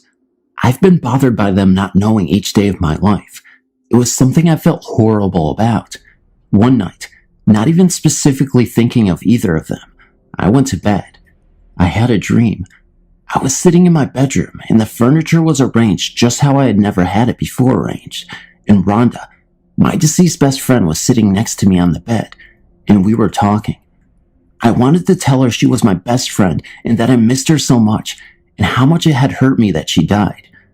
But I could not get the words out. And then I just realized, in the dream, that my left arm was itching really bad. Before I went to scratch my arm, Rhonda said, "You need to scratch your left arm, Rose." I looked at her and I said, "How did you know my arm was itching?" And she said, I know how you feel." She had a smile and that unique giggle she had that I missed so much, and she kept saying, I know how you feel." The dream ended there. She was telling me she knew the things I was feeling without me actually having to say it. This was a visitation in my dream. I know that for sure. Very shortly after that dream visitation, I also had one from my boyfriend, Doug, who had died the day before my best friend did. In that dream, we were in my bathroom and I was crying. I was crying harder than I ever cried in my life, and he was holding me saying, "It's okay, Rose. It's okay." He also said, "I know how hurt you are, and I know you cared about me." I kept telling him I was sorry, so sorry, and that's where that dream ended. These were not dreams that I willed to happen. I've lost many other relatives, including my mother and father, and have never had a dream like that about them. I'd never had a dream before those two that were so real to me. I'm 50 years old now, and I remember every single aspect of those two dreams, and I know my boyfriend and my best friend and boyfriend visited me in a dream state because it would have scared me any other way. In the dream, I felt safe and everything felt normal. It was like I knew they were gone in the dream, but it seemed normal to see them and to be talking to them. Wow, I have to say, it has taken a lot out of me to write this stuff out, to go through those emotions again, reliving such tragedy, but I felt it important to share this with you. It is a 100% true story, which can be proved from newspaper archives about both their deaths, and I have copies in a scrapbook and stuff from both of them. Blessings, Rose. It was raining heavily that night. I was on my way back from the night class. I boarded a double-decker bus. Thinking that it might be more quiet to take a nap upstairs, I took a seat on the center of the bus in the upper part. The bus takes 30 minutes to reach the terminal, which was near where I stayed. I closed my eyes, thinking of taking a short nap. After about 10 minutes, I heard a boy talking to his mother. I was sure that I was the only passenger aboard that bus. Then the little boy was speaking in a very different language, from which I could hardly understand. Looking at his mom, half of her face was covered by her long hair, so I didn't really have a chance to see her face. When I closed my eyes once again, I felt like the boy was sitting beside me and was whispering in my ear. I opened my eyes again, and he was at his seat and pointing at me, laughing loudly. It felt so eerie. Then suddenly, I felt a gust of cold wind blow past me, followed by a sound of a girl in a low pitch talking to her boyfriend behind me. I turned my head, and at the same time, the rain and thunder outside the window sounded heavy and loud. I could hardly hear what they were saying. I remember I was the only one on the upper decker when I boarded, and I closed my eyes less than 10 minutes. Why were there 4 others on the bus? I did not doze off, and I'm sure the bus did not stop. This time, I told myself I need to keep my eyes open. I was worried if I closed my eyes again, another 2 people might appear. The rain was heavy and the night was quiet, so therefore the bus driver did not stop at most of the bus stops. There were 3 more bus stops to go. I walked down from the upper deck and stood near the driver's seat. The driver said to me, "What a lonely night. You are my only passenger." And I responded by saying, "I beg your pardon?" "There's some other foreign passenger on the upper deck." The driver did not answer me. Then suddenly, the bus skidded and crashed into a tree. I knocked against a metal pole in front of me and fainted. When I opened my eyes, I was still sitting at the bus stop waiting for the bus. It was still raining heavily. I thought I had a dream, but my head was swollen. How can that be? When I turned my head to the left, a heavy-set man was sitting at the first seat. A lady and a boy was sitting right beside me. The lady's hair covered half of her face, which I cannot see clearly, and a boy and a girl were hugging each other behind my seat. I shivered and stood up. The little boy said, "Are you leaving? Our bus is not here yet." I did not turn my head. I waved to the coming by taxi and quickly got inside. When I entered the taxi, the driver said, "What a lonely night. You are my only passenger." I was shocked to hear this twice and felt uneasy. I quickly aligned from the taxi and entered a night coffee shop, took out my mobile phone, and called for my dad. Then the waiter came near me and asked for my order. I ordered 2 cups of coffee, thinking my dad would be here soon. Then I heard the waitress whispering to another, "This lady is ordering a coffee for that little boy also." I turned my head and looked at them, giving me a weird look. The other waitress walked near me and asked, "Are you going to ask your boy to come in, or let him stand outside my door?" I just ignored her, pretending I did not hear what she said, and hoped that my father would be here soon. After the coffee was served, I saw my father enter, and I felt safe. On the way home, I saw the taxi that I just halted was in the accident.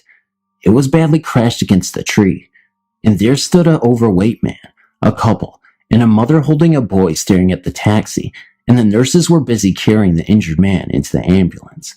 Lucky, I was not in that taxi. The little boy turned his head, stared at me pointing and laughing. When I reached home, I was sick for almost a week. My mom brought me to a medium, and the medium sent me and my mom to that bus stop to do some spirit chanting and offering. I guess you could say this was one wild night.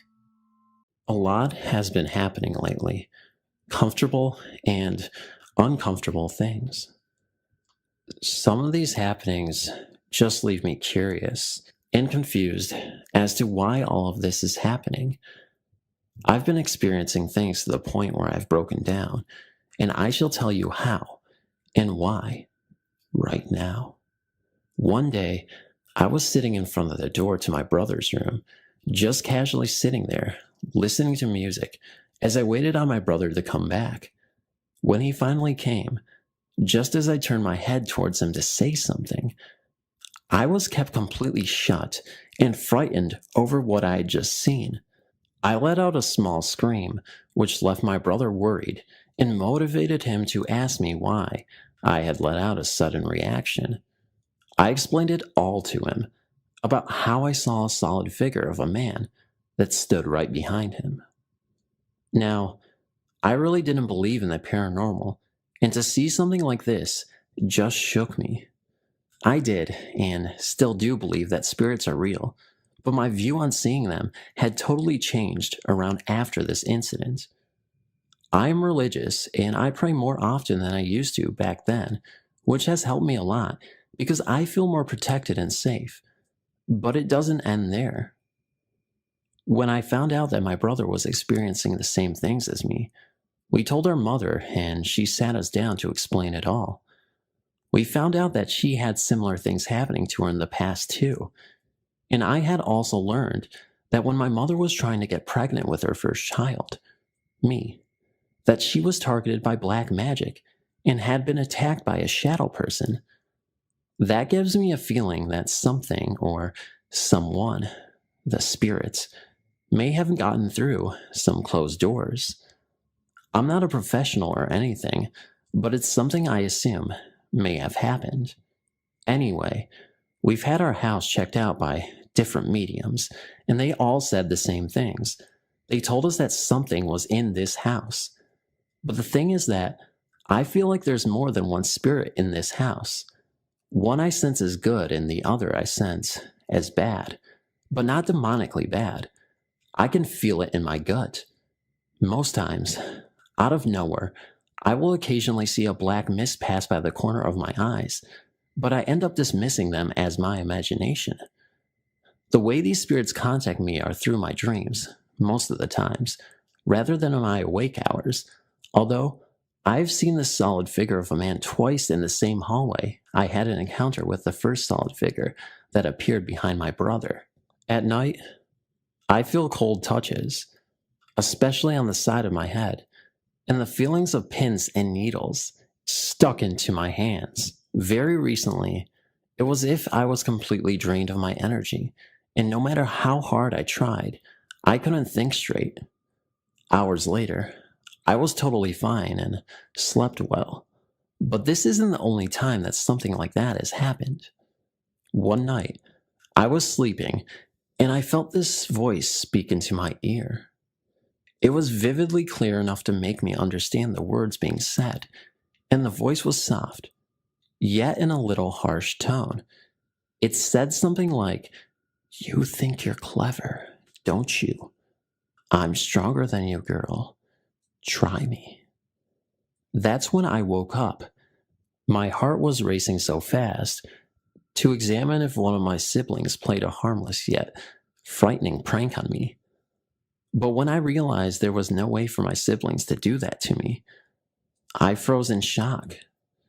My bed was against a wall then, and since my door is a bit broken and the floorboards haven't been fitted back in properly, if you open the door, it would create a loud sound that would make anyone jolt. I'm a light sleeper, by the way, so there was no way that anyone could have pulled it off.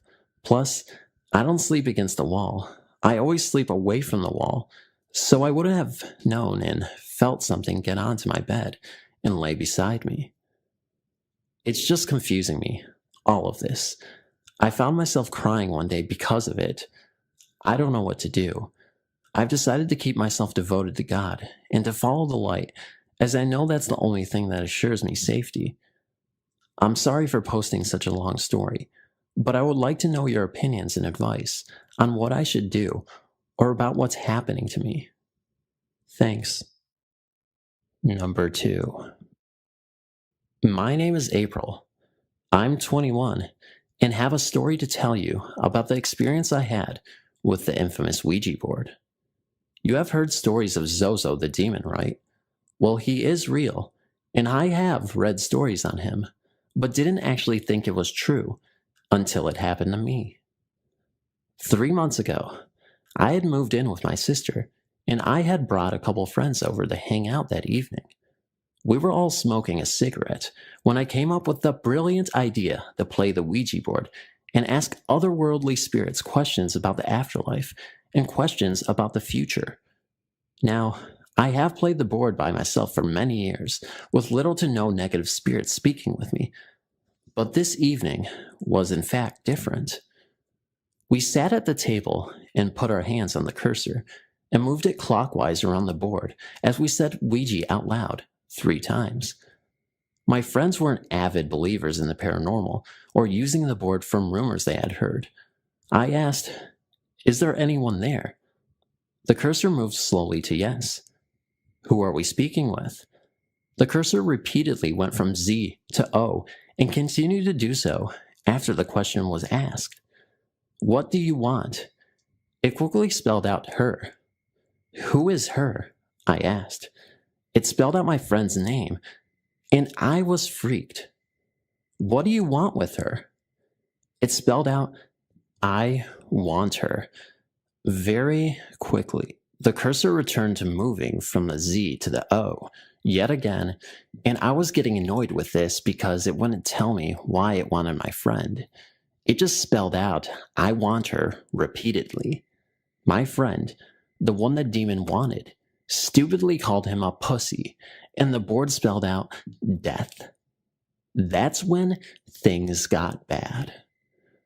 I got angry, and told her not to provoke him because he was capable of bad things, and I sure as hell didn't want anything happening to my friends.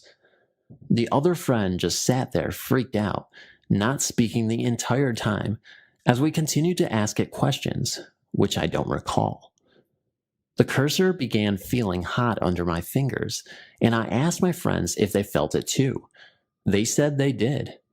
I asked it another question, but its answer didn't make any sense. It spelled out. The word it spelled out was mama, over and over, and would not move to any other letters, so I cussed at him because I was getting annoyed. The one friend took his hand off the cursor and refused to play anymore, and the atmosphere immediately changed. I could feel Zozo in the room now, and the air was heavy, and I began to get scared. All of a sudden, I didn't feel like myself. I felt if something was inside me. I felt the most intense hatred I've ever felt before. I began to laugh hysterically and then cry like I had no control over my emotions. My mood then turned to hatred again, and I turned to look at my friend, the one the demon wanted, with the most evil smile. I felt it inside. It wasn't me smiling. It was the demon. We all stopped playing the board after that, but the heavy feeling in the air and its presence remained. It took a bit before everything felt normal again that night, and I felt like myself, but when it did, I was certainly relieved. I feared for my friends' safety that night, but fortunately, none of them experienced anything after leaving. My advice: do not mess with the Ouija board. Evil presence in the flat. Since moving out of the flat, when I was going through my divorce, I've made a point of not going back in there unless it was really necessary. When we had tenants renting the place, I had no need really, but the tenants left, and my mom decided to move in there. Suddenly, I had to go there quite often. The atmosphere in the place was always thick to me. It was like the air was harder to breathe. On one specific night in April 2015, my mom sent me a message and told me strange things were going on in the flat. Not one to leave my mom alone when she was far less open than I was, I ran to the flat. She was sitting in the lounge when it came in, and she asked me to step into her room and tell me if I smelled anything. As I took the one step into her room and came to the closet, on my left, bed to my right, there was the very distinct smell of cigarette smoke hanging in the air. I walked towards the bed, and the smell decreased, towards the closet, and the smell was stronger. No one in the yard smokes, so the chances that it could have been carried in from outside are zero. The closet is also not close to any windows, so the fact that the smoke was centralized to that spot was enough to get my hair standing on end. I went back to my mom and asked her if this was all she had been experiencing. She said no. The whole week, she could feel someone take hold of her ankles as she lay in bed, until one night, where not only did something take hold of her legs, it pulled her halfway out until she got panicked and started kicking. By then, her legs were completely off of the bed. She swore to me for a second it felt like she had kicked a solid human being, but no one was there to be seen, although she clearly smelled the smoke. The weekend, I had Tim and Eileen over and explained the story to them. Tim went into the flat alone, leaving us by the pool, and after about 5 minutes, he came out. He said that the person in the flat was a man, middle-aged. He gave features to this man that had my mom and I looking at each other. For my South African compatriots, the man looked like a thinner version of Eugene Terror Blanche. I asked Tim if he could see the man's right arm, and Tim told me that the man made an effort of staying in silhouette. I went into Adam's room and fetched my mom's wedding album. I found a picture of my paternal grandfather and showed it to Tim. Tim nodded. The man in the flat was my mom's father, Johnny. Johnny had lost his right arm in a car accident. Considering he had been instrumental in the abuse I suffered in the flat, not to mention that he was responsible for the death of my gran when she was 32 years old. My mom was 5 at the time. Neither my mom nor I were very happy about the fact that he was in our home. My mom told me to take every picture of him out of the album. She took the pictures, gave them to Tim, and told him to burn them. After he had destroyed every picture, Tim told us what he needed to cleanse the flat, and he went in alone. He was busy for close to 2 hours. By then, it was late afternoon. As night came around, my mom went into the flat. For some odd reason, the main switch of the electricity was off. Strange. She switched the power on and went to her bedroom. My son, T, came into the flat and told her he smelled smoke. Since they are both asthmatics, very bad timing. My mom ran out of her room and saw the box that she had set down on the stove catch fire. Yes, not the smartest move, putting flammable materials on a stove. Curious though, my mom never cooks in the flat, so the stove mains are always switched off on the circuit. Yet, every plate on the stove was glowing red, turned up to full heat, and the box and its contents were on fire. Mom yelled and grabbed T, rushing to get out. Tim rushed in, grabbed the box, dropped it in the sink, and doused the flames. Outside, both my mom and my son were having full-on asthma attacks. When Eileen and I were able to get my mom and my son calmed down and breathing, we speculated as to why the stove would have been turned on when it is never used. Tim stated very simply, "You burn my pictures, I will burn you." A sick parting gift from a bad old soul.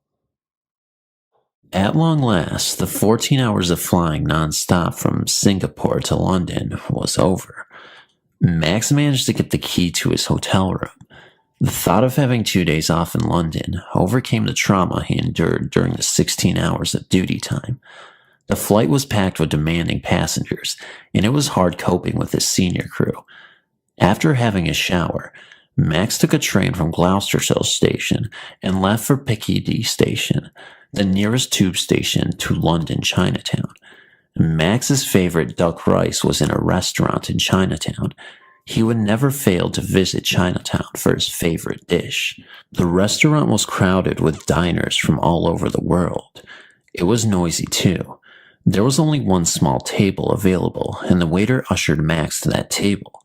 Chinese tea was served, and before Max could sip his tea, an old haggard-looking lady of European descent sheepishly asked Max whether she could share the table. Max gestured her to only the left seat. She took a bow and thanked Max. The old lady and Max had placed their dinner order, and it took a long time before their dinner was served. While waiting for their meals, Max and the old lady did not speak to each other, except for the occasional smile they exchanged with each other. After dinner, the old lady was pleasantly surprised when Max paid for her meal. She insisted on paying Max, but Max politely declined to accept. During the time when they were waiting for their dinner to arrive, Max noticed that the old lady was dressed in old tattered clothing. The dress was old and patched up, but it looked clean. She had an old, worn-out handbag. Max took pity on the old lady and decided to pay for a £5 dinner, which was nothing more than a plate of fried rice. After all, Max told himself that the allowances he earned on his London flight was more than $1,000. That night, Max was woken up from his sleep by some noises which sounded like someone talking to him. He looked up, and in the dim room light, could see an old lady seated across from his bed in a chair, smiling at him. Max noticed it was the same old lady who had shared his table at Chinatown. At this point, Max could feel the goosebumps all over his body. He was scared stiff, but the old lady lifted up her hands, smiled, and vanished into the thin air. Max could not sleep and remained so until dawn. Back at Singapore a week later, Max found out that his wife was pregnant. They had always wanted a baby, but Max's wife could not conceive. They have been married for a couple of years, and the knowledge that his wife was pregnant was indeed good news. The following news his wife was pregnant, Max also won a big sum of money by betting on lotteries. Indeed, Max and his wife suspected the old lady whom Max met in London must have given them good luck.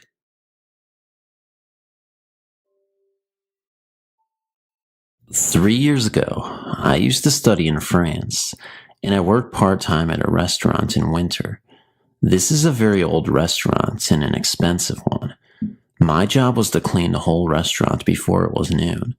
So every day early in the morning, around 5 a.m., I used to start my job, and it would take around 2 hours to complete.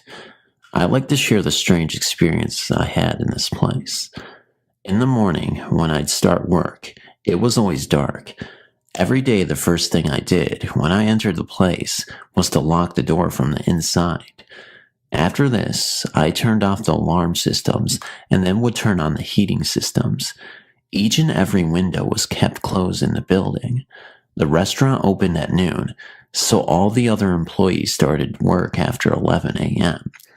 I mention this to prove that there was no possibility of someone else entering the place from outside playing a role in my experiences. While working there most of the time, I got the feeling I wasn't alone. I remember many instances where I suddenly turned back because I would feel as if someone was behind me, a feeling of thin air brushing me. Most often, I got confused, but never got scared, maybe because I didn't have much time to think about it. When I worked upstairs, the building is 2 stories. Sometimes I heard footsteps coming from downstairs, or heard someone running up or down the staircases, and at those times, I come to the ground floor to see if my boss or the chef had come. Only 3 of us had a key, but strangely enough, not even once they were present.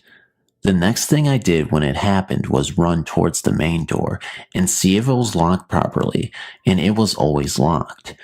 Those times, I just eased my mind, telling myself maybe I didn't hear anything. Since no one ever told me about the building's haunted history, I never wanted to believe there were paranormal presences. Other than this, sometimes I heard doorknobs turning. At times, strange sounds from the kitchen were heard, but whenever I checked, nothing was there. This building had some particular locations where it got so cold even though the heating systems were on.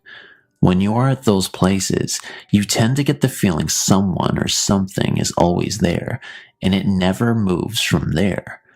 One of the creepiest places was the huge cellar in the basement. I had to visit the basement often to refill wine. The cellar and the basement were unusually cold. I often felt humming kinds of sounds from the cellar. It is hard to explain how, since these sounds were not heard, but felt. I worked in that place for 3 months, and in all those 3 months, I had noticed lots of strange things happening. My instincts were saying to me all the time that there were entities in that place which never belonged to our world or dimension. Regardless of that, I dismissed this instinct every time. I also need to say, I never ever experienced something which threatened me. If I saw something as a threat, maybe I would have quit my job. Now, sometimes I think that what I did back then by rejecting or neglecting the presence of paranormal entities, I saved myself from lots of unwanted haunting, which might have disrupted my lifestyle. I strongly believe that the fact I never showed any weakness was the main reason I was not harmed or threatened. After 3 months of work, I found a better job which suited my education, so I decided to leave my job. Something happened on the last day of my work which changed my whole attitude towards that building. It was a conversation with a barmaid who was working there for more than a year. The last day, I was waiting for my boss outside the restaurant to get my last pay and bid goodbye. It was almost 11:30 a.m., and one of the barmaids, Sophia, was already there. Since I had the key, I opened the restaurant door for her, and she went in. While I was outside, within 15 minutes, she came back running outside, and I could see she had a pale and panicked face. She sat next to me, and I could see from her looks she was terrified. She lit a cigarette and started smoking. I asked her what was wrong. She replied to me, "It's as usual. The things inside scared me." I was confused hearing this and asked her what she meant. She looked at me with a puzzled face and said, "Don't you know? Ghosts." And said she heard the usual footsteps and voices. She also said she felt as if someone touched her shoulder from behind. At this point, I noticed she was sweating like hell. I remind you it was winter and freezing even with thick jackets on.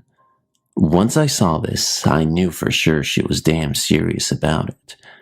I tried to calm her down and told her that I too had experienced these things, but I never took it seriously and that I never accepted the ghostly presence inside. She said I was lucky I wasn't harmed. She was also shocked to hear that I usually start work as early as 5 a.m. In fact, even my boss didn't know I start work that early. I had to finish work before noon, and they thought I started work at 10 or 11 a.m.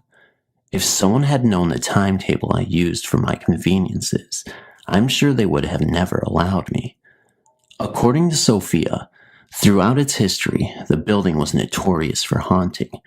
It was believed ghosts belonged to various centuries were present in that place, and also some other entities as well. People believe the presence of alcohol, food, and other luxuries were the reasons for this building being a hotspot for haunting.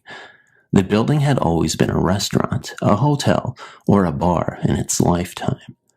Some people would flood to this place to have fun, and it seems the souls of those who never saw light still visit this building.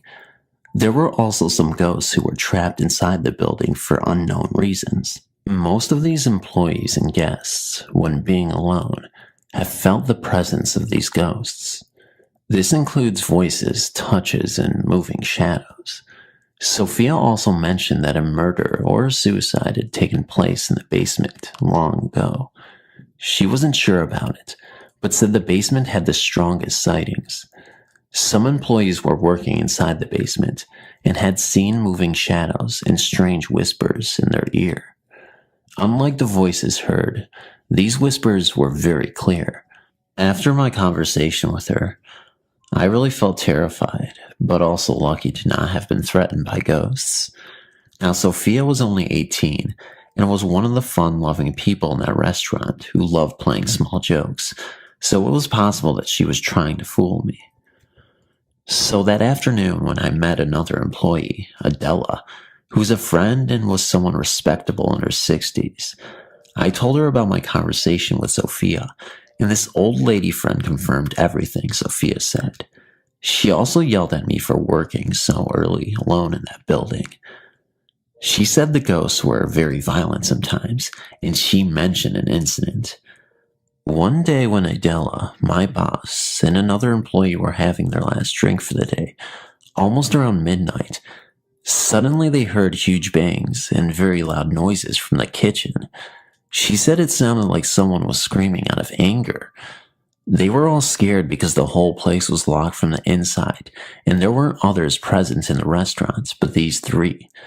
Then after around 5 minutes, once everything had calmed, the three of them together with some people from the neighboring hotel had gone to the kitchen to see what had happened. She said the food trolley kept in the kitchen had banged the door for the rear entrance of the restaurant, which was through the kitchen. In the rear, there was a small garden, followed by a huge wall. The door was locked.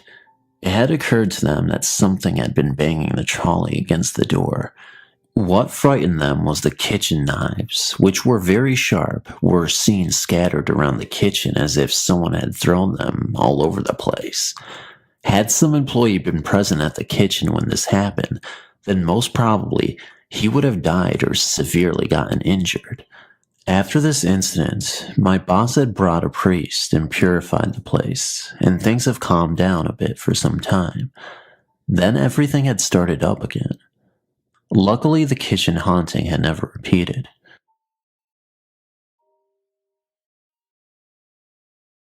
The year was 1980, and I was 14 years old.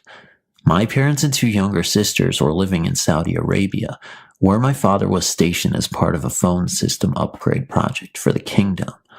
The school for expatriates, Americans, British, Canadians, and others from all over the world, only went up to grade 9 in Saudi Arabia, and so for the grade 10 school year, I was sent back to Canada to live with my grandmother in a small Ontario town, not far from Ottawa. My grandmother lived alone, my grandfather having died long before I was born. She was very religious and very involved with our church community, along with her regular Sunday attendance. My family didn't practice any religion and never went to church, so it took some time getting used to on my part being away from my family for the first time, living in a small rural town and living in a religious household. Further complicating things, I inadvertently crossed the school bully early on in the school year and found myself a pariah at the local high school where I was the new kid. To be exact, I had a hard time adjusting to this environment, and as a result, I stopped going to school. This upset my grandmother deeply, and she sent me to go see a doctor who prescribed me some kind of antidepressant. I just threw the entire bottle out the window. Drug me was not the solution. I would take my bike and go to the library or find a park on a nice fall day and read books. At night, I would stay up and watch late night TV like The Tonight Show with Johnny Carson. The apartment was on the second floor of a house by the railroad tracks on the north edge of town. It was old and musty, and the floorboards and steps up creaked. There was only one entrance to the place, and if anyone came in, I would be able to see them coming up the stairs and pass by the living room where I watched TV. One night in November, I heard my grandmother sobbing from her room, which was down the hall. I knew I was the reason for her distress because I had stopped going to school and she didn't know how to deal with me. Then I heard her talking. At first I thought she was talking to herself, as this was 1980 and there were no cell phones and she did not have a phone in her room. The only phone was in the hall and she wasn't in the hall. Then a man's voice responded to her. "Don't worry, Anna," he said. Chills ran up my spine and I froze in my chair. The voice was deep and clear and in the house, and yet I had been in the living room all evening and no one had come into the house. I heard her sobbing some more, and one more time the voice spoke, "Everything will be all right." I remained in that chair until dawn. I'll never know if that was my imagination, my grandmother speaking in a different voice to herself, or perhaps, as I imagined at the time, it was the voice of my grandfather's spirit comforting my grandmother. Whatever the case, I've never forgotten that moment, nor the feeling of creepy dread that crawled up my spine as something from the other world seemed to pass into this one for the moment. This is an experience that occurred over several months. In the autumn of 2012, I was home from university one weekend. On the outskirts of my town, there is an old graveyard called the Red River Cemetery. It is very old. The earliest graves are from the 1790s and associated with an abundance of local history. The Great Revival of 1800 occurred there, the first camp meeting in Christian history. A lot of spiritual activity happened at that event. This cemetery is a regular spot for me. It is a pleasant drive into the fresh country, and the entire graveyard is surrounded by ancient trees.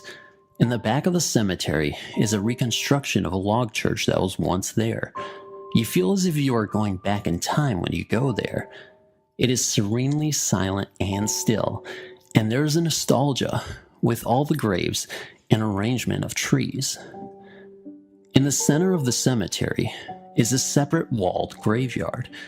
It is an elaborate family plot, and the old wall dates back to the 1830s. There are many graves in there, and one has sunken in and opened. Vandalism or other natural occurrence?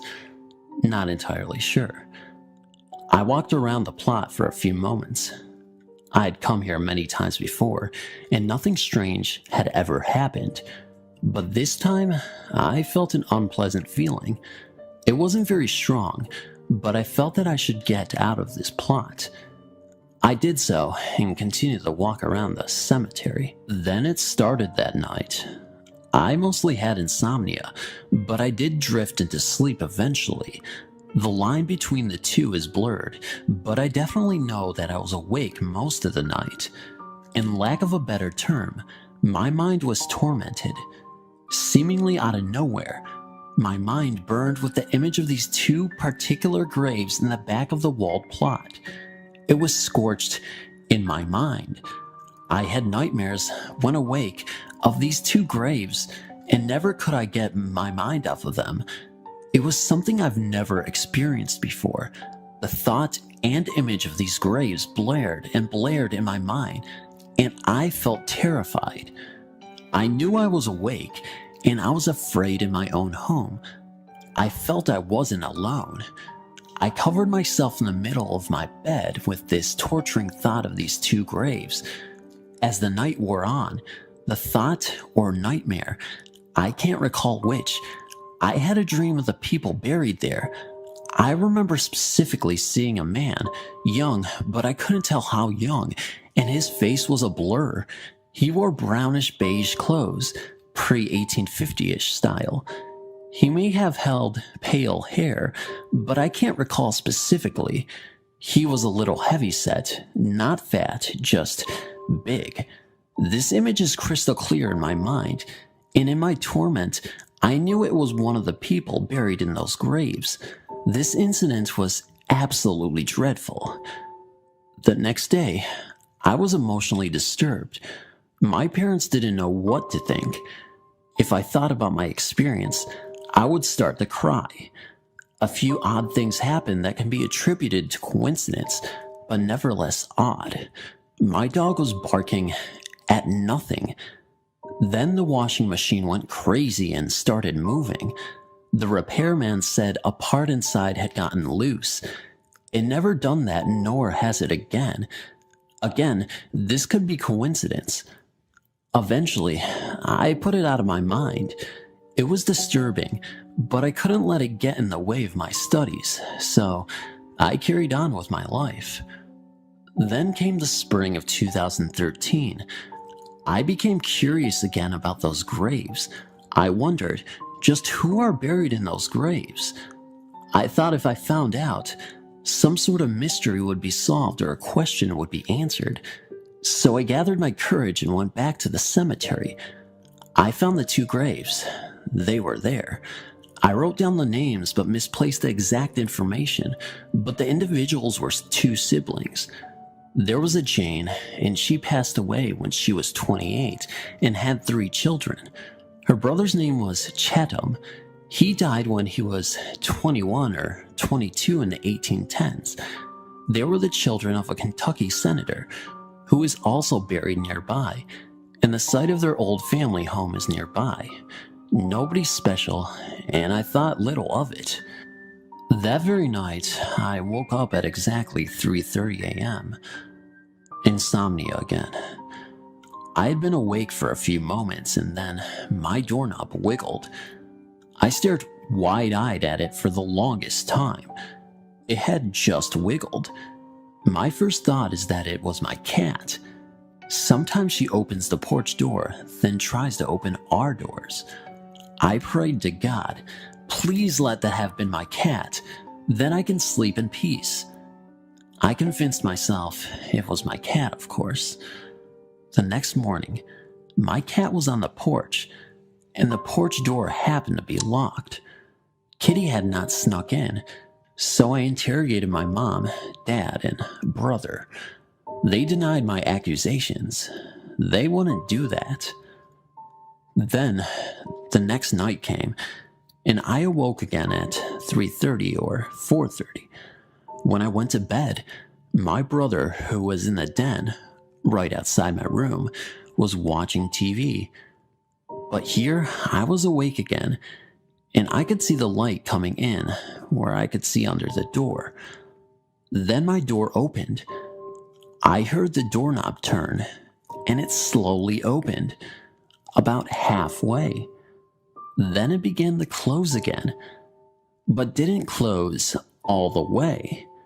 Then there was a flash of light in the den, and it went dark. I stared at it for a while. I thought it was my brother, because I thought he stayed up all night watching the show and opened my door for some reason.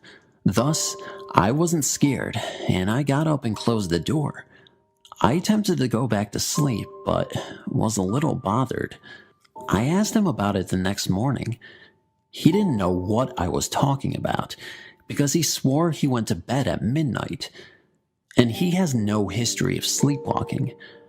I did my usual interrogation, and everyone denied it. I was ambushed and became frightened. Later that day, I was on the computer and heard my mom scream my name twice, as if from outside, like she needed help.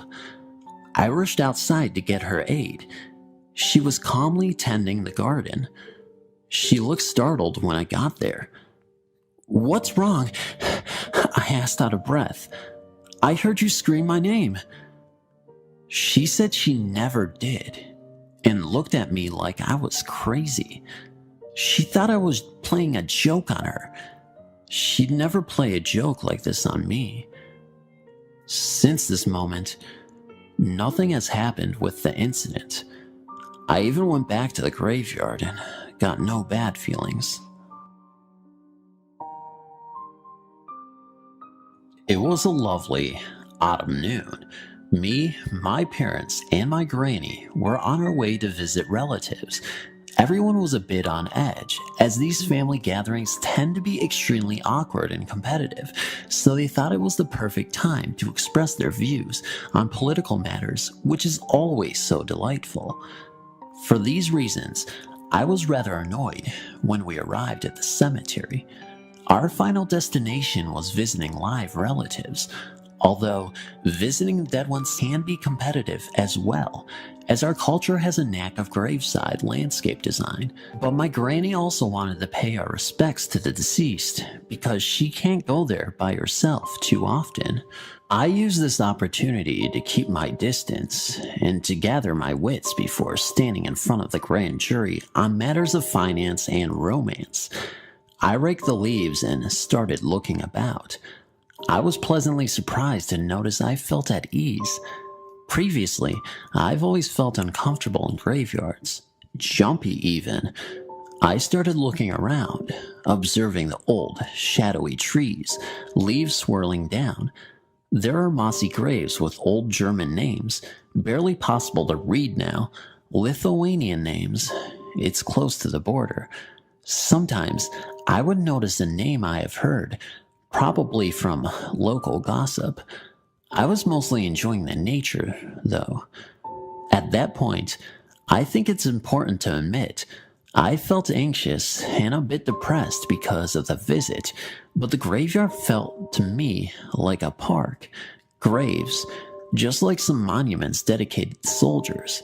However, when we were about to leave, I approached the graveside, almost from behind. Suddenly, I thought to myself, a young girl. Then I got scared because I didn't know if it was really a young girl. I rarely visit there, and I've consciously memorized just our family spot, a few graves around it, and some grave with, I think, Lithuanian names on the way in, because it is so close to the path, you almost step on it, and that makes me feel bad. The more I tried to brush the impression off, the more persistent it got. I don't really know how to explain it. The kind of presence I felt was like, it wasn't even physical. Let me give you a clear picture here. You are hanging out with your friends, watching a movie, laughing about this or that. Suddenly, someone says, "Oh, it's too bad John isn't here." And you feel like it would just be the perfect time if John was here, like he is truly missing at your party. That is the kind of presence I'm speaking about. You don't miss John's appearance. It's such a pity he's not here. The sofa looks awful without him. You don't miss any particular quality. You miss his presence, his being. That is what I felt. Like there was this presence of a particular young girl that I felt. It wasn't threatening or anything. I just got freaked out by my own old self. Then I also noticed, or perhaps before, I can't place these two in order because maybe that directed my attention to the grave, that a candle had fallen off the edge of the gravestone, and I felt I should have probably picked it up and placed it back. There was this little angel figurine too, and I thought maybe that was why I decided it was a young person, although I'm not sure I saw it from where I was coming. I don't know why. People just don't place angels on the graves of adults and elderly. Maybe it's because jobs and wrinkles don't seem angelic and old people mostly don't like flying. Sorry, couldn't resist a joke. I approached the front and counted the numbers that added up to 23 years. A girl. The graveside was neatly raked, not just raked to sweep away the footsteps from the sandy oil. Someone had even made ornaments in the sand in the traditional manner. I thought it was a perfectly good practical reason not to get involved. I was scared to do something awfully wrong and cause something terribly bad. I didn't want to ruin someone's thorough work, so I started stepping away slowly, having that internal fight with myself. I knew I had to go and put that candle back, but I told myself, come on, it will fall off again when it gets windy. Who cares? The candle's probably burnt out anyway. This isn't an abandoned grave. Someone will come. The grave was cared for. I can't go around picking up everything. As I later explained to my friend, I was probably worried that when you go to heaven, you still have to be preoccupied with order. I'm messy and I've been persecuted all my life for that. I hope when we die, we don't care anymore about such nonsense. I don't want anyone to visit me in my dreams, telling me to clean up under my bed. Finally, I rather unwillingly went back and placed that candle on the stone. I prayed to God to take care of this young soul and to protect me because I mostly had no idea what I was doing, so God had to take care of me. And as I walked back to the car, I suddenly felt really happy and warm around my shoulders. It wasn't a jolly kind of happiness, more like this, all is right kind of happiness. And it stayed with me until we found out my cousin had lost a lot of weight, which made everyone feel plenty of things. Thank you kindly for reading this experience. P.S. My granny saw me by the girl's grave, and she told us about her. It was some kind of tragic, unexpected death.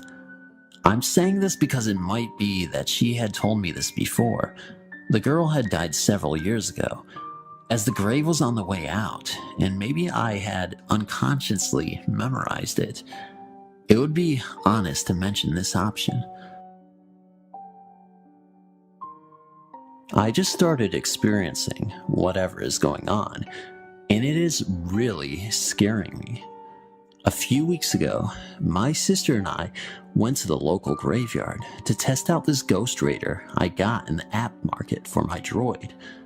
That's my phone, if you didn't know. I didn't think it would really work. It's just a circle with lines around it and a scanner, and if there is a so-called apparition nearby, a dot appears on the scanner in the direction it is. There was a slight breeze that day, and it was sunny. We got near the graveyard, and the scanner started going crazy. Dots were appearing everywhere, red, yellow, and green dots. The colors meaning the strength of the so-called entity, red being the most present and green being the least. A word or phrase appears at the top of the screen sometimes, like something to do with their death and whatnot. A large amount of phrases and words began appearing, some names and some frightening words like hanged or murder. The creepiest part of the whole equation was when a name appeared. The name was Peter. My sister and I started wondering if the Peter that appeared was an inhabitant of the graveyard. We started looking at gravestones, and we actually found one that said Peter Long's. It was a little scary, but then again, there is a lot of people named Peter in this world. We started talking to the so-called spirits. Like I said, is there anyone here with us that would like to share things via my radar? I started getting replies like crazy. Random words and phrases were blazing around like a wildfire. We then started to go home because it was getting near dinner time. Everything was good from then on for about 2 days. My whole family started hearing footsteps, knocks, bangs, etc. My sister said that she heard her name called, and then a bottle of her perfume flew off of her shelf and across the room. I later started seeing shadows and hearing muffled talking in the room next to me, even when nobody would be in there. Everything was starting to scare me, so I spoke out to them and told whatever was plaguing my family that it had to leave my home. Everything was quiet and back to normal until the next night, when I was laying in bed trying to sleep. I felt really cold, all of a sudden, and my TV turned on really quick, and then it turned off again. I went to my sister's room and saw her sitting up in her bed, looking really frightened. I asked her what was the matter, and she said that her TV turned on and off again. I told her that the same thing happened to me. We were both scared as can be, so I just slept in her room that night. The most recent and scariest experience I have was when I was home alone one night because my family was out at the store and I didn't want to go. I was just watching TV, and then the channel flipped. The remote was all the way across the room when that happened. Later, I got in the shower, and as I was washing my hair, I heard a knock on the bathroom door. The door swung open, and one of the knobs in the cabinet hanging on the wall fell to the floor. I was so scared that I called my mom, and I went to my neighbor's house until they got home. But are these experiences attributed to me going to the graveyard recently? I don't know, but I'm really terrified of all these events that occurred. But I guess in a way, it is kind of entertaining. Not in a good way, but an interesting one. Thanks for reading. I've lived in New Mexico my entire lifetime and never moved. As a result of living in the center of the Southwest, I've heard the story of La Lorna multiple times and in many different versions. I live very close to about 2 rivers, and when I was little, I heard a version of the story where she drowned her children in the river that I could easily walk to. I never thought I would pay much attention, nevertheless see her, hear her, and slightly see, but recently, all that changed. I have 3 friends that are brother and sister to each other. It was summer of 2008 and we were having a sleepover. We had been planning this for about a month, and earlier in the day, we had bought all the food and other snacks we could imagine. We had planned to fire up the grill and make s'mores at about 8 p.m. and just sit outside and have a good time. At every sleepover we have, it seems that the Halloween decorations seem to get taken out of the closet a lot. 8 p.m. came around and we made s'mores in the front yard. It was fun, seeing as I was the first, second, third, and last to set mine on fire. We walked around barefoot in the driveway for a bit. I set the skull on the wall of our patio. After a bit, we sat in front of the door, talking silently. During a small moment of silence and nothing to say, we heard a moan come from up the hill. It sounded outside and very close, but still far away.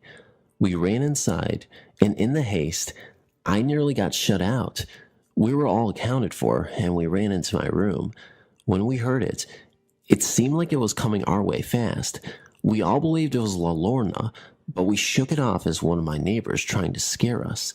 The 2 streets we lived on had ex-criminals and people with mental disorders everywhere. I eventually noticed that it didn't have the plastic skull with me. About 2 or so hours later, I walked through the dark hallway, switching on as many lights as possible right when I was in my entryway.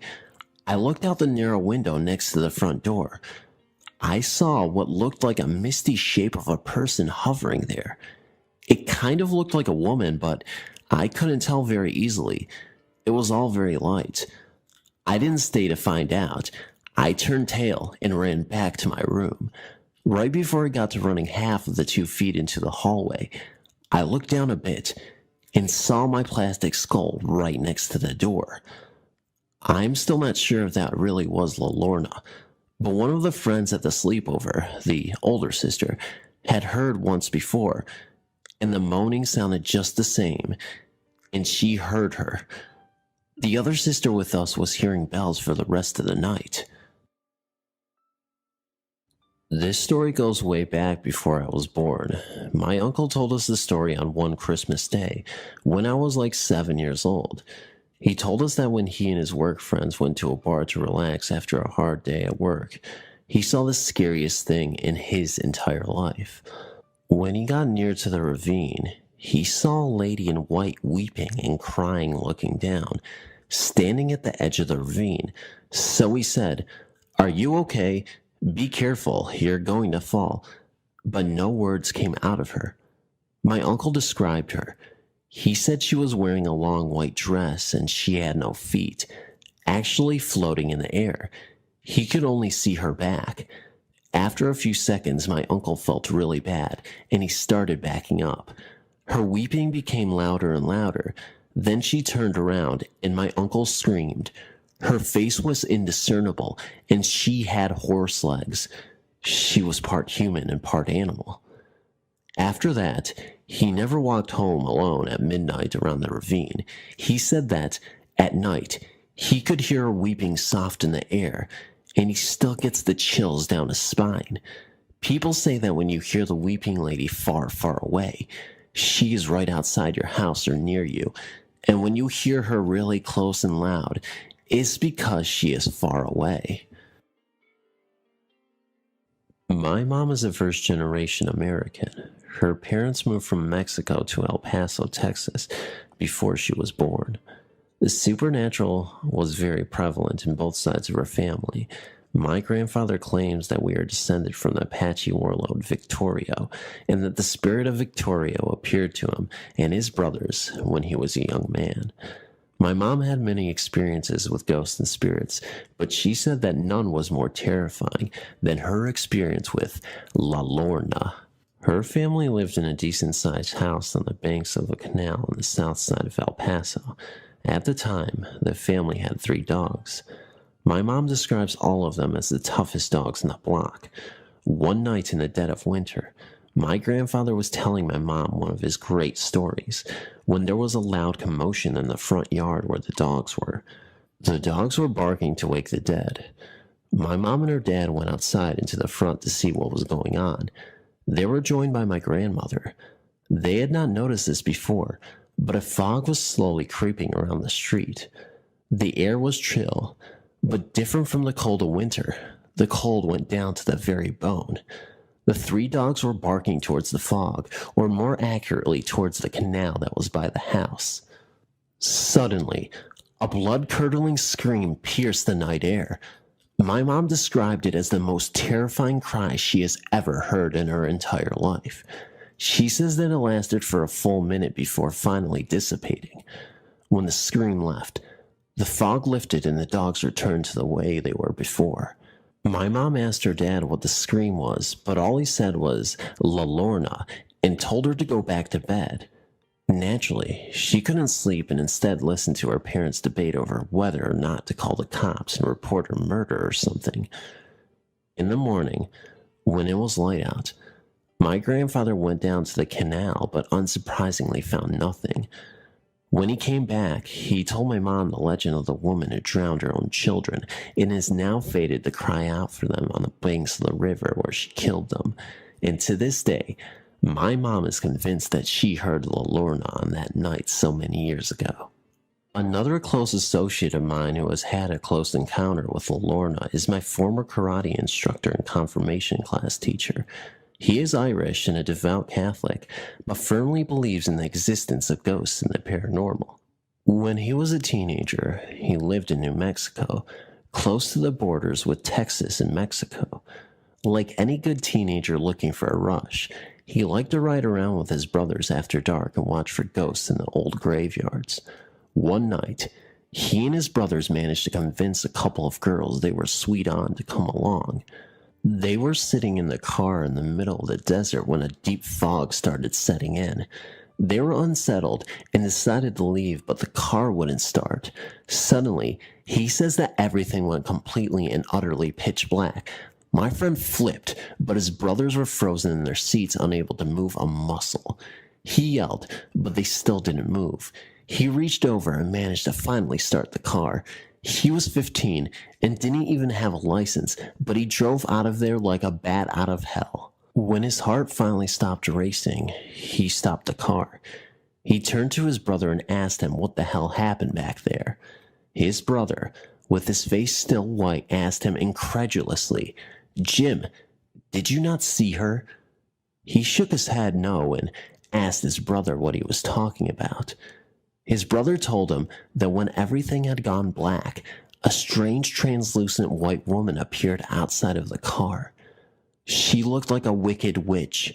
She reached her hand into the car, through the closed window for Jim's neck, but stopped and drew back when she touched it. She then disappeared, and that was when the car started. Jim reached up to his neck and fingered the St. Michael medal he always wore. He firmly believed that the archangel responsible for defeating Satan protected him on that night. Whatever the spirit was, a demon, La Lorna, or some other frightful specter does not matter. Jim is firmly convinced that it was La Lorna, and that she was stopped from whatever evil she intended, and he never stops praying to St. Michael. Hi, my name is Michelle. I'm a mother of 4 children, but when this happened, I only had 2. My oldest was 5, my youngest was just a baby.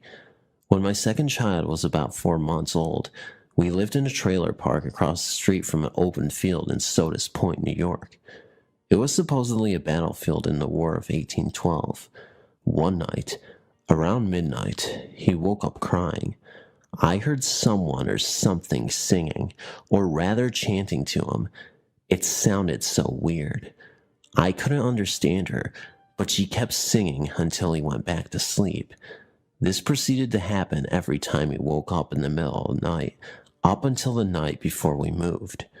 Needless to say, he slept with me every night. I was really scared that something would happen to him. I never figured out what it was. Some people tell me it was the ghost of a slave, and other people say it might have been the ghost of a nurse. Yet, other people said it could be the ghost of La Lorna. She threw her children into the water and drowned them, and was condemned to walk the earth until she finds her children. She supposedly steals babies in the night, trying to make up for the children she murdered. It still scares me. It was the weekend after Thanksgiving, Saturday, around 3 a.m. 2011. My sister and I were watching movies on Netflix, enjoying our days off due to the holiday. Everyone was sleeping because, after all, it is very early in the morning. All of a sudden, we began to hear a moaning or crying coming from a woman. It was very loud and it was terrifying. It sounded ugly, like a woman in pain or despair. It went on for about 20 seconds, then it stopped for 10 to 15 seconds. Then it began again, even louder. Told my sister to grab the phone to be ready to call the police because I thought a woman was being raped or being assaulted near our house.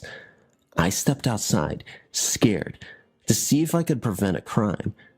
Shouldn't have done that, could have been dangerous. When I got to the front of the house, there was no one outside, yet the crying was literally in front of me. It was a foggy night as well. My sister came out, and the crying lasted for about 2 minutes. We were puzzled. We looked at each other, and we both got chills. We were both thinking the same thing. I don't want to come to any conclusions. I'm Hispanic and grew up with the legend of La Lorna. Many people in the Hispanic community swear that that malevolent spirit does exist, and even say they have heard the cries in their native countries and in Southern California. I'm not sure what I believe in regarding paranormal activity and such, but I do have an open mind and like to do as much research as possible before making any firm decisions.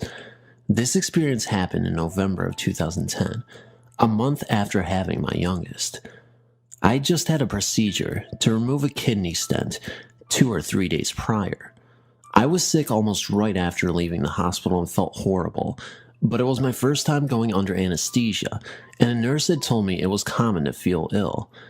I was running a low-grade fever about 100 degrees Fahrenheit. The baby had awoken for a 2 a.m. feeding, and I was holding him standing in the living room in front of the heater. I was chilled to the bone because of the fever, and feeling a bit dizzy. I thought, oh geez, I'm going to cook the baby. Just then, about 5 feet away from me, appeared this man. He was tall, over 6 feet, buff large muscles, a stern face. He wore old brown-looking clothes. It reminded me of stories of fur trappers out on the frontier. Maybe it was animal skin, but I'm not sure. He had the same style satchel that crossed his body. The strap on one shoulder and the satchel rested almost on the opposite hip. He had long brownish hair and brown wings that went almost to the floor. He was standing beside me, one of the dining room chairs that was pushed away from the table with one foot on the seat. He did not smile, but I wasn't afraid of him. Surprised for sure, but instead of freaking out, I just said a muffled hello, and then he disappeared. I felt like I needed to sit and cautiously sat on the chair his foot was on, saying, I'm sorry if you were using this chair, but I need to sit. I thought later, maybe that's why he was there. I was holding a baby with a fever and standing too close to the heater. Maybe he wanted me to sit, but I also understand that I was ill and it could have been some sort of fever hallucination. I did many internet searches trying to find out who this was, but I found nothing that matched. I suppose I was wondering if anybody else has ever seen a man like this, or may know who he is. Thank you for your time. I hope I described him well, but let me know if there are any further questions. So when I was younger, about 11, my family and I lived in a 2-bedroom trailer. We had a small little hallway coming from the living room to the main room. My mom is Christian, and she listens to a Christian music radio station, and we would listen most of the time in car rides. Keep this in mind.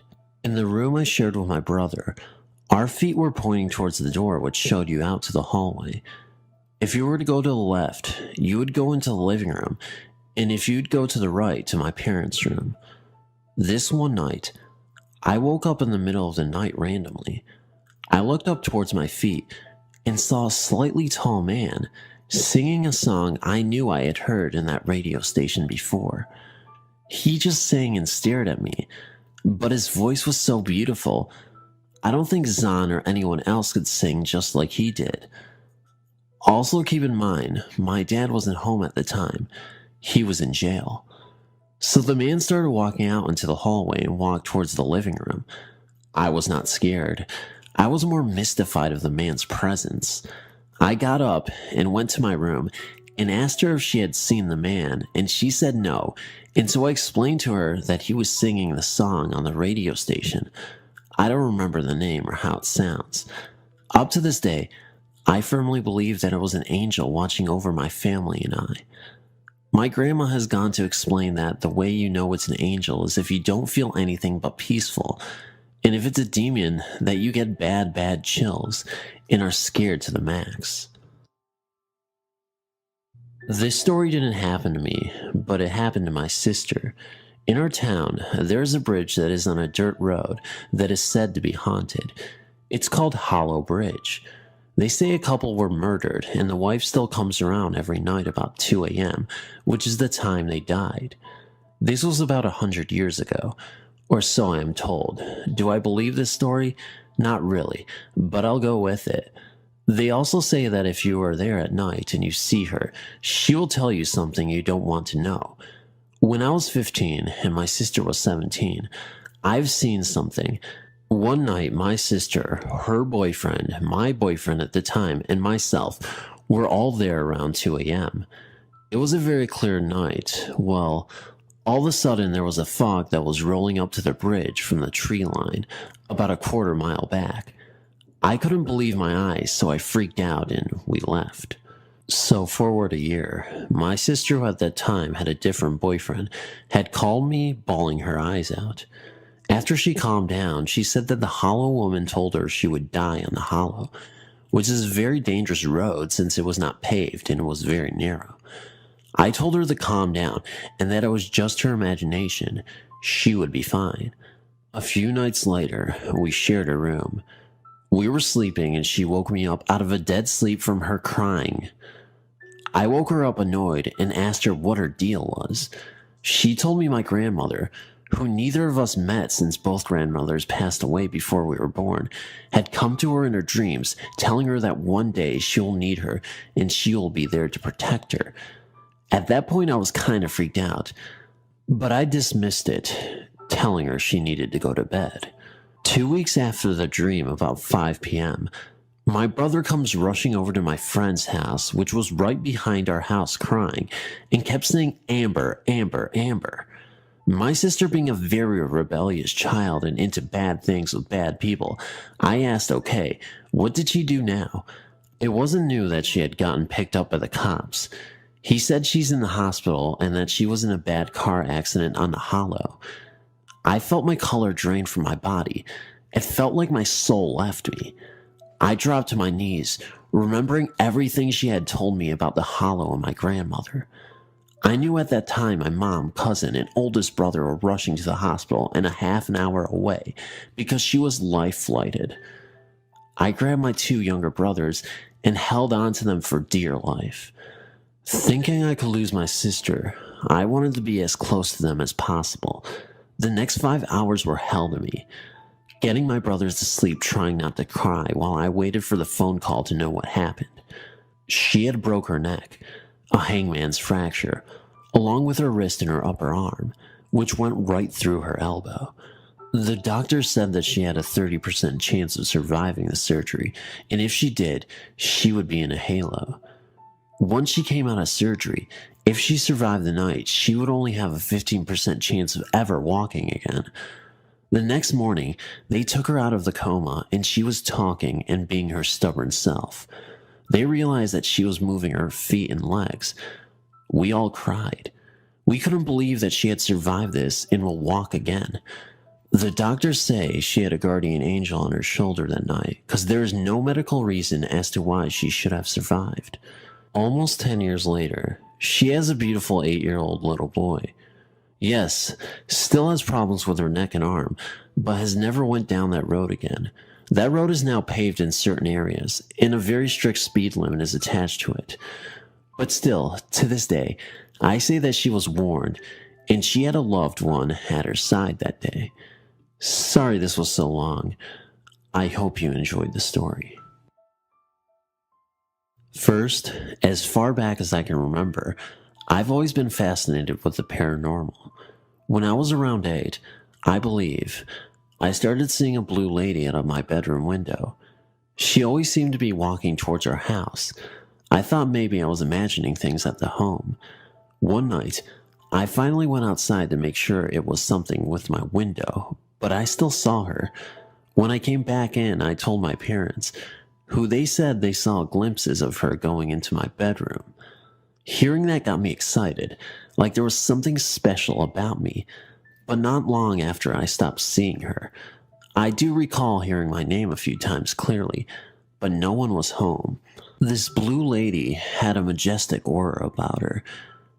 A very serene, very peaceful and tranquil aura. I can't explain it more than that, but it just felt good. Not like it was a bad presence or anything like that.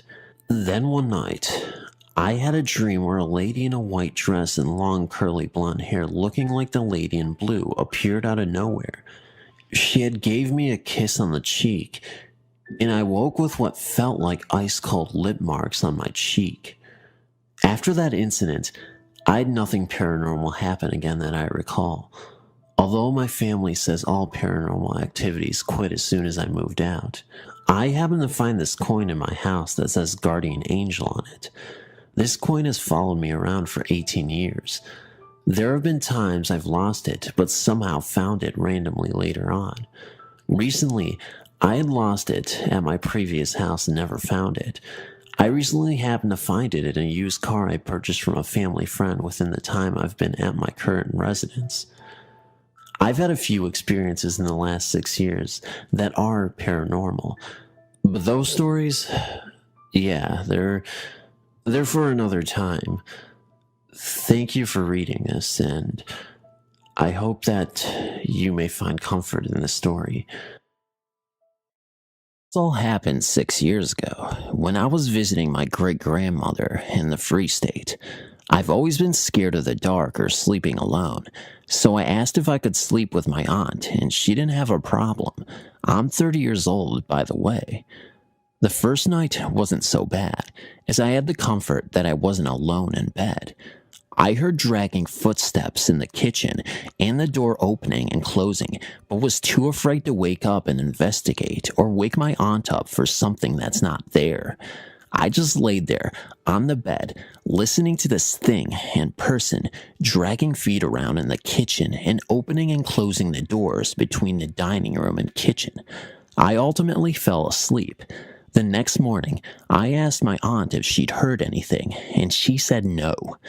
The second night was what scared me the most. As we laid there sleeping, I just suddenly turned, and my eyes opened wide, and there, inside the wardrobe, I could see, since the door was half open, was a dark male figure with red eyes peeping through. Our eyes just met, and I couldn't scream or move. I just stared right back at those red eyes, and it spoke in Soto, South African language. It said, "I'm not here to scare you, but to scare that one," meeting my aunt, and I can't remember what happened after or how I fell back to sleep. I told my aunt about it, and we had to sleep with the light on for the rest of my stay. I still can't get the black figure with red eyes hiding in the wardrobe out of my head. The first strange experience I had was during my sister's 10th or 11th birthday party. At the time, my family lived in a house in a blue-collar town in New Jersey. The house was set up where the front door was, up a flight of stairs. Once inside, there was a landing that led to another flight of stairs upstairs and another leading to the lower level. Downstairs was a long hallway with a doorway leading to the garage. At the foot of the stairs, which formed one end of a long hallway, there was a closet under the stairs. There was a laundry room at the end of the hallway, and finally large living room. My sister had invited all of her friends, and everyone was having a good time. After eating cake, the grown-ups went upstairs for coffee, and the kids stayed downstairs to play on their own. At a certain point, we all decided to scare each other by telling ghost stories in front of the laundry room. My sister and I had always thought of it as the creepiest spot in the house, and it proved to be the perfect spot to tell ghost stories. When you opened the laundry room door, you stared down a long, dark room with a shaded window at the end. The doorway to the laundry room was a small recess at the end of the hallway. The house quieted down as we started talking about scary things. After a few of those stories, everyone started to get into the spirit. My sister and I were sitting at the end of the hall, looking down its length. From our vantage point, we could see the wall along which the door leading to the garage was. We were midway into someone's ghost story when my sister suddenly noticed that the door leading to the garage had suddenly popped open just a bit. She remembered that the door was definitely locked.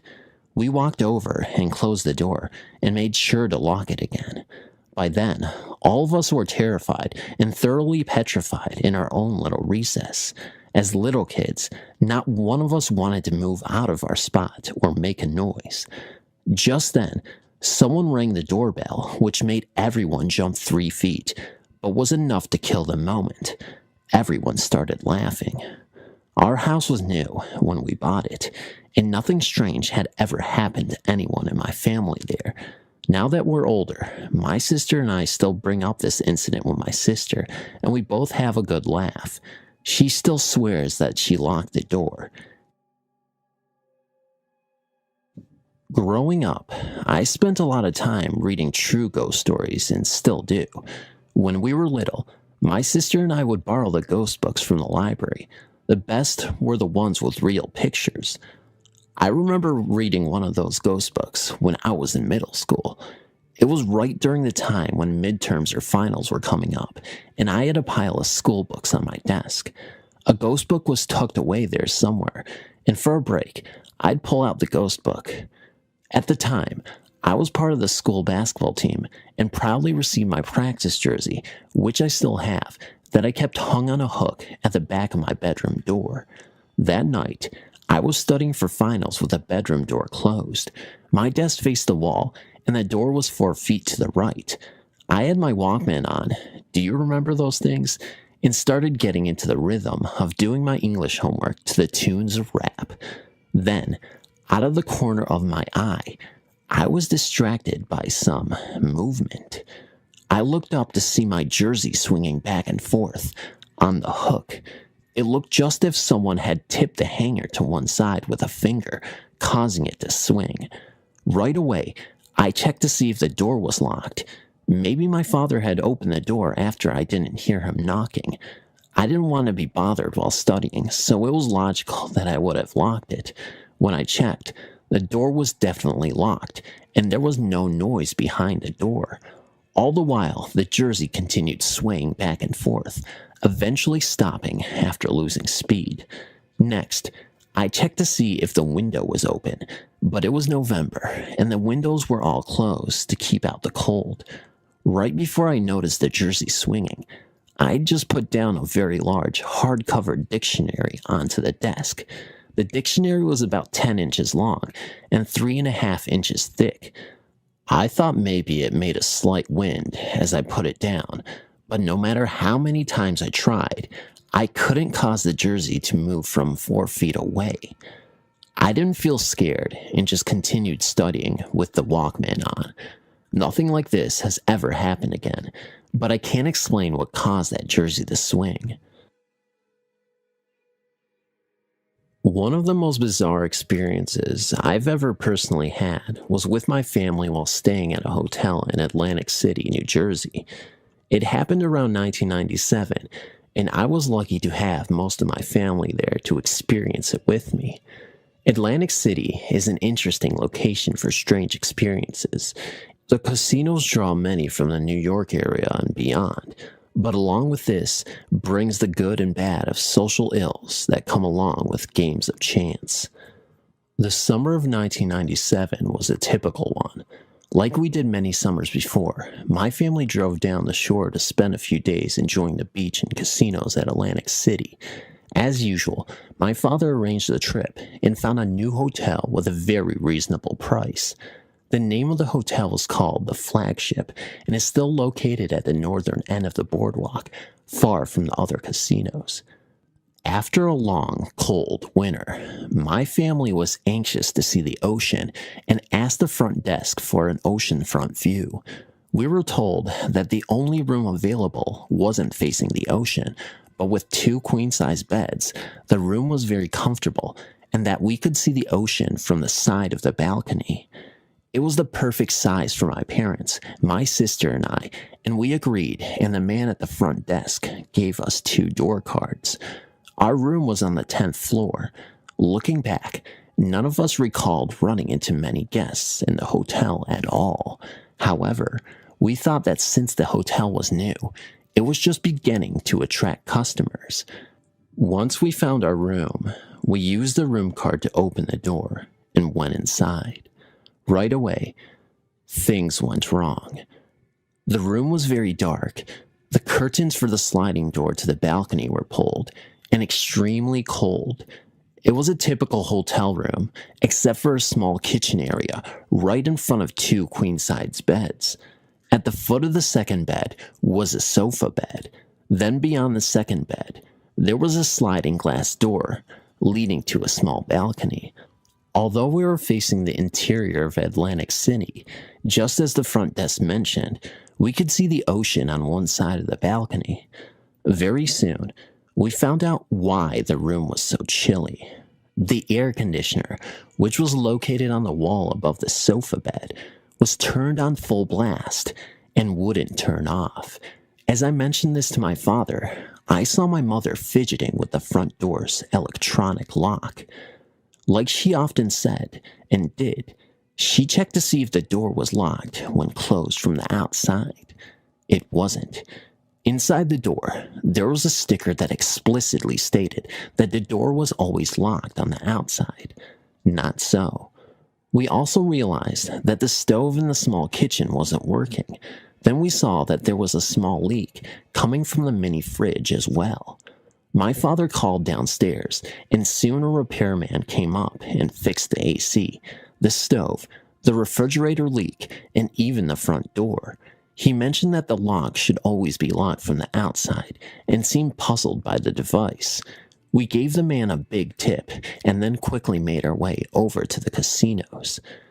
When we arrived back to our room, well after dinner, we immediately felt how cold it was in the room and turned off the AC. After washing up, we watched some television before turning in. I remember one of the programs was about ghosts, and we watched that one for a while, not realizing what was to come. My mother and sister were the first to go to bed and turned off the lights. They slept in different beds, with my mother in the bed closer to the kitchen area and my sister in the one near the balcony. I stayed up reading on the kitchen table with the dim light on. I had some trouble falling asleep that night since the sofa bed mattress was new and was still covered in plastic. I must have felt lazy because I left it on and suffered because it was very hot and not very conducive to a good night's rest. At breakfast the next morning, my sister told us about something strange that had happened during the night. All night long, she said she felt someone brushing past her bed as if trying to walk to the balcony door. At the foot of her bed, there was about a foot of space between her bed and the end of my sofa bed. She said it felt exactly like someone was squeezing through the tight space and rubbing against her bed. At first, she thought it was me trying to get outside the balcony. Then when she looked up, she saw my father and I still sitting at the kitchen table reading. At the time, none of us really believed her, and we went out again for a day of walking on the boardwalk and then gambling at night. That night, I stayed up later than everyone else. I talked to my sister about what she experienced the night before. I also told her to let me know if she felt it again. As soon as she got in bed, I sat down by the kitchen table to read, glancing over towards her bed every once in a while to see if anything happened. After a while, I gave up and continued reading before getting up to wash up in the bathroom. When I came out of the bathroom, my sister was sitting up in bed. She said that she again thought I had squeezed past the bed to go to the balcony, but then she opened her eyes and saw me come out of the bathroom at the other end of the room. I was positioned on the sofa bed so that my head was right next to the little space at the end of my sister's bed. If someone walked past, I would have surely felt something, but that night I didn't notice anything at all. As usual, it took a little bit of time for me to sleep. I listened intently and tried to feel any wind or changes in the room, but eventually gave up and slept. I had by then taken off the troublesome plastic cover and finally had a good night's rest. The next day, my father woke me up early to rent bikes for an early morning boardwalk ride. Then he went to my sister and woke her up as well. As soon as he did this, my mother, who planned to sleep in, suddenly sat up in bed and turned on the lights in the TV. We asked her why she didn't want to sleep, since it was still only about 5:30 a.m. She told us that she wasn't very tired and that she felt like waking up, which is unusual since she usually likes to sleep past 11. We all thought this was pretty odd. My mother loves to sleep late. She kept giving us vague reasons about why she wouldn't go back to sleep, and even turned on the television. Later on, she told us the reason why. At breakfast, my mother told us about the strange incident that happened that night. She had woken up in the middle of the night. It was late, and she could hear all of us either snoring or breathing the natural rhythms of a very good night's rest. She was sleeping on the right-hand side of the first bed and was lying on her side facing inwards. But gradually, she realized that she felt the sensation of someone's back lying against her own. At first, she was convinced that it was my sister, but she was pretty alarmed to realize that my sister was in the other bed, 4 feet away. Slowly, without opening her eyes, she moved closer to my father. The feeling was very real, but very slowly, the other person's back gradually went away. My mother said that in the morning, she hadn't expected my sister to go riding bikes with us, leaving her all alone in the room. After we left, she tried her best to stay awake. She turned on all the lights and turned on the television, but eventually she fell asleep anyway. As my mother told us this story, my sister chimed in saying that the person walked past her bed all of last night as well. This time, though, she also felt her sheets being gently pulled away to the corner of the bed towards the balcony. For some reason, whenever she turned to face the balcony, it would stop. When she turned back around, she would feel the bed bulge a little, as if a person were rubbing past it. Also, she felt energy waves from the foot of her bed. After we came back to the room from breakfast, all of us were not so sure about our room anymore. Despite this, we still had a day of vacation and fun to look forward to. After we got what we needed, my father went downstairs early to get some brochures. Then my sister and I walked to the elevator while my mother got some last-minute things. We were both standing there by the elevator doors when we heard my mother anxiously calling us back to the room. When we got there, she looked a little shaken and said that the front door wouldn't lock from the outside again. She said that all the while, as she was rifling through her suitcase looking for something, she had a bad feeling and couldn't wait to get out of the room. Once safely outside, as an afterthought, she turned the handle to see if the door was locked from the outside. Once again, it wasn't locked. This time, we went downstairs instead of calling for a repairman. The front desk seemed puzzled about the lock. They said that the lock should always be locked from the outside. They were at a loss as how to fix it, and finally recommended that we get another room. Everyone felt very relieved, and we quickly gathered our things to get out of the room immediately. We got another room upstairs, and this time, our new room was perfect in every way. Not surprisingly, the rest of our trip was pretty relaxed, but we sometimes joked about what would happen to us if we stayed another night in that room. All of us agreed that there was something in that room that wanted to be left alone. It didn't want to scare us, but instead just gently showed us that we had to go. For some reason, my mother and sister feel that it was a child or a little boy.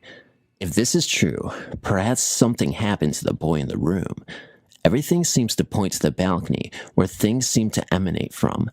Perhaps the boy fell off the balcony, or maybe someone died in the room. Maybe the spirit felt an affinity to the woman, as opposed to my father and I, who didn't experience anything. The flagship is now a luxury timeshare condo. I'm not sure if it's still partly a hotel. While we were there, the hotel operators aggressively tried to sell us a timeshare, but of course, we turned them down every time. I wonder who bought the timeshare for that room on the 10th floor, and if anything similar happened to them. I have a brother who works in Hong Kong. Many of his clients are from this area in China. One of his clients was a Hong Kong businessman in his 40s. This client often went on frequent business trips to Shanghai and Beijing for his company. My brother was very familiar with this man, as were many other of the people working in my brother's office. My brother worked closely on him on several large projects, and they often made small talks during breaks. On one occasion, he told my brother that on one of his visits to Shanghai, He was staying in a hotel and had just returned to his room at night after a long day's work. He washed up, turned down the lights, and then got into bed. He had drifted off into an exhausted sleep when he was violently awakened in the dead of night. In the pitch darkness, he felt the ice-cold hands of a woman clasped around his neck, strangling him as he tried desperately to break free. After a few seconds, the hands finally let go, and the man jumped up and turned the lights on. As he scanned the room, he found himself absolutely alone. The room looked just as it had before he got into bed. Upon his return to Hong Kong, he was profoundly shaken by the incident and consulted with a very good fortune teller that his family knew well. The fortune teller told him that there was a woman following him around. He didn't know the reason, but that was the case. My brother's client was a businessman, and in spite of what had happened to him, scoffed at the idea of some mysterious ghost lady following him around. My brother and his client had a good laugh about this during their break. Still, my brother warned him to be careful and to make sure he was a gentleman to the lady ghost. A few months had passed before my brother heard what had happened to his client. Many of my brother's colleagues were talking about it in my brother's office when the topic came up. They had heard that the client had died in a hotel room in Shanghai. The cleaning lady had discovered his body in the room, alone and lying in bed. We sometimes wonder what really happened to this client. We wonder if he just died of natural causes, or if those cold hands returned during the night. If so, who was she? I don't know, but it's a strange story. When I was in my early 20s, a friend and I decided to rent a house together. We found a lovely old house near the Mississippi River, and I was immediately drawn to it. After we moved in, we both began to notice banging on the walls and lights blowing out constantly. The lights we attributed to bad wiring, and the banging, I truly believed, was my friend, and she truly believed it was me. The layout of the house was one we had never seen before. There was a hallway that led from the front living area to the back bedroom areas that was at an odd, slanted angle. I always felt uncomfortable going down this hallway and found myself going around by way of the kitchen. After months, my friend and I decided to take in a third roommate to help with expenses. During the next month or so, after this third roommate moved in, we noticed an increase in frequency to the noises, banging, and lights going out. We also began to notice that every month, and this is really weird, right around the time that all three of us began our menstrual cycles, a very large stain began to appear in the middle of our living room floor. We tried constant shampooing, but it would always reappear immediately. Then after our cycles were finished, the stain would disappear on its own, only to reappear the next month. Our third roommate then became very withdrawn after only a short time of being in the house. She began to go directly to her bedroom and never came out except to go to work. Her personality has also changed drastically. She went from being very funny and outgoing to a complete loner. She would also say very inappropriate, weird things to us.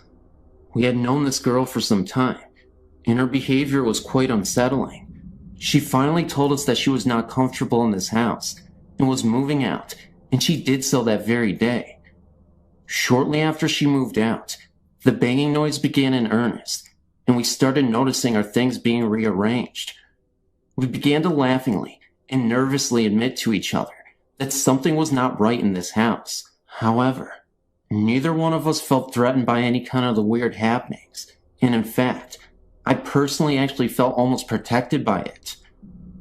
We started to call our ghost George, and would talk to him whenever the banging would begin. We were trying to watch something on TV, and George would start banging or knocking.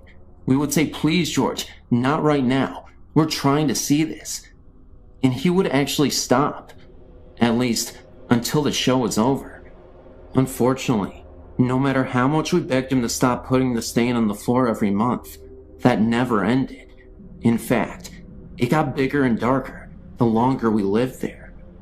One kind of amusing episode happened to us one memorable evening. I decided to let my boyfriend at the time stay overnight with me, although I usually didn't do this. Just as we were dozing off, a very loud bang sounded, coming from the hallway. My boyfriend sat up and asked, "What the heck was that?" Immediately, a knocking began at the far end of the hall and rushed towards my room very fast, knocking louder and louder the closer it came. My boyfriend said, "That has to be your roommate being funny." I just laughed and tried to explain about our ghost, and that I thought he might be angry that I had a male friend overnight. He said that was bull and got up to investigate. Just as he came to the hallway, the knocking began again, all around him. Needless to say, my brave 6'4" boyfriend ran straight out the front door and never came back in the house. Anyway, after a few years, my roommate and I decided we were going to move to a cheaper apartment, closer to where we worked. As soon as we started packing, the noises, and especially the lights going out, began to get really bad. I was even starting to get a little frightened. One day, as we were finishing up packing, we decided to go check in the basement and see if we had anything left down there. While we were down there, we decided to go in the old fruit cellar, since neither one of us had actually looked in it. We found some old fishing equipment. We also found an old shirt box that was sealed with tape and felt kinda heavy, so we brought it upstairs and opened it up. Inside was a bunch of old pictures. Most of the pictures were of a young man of about 25 or 30. In many of the pictures, he was in our house and standing on the porch of the house. There were also some antique glass slides with pictures of him in the military uniforms. We dated the stuff around World War II. We decided to call our landlady, an elderly woman, around 80 years old, to tell her we had found the box. When we called her and told her what we had found, she hung up on us. We called back, and her daughter answered and said that they didn't want that stuff anymore, and we could have it or throw it away. We thought it was very strange, since normally our landlady was a sweet old lady, so we decided that some of the stuff in the box might be worth more money, and we would sell some of it. Some war medals, and even an old stock certificate. That night, I put the box on the kitchen table, and we went to bed. In the morning, we were going to move the last of everything, and as we were preparing to go, I asked my roommate what she had done with the box of stuff. She said she hadn't touched it. We looked everywhere and couldn't find it. Finally, around lunch, we got hungry and decided to cook a frozen pizza. We turned on the oven and immediately began to smell something burning. When I opened the oven, there was the box. Okay, I swore my roommate did it, and she swore I did it. So we left the box on the table again and left to move some things to the new place.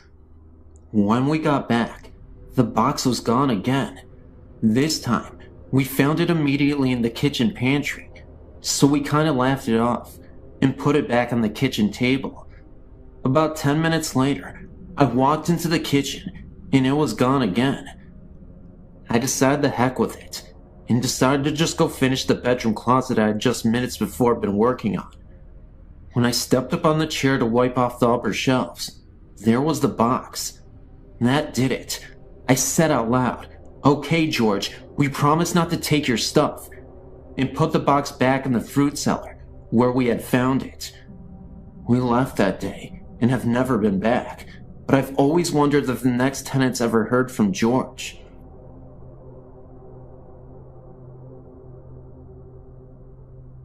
I've worked for a domestic violence shelter for approximately 7 years. While I personally have never seen anything, there are always odd sounds and unusual occurrences. Let me start at the beginning. The house is 2-story with an attic and a basement and over 100 years old. I really don't know much else about its history. The local domestic violence center purchased the building, which had been uninhabited for a number of years, did some renovations, and began operating an anonymous shelter for battered women and their children.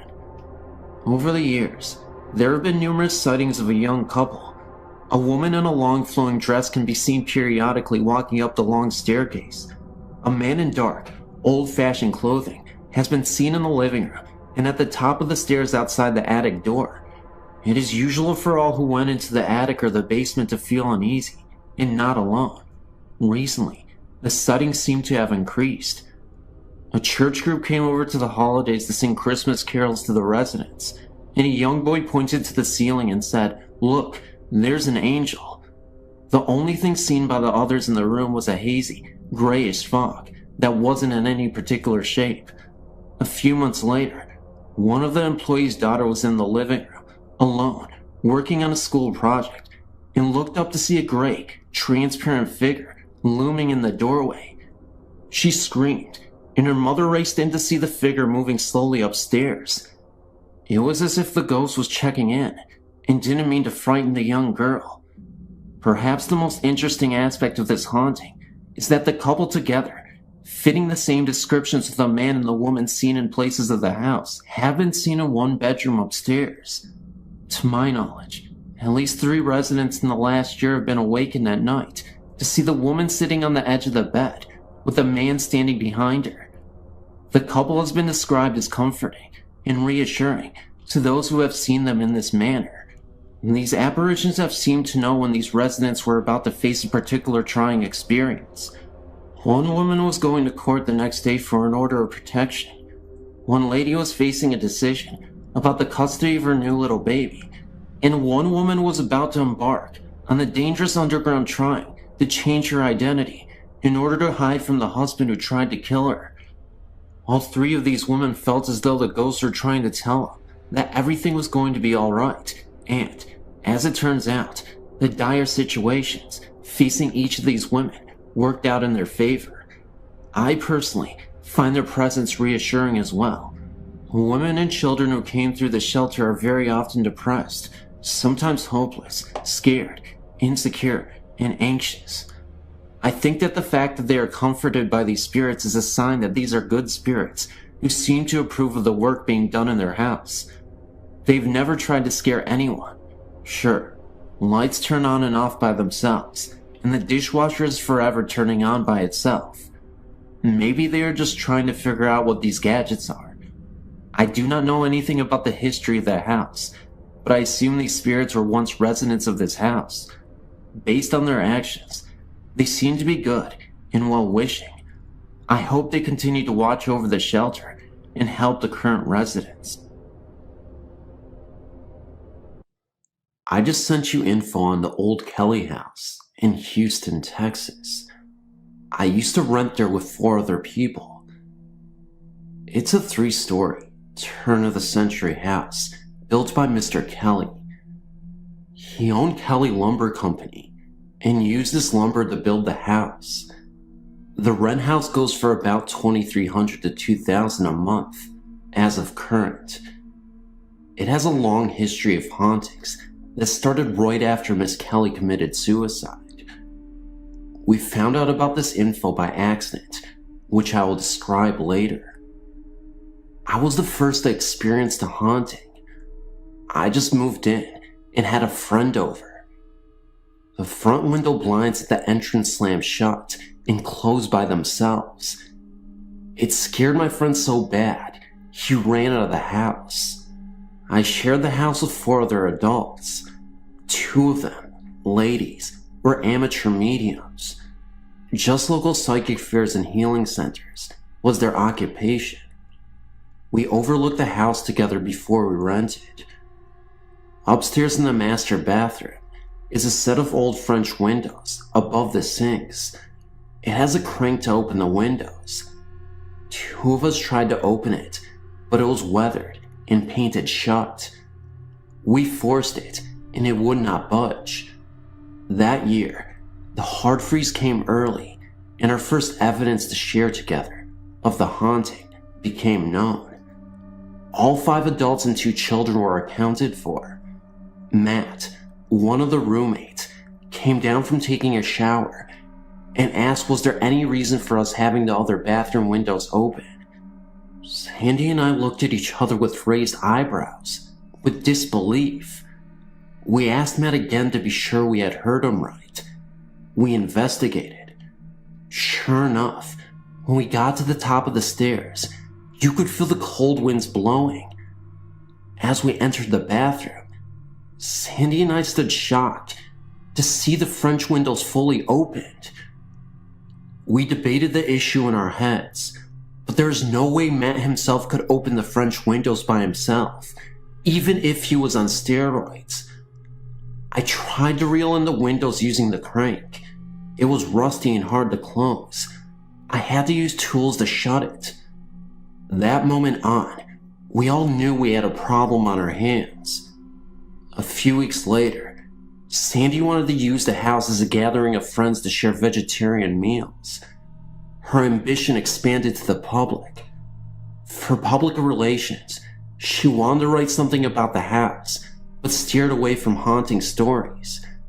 She struggled with different concepts, but succumbed to telling the story of a couple and their tragic love for each other.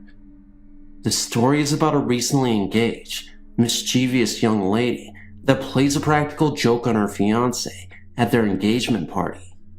From the upstairs balcony, she pours water on her boo down below. This enrages him, and he scolds her with fever.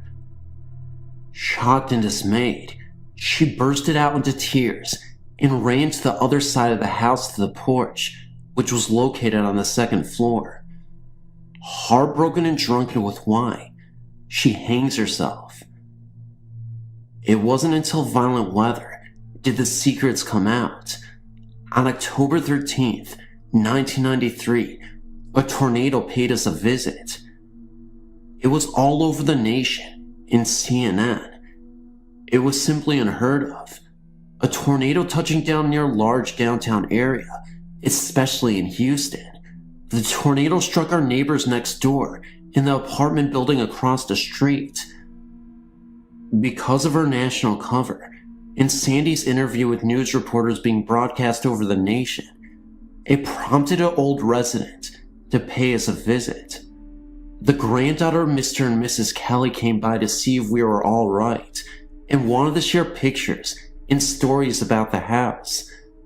We wanted to ask her questions too, without sounding nuts. We already had a couple of occurrences of the haunting since then. We decided to manipulate her in going upstairs to the upstairs master bathroom. Then, we unfolded to her the news about the house and its little gifts. She hesitated on entering the bathroom, which raised questions in our minds.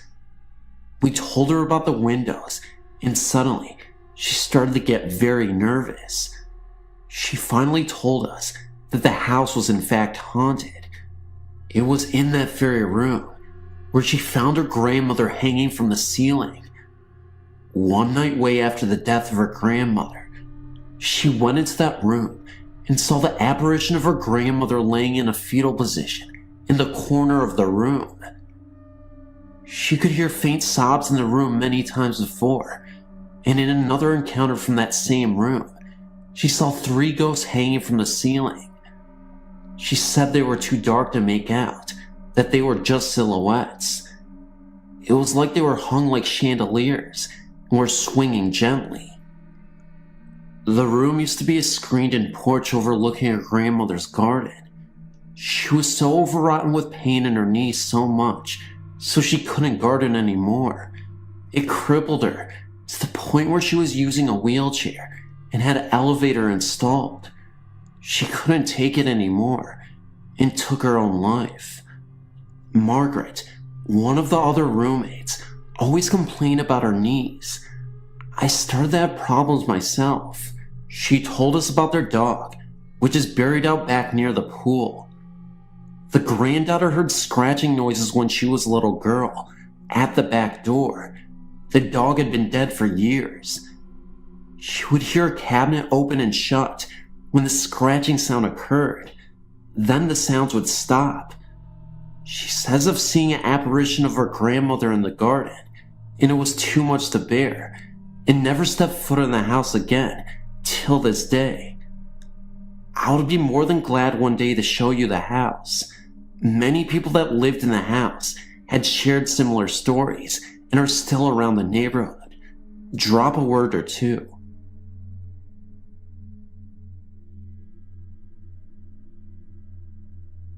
When I was in my 20s, I'm 30 now, I used to always go camping with my older brother during the autumn months in Washington state.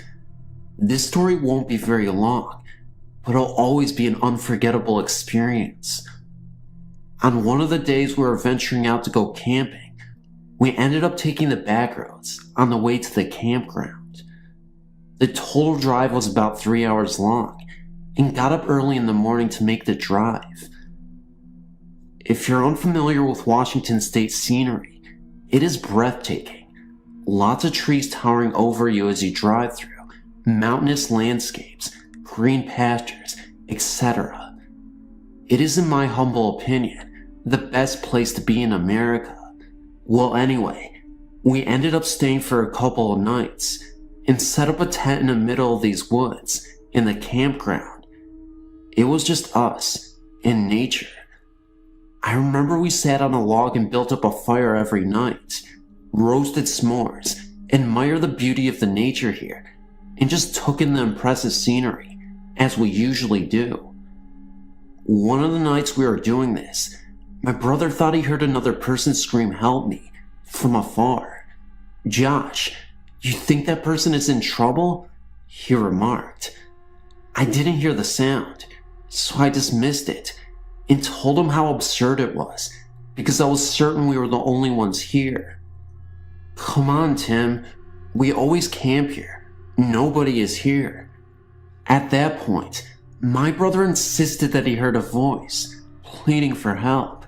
He even said that while we were asleep in the tent one of the nights, he could see a shadow moving around just outside the tent. He grabbed his flashlight and shined it in the direction of where he saw the shadow moving, but it was gone. Another night, he could have sworn that someone was unzipping the tent while we were sleeping. He took out his flashlight and got out of the tent to investigate.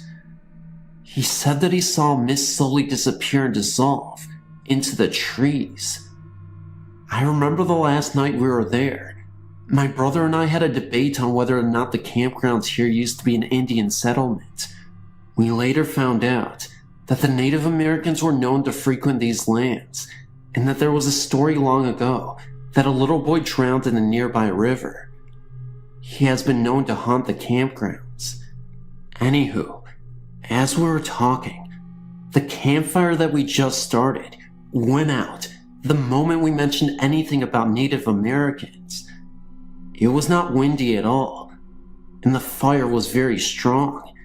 It startled us so much that after a couple hours, we said we had enough and ended up driving home later that night. It was about 3 a.m. as we were heading back home, and we started the car up. I ended up driving us back home because my brother was too rattled from all the events. Now, this is the freakiest part. My brother told me that as we were leaving the campground, he saw an old Native American man with a beard in the rearview mirror, with a tomahawk in his hands. He was pointing towards the car, and he looked completely human. I looked into the rearview mirror myself and saw absolutely nothing. Either my brother was playing games with me, or we just invaded the territory of natives, and they were very upset with us.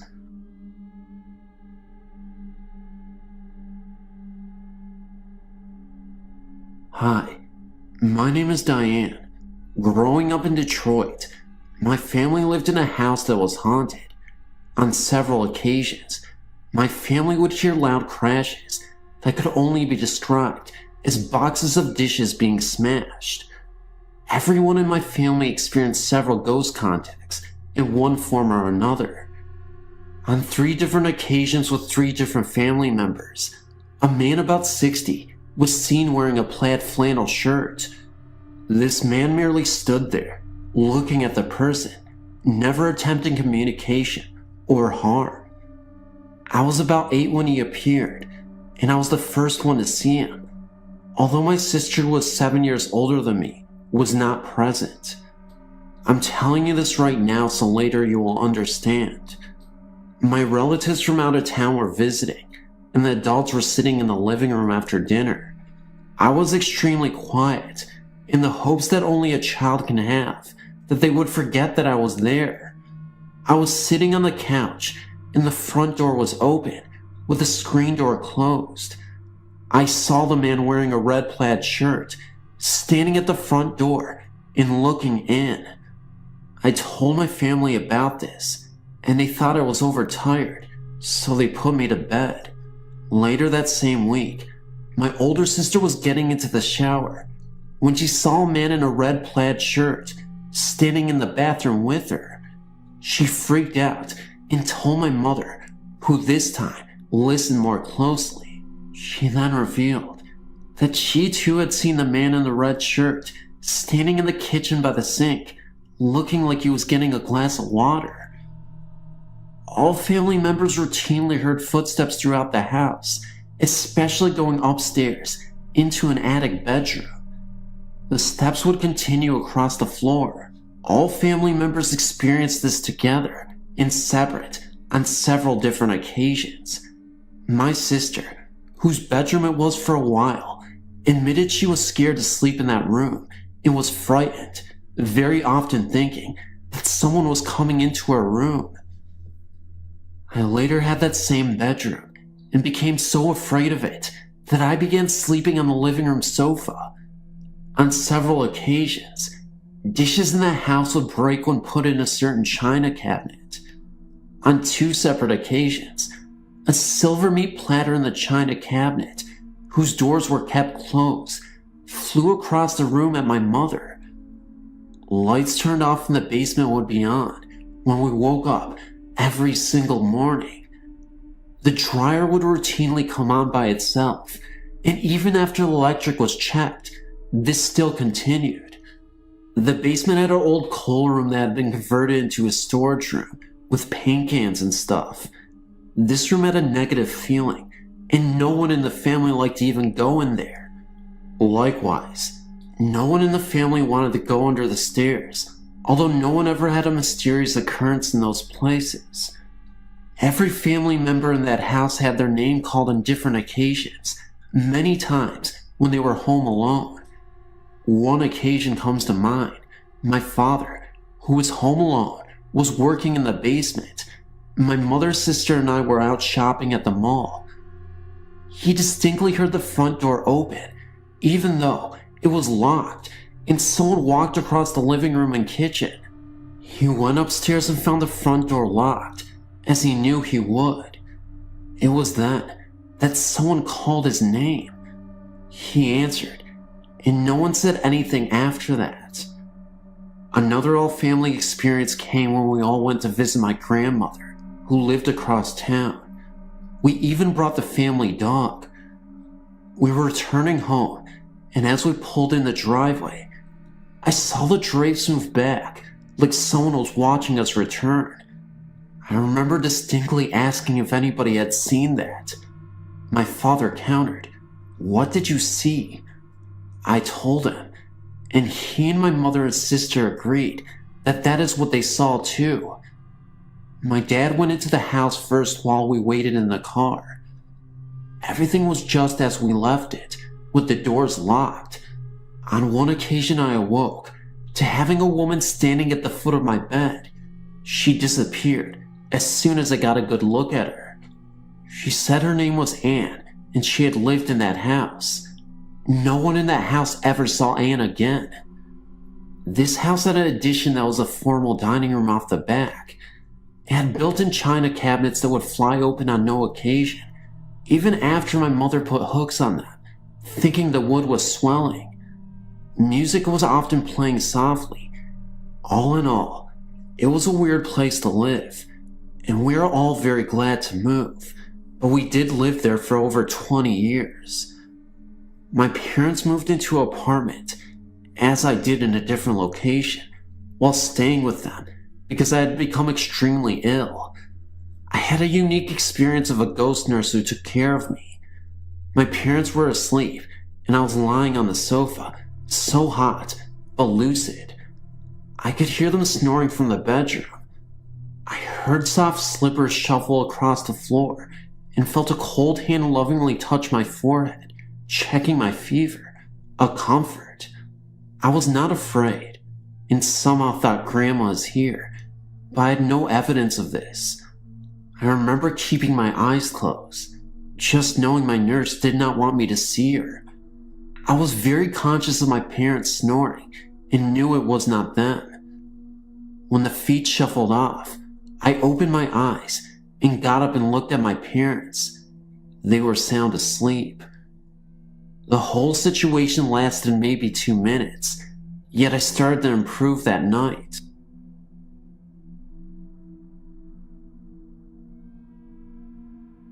I now live in Indiana, and a few years ago, my husband and I rented a little farmhouse. Our landlord lived right behind us, and the farmhouse used to belong to his grandparents, now both deceased. Not long after we moved in, we began to hear things, and my 2-year-old daughter would wake up in fear, crying about a man in her room. I would say, "Where?" and she would point to a corner of the room, but I would see nothing.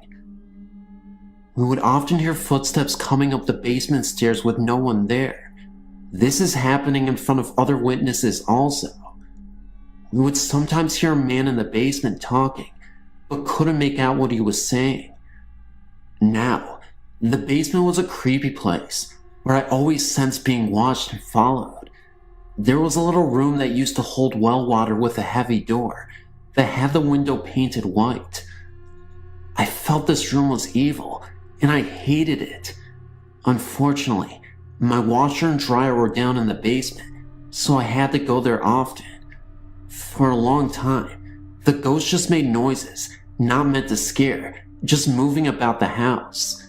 Later, he would come into our bedroom at night. I never realized it until I saw your site and David and Sherry's site, but he came in the room a lot more than the 2 times I saw him in human form. I would either be asleep or almost asleep, and I would see a ball light drift slowly into the room. It would sometimes move to the side in front of my closet, or to my horror, it would come right at me and hover right above me. I didn't realize then that the orb was the ghost.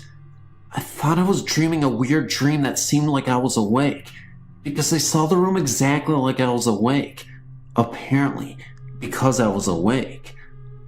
I would be half asleep and angry at myself for having such terrifying visions, so I would angrily think in my mind, "Get out of here, stop," and it would disappear. Twice after that, I woke up to see a 30 to 40-year-old man with dark hair and a red and black lumberjack shirt. I would catch him staring at me beside my bed. Oddly, I was so tired that I just rolled over and went back to sleep. I found out later from my friend who used to live next door to the house that my landlord's grandfather had died in the house. His name was Pete. Also, he had been a grumpy old man. Funny thing was that both times I saw him, he was a younger man. Anyways, he never really bothered us, so we had no problem. We only moved out because we bought a new house this past year. To this day, I still can't believe I calmly co-abided with a ghost. I've been reading stories on this page for over a year now. Why? I don't know. I'll always find myself scared at night. But I, look forward to the new entries every month. I thought it might be time to submit my scariest. I'm very sensitive to the spiritual world, so I have many.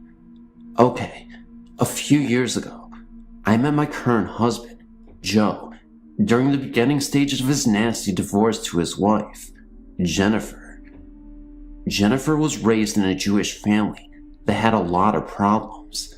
Before they married, they lived in the downstairs apartment of Joe's father's house. His sister and her family lived upstairs. They had experienced some ghostly activity when they were children there, but it was all positive, like smelling roses throughout the house. Jennifer's brother, Andrew, had joined a devil-worshipping cult and moved to California. Eventually, he realized it was crazy and sick, so he hopped on a bus and journeyed home to Massachusetts. At every stop, one of the members was standing outside the bus, just staring at him. He made it home, but did not escape. They came to him at night, played head games, and did not allow him to let go of the devil. He was also very heavy into drugs. Joe was, and still is, a member of AA, so he invited Andrew to live with them while he tried to recover and get off the drugs. Unfortunately, Andrew couldn't, and one day he said to us, "I just want to live to see you two get married." A few weeks after their wedding, Andrew was found hanging from a tree in a nearby park. After the funeral, Joe was consoling Jennifer when he heard 3 knocks on the door. He went to answer it, but no one was there. All of a sudden, a rush of energy entered his body, and then everything went black. Joe awoke to his brother-in-law, holding him down and trying to stop him from convulsing. He had come downstairs to find out what the knocks were from. Joe and Jennifer got Andrew's wonderful leather living room set. They moved to Connecticut and split up shortly thereafter. I came along pretty quickly and also got pregnant pretty quickly as well, so we were not allowed to see the family, for they were ashamed of Joe's actions. One night, I had a nightmare of being chased by an evil and angry spirit through a house I had never seen before. I was flying from room to room, up many stairs. Finally, I went into a room where there was a child spirit on a bed, and very scared. I remember holding it while watching the spirit fly up the stairs at us. Then, I awoke. I told Joe about this because it was so vivid. He just about died. I described every room down to the wallpaper of his father's house that his sister still lives in. We were invited over shortly after. His family began to forgive him and understood his reasoning, not to mention they had a beautiful niece, granddaughter, that they did not know. When I walked in, I knew I had been there before. Amy, Joe's 7-year-old niece, said, "I knew you had blonde hair. I had a dream about you last week." Strange. A year later, I went to a psychic who I had never met before. She told me a lot of stuff about my guides and messages from them. Well, one was this. That spirit that was chasing you, it is the sibling of your boyfriend's ex-lover. And that was it. We just finally sold that dang leather furniture. I hope Andrew leaves me alone now.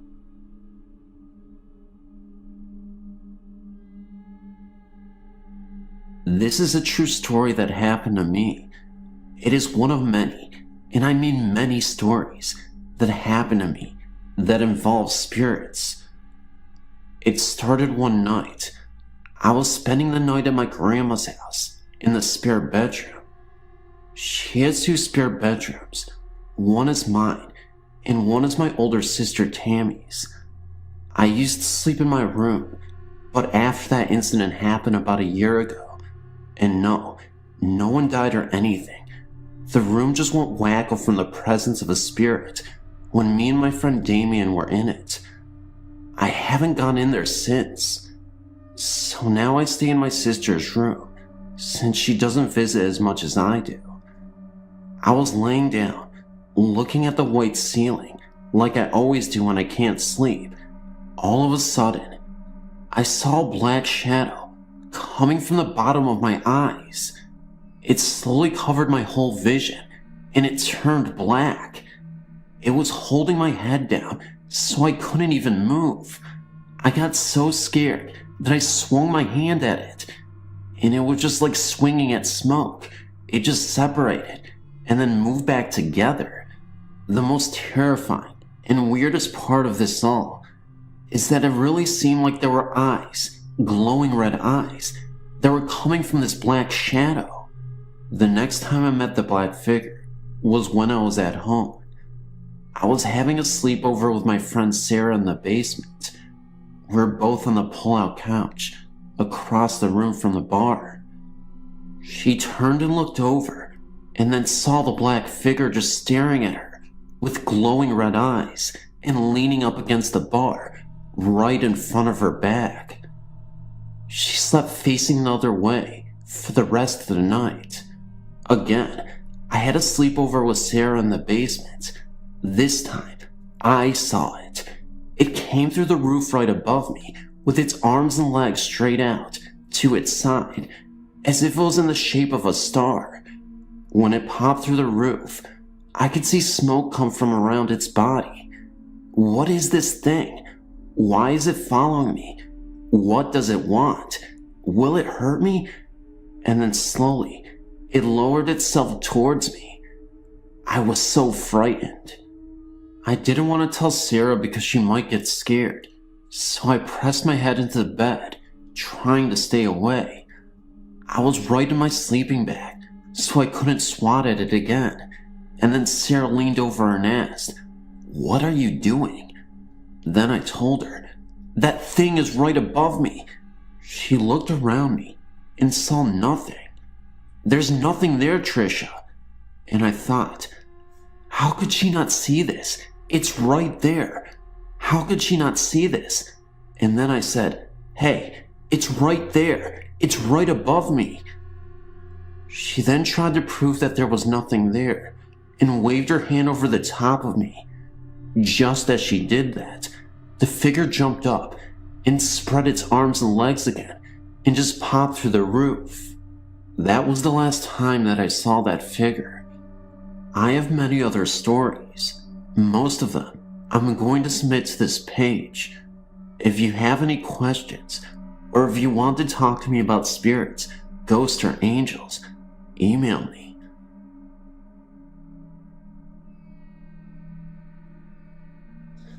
Odd things have always happened to my family. As a child, I was raised by my grandparents on the hoops of a reservation. There was no question to there being spirits on a reservation. My grandfather came from a long line of medicine men. Although he doesn't practice medicine, he says he remembers everything he witnessed while he was learning to practice. Something scared him to death, and some things he says are very comforting. He says it was a practice of good versus evil. Some ceremonies were so intense that they were physically attacked by apparitions. Large, small, white, sometimes gray or black images. He says the spirits are present all the time, as if waiting for the right moment to strike. He always said if I was harmed in any way, I shouldn't point blame to anyone or anything. He said to express in words, "You aren't getting the best of me, just loud enough for me to hear it." Even when whispered, it was a means of protection. He said sometimes late at night, family members that have passed away would come knocking at his window, mostly his brother. He said he knew when it was his brother and when it wasn't. His brother gave him a sense of happiness or protection, but the others came with evil intentions. He said that all encounters are warnings and signs of bad things that are about to happen, or when sickness was about to fall on the family members. He said he knew when evil ones were around. When they came to his window, he would feel a cold breeze, then a strong sense of fright. Chills would overwhelm his body, and then a split second before he saw or heard anything, he would be paralyzed, completely taken over. The chills got worse, and when he would try to yell, nothing would come out.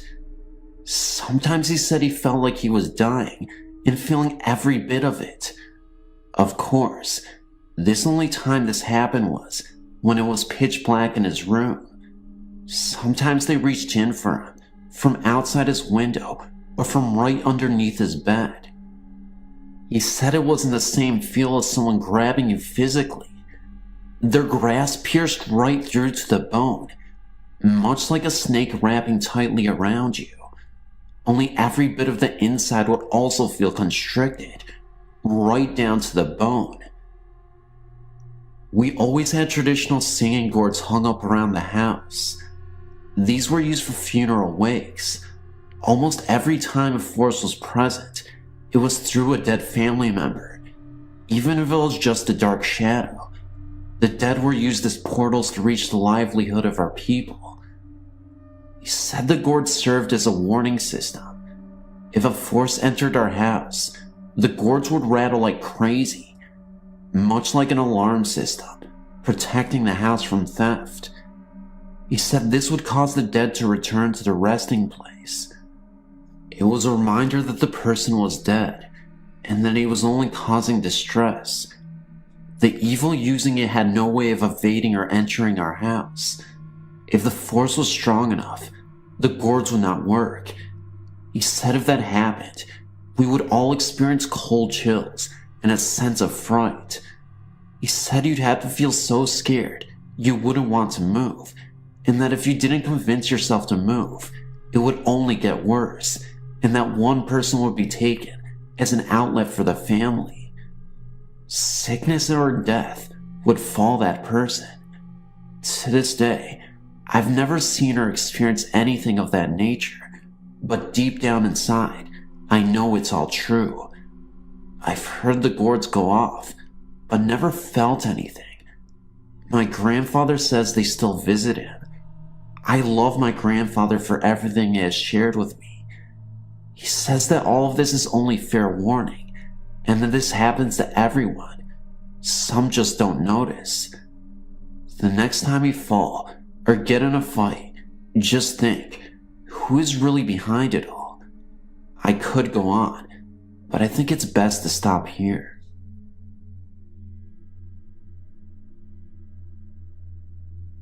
Okay, here's a story I heard from my dad. My dad used to work at a warehouse at the Goodyear facilities in Akron, Ohio. There were stories floating around about various ghosts and whatnot associated with the various buildings in the plant campus, which, if you ever visited Akron, you know, sprawls over a vast area. Anyway, one of these stories involved a ghost that followed you through various warehouses as you walked and was never seen, only heard. My dad was always working swing shifts at this plant, very little seniority, and so he was there at all kinds of wacky hours. One night in the winter, he was working the midnight shift in one of the supposedly haunted buildings. There was only 4 guys in this particular building, and my dad, being the rookie in the place, was given all the crappy jobs. At about 3 in the morning, my dad's supervisor instructed him to go to the 3rd floor of the building, back in the oldest part of it, to pick up some fluorescent lights, because the small storage area in the machine room was out of them, and they needed to replace a few. So, being as superstitious as you can be, my dad was sure he was gonna see a ghost in that very dark, very scary old building. Up the dark stairs my dad went, one by one, sweat pouring off his face, even though this part of the building was barely heated. When he finally reached the 3rd floor, he felt a little stronger, probably adrenaline.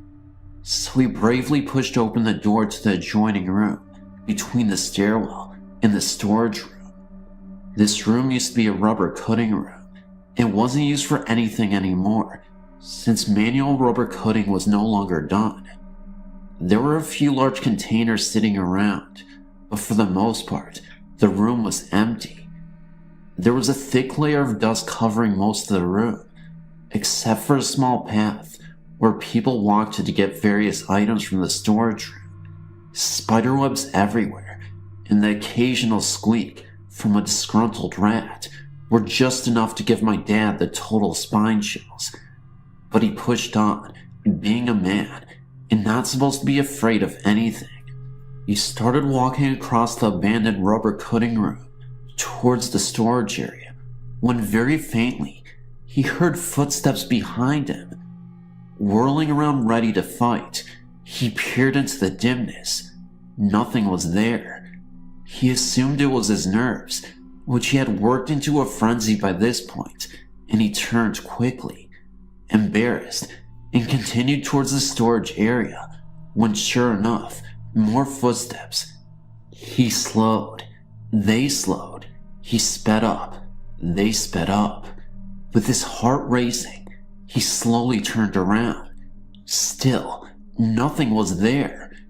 Drenched with sweat and scared nearly to tears, he bolted towards the storage room, his feet pounding heavily on the thin metal floor. The footsteps were even louder now. Every step he took, another step followed, not an echo, but right behind him. He made it to the storage room, fumbled with the lock, ran inside, and slammed the door behind him. The room was very small.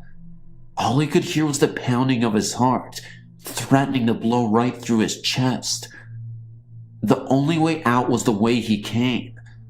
After calming down a bit and smoking about 5 cigarettes, he was feeling brave again. He grabbed a large box of lights, decided to fling open the door, and run like hell as fast as he could cover the 50 to 75 feet to the stairwell.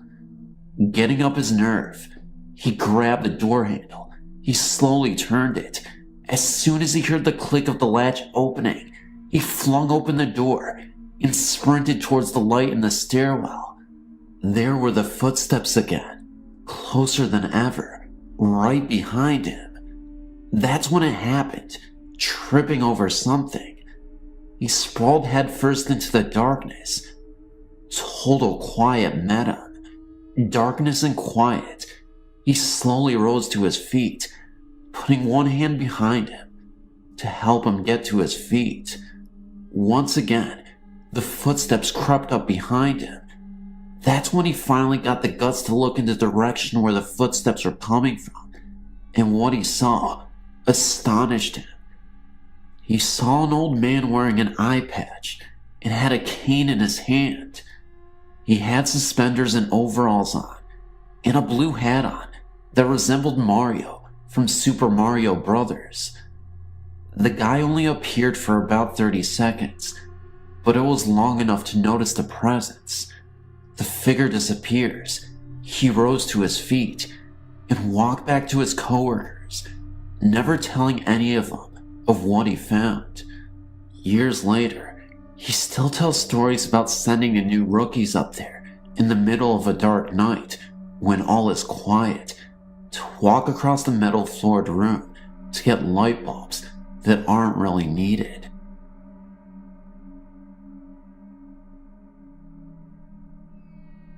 It all started when I was about 10 or 11. This story is very true, by the way. We had moved into a new house in northeastern Wisconsin. Let me explain where my room was. There was a porch, and then the door into our house. To the left was the kitchen, to the right was the laundry room. And if you were to go straight when you entered the door, there was a staircase. It led to the attic, where my room was. The staircase was not very long at all, 12 steps to be exact. When you went into the attic, there was a bathroom if you went straight. My room if you turned left, and to the right was a living room with a TV. One night, while I was laying in bed trying to sleep, I heard creaking up the steps. I thought it was my cat or one of the dogs, so I wasn't scared. I counted the number of steps I heard. There was 12. I noticed it sounded like a person coming up. I remembered every creak the steps made. I looked at the staircase, which I could see from where my bed was. I noticed some sort of dim light from the top step. The lights in the kitchen were off, and so was the upstairs light. I hid under the blankets, hoping for it to go away. I listened closely and heard 12 steps going down the stairs. Every night from then on, I heard the steps. One night, after I heard the steps going down the stairs, I got out of bed and looked at the bottom of the staircase. It was very dark, but I thought I could see a crumpled figure. Then a few days later, I saw a figure in white glide up the same staircase. It actually looked like a floating sheet and sort of resembled the Grim Reaper. I would start to see a lot of different types of spirits moving along the staircase. The last one I remember was a floating head that darted down the stairs. 3 years later, we moved into a new house in Indiana. One night, my mother told me that a little boy had died in the house in Wisconsin because he fell down the stairs. She didn't want to tell me when we lived there because it might frighten me. To this day, I'm still very haunted by that.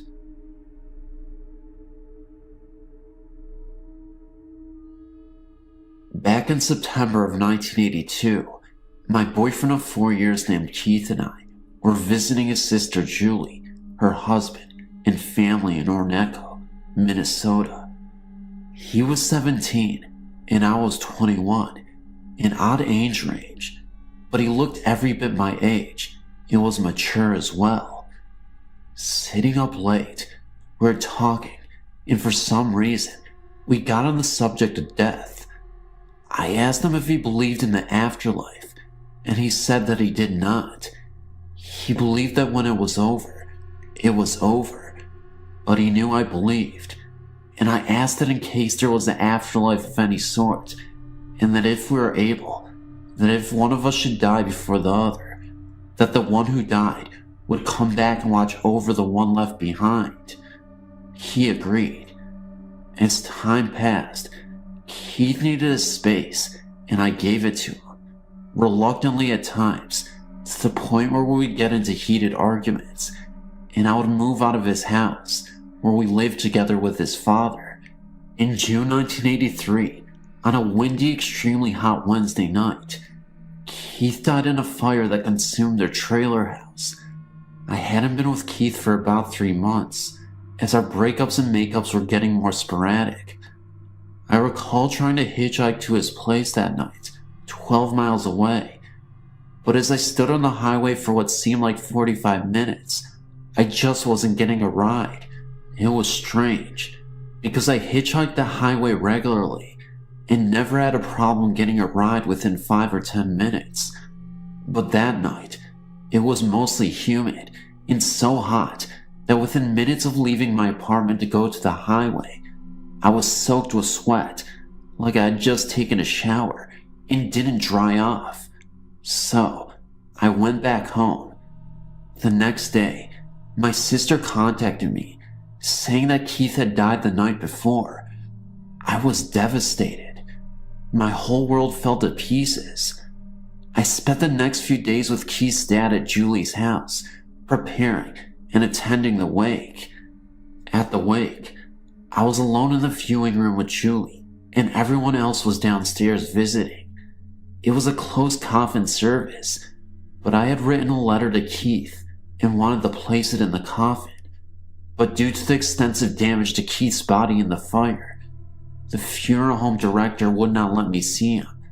So I decided to put the letter in the small groove between the top and bottom halves of the coffin. As I was putting it there, a gust of wind came out of nowhere. It seemed to come right from the groove where I was about to place the letter. It was so strong and sudden that I screamed. People came from downstairs to see what the matter was, and I told them I had seen a mouse. No one in their right mind would believe me, and besides, maybe it could be explained some way I could not figure out. The night before the funeral, I was having a tough time trying to sleep due to the emotional turmoil I had faced from hearing the tragic news. I couldn't stop crying, and I was absolutely devastated. Just then, I felt a cold breeze brush past my face while I was still laying down in bed and hysterically crying. I then felt the weight of the bed getting heavier, like someone else was sitting on the bed.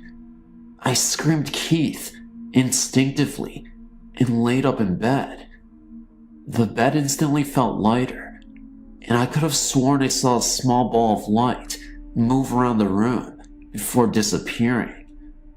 During the wake, I had a 110 camera and took several pictures of the coffin. These pictures I will have to retrieve from Julie, as I've gotten married 6 years ago and gave my photo album a key to her as a means of trying to let go of the past and move forward into my new life with my husband and daughter. But when I do, if I can't figure out how to scan them and get them on here, I will send them in. I believe I have something here. Also, in closing, I realize the depth of the promise we made to each other that night, just months before Keith died, and have spoken aloud, hoping I will release him if we're bound in any way, that I release him of his promise and set him free several times in the past few years. Thank you for reading.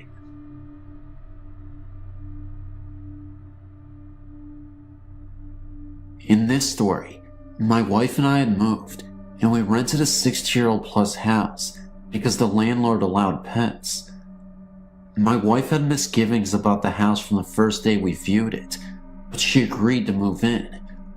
We lived there for 6 months, August 1997 through January 1998.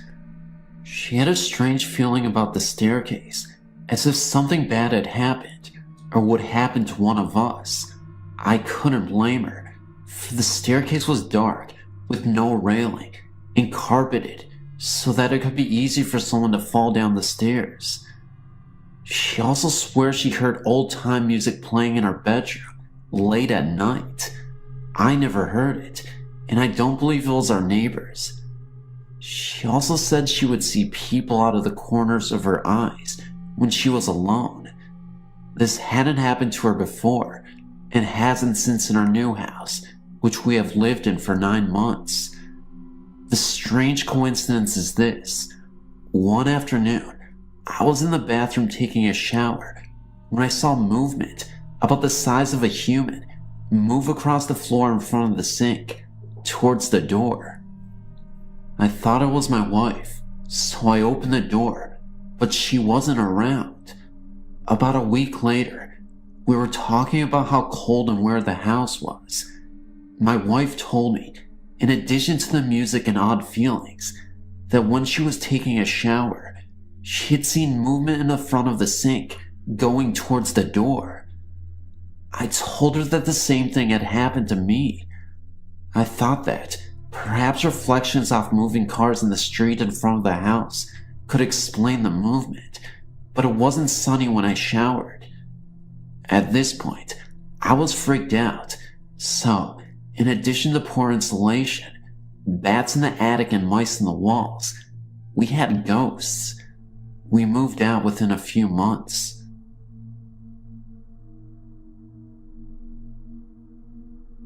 It started when I was just a little girl.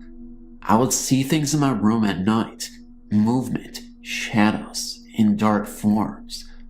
I was told that it was a dream and I should not watch scary things on TV. Now that I am 29 years old and I'm not dreaming, I know this for a fact. The ghosts started to intensify when I was pregnant with my first child. I was 21 and still at home. I would wake up in the night with a feeling of being watched. Afraid to open my eyes, I would anyway, and the same man would be there, looking over me, without an expression and cold eyes. I tried sleeping with the light on, but this did not stop it. I knew it could not be a dream, because it was the same image every night. My son was born, and we moved into our own place, about 8 blocks away from my home. The man did not appear for a few months, but he did eventually show himself. Frightened every night as to what I would wake up and see, My husband worked out of town during the week, so I had my best friend come stay with me. I warned her that in the night, I sometimes scream because of what I see. Hesitant at first to believe me. Then, the screams came, and she too was a believer. My friend eventually moved into her own place. What happened next, I can't explain. My friend has never experienced any ghosts or such, but one morning, while lying in her bed, she felt something jump up on it, like a cat would. The only thing is, she didn't have a cat. Before she knew it, she was frozen, as if someone was lying atop of her and restricting her movement. The incident left as soon as it came, but she was well aware that this was an event that she could not get over. She moved shortly after. The stranger thing was that the man I'd seen for 4 years was gone. Had he been the one at her house? Did he move on with her? I will never know. I've never seen him since. My husband and I eventually bought our own home and began to move. The last night in our apartment, I awoke to at least 6 to 8 apparitions above my bed. The spooky thing was that I was pregnant with our second child. It was as if they came to say goodbye. We got settled into our new home. Incidentally, it's 3 blocks from our apartment. It was about a year before the first incident. We knew when we moved in that the lady of the house had died here. That is who I expected to see, but quite the contrary. It was a man in police dress, like you would see at a funeral or graduation. His image appeared in the mirror next to my bed. He's the only one of the many ones that I've seen here. Now I only see an image once, and never again do they appear. Some months, it is every night. In some months, none at all. Just when I think they are gone, I wake up and scream. They never touch me or try to talk to me. They just stand there and stare at me. The lights can be on or off. It does not matter. I think that my younger son is experiencing the same thing, but I do not know how to ask him without scarring him. Some nights, he sits straight up in bed and cries and points with terror on his face. I look, but there is nothing there. All I want to know is if I'll ever be able to go to sleep and be confident that I won't wake up screaming. Thank you for your time, and hopefully someone out there can relate to me.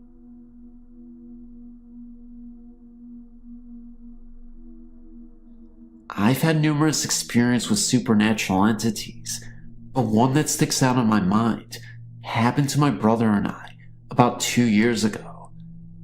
I have a cleaning service and clean many buildings at night, but the case in point occurred at a clinic in an older district of South Fort Worth. One night, my brother and I were finishing up at this clinic. I have a habit of walking through a building before we lock up to be sure everything is secure and the lights are off. My brother was in the lobby area of the clinic, preparing to leave, when I informed him I was going to check the building.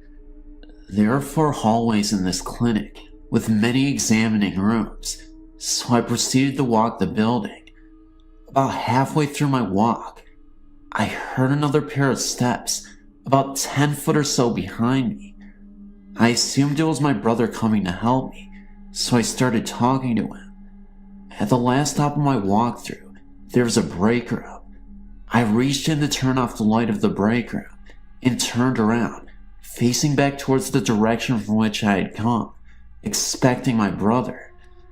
What I turned to was not my brother, but the upper torso of a male figure, somewhat see-through and misty white. I blurted out a few choice words, and the figure was gone. After this experience, my brother as well heard many strange things as well as the figure of a female. I was talking to one of the doctors one day in the receptionist area when I noticed a picture on the wall Instantly, I recognized one of the people in the picture with the figure I'd seen. A cold chill came over my body at this point. I pointed out the picture to the doctor and asked who this person was. The doctor stated that he was the doctor who founded the clinic in 1929 and had died in 1985. I thought to myself, I knew doctors worked a lot of overtime, but this was going to an extreme.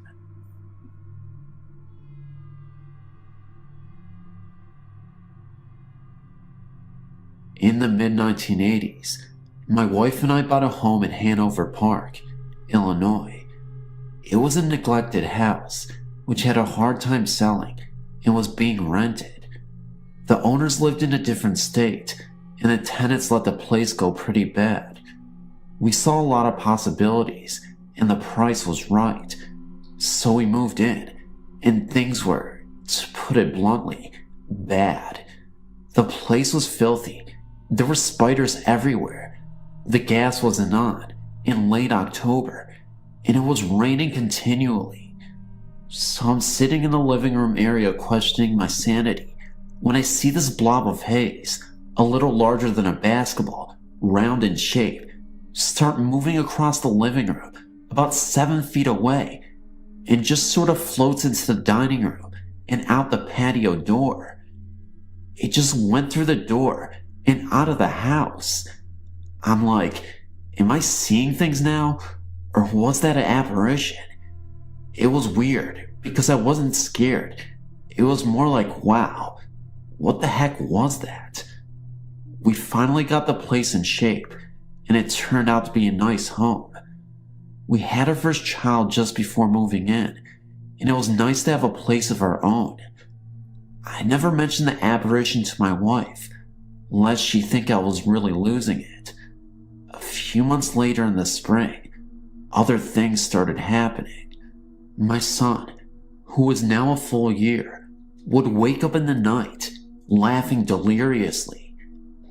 My wife thought it was hilarious. I never mentioned what I'd seen to her. She couldn't figure out what was so funny. I remained tight-lipped. This happened on a regular basis for about a month. And then one day, she calls me at work in a panic, saying that Chris, our son, got out of his crib and was sitting on the floor playing with his toys. Fine, except Chris couldn't walk just yet and definitely lacked climbing skills. So how did he get out?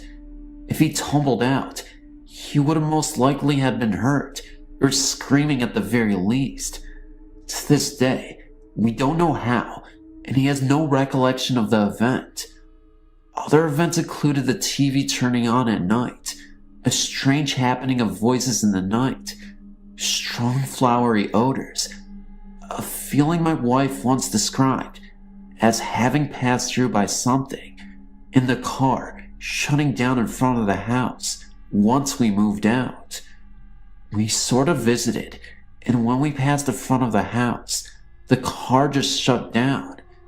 It restarted with no problem, and had no problems before, or any time soon thereafter. Weird.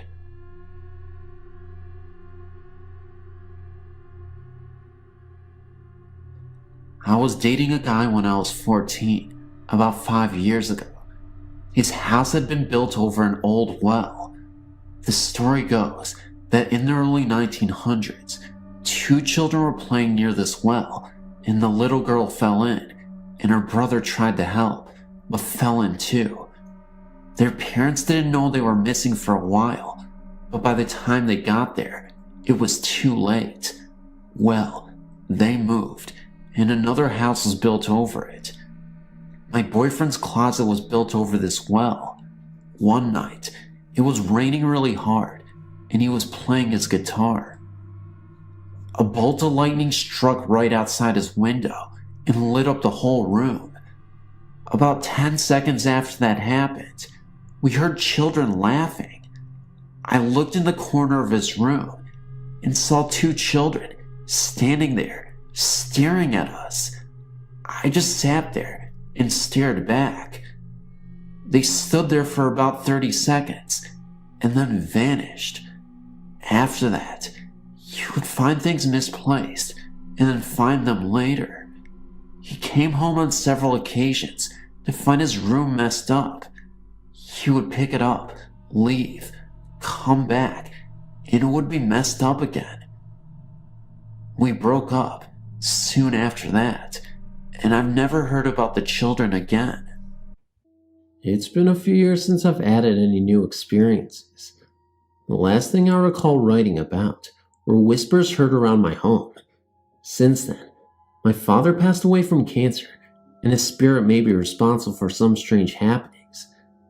My father passed away in early May 2003, and that summer, I had a very vivid dream.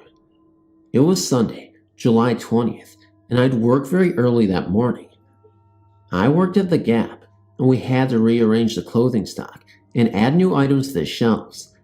It took about 4 hours, and I arrived back at home around 10:30 a.m. I was exhausted due to waking up so early, so I drew the blinds and took a nap. Immediately after falling asleep, I dreamt that I was sitting on my father's bed in his home in London, Ontario. There was a knock on the door, and I got up to open it, and standing in front of me was my father, wearing his dark blue pajamas that he died in. He looked so luminous and healthy, and he was smiling. I hugged him and could feel his warmth, never wanting to let go. I looked up at him and asked, "Where are you going?" And he replied, "I don't know yet. I have some things to take care of." I asked him if there was a God, and he replied, "I don't know that yet, but we'll find out soon." Just then, my mother woke me up because she heard me crying. When I awoke, my eyes shot open, and I had no idea where I was. I shot up upright, crying hysterically, asking, "Where did he go? Where is he?" My mom was so confused and tried to console me, but I was just so upset because it seemed like such a real encounter. I stayed in my room for the rest of the day because I felt he was there with me still. I felt that if I left him, I would abandon him. It sounds strange, and it may well have just been a dream because his death just occurred 2 months before, and I was grieving heavily. I like to believe that it was him just trying to say goodbye. I haven't had any other dreams like this, although I've dreamt of my father. Mainly he'll appear randomly in dreams that have nothing to do with anything. The second thing that happened was very frightening to me. This occurred last April, around Easter time. I had a terrible cold and was home from school for Easter weekend. We were set to leave for my grandparents' house that morning. Around 6 a.m., I awoke, coughing repeatedly. I took some Buckleys to calm my throat and rolled over onto my stomach, sprawled across the right side of my bed with my feet apart. Not a minute later, I heard a repeated tapping above my bed, on my headboard. It lasted about a full minute, and I did not think much of it, but suddenly, it felt as if someone placed their hand between my feet and compressed the covers, or as if a cat was sitting beneath my feet. It just appeared, this strange sensation. I lay frozen, not knowing what to think. I was frightened. I finally gathered the courage to rip out of bed and turn on my light. Of course, there was nothing there, and my door was closed and locked, so our cat was not in my room. I remember seeing a faint thread of light wisp by and disappear, but it could have been my eyes adjusting to the light, as it was still very dark at a.m. I told my mom about what had happened, and she mentioned that she had a similar experience in my room 2 weeks prior. She said it felt as if a cat jumped on the bed, but there was nothing there, of course. I'm not sure what to think. I like to think that it was my father, making sure I was alright. Maybe it was the ghost of a past cat, Oscar, or maybe it was nothing. One thing that convinces me that this was a paranormal incident is the fact that I've read about paranormal tapping before a paranormal event occurs.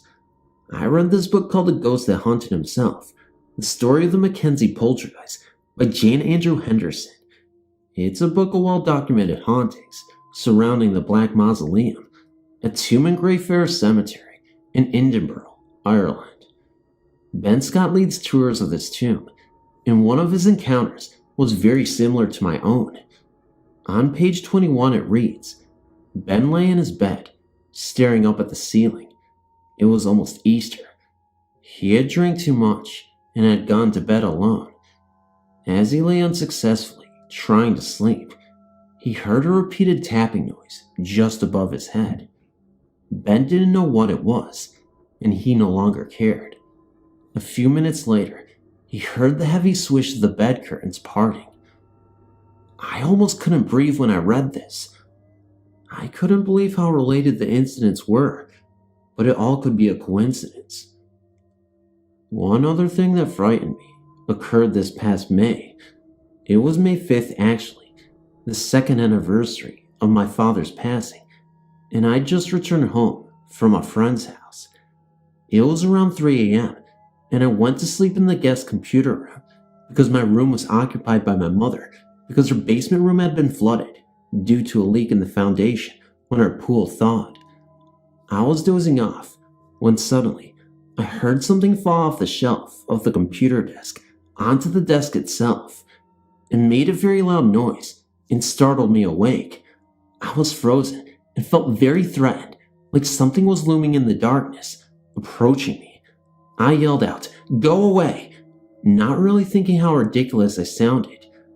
I scrambled to open the door, proceeding to run out of the room and into my room to my mom. I jumped under the covers, absolutely quivering and crying. I get scared very easily, so she got up to check out the room. I went with her, and we turned on the light. A heavy compass that sat on the top shelf had fallen, and that's what the noise was. But how on earth did the compass itch off the shelf and fall into the desk is a complete and eerie mystery. Not too much else has happened since. Before we renovated the house over the summer, we would sometimes hear random knocks, and a picture of my father once gently fell to the floor when a plant was placed a little bit in front of it. My mother's diamond ring engagement ring from my father has disappeared and never is found to this day. But again, I guess these things happen.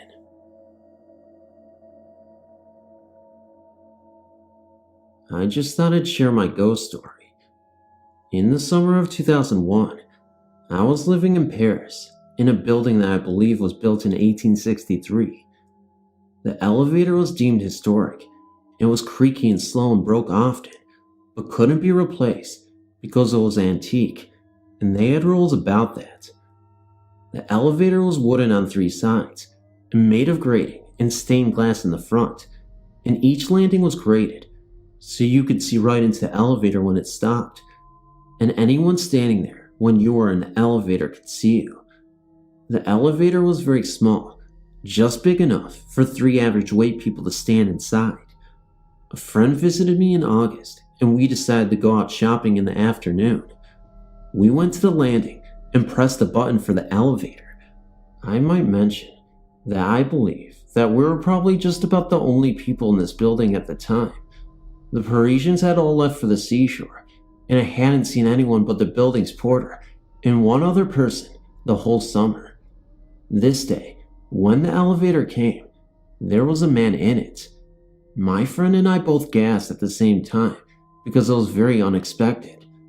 The man was handsome, with thick black short hair, maybe in his 30s, tallish, wearing a dark suit with a white shirt that was open at the collar. He looked very crisp and rich, but a little tousled, like he had just come from a party. Within a blink of an eye, the man was gone, in a flash. The elevator hadn't opened. You pushed the door to open it. He just vanished. My friend and I said, "Did you see that?" to each other, and we confirmed the description.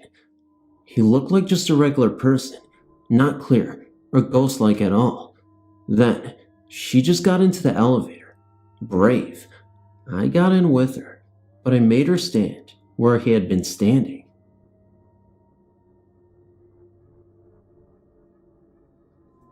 in June of 1988, my husband and I moved to a small town in Gloucestershire County, New Jersey, called Poulsboro. Poulsboro is situated along the Delaware River in Matena Creek. To get into town, you have to cross a small bridge over Matena Creek. We had a dog, and after a long day at the office, banging away at a keyboard, I enjoyed taking our little darling for a walk. Many times the dog and I would walk down our street, turn onto Broad Street, cross the bridge, and walk down Crown Point Road for a bit, then turn home. For some reason, I was reluctant to walk on the east side of the bridge, or the east side of Crown Point Road near the bridge. I can remember looking off into a woodsy area on the east side of Crown Point Road, by the bridge, and thinking, I don't know what happened there, but it must have been really bad to make me feel this spooked.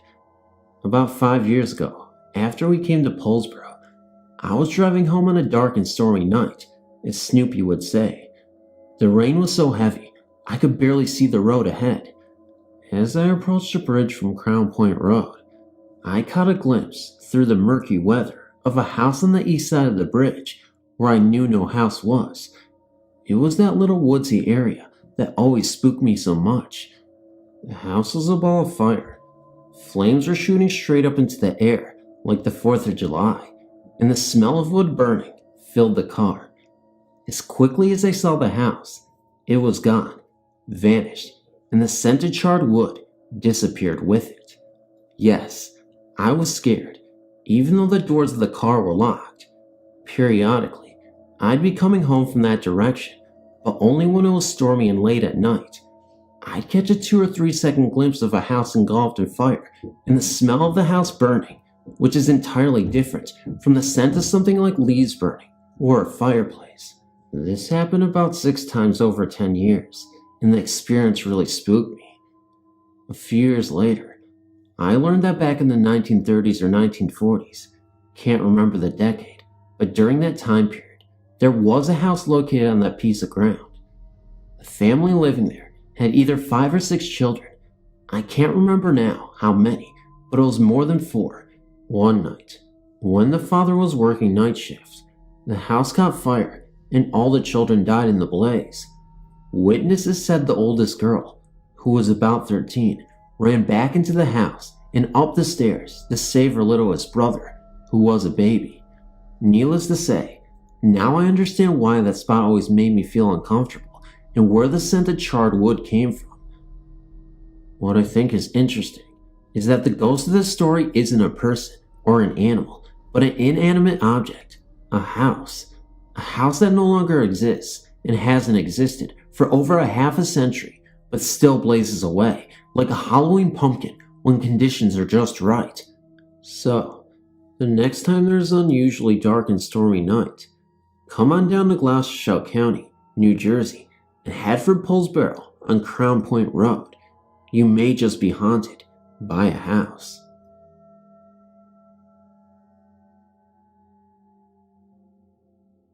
My first name is Holly, and I don't know if this will help your page, or if you'd just be interested in hearing my story, but telling someone who will not laugh in my face will help me get this weight off my chest. I'm 21, so for me to tell my story to anyone, they aren't going to believe me, thinking that I'm young and I made it up. But let me tell you, after I tell you my life's experiences, you'll know it just isn't a figment of my imagination. Because if it is, then my whole family's crazy, along with me. The first haunting occurred in my grandmother's house. I have 2 sisters and 3 brothers. One of my brothers wasn't born until I was 14. One of those sisters is my identical twin, so pretty much whatever happened to the both of us for some reason. We never really had a twin connection until she moved away, and now it's like we're in the same room together, even though we're 300 miles away. Anyways, I lived in the house from the time I was 4 until I was about 16. I don't really remember when I first noticed strange things going on. The first thing I can actually remember is when I was 5. My sister and I shared a room and a bed, so I slept in the side closet to the door. I was always afraid to look into the hallway, I always felt like I wasn't alone, like someone was watching me. I woke up one night to see a huge ball of white light. I mean big and bright, enough to illuminate the entire hallway in my room. I watched it slowly flow out of the bathroom, past my room, all the way down the hall and down the stairs where it disappeared into the way. I wasn't afraid, but afterwards, when I realized that what I saw wasn't alive, I was terrified. Things always seem to happen to one of us at a time, except once. We were all sitting watching TV one night when we first heard a crash in the dining room next to our living room. My mom went in to investigate. The picture was off the wall and sitting up against the wall on the floor. No broken glass, no nail missing from the wall. It was as if someone just took it off the wall and placed it on the floor. But that doesn't explain the loud crash that we all heard. We also had a wooden spoon, fork, and knife set that hung on the wall in the same room that liked to fall or go flying across the room. The older my sisters and brothers got, the more we realized this house wasn't your normal house. In normal houses, things don't go bump in the night. Strange voices don't call your name when you are home alone. Items don't disappear to be found years later on top of a shelf at eye level. Gusts of cold wind don't blow so hard that it makes your hair fly off your shoulders and it smells of an odor of your grandfather that passed away before moving into the house. Or footsteps that come up the stairs and right before it gets to where you can see the person, they stop. I remember I was always afraid of my grandmother's room because I had so many sisters and brothers, we had to share rooms. So when my brother came from college and got my room, I had to sleep on the floor of my grandma's room. I couldn't fall asleep because of the presence of a tall, thin man standing over my bed but looking at me. I couldn't actually see him, but I saw a shadow of him. I got the feeling he didn't like children because when I got to the age of about 11, I never saw him again. But I think there were also ghosts of children because once, when my twin and I were 13 and my older sister 15, we were out at a family party. My older brother was getting ready for a date when he looked into the mirror, which reflected off a mirror behind him so you could see into our grandma's room.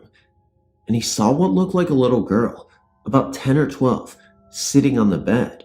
He said he thought it was me because I look younger than what I am, and came into the room to ask why I hadn't left yet, and nobody was there.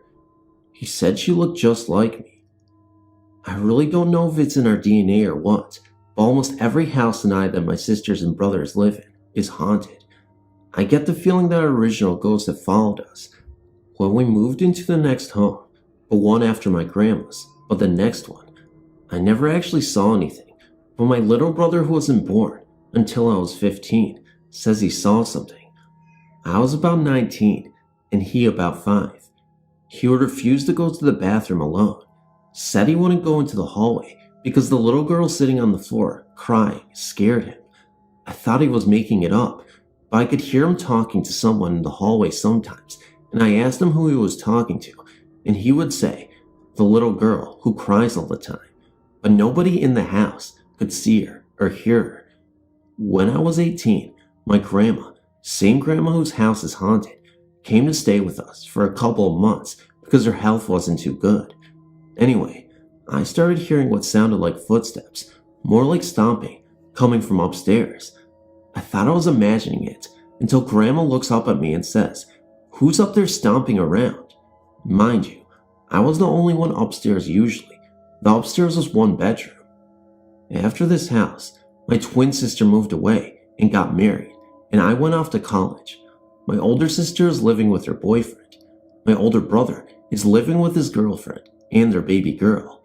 My oldest brother is living in an apartment, and my youngest brother is living with my mom and my stepfather in Indiana now. We are scattered across the United States, from Indiana to Texas to Pennsylvania and to New York. All of our houses are haunted, and I know because I've been to each one. First, I will start with my occurrence when I went to college. I went to a cheap college and lived on campus, so I wouldn't be home with it.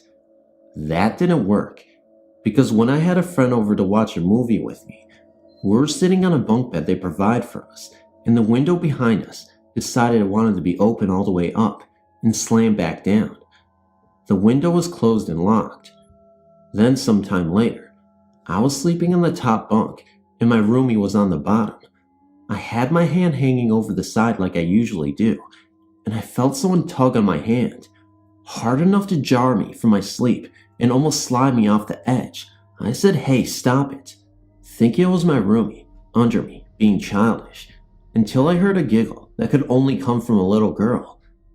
Needless to say, I didn't sleep the rest of the night, and the next day, I moved out to a townhouse all the way across campus, but I guess the ghost wasn't alone. Sure, even he liked to go room to room, waking up girls and keeping them up all night, pulling their hair, turning the TVs on.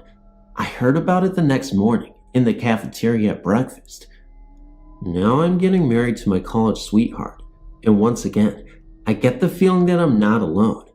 Door handles turn on their own. I keep seeing a shadow of a person in the hallway. My twin sister had her ghost tug on her earring while in her car. Toilets flush.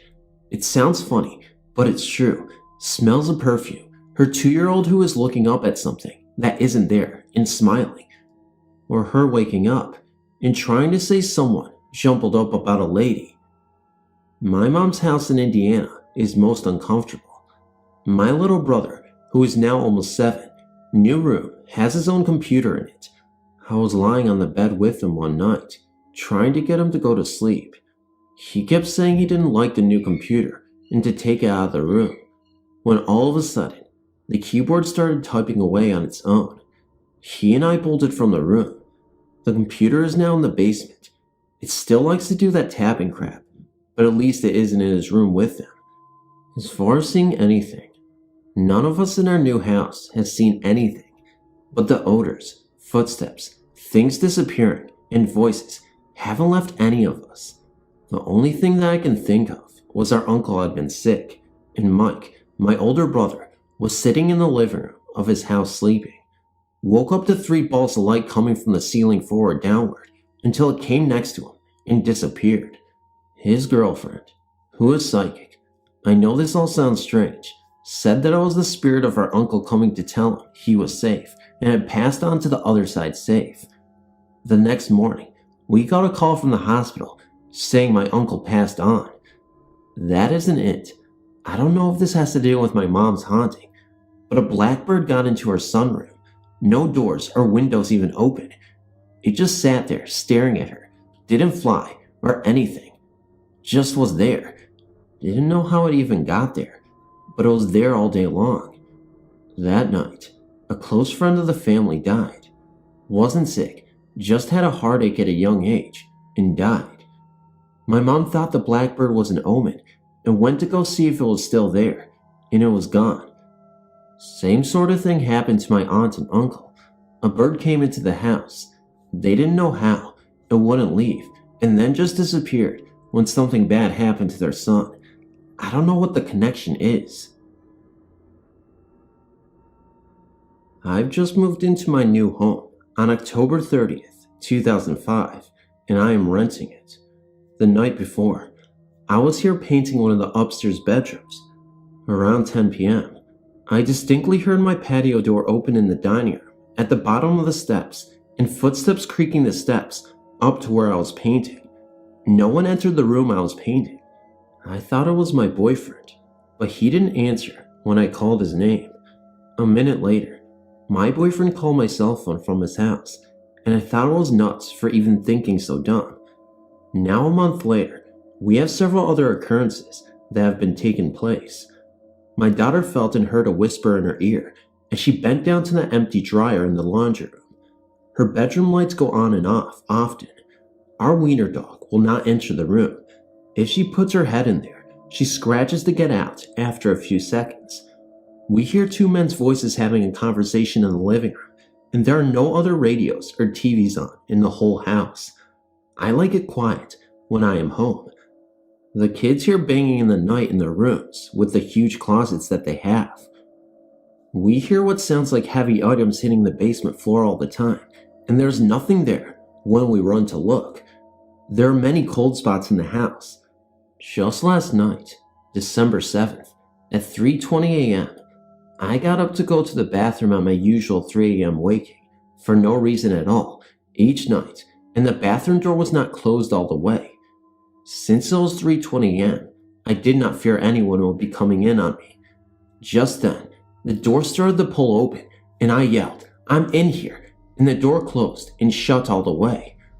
I looked at my bedroom door, just adjacent to my bathroom door, and my boyfriend was snoring away peacefully, and I awoke him and asked him if he was at the door, and he was angry at me for waking him with such a stupid question.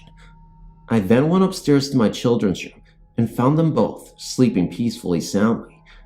This afternoon, my landlord called me about a cable installation problem, and I asked her if my house was haunted. She hesitated what felt like an eternity, and then she finally answered, "It's the man across the street. He watched over my girls. He hung out in my youngest daughter's room. That's why they slept together in my oldest girl's room. Her baby is 2, and her oldest is 4. She said they weren't scared of him. He was friendly. She couldn't remember his name, but that he killed himself in the house across the street years ago, and I should go ask her grandfather-in-law that works next door what his name was. I asked him, and found it to be Russell Lutz, and he shot himself in his basement as he was dying from cancer 25 years ago. She said to talk to him by name, and that they did. She was surprised I hadn't called her earlier about it, so she figured we weren't bothered by him. She has not awoke at 3 a.m. since she moved out of here, and the girls have not been visited by Russell Lutz yet. We're not afraid of him at all, and talk to him out loud all the time. The kids ask him to turn on things, and he doesn't. Ha! My kids are 14 and 16, and think it's awesome we have a haunted house. Last night my son and I went next door to work on an Xmas tree and wreaths they sell, and a path was shoveled from their door to my door with a shovel. It wasn't there when we just drove in the driveway from religious class, and stepped in the house to get gloves, and stepped back out to walk 160 feet to their door. Weird.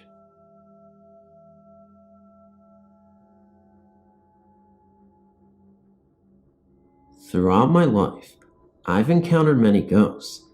Good thing the ghosts never bother me. They walk away, as if I was not there, but I clearly see them, as clear and as clean as a window. Anyways, 1995, in Glendale, Arizona, we just moved into a house located near the downtown Glendale area. This area was a mess at the time, and in the middle of the housing area is a small cemetery. In my opinion, it should not be there, and should be moved. For crying out loud, it's a residence area. But all around Glendale, especially West Glendale, lies many scattered cemeteries. Anyways, back to my experience. One night I was home alone. Family went to California for a vacation and left during the afternoon. Everything was fine till night came. When night came, all hell broke loose. As usual, I would take a bath before I head to bed, and while I was bathing, I swore something walked through the door and started screaming. I got so scared, I popped out of the tub. My heart was racing. I felt so cold. I felt like time had frozen. My head was spinning, and the only thing I could think of was what the heck was that? When I was having my panic attack, the ghost, the thing, the whatever it was, backed up and passed the door. It was not screaming, but it said sorry. Anyways, I hurried and washed the remaining soap and shampoo off me and headed out looking around the house for the thing. At this time, I was not as scared because I got my iron rod. I don't know why this rod always made me feel safe. This rod is sacred to me. I call it my demon rod. Anyways, I searched the house. Nothing was found. I headed for bed and hoped morning came fast. I made it through the night and did not experience anything else. The thing at the time I saw, it didn't look like human. It didn't look like no animal, nor did it come close to looking anything like from this planet. I did, however, suspect it was a ghost. Of what, I don't know exactly. But this was not the last of it, for I seen it many more times after this, and it always was around when my rod was not with me.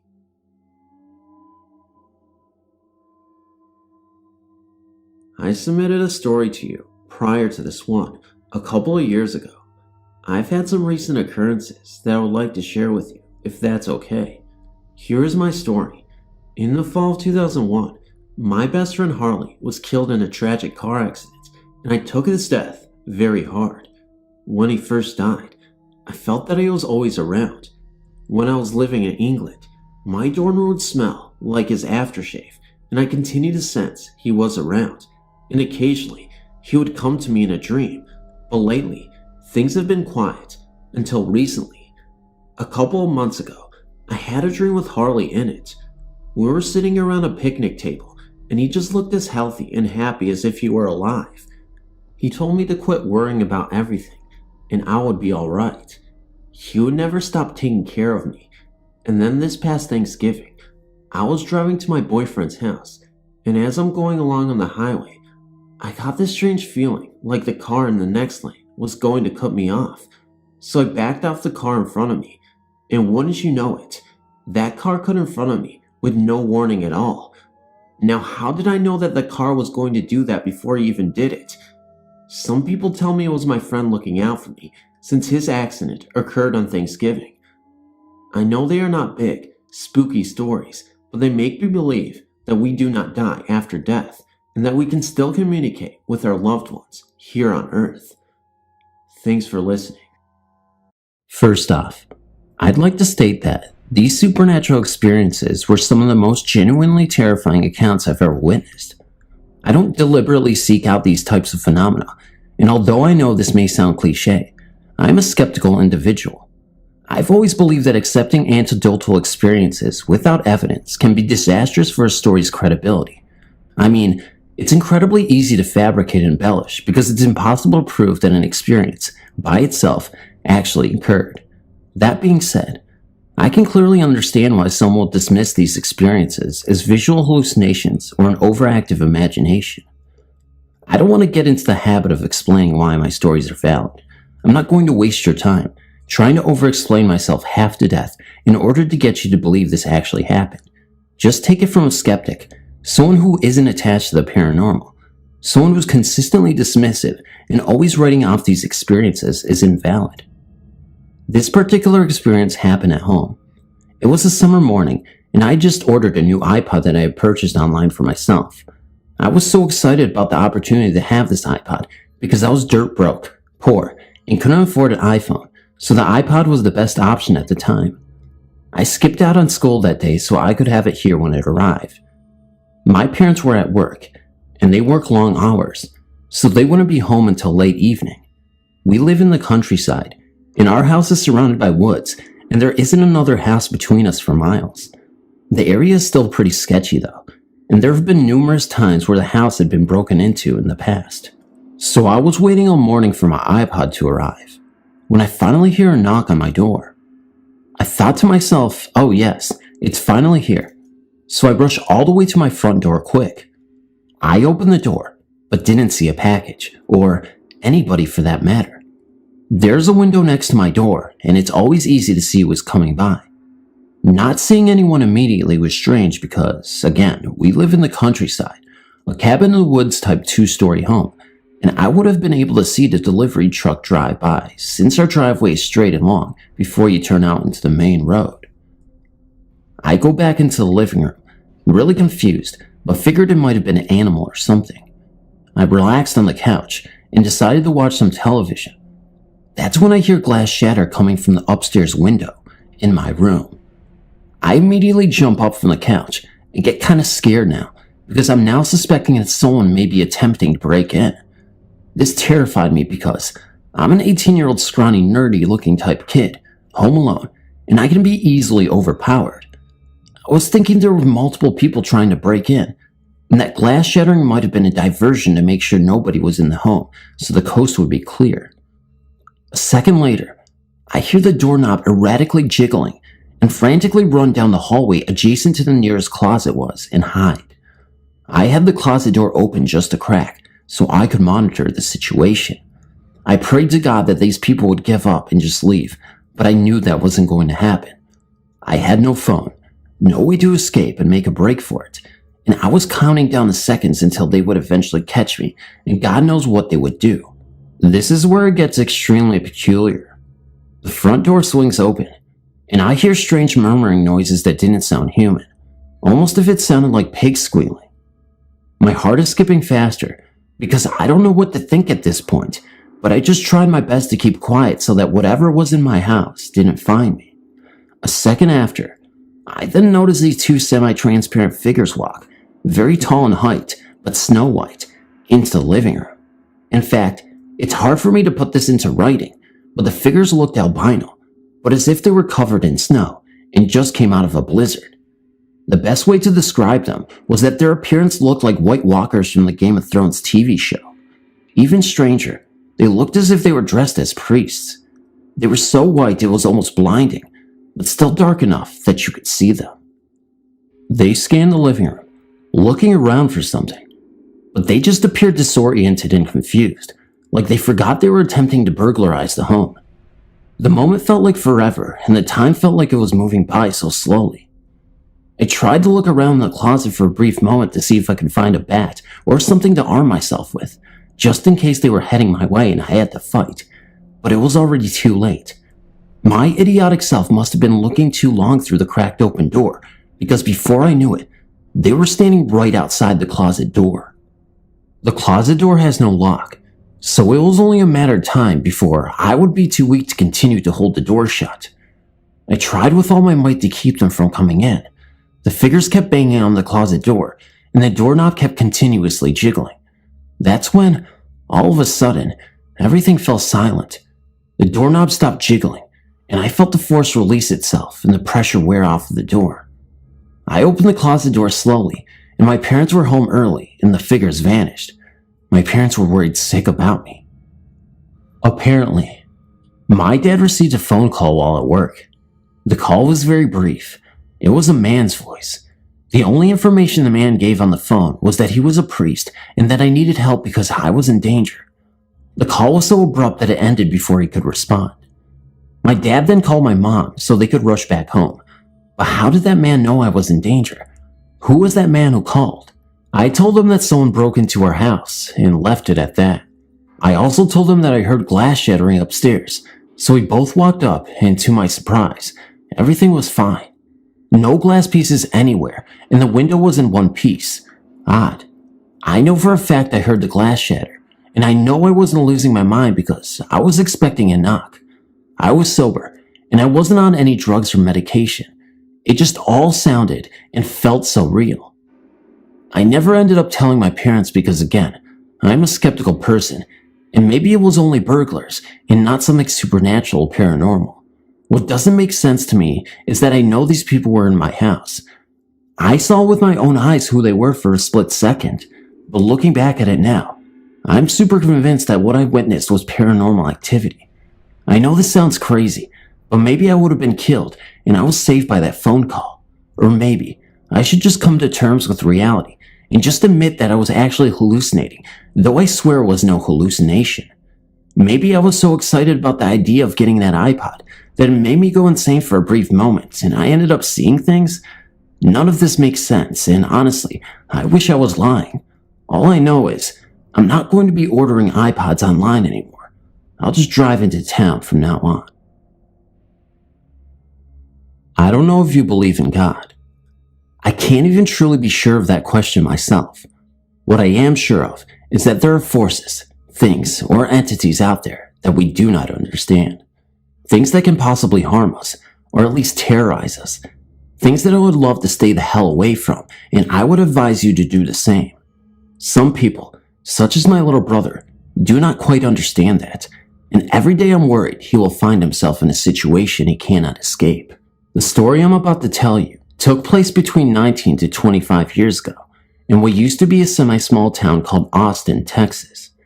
My family, consisting of both my parents, my severely autistic older brother Ben, my baby brother Eric, my older sister Eileen, and myself, had just moved back to South Austin from Bay City, Texas. My parents wanted to be closer to the rest of our family, so they bought an old 3-bedroom, 1-story house in a small neighborhood near South 1st Street. The house itself was ugly and looked like one of those small prisons you would see in some sort of Wild West show. But as for the neighborhood, well, I really enjoyed it. There was a park not too far away called Dipmer, and I believe the huge creek that ran through our neighborhood had the first same name. It was a beautiful place. Everyone had big trees in their yards, and woods surrounded us. I used to love walking around, or just going into the creek and relaxing while no one was around. My whole family liked it as well, especially Eric. I was exactly 7 years older than he was, but he was a fast learner. He was a bit of a free-range child that never seemed to be really afraid of anything. As a baby, he rarely cried. Even when he had a fever so bad, he had to be rushed to the children's hospital. He turned 3 in that house by then, and he was already walking, talking, and peeing outside. He learned to potty train by watching Ben, who used to purposely go to the bathroom outside to anger my grandparents.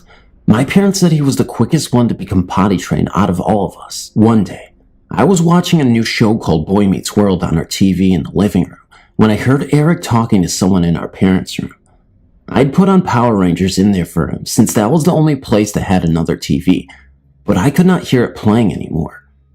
What I did hear sounded like the occasional whisper, followed by Eric simply talking loudly.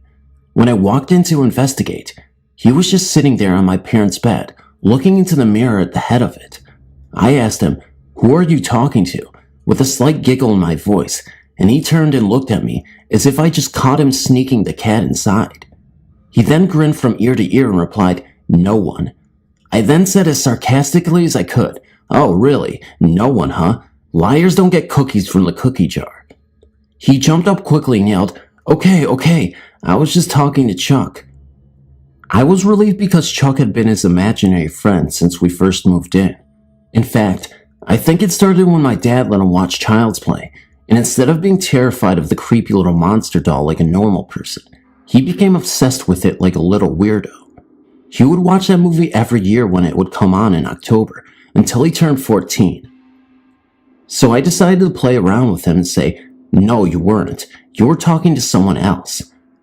I was expecting him to say something along the lines of who, and I would quickly respond back, "Yourself," and throw a pillow at him, then run away. But instead, he did something that sent shivers down my spine. He tensed up and a look of shock and surprise took hold of his face. Then he looked at the mirror quickly and said, "I didn't tell her, I swear." I did not know how to react. I just stood there, dumbfounded. I then hesitantly asked him, "Who are you really talking to?" He looked up at me as if he was going to cry and said, "Mommy Ego." Then he pointed at the mirror grimly. My body moved almost robotically as I slowly moved to look in the mirror. I saw nothing, so I got closer and started squinting my eyes. Suddenly, I saw it, but it was too late. A pillow smacked me across the back of my head. "Eric!" I yelled, as he bolted out the door shouting, "Gotcha." That night after dinner was a different story. Eileen and I were washing dishes when my dad walked in to get a soda out of the fridge. There was just something about that name that bothered me. What kind of 3-year-old would come up with that? The whole thing was just disturbing. Therefore, seeing as my dad was the one person Eric talked the most in our family, I asked him if he had ever heard him say anything about a mommy ego. My dad just looked at me as if it was normal and said, "Oh yeah, I think it's one of his imaginary friends or something." I asked him about her once and all he said was she's a secret or something. That made me feel a little uneasy. I had to know information now. I was still skeptical about the whole thing, and I thought, well, maybe it really is just all in his head, but part of me needed some sort of confirmation that mommy ego was just a figment of a child's overactive imagination. The next day, I asked Eric about her again, a little more sternly while he was watching TV in the living room. He wasn't really fazed by it this time, and mostly kept his eyes glued to the TV. "She's the old lady that stays in the attic," he said vaguely. That caught me a little off guard and confused, so I said, "She lives in our attic?" "No, she doesn't live here. Chuck does. She only comes to visit from time to time, and when she does, she sleeps in the attic," he said. "Wait, Chuck lives here?" I asked. "Yeah, he told me this used to be his house, and Mommy Ego used to visit him too." Now, I was feeling really scared, but I had to know one more thing. So if Mommy Ego doesn't live here, where does she live? I said. Chuck said she lives in the woods by the creek near the dead goat skeleton. Mommy Ego also told me she sees you sometimes hanging out the creek by the big tree, he said as he looked away from the TV and right at me. A chill went down my spine. To think some creepy old woman was watching me while I was alone. Then it occurred to me, maybe he's messing with me again, and he's been spying on me like some little twerp the whole time. So, I asked him if she was visiting right now, and he looked back to the TV and said, I don't know, go check the attic in the garage and see. Come with me then, I replied, in a sort of sarcastic way. She doesn't like it when I go in there and bother her, he said. Because she's not real, I found myself shouting. He just shrugged, and that was the end of our conversation. Things got weird after that day. It started as strange little events, but grew into somewhat larger problems. I would come home from school and find all the faucets in the house turned on, or random items in strange places like a pot or pan in the closet, or in the cabinet of the bathroom. Pictures would be crooked, and cupboards and windows would be opened. Sometimes, I would find chairs flipped over, or sitting in the hallway outside Eileen's room and mine. Then I started hearing scratching and knocking noises throughout the house. At night, I would sometimes hear what sounded like laughter or crying. A cookie jar kept falling off the shelf and breaking, and my mom would have to glue it back together, then find it broken again the next day or two. But we were pretty sure it was Eric trying to sneak cookies. At least, until one night, while watching Unsolved Mysteries with my dad and Eileen. It happened while Eric was at a friend's house. The even creepier part was it happened right when someone on the show said they heard a crash. My mom still blamed him though. She seemed to be the only one oblivious to the strange happenings going on in our house. Even my dad knew and was a little worried. About 2 years had passed, and we kind of just gotten used to everything. When something strange happened, it would still creep us out, but no one really got hurt, and it just seemed somewhat normal. We had put one of those large deep freezers in the garage directly under the attic as well, and it was where we kept most of our frozen foods. One day, I decided I was going to get a Hot Pocket. As I grabbed one and shut the freezer, I had an odd feeling I was being watched. Then I remembered Eric telling me about how Mommy Ego stays in the attic. I slowly looked up, but to my relief, all I saw was the opening that led to the crawl space and the usual light that we never turned on or even knew if it worked. I shrugged it off and went to the door leading out. I opened the door and I flipped the lights off, but as I did, my body froze in fear. Out of the corner of my eye, I thought I saw a light coming down from the attic. I gained enough courage to turn my head and see, sure enough, the attic light was on. I didn't know whether I should dart inside and shut the door or check out what was going on. Curiosity ended up beating out fear, and I cautiously approached the freezer to look into the attic. I will never forget that day. As I carefully lurched forward to look up at the light there, looking right back down at me with her chin resting on the right edge of the hole was the head and face of a grinning old woman. Her hair was pulled back and tied up in a bun, and her face had more wrinkles than a shriveled up prune. She had no teeth in her sinister grin, just black gums that seemed to reflect the light. I could not see her nose too well because of the shadow cast upon her face by the light in the background, but what I could see as clear as day, and what I still see in every nightmare I have, is her eyes. Where there should have been white, there was yellow, and instead of a pupil and an iris, she simply had large black dots. Luckily, my bladder was empty because had it not, I would have easily needed to change. I ran out screaming so hard my voice went hoarse. I wish I could say that was the last time I saw that face. I was on edge for 3 weeks after that encounter. I would not go in the garage. I jumped at every noise, and I avoided going to the creek to relax. Those same 3 weeks, not a single strange event happened. Then one day, I decided to visit my friend JC, who lived down the street. We talked about the normal things, but then I decided to ask her if she had seen or heard anything strange in her house. Surprisingly, she did. We talked about what we had in common, and about what one of us experienced, but the other did not. When I brought up the name Mommy Ego, she froze. Her little sister, who was only 2 years older than Eric, had brought up that name before. Apparently, a year ago, She claimed Mommy Eagle helped her get a frisbee out of their tree in the front yard. She said she had not heard much after that, but now she was a little bit worried. I went home that night and went straight to my room. I thought about a lot, about what JC told me, but eventually sleep overtook me and I passed out. I woke the next morning to a scream and found that both Eileen's bed and mine were shaking violently. As soon as my mom and dad burst through the door, it stopped. They calmed us down and gave us breakfast. My mom did not believe us, of course, but Dad did. Me and my sister talked a lot about it that day as well, but when I saw my little brother, he walked up to me and said, "Mommy Ego is mad at you," then walked away. I felt sick to my stomach. This thing had left us alone for so long, and now it was mad at me? Why? Is it because I disturbed her in the garage? So many questions and worries passed through my head. But had she truly been mad at me, and that was her only retaliation because things went kind of back to normal, that would have been weird. Sure, the occasional strange event, thing, or noise would happen, but it was the same stuff we had gotten used to before. Another year had passed and my sister and I wanted to have a sleepover with some friends from school. Both my parents said yes, and so it was planned. They all brought their stuff to school so we could leave straight from there, and since we were all walking distance from each other in our school, we simply walked to my house afterwards and had fun. We watched movies, did makeup, curled our hair, and painted our nails. You know, the teenage stuff girls did. At about 10 p.m. that night, we got a loud knock at the door.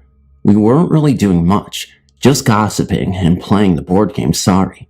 I got up to answer it, and there was Eric standing there, and he looked very upset. Before I could ask him what was wrong, he yelled, "Stop it! I know it was y'all at my window trying to scare me. I heard y'all laughing," then stormed off back across the hall to his room before I could even respond. I didn't think much of it, to be honest. I was too preoccupied with my friends, so I simply shrugged it off and went back to my room. We all had fallen asleep about 2 hours later, but for some reason, no matter how tired I felt, I just could not pass over into the world of my dreams. Then I heard a knocking on my window. Baffled at what it could be, I simply remained in bed in hopes it was just something being blown by the wind. Then it happened again, a little louder this time. Then a realization came to my head. It was probably my stupid little brother trying to get some sort of vengeance on us for something we didn't do. I angrily got up and went to the window, and as I opened the blinds and prepared to tell him to go to bed or Mom and Dad would become involved in his little prank, my heart leaped to my throat and terror took over. Standing in the window was an old woman with her hair in her curlers. She had a toothless grin and yellow eyes with large black dots for pupils fixed on me. My body worked almost mechanically. I shut the blinds and slowly crawled into bed. I just stared at the window. Then I heard a tap, as if someone was tapping their long fingernails against the glass. I quickly hid under the cover and just listened to the tapping until exhaustion took over me and I slipped into unconsciousness. I do not know when the tapping stopped, but the next morning, I was the last to awaken and no one else seemed to hear anything of the sort. I began to question whether or not I was dreaming, and honestly, when I think back to that day, I sometimes still do. About 1 more year would pass and my dad had received a promotion at his job. Since he was going to be making a lot more money, he decided it was time to move. We did not really notice anything weird about this time because we were so focused on packing and getting ready. Our house was in a new neighborhood and was in its final stages of construction, and we were going to leave as quickly as we could. Well, on the final few days of us being in the house, it started storming really badly. The creeks flooded over, and we had a non-stop tornado watch. We had the moving truck, but we could barely load it up and make trips back and forth due to the bad weather. The last day, the rain let up a little bit, and we had managed to move most of our stuff to the new house. I was so excited for this move to be finally over that I could not fall asleep that night. I was thinking about the new house and how I would soon have my very own room in a place with 2 floors when I heard our front door open and close quickly. I looked at the clock and it read 2:30 a.m. Who the hell was up and about at this time? I got up and went outside to investigate, and as I walked out into the front yard, I saw Eric running down the street. I had no idea what he was doing, so I angrily yelled at him to come back, but he kept running. I was barefoot and a little tired, but I spontaneously chased after him, thinking about how much trouble I'm going to make sure he is in for sneaking out. He turned down a street that was more like a cul-de-sac with a very large oak tree in the center. As I turned down it too, I saw him jump into a space between two houses that led to the creek. I remember how flooded it was down there due to the storm, so I broke into a dead sprint. I nearly fell down the slope that led down to the water when I finally caught up to him. But just as I took a breath to yell at him, I realized he was not the only child there. He was standing at the water's edge with 5 other children standing around him in a half circle. They were all in dirty, soaking wet, ragged clothes, and their flesh was as pale as the moon itself. As I got closer, I could see their glossy, clouded eyes fixed on the water. Then just like that, I blinked and they were gone, only to be replaced by 5 tires with a wooden cross set in the center. Eric was crouched down at this point, examining the curious structures. "What are you doing?" I yelled. I don't know," he said, confused. "You don't remember running here?" I shouted again. "No, I swear," he whined back. I believed him. I really did. "Let's go home. We are leaving tomorrow," I told him, and we walked home, not saying a word to each other. Few weeks went by, and we were enjoying our new home. We had not been able to explore the neighborhood much though, mainly because it would rain like every other day. On one particular night, it stormed so badly there was a flash flood warning and our power went out. I lit a candle in my room and read a book, but I figured after about an hour it would be better to just sleep until it was over. I woke the next day to my mom telling me she had some sad news. JC's sister had snuck out during the storm and had been found in the creek. She drowned. Don't you forget to subscribe about me. That's terrible grammar right now. But you can subscribe to me. Comment, like, and share. Don't you stop subscribing to me. Don't you forget about me. And I don't even know. Hopefully that's not copyrighted, but can't really copyright a cover, can you though? Can you? And that's not really a cover. Anyway, guys, thank you for watching this video. And hopefully you enjoyed the long videos. I'll see you in the next video. 2024. It's almost June, almost. Wow.